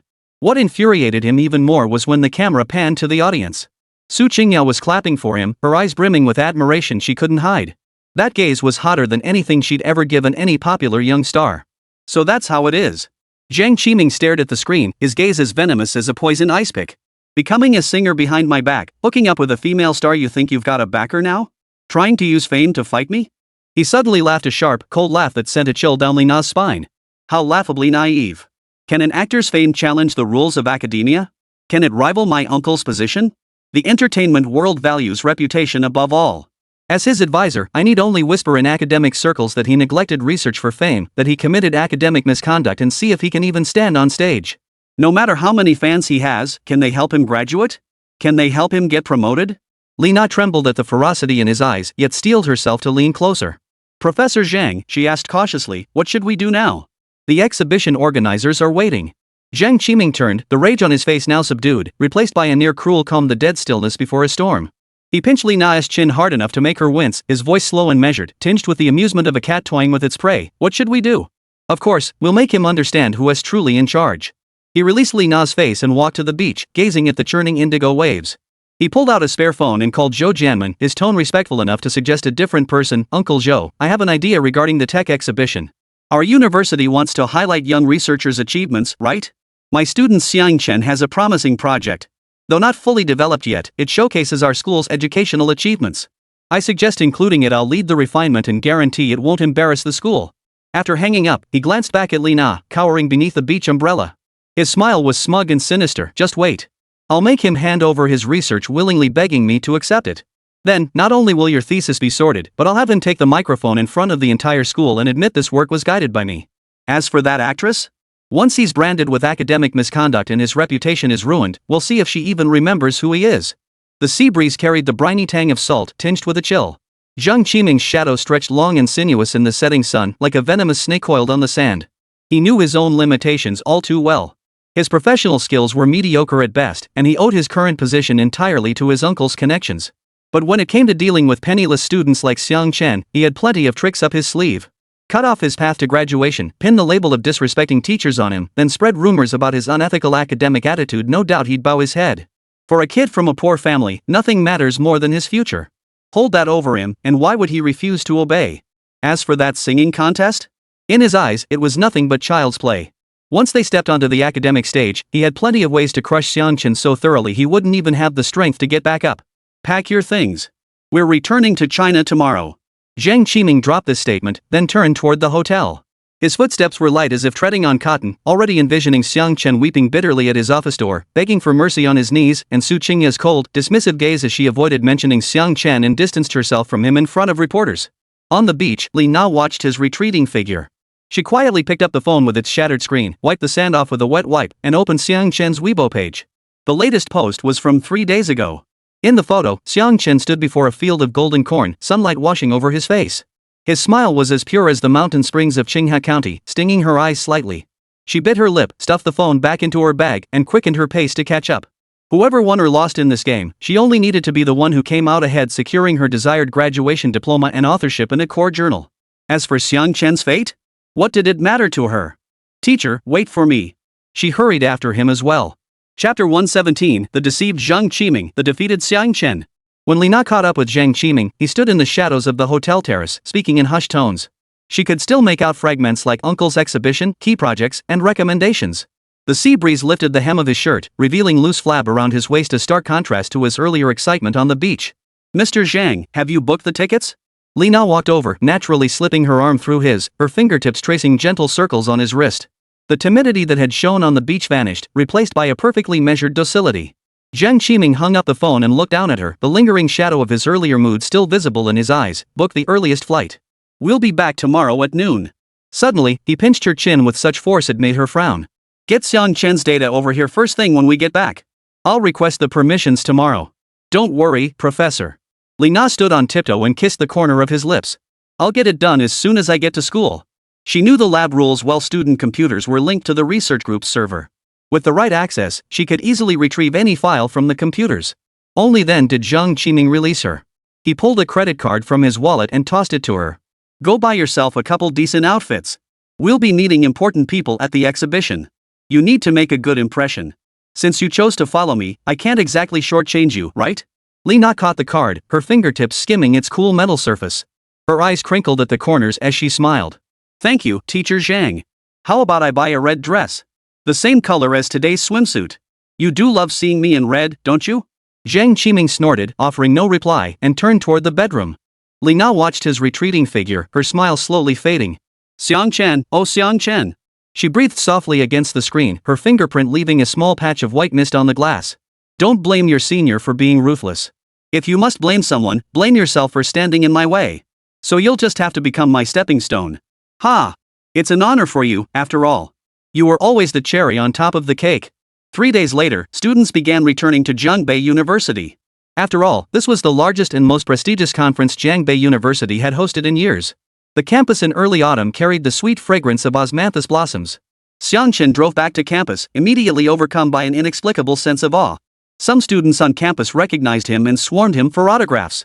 After all, everyone knew just how popular Xiang Chen was.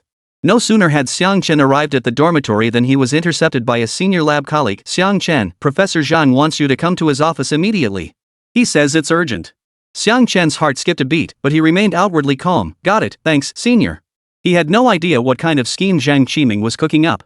But he was already prepared. He had 3 voice recorders tucked away in his pockets.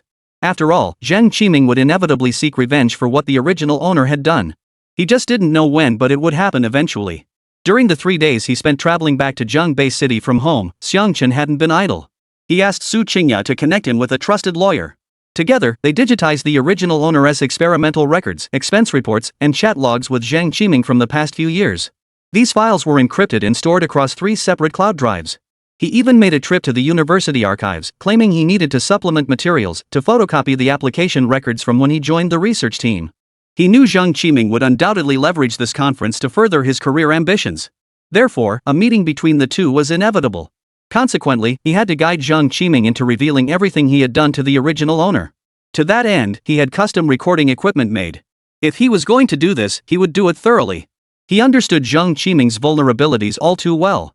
His polished academic credentials were his lifeline, while his uncle's position as vice-chancellor served as his protective shield. To bring him down, both these pillars must be shattered simultaneously. Merely reporting his exploitation of students wouldn't suffice. He must be utterly disgraced, stripped of any chance to survive in academia. So when his lab senior stopped him, saying Professor Zhang was looking for him, Xiang Chen felt not panic, but rather an impatient anticipation. He touched the voice recorder in his pocket. The coolness of its metal casing seeped through the fabric, as if giving him courage. Zhang Qiming's office was on the 3rd floor of the lab building, where the hallway carried a mingled scent of disinfectant and chemicals. The door stood ajar, and from within came his deliberately softened voice, laced with ingratiating laughter. Uncle, rest assured. I've had Xiang Chen organize his project. The data is rock solid. I guarantee it'll make the university proud at the exhibition. Yes, I supervised it all. The kid just has a solid foundation. He couldn't have done it without his teacher's guidance. You can count on me. I've memorized the entire exhibition process. I'll make you look good. When Xiang Chen raised his hand to knock, his knuckles were tense with effort. Come in. Zhang Qiming's voice instantly shifted to its usual stern tone, his hand snapping up to hang the phone as if concealing something. He leaned back in his swivel chair, his fingers tapping rhythmically on the desk. When his gaze swept over Xiang Chen, it carried a deliberately feigned warmth. Xiang Chen, back already? Xiang Chen didn't respond, instead closing the door behind him. That live-streamed product promotion was quite the spectacle, wasn't it? Zhang Qiming picked up the thermos on the desk and took a sip. Getting involved in the entertainment industry now? That's quite the move. His words carried a hint of testing, wanting to maintain his authority while fearing he might push Xiang Chen too far. After all, the project application for the tech exhibition had already been submitted, with Zhang Qiming listed in black and white as the supervising instructor. If Xiang Chen dared to cause trouble now, his associate professor position would be completely ruined. Xiang Chen kept his hands in his pockets, silent for a moment before suddenly murmuring, Professor Zhang, I was immature back then. Zhang Qiming froze, his fingers suspended over the desk. He prepared a whole arsenal of threats and enticements, but Xiang Chen's opening words caught him off guard. I know you meant well. Xiang Chen lowered his eyes, his tone laced with just the right amount of regret. I've been getting a bit carried away lately. I started thinking that just because my singing became popular, I was something special. I even dared to talk back to you. He lifted his head, a hint of pleading in his eyes. Please don't hold it against me, okay? Zhang Qiming narrowed his eyes, a sudden jolt running through him. Ha? What's this kid playing at? What do you mean by that? He probed, his fingers tapping the desk again. Nothing much. Xiang Chen walked to the desk, picked up the stack of exhibition application forms, and let his fingertips skim over the line labeled Instructor Zhang Qiming, his voice softening. I've come to realize that this project wouldn't be where it is today without your guidance. You've determined the lab resources and the research direction. I'm just the one doing the work. He paused, as if gathering immense resolve. For the exhibition application, we'll follow your instructions. List you as the supervising professor and the first author. I'll take second place. Zhang Qiming's eyes suddenly lit up, his heart skipping a beat. He stared intently at Xiang Chen's face, searching for any hint of insincerity in that calm expression. But the other man looked utterly genuine, even his ears flushing slightly, like a student finally admitting a mistake. And Senior Li Na, Xiang Chen added, his tone tinged with embarrassment. She's helped me a lot with data organization, literature translation, and such. She's practically a co-contributor. How about adding her name too? She can be listed after me. This statement left Zhang Qiming utterly dumbfounded. He even doubted his own ears. Not only had Xiang Chen agreed to let him be the first author, but he was actively suggesting adding Li Na's name? This was a world apart from the fierce resistance Zhang had anticipated. It felt like punching cotton. All his strength had nowhere to go. Zhang Qiming opened his mouth, but no words came out for a long while. The anger, threats, and even the prepared speech about their teacher-student bond he had rehearsed were all stuck in his throat. Professor Zhang, I know I was wrong to send that email criticizing you the other day. Xiang Chen suddenly bowed deeply, his waist bending low. In the heat of the moment, I felt wronged. But looking back, you were just trying to help me focus on my research. I shouldn't have argued with you, and I certainly shouldn't have gone singing and wasted time on trivial matters. He lifted his head, his eyes slightly reddened. I apologize. I'm sorry. This sudden shift completely stunned Zhang Qiming. Staring at this humbly submissive student before him, he felt both unfamiliar and strangely familiar. Had the glitz of showbiz truly shaken him, making him realize research was the right path? Or did he simply feel he couldn't win against me and decided to back down? As long as you've come to your senses. Zhang Qiming cleared his throat, striving to maintain his authority as a mentor, though inside he was overjoyed. Just as he'd thought, how could a student from some poor backwater possibly stand a chance against him? He'd have to toe the line eventually. Young people make mistakes, it's what matters that they learn from them. He lifted his thermos, sipped some goji berry water, and softened his tone considerably. It's not that I'm trying to claim your work. It's just that this exhibition is so crucial. Having the title of associate professor gives my words more weight, allowing me to secure more resources for you. I understand. Xiang Chen nodded, his demeanor so deferential it was impossible to fault. I'll deliver the data and draft paper to you by 5 this afternoon. You can review it and indicate any necessary revisions, and I'll make the adjustments. Zhang Qiming felt completely reassured, even a bit elated. He'd expected a struggle, but Xiang Chen proved surprisingly accommodating. All right, good to see you understand. He waved his hand dismissively, his tone tinged with condescending indulgence. Go prepare now. Don't waste any more time. Understood. Xiang Chen picked up the exhibition application form from the desk and turned to leave. At the doorway, he paused and glanced back at Zhang Qiming, a hint of hesitation in his eyes. Professor Zhang, there's one more thing. What is it? Zhang Qiming was in a good mood and didn't feel like arguing. About that lab subsidy you mentioned earlier. Xiang Chen rubbed his hands nervously, his voice tinged with embarrassment. My mother's health hasn't been good lately, and we need the money. Could you possibly? I was foolish to think entering showbiz meant easy money. Who knew? Acting requires going all the way, right? Xiang Chen was putting on a show right now. Ha! Zhang Qiming froze, furrowing his brow. Listening to Xiang Chen's words and watching his expression, he felt even more satisfied inside. Ha! It's only natural for such insignificant ants to get swallowed up by the entertainment industry's capital. Did he really think he could defy fate? No problem, he said generously. Once the exhibition wraps up, I'll apply for it, you won't miss out. Thank you, Teacher Zhang. Xiang Chen flashed a grateful smile, this time far more sincere than before. I'll get back to work now. The door clicked shut. Zhang Qiming leaned back in his swivel chair, exhaling a long breath. A smug smile spread across his face. Still too green, a few kind words were all it took to dismiss him. After Xiang Chen left, Li Na emerged from the restroom. Teacher? What's going on here? Chapter 118, Revenge is best served cold. Huff. Xiang Chen stepped out of Zhang Qiming's office. The early autumn breeze carried the scent of osmanthus flowers to his face. The sweet, cloying fragrance held a hint of relief after the tension. He recalled the details of his performance, the deliberate bow with a bent waist, the perfectly timed timidity in his tone, and that fleeting look of embarrassment when mentioning his mother's medical bills. He had also sent his research findings to Zhang Qiming via email. Fine. Let them bask in their false glory for a few more days, polishing this fake achievement until it gleams. The harder it shatters later, the more it will hurt. But this file wasn't so simple. On the surface, it appeared to be a document, but hidden within was pure hacking software. Embedded within was a covert tracking program. Whether accessed via computer, USB drive, or external hard disk, the device's IP address, operation logs, and even the directory of other files stored on the device would be synchronized in real time to his cloud drive. Even the camera could be viewed by Xiang Chen 24/7. Jiang Qiming could instantly know exactly when data was accessed, what was modified, what web pages were browsed, what emails were sent or received, and even what photos were viewed on that device. Naturally, he had long heard the rumors about Jiang Qiming and Li Na. Rumors circulated privately in the lab that Li Na's two core journal publications, where she was listed as first author, were entirely obtained through this improper relationship. Even the experimental data had been supplemented by other senior students in the group. In the original host's memories, a senior student had mentioned that Jiang Qiming took his research findings specifically to give to Li Na. Thus, Xiang Chen took the initiative to strike back. After all, taking down a young academic leader backed by a vice-chancellor uncle and entrenched in the university for years was no easy feat. Xiang Chen knew the academic world's rules all too well. Without evidence of a fatal blow, Jiang Qiming would likely only face minor disciplinary action. Once the storm passed, he'd still firmly hold his position. He was just coasting along anyway. The only difference was that he could still climb upward now, but later he'd just be treading water.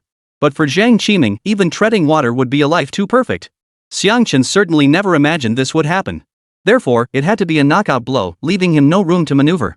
Hopefully this charade will make him completely let down his guard. Jiang Qiming, let the bullets fly for a while. He murmured softly, his tone tinged with mockery. The real show is yet to come. Xiang Chen murmured to himself, a barely perceptible smile curling his lips.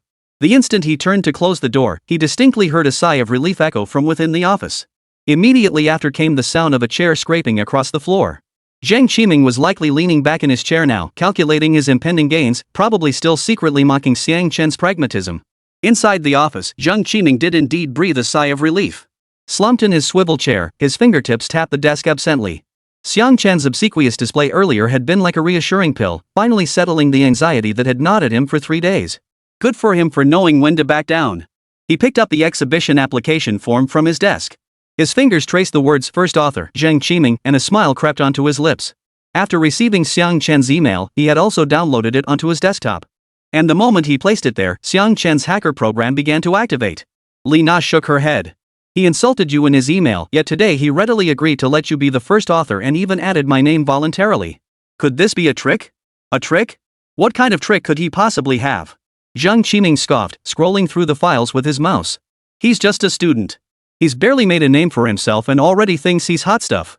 Once I knock him down a peg, he'll behave. Besides, I hold the data. Even if he wanted to back out, it'd be useless. He paused, his gaze darkening. And if he tries any tricks? I've got ways to ruin his reputation. A student who climbed up using a female celebrity? Who'd believe him? Li Na finally relaxed, stepping behind Jiang Qiming and wrapping her arms around his neck. You're the best, Professor, she purred. Shouldn't I host the exhibition's presentation segment? Getting exposure in front of all those bigwigs would help my scholarship application. You'll get your chance, Jiang Qiming replied, patting her hand as his gaze returned to the draft thesis on the screen. But first, organize these data points. How will you repay me for this opportunity to shine? He then flashed a sly grin. Don't worry, Professor. I'll work overtime tonight to get it done. Oh, teacher. I'll repay you right now. Li Na picked up the printed documents, her fingertips tracing the names soon to be added to the list, her smile stretching wide enough to lift the corners of her eyes. Hearing this, she tied her hair back and crouched down. The camera shifted to another participant, Xiang Chen. Whoa! This Qiming person is trash, and this whole thing is trash too. Is there even 30 seconds left? At that moment, Xiang Chen stared at the camera, his mouth forming an O shape. Holy crap, such prime footage just handed to me on a silver platter? Ha! This was smoother than he could have imagined. Outside the school, his phone vibrated softly in his pocket. It was a message from Song Yao. The elders have arrived in Jiangbei. They're at the expert's guest house. Are you free tonight? As he walked downstairs, the osmanthus fragrance grew stronger. The wind swept through the treetops, scattering golden petals that seemed to foreshadow the impending storm. Xiang Chen's figure vanished at the end of the tree-lined path, leaving only the light tap of his footsteps on the cobblestones, like a countdown. I'm free. I'll head over now. Xiang Chen replied swiftly, turning toward the guest house. The setting sun stretched his shadow long and slanted across the corridor wall. Mixed with the lingering scent of disinfectant in the air, it carried an almost palpable tension of foreboding of the storm to come. At 7 o'clock that evening, the expert guest house at Jiangbei University was filled with smoke. The room was filled with luminaries of China's scientific community, Academician Zhou, the titan of automation Academician Wang, the authority in materials science and General Chen, the veteran of the military-industrial complex. These luminaries, who commanded respect even from university presidents at academic conferences, showed no airs whatsoever when Xiang Chen pushed open the door. Instead, they waved him over to sit down. Academician Zhou, dressed in a Zhongshan suit, was twirling a wild walnut in his hand. He looked up at Xiang Chen, his eyes crinkling with amusement. Young Xiang, we need to get moving on researching the other aspects of that steel ball of yours. These past few days, Air Force and Navy personnel have been flooding my office daily. The phones are practically ringing off the hook. Academician Joe placed the walnut on the table, his tone tinged with the exasperation of being interrupted, yet his eyes betrayed unmistakable excitement. The Air Force wanted to deploy this technology for border patrols. The Navy was more direct, inquiring whether it could be adapted for underwater operations to perform external maintenance on submarines. Seated beside him, Academician Wine pushed his thick spectacles up his nose. Regarding the extended range pyrotechnics upgrade, while fuel efficiency is indeed high, could we explore extending the range further? He took a sip of tea, his gaze suddenly sharpening as if scrutinizing a precision instrument. I had the team run the numbers. Theoretically, we can boost it by at least another 15%. Good grief. Xiang Chen had thought this was a reunion, but no sooner had he sat down than he was bombarded with rapid-fire questions from the old masters. He decided to put aside today's unpleasantness with Zhang Qiming and Li Na, picked up the teapot to refill everyone's cups, and began seriously discussing the matter with them. Outside, the night deepened, yet inside the guesthouse, the discussion grew ever more heated. Those unaware of the circumstances wondered why such a high-profile science exhibition would be held at Zhongbei University, an ordinary 211 institution. Few could have imagined that behind this seemingly coincidental arrangement lay the personal motives of several veteran academicians, all to repay a debt of gratitude owed to a student from this very university. What was supposed to be a brief technical exchange stretched into a discussion lasting until 3 a.m. Xiang Chen and the professors had thoroughly explored several potential applications of Gangdan in both military and civilian fields. They had also finalized several viable upgrade plans for the extended range fireworks, even listing specific experimental steps. Throughout this process, however, Xiang Chen made no mention whatsoever of the matters between Zhang Qiming and the original owner. After all, this was ultimately his own personal vendetta. What kind of person would seek help from others for such matters? He knew full well that if any of these elders spoke up, a single word could clear the original owner's name of all past injustices and make Zhang Qiming and his associates pay. But what fun would that be? Xiang Chen chuckled inwardly. Well, as a time traveler and a grown man, he intended to exact his revenge in his own way. Zhang Qiming wanted to steal his achievements? Think he can control his graduation path? Then Xiang Chen would personally tear apart Zhang Qiming's facade at the very tech exhibition he cherished most, smashing him to smithereens. That would be the most satisfying revenge, wouldn't it? Chapter 119, The Dragon Nation Tech Expo opens. 10 days later, the Dragon Nation Tech Expo commenced at Zhongbei University. Hailed as the Oscars of the tech world, this grand event transformed the entire campus into a dazzling city of the future. By 6 in the morning, as the rising sun tinged the glass dome of the gymnasium crimson, crowds had already gathered outside. Over 300 tech companies and university labs from around the globe had set up exhibits. A 30-meter-tall inflatable robot arm, bearing the slogan "Innovation drives the future," swayed gently in the morning breeze, its metallic knuckles reflecting the golden sunlight. A drone formation spelled out the luminous characters "Dragon Nation Intelligent Manufacturing" in the sky, their contrails trailing colorful streaks that shimmered alongside the thousands of national flags hanging outside the venue. Amid the fluttering banners, visitors of diverse ethnicities queued for security checks, researchers clutching document folders, journalists holding cameras, and students peering over shoulders. Entering the main exhibition hall, a 20-meter-high central dome suspended 3,000 smart lights that automatically adjusted brightness based on crowd density. The floor featured interactive touchscreens that rippled with tech-inspired patterns underfoot, creating the sensation of walking through an ocean of data. The cutting-edge materials exhibit drew a dense crowd. Staff casually folded flexible screens like silk, yet when unfolded, they clearly played 4K videos. A white-haired academician couldn't resist touching the screen. As his fingertip glided across it, the molecular models in the image rotated in response, eliciting gasps of wonder from onlookers. Academicianly, do you think there's room to improve the extensibility of your flexible screens? A blonde-haired, blue-eyed foreign expert asked, holding a translation device. Academicianly stroked his beard and replied with a smile, theoretically, we can achieve a bending radius of 0.1 millimeters. Each exhibit booth drew crowds 3 layers deep. Gray-haired academicians wearing reading glasses and magnifying glasses scrutinized the nanoscale structures of chips, occasionally whispering discussions with young scholars beside them. Blonde-haired, blue-eyed executives from foreign companies held translation devices, speaking urgently with researchers while filling notebooks with densely packed notes. Media journalists wielded cameras and lenses, their flashes relentlessly chasing the cutting-edge technologies on display, determined not to miss a single highlight.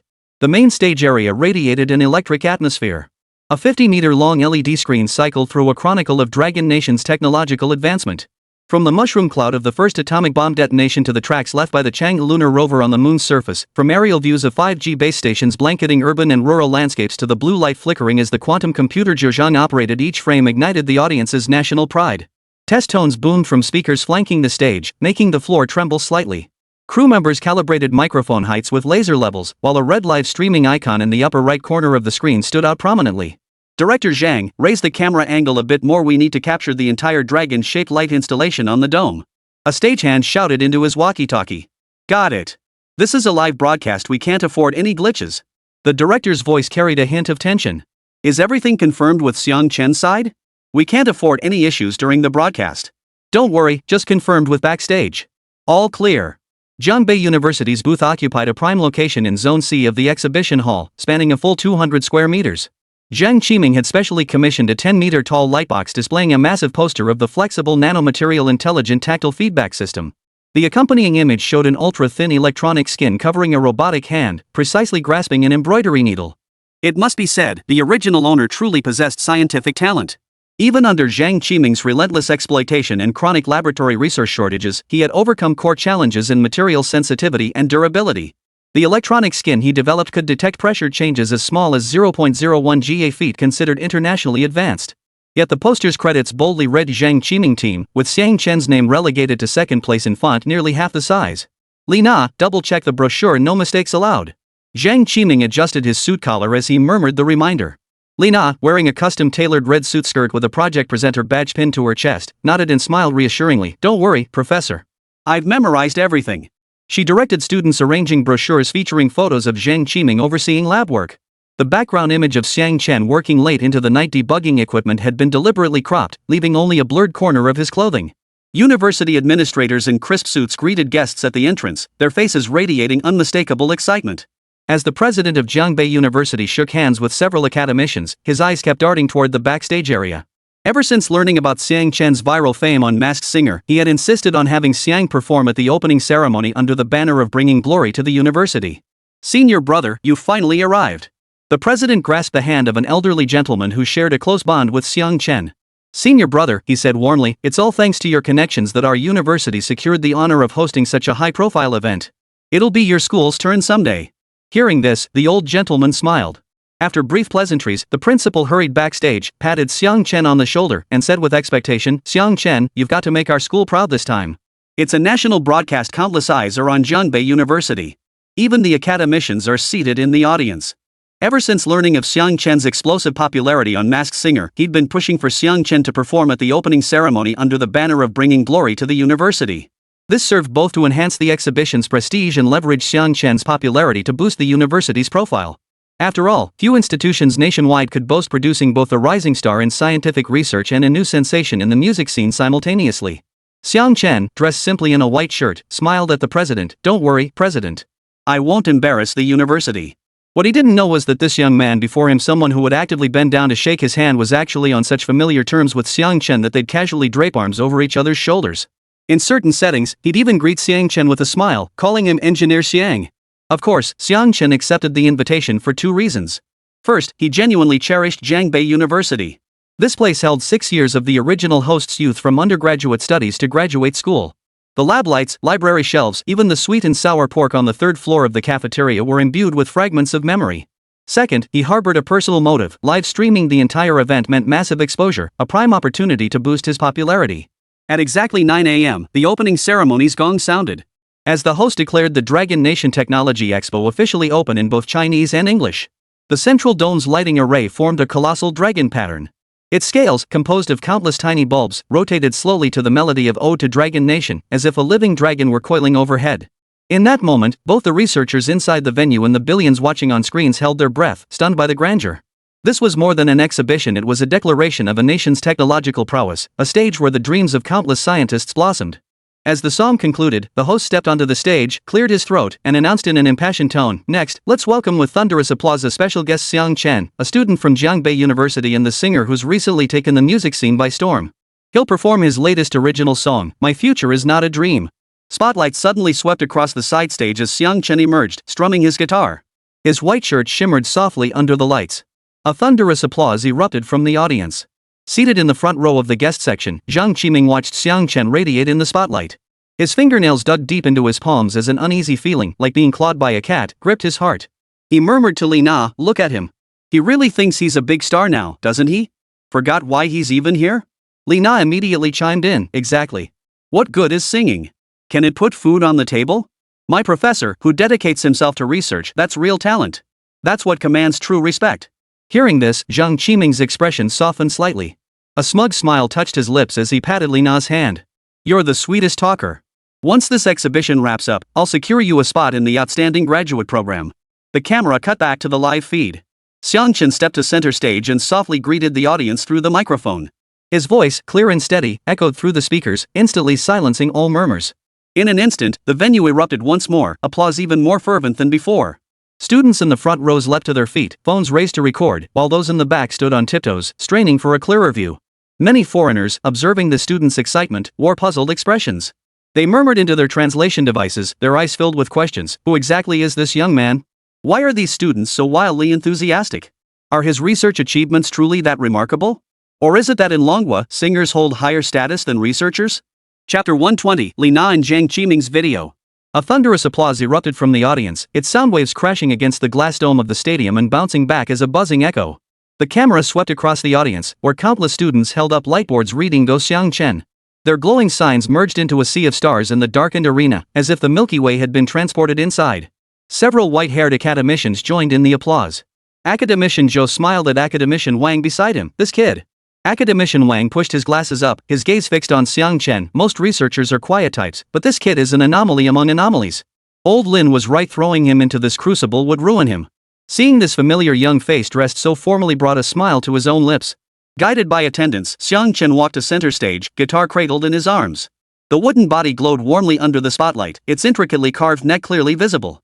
He adjusted the microphone height, then lightly touched the strings, testing 2 chords. The crisp tones rang out like water droplets hitting a jade plate. The boisterous venue suddenly fell silent, leaving only a simple, pure melody flowing through the air, winding its way into everyone's ears. The live chat exploded with comments. Holy crap! Xiang Chen is actually a grad student? From Jiangbei University? What kind of god-tier scholar is this, excelling in both research and singing? Seriously jealous, folks. I envy those students sitting in the audience. If I'd known, I would have studied harder to get into a top-tier university. I applied for Jiangbei University's grad program but fell 3 points short. Now I regret it so much. If I'd known we had alumni like this, I'd have fought tooth and nail to retake the exam. My future isn't a dream? That song title is pretty clever, sounds so uplifting. Not like those sappy love songs, this one really expands your horizons. Ha, I'm not jealous, I'm not jealous. I'll just quietly listen to the song. Xiang Chen always brings surprises. I'm still on repeat with that last one, the nameless one. Another new song? How many songs does he have in stock? This pace of creation is insane. The students in the audience were beyond excited. A few computer science majors in the front rows even stood up, waving their arms vigorously. The sense of familiarity and pride at sharing a campus with this internet sensation was indescribable. That's our department's senior, Xiang Chen. A girl tugged her friend's arm, her voice brimming with uncontrollable excitement. I took his lab class. He looks so cool when he's debugging equipment. At that moment, Xiang Chen began to gently pluck the strings. The venue fell silent once more. Many began murmuring the lyrics, "My future is not a dream." After all, the song title felt like a declaration. As the accompaniment swelled, Xiang Chen's voice carried through the microphone to every corner of the venue. Are you like me, bowing your head under the sun, silently toiling away with sweat dripping down? His deep, grainy voice felt like sandpaper gently scraping wood, and within the simple melody lay a stubborn strength. The audience in front of the screen suddenly fell silent. The lyrics hit too close to home, speaking to everyone striving to make a living, the office worker cramming onto the subway at 5 a.m., the entrepreneur refining proposals before the computer screen until dawn, the student buried in practice problems in the study hall, the factory worker repeating the same motion on the assembly line. The unseen toil, the exhaustion hidden in the dead of night. Suddenly, a single lyric gently peels it back, revealing the burning passion beneath. Are you like me? Even when met with indifference, you refuse to give up on the life you desire. Xiang Chen's gaze swept across the audience, landing precisely on Jiang Qiming and Li Na. They stood in the front row of the guest section. Jiang Qiming was chatting smugly with the elderly man beside him, his finger pointing toward the C-zone booth. The unmistakable smugness in the curve of his lips suggested he was boasting about it being his own achievement. The elder nodded frequently, and Jiang Qiming's posture straightened even more, as if he could already see his appointment letter as a professor. Li Na, meanwhile, wore that garish red dress, sitting as straight as a model with a professional smile plastered on her face. Her fingers tapped lightly on her knees, as if rehearsing her script for the upcoming interview. As the chorus hit, Xiang Chen suddenly raised his voice, his tone carrying a do-or-die resolve. Each word seemed to strike an iron plate. I know my future isn't a dream, I live every minute with purpose. My future is not a dream, my heart beats with hope. Guitar strings were strummed with urgent intensity, notes pelting like hailstones, striking every heart. The venue erupted instantly. Students in the back rows began humming along, their voices swelling into a crescendo until they merged into a tidal wave of chorus. A bespectacled female PhD candidate discreetly pulled out a tissue to wipe her eyes. She understood this kind of perseverance all too well. Countless nights burning the midnight oil in the lab, watching the sky darken and then lighten outside the window, countless moments of doubt and rejection from reviewers, pacing the hallway with revision notes in hand, countless times when she wanted to give up but gritted her teeth and held on. Wasn't it this very phrase, "my future is not a dream," that kept them going? Xiang Chen closed his eyes, his fingers flying across the strings. The pressure from his left hand pressing down on the strings was so intense his knuckles turned white. His voice carried the resolve forged through hardship, like wind sweeping through a canyon, carrying an unstoppable momentum. He recalled the words written in the original owner's diary: "Once the research succeeds, I'll take Ms. Luo Milan and comrade Xiang Jin to the capital to see the Dragon Peace Gate." For a moment, his heart felt clogged, a sour, swollen ache. These images flashed through his mind, adding a searing heat to the song, hot enough to make eyes sting. As the song's emotion built, the atmosphere in the hall reached its climax. Students in the back rows began waving their arms, while the academicians in the front rows nodded gently to the beat. Even the security personnel, who had maintained stern expressions throughout, couldn't help but let the corners of their mouths turn up slightly, tapping their fingers along the seams of their trousers. This song contained no ornate lyrics, no intricate vocal runs, yet it shone like a beam of light, illuminating the softest corners of everyone's heart. Ah, this is life filled with sweat, grievances, and moments of misunderstanding, yet never ceasing to move forward. For the students in the audience, this song resonated so deeply it made their hearts tremble. The pressure of graduate school entrance exams weighs like a mountain on their shoulders. Paper writing bottlenecks make them want to tear their hair out and bang their heads against the wall. The confusion about the future feels like walking in a thick fog with no direction in sight. All these tangled emotions found an outlet in the line, "My future is not a dream." This is more than just a song, it's an encouragement written for all young people. On the stage of this grand technological gathering, witnessed by countless top researchers, it carries extraordinary power. As the song ended, the lingering resonance of the guitar strings still echoed in the air, fading slowly with a tremolo. A brief silence fell over the venue, as if everyone remained lost in the song's echoes. Then thunderous applause erupted, more fervent than the opening ceremonies, interwoven with cheers and whistles that made the microphones on stage vibrate. Students leapt to their feet, waving light sticks back and forth. Reporters jostled forward with cameras, lenses trained on Xiang Chen's bowing figure, shutter clicks crackling like strings of firecrackers. Even passers-by outside the venue were drawn by the commotion, pressing their faces against the glass to peer inside. Meanwhile, the live stream's comments section exploded. "This song is absolutely amazing. I'm putting it on repeat right now. Gotta find the full version ASAP. I won't sleep until I have it. Xiang Chen is a genius. Top tier in research, and his singing hits you right in the feels? What kind of god-tier scholar is this? Did the country secretly give him special treatment? So moving, it brought tears to my eyes. Reminds me of those late nights revising proposals. Suddenly I'm motivated again. Tomorrow I'm asking my boss for a raise. Performing this at the Tech Expo was genius. Isn't scientific research my future dream? Generation after generation passing the torch, that's how our nation's tech keeps advancing. Am I the only one who noticed that glance between Xiang Chen and Zhang Qiming? Feels like there's a story there. That look Zhang Qiming gave him, like he wanted to eat him alive. Upstairs number 1, I screenshotted it. The woman in the red dress next to Zhang Qiming was acting weird too, like she was super nervous. Xiang Chen turned and walked off stage with his guitar. Backstage crew applauded as a lighting technician handed him a bottle of water. "Senior, that was incredible." Xiang Chen smiled as he took the bottle, unscrewed the cap, and took a sip. The cool water slid down his throat, but it couldn't quench the heat in his heart. He gazed at the large screen beside the main stage, which was replaying footage of his performance. When the camera cut to the audience, he could see academician Zhou and the others nodding at the screen. Standing in the shadows backstage, Xiang Chen watched the screen, a faint, cold smile curling his lips. For a moment, he even felt a flicker of anticipation. After all, the show was about to begin. Meanwhile, over the past few days, he had gathered some unexpectedly valuable material. Like absolutely incriminating photos and videos of Li Na and Zhang Qiming together. Plus kickbacks, chat logs, and more. Chapter 121, as both protagonist and director, it's time to make an entrance. The melody of "My Future Is Not a Dream" hadn't yet faded from the arena when trending topics began soaring upward like they'd sprouted wings. 3 hashtags Xiang Chen Tech Exhibition, "My Future Is Not a Dream" performance, and heart-wrenching lyrics, along with super genius Xiang Chen, climbed the trending charts at a visible speed. Especially "My Future Is Not a Dream," followed by the explosive red hashtag symbol. Discussions under the hashtags surpassed 5 million within 10 minutes. This wasn't exactly new territory for Xiang Chen. From brightness to now, his songs seemed inherently trending-worthy. Netizens had long grown accustomed to opening their phones to find their feeds flooded with his new releases. Moreover, to maximize his popularity, he always seemed to time his releases to ride the wave of trending topics with precision, rivaling professional PR teams. Already, fans were joking in the trending topic comments, if Xiang Chen's song doesn't hit the trending list one day, that's when I'd find it strange. Probably a system glitch. Even more impressive is his release frequency, averaging one new song per week, with every track being a hit. From traditional Chinese-style tunes to uplifting anthems, his vast stylistic range consistently taps into the public's emotions with precision. The moment the opening ceremony ended, Xiang Chen returned to the green room with his guitar.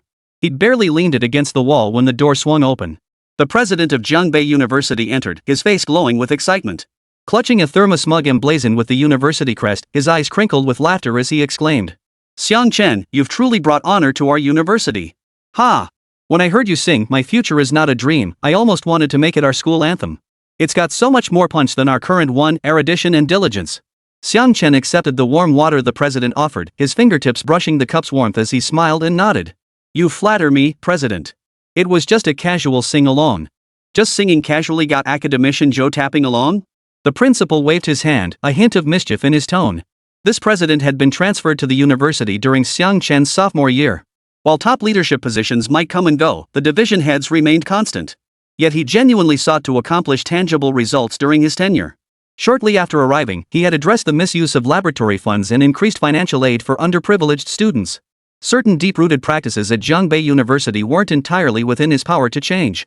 But things were vastly improved compared to before. Under previous presidents, Zheng Qiming would likely have secured a professorship by snatching research achievements long ago.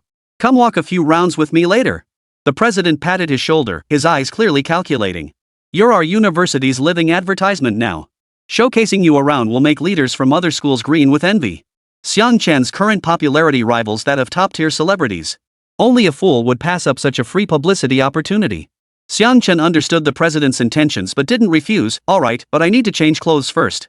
I can't walk around the exhibition in a white shirt, it'd look too casual." Of course, the president chuckled, turning to add, "I'll wait for you outside. Take your time." The moment the lounge door closed, heavy footsteps echoed outside, the sound of elderly gentlemen's leather shoes tapping on the floor. Next, academician Zhou pushed open the door and stepped inside, smiling immediately. "Young Xiang, well done. You've got real talent. Academician Wang was just telling me how it's a shame you're not pursuing music with that voice of yours." Academician Wang nodded in agreement, adjusting his glasses. "Exactly. That kind of energy is truly uplifting." Having just been praised by the president and now surrounded by the academician's compliments, Xiang Chen felt a bit embarrassed. He scratched his head. "All right, gentlemen, let's cut the flattery between us. If this keeps up, I'll start getting too big for my boots. I'm just juggling two things at once." After the elders departed, Xiang Chen opened his suitcase and changed into a dark gray casual suit. The young man reflected in the mirror shed the stage's flamboyance, gaining a touch of composure. His loosely knotted tie struck a balance between formality and casual ease. He glanced at his phone. The Logic Bomb's standby screen remained silent, its green indicator light pulsing rhythmically like a predator lying in wait, ready to strike the moment its prey stepped into the trap. Stepping out of the lounge to find the principal, the crowd in the venue had grown even denser than during the opening ceremony. Xiang Chen's appearance immediately caused a stir. Some media held up their phones to take photos, students covered their mouths in gasps, and a few bold ones even ran over asking for autographs. "Senior Xiang Chen. I'm a junior in materials science, your biggest fan." A bespectacled boy pushed his way forward, handing over a notebook with sparkling eyes. "I've watched your episode of Masked Singer 8 times. Who would have thought you're not only an amazing singer but also a senior in our department?" Xiang Chen smiled as he signed his name, deliberately pausing the pen on the paper. "Keep it up." The boy froze, then flushed bright red. "Thanks, senior." The principal beamed beside them, occasionally greeting passing leaders from other universities. "This is our university star, Xiang Chen. Top-notch in both research and singing." Most of them wore expressions of astonishment, their eyes brimming with unmistakable envy. One visiting dean even quipped half-jokingly, "Principal Lee, how about we swap? I'll give you our top doctoral student, and you hand over Xiang Chen to me?" The two walked and talked, moving from the cutting-edge materials exhibit to the artificial intelligence section. The president enthusiastically pointed out highlights at each booth. "Xiao Xiang, look at this bionic mechanical hand, it can grip up to 50 kilograms, but its sensitivity can't match ours." Xiang Chen occasionally chimed in with remarks that always hit the mark. For instance, when commenting on the sensors at a certain booth, they're still using traditional piezoelectric materials, their response speed is 3 times slower than our carbon nanotubes. This only deepened the principal's conviction that Xiang Chen was a raw gem. Little did he know that the project Xiang Chen was currently involved in far exceeded his imagination and scale. The least influential person Xiang Chen discussed matters with on a daily basis was someone he had to address as senior brother. Those heavyweights who required the principal to grovel just for an audience, especially his senior brother, had even gotten drunk at the military factory last time and slung his arm around Xiang Chen, calling him little brother. But Xiang Chen kept things strictly separate. Back at school, he was just an ordinary student, no fancy titles, no airs. Our school's booth is just up ahead. The principal pointed to Zone C not far ahead, where the crowd was denser than elsewhere. Come on, let's check out our school's booth. Xiang Chen followed the direction of his gaze.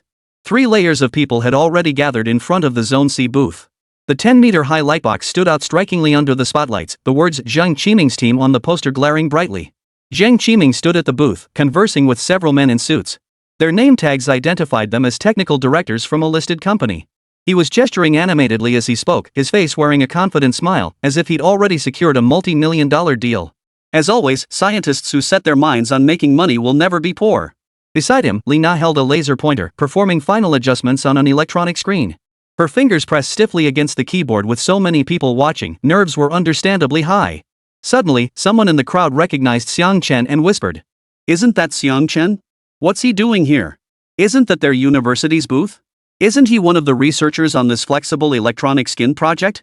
Xiang Chen didn't pause, following the principal step by step toward Exhibition Hall C. The closer he got, the clearer Zhang Qiming's smug expression became.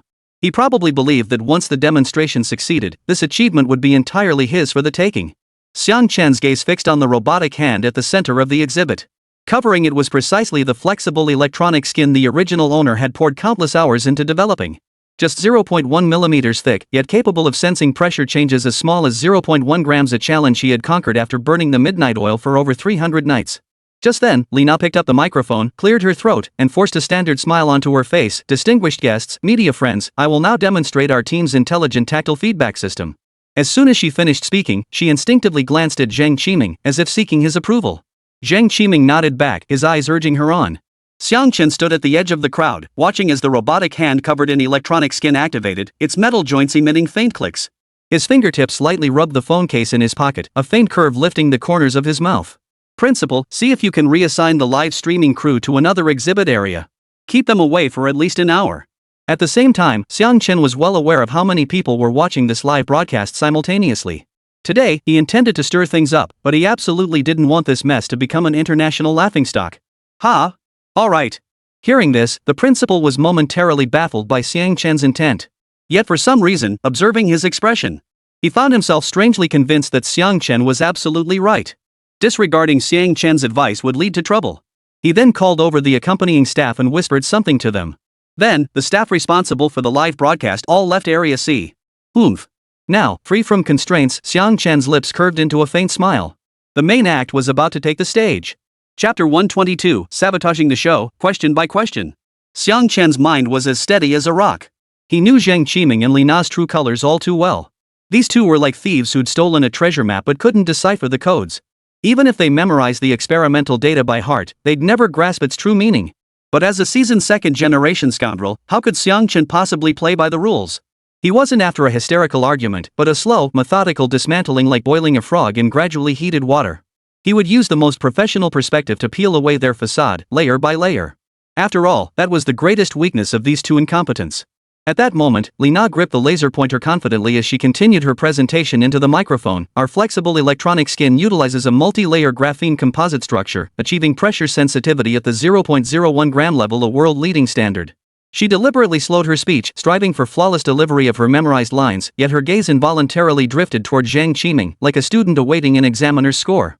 No sooner had she finished than a clear voice pierced the stifling air from the crowd's periphery like an ice spike. "Seniorly, could you elaborate on the interlayer doping process for graphene? Did you use chemical vapor deposition or magnetron sputtering? I recall you mentioned at the last group meeting that the resistance difference between the two methods could reach 30. Which parameters did you ultimately select?" Xiang Chen's voice wasn't loud, yet it carried a penetrating clarity that cut through the clamor. His hands tucked into his suit trouser pockets, his upper body leaning forward slightly, a perfectly measured smile gracing his face, he looked like a humble junior seeking guidance. The clarity in his eyes even carried a hint of innocence. Li Na's face drained instantly, as if someone had dumped a bucket of ice water over her head. How could she possibly know the process parameters? All the data had been copied directly from the files Xiang Chen sent. She'd spent 3 days and nights memorizing the conclusions, never delving into the intricate details of the process. This is a process optimized by the entire team. The specific parameters are classified as core confidential information. Her voice faltered, the laser pointer darting erratically across the screen. The smooth rhythm of her presentation shattered completely, her ears flushing crimson. Subtle expressions flashed across the faces of those around her. Anyone in research knew that a true core member would never be unable to explain even basic processes. Especially a presenter supposedly the team member most familiar with technical details. To experts, this kind of confidential explanation sounded no different from I don't know. Academician Zhou let out a soft exchanging a knowing glance with Academician Wang. Both eyes held a hint of inquiry. They both glanced at Xiang Chen, wondering what tricks this kid had up his sleeve. But in terms of the innovation of this achievement, it was quite consistent with the young man's research style. So, suddenly, it seemed as if something occurred to both of them. They both looked at the display board. Xiang Chen's position was listed as second? Could it be? A suspicion formed in both their minds simultaneously. Exchanging a glance, they said nothing but silently approached Xiang Chen. Now, hearing Xiang Chen's question, Zhang Qiming's heart skipped a beat, his brow instantly furrowing into a knot. Why was Xiang Chen suddenly fixating on such a minor detail? A wave of irritation washed over him. This kid was clearly doing this on purpose. But having navigated the corporate world for years, he quickly composed himself, his face hardening into a stern expression as he took the lead. Xiao Xiang, when presenting research findings, focus on practical value. There's no need to get bogged down in trivial details. These process parameters are just foundational lab data. If you have questions, I'll explain them to you privately later. He deliberately emphasized the words young Xiang, his tone carrying the indulgence of a senior toward a junior, but subtly implying that Xiang Chen was merely a lowly student with no right to speak up in such a setting. Xiang Chen seemed oblivious to the barb, even nodding in agreement with a more sincere smile. Professor Zhang is right. I was overthinking it. His tone shifted as his gaze landed on the stress test curve displayed on the screen. His fingertip lightly tapped a sudden break in the line. This graph is intriguing, though. Could seniorly explain why the response time suddenly lags by 12 milliseconds at 20C? My previous experimental data consistently stayed within 0.8 milliseconds. Could it be a batch issue with the materials? Zhang Qiming's frown deepened as a wave of unease washed over him. What exactly was Xiang Chen trying to do? Knowing full well that Li Na wasn't familiar with technical details, he kept throwing difficult questions at her. Wasn't this deliberately undermining her? His gaze instinctively fell on the speechless Li Na. With no choice, he took the floor, his tone stiff yet professional. Experimental environment variations are perfectly normal. Xiang, your work was only preliminary testing. We've since optimized the 3-layer encapsulation structure, so the data is naturally more precise. You've been focused on singing lately and missed many recent developments. It's understandable you're unfamiliar with this. He deliberately emphasized singing, implying that Chen had strayed from his core research responsibilities. Oh, I see. Xiang Chen nodded as if suddenly enlightened, then thoughtfully covered for Li Na with just the right amount of admiration in his voice. My apologies for my ignorance. It seems Professor Zhang and Senior Li have done a great deal of optimization work. Zhang Qiming's fingers clenched into a fist at his side, knuckles turning white. He was now certain Xiang Chen was doing this deliberately. But Xiang Chen's expression was genuinely sincere, his tone consistently humble and inquisitive, his posture extremely submissive. This left Zhang Qiming with no grounds to explode, and the frustration of being unable to vent his anger made his chest feel tight and stifled. Li Na's face was flushed crimson like a boiled shrimp. Her eyes darted nervously, avoiding everyone's gaze, and even her fingers trembled slightly. Xiang Chen. Zhang Qiming's voice finally cracked with suppressed fury, the microphone creaking under his grip. What the hell do you think you're doing? This is an exhibition hall, not your lab. Can't you take your questions back there? Must you cause trouble right here? He couldn't hold back any longer, the warning in his tone nearly spilling over. Xiang Chen blinked innocently, his voice brimming with hurt. Professor Zhang, please don't be angry. I just got too excited. I've been part of this project for 2 years, from the initial material ratios to the later sensor calibrations. You know how many all-nighters I pulled. Seeing it finally succeed at the exhibition made me so happy. I just wanted to learn more about the team's latest progress. He turned to the crowd and added with a smile, maybe I'm just slow, but these optimized processes seem so much more advanced than what I worked on before. I couldn't help but want to ask questions. If I've disturbed anyone, I'm truly sorry. His words acted like a sponge, soaking up all of Zhang Qiming's anger. Xiang Chen took responsibility upon himself, highlighting his own core contributions while simultaneously offering Zhang Qiming a way out. The surrounding murmurs actually subsided a bit. Some thought Xiang Chen was being overly meticulous, while others wondered if Zhang Qiming's team might indeed have further optimizations in the pipeline, just not having had time to elaborate. Zhang Qiming froze, caught off guard by Xiang Chen's sudden mediation. He took the offered exit, his tone softening. All right, I see you care about the project. We'll discuss these technical details in a team meeting later. For now, let Li Na finish the presentation. The principal stood nearby, his back drenched in cold sweat, his shirt clinging to his skin. He finally understood why Xiang Chen had dismissed the live streaming team. This wasn't about supporting the event, it was clearly an attempt to sabotage it. He quietly tugged at Xiang Chen's sleeve and whispered urgently, "Xiang Chen." Xiang Chen ignored him, his gaze fixed on the robotic arm prototype displayed on the stand. The electronic skin covering it glowed a faint blue under the lights, reminding him of how the original owner had looked while pulling all-nighters debugging it. "Cicely, could you demonstrate grabbing an egg?" His tone was light, as if suggesting the most ordinary step. "I recall this function was the most challenging, requiring both sensitivity to the eggshell's fragility and sufficient grip strength. Did you use simulated eggs or real ones during debugging?" "Last time I used real eggs, I shattered over a dozen before finding the right balance. I'd love to see the results of your optimizations. I'm genuinely curious. How did you manage to perfect this experiment so flawlessly?" Zhang Qiming's brow furrowed again as irritation welled up. What does this kid want now? But then he thought, the demo was prepared long ago. If it went smoothly, it would shift everyone's attention, and the earlier incident would be forgotten.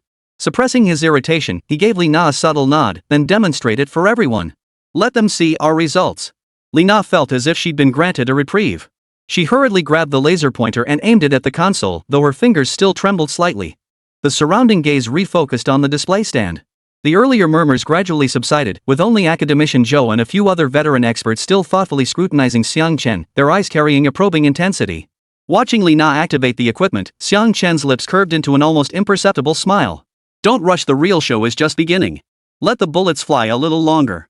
Chapter 123, Teacher, Xiang Chen, he's playing dumb to catch the wise. The demonstration segment ultimately concluded without incident. Xiang Chen stood at the edge of the crowd, watching the pair on stage visibly relieved.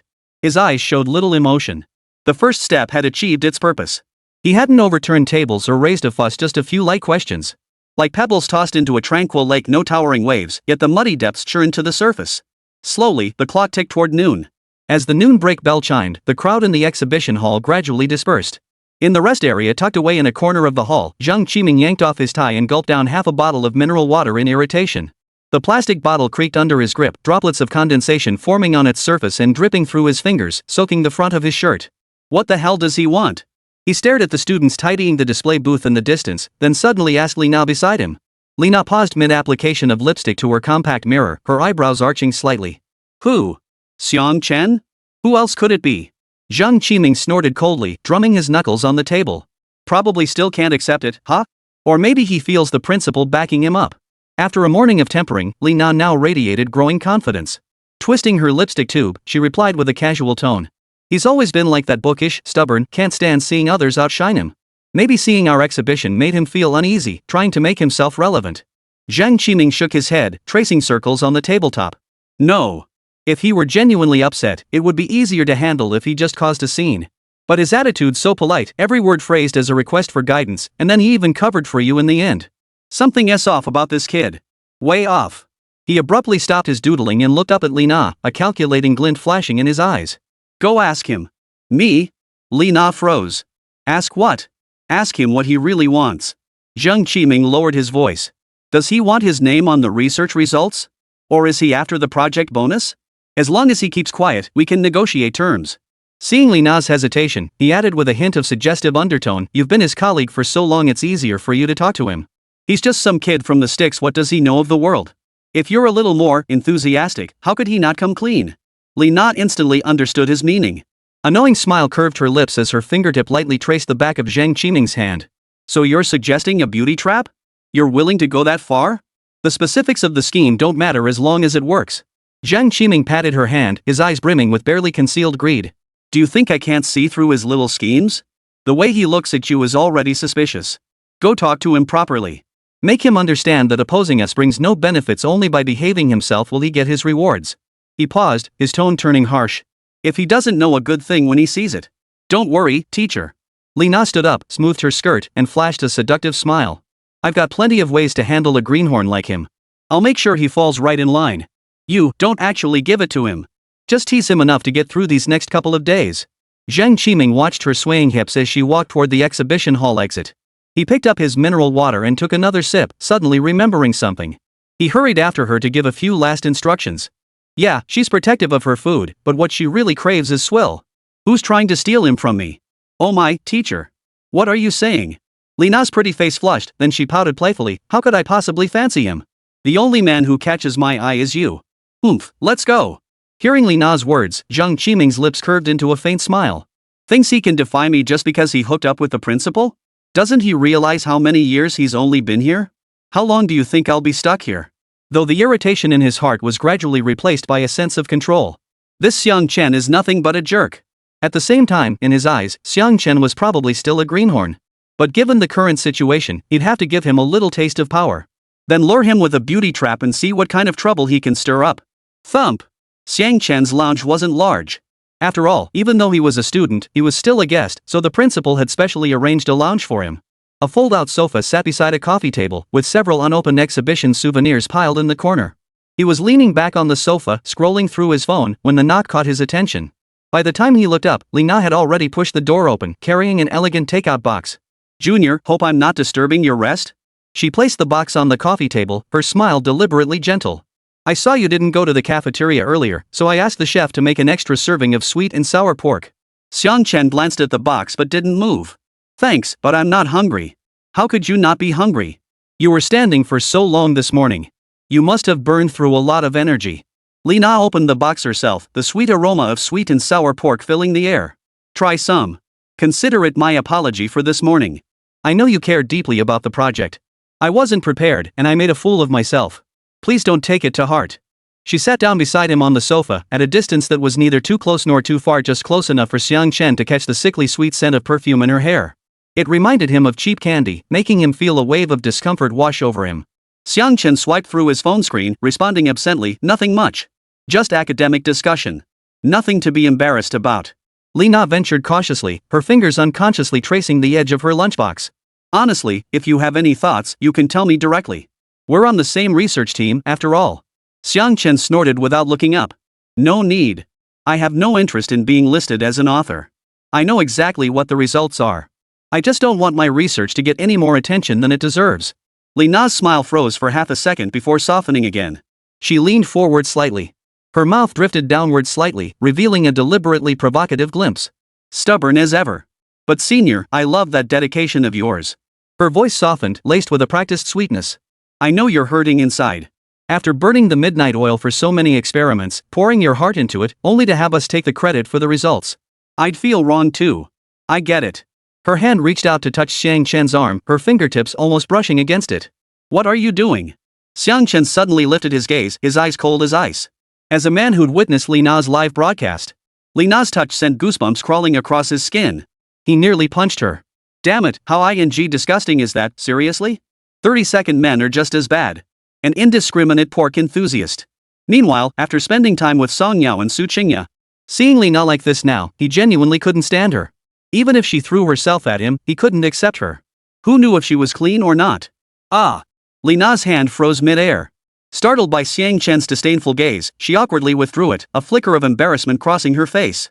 After all, in her mind, manipulating Xiang Chen was a piece of cake. After all, Jiang Qiming hadn't even resorted to this tactic back then he'd won her over effortlessly. For a moment, she was at a loss. Senior Sister Li's Xiang Chen set down his phone and sat up straighter. "Let's get straight to the point. No beating around the bush, everyone's time is valuable." At this moment, Xiang Chen could clearly see that Li Na hadn't come with good intentions. So he decided to accelerate the timeline in his plan to break ties with Jiang Qiming. After all, sharing a room with this pork enthusiast already made him feel utterly uncomfortable. Of course, this was no big deal. After all, breaching Jiang Qiming's defenses was an essential step in his scheme. Li Na bit her lip, gathering her courage. "I just want to tell you, let's just get through these next couple of days quietly. You'll get your share of benefits later." "Later?" Xiang Chen raised an eyebrow, his tone tinged with sarcasm. "Later, like senior sister here, who leans on her good relationship with the professor to turn someone else's experimental data into her own paper, brazenly enjoying the fruits of others' labor?" Li Na's face drained instantly, as if doused with cold water. Her voice cracked. "What nonsense are you spouting?" "Nonsense?" Xiang Chen smiled, his gaze drifting to the brand new necklace around her neck. "And this necklace, was that also a kind gift from the professor? What about that lab dinner earlier? When he got drunk and hugged you, declaring my Nana is the most capable, was that intimacy just my imagination?" He deliberately emphasized the syllables of Nana, as if chewing on something filthy, his voice dripping with contempt. "You." Li Na's voice shot up, then quickly dropped as she frantically glanced toward the door, terrified someone might overhear. "Those are all rumors spread by others. Don't jump to conclusions and deliberately slander me." "Oh? Just rumors, huh? Xiang Chen drew out his words, speaking slowly, but everyone in the lab is saying that you only got to stay on as a teaching assistant because Professor Zhang pulled strings behind the scenes. Otherwise, with your abilities, how could you possibly have stayed? Some even say that for that paper you published in the core journal, all the data was done by Senior Wang. You just rewrote the abstract and somehow still got listed as the first author. That's some pretty impressive maneuvering. Enough. Lina shot to her feet, causing her lunchbox to sway and splash sweet and sour sauce onto the tablecloth like an ugly stain. What do you mean, Xiang Chen? Are you trying to ruin our relationship? Don't you fear I'll report you to Professor Zhang and prevent you from graduating? I'm not the one who tore down the facade. Xiang Chen leaned back into the sofa, his tone as flat as if he were discussing someone else's affairs. It's you, senior classmate, who made your path so ugly. Climbing up using these underhanded methods, aren't you afraid that one day you'll fall, shattering every bone? When that happens, no one will be able to help you. He paused, watching Lina tremble with rage, then added, oh, right, forgot to tell you. When the principal reviewed the display board this morning, he specifically asked me why your name was listed first. I suggested it might be based on contribution. He chuckled, said nothing, but that look, well, it was incredibly meaningful. Lina's face turned from white to green, then flushed crimson. Her fingers clenched the hem of her skirt so tightly her nails nearly dug into her flesh. She opened her mouth to hurl insults, but found her throat blocked, unable to utter a single word. All she could manage was to glare at Xiang Chen with eyes brimming with venom. Xiang Chen didn't even glance at her as he picked up his phone again. If there's nothing else, senior sister, I'll take my leave. I need to rest. I have things to attend to this afternoon. Lina glared at him, her eyes burning with both shame and fury. Finally, she snatched up her lunchbox, turned, and slammed the door behind her. The door crashed shut with a bang, making the posters on the wall shake. Xiang Chen set his phone down, watching the closed door as a cold, sharp curve formed on his lips. Step 2 hadn't gone according to his plan, but at least it was done. Outside, Lina walked down the corridor. The cold wind blew, and her mind cleared instantly. The more she thought about it, the more off it felt. Every word Xiang Chen had spoken had struck precisely at the sore spots between her and Zhang Qiming. This wasn't a simple interrogation, he clearly knew something all along, deliberately waiting here to lure her step by step into a trap. That bastard was playing dumb. Damn it, he'd fooled her. A chill shot through Lina's body, rising from her feet. This was definitely not as simple as it seemed. She could no longer maintain her composure. Frantically pulling out her phone, she dialed Zhang Qiming's number. The moment it connected, her voice cracked with tears as she wailed dramatically, "Teacher. Xiang Chen is bullying me. He's playing dumb to catch the wise." Chapter 124, Zhang Qiming, get over here and explain yourself. Zhang Qiming was meticulously checking the parameters on the electronic display at the exhibition stand. Hearing the urgent ring of his phone, he glanced at the caller ID and answered with a smile, "So? Did you handle it?" But the sobbing on the other end pierced his ears like needles. The sobbing voice on the other end was like an ice-hardened needle, instantly piercing through his facade. "Teacher." Xiang Chen was faking it. He wasn't some innocent rookie, he was just playing dumb to catch the big fish. Lina's voice trembled like leaves in the wind, punctuated by the clatter of high heels on the corridor tiles. He cornered me in the break room, stabbing at our deepest wounds with every word. He's driving me crazy. Zhang Qiming's heart skipped a beat. The laser pointer slipped from his hand and clattered onto the display stand, its plastic casing scraping a white streak. He scrambled to pick it up, his voice tightening. "What? Explain clearly. What exactly did he say? Did he get handsy with you?" "No, but it was worse than that." Lina's voice suddenly rose, then dropped sharply. "He's nothing like we thought. Completely stubborn. When I brought up adding Jia's name as you instructed, he just sneered he wasn't interested. Then he kept insisting I only got the teaching assistant position because of your connections, and that my paper in the core journal used data from Senior Wang. Who else but a few people in our lab would know that? He's definitely doing this on purpose. He's trying to use this stuff to blackmail us." Zhang Qiming's fingertips whitened as he gripped his phone case, knuckles bulging from the pressure. "What else did he say? Did you bring up adding his name? Didn't he show any gratitude?" "I did, but he completely ignored it." Lina cried out, her breath coming in gasps as if she might pass out. "He just kept harping on our relationship. Talking about how you gave me that necklace, how you hugged me and called me Nana during the dinner. His eyes were so disgusting, like he'd seen right through everything between us. He even said I'm climbing up using dirty tricks, that I'll break my bones sooner or later. Teacher. What am I supposed to do? If anyone heard those words, how could I ever show my face at school again?" Zhang Qiming's hand holding the phone began to tremble, a buzzing ringing in his ears. He crouched down, the laser pointer's coldness seeping through his fingertips, barely suppressing the rage boiling within. He couldn't understand why Xiang Chen had suddenly turned like this. But there was no doubt about it, this was a vicious attack. It didn't touch on academics or evidence, instead targeting the murky depths of personal relationships. Such matters fermented easily. Even if no concrete evidence surfaced in the end, it would be enough to tarnish the reputation of this young academic leader. What the hell was he trying to accomplish? So, no matter what desperate measures Xiang Chen took, he couldn't care less. But this timing is utterly disgusting. That despicable bastard. How should I know? Li Na's sobs carried a sense of utter collapse. He just sat there, speaking in a sarcastic, condescending tone. When I brought up the exhibition, he dragged my thesis into it. When I mentioned benefits, he brought up, "You gave me that necklace." We weren't even on the same page. Enough. Stop crying. Zhang Qiming snapped, suddenly feeling parched. Students passing by glanced over curiously. He quickly turned away and lowered his voice into the phone. Are you sure he didn't mention anything else? He really didn't. He just kept talking about me and our relationship. Li Na said slowly. Zhang Qiming paced back and forth in front of the booth, his leather shoes thudding heavily on the floor like drumbeats. He abruptly stopped, his brow furrowing into a knot. Chen's behavior was too unusual. If he really wanted to ruin me, using the experimental data directly would be the most effective way. Why go through such a roundabout route? Something's off, Zhang Qiming murmured. A thought flashed through his mind. Was he trying to force me to approach him? Ha! Li Na froze, her sobs halting for half a second. He deliberately said those things to disgust you just to force me to go talk to him. Zhang Qiming's tone hardened, a flicker of ruthlessness crossing his eyes. He knows the exhibition is paramount now. He knows I can't afford to stall. This kid wants to negotiate terms with me but can't bring himself to ask. He's just waiting for me to name my price. He rubbed his chin, his fingers grazing his stubble, a cold smile curling his lips. Nothing but dirty tricks. Li Na remained unconvinced, but he just said he wasn't interested in being a figurehead. That was just an act. Zhang Qiming cut her off, his tone brimming with arrogant certainty. Men are all like that. They say they don't want it, but deep down, they want it more than anyone. You stay here and keep an eye on the booth. Don't let anything go wrong. I'm going to his lounge to meet him. After hanging up, Zhang Qiming took 3 deep breaths in front of the electronic display, confirming the words Zhang Qiming team remained untouched before turning toward the lounge. The corridor breeze carried the disinfectant scent from the exhibition hall. He tightened his tie, suddenly feeling it constrict his neck like a noose. Reaching the lounge door, he took a deep breath and raised his hand to knock. The moment his knuckles touched the door, he suddenly recalled the scene from 2 years ago when he first met Xiang Chen. His eyes had been filled with timid light. Who could have imagined that 3 years later, this sparrow that flew out of the mountain valley would actually enter? Xiang Chen's voice came from inside, calm and devoid of emotion, like a bottomless pool of water, impossible to gauge its depth. Zhang Qiming pushed open the door and saw Xiang Chen leaning against the sofa, engrossed in a book. Sunlight filtered through the blinds, casting interlaced patterns of light and shadow across his profile, his lashes casting faint shadows beneath his eyes. In his hands lay advances in flexible electronic materials, its pages slightly curled at the edges from frequent use. This serene, peaceful demeanor was worlds apart from the moody, sarcastic person Li Na had described, causing all the prepared words in Zhang Qiming's throat to suddenly freeze. Hey, Xiao Xiang, busy? Zhang Qiming forced a smile, closing the door behind him. His tone was warm, as if nothing had happened moments before. That song, My Future Is Not a Dream, at this morning's opening ceremony was fantastic, really impressive. I heard the leaders were all praising your versatility. Oh, and your senior classmate stopped by earlier. She mentioned there might be some misunderstanding?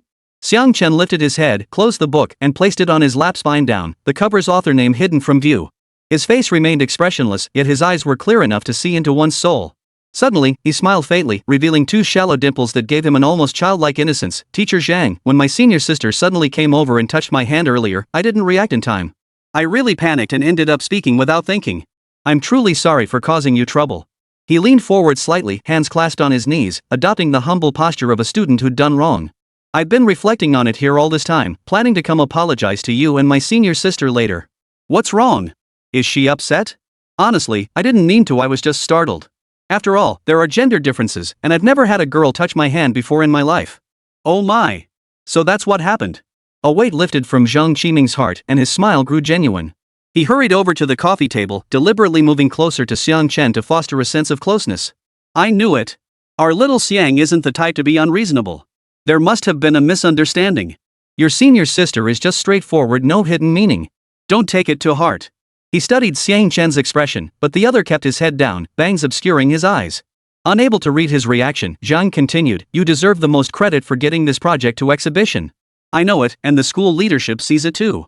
I remember every night you pulled working on those experiments. Take that flexible substrate material, you tested 38 different formulations before finally pinpointing the optimal ratio of polyamide and silane coupling agent. That wasn't easy. He deliberately brought up experimental details to demonstrate his grasp of the project, unaware that Xiang Chen's fingers resting on his knees twitched slightly. Xiang Chen had anticipated Zhang Qiming's arrival. Now, he activated the secret weapon he'd hidden within the presentation documents. Let's start with an appetizer. Seeing Xiang Chen didn't respond, Zhang Qiming tossed out another bait, his tone dripping with condescending generosity. How about this? After the exhibition, I'll petition the school to move your name to the front co-first author. What do you say? Though regulations only allow one first author, I'll work the dean's office. Special circumstances call for special treatment, right? Xiang Chen raised an eyebrow, saying nothing. His fingertips tapped lightly on his knee, the rhythm neither hurried nor slow, as if deep in thought, or perhaps not listening at all. Sunlight filtered through the slats of the blinds, casting dappled shadows across his face, making his thoughts impossible to read. Yet despite Xiang Chen's silence, Zhang Qiming's smile grew even warmer, like a fisherman who'd just hooked a big fish. Of course, it's not just about the authorship. I've already spoken with the graduate school. As long as you perform well, getting recommended for our university's doctoral program won't be a problem. I'll personally mentor you. How about that? And the national scholarship? That's 80,000 yuan a year. I'll keep an eye out for you too, giving you priority recommendation. That's a hard-earned honor you can put on your resume. He paused, softening his tone to near pleading, his hands unconsciously rubbing together. Xiao Xiang, the most important thing now is to make sure the exhibition goes smoothly. This isn't just about our research group, it's the university's reputation. Look at all these guests. This is a golden opportunity for our school to shine. Once this is over, I promise you won't be shortchanged. Okay? Xiang Chen looked at him and suddenly smiled. It was a faint smile, like a breeze skimming the water's surface, yet it carried an indescribable penetrating force. His hand resting on his knee discreetly pressed the phone tucked in his pocket. The screen flashed on and off. The miniature voice recorder buried in the pile of documents was faithfully capturing every word. Yet that smile sent an inexplicable chill through Zhang Qiming's heart. He froze stiff, like a frog caught in the gaze of a venomous snake. Just then, Zhang Qiming's phone rang abruptly. The screen flashed the word uncle. It was the vice principal. His heart tightened with a sense of foreboding. He quickly answered, his face instantly shifting into a fawning smile, his voice dripping with ingratiation. Uncle? Did you need me? Is it about the exhibition? Rest assured, everything is proceeding smoothly. The voice on the other end boomed like thunder, making his eardrums ache. Even Xiang Chen, standing across from him, could faintly hear it. Zhang Qiming. You'd better get your ass over to the main exhibition hall right now. Explain to me what the hell is going on with these photos. Are you trying to make me look like a complete fool alongside you? Photo? What photo? Chapter 125, the show's only half over. Stay tuned. At that moment, Zhang Qiming was utterly dumbfounded. What the hell is going on? What photos? And there was no doubt about it, the voice on the other end of the line was seething with fury. Every word felt like an ice-hardened nail hammering into his eardrums. Xiang Chen, I need to handle something. Zhang Qiming shot to his feet, the chair legs scraping the floor with a shrill screech. He didn't dare meet Xiang Chen's eyes again, feeling that calm gaze like a spotlight, capable of exposing every filthy secret in his heart. I'll be right back, he said, his voice betraying a panic he hadn't even noticed himself. He grabbed the suit jacket draped over the back of his chair and rushed toward the door. All right, Professor, go ahead. Xiang Chen's voice remained gentle, even laced with just the right amount of concern. Yet to Zhang Qiming's ears, it felt like a fine needle, gently pricking his taut nerves. Zhang Qiming practically fled through the open door. The corridor breeze rushed into his collar, yet he felt no chill. The shirt against his back was already soaked through with cold sweat. Step 2, complete. Step 3, now it was their turn to panic. Xiang Chen stared at the tightly shut door, his fingertips tapping lightly on the book's pages, a faint, almost imperceptible smile playing at the corners of his mouth. When Zhang Qiming rushed to the main exhibition hall, the large screen that had been looping the team's achievements was now pitch black, standing like a dust-covered tombstone in the center of the display. Uncle? What's wrong? He saw his uncle, the vice principal, standing with his hands behind his back before the screen. His profile was as cold as ice, his jawline taut, clearly furious. Lina slumped in a folding chair beside the display, her posture a mess. Sweat-dampened hair clung to her temples, and her carefully drawn eyeliner had smudged into dark circles. Her eyes were fixed on the grout lines between the floor tiles, making her look like a puppet with its soul sucked out. Why is the screen still black? Get someone to fix it. Zhang Qiming's voice carried an almost imperceptible tremor as he instinctively sidestepped the core issue, desperate to salvage the situation. Corporate representatives were scheduled for the afternoon demo. Delaying the signing would mean massive losses. The vice principal whipped around, glaring at him with such intensity it nearly scorched a hole through Zhang Qiming. Fix? Fix what? He pointed at the black screen, his voice low but thunderous, each word deliberately emphasized. What were you thinking? Making a mistake like this here? At a tech exhibition? Experts from across the nation are here. Must you embarrass us beyond redemption? What's going on between you and her? Have you lost your mind? What? Me and her? Hearing his uncle's words, a chill shot up Zhang Qiming's neck, racing up his spine to his scalp and sending a shiver through him. He glanced at Su Na again. Only then did he realize something was terribly wrong. Just as he was about to press for answers, Vice Principal Uncle had already pulled out his phone, opened the gallery, and shoved it right in front of him. Look for yourself. The screen displayed a high-resolution photo. Against the backdrop of a lab workbench, he was affectionately wrapped his arm around Lina's waist, his right hand forming a V sign. His head was pressed so close it nearly brushed her face, a mischievous grin still lingering on his lips. Lina nestled against him, her right arm draped over his shoulder. The flush on her cheek and the playful pout in her eyes were perfectly visible, even the glitter on her lashes was discernible. Their posture was so intimate it resembled a couple deeply in love. Even a fool could see their relationship was far more than just teacher and student. This? Zhang Qiming's voice trembled like a sieve, and darkness swirled before his eyes. Now you know why the screen went black? The vice principal snatched back the phone, his knuckles white from the grip, the edges of the screen dented from his pressure. His face flushed alternately pale and crimson, the vein on his temple throbbing violently as he struggled to contain his rage. He drew a deep breath, forcing down the boiling rage, and growled at Zhang Qiming, "You think doing this filthy business is enough? You're actually stupid enough to let it slip out? Wipe your ass clean. Don't let me hear another word about this. We're not done with this." After speaking, he glanced at the growing number of guests filling the exhibition hall as the lunch break ended. He straightened his suit jacket, stood tall, and made an effort to maintain the dignity of a vice principal before leaving the area. What the hell is with this photo? After the vice principal departed, Zhang Qiming stepped forward, his gaze fixed intently on Lina. Lina flinched in fright, finally lifting her head. Her eyes were filled with terror, her lips trembling. I don't know. You don't know? Zhang Qiming yanked her arm with such force it felt like he was crushing her bones, his fingertips digging into her flesh. Didn't I tell you not to take pictures of us? Are you hoarding more? Trying to ruin me? He screamed, "You! I really don't know." Lina cried out in pain as he yanked her, tears streaming down her face and splattering onto her collar. Struggling, she cried out, "I don't even remember this photo. It must have been taken when we first started seeing each other. We weren't even officially together then. I really have no memory of it at all." Zhang Qiming's grip on Lina's arm suddenly loosened, his hand snapping back as if burned. The screen, how did this photo suddenly pop up? He stared at the blackened display, his voice wavering. It sounded like he was asking Lina, yet also questioning himself, his eyes filled with utter disbelief. Lina clutched her wrist, sobbing. Several distinct red marks were already visible, it was fine just now. It was looping through the third set of experimental data, the dynamic image of the flexible electronic skin's abrasion test, when suddenly it froze. The screen flickered twice with static, and then this photo popped up.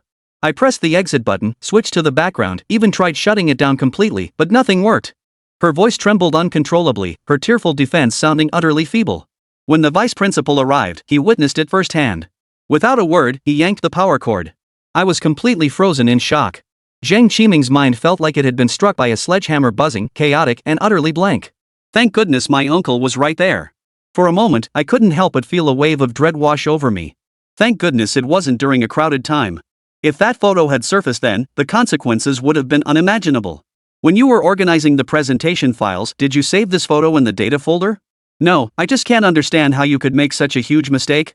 He suddenly latched onto a sliver of a clue, his eyes widening crimson as if clutching at a lifeline. Lina snapped her head up, a flicker of panic flashing in her eyes before being drowned out by her tearful voice. I don't remember. That day, I just snapped it with my phone and saved it. It must have been in the daily work album. When I was organizing the presentation data, I might have accidentally dragged it in. I really don't recall. Maybe? Zhang Qiming roared in fury, kicking the display stand with such force that its metal frame clanged loudly. The more he thought about it, the more terrified he became. Cold sweat trickled down his temples, soaking the collar of his shirt. You said you checked it 3 times. Is this how you checked it? Is this what you meant by foolproof? I really did check. Lina sobbed even harder, tears mingling with her face powder and streaking down her chin in messy trails. I cross-referenced 30 sets of stress data, checked the dynamic charts for low temperature response, even verified every axis on each graph. Who could have imagined such photos would slip in? How could I make such a rookie mistake? Zhang Qiming stared fixedly at the black screen, knuckles turning white as his fingertips lost all color from the pressure. This stupid woman. Dropping the ball at the worst possible moment. Idiot. Zhang Qiming gritted his teeth, his eyes brimming with venom, as if he intended to unleash every ounce of his fury upon Lina. But regardless, now was not the time to assign blame. The exhibition wasn't over yet. He had to stabilize the situation first. No matter how furious he felt, Zhang Qiming forced himself to suppress his temper. He took a deep breath, his chest heaving violently as he struggled to calm the raging fire within. Suddenly, as if remembering something, he whipped around to face Li Na, his gaze fierce enough to devour her. Are there any other photos on your phone? Videos? Delete them immediately. Right now. Not a single trace should remain. Then check the presentation files again right now. Open every single folder and make sure there's nothing it shouldn't contain. Hearing this, Li Na nodded frantically, sobbing as she stammered, no, really, there aren't any. I already checked everything when I panicked earlier. Give me your phone. Zhang Qiming didn't believe her for a second. He snatched the phone from Li Na's outstretched hand, swiped the screen open, and dove straight into the photo gallery. His fingers flew across the screen, photos flashing by one after another. The delete button clicked rhythmically as he wiped out every single picture showing both of them together, whether taken in the lab or during outings. He even emptied the recent deletions folder. I'll settle the score with you later, he snapped, flinging the phone back at Li Na with such force it made her hand jerk, sending the device clattering to the floor. He paused, his eyes darting around menacingly. Lowering his voice, he warned, remember, if anyone asks about the photos, say they were junk files accidentally popped up by the system. Maybe it was a hacker attack. It has nothing to do with me. Your boyfriend insists it was an accident, got it? Li Na nodded, frantically rummaging through her bag for her powder compact. Her hands shook violently as she dabbed it onto her face, leaving streaks of white powder that only made her look more disheveled. Meanwhile, on the second floor, Xiang Chen leaned against the railing, observing every detail with crystal clarity. He held a freshly bought coffee cup in his hand. The steam veiled his vision, yet it couldn't obscure the clarity in his eyes. He watched Zhang Qiming's stunned expression as the vice principal shoved his phone in his face, saw the fury in Zhang Qiming's eyes as he yelled at Li Na, witnessed Li Na's helplessness as she crouched on the ground crying. He observed the pair pacing like ants on a hot pan, suspicious and accusatory toward each other. A faint, almost imperceptible curve touched the corners of his lips. He was, of course, the instigator of this whole affair. At the same time, this photo was merely the beginning. As for the more intimate photos and videos? He hadn't planned to release those yet. They were too explosive. Once exposed, not only would Zhang Qiming and Li Na be ruined, but the school's reputation would suffer too. He wasn't seeking mutual destruction now. Instead, he wanted these two who had stolen his work and ruined the original owner's future to pay the price bit by bit, slowly crumbling under fear and suspicion. This was sufficient for now. Let Zhang Qiming and Li Na distrust each other, let their panic expose more flaws, let the facade they painstakingly maintained peel away bit by bit. The first act of this drama had concluded. Next came the afternoon demonstration session. Xiang Chen turned away from the railing and headed toward the stairwell, his steps light as if a heavy burden had been lifted. Sunlight streamed through the exhibition hall's glass dome, casting a long, warm, and bright shadow behind him. Chapter 126, The Calm Before the Storm. 3 days later, the electronic chime announcing the closure of the Dragon Nation Technology Expo pierced the clamor like an invisible needle. Piercing the final clamor within the exhibition hall. The air still carried the sweet scent of champagne and the faint warmth of electronic devices as staff hurried to dismantle display panels. Yet before Jiangbei University's exhibition area, the crowd lingered, refusing to disperse. Every gaze was fixed on Zhang Qiming, like spotlights that never left his side. At that moment, the cooperation agreement signed with Hongtu Technology was clenched tightly in his hand, the edges of the paper slightly crumpled from the force. Golden light from the spotlight filtered through the text on the agreement, casting fragmented spots of light across the back of his hand, so hot it nearly made him relax his grip. This was an 8 million yuan letter of intent, not only covering initial or D funding but also promising to establish production lines in Jiangbei enough to make any researcher green with envy. Professor Zhang, you've made Jiangbei proud. Director Wang from the Municipal Science and Technology Bureau approached, a half-filled glass of red wine in hand, its crimson liquid tracing a vivid arc along the rim. Professor Zhang is so young and accomplished. I hear this project took only 2 years to crack? A reporter in gold-rimmed glasses immediately raised his recorder, its tip hovering over his notebook. Rumor has it this technology can restore temperature sensation to paralyzed patients. Is that true? Zhang Qiming smiled and raised his hand, signaling for quiet. He wore a deep gray suit today, his tie meticulously knotted. His usually slightly greasy hair gel had been carefully styled, gleaming with a steady sheen under the lights.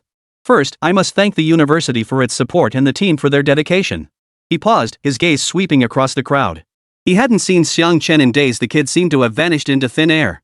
As for the technology's application, he continued, his voice booming through the microphone across the exhibition hall, we have indeed achieved precise transmission of tactile signals in animal experiments. The next step will be to collaborate with hospitals to conduct clinical research. I believe it won't be long before more patients can benefit. As thunderous applause erupted, a hint of exhaustion slipped into the smile lines at the corners of his eyes. After all, these past 3 days had felt like walking a tightrope, each step taken with cold sweat. But now, clutching this weighty agreement, all unease dissolved in ecstatic joy. He could even envision the future scenes, himself standing at the podium of an international academic conference, Nobel laureates seated below the plaque of a national engineering center hanging outside his lab, his uncle securing one more promotion before retirement thanks to this project. Professor Zhang, the vice president requests your presence immediately. A student wearing a blue volunteer vest suddenly squeezed close to him, his voice lowered to a whisper, tinged with just the right amount of deference. Zhang Qiming remained impassive. Excuse me for a moment. He nodded apologetically to those around him, then followed the student through the crowd toward the lounge area in the corner of the exhibition hall. His uncle stood with his back to him at the floor-to-ceiling window, a cigarette burning down to half its length between his fingers, ash teetering precariously. Outside, the city skyline faded into dusk as neon lights flickered on one by one, like scattered stars. Hearing footsteps, the vice principal whipped around, his brow knotted. He slammed the cigarette butt into the ashtray with a soft sizzle. For the subsequent RD team roster, move Li Na's name up the list. His voice was hushed, nearly drowned out by the distant clamor. Give her a core member title, apply for a youth fund grant, and shut her up for good. Zhang Qiming nodded. Understood. I've already instructed the administration to prepare the materials. And regarding Lulu? The vice principal uncle's gaze suddenly sharpened, piercing like an ice spike. He paused, tapping his knuckles on the desk. Stay away from that female student. If Lulu ever finds out, you can forget about this family. Understood, uncle.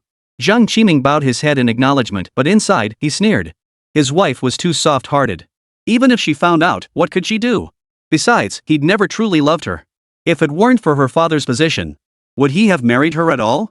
As the exhibition wound down, dusk had already spilled over the glass curtain walls of the hall, staining the sky like a gradient palette transitioning from orange-red to indigo blue with a gentle yet magnificent sweep. And Xiang Chen, who hadn't been seen for days, finally appeared. At last, he had waited for this day. He walked up to the exhibition and looked at the product the original owner had designed through countless sleepless nights. He silently vowed, rest easy, brother. Just then, his phone vibrated in his pocket.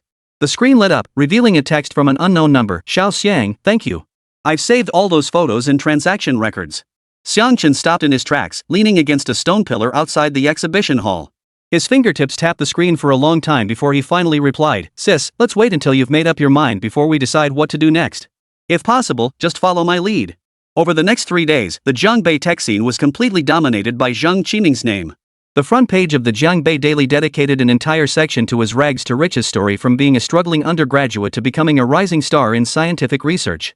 The narrative was crafted with dramatic twists and turns. The university's homepage headline changed repeatedly, from Zhang Qiming's team securing a national-level project to their flexible electronic skin technology leading the world. In the accompanying photos, he always wore a suit, his smile steady and composed. Xiang Chen was no longer paying attention to any of this when her phone buzzed again. I've decided I'll listen to you. I knew all along he didn't love me, only because of my father. I was so foolish. I refused to be used by him anymore, trapped in the lies I wove myself. The message came from his mother. Got it, sis. Take care of yourself. This message finally allowed Xiang Chen to breathe a sigh of relief. After all, this was a crucial part of his plan. Shortly after, Xiang Chen sent a message to Zhang Qiming. Mr. Zhang, I'd like to treat you to dinner tonight at the Yunding Hotel. I have some ideas about the project I'd like to discuss with you. The reply came almost instantly, sure, what time? Zhang Qiming stared at his phone screen, a cold smile curling his lips. He was definitely going to settle the score with Xiang Chen. Damn it, he still couldn't forget how he'd played the coward in front of Xiang Chen just days ago. Now that everything had settled, he was determined to reclaim his dignity. Who could have imagined?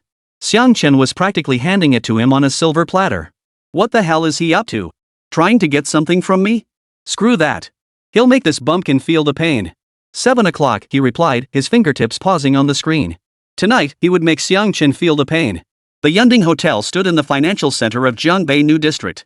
The revolving doors reflected the evening glow outside the glass curtain wall, like a shattered palette. At that moment, Xiang Chen stood beneath the crystal chandelier in the lobby, his fingers unconsciously rubbing the USB drive in his pocket. Inside lay backups of all the evidence from the original drafts of the patent application, to Zhang Qiming's email records of data tampering, to the bank statements provided by his mentor's wife. Every month, Zhang Qiming transferred living expenses to Li Na, with the memo line labeled Experiment Subsidy. Today he wore a deep gray shirt, purchased last week with Song Yao's assistance at the mall. Its cuffs were ironed crisply, the collar fastened just right. The young man in the mirror wore an expression as calm as a frozen lake. Xiang Chen? Zhang Qiming's voice came from behind him, carrying a hint of boozy bravado. He wore an off-white casual suit, a silk scarf tucked into his breast pocket, and a Rolex Datejust on his wrist that glinted dazzlingly under the lights. It was a reward he bought himself after successfully signing a contract. Li Na was there too, wearing a red dress whose sequins trembled lightly with her movements. Her makeup was so flawless she looked like she'd stepped off the pages of a magazine, though the red veins beneath her eyes betrayed her lack of sleep, likely from accompanying Zhang Qiming through another night of social engagements. Mr. Zhang, seniorly. Xiang Chen turned, his face breaking into a perfectly measured smile. Let's go. Zhang Qiming stepped forward, placing a hand on his shoulder. The pressure was neither light nor heavy, yet it carried a clear sense of urgency. We'll discuss the details in the private room later. Let's go inside first. Xiang Chen stepped aside to make way. Is that Xiang Chen over there? Who is that person? Fine, we can't call him out. Out for dinner with someone else, huh? At that moment, several elderly gentlemen with graying hair clearly just arriving were being led inside by the staff. Spotting Xiang Chen, the lead elder paused for a few seconds. And he was none other than Xiang Chen's acquaintance, academician Zhou. Hey! That's Zhang Qiming. He's been stealing the spotlight at this exhibition. Right, Xiang Chen seems to be his student. Meanwhile, the president of Jiangbei University, trailing behind, smiled and made his own plans. After all, he was merely keeping company with this group. Oh? Xiang Chen's teacher? We should go take a look. Hearing this, academician Zhou grew curious, and the group followed suit. The elders trailed at a respectful distance, like a silent group of observers. At the private room entrance, Xiang Chen raised his hand to push open the heavy wooden door. The faint creak of the hinges seemed to conceal a storm about to erupt. Chapter 127, Xiang Chen, UING set me up. The crystal chandelier inside the private room refracted into scattered glints of light, falling upon the blue and white porcelain tableware on the rosewood table, giving off a cold, sharp sheen. The moment Zhang Qiming entered, he flung off his suit jacket, tossing it carelessly over a chair back. The gold-plated cufflinks glinted dazzlingly in the light. He plopped down in the headseat, his fingers drumming on the tabletop with a steady thump, as if setting the prelude for this reckoning. Xiang Chen, he raised his eyes, a smile playing at the corners of his mouth, yet his gaze was as cold as ice. Where have you been hiding these past few days? My dear disciple. Xiang Chen remained standing 2 steps from the door, his hand still on the doorknob, fingertips unconsciously rubbing the cool metal. Professor Zhang, you jest. I haven't done anything shameful, so why would I hide? Dirty business? Hearing this, Zhang Qiming's heart lurched. His knuckles turned white as if he'd been struck at his weakest point. Li Na, seated beside Zhang Qiming, instinctively tugged at her skirt hem. Her red dress made her complexion look pale. The knuckles of her hand clutching the purse turned white, yet she still forced herself to lift her chin. Xiang Chen, if you have something to say, just say it. Don't hide it. It's uncomfortable to watch. Don't act like a beggar. Even with a new outfit, you're still a worthless nobody. Ha, I'm not hiding anything. Xiang Chen's gaze swept over the two men, finally settling on Zhang Qiming. I just wanted to ask Mr. Zhang, has the contract been signed? Regarding the signing fee, how should I, the inventor, be compensated? You dare ask that? Zhang Qiming slammed his fist on the table, sending tea splashing over the rim and leaving a dark stain on the tablecloth. You dare? What business is it of yours? You piece of trash, country bumpkin. You actually think they signed because of you? Let me tell you, it was because of me. If I hadn't packaged your worthless data and pulled strings, would Hongtu Tech ever have looked your way? You'll spend your whole life tinkering with nobody's junk in some lab. He rose, advancing step by step towards Xiang Chen. The stench of alcohol mingled with cologne hit him like cheap fuel, choking him. Oh right, I remember now? A few days ago in the lounge, you were giving me some attitude, huh? What, now you want something? Trying to curry favor with me? Where was that earlier? Why didn't you keep that attitude then? Xiang Chen took half a step back, his back hitting the doorframe. His voice remained calm. I'm not here to curry favor. I'm just taking back what belongs to me. What belongs to you? Zhang Qiming's voice shot up, spittle nearly splattering Xiang Chen's face. With me, what's yours is mine. Your data, your patents, even your pitiful future, all held in my hands. He suddenly laughed, a harsh, brazen laugh that crumpled the wrinkles at his eyes. You just want money, right? Fine. Kneel down and kowtow 3 times. Make it loud. Maybe I'll be in a generous mood and toss you a few thousand. Enough to buy a decent outfit. Stop dressing like a scavenger. Outside the door, academician Zhou's footsteps halted abruptly. His cane slammed down hard on the floor, thudding with a dull thump. He had assumed it was a student seeking guidance from a teacher, but never imagined it would turn into such humiliation. Rage made his chest heave violently, his graying beard trembling. The president of Jiangbei University turned pale, hurriedly grabbing him and whispering urgently, "Senior brother, please calm down. Wait a moment, I'll conduct a thorough investigation immediately." Thorough investigation? Academician Zhou's voice trembled. Listen to this nonsense. Is this how a teacher should speak? Xiang Chen frowned in the private room. Professor Zhang, please mind your words and actions. My conduct? Zhang Qiming seemed to have heard the biggest joke in the world. He threw his head back and laughed for a long while. Only when he had laughed his fill did he turn and lift his chin toward Li Na. Nana, you tell him, how do I usually carry myself? Let him open his eyes and see what a truly capable person looks like. Li Na bit her lip. Back in Xiang Chen's lounge that day, his gaze had been as indifferent as if she were a worthless stone. No contempt, no pity, just utter indifference that stabbed her heart like needles. Now, singled out by Zhang Qiming, she found an outlet for her pent-up frustration. Her voice suddenly sharpened. Xiang Chen, why don't you take a good look at yourself? Professor Zhang taking you on for a project is doing you a favor. What do you think your measly data means? Without Professor Zhang's backing, without the university's resources, you wouldn't even get into the lab. And you dare make demands of Professor Zhang? She stepped forward, her red skirt sweeping the floor like a flickering flame, yet her bravado betrayed a flicker of fear. And don't look at me like that. Who do you think you are? What's wrong with me touching you? People can't even get close enough to suck up to me. For someone like you, just getting me to touch you once is like your ancestors' graves spewing smoke. You should be burning incense all year long. Well said. Zhang Qiming clapped his hands, turning to Xiang Chen with a smug look, as if showing off a tamed pet. Hear that? A country bumpkin actually thinks she's hot stuff? Doesn't she know she's not even close to being worthy? He suddenly lowered his voice, his tone dripping with malicious gloating as his gaze swept over Li Na. You saw what happened between me and Nana. What's the matter? Planning to tattle? He pointed toward the door, his voice loud enough to pierce the wood, dripping with menacing force. Who in all of Jiangbei doesn't know Zhang Qiming? The home to technology project, the school's reputation. How many people's interests are tied to me? You think you can cause trouble? When the time comes, they'll just say you're jealous, that you've gone mad. This time I'll have you committed to a mental hospital. And then mark my words, if you dare utter a single word outside this door today, by tomorrow, someone will make sure you can't stay in Jiangbei. Or even. He mimed, slitting his own throat, his eyes dark and terrifying. Your life will be gone too? Ah, though it's just a worthless life. So what? Don't think your little bit of fame means anything. No matter how well you do, you're still just a performer. How dare you compare yourself to us? Forgot the days when you shoveled dog for me? When I'd call you in the dead of night to buy protection for me and that sword-wielding bastard? Think you've made it? Let me tell you, today you're still that piece of trash. Useless scum. An ant I can crush anytime. Zhang Qiming's face was practically pressed against Xiang Chen's, his breath reeking of alcohol, a sickeningly sour stench. So what if I used your data? So what if I tweaked your patent? So what if I slept with that? What are you gonna do about it? Go ahead, call for backup right now. See who believes you, who'll help you. He suddenly raised his hand, jabbing his finger at Xiang Chen's nose, the tip nearly touching his face. Let me tell you, in this circle, ability doesn't matter, background doesn't matter. What matters is knowing how to scheme. You bookworm nerds like you will spend your whole lives just tying my shoelaces. If I tell you to go east, you wouldn't dare go west. As he spoke, he seemed to find Li Na an eyesore. He spun around abruptly and shoved her aside. Li Na lost her balance, stumbling and crashing into the chair back with a clang. The red skirt caught on the chair, tearing open a gash. Useless. Zhang Qiming pointed at her, his eyes brimming with disgust. Our business isn't settled yet. Li Na clutched her arm, pain reddening her eyes as if her heart had been ripped out. She had followed Zhang Qiming, done so much for him, only to be called in the end. Yet she dared not retort, clenching her teeth to hold back tears as she sobbed quietly with her head bowed. She knew that turning against Zhang Qiming now would leave her with nothing, perhaps even ruin her reputation. Outside the door, academician Zhou could no longer contain himself. Slamming his cane against the floor, he lunged toward the door. This is outrageous. Absolutely outrageous. The president of Jiangbei University clutched his arm tightly, cold sweat beading on his forehead. Senior brother, I beg you, let me handle this. Please calm down. You handle it? Academician Zhou's voice trembled with fury. His salt and pepper eyebrows knotted tightly. This scum, this filthy affair, and you dare talk to me about reputation? How did our teacher teach us? Academic disputes may arise, but character must remain unblemished.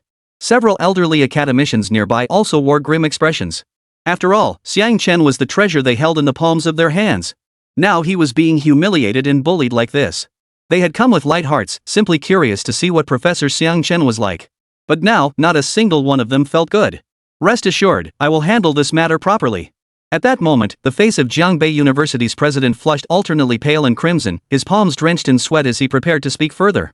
A cold, clear female voice suddenly pierced the chaos from within the private room, like an ice pick shattering the noise. Zhang Qiming, is everything you just said true? The voice was soft, yet it carried a piercing power that cut straight to the heart. The room instantly fell silent, the air itself seemed to freeze. Zhang Qiming's smile froze on his face as he whipped his head around. The side door of the private room had opened unnoticed. A woman in a beige trench coat stood there, clutching her phone with its screen illuminated, clearly recording. Her hair was neatly pulled back, her face bare of makeup, yet she commanded more presence than any elaborately dressed woman. It was Zhang Qiming's wife. Lulu? How did you get here? Hearing that familiar voice, Zhang Qiming's tone suddenly cracked. His earlier arrogance vanished without a trace. Xiang Chen, you set me up? He snapped back to reality, his eyes blazing with fury as he glared at Xiang Chen, cursing viciously, "You! How dare you stab me in the back?" Chapter 128, Principal Gao, you've really run this school well. Don't you think we should discuss our issues first? Lin Lu stood by the side entrance, the hem of her beige trenchcoat fluttering slightly in the draft, revealing the crisp white shirt beneath. Her voice was like icicles in the dead of winter, carrying a chill sharp enough to pierce the skin. With just one sentence, she had captured Zhang Qiming's full attention. All these years, you think I don't know about the filthy things you've been doing? I told myself this path was my choice. Even if I had to swallow glass shards, I'd do it with a smile. Her gaze lifted to meet Zhang Qiming's, her eyes churning with years of pent-up coldness, but I never imagined you could be this disgusting. The ferocity on Zhang Qiming's face melted like ice water, instantly collapsing into a heap of fawning wrinkles. He lunged toward Lin Lu, his dress shoes scraping urgently across the carpet. Fumbling to grab her arm, he was met with her disgusted sidestep. The movement was slight, yet carried a resolute determination to draw a line, as if avoiding something filthy. Lu, let me explain. It's all a misunderstanding. Zhang Qiming's voice trembled like autumn leaves in the wind.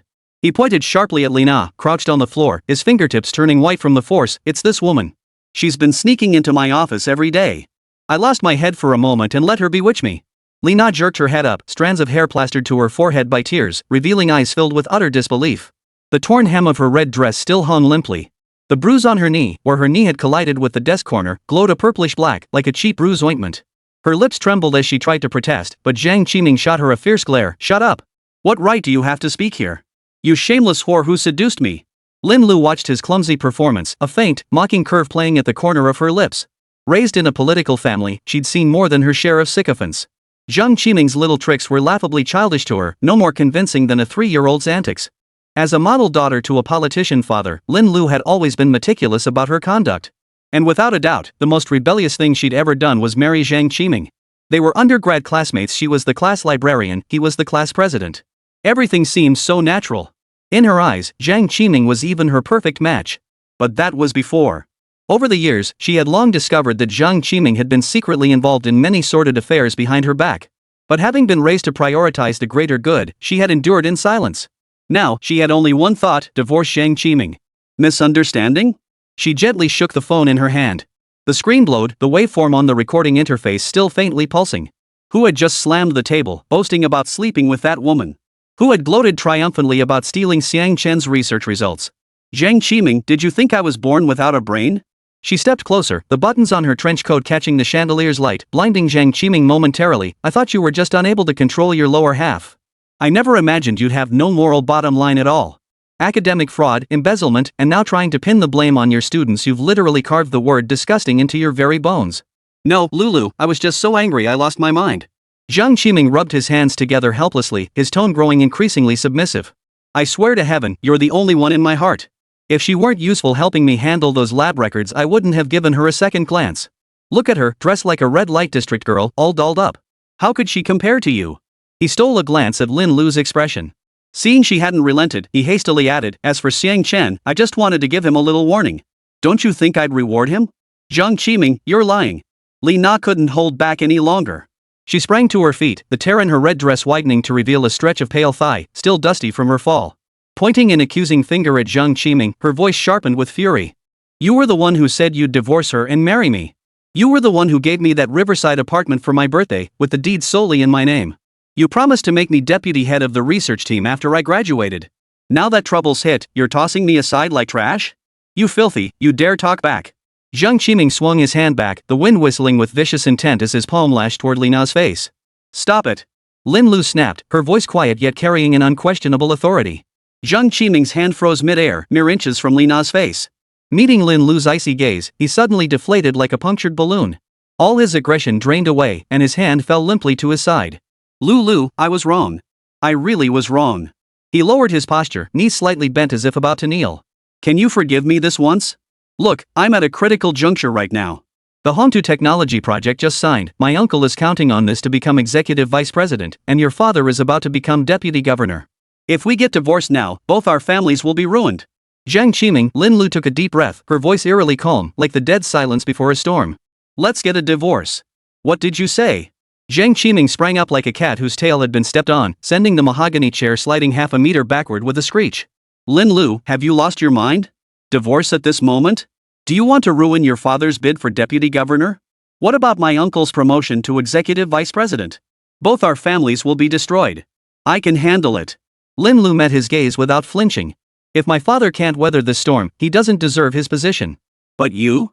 The riverfront apartment bought with embezzled funds, the project funds secured with falsified data, and the evidence of your infidelity during our marriage, all of it combined. How many years in prison do you think that adds up to? Jiang Qiming's face instantly drained of color, as if he'd been pulled from ice-cold water. He always thought Lin Lu was a docile rabbit that threatening her father's career would keep her cowed. But now, the steely resolve in her eyes felt like a poisoned dagger, striking fear deep into his bones for the first time. Lin Lu, don't push me. His expression twisted violently, his eyes flushing with a wild redness as his voice dripped with raw menace. This has blown way out of proportion. Think you can walk away clean? You're my wife, how could you possibly distance yourself from my affairs? People will only say you failed to keep your household in order, dragging your father down and costing him his position. You'll carry the stigma of being a father's downfall for the rest of your life. The air in the private room turned as cold as an ice cellar, even the light from the crystal chandelier carrying a bone-chilling chill. Jiang Qiming stared fixedly at the signed divorce agreement in Lin Lu's hand. The black ink on the paper seemed like cursed symbols, etched permanently into his eyes. He suddenly let out a strange laugh, the sound thick with alcohol and despair, like a broken gong clanging in an empty room. It made your scalp crawl. No matter what you say, today I have only 2 words, divorce. Lin Lu looked at him. Divorce? Lin Lu, you really have the nerve? He violently kicked over the chair beside him, its mahogany legs scraping across the floor with a shrill screech. As if venting. I must have been blind. Lin Lu exhaled softly, her voice weary yet unmistakably clear. I knew the moment you stayed out all night and I caught the scent of another woman's perfume on your shirt. Jiang Qiming, you sealed your own fate. Lulu, it's not what you think. Jiang Qiming was utterly panicked, lunging at Lina like a mad dog. He yanked her hair, slamming her face against the table corner. It's all this S fault. If she hadn't been flirting with me all day, wearing short skirts and running into my lab, how could I have made a mistake? Lina's forehead slammed hard against the table corner with a dull thud. Stars instantly danced before her eyes. A bead of blood trickled down her temple, dripping onto her red skirt like a bizarre, blooming flower. She struggled and cried out, "Let me go. Jiang Qiming, you're not human. You said you loved me, that you had no feelings for her." Love you? Jiang Qiming laughed savagely, spittle flying onto her face. A woman like you, who'd drop her pants for a diploma, deserves to talk about love. What's the difference between you and those streetwalkers? Just a student uniform and a few more words under your belt. He suddenly let go. Lina fell to the floor like a broken puppet. Blood from her temple mixed with tears, trickling down and spreading into a dark stain on the carpet. Look at yourself now. Jiang Qiming crouched down, jabbing her face with the polished tip of his leather shoe, the pressure growing heavier. Covered in blood, looking like a dead dog. Who would believe a word you say? Even if I go down, I'll drag you down with me. I'll tell everyone it was you who seduced me. I'll make sure you can't even live in peace. Lina swayed back and forth under his jabs, the light in her eyes slowly extinguishing. She finally understood, she was nothing but a pawn in this man's hands, flattered and deceived when useful, trampled into the mud when discarded. She bit her lip hard, choking back sobs, her shoulders shaking like fallen leaves in the autumn wind. Jiang Qiming, you disgust me. Lin Lu's voice pierced Jiang Qiming's ears like an icy spike. I stopped caring about my reputation long ago. Lin Lu slipped her phone into her trenchcoat pocket, pulled a document from her bag, and tossed it onto the table. The sharp thud of paper hitting the surface echoed distinctly in the silent private room. Divorce agreement. I've already signed it. I've clearly marked the property division. That riverside apartment you bought for her with public funds, and the 800,000 yuan you secretly transferred to your mother's account, I've investigated every detail. Sign it or not, it's up to you. If you refuse, I'll hand it straight to the court along with that recording you just made. Jiang Qiming stared at the agreement, then at Lin Lu's unyielding face. Suddenly, as if remembering something, he lunged toward her, trying to grab the phone from her pocket. Delete the recording. I said delete it. What are you doing? Lin Lu scrambled backward, but he grabbed the hem of her trench coat. In the struggle, the phone in her pocket fell out, crashing onto the floor with a thud. The screen instantly shattered into a spiderweb pattern. Staring at the shattered screen, Jiang Qiming suddenly burst into laughter, so hard tears welled up in his eyes. It's broken. The recording's gone. Let's see how you sue me now. Without evidence, who'd believe your bull? Like a victorious madman, he turned and charged towards Xiang Chen by the door. It's all your fault. You little bastard. You're the one behind this. His eyes blazed crimson, his fists clenched so tightly they cracked, knuckles turning white from the pressure. I'll beat you to death today. What are you doing? Lin Lu didn't hesitate, rushing forward to shield Xiang Chen. Jiang Qiming's fist was already flying through the air, whistling as it headed straight for Xiang Chen's face. Unable to stop his momentum, it slammed hard into Lin Lu's shoulder instead. A dull thud echoed as Lin Lu staggered back 2 steps, groaning in pain. Her face instantly turned as white as paper. Lu. Zhang Qiming froze, staring at his fist, then at Lin Lu, who was clutching her shoulder and bent over. For a moment, he couldn't react. Xiang Chen yanked Lin Lu behind him, his eyes cold as ice, his voice thick with suppressed fury. Teacher Shang, what kind of man hits a woman? What are you trying to prove here? Just as Zhang Qiming started to defend himself, the private room door was kicked open with a crash. It slammed against the wall with a bang, shaking the crystal chandelier until shards of light scattered across the floor. Academician Zhou stood at the doorway, cane in hand, trembling with rage. His salt and pepper beard bristled upward as the cane's tip pounded deep gouges into the floorboards. Gao. Chancellor. What a fine job you've done running Jiangbei University. Academic misconduct. Students cheating on their spouses. And now physical assault. Is this the faculty you're so proud of? Is this the most outstanding young talent you boasted to me about? Principal Gao trailed behind, his face flushed a liver-like hue, head bowed nearly to his chest. His hands nervously clutched the hem of his robe, not daring to breathe loudly. Principal? Zhang Qiming stared at the suddenly appearing Principal Gao, his mind buzzing as if struck by a sledgehammer. How could he be here? Had he overheard everything just now? Cold sweat instantly soaked his back, his suit clinging to his skin like a disgusting plaster. Old Zhou? Xiang Chen froze too. He hadn't expected Academician Zhou to just kick the door open and storm in. Chapter 129, Xiang Chen, bro, forget about this. You little brat, are you okay? Academician Zhou walked towards Xiang Chen, leaning on his cane. His cloudy eyes brimmed with concern as he patted the young man's arm. I'm fine. Xiang Chen shook his head, his gaze sweeping across the mess in the private room, shattered blue and white porcelain tableware, tea stains and blood on the carpet, Zhang Qiming slumped on the floor, and Lin Lu standing nearby, her face pale. He turned to the elderly academicians, his tone tinged with confusion. Professor Zhou, what brings you here? Before Academician Zhou could speak, President Gao had already leaned forward, veins throbbing on his temples, sweat soaking the crumpled handkerchief in his palm. Earlier, he'd heard Academician Zhou call Xiang Chen that brat, and now, seeing Xiang Chen's composed response, his heart sank. Just who was this Xiang Chen? Judging by Academician Zhou's expression, he clearly recognized him as family. Could he be the offspring of someone influential in the field? How could he not know about this? But none of that mattered now. He hastily adjusted his posture and bowed deeply to Academician Zhou once more, his back bending like a taut bowstring.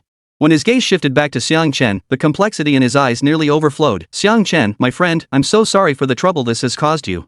Senior brother. Principal Gao's voice carried a palpable plea. Beads of sweat trickled down his cheeks, pooling into droplets at his chin. Regarding Zhang Qiming's case, he vowed, I'll immediately establish a special investigation team upon my return. The Discipline Inspection Commission, Academic Affairs Office, and Research Office will collaborate to thoroughly investigate him.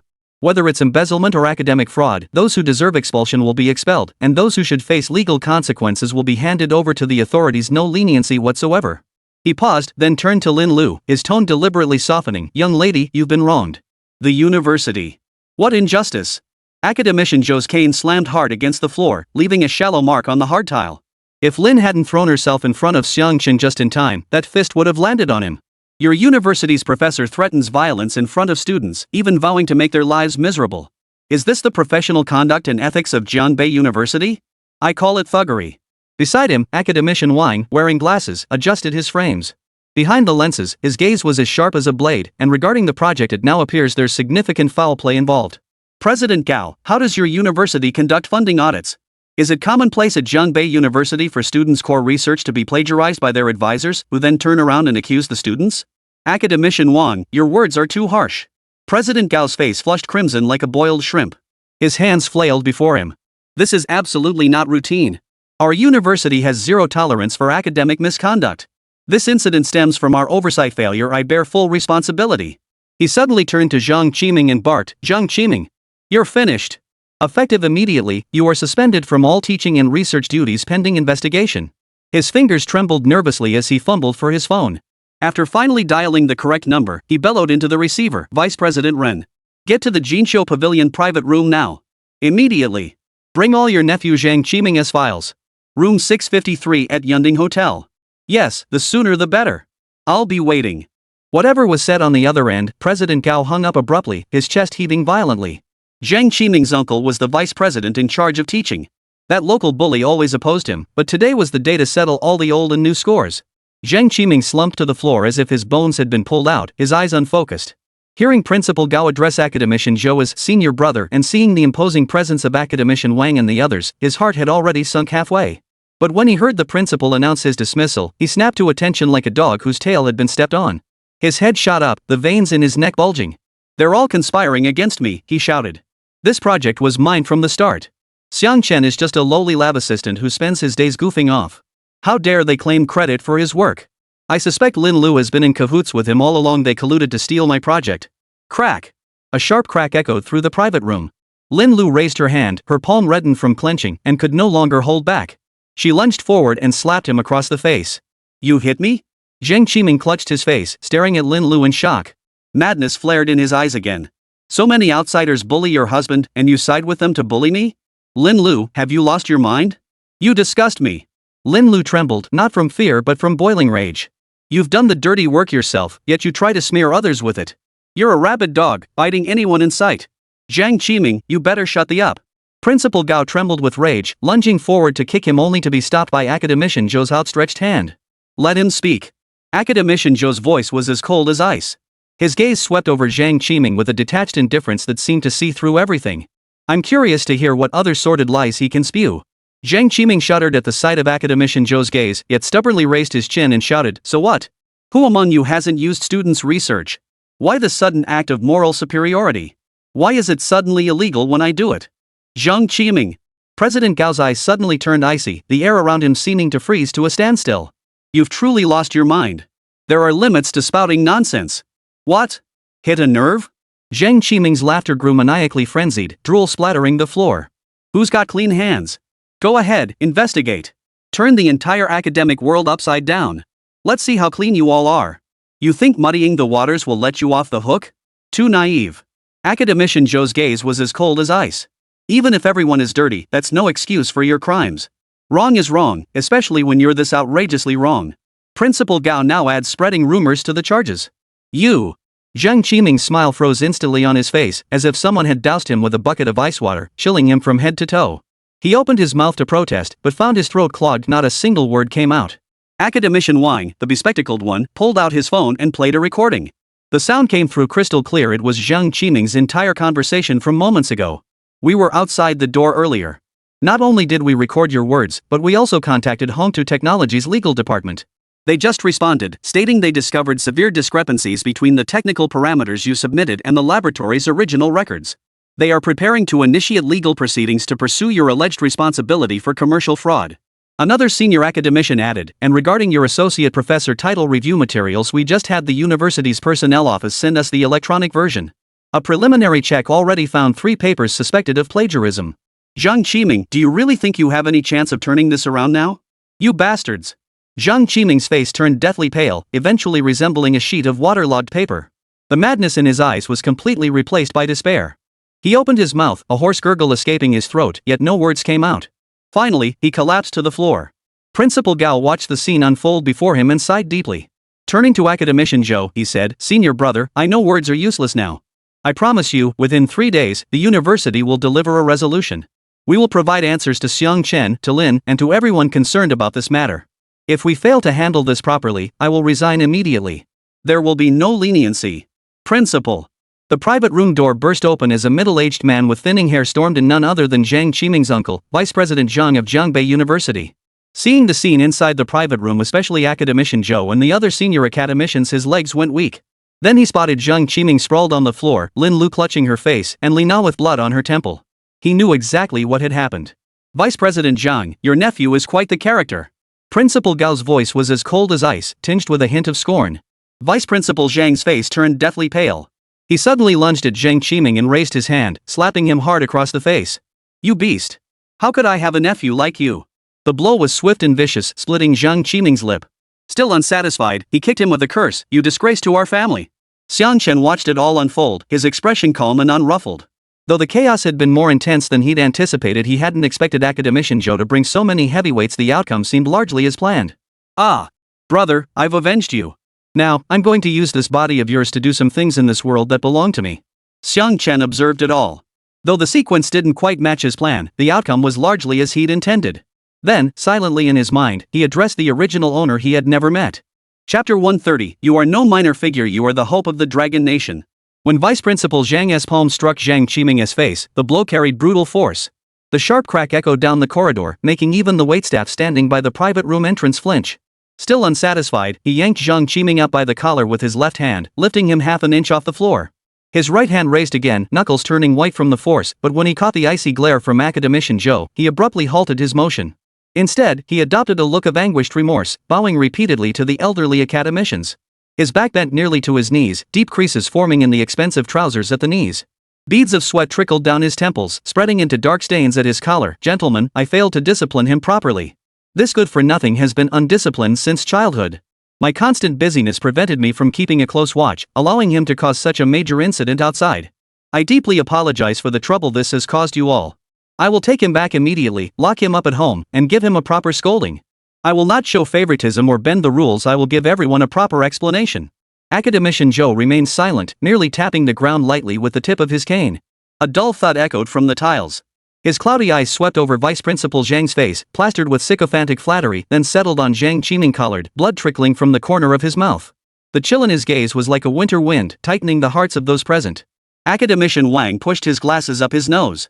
The lenses reflected the box's lights, obscuring the sharpness in his eyes, yet his tone carried an unquestionable warning. Vice President Zhang, discipline is too lenient a word.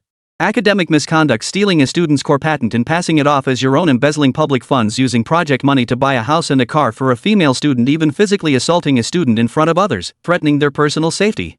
Not one of these offenses can be brushed aside with a mere lesson. Of course. Vice President Zhang's voice trembled noticeably.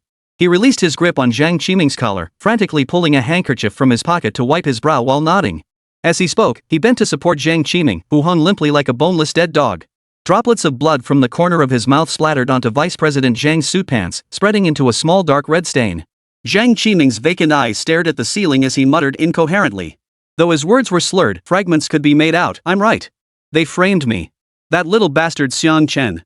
That Lin Lu. Vice Principal Zhang, sharp-eared, heard the words and his temper flared again. He raised his hand and smacked Xiang Chen on the back of the head, hissing in a low voice, "Shut up. Think this isn't embarrassing enough? Dare utter another word, and I'll break your legs right now." Yes. Rest assured, Principal.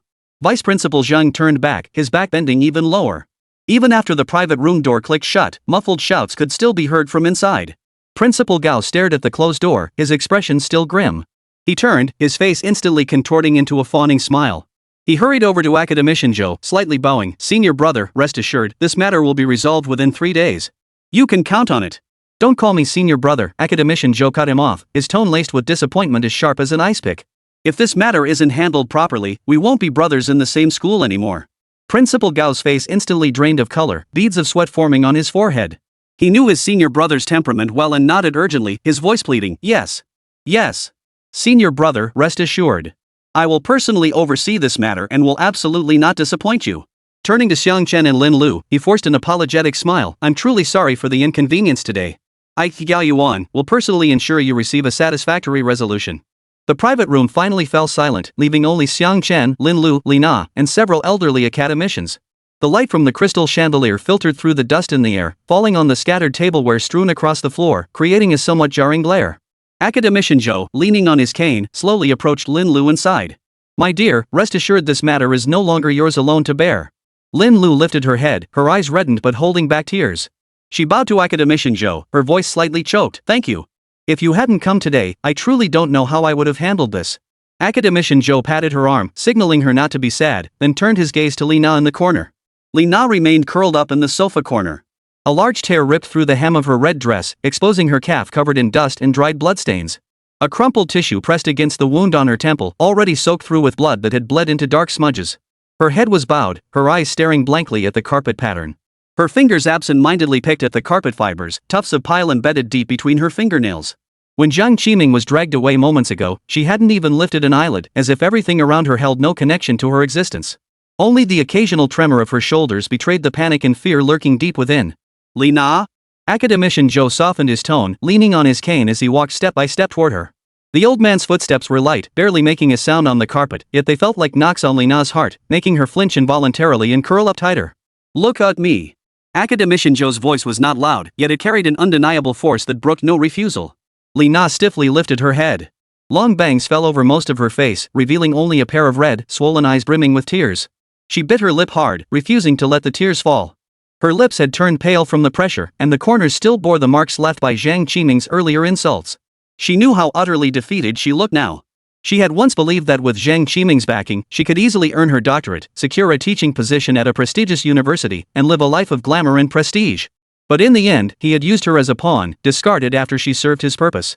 Worse still, at her most vulnerable moment, he had publicly called her a whore and everything she had gained, those seemingly glamorous titles, the house, the car, now felt like bubbles ready to burst at the slightest touch. Even her academic career might be destroyed in an instant. Academician Zhou watched her state and sighed inwardly. His tone held no blame, yet carried a weight that struck deep. As a teacher at heart, he still carried that desire to guide others. You were able to get into Jiangbei University's doctoral program. That proves you have talent. Yet you chose the most crooked path, wasting your energy on currying favor and taking shortcuts, staking your future on someone utterly unreliable. Now the dream's over. Feeling the pain yet? Lina's tears finally broke free, falling like beads from a broken string, splattering onto the carpet and spreading into a small wet patch. She opened her mouth, her voice raspy as sandpaper scraping wood, and said haltingly, I know I was wrong. But what should I do now? I was wrong. I truly know I was wrong. A mistake must be acknowledged, and more importantly, corrected. Academician Zhou crouched down to meet her gaze. His cloudy eyes held regret, yet also a thread of resolve. But I'm scared. Lina's voice trembled with tears, her shoulders shaking violently. If I can't graduate, my parents will be so disappointed. Academician's son, who had remained silent, finally spoke, his tone calm yet weighty, but mistakes come with consequences. Me. Lina fell silent for a long time, her tears gradually subsiding. I understand. I'll go to the university's disciplinary committee and tell them everything I know, how Zhang Qiming plagiarized Xiang Chen's patent, how he embezzled project funds, how he made me alter experimental data. I'll reveal it all. After that, I'll withdraw from school, reapply for a PhD, and enroll in an ordinary university to start over from scratch. Academician Zhou looked at her, a faint smile of relief touching his lips. That's the right decision. To recognize one's mistakes and correct them is the greatest virtue. As long as you're willing to turn back, it's never too late. Lin Lu walked over to Lina and handed her an unopened bottle of mineral water. Have some water first. No matter what happens, take good care of yourself. You didn't do anything wrong, and neither did I. He's the one who's wrong. Wishing you smooth sailing from now on. I'm sorry, I'm so sorry. Li Na took the bottle. The coolness against her fingertips jolted her back to reality. She nodded to Lin Lu, then lowered her head and sobbed softly. The elderly academicians had lost their appetite for dinner now. The group slowly made their way toward the restaurant exit. Xiang Chen brought up the rear, glancing back at the private room where arguments, insults, and farce had erupted. Shattered blue and white porcelain bowls and plates still littered the carpet, tea stains mingling with bloodstains like an ugly scar. He exhaled softly. The weight that had long pressed on his heart finally lifted. The original owner's vengeance had finally been served. His own life, however, was only just beginning. Xiang Chen followed the elderly academicians out the restaurant doors. A black business sedan waited outside, its driver respectfully opening the door. Warm air wafted out through the crack, warding off the outside chill. Academician Zhou bent down first and settled into the back seat, followed closely by academicians Wang and Sunday. As Xiang Chen stepped into the car, he felt three stern gazes fixed on him at once. Academician Zhou's brow was deeply furrowed, his usually gentle eyes now filled with displeasure. Academician Wang's hand paused mid-air as he adjusted his glasses, his gaze behind the lenses tinged with disappointment. Academician's son wore a straight, stern face, his lips pressed into a thin line. The atmosphere inside the car instantly grew tense. This was the first time since Xiang Chen had known the senior academicians that they had ever looked at him with such stern expressions. He froze for a moment, instinctively rubbing his nose as he sat down awkwardly beside Academician Zhou. No sooner had he fastened his seatbelt than he felt Academician Zhou's cane tap lightly against his knee, the voice carrying clear displeasure. You little rascal, tell me honestly, how long has Zhang Qiming been bullying you? He plagiarized your patent, threatened your personal safety, and even tried to lay hands on you. Why didn't you tell us about these things? Did you plan to shoulder this alone? Xiang Chen scratched his head, his tone tinged with resignation and a barely perceptible hint of guilt. Professor Zhou, I didn't mean to hide it from you. I just didn't want to trouble you over something like this. Besides, you're always so busy. I was afraid this minor issue would distract you from more important matters. Minor matters? Academician Wang couldn't help but interrupt, his voice rising slightly. Behind his glasses, his eyes burned with urgency. Xiang Chen, do you realize how vital you are right now? The technical insights in your mind could drive the development of countless related industries. What Zhang Qiming did to you, which single act was minor? Academic misconduct destroys your research career. Physical threats aim to take your life. Do you know what he would have done next if he hadn't been exposed? He even threatened to have you committed to a mental hospital, silencing you forever. And you still call that trivial? It's precisely because you're so important that we worry about you even more. Academician Wang grew increasingly agitated, his fingers trembling slightly. We old-timers have risked everything to pave your path, shielding you from all manner of distractions all so you could focus on your research. Yet here you are, facing danger without so much as a word to us. If something truly happened to you, what would we do? We've pinned all of Longhua's scientific hopes on you. Academician Wang's voice carried suppressed choking sobs. Xiang Chen listened, a wave of warmth flooding his heart, mingled with a twinge of guilt. He knew these senior academicians truly cared for him, like they would their own grandson. Academician's son looked at him, his tone softening slightly yet still tinged with worry. Xiang Chen, we know you're a proud young man who hates to trouble others and prefers to solve problems on your own. But you must understand some burdens aren't meant to be carried alone. Next time something like this happens, tell us immediately. Don't tough it out by yourself, understand? Xiang Chen fell silent for a moment. He lifted his head, met the earnest gazes of the senior academicians, and nodded earnestly. I understand. From now on, no matter what happens, I'll come to you first. This time, I was wrong. I caused you worry. For now, this matter is settled. The tension in the carriage finally eased. Academician Zhou leaned back in his seat, suddenly remembering something. He said to Xiang Chen, alright, since none of us have anything else to do, let's head to Jiangnan. Go check out the military factory. The business van slowly rolled out of the city, heading toward Jiangnan. The next day. In the living room of Zhang Qiming's residence, the light from the crystal chandelier was as cold as ice. It illuminated the scattered cigarette butts and empty liquor bottles littering the floor, casting a sinister glow on every face present. Zhang Qiming knelt on the cold marble floor, his knees throbbing painfully, yet he dared not move an inch. Seated before him were nearly all the elders of the Zhang family. Even his third uncle, who lived permanently in Japan, had made a special trip back. He now stared at Zhang Qiming with the contempt one might reserve for trash. Chapter 131, Mediation, just let this go? Speak. What exactly happened? Uncle Zhang Qiming slammed his teacup down on the coffee table, splashing tea onto Zhang Qiming's trouser leg. His voice crackled with fury. Are you trying to disgrace the entire Zhang family? The air in the Zhang family living room felt thick as lead, oppressive enough to take one's breath away. The crystal chandelier, meant to radiate opulent brilliance, now cast an unnerving glare upon the scattered cigarette butts, empty liquor bottles, and strewn documents. It split the faces of the Zhang elders between light and shadow, lending them an inexpressible, sinister pallor. After all, this might be the most troublesome incident this local powerhouse family had ever faced. Zhang Qiming's body shuddered violently, tears welling instantly in his eyes. His voice cracked with sobs, yet he stubbornly clung to his defense. Uncle, I truly didn't mean to. That little bastard framed me. He's just jealous I landed the Hontu Tech collaboration project. He deliberately faked the lab data and teamed up with that Lin Lu to frame me. Lin Lu's been sleeping with him all along. They conspired to steal my work. He made no mention of his own actions, instead slinging mud at others, dragging Li Na into it too, along with that female student who paraded around in revealing clothes, deliberately trying to get close to me. I momentarily lost my head and... a moment of weakness? Aunt Zhang Hongmei sneered, her red-polished finger tapping his forehead. Zhang Qiming, you're over 30 years old and still this brainless? You're such an idiot. How could Zhang Jia have a descendant like you? Zhang Jianguo flicked ash from his cigarette, the ember landing on the carpet and scorching a small black spot. He spoke impatiently, his tone dripping with calculation. Enough, second brother. What good does ranting now do? Does berating him solve anything? The damage is done. The priority is to suppress this scandal. Finally, Zhang Qiming's uncle, the vice president of Jiangbei University, who had been sitting stiffly in the center of the sofa with a face dark enough to drip water, spoke up.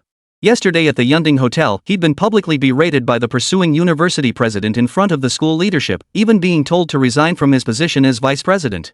As the core figure of the local Brahmin Zhang family, he had been certain he would succeed the old president as the new head of Jiangbei University. But who could have imagined that Principal Gao would be parachuted in from above? Now, his greatest dream was for President Gao to be transferred away, allowing him to smoothly take over as president. Consequently, he's been actively opposing him in every work-related matter. But who could have imagined? That bastard Zhang Qiming managed to botch things up so badly. He's made such a mess of things, allowing his greatest enemy to seize upon his weak points. Now, looking at Zhang Qiming, he could barely contain his hatred. What a useless piece of trash the Zhang family produced. Already seething with anger, he could no longer contain himself when he saw Zhang Qiming still lying. He sprang to his feet and delivered a vicious kick to Zhang Qiming's chest. Zhang Qiming yelped, crashing heavily to the floor, a trickle of blood instantly appearing at the corner of his mouth. You're still lying. Vice Principal Zhang pointed at him, his voice dripping with venom. What exactly is going on between you and that Li Na? You used project funds to buy her an apartment downtown, spent family money on luxury goods for her. Do you think I don't know about this? And that project, you told me it was core technology you developed single-handedly.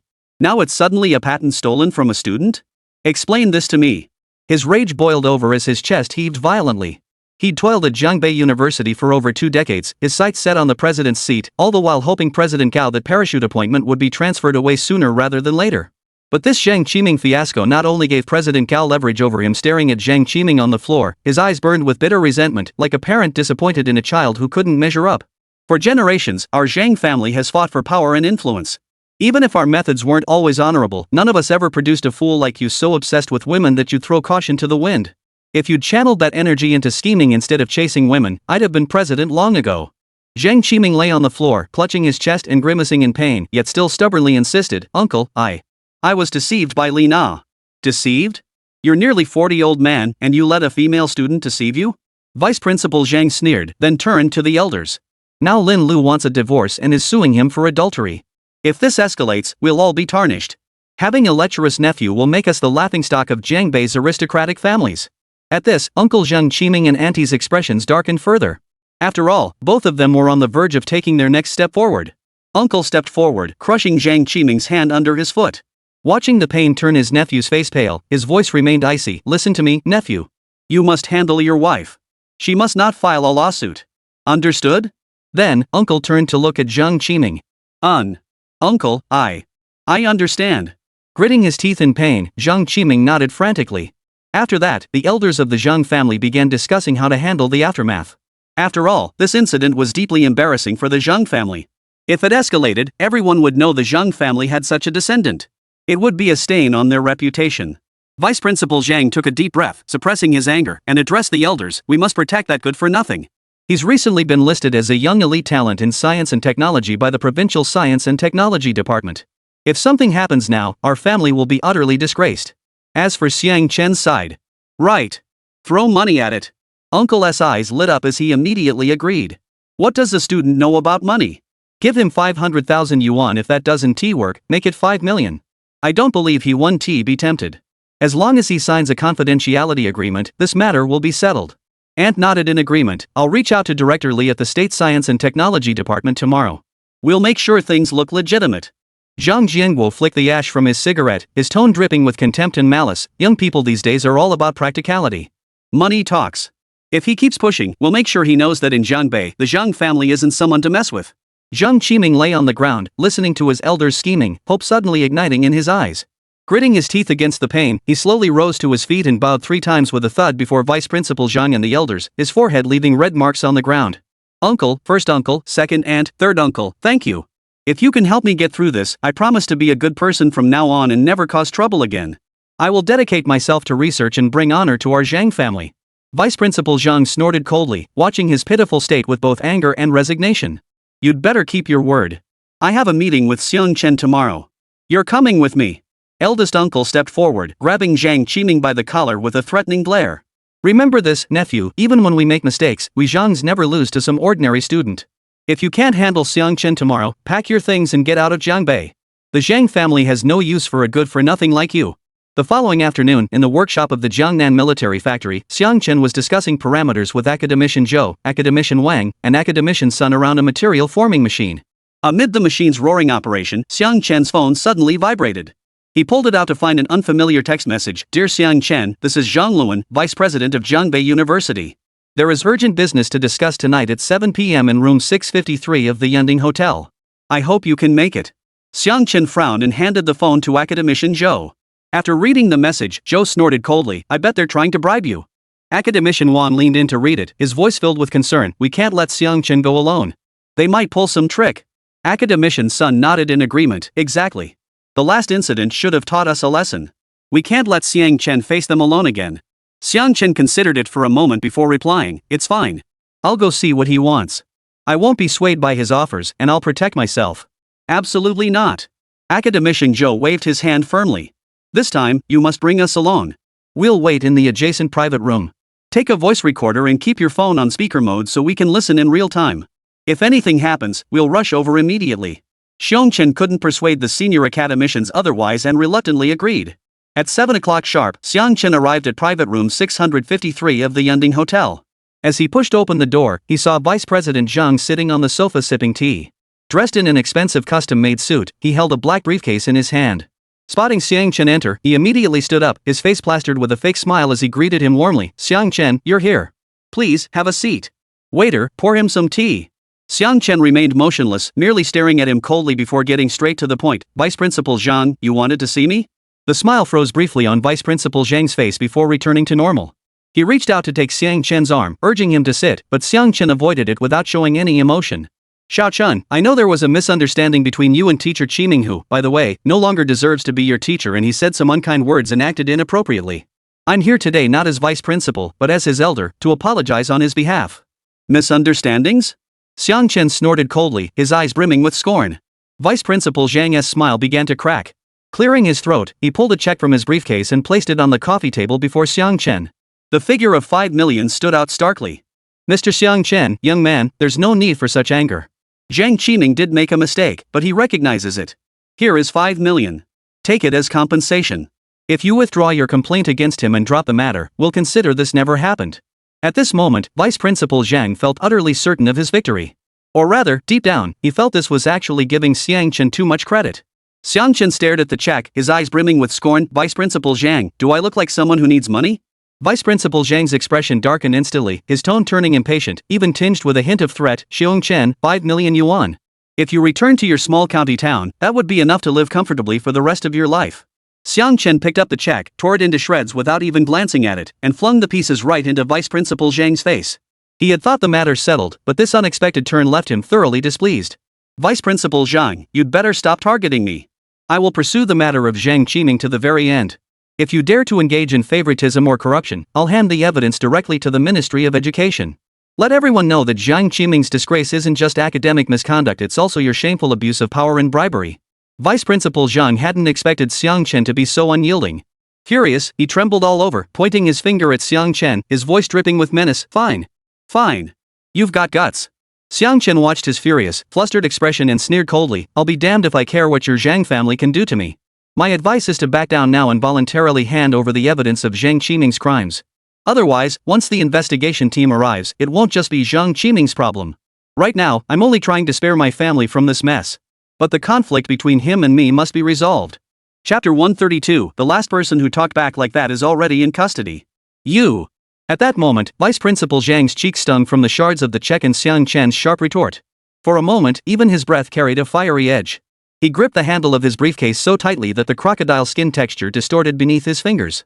At yesterday's family meeting, Zhang Qiming's eldest uncle slammed his teacup down on the table, declaring that an out-of-town student could be made to kneel in gratitude for 5 million. Zhang Qiming's second aunt had even twirled her pearl necklace with a sneer, declaring Xiang Chen was no better than an ant. But now, not only had this aunt refused to bow, he dared to tear up the check and fling it in his face. This was nothing short of slapping the Zhang family in the face. Xiang Chen. Don't push your luck. He took a big step forward, yet still carried himself with the air of a vice principal, his voice shrill and trembling. 5 million is too little? Do you know how many small business owners in Jiangbei worked on to dusk for 10 years and still can't earn that much? You're just a poor student. Even if that crappy song made you famous, how long could that last? Will you ever even come close to 5 million in your lifetime?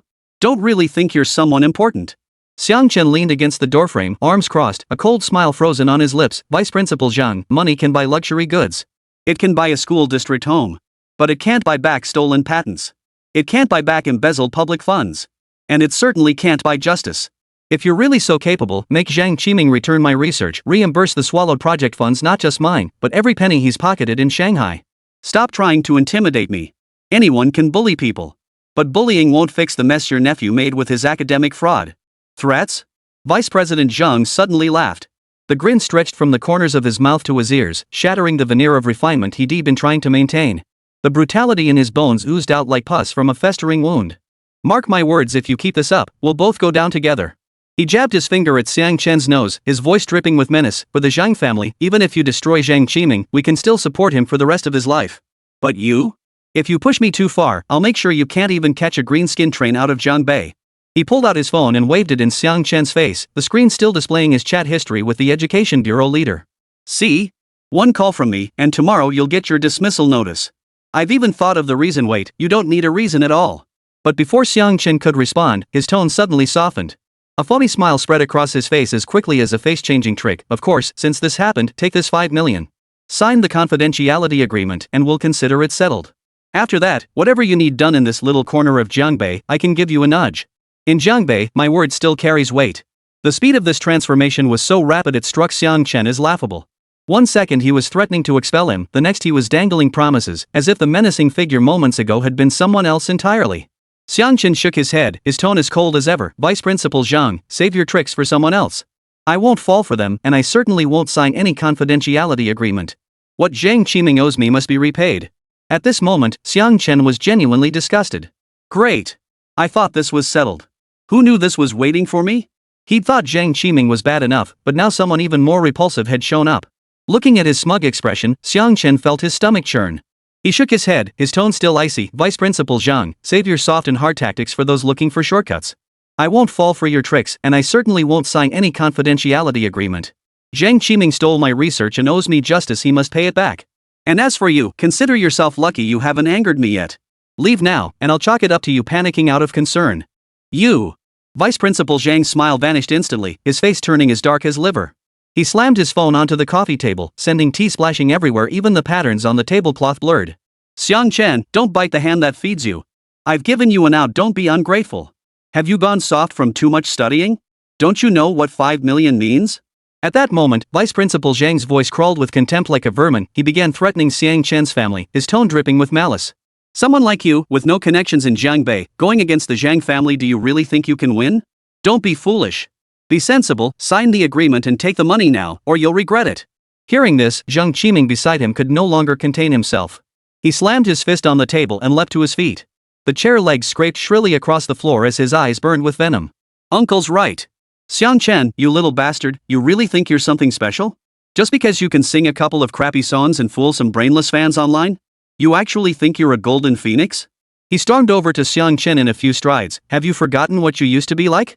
When I called you in the middle of the night to dump my trash, didn't you scramble over like a little puppy?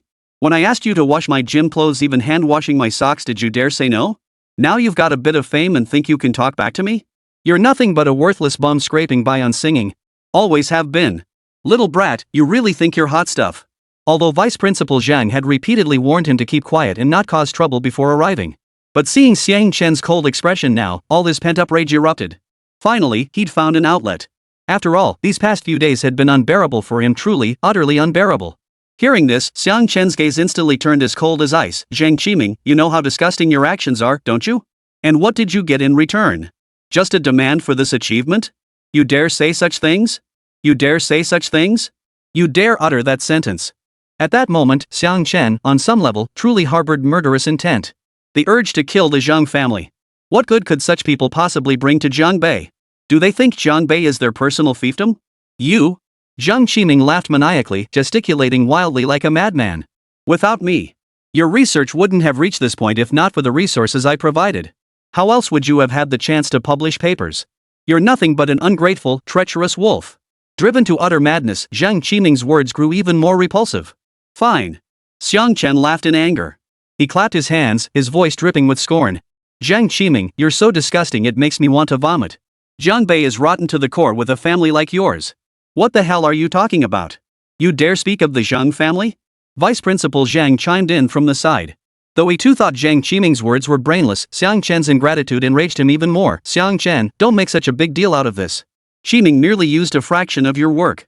Is it really worth holding a grudge over? Do you even know what it means to respect teachers and honor tradition? In the old days, apprentices served their masters for 2 years after 3 years of training. Is this how students behave nowadays? I'm giving you one last chance. Take this 5 million yuan. I can still help you advance in Jiangbei. If you join the system, we can even promote you. This is a huge opportunity for you. A tremendous opportunity? Xiang Chen scoffed, his eyes brimming with contempt. You expect me to take money earned from your stolen work, then watch you climb higher through academic fraud, continuing to lord over others? Vice President Zhang, do you really think everyone is like you, blinded by money and power, with no moral boundaries? What else could it be? Vice President Zhang raised an eyebrow, his tone brimming with self-righteousness. As if this were the natural order of things, a world where only the powerful and influential hold sway. You, an ordinary student, lecturing us about principles? How naive. Sign or not? Zhang Qiming joined in the threats, grimacing in pain yet still trying to look menacing. Xiang Chen, don't push your luck. One word from my uncle, and you won tea last a day in Jiangbei. If you know what's good for you, apologize to my uncle right now, sign that confidentiality agreement, and kowtow to me 3 times. Maybe I'll even forgive you. Xiang Chen stared at the ugly faces of this uncle and nephew before him, suddenly feeling a sense of familiarity. The last time someone had spoken to him like this, it was Zhang Tao. Now who knew where he was, in some detention center? Or perhaps he'd already met his end on the sewing machine. Chapter 133. The familiar script repeats itself. Dogs biting dogs. At this thought, Xiang Chen couldn't help but laugh. Do you really think that just because you have power and influence, you can bully people at will? Let me tell you, you're wrong. This world doesn't revolve around you. He took a step forward, his tone unwavering. But if you really want to feel powerful, let's test it. I'll see just how much clout the Zhang family really has. Still talking tough? Zhang Qiming, enraged, raised his hand to strike Xiang Chen. But before his fist could land, Xiang Chen seized his wrist. Xiang Chen's grip was ironclad, his fingers clamping down like steel pincers. The pain made Zhang Qiming's teeth clench and his forehead instantly break out in cold sweat. His body, long hollowed out by debauchery, was no match for Xiang Chen. Zhang Qiming, you still want to fight? Xiang Chen's gaze was chillingly cold. Last time at the Yunding Hotel, wasn't the slap you got enough? You want another beating this time? Let go of me, you bastard. Zhang Qiming was about to curse out loud. But Vice Principal Zhang, seeing this, suddenly lit up. He sensed a golden opportunity to turn the tables. Snatching his phone, he bellowed at Xiang Chen. Xiang Chen! You dare lay a hand on him? Do you know what you're doing? You think I can't make one call and get you sentenced to 3 years for intentional assault? Fine, go ahead. Hearing this, Xiang Chen released his grip. Watching Vice Principal Zhang look like a clown, his tone dripped with scorn. Go ahead and report it. Let the police decide who stole my invention, who embezzled public funds, who has been threatening me, and who threw the first punch. Vice Principal Zhang was momentarily speechless, but soon he stiffened his jaw, his face hardening with a desperate resolve. Fine. You've already blown your chance. I'll make you understand how this will be resolved. You'll spend the rest of your life paying for the words you just spoke today, and for that laughable pride of yours. His fingers flew across the phone screen as his voice dripped with smugness. You better believe I can have the Public Security Bureau arrest you with one call for extortion. And this 5 million? That's just your greed showing, wanting more. You little punk, just you wait. Zhang Qiming bellowed into the phone, then turned to Xiang Chen with smug satisfaction. You little punk, ha! Now I'll show you that there's always someone better out there. I'll make sure you see how you get handcuffed and hauled off. So what if I did all this? In a few days, I'll still be back at school as my associate professor, while you'll be wasting your youth in prison. At that moment, Zhang Qiming was practically jumping up and down with excitement. Rubbing his sore wrist, he still couldn't resist taunting. Fine. Fine. Let the cops arrest him. Let him learn the consequences of messing with the Zhang family. Xiang Chen watched their smug expressions and found it all rather laughable. He was about to engage them in further banter when suddenly, the private room door was kicked open with a loud bang. Academician Zhou, Academician Wang, and Academician Sun entered. The 3 elders' faces were ashen. Academician Zhou's cane thudded rhythmically against the floorboards, his eyes blazing with fury. They had been in the adjacent private room and heard every word Vice President Zhang and Zhang Qiming said. Zhou. Academician Zhou? What are you doing here? Vice President Zhang stammered in shock upon seeing the 3 elders. These university elders were cunning and crafty. He'd never been fond of the Zhang family, the local power brokers. Therefore, he harbored a bit of personal agenda and deliberately avoided mentioning the delicate relationship between Xiang Chen and the elders. Now, leaning on his cane, Academician Zhou walked step by step toward Vice President Zhang. Each step felt like a stomp on Zhang's heart. The cane's tip thudded against the floor, its dull echoes reverberating painfully in their ears. He stared at Vice Principal Zhang's ashen face, his eyes blazing with fury that threatened to spill over, yet he managed to restrain himself. He had assumed Zhang Qiming had simply appropriated Xiang Chen's research findings. But who could have imagined? He'd committed so many disgusting acts? Damn it all, what had their precious child endured? At the same time, he felt both heartbroken and furious. Angry that Xiang Chen hadn't told them any of this. Zhang Luan. I never imagined there were still families like yours in Jiangbei. Relying on your network to run amok, condoning your junior's academic fraud and embezzlement of public funds, and now you dare threaten students? Well, Jiangbei sure is a fine place. Vice Principal Zhang was pushed back by Academician Zhou's imposing presence, his back colliding with the coffee table and knocking over a teacup, spilling tea across the floor. He frantically waved his hands, his voice trembling. Senior Zhou, you've misunderstood. It's all a misunderstanding. I just wanted to have a proper talk with student Xiang Chen. I never intended to threaten him. Misunderstanding? Academician Wang pushed his glasses up, his gaze behind the lenses sharp as a blade.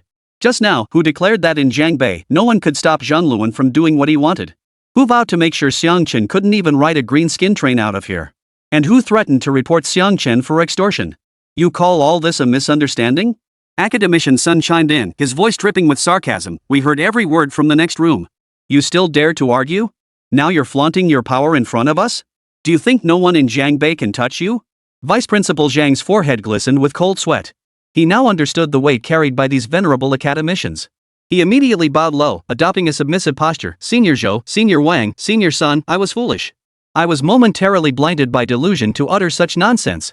I promise it will never happen again. Regarding Zhang Qiming's case, we will handle it with the utmost severity, no favoritism whatsoever.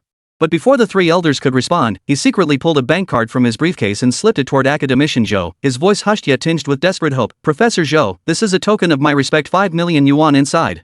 Please use it to buy some nutritional supplements. Regarding Qiming's case, I implore you to show mercy. The Zhang family will forever be indebted to you. I've truly run out of options. Academician Zhou stared at the card being offered, his anger boiling over into a cold laugh. He raised his hand and flicked the card to the floor. Zhang Luan. Ha! Very well, very well. Academician Wang stepped forward, his tone icy. Now, we have one more piece of evidence. Vice President Zhang's face fell completely. He knew bribery wouldn't work this time. He could only grit his teeth and defend himself. Senior Zhou, Senior Wang, Senior Sun, the Zhang family is a respectable one in Jiangbei. If this escalates, it won't benefit anyone. I promise to keep Zhang Qiming in line from now on and never let him cause trouble again. Can we just leave it at that? This won't happen again. It won't happen again? Academician Zhou snorted coldly. Of course we won't let this happen again, but not through you. We thought you'd handle this properly, but who would have guessed you'd choose this approach? You want to go head to head? Fine, let's go head to head. With that, Academician Zhou clapped his hands.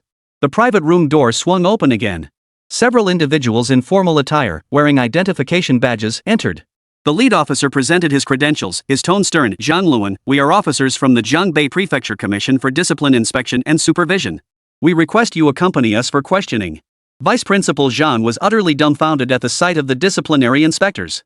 After all, this scene was too shocking, utterly beyond his wildest expectations.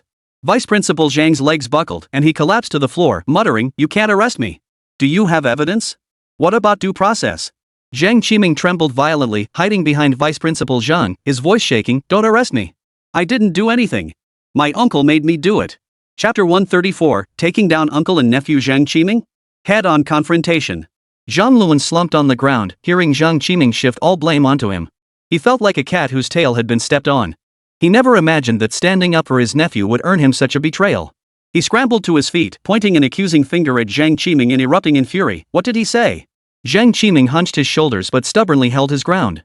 This time, fear truly gripped him. He knew the people before him were heavyweights, and he was well aware his past deeds were enough to land him in trouble. He stomped his feet again. He seemed to have forgotten that he was the one who started this whole mess. This had nothing to do with me. You were the one who said landing the Hongtu Technology Partnership would secure my standing at the university and get me promoted to associate professor. You were the one who told me to tweak the data if it wasn't enough, and to submit the patent under a different name. Now that this has blown up, why should I be the only one to take the fall? You bastard. Zhang Luan trembled with rage, raising his hand to strike Zhang Qiming only to be grabbed by the disciplinary inspectors. But he couldn't reveal Zhang Qiming's misdeeds, either doing so would make him an accomplice to concealing crimes. For a moment, he felt like a mute swallowing bitter gall, utterly powerless to voice his grievances. Gasping for breath, he pointed at Zhang Qiming and screamed, You bastard! You bastard! How could you do this, you animal? Zhang Qiming flinched in fright but forced himself to shout, It's all your fault. I had nothing to do with it, nothing. I knew nothing. Shut up. Zhang Luan was rendered speechless, his chest heaving violently. He knew arguing with Zhang Qiming further was futile.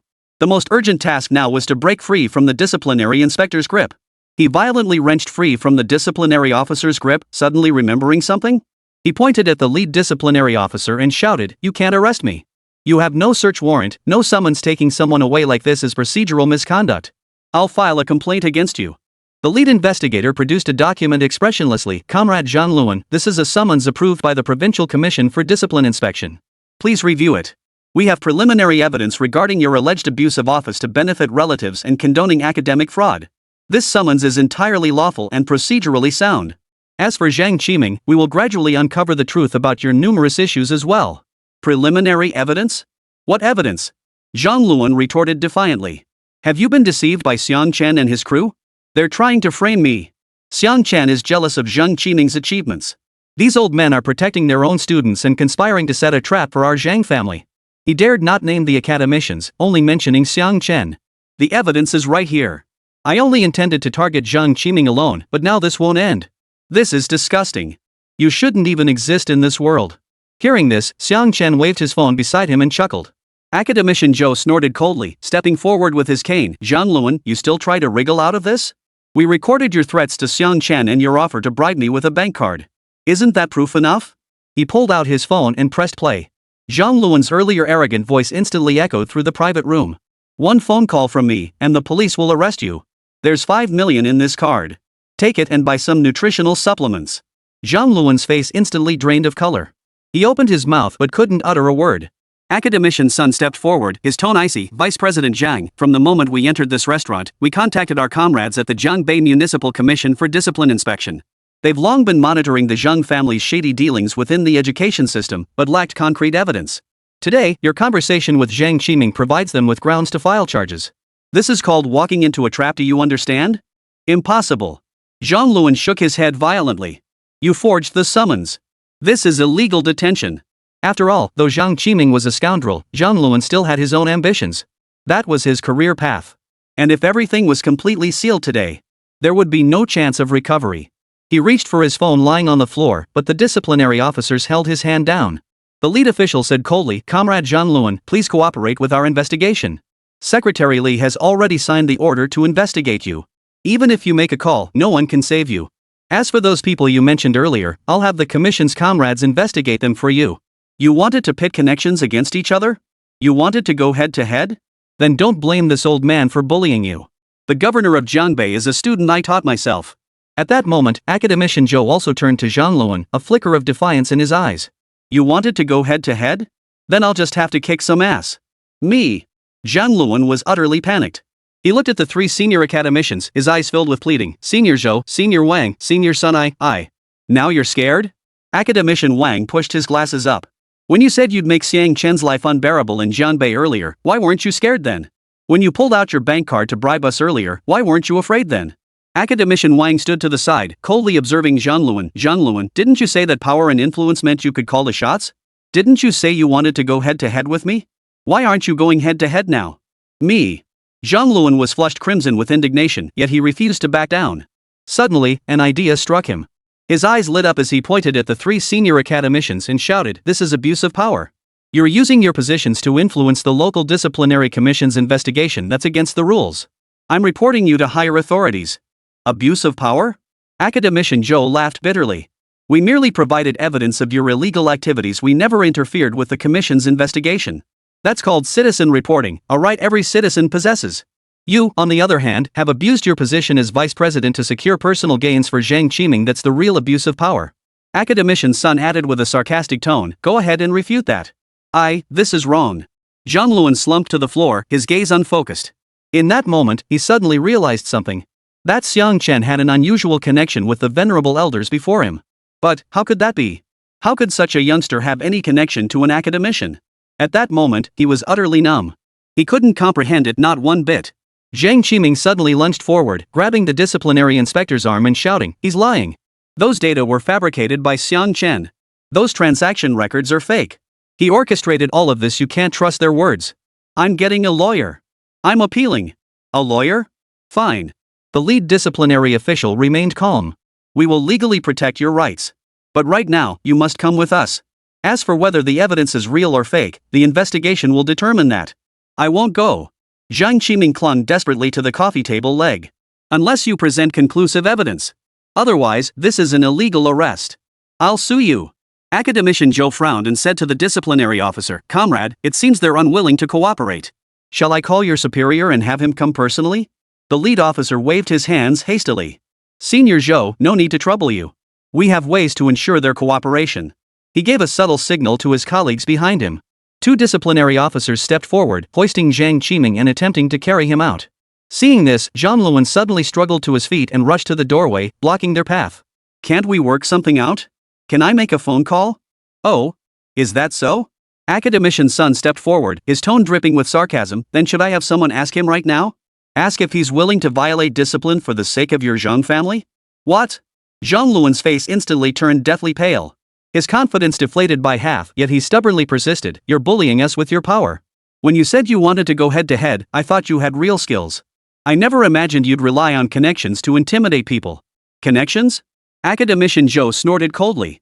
We rely on evidence and the law. If you hadn't committed those illegal acts, even with our extensive network, we couldn't have touched you. But you've been running amok all this time, relying on family connections. Did you really think no one could rein you in? He glanced at his watch, his tone impatient. Comrade, don't waste time with them. Take them away. If they resist again, charge them with obstructing official duties. The disciplinary inspector nodded and addressed Zhang Luan and Zhang Qiming. This is your final warning. Cooperate with our investigation, or face the consequences. Zhang Luan saw the stern expression on the disciplinary officer's face and knew further resistance was futile. He closed his eyes in despair, letting the officers take him by the arms and lead him out. Zhang Qiming, however, continued to struggle, shouting, I refuse to accept this. I'll appeal. Xiang Chen, you just wait, I won't let you off the hook. Xiang Chen watched him coldly, I'll be waiting.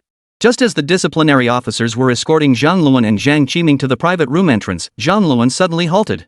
He turned to face the three senior academicians, his eyes brimming with bitter resentment. After all, for a man who valued power above all else, this was no different from being killed. Academician Zhou looked at him, his tone unwavering. Those who do wrong will meet their own downfall. We've given you a pass.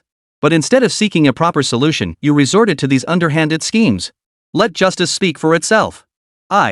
Zhang Luan tried to protest, but was forcibly dragged away by the disciplinary inspectors.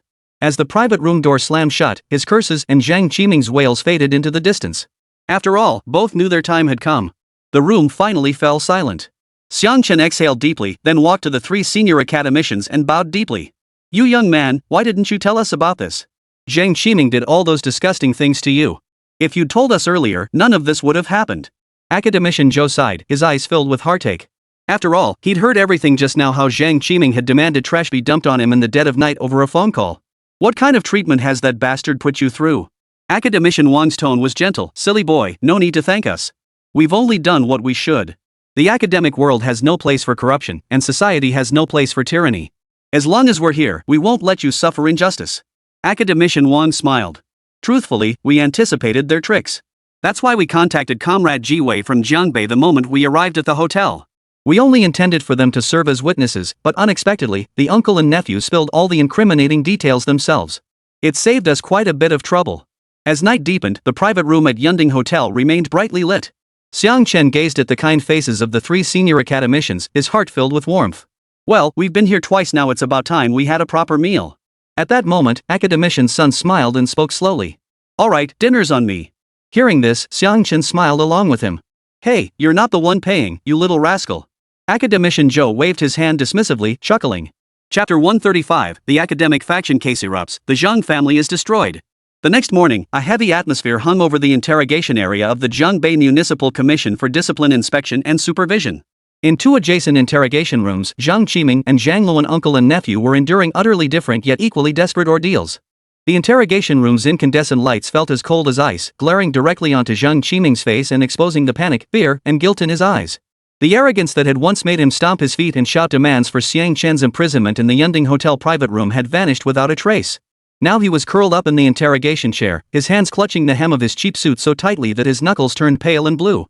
Even his breathing trembled. Zhang Qiming, look up.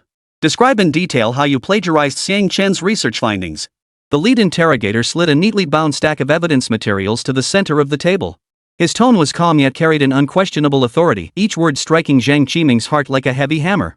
Zhang Qiming swallowed hard, his Adam's apple bobbing violently.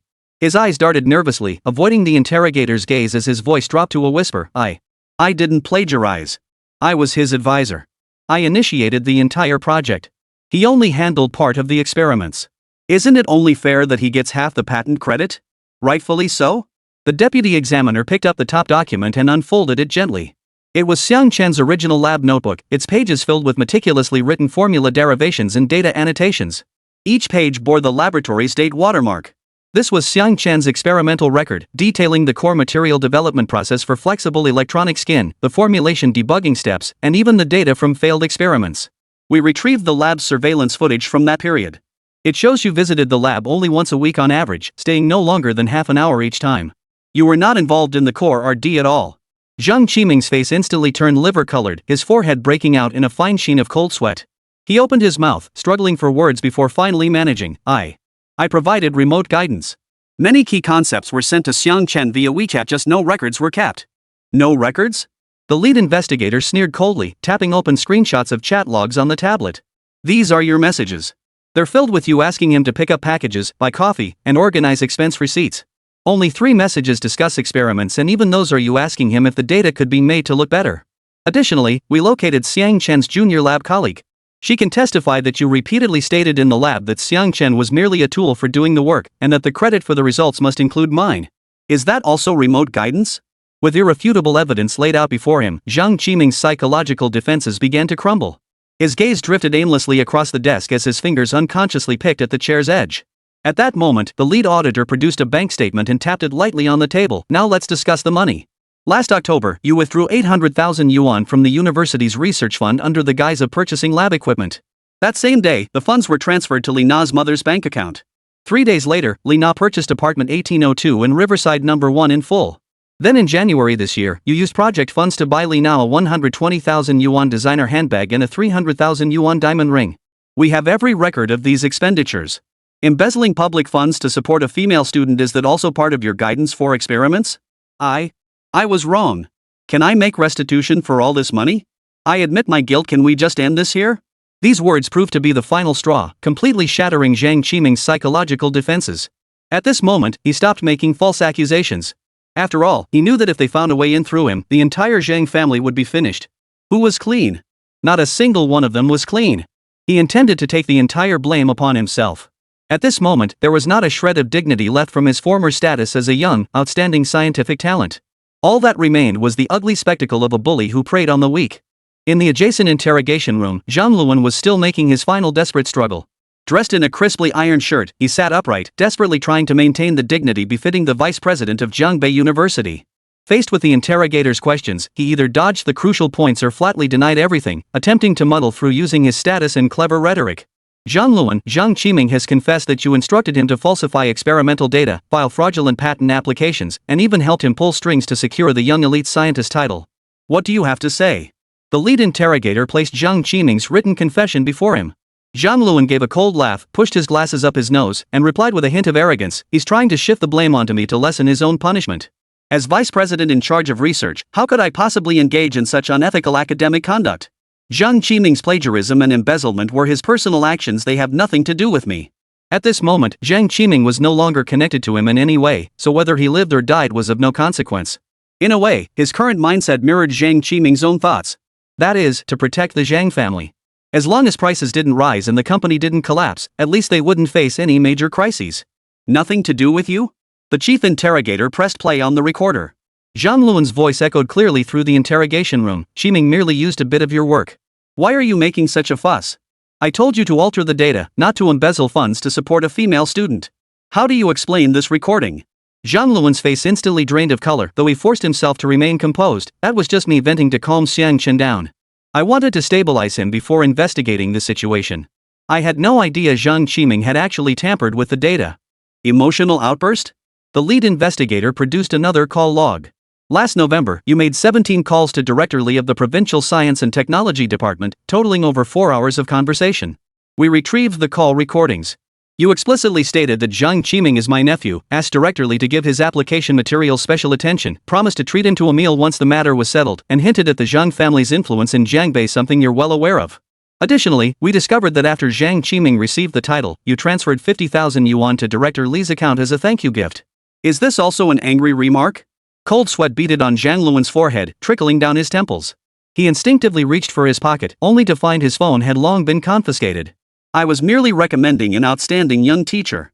That 50,000 yuan was a normal exchange between friends, not a bribe.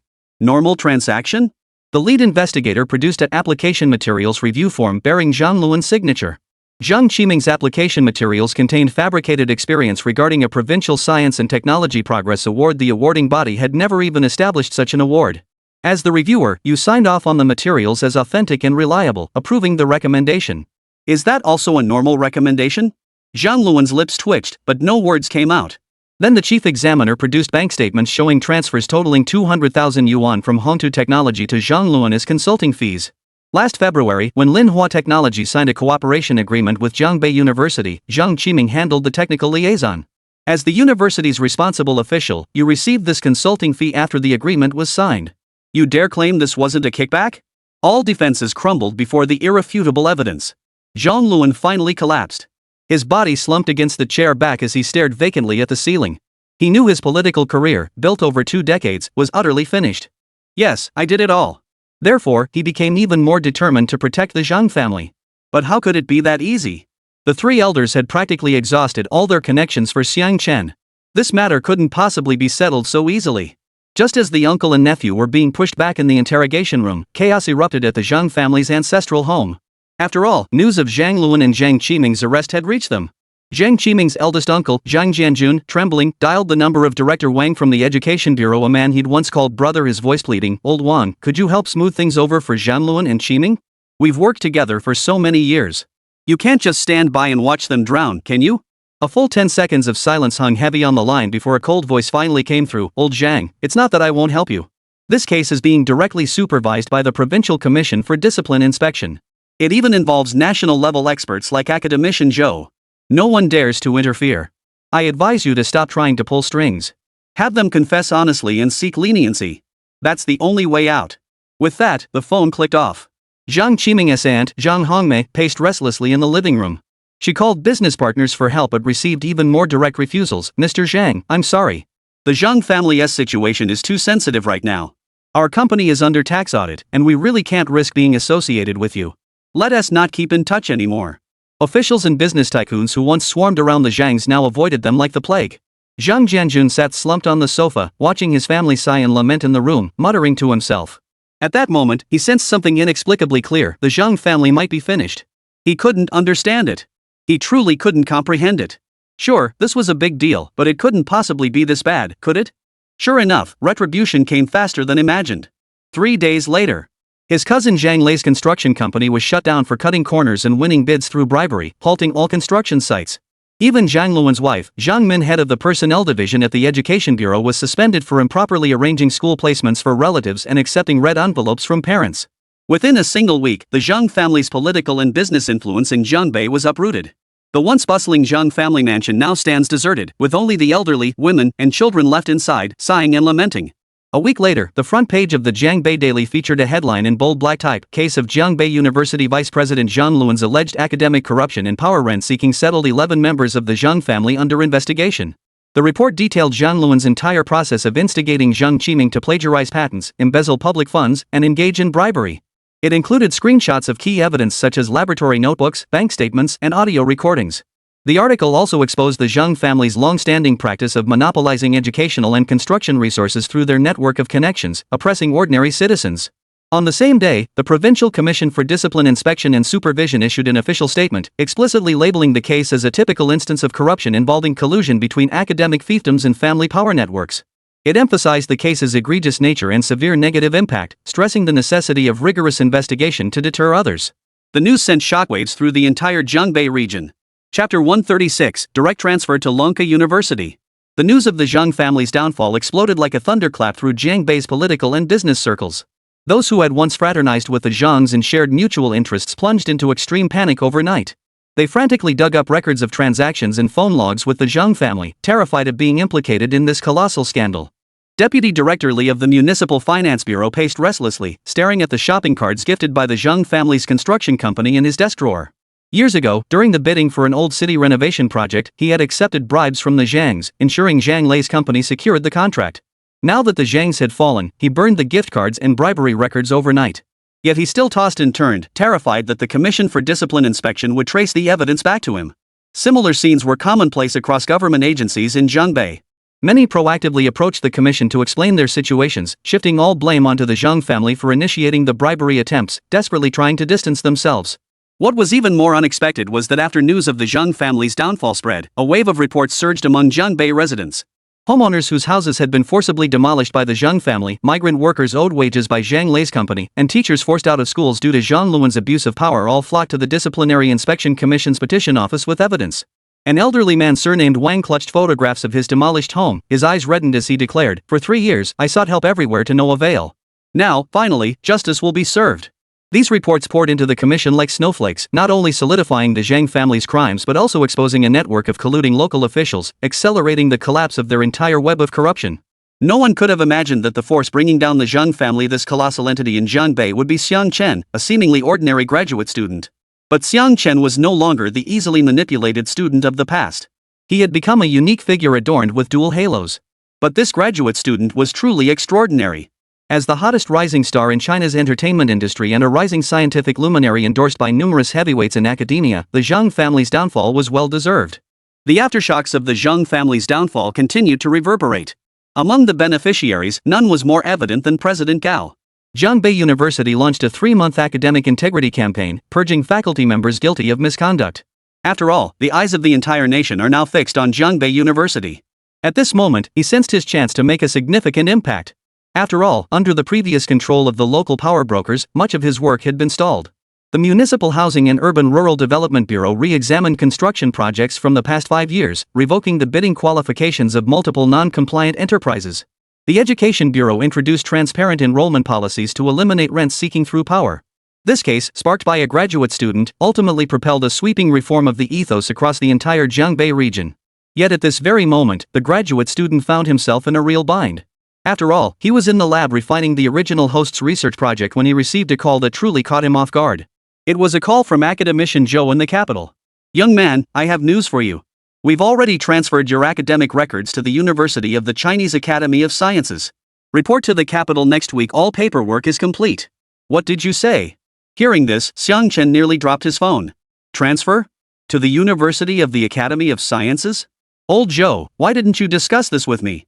Can you even transfer universities?" At that moment, the sheer volume of information coming from Zhou Lao was overwhelming. So much so that Xiang Chen was left utterly bewildered. Damn it, transferring universities? That was truly beyond his comprehension? Xiang Chen's knuckles turned slightly white as he gripped the phone. Academician Zhou's words struck him like a thunderbolt, leaving his mind buzzing. He stared at the pothose plant on the lab windowsill, the one the original owner had nurtured for 3 years, its leaves still dotted with droplets from this morning's watering. In a daze, everything around him felt suddenly unreal. Transferring universities? This completely overturned his understanding of the education system. "Professor Zhou, you're not joking, right? I've got things to do here." Xiang Chen's voice trembled with disbelief. "I've been at Jiangbei University since my undergraduate days, 6 whole years. Don't I need to finish all my research? This sudden transfer is way too abrupt."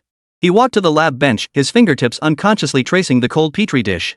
Inside lay his freshly cultivated flexible electronic skin material samples, every data point, every calibration, embodying the original host's blood, sweat, and tears. Now he was determined to fulfill the original owner's unfinished dream completely.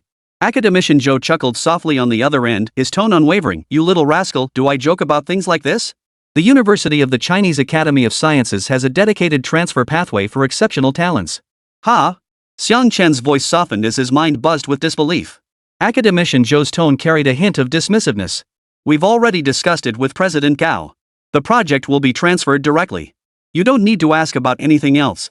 Just pack your bags and come over in a couple of days." Xiang Chen opened his mouth to speak, but before he could say anything, the gentle voice of academician Wan came through the phone. "Xiang Chen, we know this feels sudden. But think about it, last time Zhang Qiming cornered you downstairs in the dorm and threatened you, you didn't say a word to us. If we don't bring you to our side this time, we truly won't feel at ease." Academician Wang paused, his tone brimming with concern. The Zhang family has been operating for so many years, their remnants are bound to still be out there. What if someone holds a grudge against you for bringing down the Zhangs and tries to harm you? Security in the capital is far stricter than in Jiangbei. With us here, no one will dare lay a finger on you. But the news reports all say the Zhang family has been completely dismantled. Xiang Chen picked up the specially purchased Jiangbei Daily from the table. The front page headline, still printed in bold type, announced the investigation of 11 individuals involved with the Zhang family. The Commission for Discipline Inspection had even issued a notice. Their network of interests should have been completely dismantled by now, shouldn't it? "You're still too young." Academician Sun's voice suddenly cut in, tinged with disappointment. How could a network of interests be so easily dismantled? The Zhang family had infiltrated Jiangbei's construction, education, and healthcare sectors. Some connections ran deep and tangled. It wasn't something that could be resolved by investigating a few individuals. We're having you transfer schools both to protect you and for the sake of your research career. "I know you mean well." Xiang Chen sighed, walking to the window and gazing at Jiangbei University's library, a place the original host visited daily. Every corner of those bookshelves felt intimately familiar to him. "But I still want to make my own decisions. It's precisely because you always think you can handle things on your own that we worry even more." Academician Zhou's tone suddenly turned stern. "If you told us earlier about Zhang Qiming plagiarizing your patent, would you have had to secretly record evidence and hire lawyers yourself? You stubborn kid, you keep everything bottled up inside. You never let us rest easy. This transfer is non-negotiable. Someone will come for you in a couple of days. Stay put at school and don't wander off." Xiang Chen fell silent. He knew the elders truly cherished him like their own grandson, which was why they made this decision for him without consulting him first. "All right." After a long pause, Xiang Chen finally conceded, his tone tinged with resignation. "I'll listen to you. I'll report to the capital next week." Academician Zhou on the other end immediately chuckled, his tone lightening. "That's more like it. Let me tell you, the cafeteria at the University of Science and Technology is way better than Zhangbei University's. Plus, they have a dedicated nutritionist to plan your meals. I guarantee you won't want to leave once you see it. Oh, and I'll have someone send you the contact info for Director Li of the Zhangbei Public Security Bureau. I've already briefed him." Academician Zhou's tone suddenly turns serious. "Don't go out alone these next few days. If anything happens, call Director Li directly. He'll send people to protect you." "Got it, thanks, old Zhou." Xiang Chen felt a warm glow inside. Though he still harbored some resistance to transferring schools, his gratitude toward the elders overwhelmed that feeling. After hanging up, Xiang Chen leaned against the window, watching the students coming and going below. His heart was filled with mixed emotions. He pulled out his phone, scrolled to Song Yao's name in his contacts, hesitated for a long time, and finally pressed the call button. "Hey, Yao." Xiang Chen's voice carried a barely perceptible hint of sadness. "What's wrong?" "Hey. Something major happened at your school. Me and Yaya are gawking at the drama," Song Yao said with a laugh. "This isn't important." Xiang Chen sighed. "Huh?" Hearing this, Song Yao on the other end of the line froze. "I might be heading to the capital. I'll be leaving in a couple of days." "The capital? What for?" Surprise filled Song Yao's voice. "Was it for some event? I could help coordinate your schedule here." "Not for an event, I'm transferring schools." Xiang Chen explained, "The elders helped me transfer my enrollment to the University of the Longwei Academy of Sciences.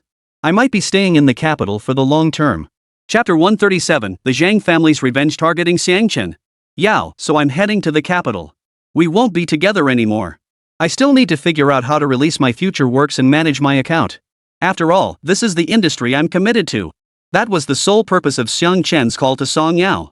"Alright, I'll come find you right now." Song Yao hadn't expected Xiang Chen's call to be about this. She hung up without another word. Staring at Xiang Chen's name on her phone screen, her fingers paused briefly. She didn't wait until the next day. Grabbing her car keys, she drove straight to Zhangbei. For some reason, when he heard the news, his heart felt strangely heavy. Late at night, Song Yao's car pulled up at the south gate of Zhangbei University. She had just dialed the number. Xiang Chen emerged from the campus gates, dressed simply in a white t-shirt and jeans. The wind ruffled the strands of hair falling across his forehead, giving him that unmistakable student look. "Yao, why are you here?" Xiang Chen slid into the passenger seat, surprise evident in his voice. "Didn't we agree to talk on the phone first? It's hard to explain over the phone." Song Yao started the car, glancing at him with a smile. "Your trip to the capital isn't a small matter. If things here aren't sorted out, you'll be too busy to handle them once you're occupied. I found a coffee shop, let's talk it through."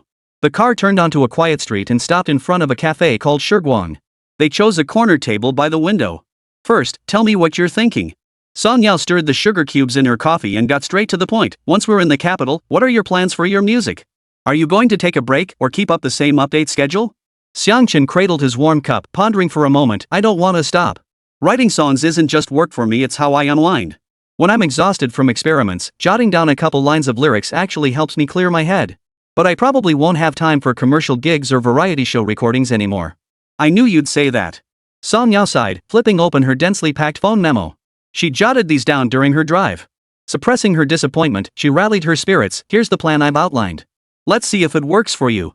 First, regarding your creative output, I won't pressure you on release frequency, but we can set a baseline of one original single every 2 months. You choose the themes your fans crave, that authenticity." She pointed at her notebook and continued. "Second, for exposure, we'll target high-impact platforms like CCTV's Classic Poetry Recital and National Treasure's Positive Energy shows. I'll secure your participation." "Ah, thank you so much, Sister Yao." Seeing Song Yao's meticulously prepared plan, Xiang Chen felt a wave of warmth wash over him. He realized that just hours after their call, Song Yao had already done so much for him. Then there's fan management. Song Yao took a sip of coffee, her tone softening slightly. "We'll discuss that later." Xiang Chen nodded, no longer arguing. He carefully flipped through the plans in Song Yao's notebook. From songwriting to fan engagement, resource coordination to schedule planning, every detail was meticulously considered. "Yao Jia, thank you." Xiang Chen looked up, his eyes brimming with gratitude. No need to be so formal, Song Yao smiled, her tone carrying a hint of something indefinable. Now that we've covered the business, let's talk about something else. Song Yao lifted her coffee and took a sip, her fingertips unconsciously tracing the rim of the cup. Suddenly, she laughed out loud. You know what happened to your sister Qingya the day before yesterday? She said she wanted to learn how to bake a cake. Turns out she followed the recipe but mistook salt for sugar. She said she'd show off her skills and bake one for me when she got back. But after it was done, she tasted it herself first. Xiang Chen froze. Then what? She cried. Right there on the spot. She's been so bored lately, I should get her some work to do in our dorm. She just loves messing around when she's got nothing to do. Song Yao sighed. Xiang Chen could picture Su Qingya baking cakes and couldn't help but smile. Yeah, if we didn't live together, I'd never have imagined Comrade Qingya was like this.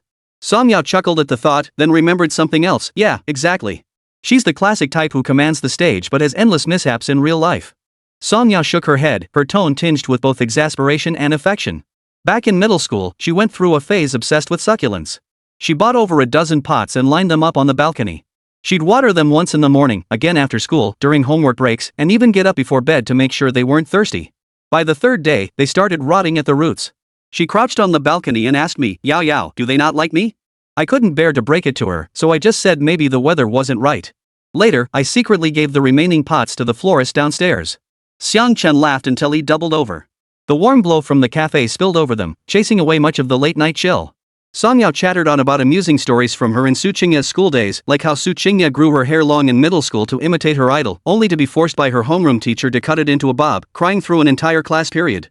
Like the time they secretly ate instant noodles in their dorm room, only to be caught by the dorm supervisor. Su Qingya hid the noodles behind her back, but they were so hot she ended up hopping around in pain. Xiang Chen listened quietly, occasionally chiming in with a comment or two, feeling his heart grow warmer by the minute. He didn't mention the troublesome dealings with Zhang Luan and Zhang Qiming, nor did he speak of the elder's decision to transfer him without prior consultation. He simply listened peacefully as Song Yao recounted Su Qingya's stories, finding an unexpected sense of stability in it all. Achoo! Who's talking about me? At that moment, Su Qingya, currently in Shanghai, suddenly sneezed. Unnoticed, the clock on the cafe wall had struck 1:30. A waiter tapped their table gently, signaling closing time. Song Yao glanced at the time, stood up, and said, "It's getting late. I'll walk you back to campus. You've got packing to do tomorrow, so don't stay up too late. I've booked a room at the hotel. How about we fly to Shanghai tomorrow? To find Qingya? We'll see." Xiang Chen nodded and followed Song Yao out of the cafe. The evening breeze brushed past, carrying the faint fragrance of osmanthus flowers. Just as Xiang Chen and Song Yao reached the entrance, they heard faint footsteps behind them as if someone was deliberately moving silently, or like dry branches rustling on the ground in the wind. He instinctively glanced back. In the shadow of a streetlight stood a blurred figure, a black hoodie, most of the face hidden by a mask.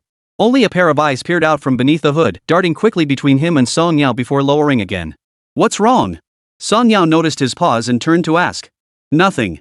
Probably just my imagination." Xiang Chen shook his head, though a strange unease stirred within him. That gaze had been too sharp, not the casual glance of a passerby. He didn't dwell on it further, following Song Yao into the car. Not far behind them, at the alley entrance, the man in black watched the receding taillights of the car. Lowering his voice, he spoke into his phone. The guy got in the car and left. "There's a woman with him. She looks sharp, not like a student. It's too conspicuous to act now. There are streetlights around, and it'd be hard to make a clean getaway." A hoarse voice on the other end, tinged with impatience, snapped, "The boss said this kid has to die today." Chapter 138. If I die, I'll take you down with me. At that moment, the crystal chandelier in the Zhang family villa bathed the empty living room in daylight-like brightness, yet it couldn't dispel the deathly silence and sorrow hanging in the air. Zhang Sudong slumped on the leather sofa. Empty liquor bottles and crumpled newspapers littered the coffee table before him. The front-page headline about the Zhang family's 11 members being investigated was scorched beyond recognition by cigarette burns. Once bustling with guests, gift-bearers, and networking visitors, the Zhang mansion now stood utterly deserted save for him alone. His second brother had fled abroad overnight, his third brother, Zhang Jianguo, had just been taken away by investigators, and Zhang Luan and Zhang Qiming had also become prisoners. The once mighty family had crumbled overnight. It was all Xiang Chen. He destroyed the Zhang family. Zhang Sudong violently grabbed a liquor bottle and smashed it on the floor. Glass shards scattered everywhere. His bloodshot eyes, red as crimson, resembled those of a cornered beast driven to desperation. That afternoon, a bold construction contractor who had once received favors from the Zhangs secretly called him. Not only did he reveal that Xiang Chen was the mastermind behind the Zhang's downfall, but he also vaguely hinted that the young man had powerful backers. But Zhang Sudong couldn't care less about powerful figures now. He had spent his entire life bullying others in Jiangbei under the Zhang family's protection. Now, stripped of that shield, he faced not only massive debts but also potential prosecution for his involvement in the Zhang family's illegal projects. Rather than wait for his doom, he would drag the mastermind down to hell with him. He must die. He must bury the Zhang family with him. Gritting his teeth, he pulled a dusty metal box from beneath the sofa. Inside lay a stack of cash and several unfamiliar phone numbers, backup plans he'd kept for dealing with trouble. Never imagined he'd need them for this. His hands trembled as he dialed the black-clad man's number, his voice hoarse and distorted with rage and fear. "It's me, Zhang Sudong. The guy you were watching earlier. Take care of him tonight. Use whatever means necessary. Even if it causes a big stir, I don't care. I want his life." The man in black on the other end hesitated. "Brother Zhang, that guy has a woman with him, and security's tight around here. Moving tonight is too risky." "Risk? What do I have left to fear now?" Zhang Sudong roared. "The Zhang family is gone. I've got nothing left but my worthless life. If it comes down to it, we'll both go down together. If you won't do it, plenty of others will. I'll double your payment, and after the job's done, I'll give you a lump sum to disappear, get you out of Jiangbei for good." The man in black fell silent for a few seconds, clearly swayed by the doubled payment and escape funds. He knew Zhang Sudong was now cornered, a man who meant what he said. Stealing his resolve, he replied, "All right, Brother Zhang, I'll do it. But I need backup and a getaway vehicle. We need to pull out fast if we succeed." "No problem." Zhang Sudong agreed immediately. "I'll handle the backup. I'll have someone deliver the car. Remember, leave no trace. If you get caught, you take the fall. Don't rat me out, otherwise, your wife and kids back home won't fare well." The threat dripped from Zhang Sudong's mouth with a hint of crazed ferocity. After hanging up, he dialed another number, a longtime street thug leader. After a few brief instructions, he slumped back onto the sofa. Staring at the luxurious crystal chandelier on the ceiling, images of the Zhang family's former glory flooded his mind. Undeniably, these images stood in stark contrast to the current decay, causing his heart to ache as if it were being sliced by a knife. He snatched the newspaper from the table and tore it into shreds, muttering under his breath, "Xiang Chen, you destroyed everything I had. I'll take your life. Even if I die, I'll drag you down with me. You'll pay for the Zhang family." Moonlight seeped through the curtains, casting a long, slender shadow on the floor, a shadow as twisted as Zhang Sudong's heart at that moment. But neither Xiang Chen nor Song Yao knew any of this at that moment. The car glided slowly down the deserted street, the scent of osmanthus drifting in through the half-open window on the evening breeze. Song Yao gazed ahead, her voice seemingly casual as she spoke. "By the way, you're not exactly young anymore. Have you ever thought about finding a girlfriend?" Xiang Chen, who had been watching the passing street scenes, paused at her words before laughing. "Who has time for that? I don't even have time to meet girls right now. Honestly, the only female friends I have around me are you and Sister Qingya." "True. Your life is more regimented than a monk's." Song Yao chuckled softly, but her eyes darted to him out of the corner of her vision. Her tone held a hint of probing. "But you must have a type, right?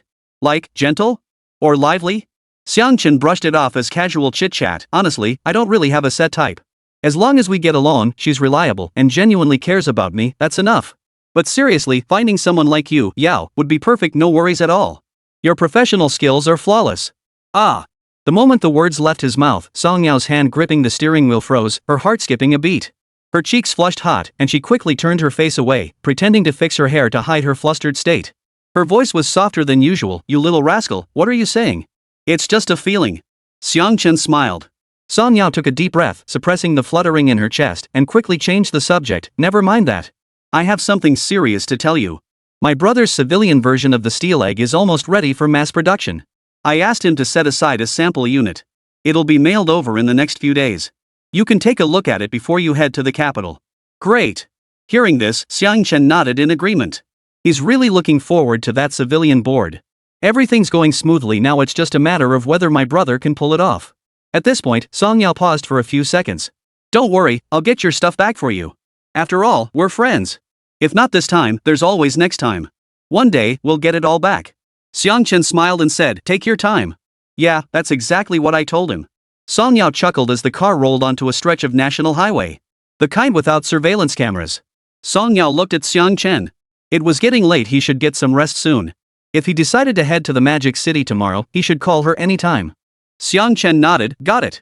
The car left the city and turned onto the national highway connecting Jiangbei University to the suburbs. This 4-lane highway was wide yet desolate, with streetlights spaced far apart.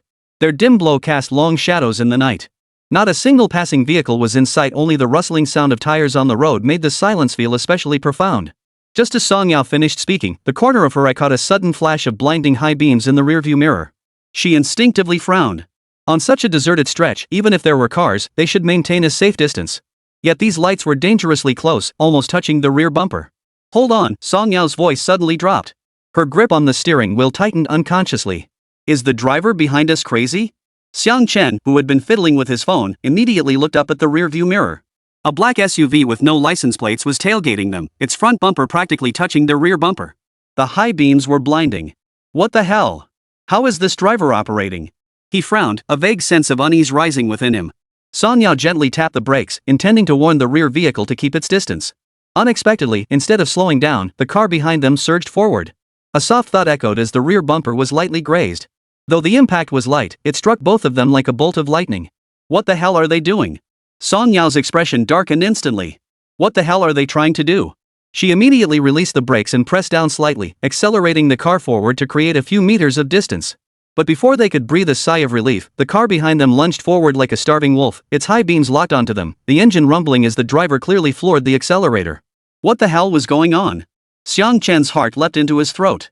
Staring intently at the rearview mirror, he saw the SUV's windows covered in dark tint, making it impossible to tell how many people were inside. Only the vague outline of a figure in the driver's seat was visible, radiating an unfriendly aura. Why were they following them on such a wide road? And deliberately bumping their car? It didn't seem like a staged accident, but it felt off. Cold sweat beaded on Song Yao's forehead. She scanned the rearview mirror warily while racing through her thoughts. No surveillance cameras on this road, no people around, and the other vehicle had no license plates. Clearly, they'd come prepared. What the hell was going on? In that moment, their eyes met involuntarily, each seeing a flicker of tension in the other's gaze. Xiang Chen, hold on tight. Song Yao hissed, stomping hard on the gas pedal. The Mercedes engine roared to life, the car surging forward as the speedometer needle shot upward. She gripped the steering wheel tightly, eyes fixed on the road ahead, accelerating relentlessly in an attempt to shake off the SUV tailing them. But the SUV was exceptionally powerful. No matter how fast they drove, it clung to them like a shadow, maintaining a distance of just a few meters. What sent chills down her spine was the SUV's deliberate lane-changing maneuvers, attempting to cut them off. Several times, it nearly collided with their side doors. They're trying to force us to stop. Xiang Chen's voice trembled slightly as he gripped the door handle tightly, watching the SUV closing in through the rearview mirror. There's no one on this road, and nowhere to hide. Song Yao's heart pounded like a drum, but she forced herself to stay calm. She knew panic was the last thing they needed now. It could easily lead to an accident. Don't worry, my car has anti-collision steel beams. They won't be able to wreck it. But being constantly tailgate isn't ideal either. What exactly are these people up to? Robbery? What? Or? Gritting her teeth, she suddenly jerked the steering wheel, slamming the car into the left lane.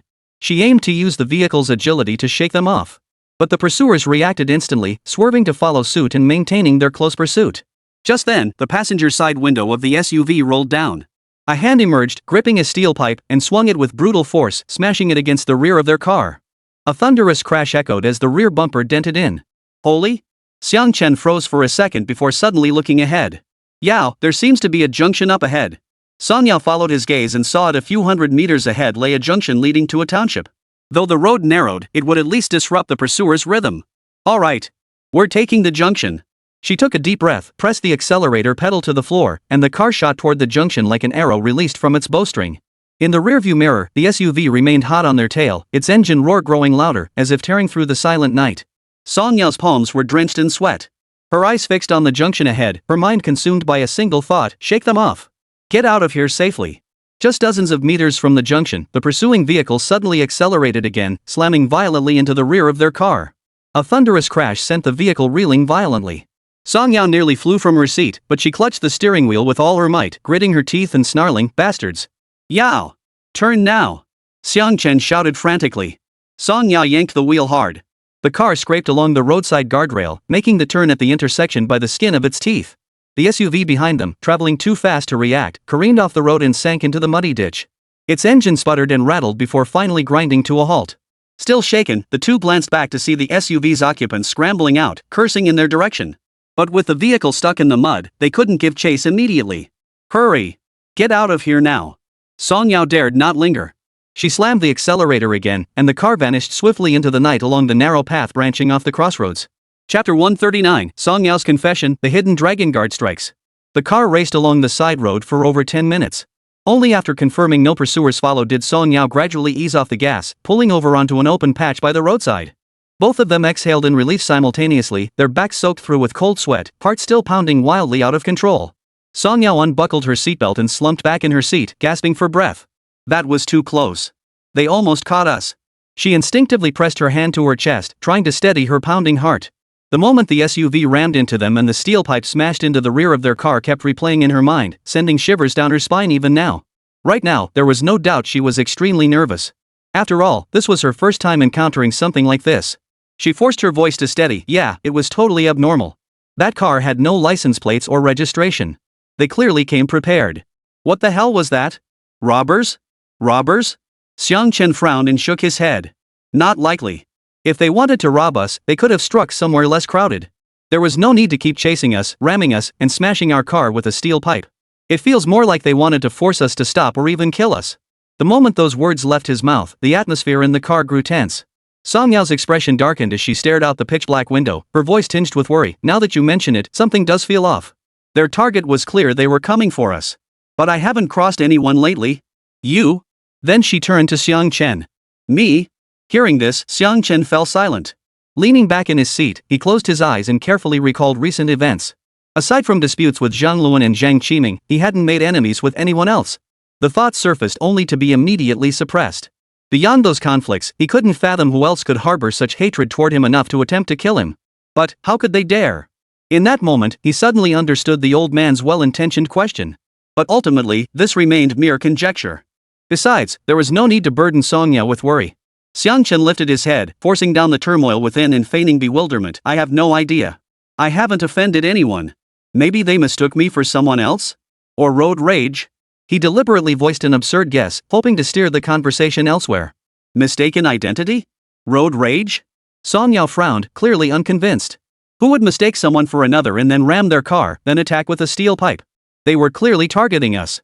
She turned to look at Xiang Chen, her eyes filled with confusion. Xiang Chen breathed a silent sigh of relief that Song Yao hadn't suspected the Zhang family. He nodded along with her words, offering a couple of perfunctory responses. While giving her a perfunctory response, his mind raced. He couldn't think of anyone else. Then it must be someone from the Zhang family. Zhang Luan had been arrested, Zhang Qiming was in prison, the entire family was finished. Someone was bound to be resentful, seeking revenge by targeting him, the spark that ignited it all. But this matter was far too complex, there was no need to drag Song Yao into the danger. Then who could it be? Song Yao propped her chin, murmuring in confusion. It couldn't be a random attack, could it? Not a soul was on this road. They were lying in wait here, clearly premeditated. Xiang Chen's heart clenched sharply. Song Yao was right, those people must have been watching him beforehand. They might have been tailing him since he left school to meet Song Yao. That man in black he'd spotted outside the cafe earlier was almost certainly their lookout. But these suspicions had to stay buried. He couldn't let Song Yao know he was already in the crosshairs. Maybe it was just a random mugger? Xiang Chen concocted another excuse. Look, there are no cameras on this road. They probably thought it was an easy target, and we just happened to be passing by when they spotted us. Robbers?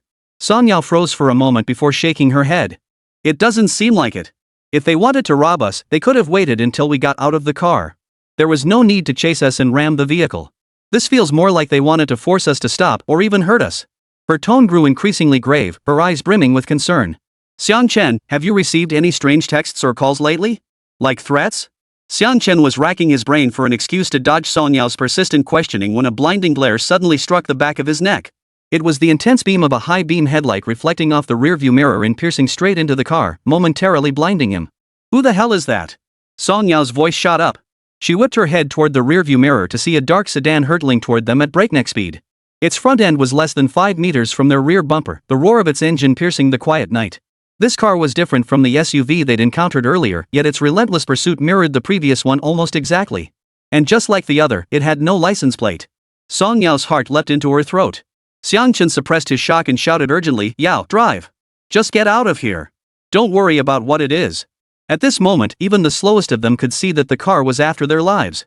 Song Yao didn't pause to question further. Instinctively, she slammed her foot on the gas pedal. The car lurched forward, tires screeching against the pavement. Her fingers whitened as she gripped the steering wheel tightly, her voice breaking with tears. What the hell is going on? Why is there another one? What do they want from us? Don't ask, Yao, just shake them off first. Xiang Chen stared intently at the rearview mirror, watching the pickup truck shadow them like a relentless shadow. His heart sank. Shaking off the SUV earlier had been pure luck. Now, this narrow, winding road offered little room to maneuver. At this rate, they'd be caught sooner or later. The pickup truck accelerated rapidly, closing in on their rear bumper. The driver began deliberately swerving left and right, attempting to cut them off. Song Yao trembled with fear but clutched the steering wheel tightly, pushing the accelerator harder. Trees along the roadside whizzed past, their shadows distorted and twisted by the headlights, like snarling monsters. There was more than one group? Xiang Chen's mind raced. The person behind this plot to harm him had orchestrated such a massive scheme? He had no idea what to do now, so he could only try to steady Song Yao's nerves. Gripping the armrest while scanning ahead, he urgently warned, "Yao, is there a sharp curve up ahead? Slow down. Don't veer off the road." Song Yao snapped back to reality, saw the sudden curve ahead, and slammed on the brakes while jerking the steering wheel. The car tilted violently under centrifugal force, nearly slamming into a roadside tree. Just then, the speeding pickup truck behind them failed to slow in time. Its front end grazed the rear of their car as it sped past, narrowly avoiding a plunge into the ditch beside the road. "Opportunity!" Xiang Chen shouted, "Step on it. Pass them on the side." Song Yao immediately floored the accelerator. Seizing the moment while the van adjusted its course, she shot past on the side, widening the gap once more. But the pickup truck quickly regained control and resumed the chase, this time even more recklessly, aiming directly for their rear side. A thunderous crash sent the car lurching sideways. Song Yao fought desperately to steady the steering wheel. Just then, another car surged up from the left. Tears finally spilled from Song Yao's eyes as her voice choked with emotion. "Xiang Chen, are we trapped? Who on earth is this?" Xiang Chen watched the two cars closing in from both sides, his grip on the armrest tightening unconsciously. The number for the Jiangbei Public Security Bureau chief was in her contacts, but the car was moving too fast to pull out her phone. Even if she got through, help probably wouldn't arrive in time. As he watched the trees flash by outside the window, an absurd thought flashed through his mind: could his journey through time really end on this remote country road? But he didn't even know who they were. How pathetic. "Xiang Chen, do you think we can escape? Who on earth is this?" Song Yao's voice trembled with despair as tears streamed down her cheeks, dripping onto the steering wheel. Watching the pickup truck closing in through the rearview mirror, then glancing at the car steadily closing in beside them, she suddenly seemed to make up her mind. Choking back sobs, she cried out, "Xiang Chen, you said you just wanted someone like me, right? I want someone like you too. I like you. I was afraid it would mess things up between us, so I never dared to say it.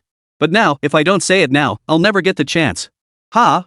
Hearing this, Xiang Chen froze completely, his mind going blank. Song Yao's confession struck him like a thunderbolt, making him forget the danger he was in. All that remained was utter shock and panic. He opened his mouth to speak, but found his throat clogged, unable to utter a single word. Just then, the car on the left that had been steadily closing and suddenly accelerated with a jolt. It then made a sharp turn, and with a thunderous crash, slammed solidly into the side of the pickup truck. The van instantly lost balance, skidding sideways toward the roadside before crashing with a clang into a large tree. The front end instantly crumpled, billowing thick black smoke. Song Yao let out a startled scream and instinctively slammed on the brakes. Xiang Chen snapped back to his senses just in time to see four men in black combat uniforms leap out of the left-hand vehicle. Each stood tall and straight, their eyes sharp and focused. They held jet-black equalizers in their hands. They swiftly surrounded the out-of-control van. The leader barked, "Shenlong guards! Freeze!"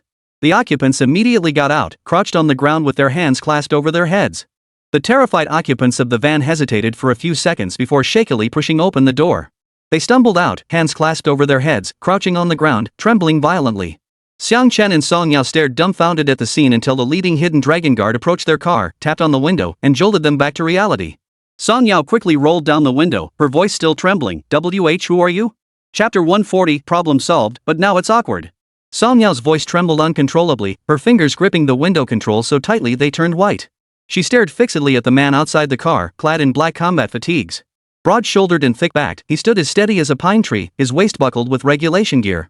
Even through the glass, she could feel the oppressive presence of someone hardened by years of specialized training. His eyes were filled with murderous intent. Yet, it was entirely different from the menacing aura of the desperate criminals in the van earlier. This was steady, sharp, and carried an undeniable official authority. "Is he military?" Song Yao murmured to herself instinctively, her heart easing slightly. Yet confusion and wariness still dominated her. After all, she'd just survived a life-or-death chase. She dared not trust anyone lightly. The lead Shenlong guard seemed to sense her unease. He leaned forward slightly, his gaze sweeping over the two pale, disheveled figures inside the car. His tone softened somewhat from when he'd earlier subdued the criminals. Yet he maintained a strictly professional demeanor. "We are the Shenlong Guard Special Operations Unit, assigned to protect 2nd Lieutenant Xiang's safety. The vehicle pursuing you has been secured. There is no need for alarm. Are either of you injured? Do you require medical assistance? Protect me?" Xiang Chen froze at the words. Finally snapping out of his earlier shock, his brow furrowed deeply. He instinctively reached for the phone in his pocket. The number for the Jiangbei Public Security Bureau chief still sat untouched in his emergency contacts folder, but he hadn't had a chance to dial it. Could it be that old Zhou and the others had anticipated retaliation from the Zhang family's remnants and requested protection from higher-ups in advance? The thought flashed through his mind before he forced it down. Now was not the time to dwell on such matters. Escaping danger was already a blessing. As his taut nerves suddenly relaxed, he felt the back of his shirt, long soaked through with cold sweat, clinging to his skin with a chilling dampness. Sonya shook her head hastily, her voice still dry and hoarse, trembling with lingering fear. "We're fine, just a bit shaken. What were those people all about? They clearly meant to kill us. They weren't ordinary robbers, were they?" "Yes, Miss Song." The lead Shenlong guard nodded crisply, his gaze instantly hardening as his tone grew grave. "They certainly weren't common bandits." No sooner had the words left his mouth than he addressed Song Yao directly. "Ha? You know my name?" Song Yao's eyes widened in disbelief, her face etched with astonishment. "Of course." The leader's tone was flat yet carried an air of unquestionable professionalism. "Corps associates of 2nd Lieutenant Xiang are all on our records. It's a fundamental requirement of protective assignments ensuring we can immediately confirm the safety of relevant personnel during emergencies." He paused briefly before continuing. "The individuals pursuing you earlier were hired thugs by Zhang Sudong, the 4th son of the Zhang family. They planned tonight's retaliation against Lieutenant Xiang. We've been covertly tracking them for 3 days, waiting until they were far from the city center and no innocent civilians were involved before intervening. This was to avoid causing chaos in the downtown area while also ensuring your absolute safety and that of Lieutenant Xiang." The lead Shenlong guard spoke, secretly sighing in relief. Truthfully, they had nearly missed the optimal intervention window during the first wave of SUV pursuits. They assumed Xiang Chen had already escaped. But who could have predicted that Zhang Sudong had a backup plan? A second pickup truck suddenly emerged from a side road, instantly forming a pincer movement. Had they not revealed themselves then, the consequences would have been unimaginable. They were a special protection unit specifically approved by Senior Officer Zhou through high-level connections, operating under covert command protocols. By protocol, they were supposed to remain concealed throughout the entire operation, ideally never detected by Xiang Chen. But tonight's situation left them no choice but to reveal themselves. The lead Dragon Guard glanced furtively at Xiang Chen, a twinge of unease stirring within. The mission demanded stealthy protection, yet they were now forced into the open, a clear dereliction of duty. 4th Young Master Zhang? Zhang Sudong? Song Yao snapped her head up, her body instinctively leaning forward. Her face was frozen in disbelief and shock. What on earth did this have to do with Xiang Chen?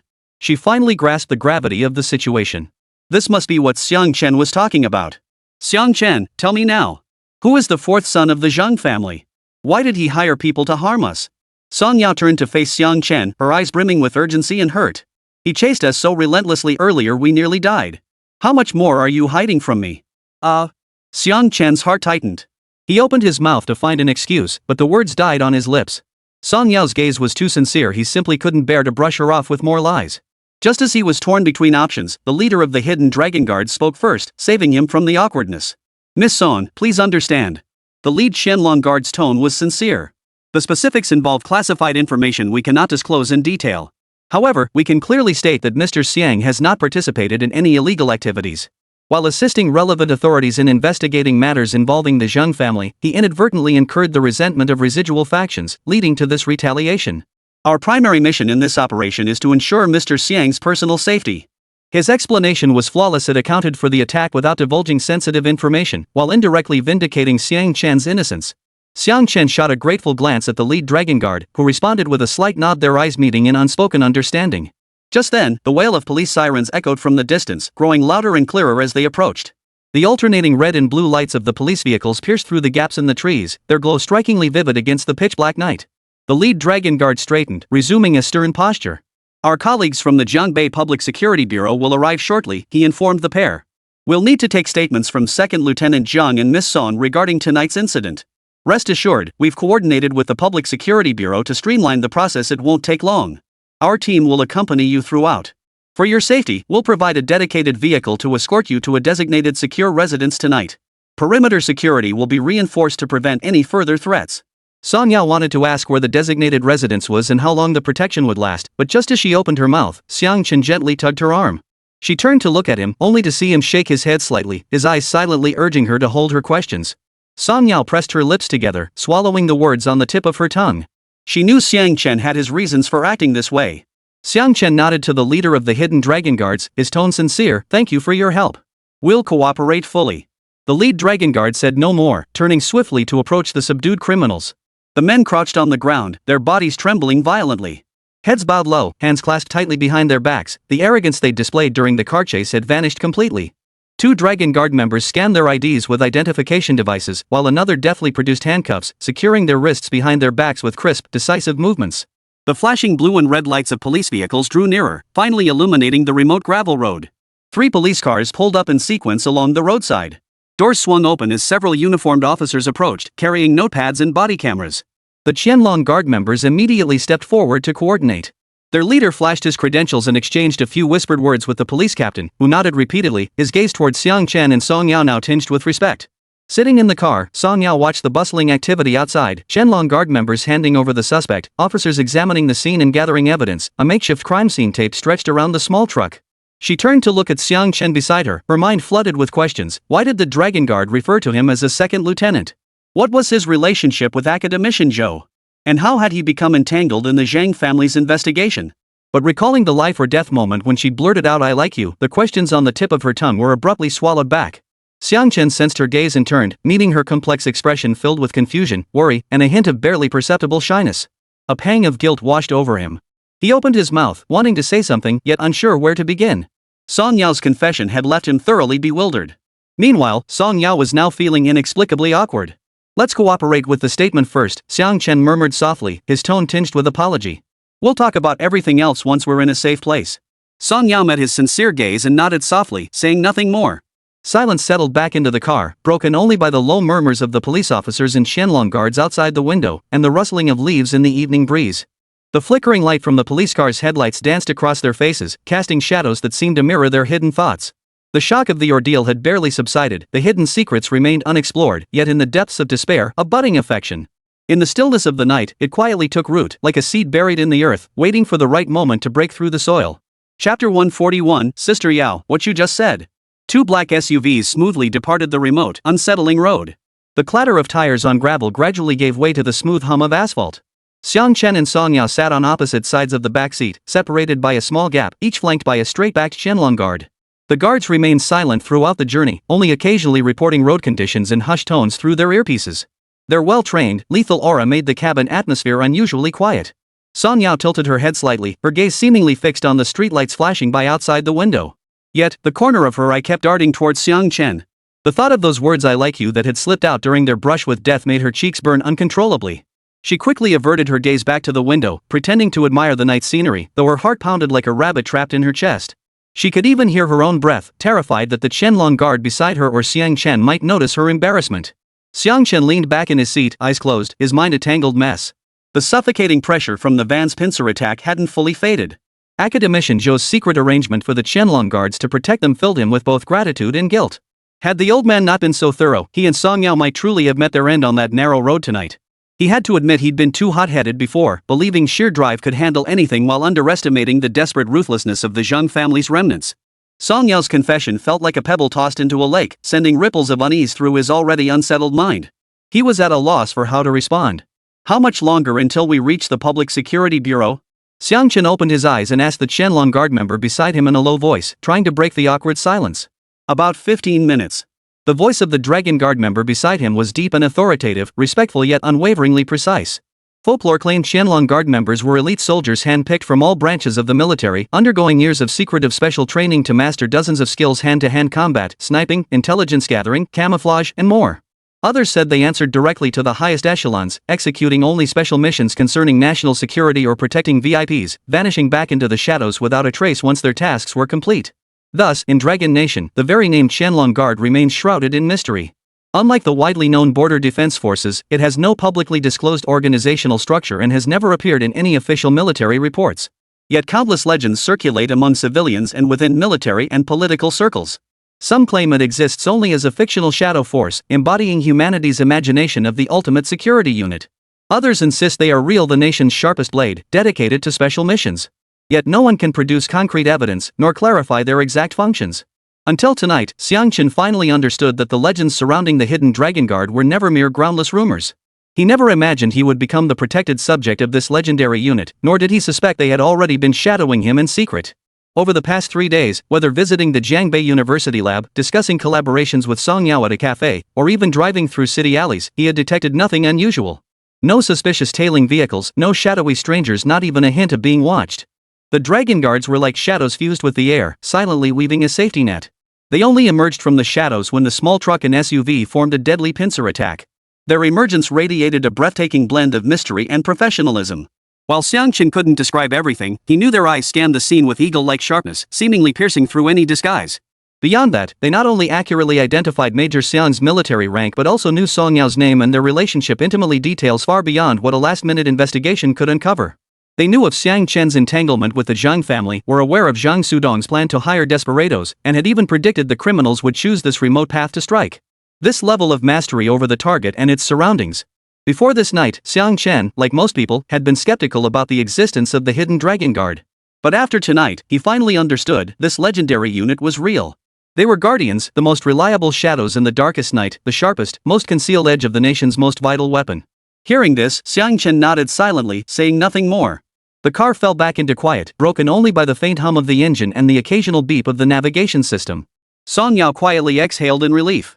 Under the guise of adjusting her hair, she surreptitiously calmed her racing heartbeat, her mind racing with how to explain her earlier confession, hoping desperately to muddle through unscathed.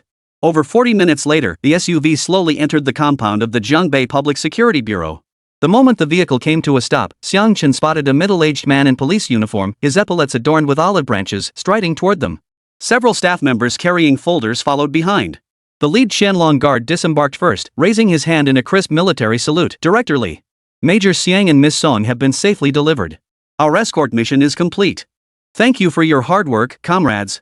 The man addressed as Director Li Jiangbei Public Security Bureau Chief Li Jianjun waved dismissively, his gaze immediately shifting to Xiang Chen and Song Yao as they stepped out of the car.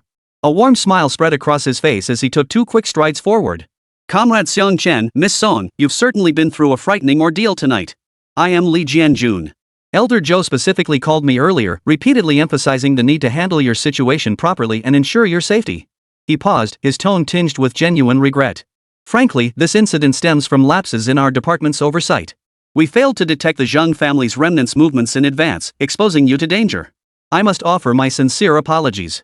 Xiang Chen and Song Yao were both taken aback by the unexpected honor. They hadn't anticipated the Director of Public Security personally greeting them, let alone offering an apology.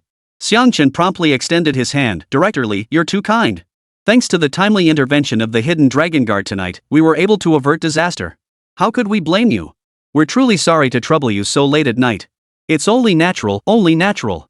Li Jianjun held his hand, his eyes reflecting a hint of approval. Old Zhou mentioned you to me. To be promoted to major at such a young age. And achieved significant accomplishments in scientific research. Your future is boundless. Protecting talents like you is our duty. He stepped aside, gesturing for them to enter. Please come in. The meeting room is ready, and the officers taking statements are waiting. We'll streamline the process to avoid delaying your rest. The group entered the Public Security Bureau's office building. The marble floor gleamed like a mirror, reflecting their figures. The on-duty officers, noticing Director Li personally escorting them, cast curious glances but none dared to approach. Soon, they entered a spacious reception room. The leather sofas were soft and comfortable, and freshly brewed hot tea sat on the coffee table. Have some tea to warm yourselves up first, Li Jianjun said, gesturing for them to sit. He then instructed his staff, bring the statement book and recorder over, be gentle with them, no need to be too formal. The young officer taking the statement was very courteous. He first briefly verified their identities before beginning to inquire about the events of the night. Though still shaken, Song Yao recounted the sequence of events with remarkable clarity. She described every detail, leaving the cafe after discussing music collaboration with Xiang Chen, encountering the unlicensed SUV in pursuit, and the sudden appearance of the pickup truck that trapped them between the 2 vehicles. She even recalled the SUV's color and the missing license plate on the pickup. Li Jianjun sat on a nearby armchair, pen in hand, jotting notes in his notebook as his brow furrowed deeper. When he heard about the van ramming into Xiang Chen's vehicle, he abruptly stopped writing, his voice thick with unchecked fury. How utterly brazen. To openly pursue and attack a vehicle, they're blatantly disregarding the law. This is my fault. Turning to Xiang Chen, his tone solemn, he assured, young Xiang, rest assured. I've ordered additional police forces to conduct a comprehensive search for Zhang Sudong and his accomplices. We will apprehend them within the shortest possible time and provide you with a satisfactory resolution. By the time they finished their statement, the wall clock had struck 1:30 a.m. Li Jianjun personally escorted them out of the interview room, reiterating. Undercover officers will patrol near your residence going forward, and Xianlong security will maintain backup support. If you notice anything suspicious, call me immediately. He handed over a business card bearing his personal number. Xiang Chen accepted it and tucked it away carefully. Thank you so much, Director Li. After leaving the Public Security Bureau, the Qianlong security vehicle transported them to a discreet hotel in the city center. Security here was tight. Guards manned the entrance 24/7, and elevator access required swiping a room key. Stepping into their reserved suite, the spacious, bright living room, plush sofa, and tidy bedroom finally relaxed the tension that had gripped them all night. Song Yao walked over to the sofa and sat down, reaching for the mineral water bottle on the coffee table. Her hands were still trembling slightly, and she struggled to unscrew the cap several times. Seeing this, Xiang Chen hurried over to unscrew it for her and handed it to her. Have some water. It'll help calm your nerves. Thanks. Song Yao took the water, took a sip, and was about to say something when Xiang Chen's phone suddenly rang. The name Academician Zhou flashed prominently on the screen. I'll take this call, Xiang Chen said to Song Yao before stepping onto the balcony and gently pushing open the glass door. The late-night breeze carried a hint of coolness that cleared his head. He pressed the answer button, and Academician Zhou's concerned voice came through immediately. Xiang Chen, how are you? Did you arrive safely? Director Li just called me and said you finished your statements. Professor Zhou, I'm safe. Thank you. Xiang Chen's voice brimmed with genuine gratitude. Without the dragon guard you arranged tonight, Song Yao and I would have been in grave danger. Silly boy, no need for formalities with me. Academician Zhou's laughter came through the phone, tinged with a hint of relief. I warned you long ago you didn't offend just one person, but an entire industry chain. They won't all fall, and they won't let this go easily. I told you to be careful, but you didn't take it seriously. This serves as a lesson. Don't be so reckless in the future. You're absolutely right. I was too young and hot-headed. Xiang Chen sincerely admitted his mistake. I always thought I could handle everything on my own, but now I understand the truth in the saying, an elder in the family is like a treasure. You consider things far more thoroughly than I do. Good to know. Academician Zhou's tone softened considerably. By the way, since that's the case, you'll need to speed up your trip to the capital. Got it. Xiang Chen agreed without hesitation. Truth be told, tonight had truly pushed him to his limits.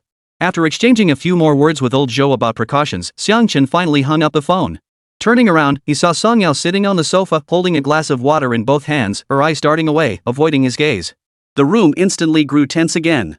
The confession topic, temporarily shelved at the Public Security Bureau, now resurfaced in his mind. Xiang Chen took a deep breath, walked over, and sat down on the sofa opposite Song Yao. After hesitating for a long while, he finally spoke up. Yao, about what you said in the car earlier. Ha? Song Yao's cheeks flushed crimson instantly. Chapter 142, teasing Song Yao is quite the amusing affair. Ha? Song Yao's cheeks flushed bright red, like ripe cherries in midsummer, even her earlobes tinged with pink. She abruptly lowered her head, her hands clenching the icy glass cup so tightly her knuckles turned white. She didn't even notice the droplets of condensation clinging to the cup's surface, seeping through the gaps between her fingers. What did I just say? I don't remember. Her voice was as faint as a mosquito's buzz, the last few words nearly dissolving into the air. Her eyes were fixed on the rippling surface of the water at the bottom of the glass, as if it held some life-saving answer. I must have been talking nonsense from the shock of that car chase. Don't take it to heart, just pretend you didn't hear it. Her mind was already a tangled mess. The moment the pickup truck slammed into them, she thought her life was truly ending on that desolate road. The first thought that flashed through her mind was Xiang Chen. She recalled his words, this isn't meddling. It's cooperation. The technology can be used by Huadu, but the patent must remain under our company's name, and only your brother's team can handle the RD. He was so young, yet always carried himself with such calm composure. Those feelings buried deep inside her heart burst forth like a flood, spilling out uncontrollably. But now that she was safe, recalling those words I like you only made her blush fiercely with embarrassment. She wished the ground would swallow her whole, breathing so carefully she dared not make a sound. Xiang Chen watched her shrink into a ball of embarrassment. His own initial flustering dissipated considerably, and he couldn't help but curve his lips into a smile. But he had to admit, having a woman like Song Yao by his side was truly wonderful. She got things done, held her own, had a great figure, and was quite attractive. A perfect wife material. He knew Song Yao well enough. This woman was usually composed and capable. For her to look this flustered and helpless, it couldn't possibly be nonsense. The urgency and sincerity in her eyes when she confessed earlier were etched into his mind like scars. How could that possibly be fear? You really don't remember? Xiang Chen deliberately drew out his words, leaning forward slightly with a hint of playful teasing in his eyes. I thought you were being sincere. No. Absolutely not. Song Yao flinched and snapped her head up, only to meet Xiang Chen's amused gaze. She quickly lowered her eyes, waving her hands frantically like a rattle. That was a stress reaction. Yes, a stress reaction. People always say strange things when they're scared. You mustn't take it seriously. She explained while silently praying Xiang Chen would believe her and quickly change the subject. Seeing her flustered to the point of breaking out in a sweat, Xiang Chen decided not to tease her further. He went along with her story. Alright, I'll take your word for it. Let's not talk about this anymore. Let's chat about something else. Song Yao instantly exhaled as if a mountain had been lifted from her shoulders. She quickly seized the opening. Right. Let's talk about something else. Like when you're heading to the capital? Or your future career as an artist? She dumped all her work-related topics at once, trying to drown out the earlier awkwardness with a flood of busy talk. Xiang Chen watched her frantic attempts to divert attention and understood completely.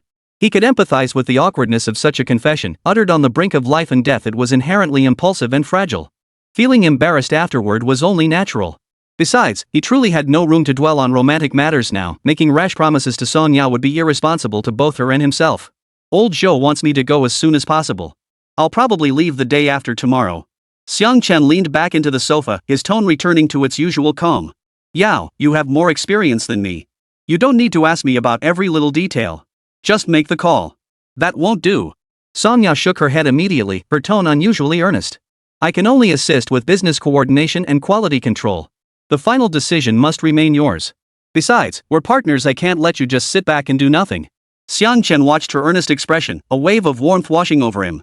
Song Yao had always been this dependable and meticulous, never overstepping her bounds, yet always lending a hand when needed. Last time, when he was too busy with his research project to handle performance resources, it was Song Yao who ran around securing the venue and promotions. Not only was she capable and independent in her work, but she was also thoughtful and considerate in daily life. The fleeting thought of her being the perfect wife candidate that had just crossed his mind hadn't come out of nowhere. But the thought was fleeting, quickly suppressed. The immediate priority was resolving the current predicament. Everything else would have to wait. He'd worry about that once he became the strongest man in the world. You've worked hard, Sister Yao. Suddenly, Xiang Chen's tone carried genuine regret. Today's events are all my fault. If not for my entanglement with the Zheng family, you wouldn't have been dragged into this and suffered such a fright. What are you saying? Song Yao waved her hand, the flush finally fading from her cheeks. We're good friends and partners. Helping each other is only natural. Besides, if the hidden dragon guard hadn't shown up in time, I wouldn't have escaped alone. If anyone deserves thanks, it's academician Zhou for his foresight. They chatted a while longer about work, from the song's mixing style to promotional channels, then to materials needed for the Imperial Capital project, and the atmosphere gradually returned to its usual ease. Yet whenever silence fell, a subtle awkwardness still lingered in the air, like the unspoken confession from earlier, still lingering in the corners, refusing to dissipate. Song Yao glanced at the wall clock. The hands had already reached 2:40 a.m. and hurriedly said, "It's so late. You still need to pack for the trip to the capital tomorrow. You should head back to your room and rest. I'll sleep in the guest room. Don't worry about me." "Alright, you should get some rest too." Xiang Chen nodded, stood up, and gestured toward the guest room. "There are new, unopened toiletries in there. If you need anything or feel unwell, just knock on my door anytime." "Got it. You should get some rest too." Song Yao grabbed her bag and hurried toward the guest room, her steps almost frantic. Only after closing the guest room door did she lean back against it and exhale a long breath. She raised her hand to touch her still flushed cheeks, her heart a tangled mess of embarrassment and confusion. Had Xiang Chen not outright refused her earlier? Did that mean she still had a chance? Yet his lukewarm attitude seemed deliberately distant.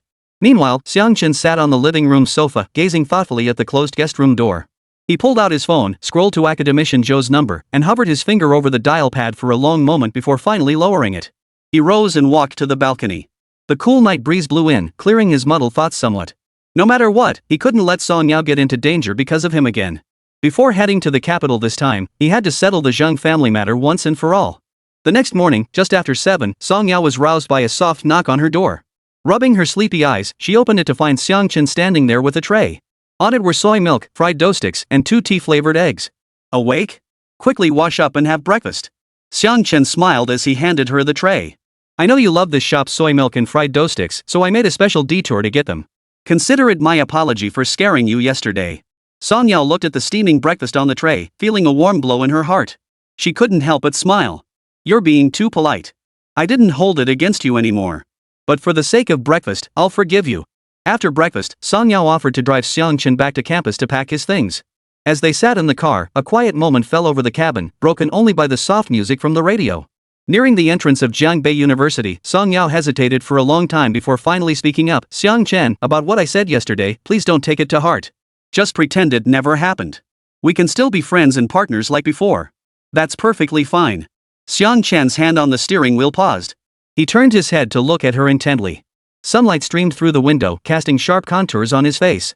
"Yao," he said, "I know you weren't acting on impulse, and you weren't just spouting nonsense. You're exceptional, both your abilities and your character give me a sense of stability. But right now, I'm filled with uncertainty. Ever since the steel strip was discovered by the state, my life can no longer belong solely to me. I can't have you living in fear alongside me." He paused, his tone growing heavier. "But someday, I'll have time to settle down." Song Yao whipped her head around, eyes wide with utter astonishment. She'd never imagined Xiang Chen would say such a thing. For a moment, she didn't know how to respond, just stood there with her mouth agape. Xiang Chen watched her dazed expression and couldn't help but smile. "What are you standing there for? We're at the school gate. Get out." He continued, "I need to pack up and call Director Lee, so I won't be able to walk you back. Call me anytime if you need anything work or personal." "All right." Song Yao pushed open the car door in a daze. Watching Xiang Chen's car slowly drive through the school gates, she finally processed what had just happened. She touched her flushed cheeks, a smile involuntarily curving her lips. Though there was no clear answer, at least it wasn't a rejection. That was enough. Xiang Chen returned to his dorm, first sorting out the research materials he needed to take to the capital. He organized them by category and packed them into his suitcase. As soon as he finished, he picked up his phone and dialed Director Li Jianjun's number. "Director Li, hello. This is Xiang Chen." "Xiang Chen, did you rest well last night?" Director Li's steady voice came through the phone, accompanied by the faint sound of keyboard clicks in the background. "Very well. I wanted to ask you about Chapter 143, Memoirs of the Fourth Master of the Zhang Family." Xiang Chen stopped there, knowing Director Li was a master strategist. "Rest assured, we're pursuing the Zhang Sudong case with full force." Li Jianjun's tone was resolute. "We've already investigated his usual haunts and frozen his bank accounts. We should have news soon. As for Miss Song's safety, I've arranged plainclothes officers to patrol her vicinity. Nothing will happen to her these next few days." Xiang Chen exhaled in relief. "Thank you so much, Director Li. We truly appreciate your help." "No need for formalities, it's our duty," Li Jianjun replied with a smile. "Stay safe once you arrive in the capital." Got it. I understand. Thank you, Director Li." The next day. At 3 in the morning, the abandoned hardware warehouse on the outskirts of town reeked of a pungent mix of rust and mold. Zhang Sudong huddled in a corner among stacked, tattered cardboard boxes, his movements sending dust swirling through the air. Logically, this long-forgotten place should have been deserted. Yet now, his eyes that had once only tracked dance floors and luxury car dashboards blinked frantically with panic, fixed on the warehouse's sole iron door. He clutched a chipped, old-school flip phone. Its body worn uneven from years of use. The screen flickered on and off a pre-arranged signal with the hired thugs. According to the plan, they should have called back by now with confirmation that Xiang Chen was taken care of. But now, the phone offered only deathly silence, not even a flicker of signal. Damn it, what the hell is going on? Did they screw up? Or did they take the money and run? Zhang Sudong muttered curses under his breath, spittle splattering onto the cardboard box before him. He stubbornly clung to the fantasy that they were merely being cautious and hadn't dared to contact him immediately, yet his body betrayed his inner panic. His hand instinctively reached into his pocket, pulling out the last crumpled half-pack of cigarettes. His fingers trembled like sieve dust as he struggled to light one. The sharp nicotine burned his lungs, triggering a violent cough that did nothing to quell the growing agitation in his chest. Occasionally, the distant honk of a car horn from the highway outside the warehouse would send a jolt through his body, cold sweat instantly beating on his back. He was convinced it was a police car from the Public Security Bureau approaching, even imagining the flashing red and blue lights and the sound of officers shouting through loudspeakers. To lie low, he'd already moved 3 times like a stray dog, first to a rented room in the urban village south of the city, where the sound of police patrols below at midnight terrified him. Then he moved to a friend's unused garage, only to fear his friend might be implicated and turn him, and finally, he found this abandoned warehouse, thinking he could catch his breath for a while, but it turned out to be even more agonizing than before. He'd hired those enforcers through his underworld connections, hardened criminals with criminal records, specialists in dirty jobs. They'd guaranteed absolute success, pounding their chests, and taken 100,000 yuan deposit. That was every last penny he had left after the Zhang family's assets were frozen, plus 50,000 he'd borrowed at usurious rates. Such men should be efficient and discreet. Why was there no word at all? Could it be that Xiang Chen had a backup plan and turned the tables on them? Or did the Public Security Bureau bust them the moment they made their move, and now they've ratted him out? The thought sent a chill down Zhang Sudong's spine. He shook his head violently, burying his face in his knees. Impossible. Impossible. Xiang Chen was just a student. He couldn't possibly have taken down those hardened criminals. He muttered to himself, trying to drown out the fear with self-deception, but the images in his mind churned uncontrollably, all the Zhang family's former glory, now starkly contrasted with their current misery. Who could have imagined that the Xiang family, once all powerful in Jiangbei, would end up in such a state? 20 years ago, his father, Zhang Wanhai, was just a small-time entrepreneur peddling a tricycle for deliveries, rising before dawn and working late into the night for a few measly yuan in freight fees. Yet, fueled by sheer grit and determination, he managed to wrest control of a dedicated logistics route from several competitors connecting a county town in Jiangbei to the provincial capital. In just 3 short years, he transformed his small operation into Wanhai Logistics, firmly establishing his foothold in the Jiangbei logistics industry. Later, seizing the opportunity of urban expansion, he boldly invested everything into real estate, developing projects like Wanhai Garden and Binjiang No. 1. Within 5 short years, he amassed assets worth tens of billions. By then, the Xiang family had become the undisputed elite of Jiangbei. Father Zhang Wanhai, elected to the Provincial People's Congress, was always surrounded by an entourage. Eldest brother Zhang Qidong, who ran Wanhai Real Estate with assets exceeding 100 million, commanded respect even from city leaders. Second brother Zhang Qishan served as deputy director of the Provincial Transportation Bureau, wielding real authority over project approvals. Developers seeking his favor lined up from his office all the way to the street. Third brother Zhang Qilin ran the Shangshi dynasty hotel chain, wielding influence in both legitimate and underworld circles. Even gang leaders addressed him as third brother. And he, Zhang Sudong, the youngest son, free from family responsibilities, spent his days cruising in sports cars, hitting bars, and playing golf. Under the banner of 4 young masters of the Xiang family, he ruled the entertainment scene in Jiangbei. He still vividly remembered their childhood home, a sprawling 5-acre villa where his father's black Mercedes-Benz S600 and eldest brother's BMW X5 sat in the courtyard. Then came his 18th birthday, when his father gifted him a crimson Porsche 911. Every time he went out, he was surrounded by a crowd of sycophantic friends and hangers-on, all calling him Young Master Zhang or Fourth Young Master. Whether dining at high-end restaurants or entertaining at private clubs, he never had to pay a dime. Businesses practically worshipped him like a money god, hoping to connect with the Zhang family through him. Once, at Nightfall Bar, he got into a fight with an out-of-town businessman who accidentally knocked over his drink. His temper flared, and he and his entourage beat the man up. The victim, clutching his bleeding nose, was about to call the police. But upon hearing that this was the 4th young master of the Zhang family, he immediately backed down. Not only did he apologize on the spot, but the next day he sent someone to deliver a Rolex watch worth 100,000 yuan as an apology. Back then, Zhang Sudong believed money and power could conquer all. He was convinced this life of extravagance and superiority would last forever. Adding to the Zhang family's unparalleled prestige, the son of his older cousin Zhang Qiming, who had grown up alongside him, married the daughter of Jiangbei's youngest mayor at the time. The wedding was more lavish than anything seen on TV dramas. The wedding procession alone featured over 30 luxury cars, driving from downtown Jiangbei all the way to the provincial capital, drawing crowds of onlookers along the way. That day, standing on the wedding stage, Father Zhang Wanhai raised his glass, declaring the Zhang family's enduring prosperity. The pride on his face was impossible to hide. Back then, Zhang Sudong truly believed the Zhang family would stand like a mighty tree with deep roots and lush foliage, forever thriving and untouchable. At its zenith, the Zhang family nearly monopolized Jiangbei's 2 core industries, logistics and real estate. 8 or 9 out of 10 shipments for large supermarkets and factories in Jiangbei passed through Wanhai Logistics. Over half of newly developed properties bore the Wanhai real estate brand. Even for municipal project bids, organizers would call his father beforehand to ask if the Zhang family was interested. On the day of father's 60th birthday celebration, nearly all the prominent figures of North Jiang were present. Bank presidents vied to present gifts, and the local newspaper even published commemorative photos with the headline, Chairman Zhang of Wanhai Group's birthday banquet, North Jiang business community celebrates together. Yet all of this began to crumble the moment that young upstart Xiang Chen appeared. At first, he'd only heard that his nephew, Zhang Qiming, had gotten into a conflict with one of his students. He had found it laughable. Little did he know that not only did that student named Xiang Chen refuse to be crushed, but instead, once the dominoes started falling, they couldn't be stopped. The Zhang family members were arrested, their assets frozen. Yesterday, he went from being young Master Zhang to a penniless vagrant. Friends who once fawned over him now avoided him like the plague. He hated Xiang Chen with a fury that made his teeth grind. If not for Xiang Chen, he'd still be the pampered 4th young Master Zhang, feasting on fine food and silk robes. Instead, he was now hiding like a stray dog in an abandoned warehouse, unable to even get a hot meal. So when he learned Xiang Chen's whereabouts from his former cronies, murderous intent immediately took hold. He knew he couldn't outmatch the power behind Xiang Chen academician Zhou and the Public Security Bureau's influence, leaving only this extreme path for revenge. Even if it meant mutual destruction, he would make Xiang Chen pay. He borrowed 50,000 yuan in high-interest loans from brother who, adding it to the last 50,000 he had on him to scrape together a 100,000 yuan deposit. With that, he hired a group of desperate men. He repeatedly stressed the need for a clean hit, leaving no traces. He promised another 100,000 yuan upon completion, instructing them to call him immediately afterwards so he could flee to another city overnight. But now, long past the agreed time, the phone remained silent.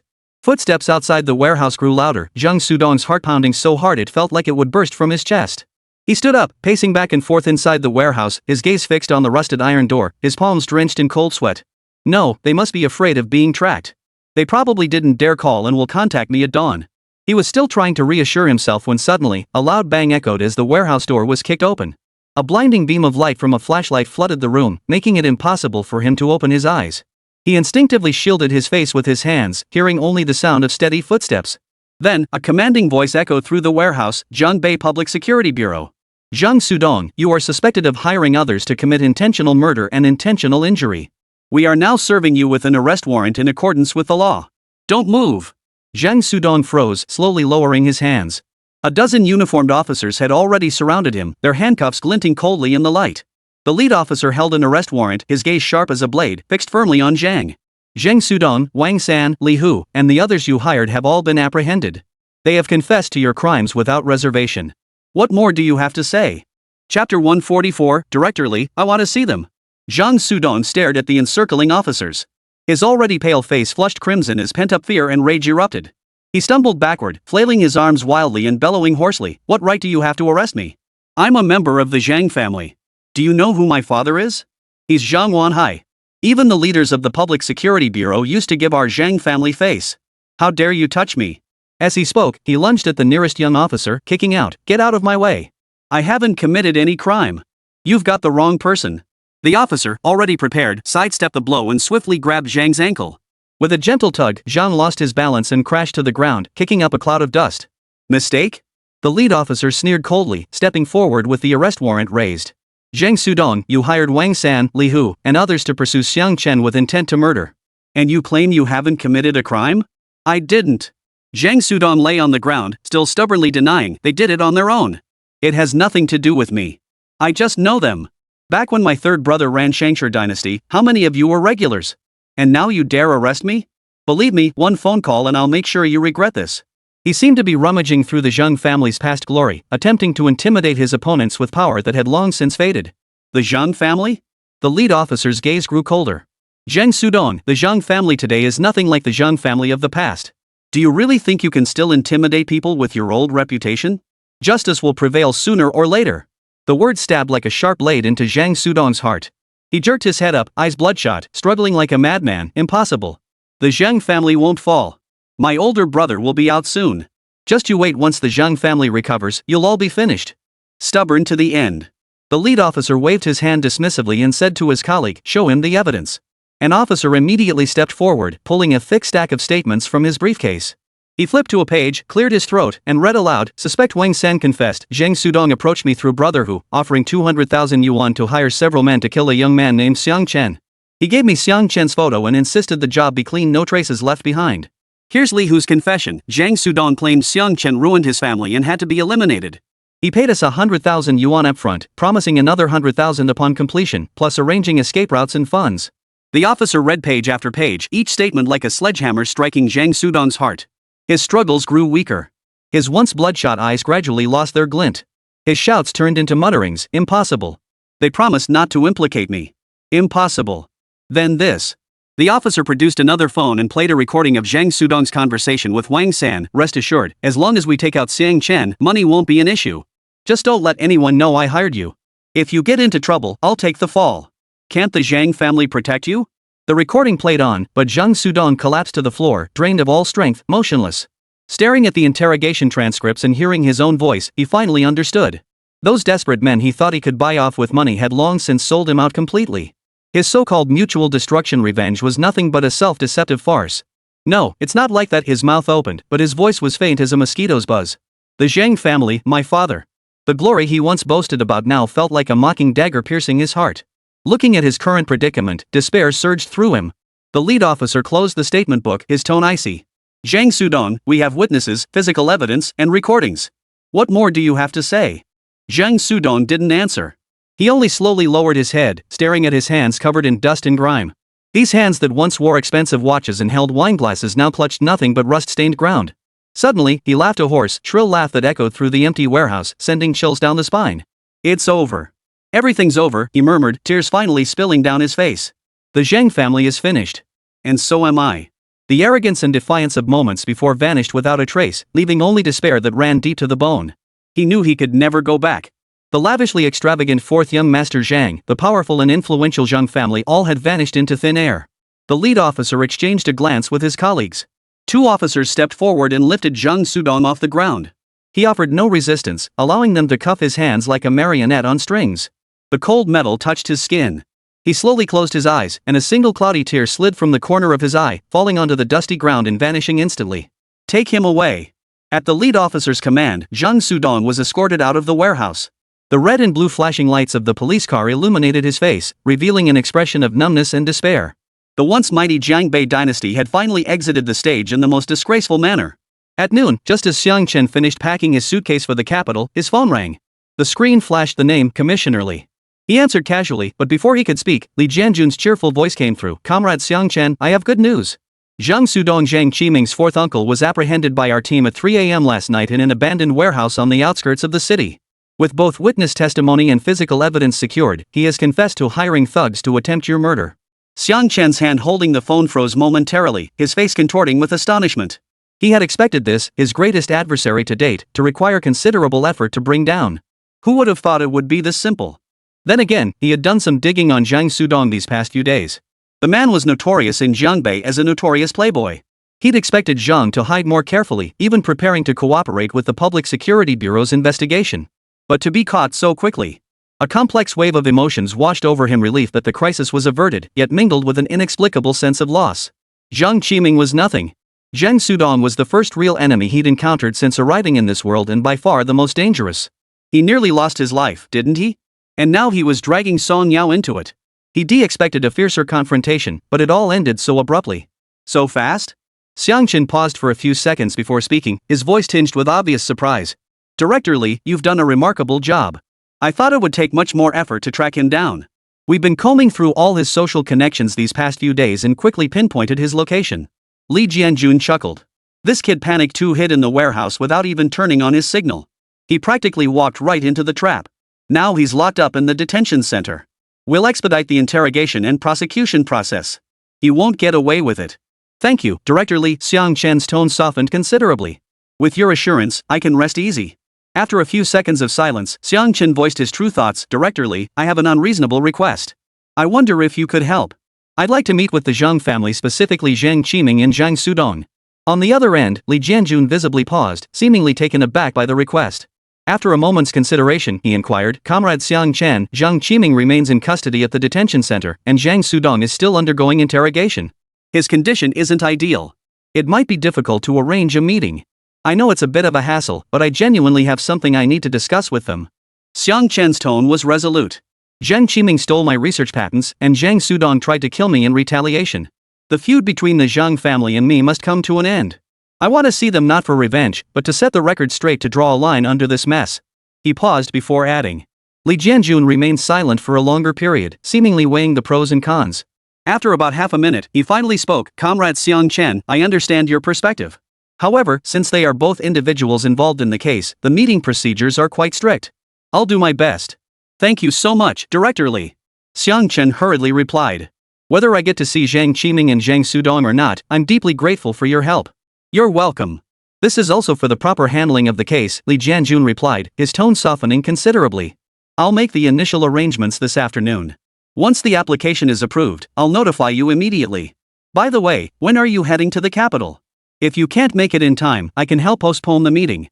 I'm leaving the day after tomorrow, so I still have time tomorrow, Xiang Chen replied. If the request gets approved, meeting tomorrow would be ideal. If not, it's fine, we can discuss it after I return from the capital. Alright, I'll follow up promptly. Li Jianjun agreed.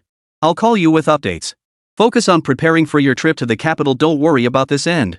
After hanging up, Xiang Chen sat on his suitcase, his heart filled with mixed emotions.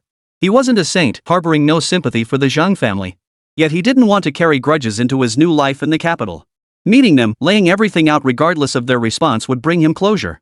It would also be the moment he severed all ties with the Zhang family, both those of his former self and his present self. Shortly after 3 p.m., Director Li called again. Comrade Xiang Chen, arrangements with Zhang Sudong have been finalized. You may visit the detention center tomorrow morning. The request for Zhang Qiming has also been approved. Tomorrow at 2 p.m., I'll have someone escort you to the detention center to see him. They are not held in the same facility. Thank you so much, Director Li. Your efficiency is truly remarkable. Xiang Chen exclaimed with delight.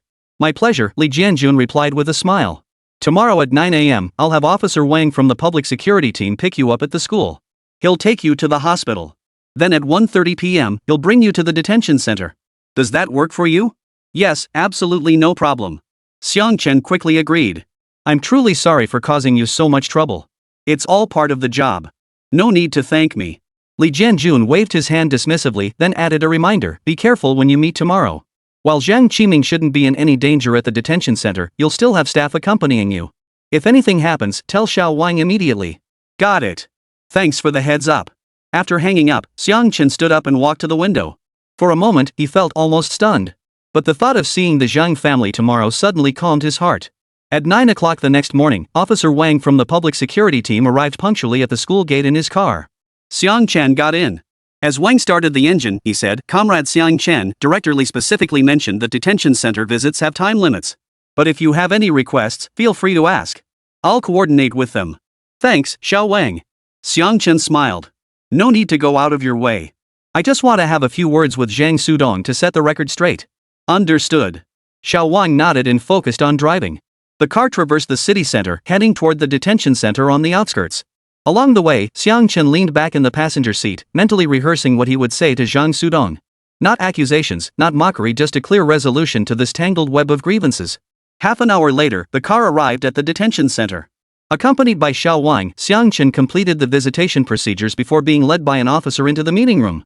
Through a thick layer of bulletproof glass, he saw Zhang Sudong sitting across from him. This man, whom he had never met, yet who had sought to destroy him. Chapter 145, Zhang Qiming, may you burn in hell. In just a single day, Zhang Sudong looked as if he had aged 10 years. His once meticulously combed hair was now disheveled, stubble covered his face, and his designer clothes had been replaced by prison garb. The arrogance that had once filled his eyes was gone, replaced only by numbness and exhaustion. When Xiang Chen entered, Zhang Sudong visibly stiffened before turning his face away, refusing to meet Xiang Chen's gaze. Xiang Chen sat down on the other side of the glass partition, picked up the intercom, and paused for several seconds before speaking. Zhang Sudong, we meet. I've come to see the man who tried to kill me. Zhang Sudong remained silent, staring fixedly at the tabletop, his fingers unconsciously picking at the edge. I know you hate me. Xiang Chen's tone was calm, without a hint of emotion.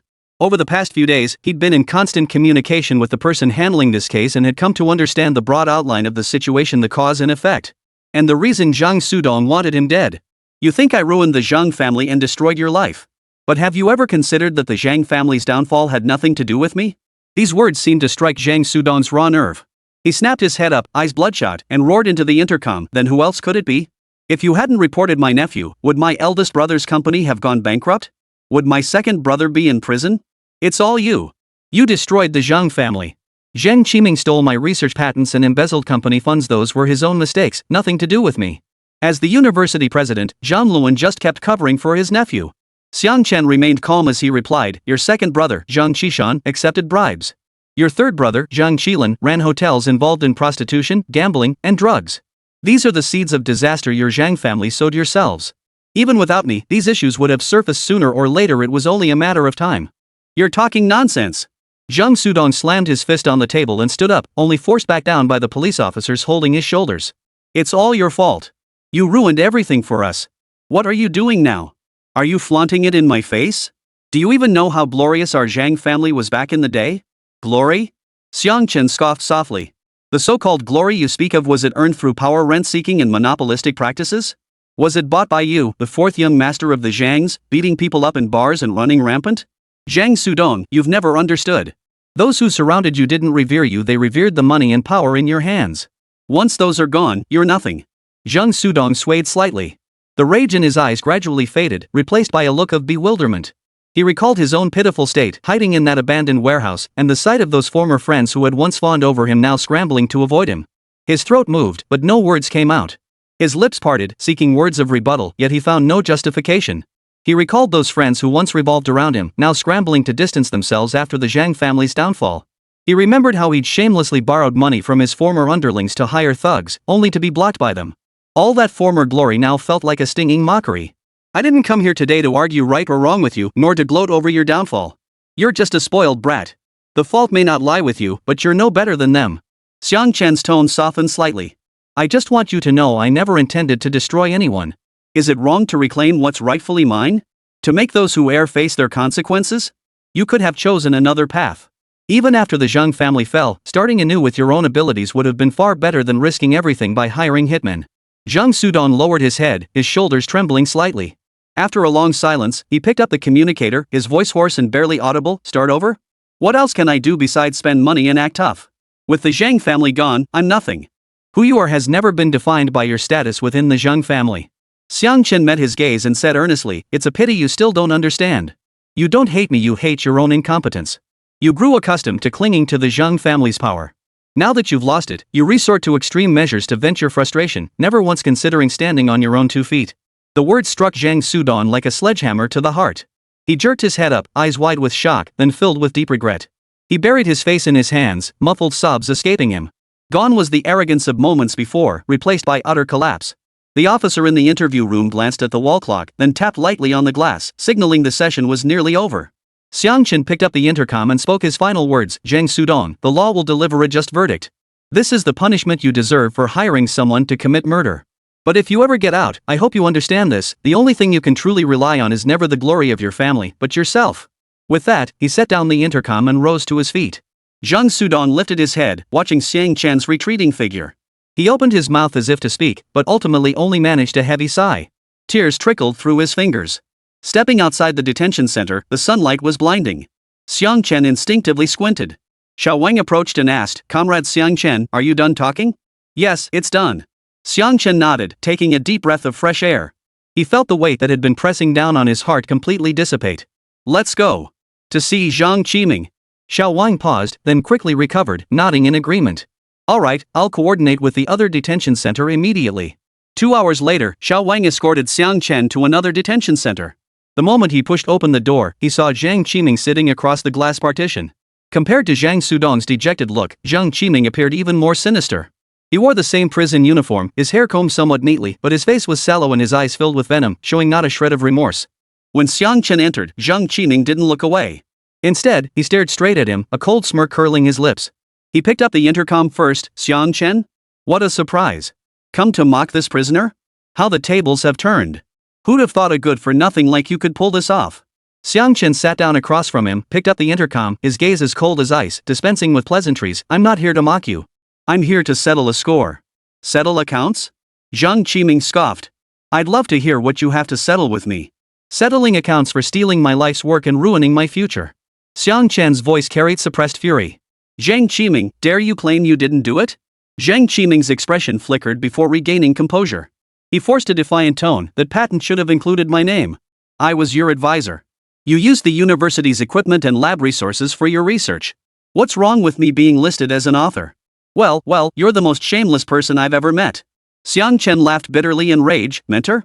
You're not even qualified. Do you even have the skills? You ing. Zhang Qiming's eyes flickered, but his tone remained hard. So in your eyes, others' hard work deserves to be stolen? Their efforts deserve to be trampled? Xiang Chen's voice rose sharply. Do you think you can bask in glory forever with a stolen patent? Do you think the Zhang family's influence lets you cover the sky with one hand? Zhang Qiming, you still don't get it. Your downfall today is entirely caused by your own insatiable greed and corrupt intentions.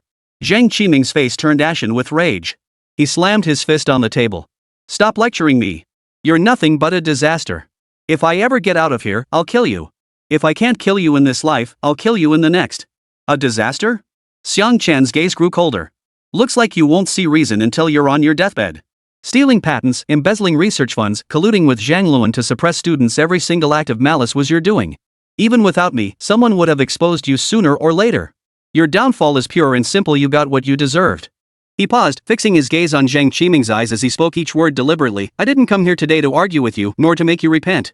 A man without principles like you isn't worthy of repentance. I only came to tell you this: you can't steal my talent, and you can't block my path. Everything you've lost is the retribution you deserve. Zhang Qiming's body shook violently, not from remorse, but from rage and refusal to accept defeat. He snarled into the intercom. What are you gloating about? So what if you won? Even locked up, I won't let you off the hook. I curse you. Shut up. Xiang Chen cut him off sharply, his eyes brimming with undisguised contempt. Someone like you isn't even worthy of my resentment. Spend your remaining days in prison, reflecting on the evil you've done. At that moment, the officer knocked on the glass, signaling the end of the visitation period. Xiang Chen set down the intercom, stood up, and cast one final glance at Zhang Qiming. His eyes held no emotion, uttering only one bone-chilling sentence. May you burn in hell. May you burn in hell for all eternity. With that, he turned and walked away without a single glance back. Across the glass, Zhang Qiming trembled with rage. He tried to rise but was held down by the officer, forced to watch helplessly as Xiang Chen's figure vanished at the doorway, his mouth uttering impotent curses. Stepping out of the visiting room, sunlight washed over him, yet Xiang Chen felt a wave of relief. Xiao Wang approached him. Though his expression remained cold, the weight had lifted from his eyes. Finished talking? Yeah, it's over. Xiang Chen nodded, took a deep breath, and resolved, all grievances end here. Now I begin the new life of Xiang Chen. As the car pulled away from the detention center, Xiang Chen watched the street scenes recede outside the window, his heart now utterly still. Zhang Sudong's breakdown, Zhang Qiming's venom, all had become relics of the past. He could finally let go of this entanglement entirely, carrying only a sense of lightness as he set off toward a new journey in the capital.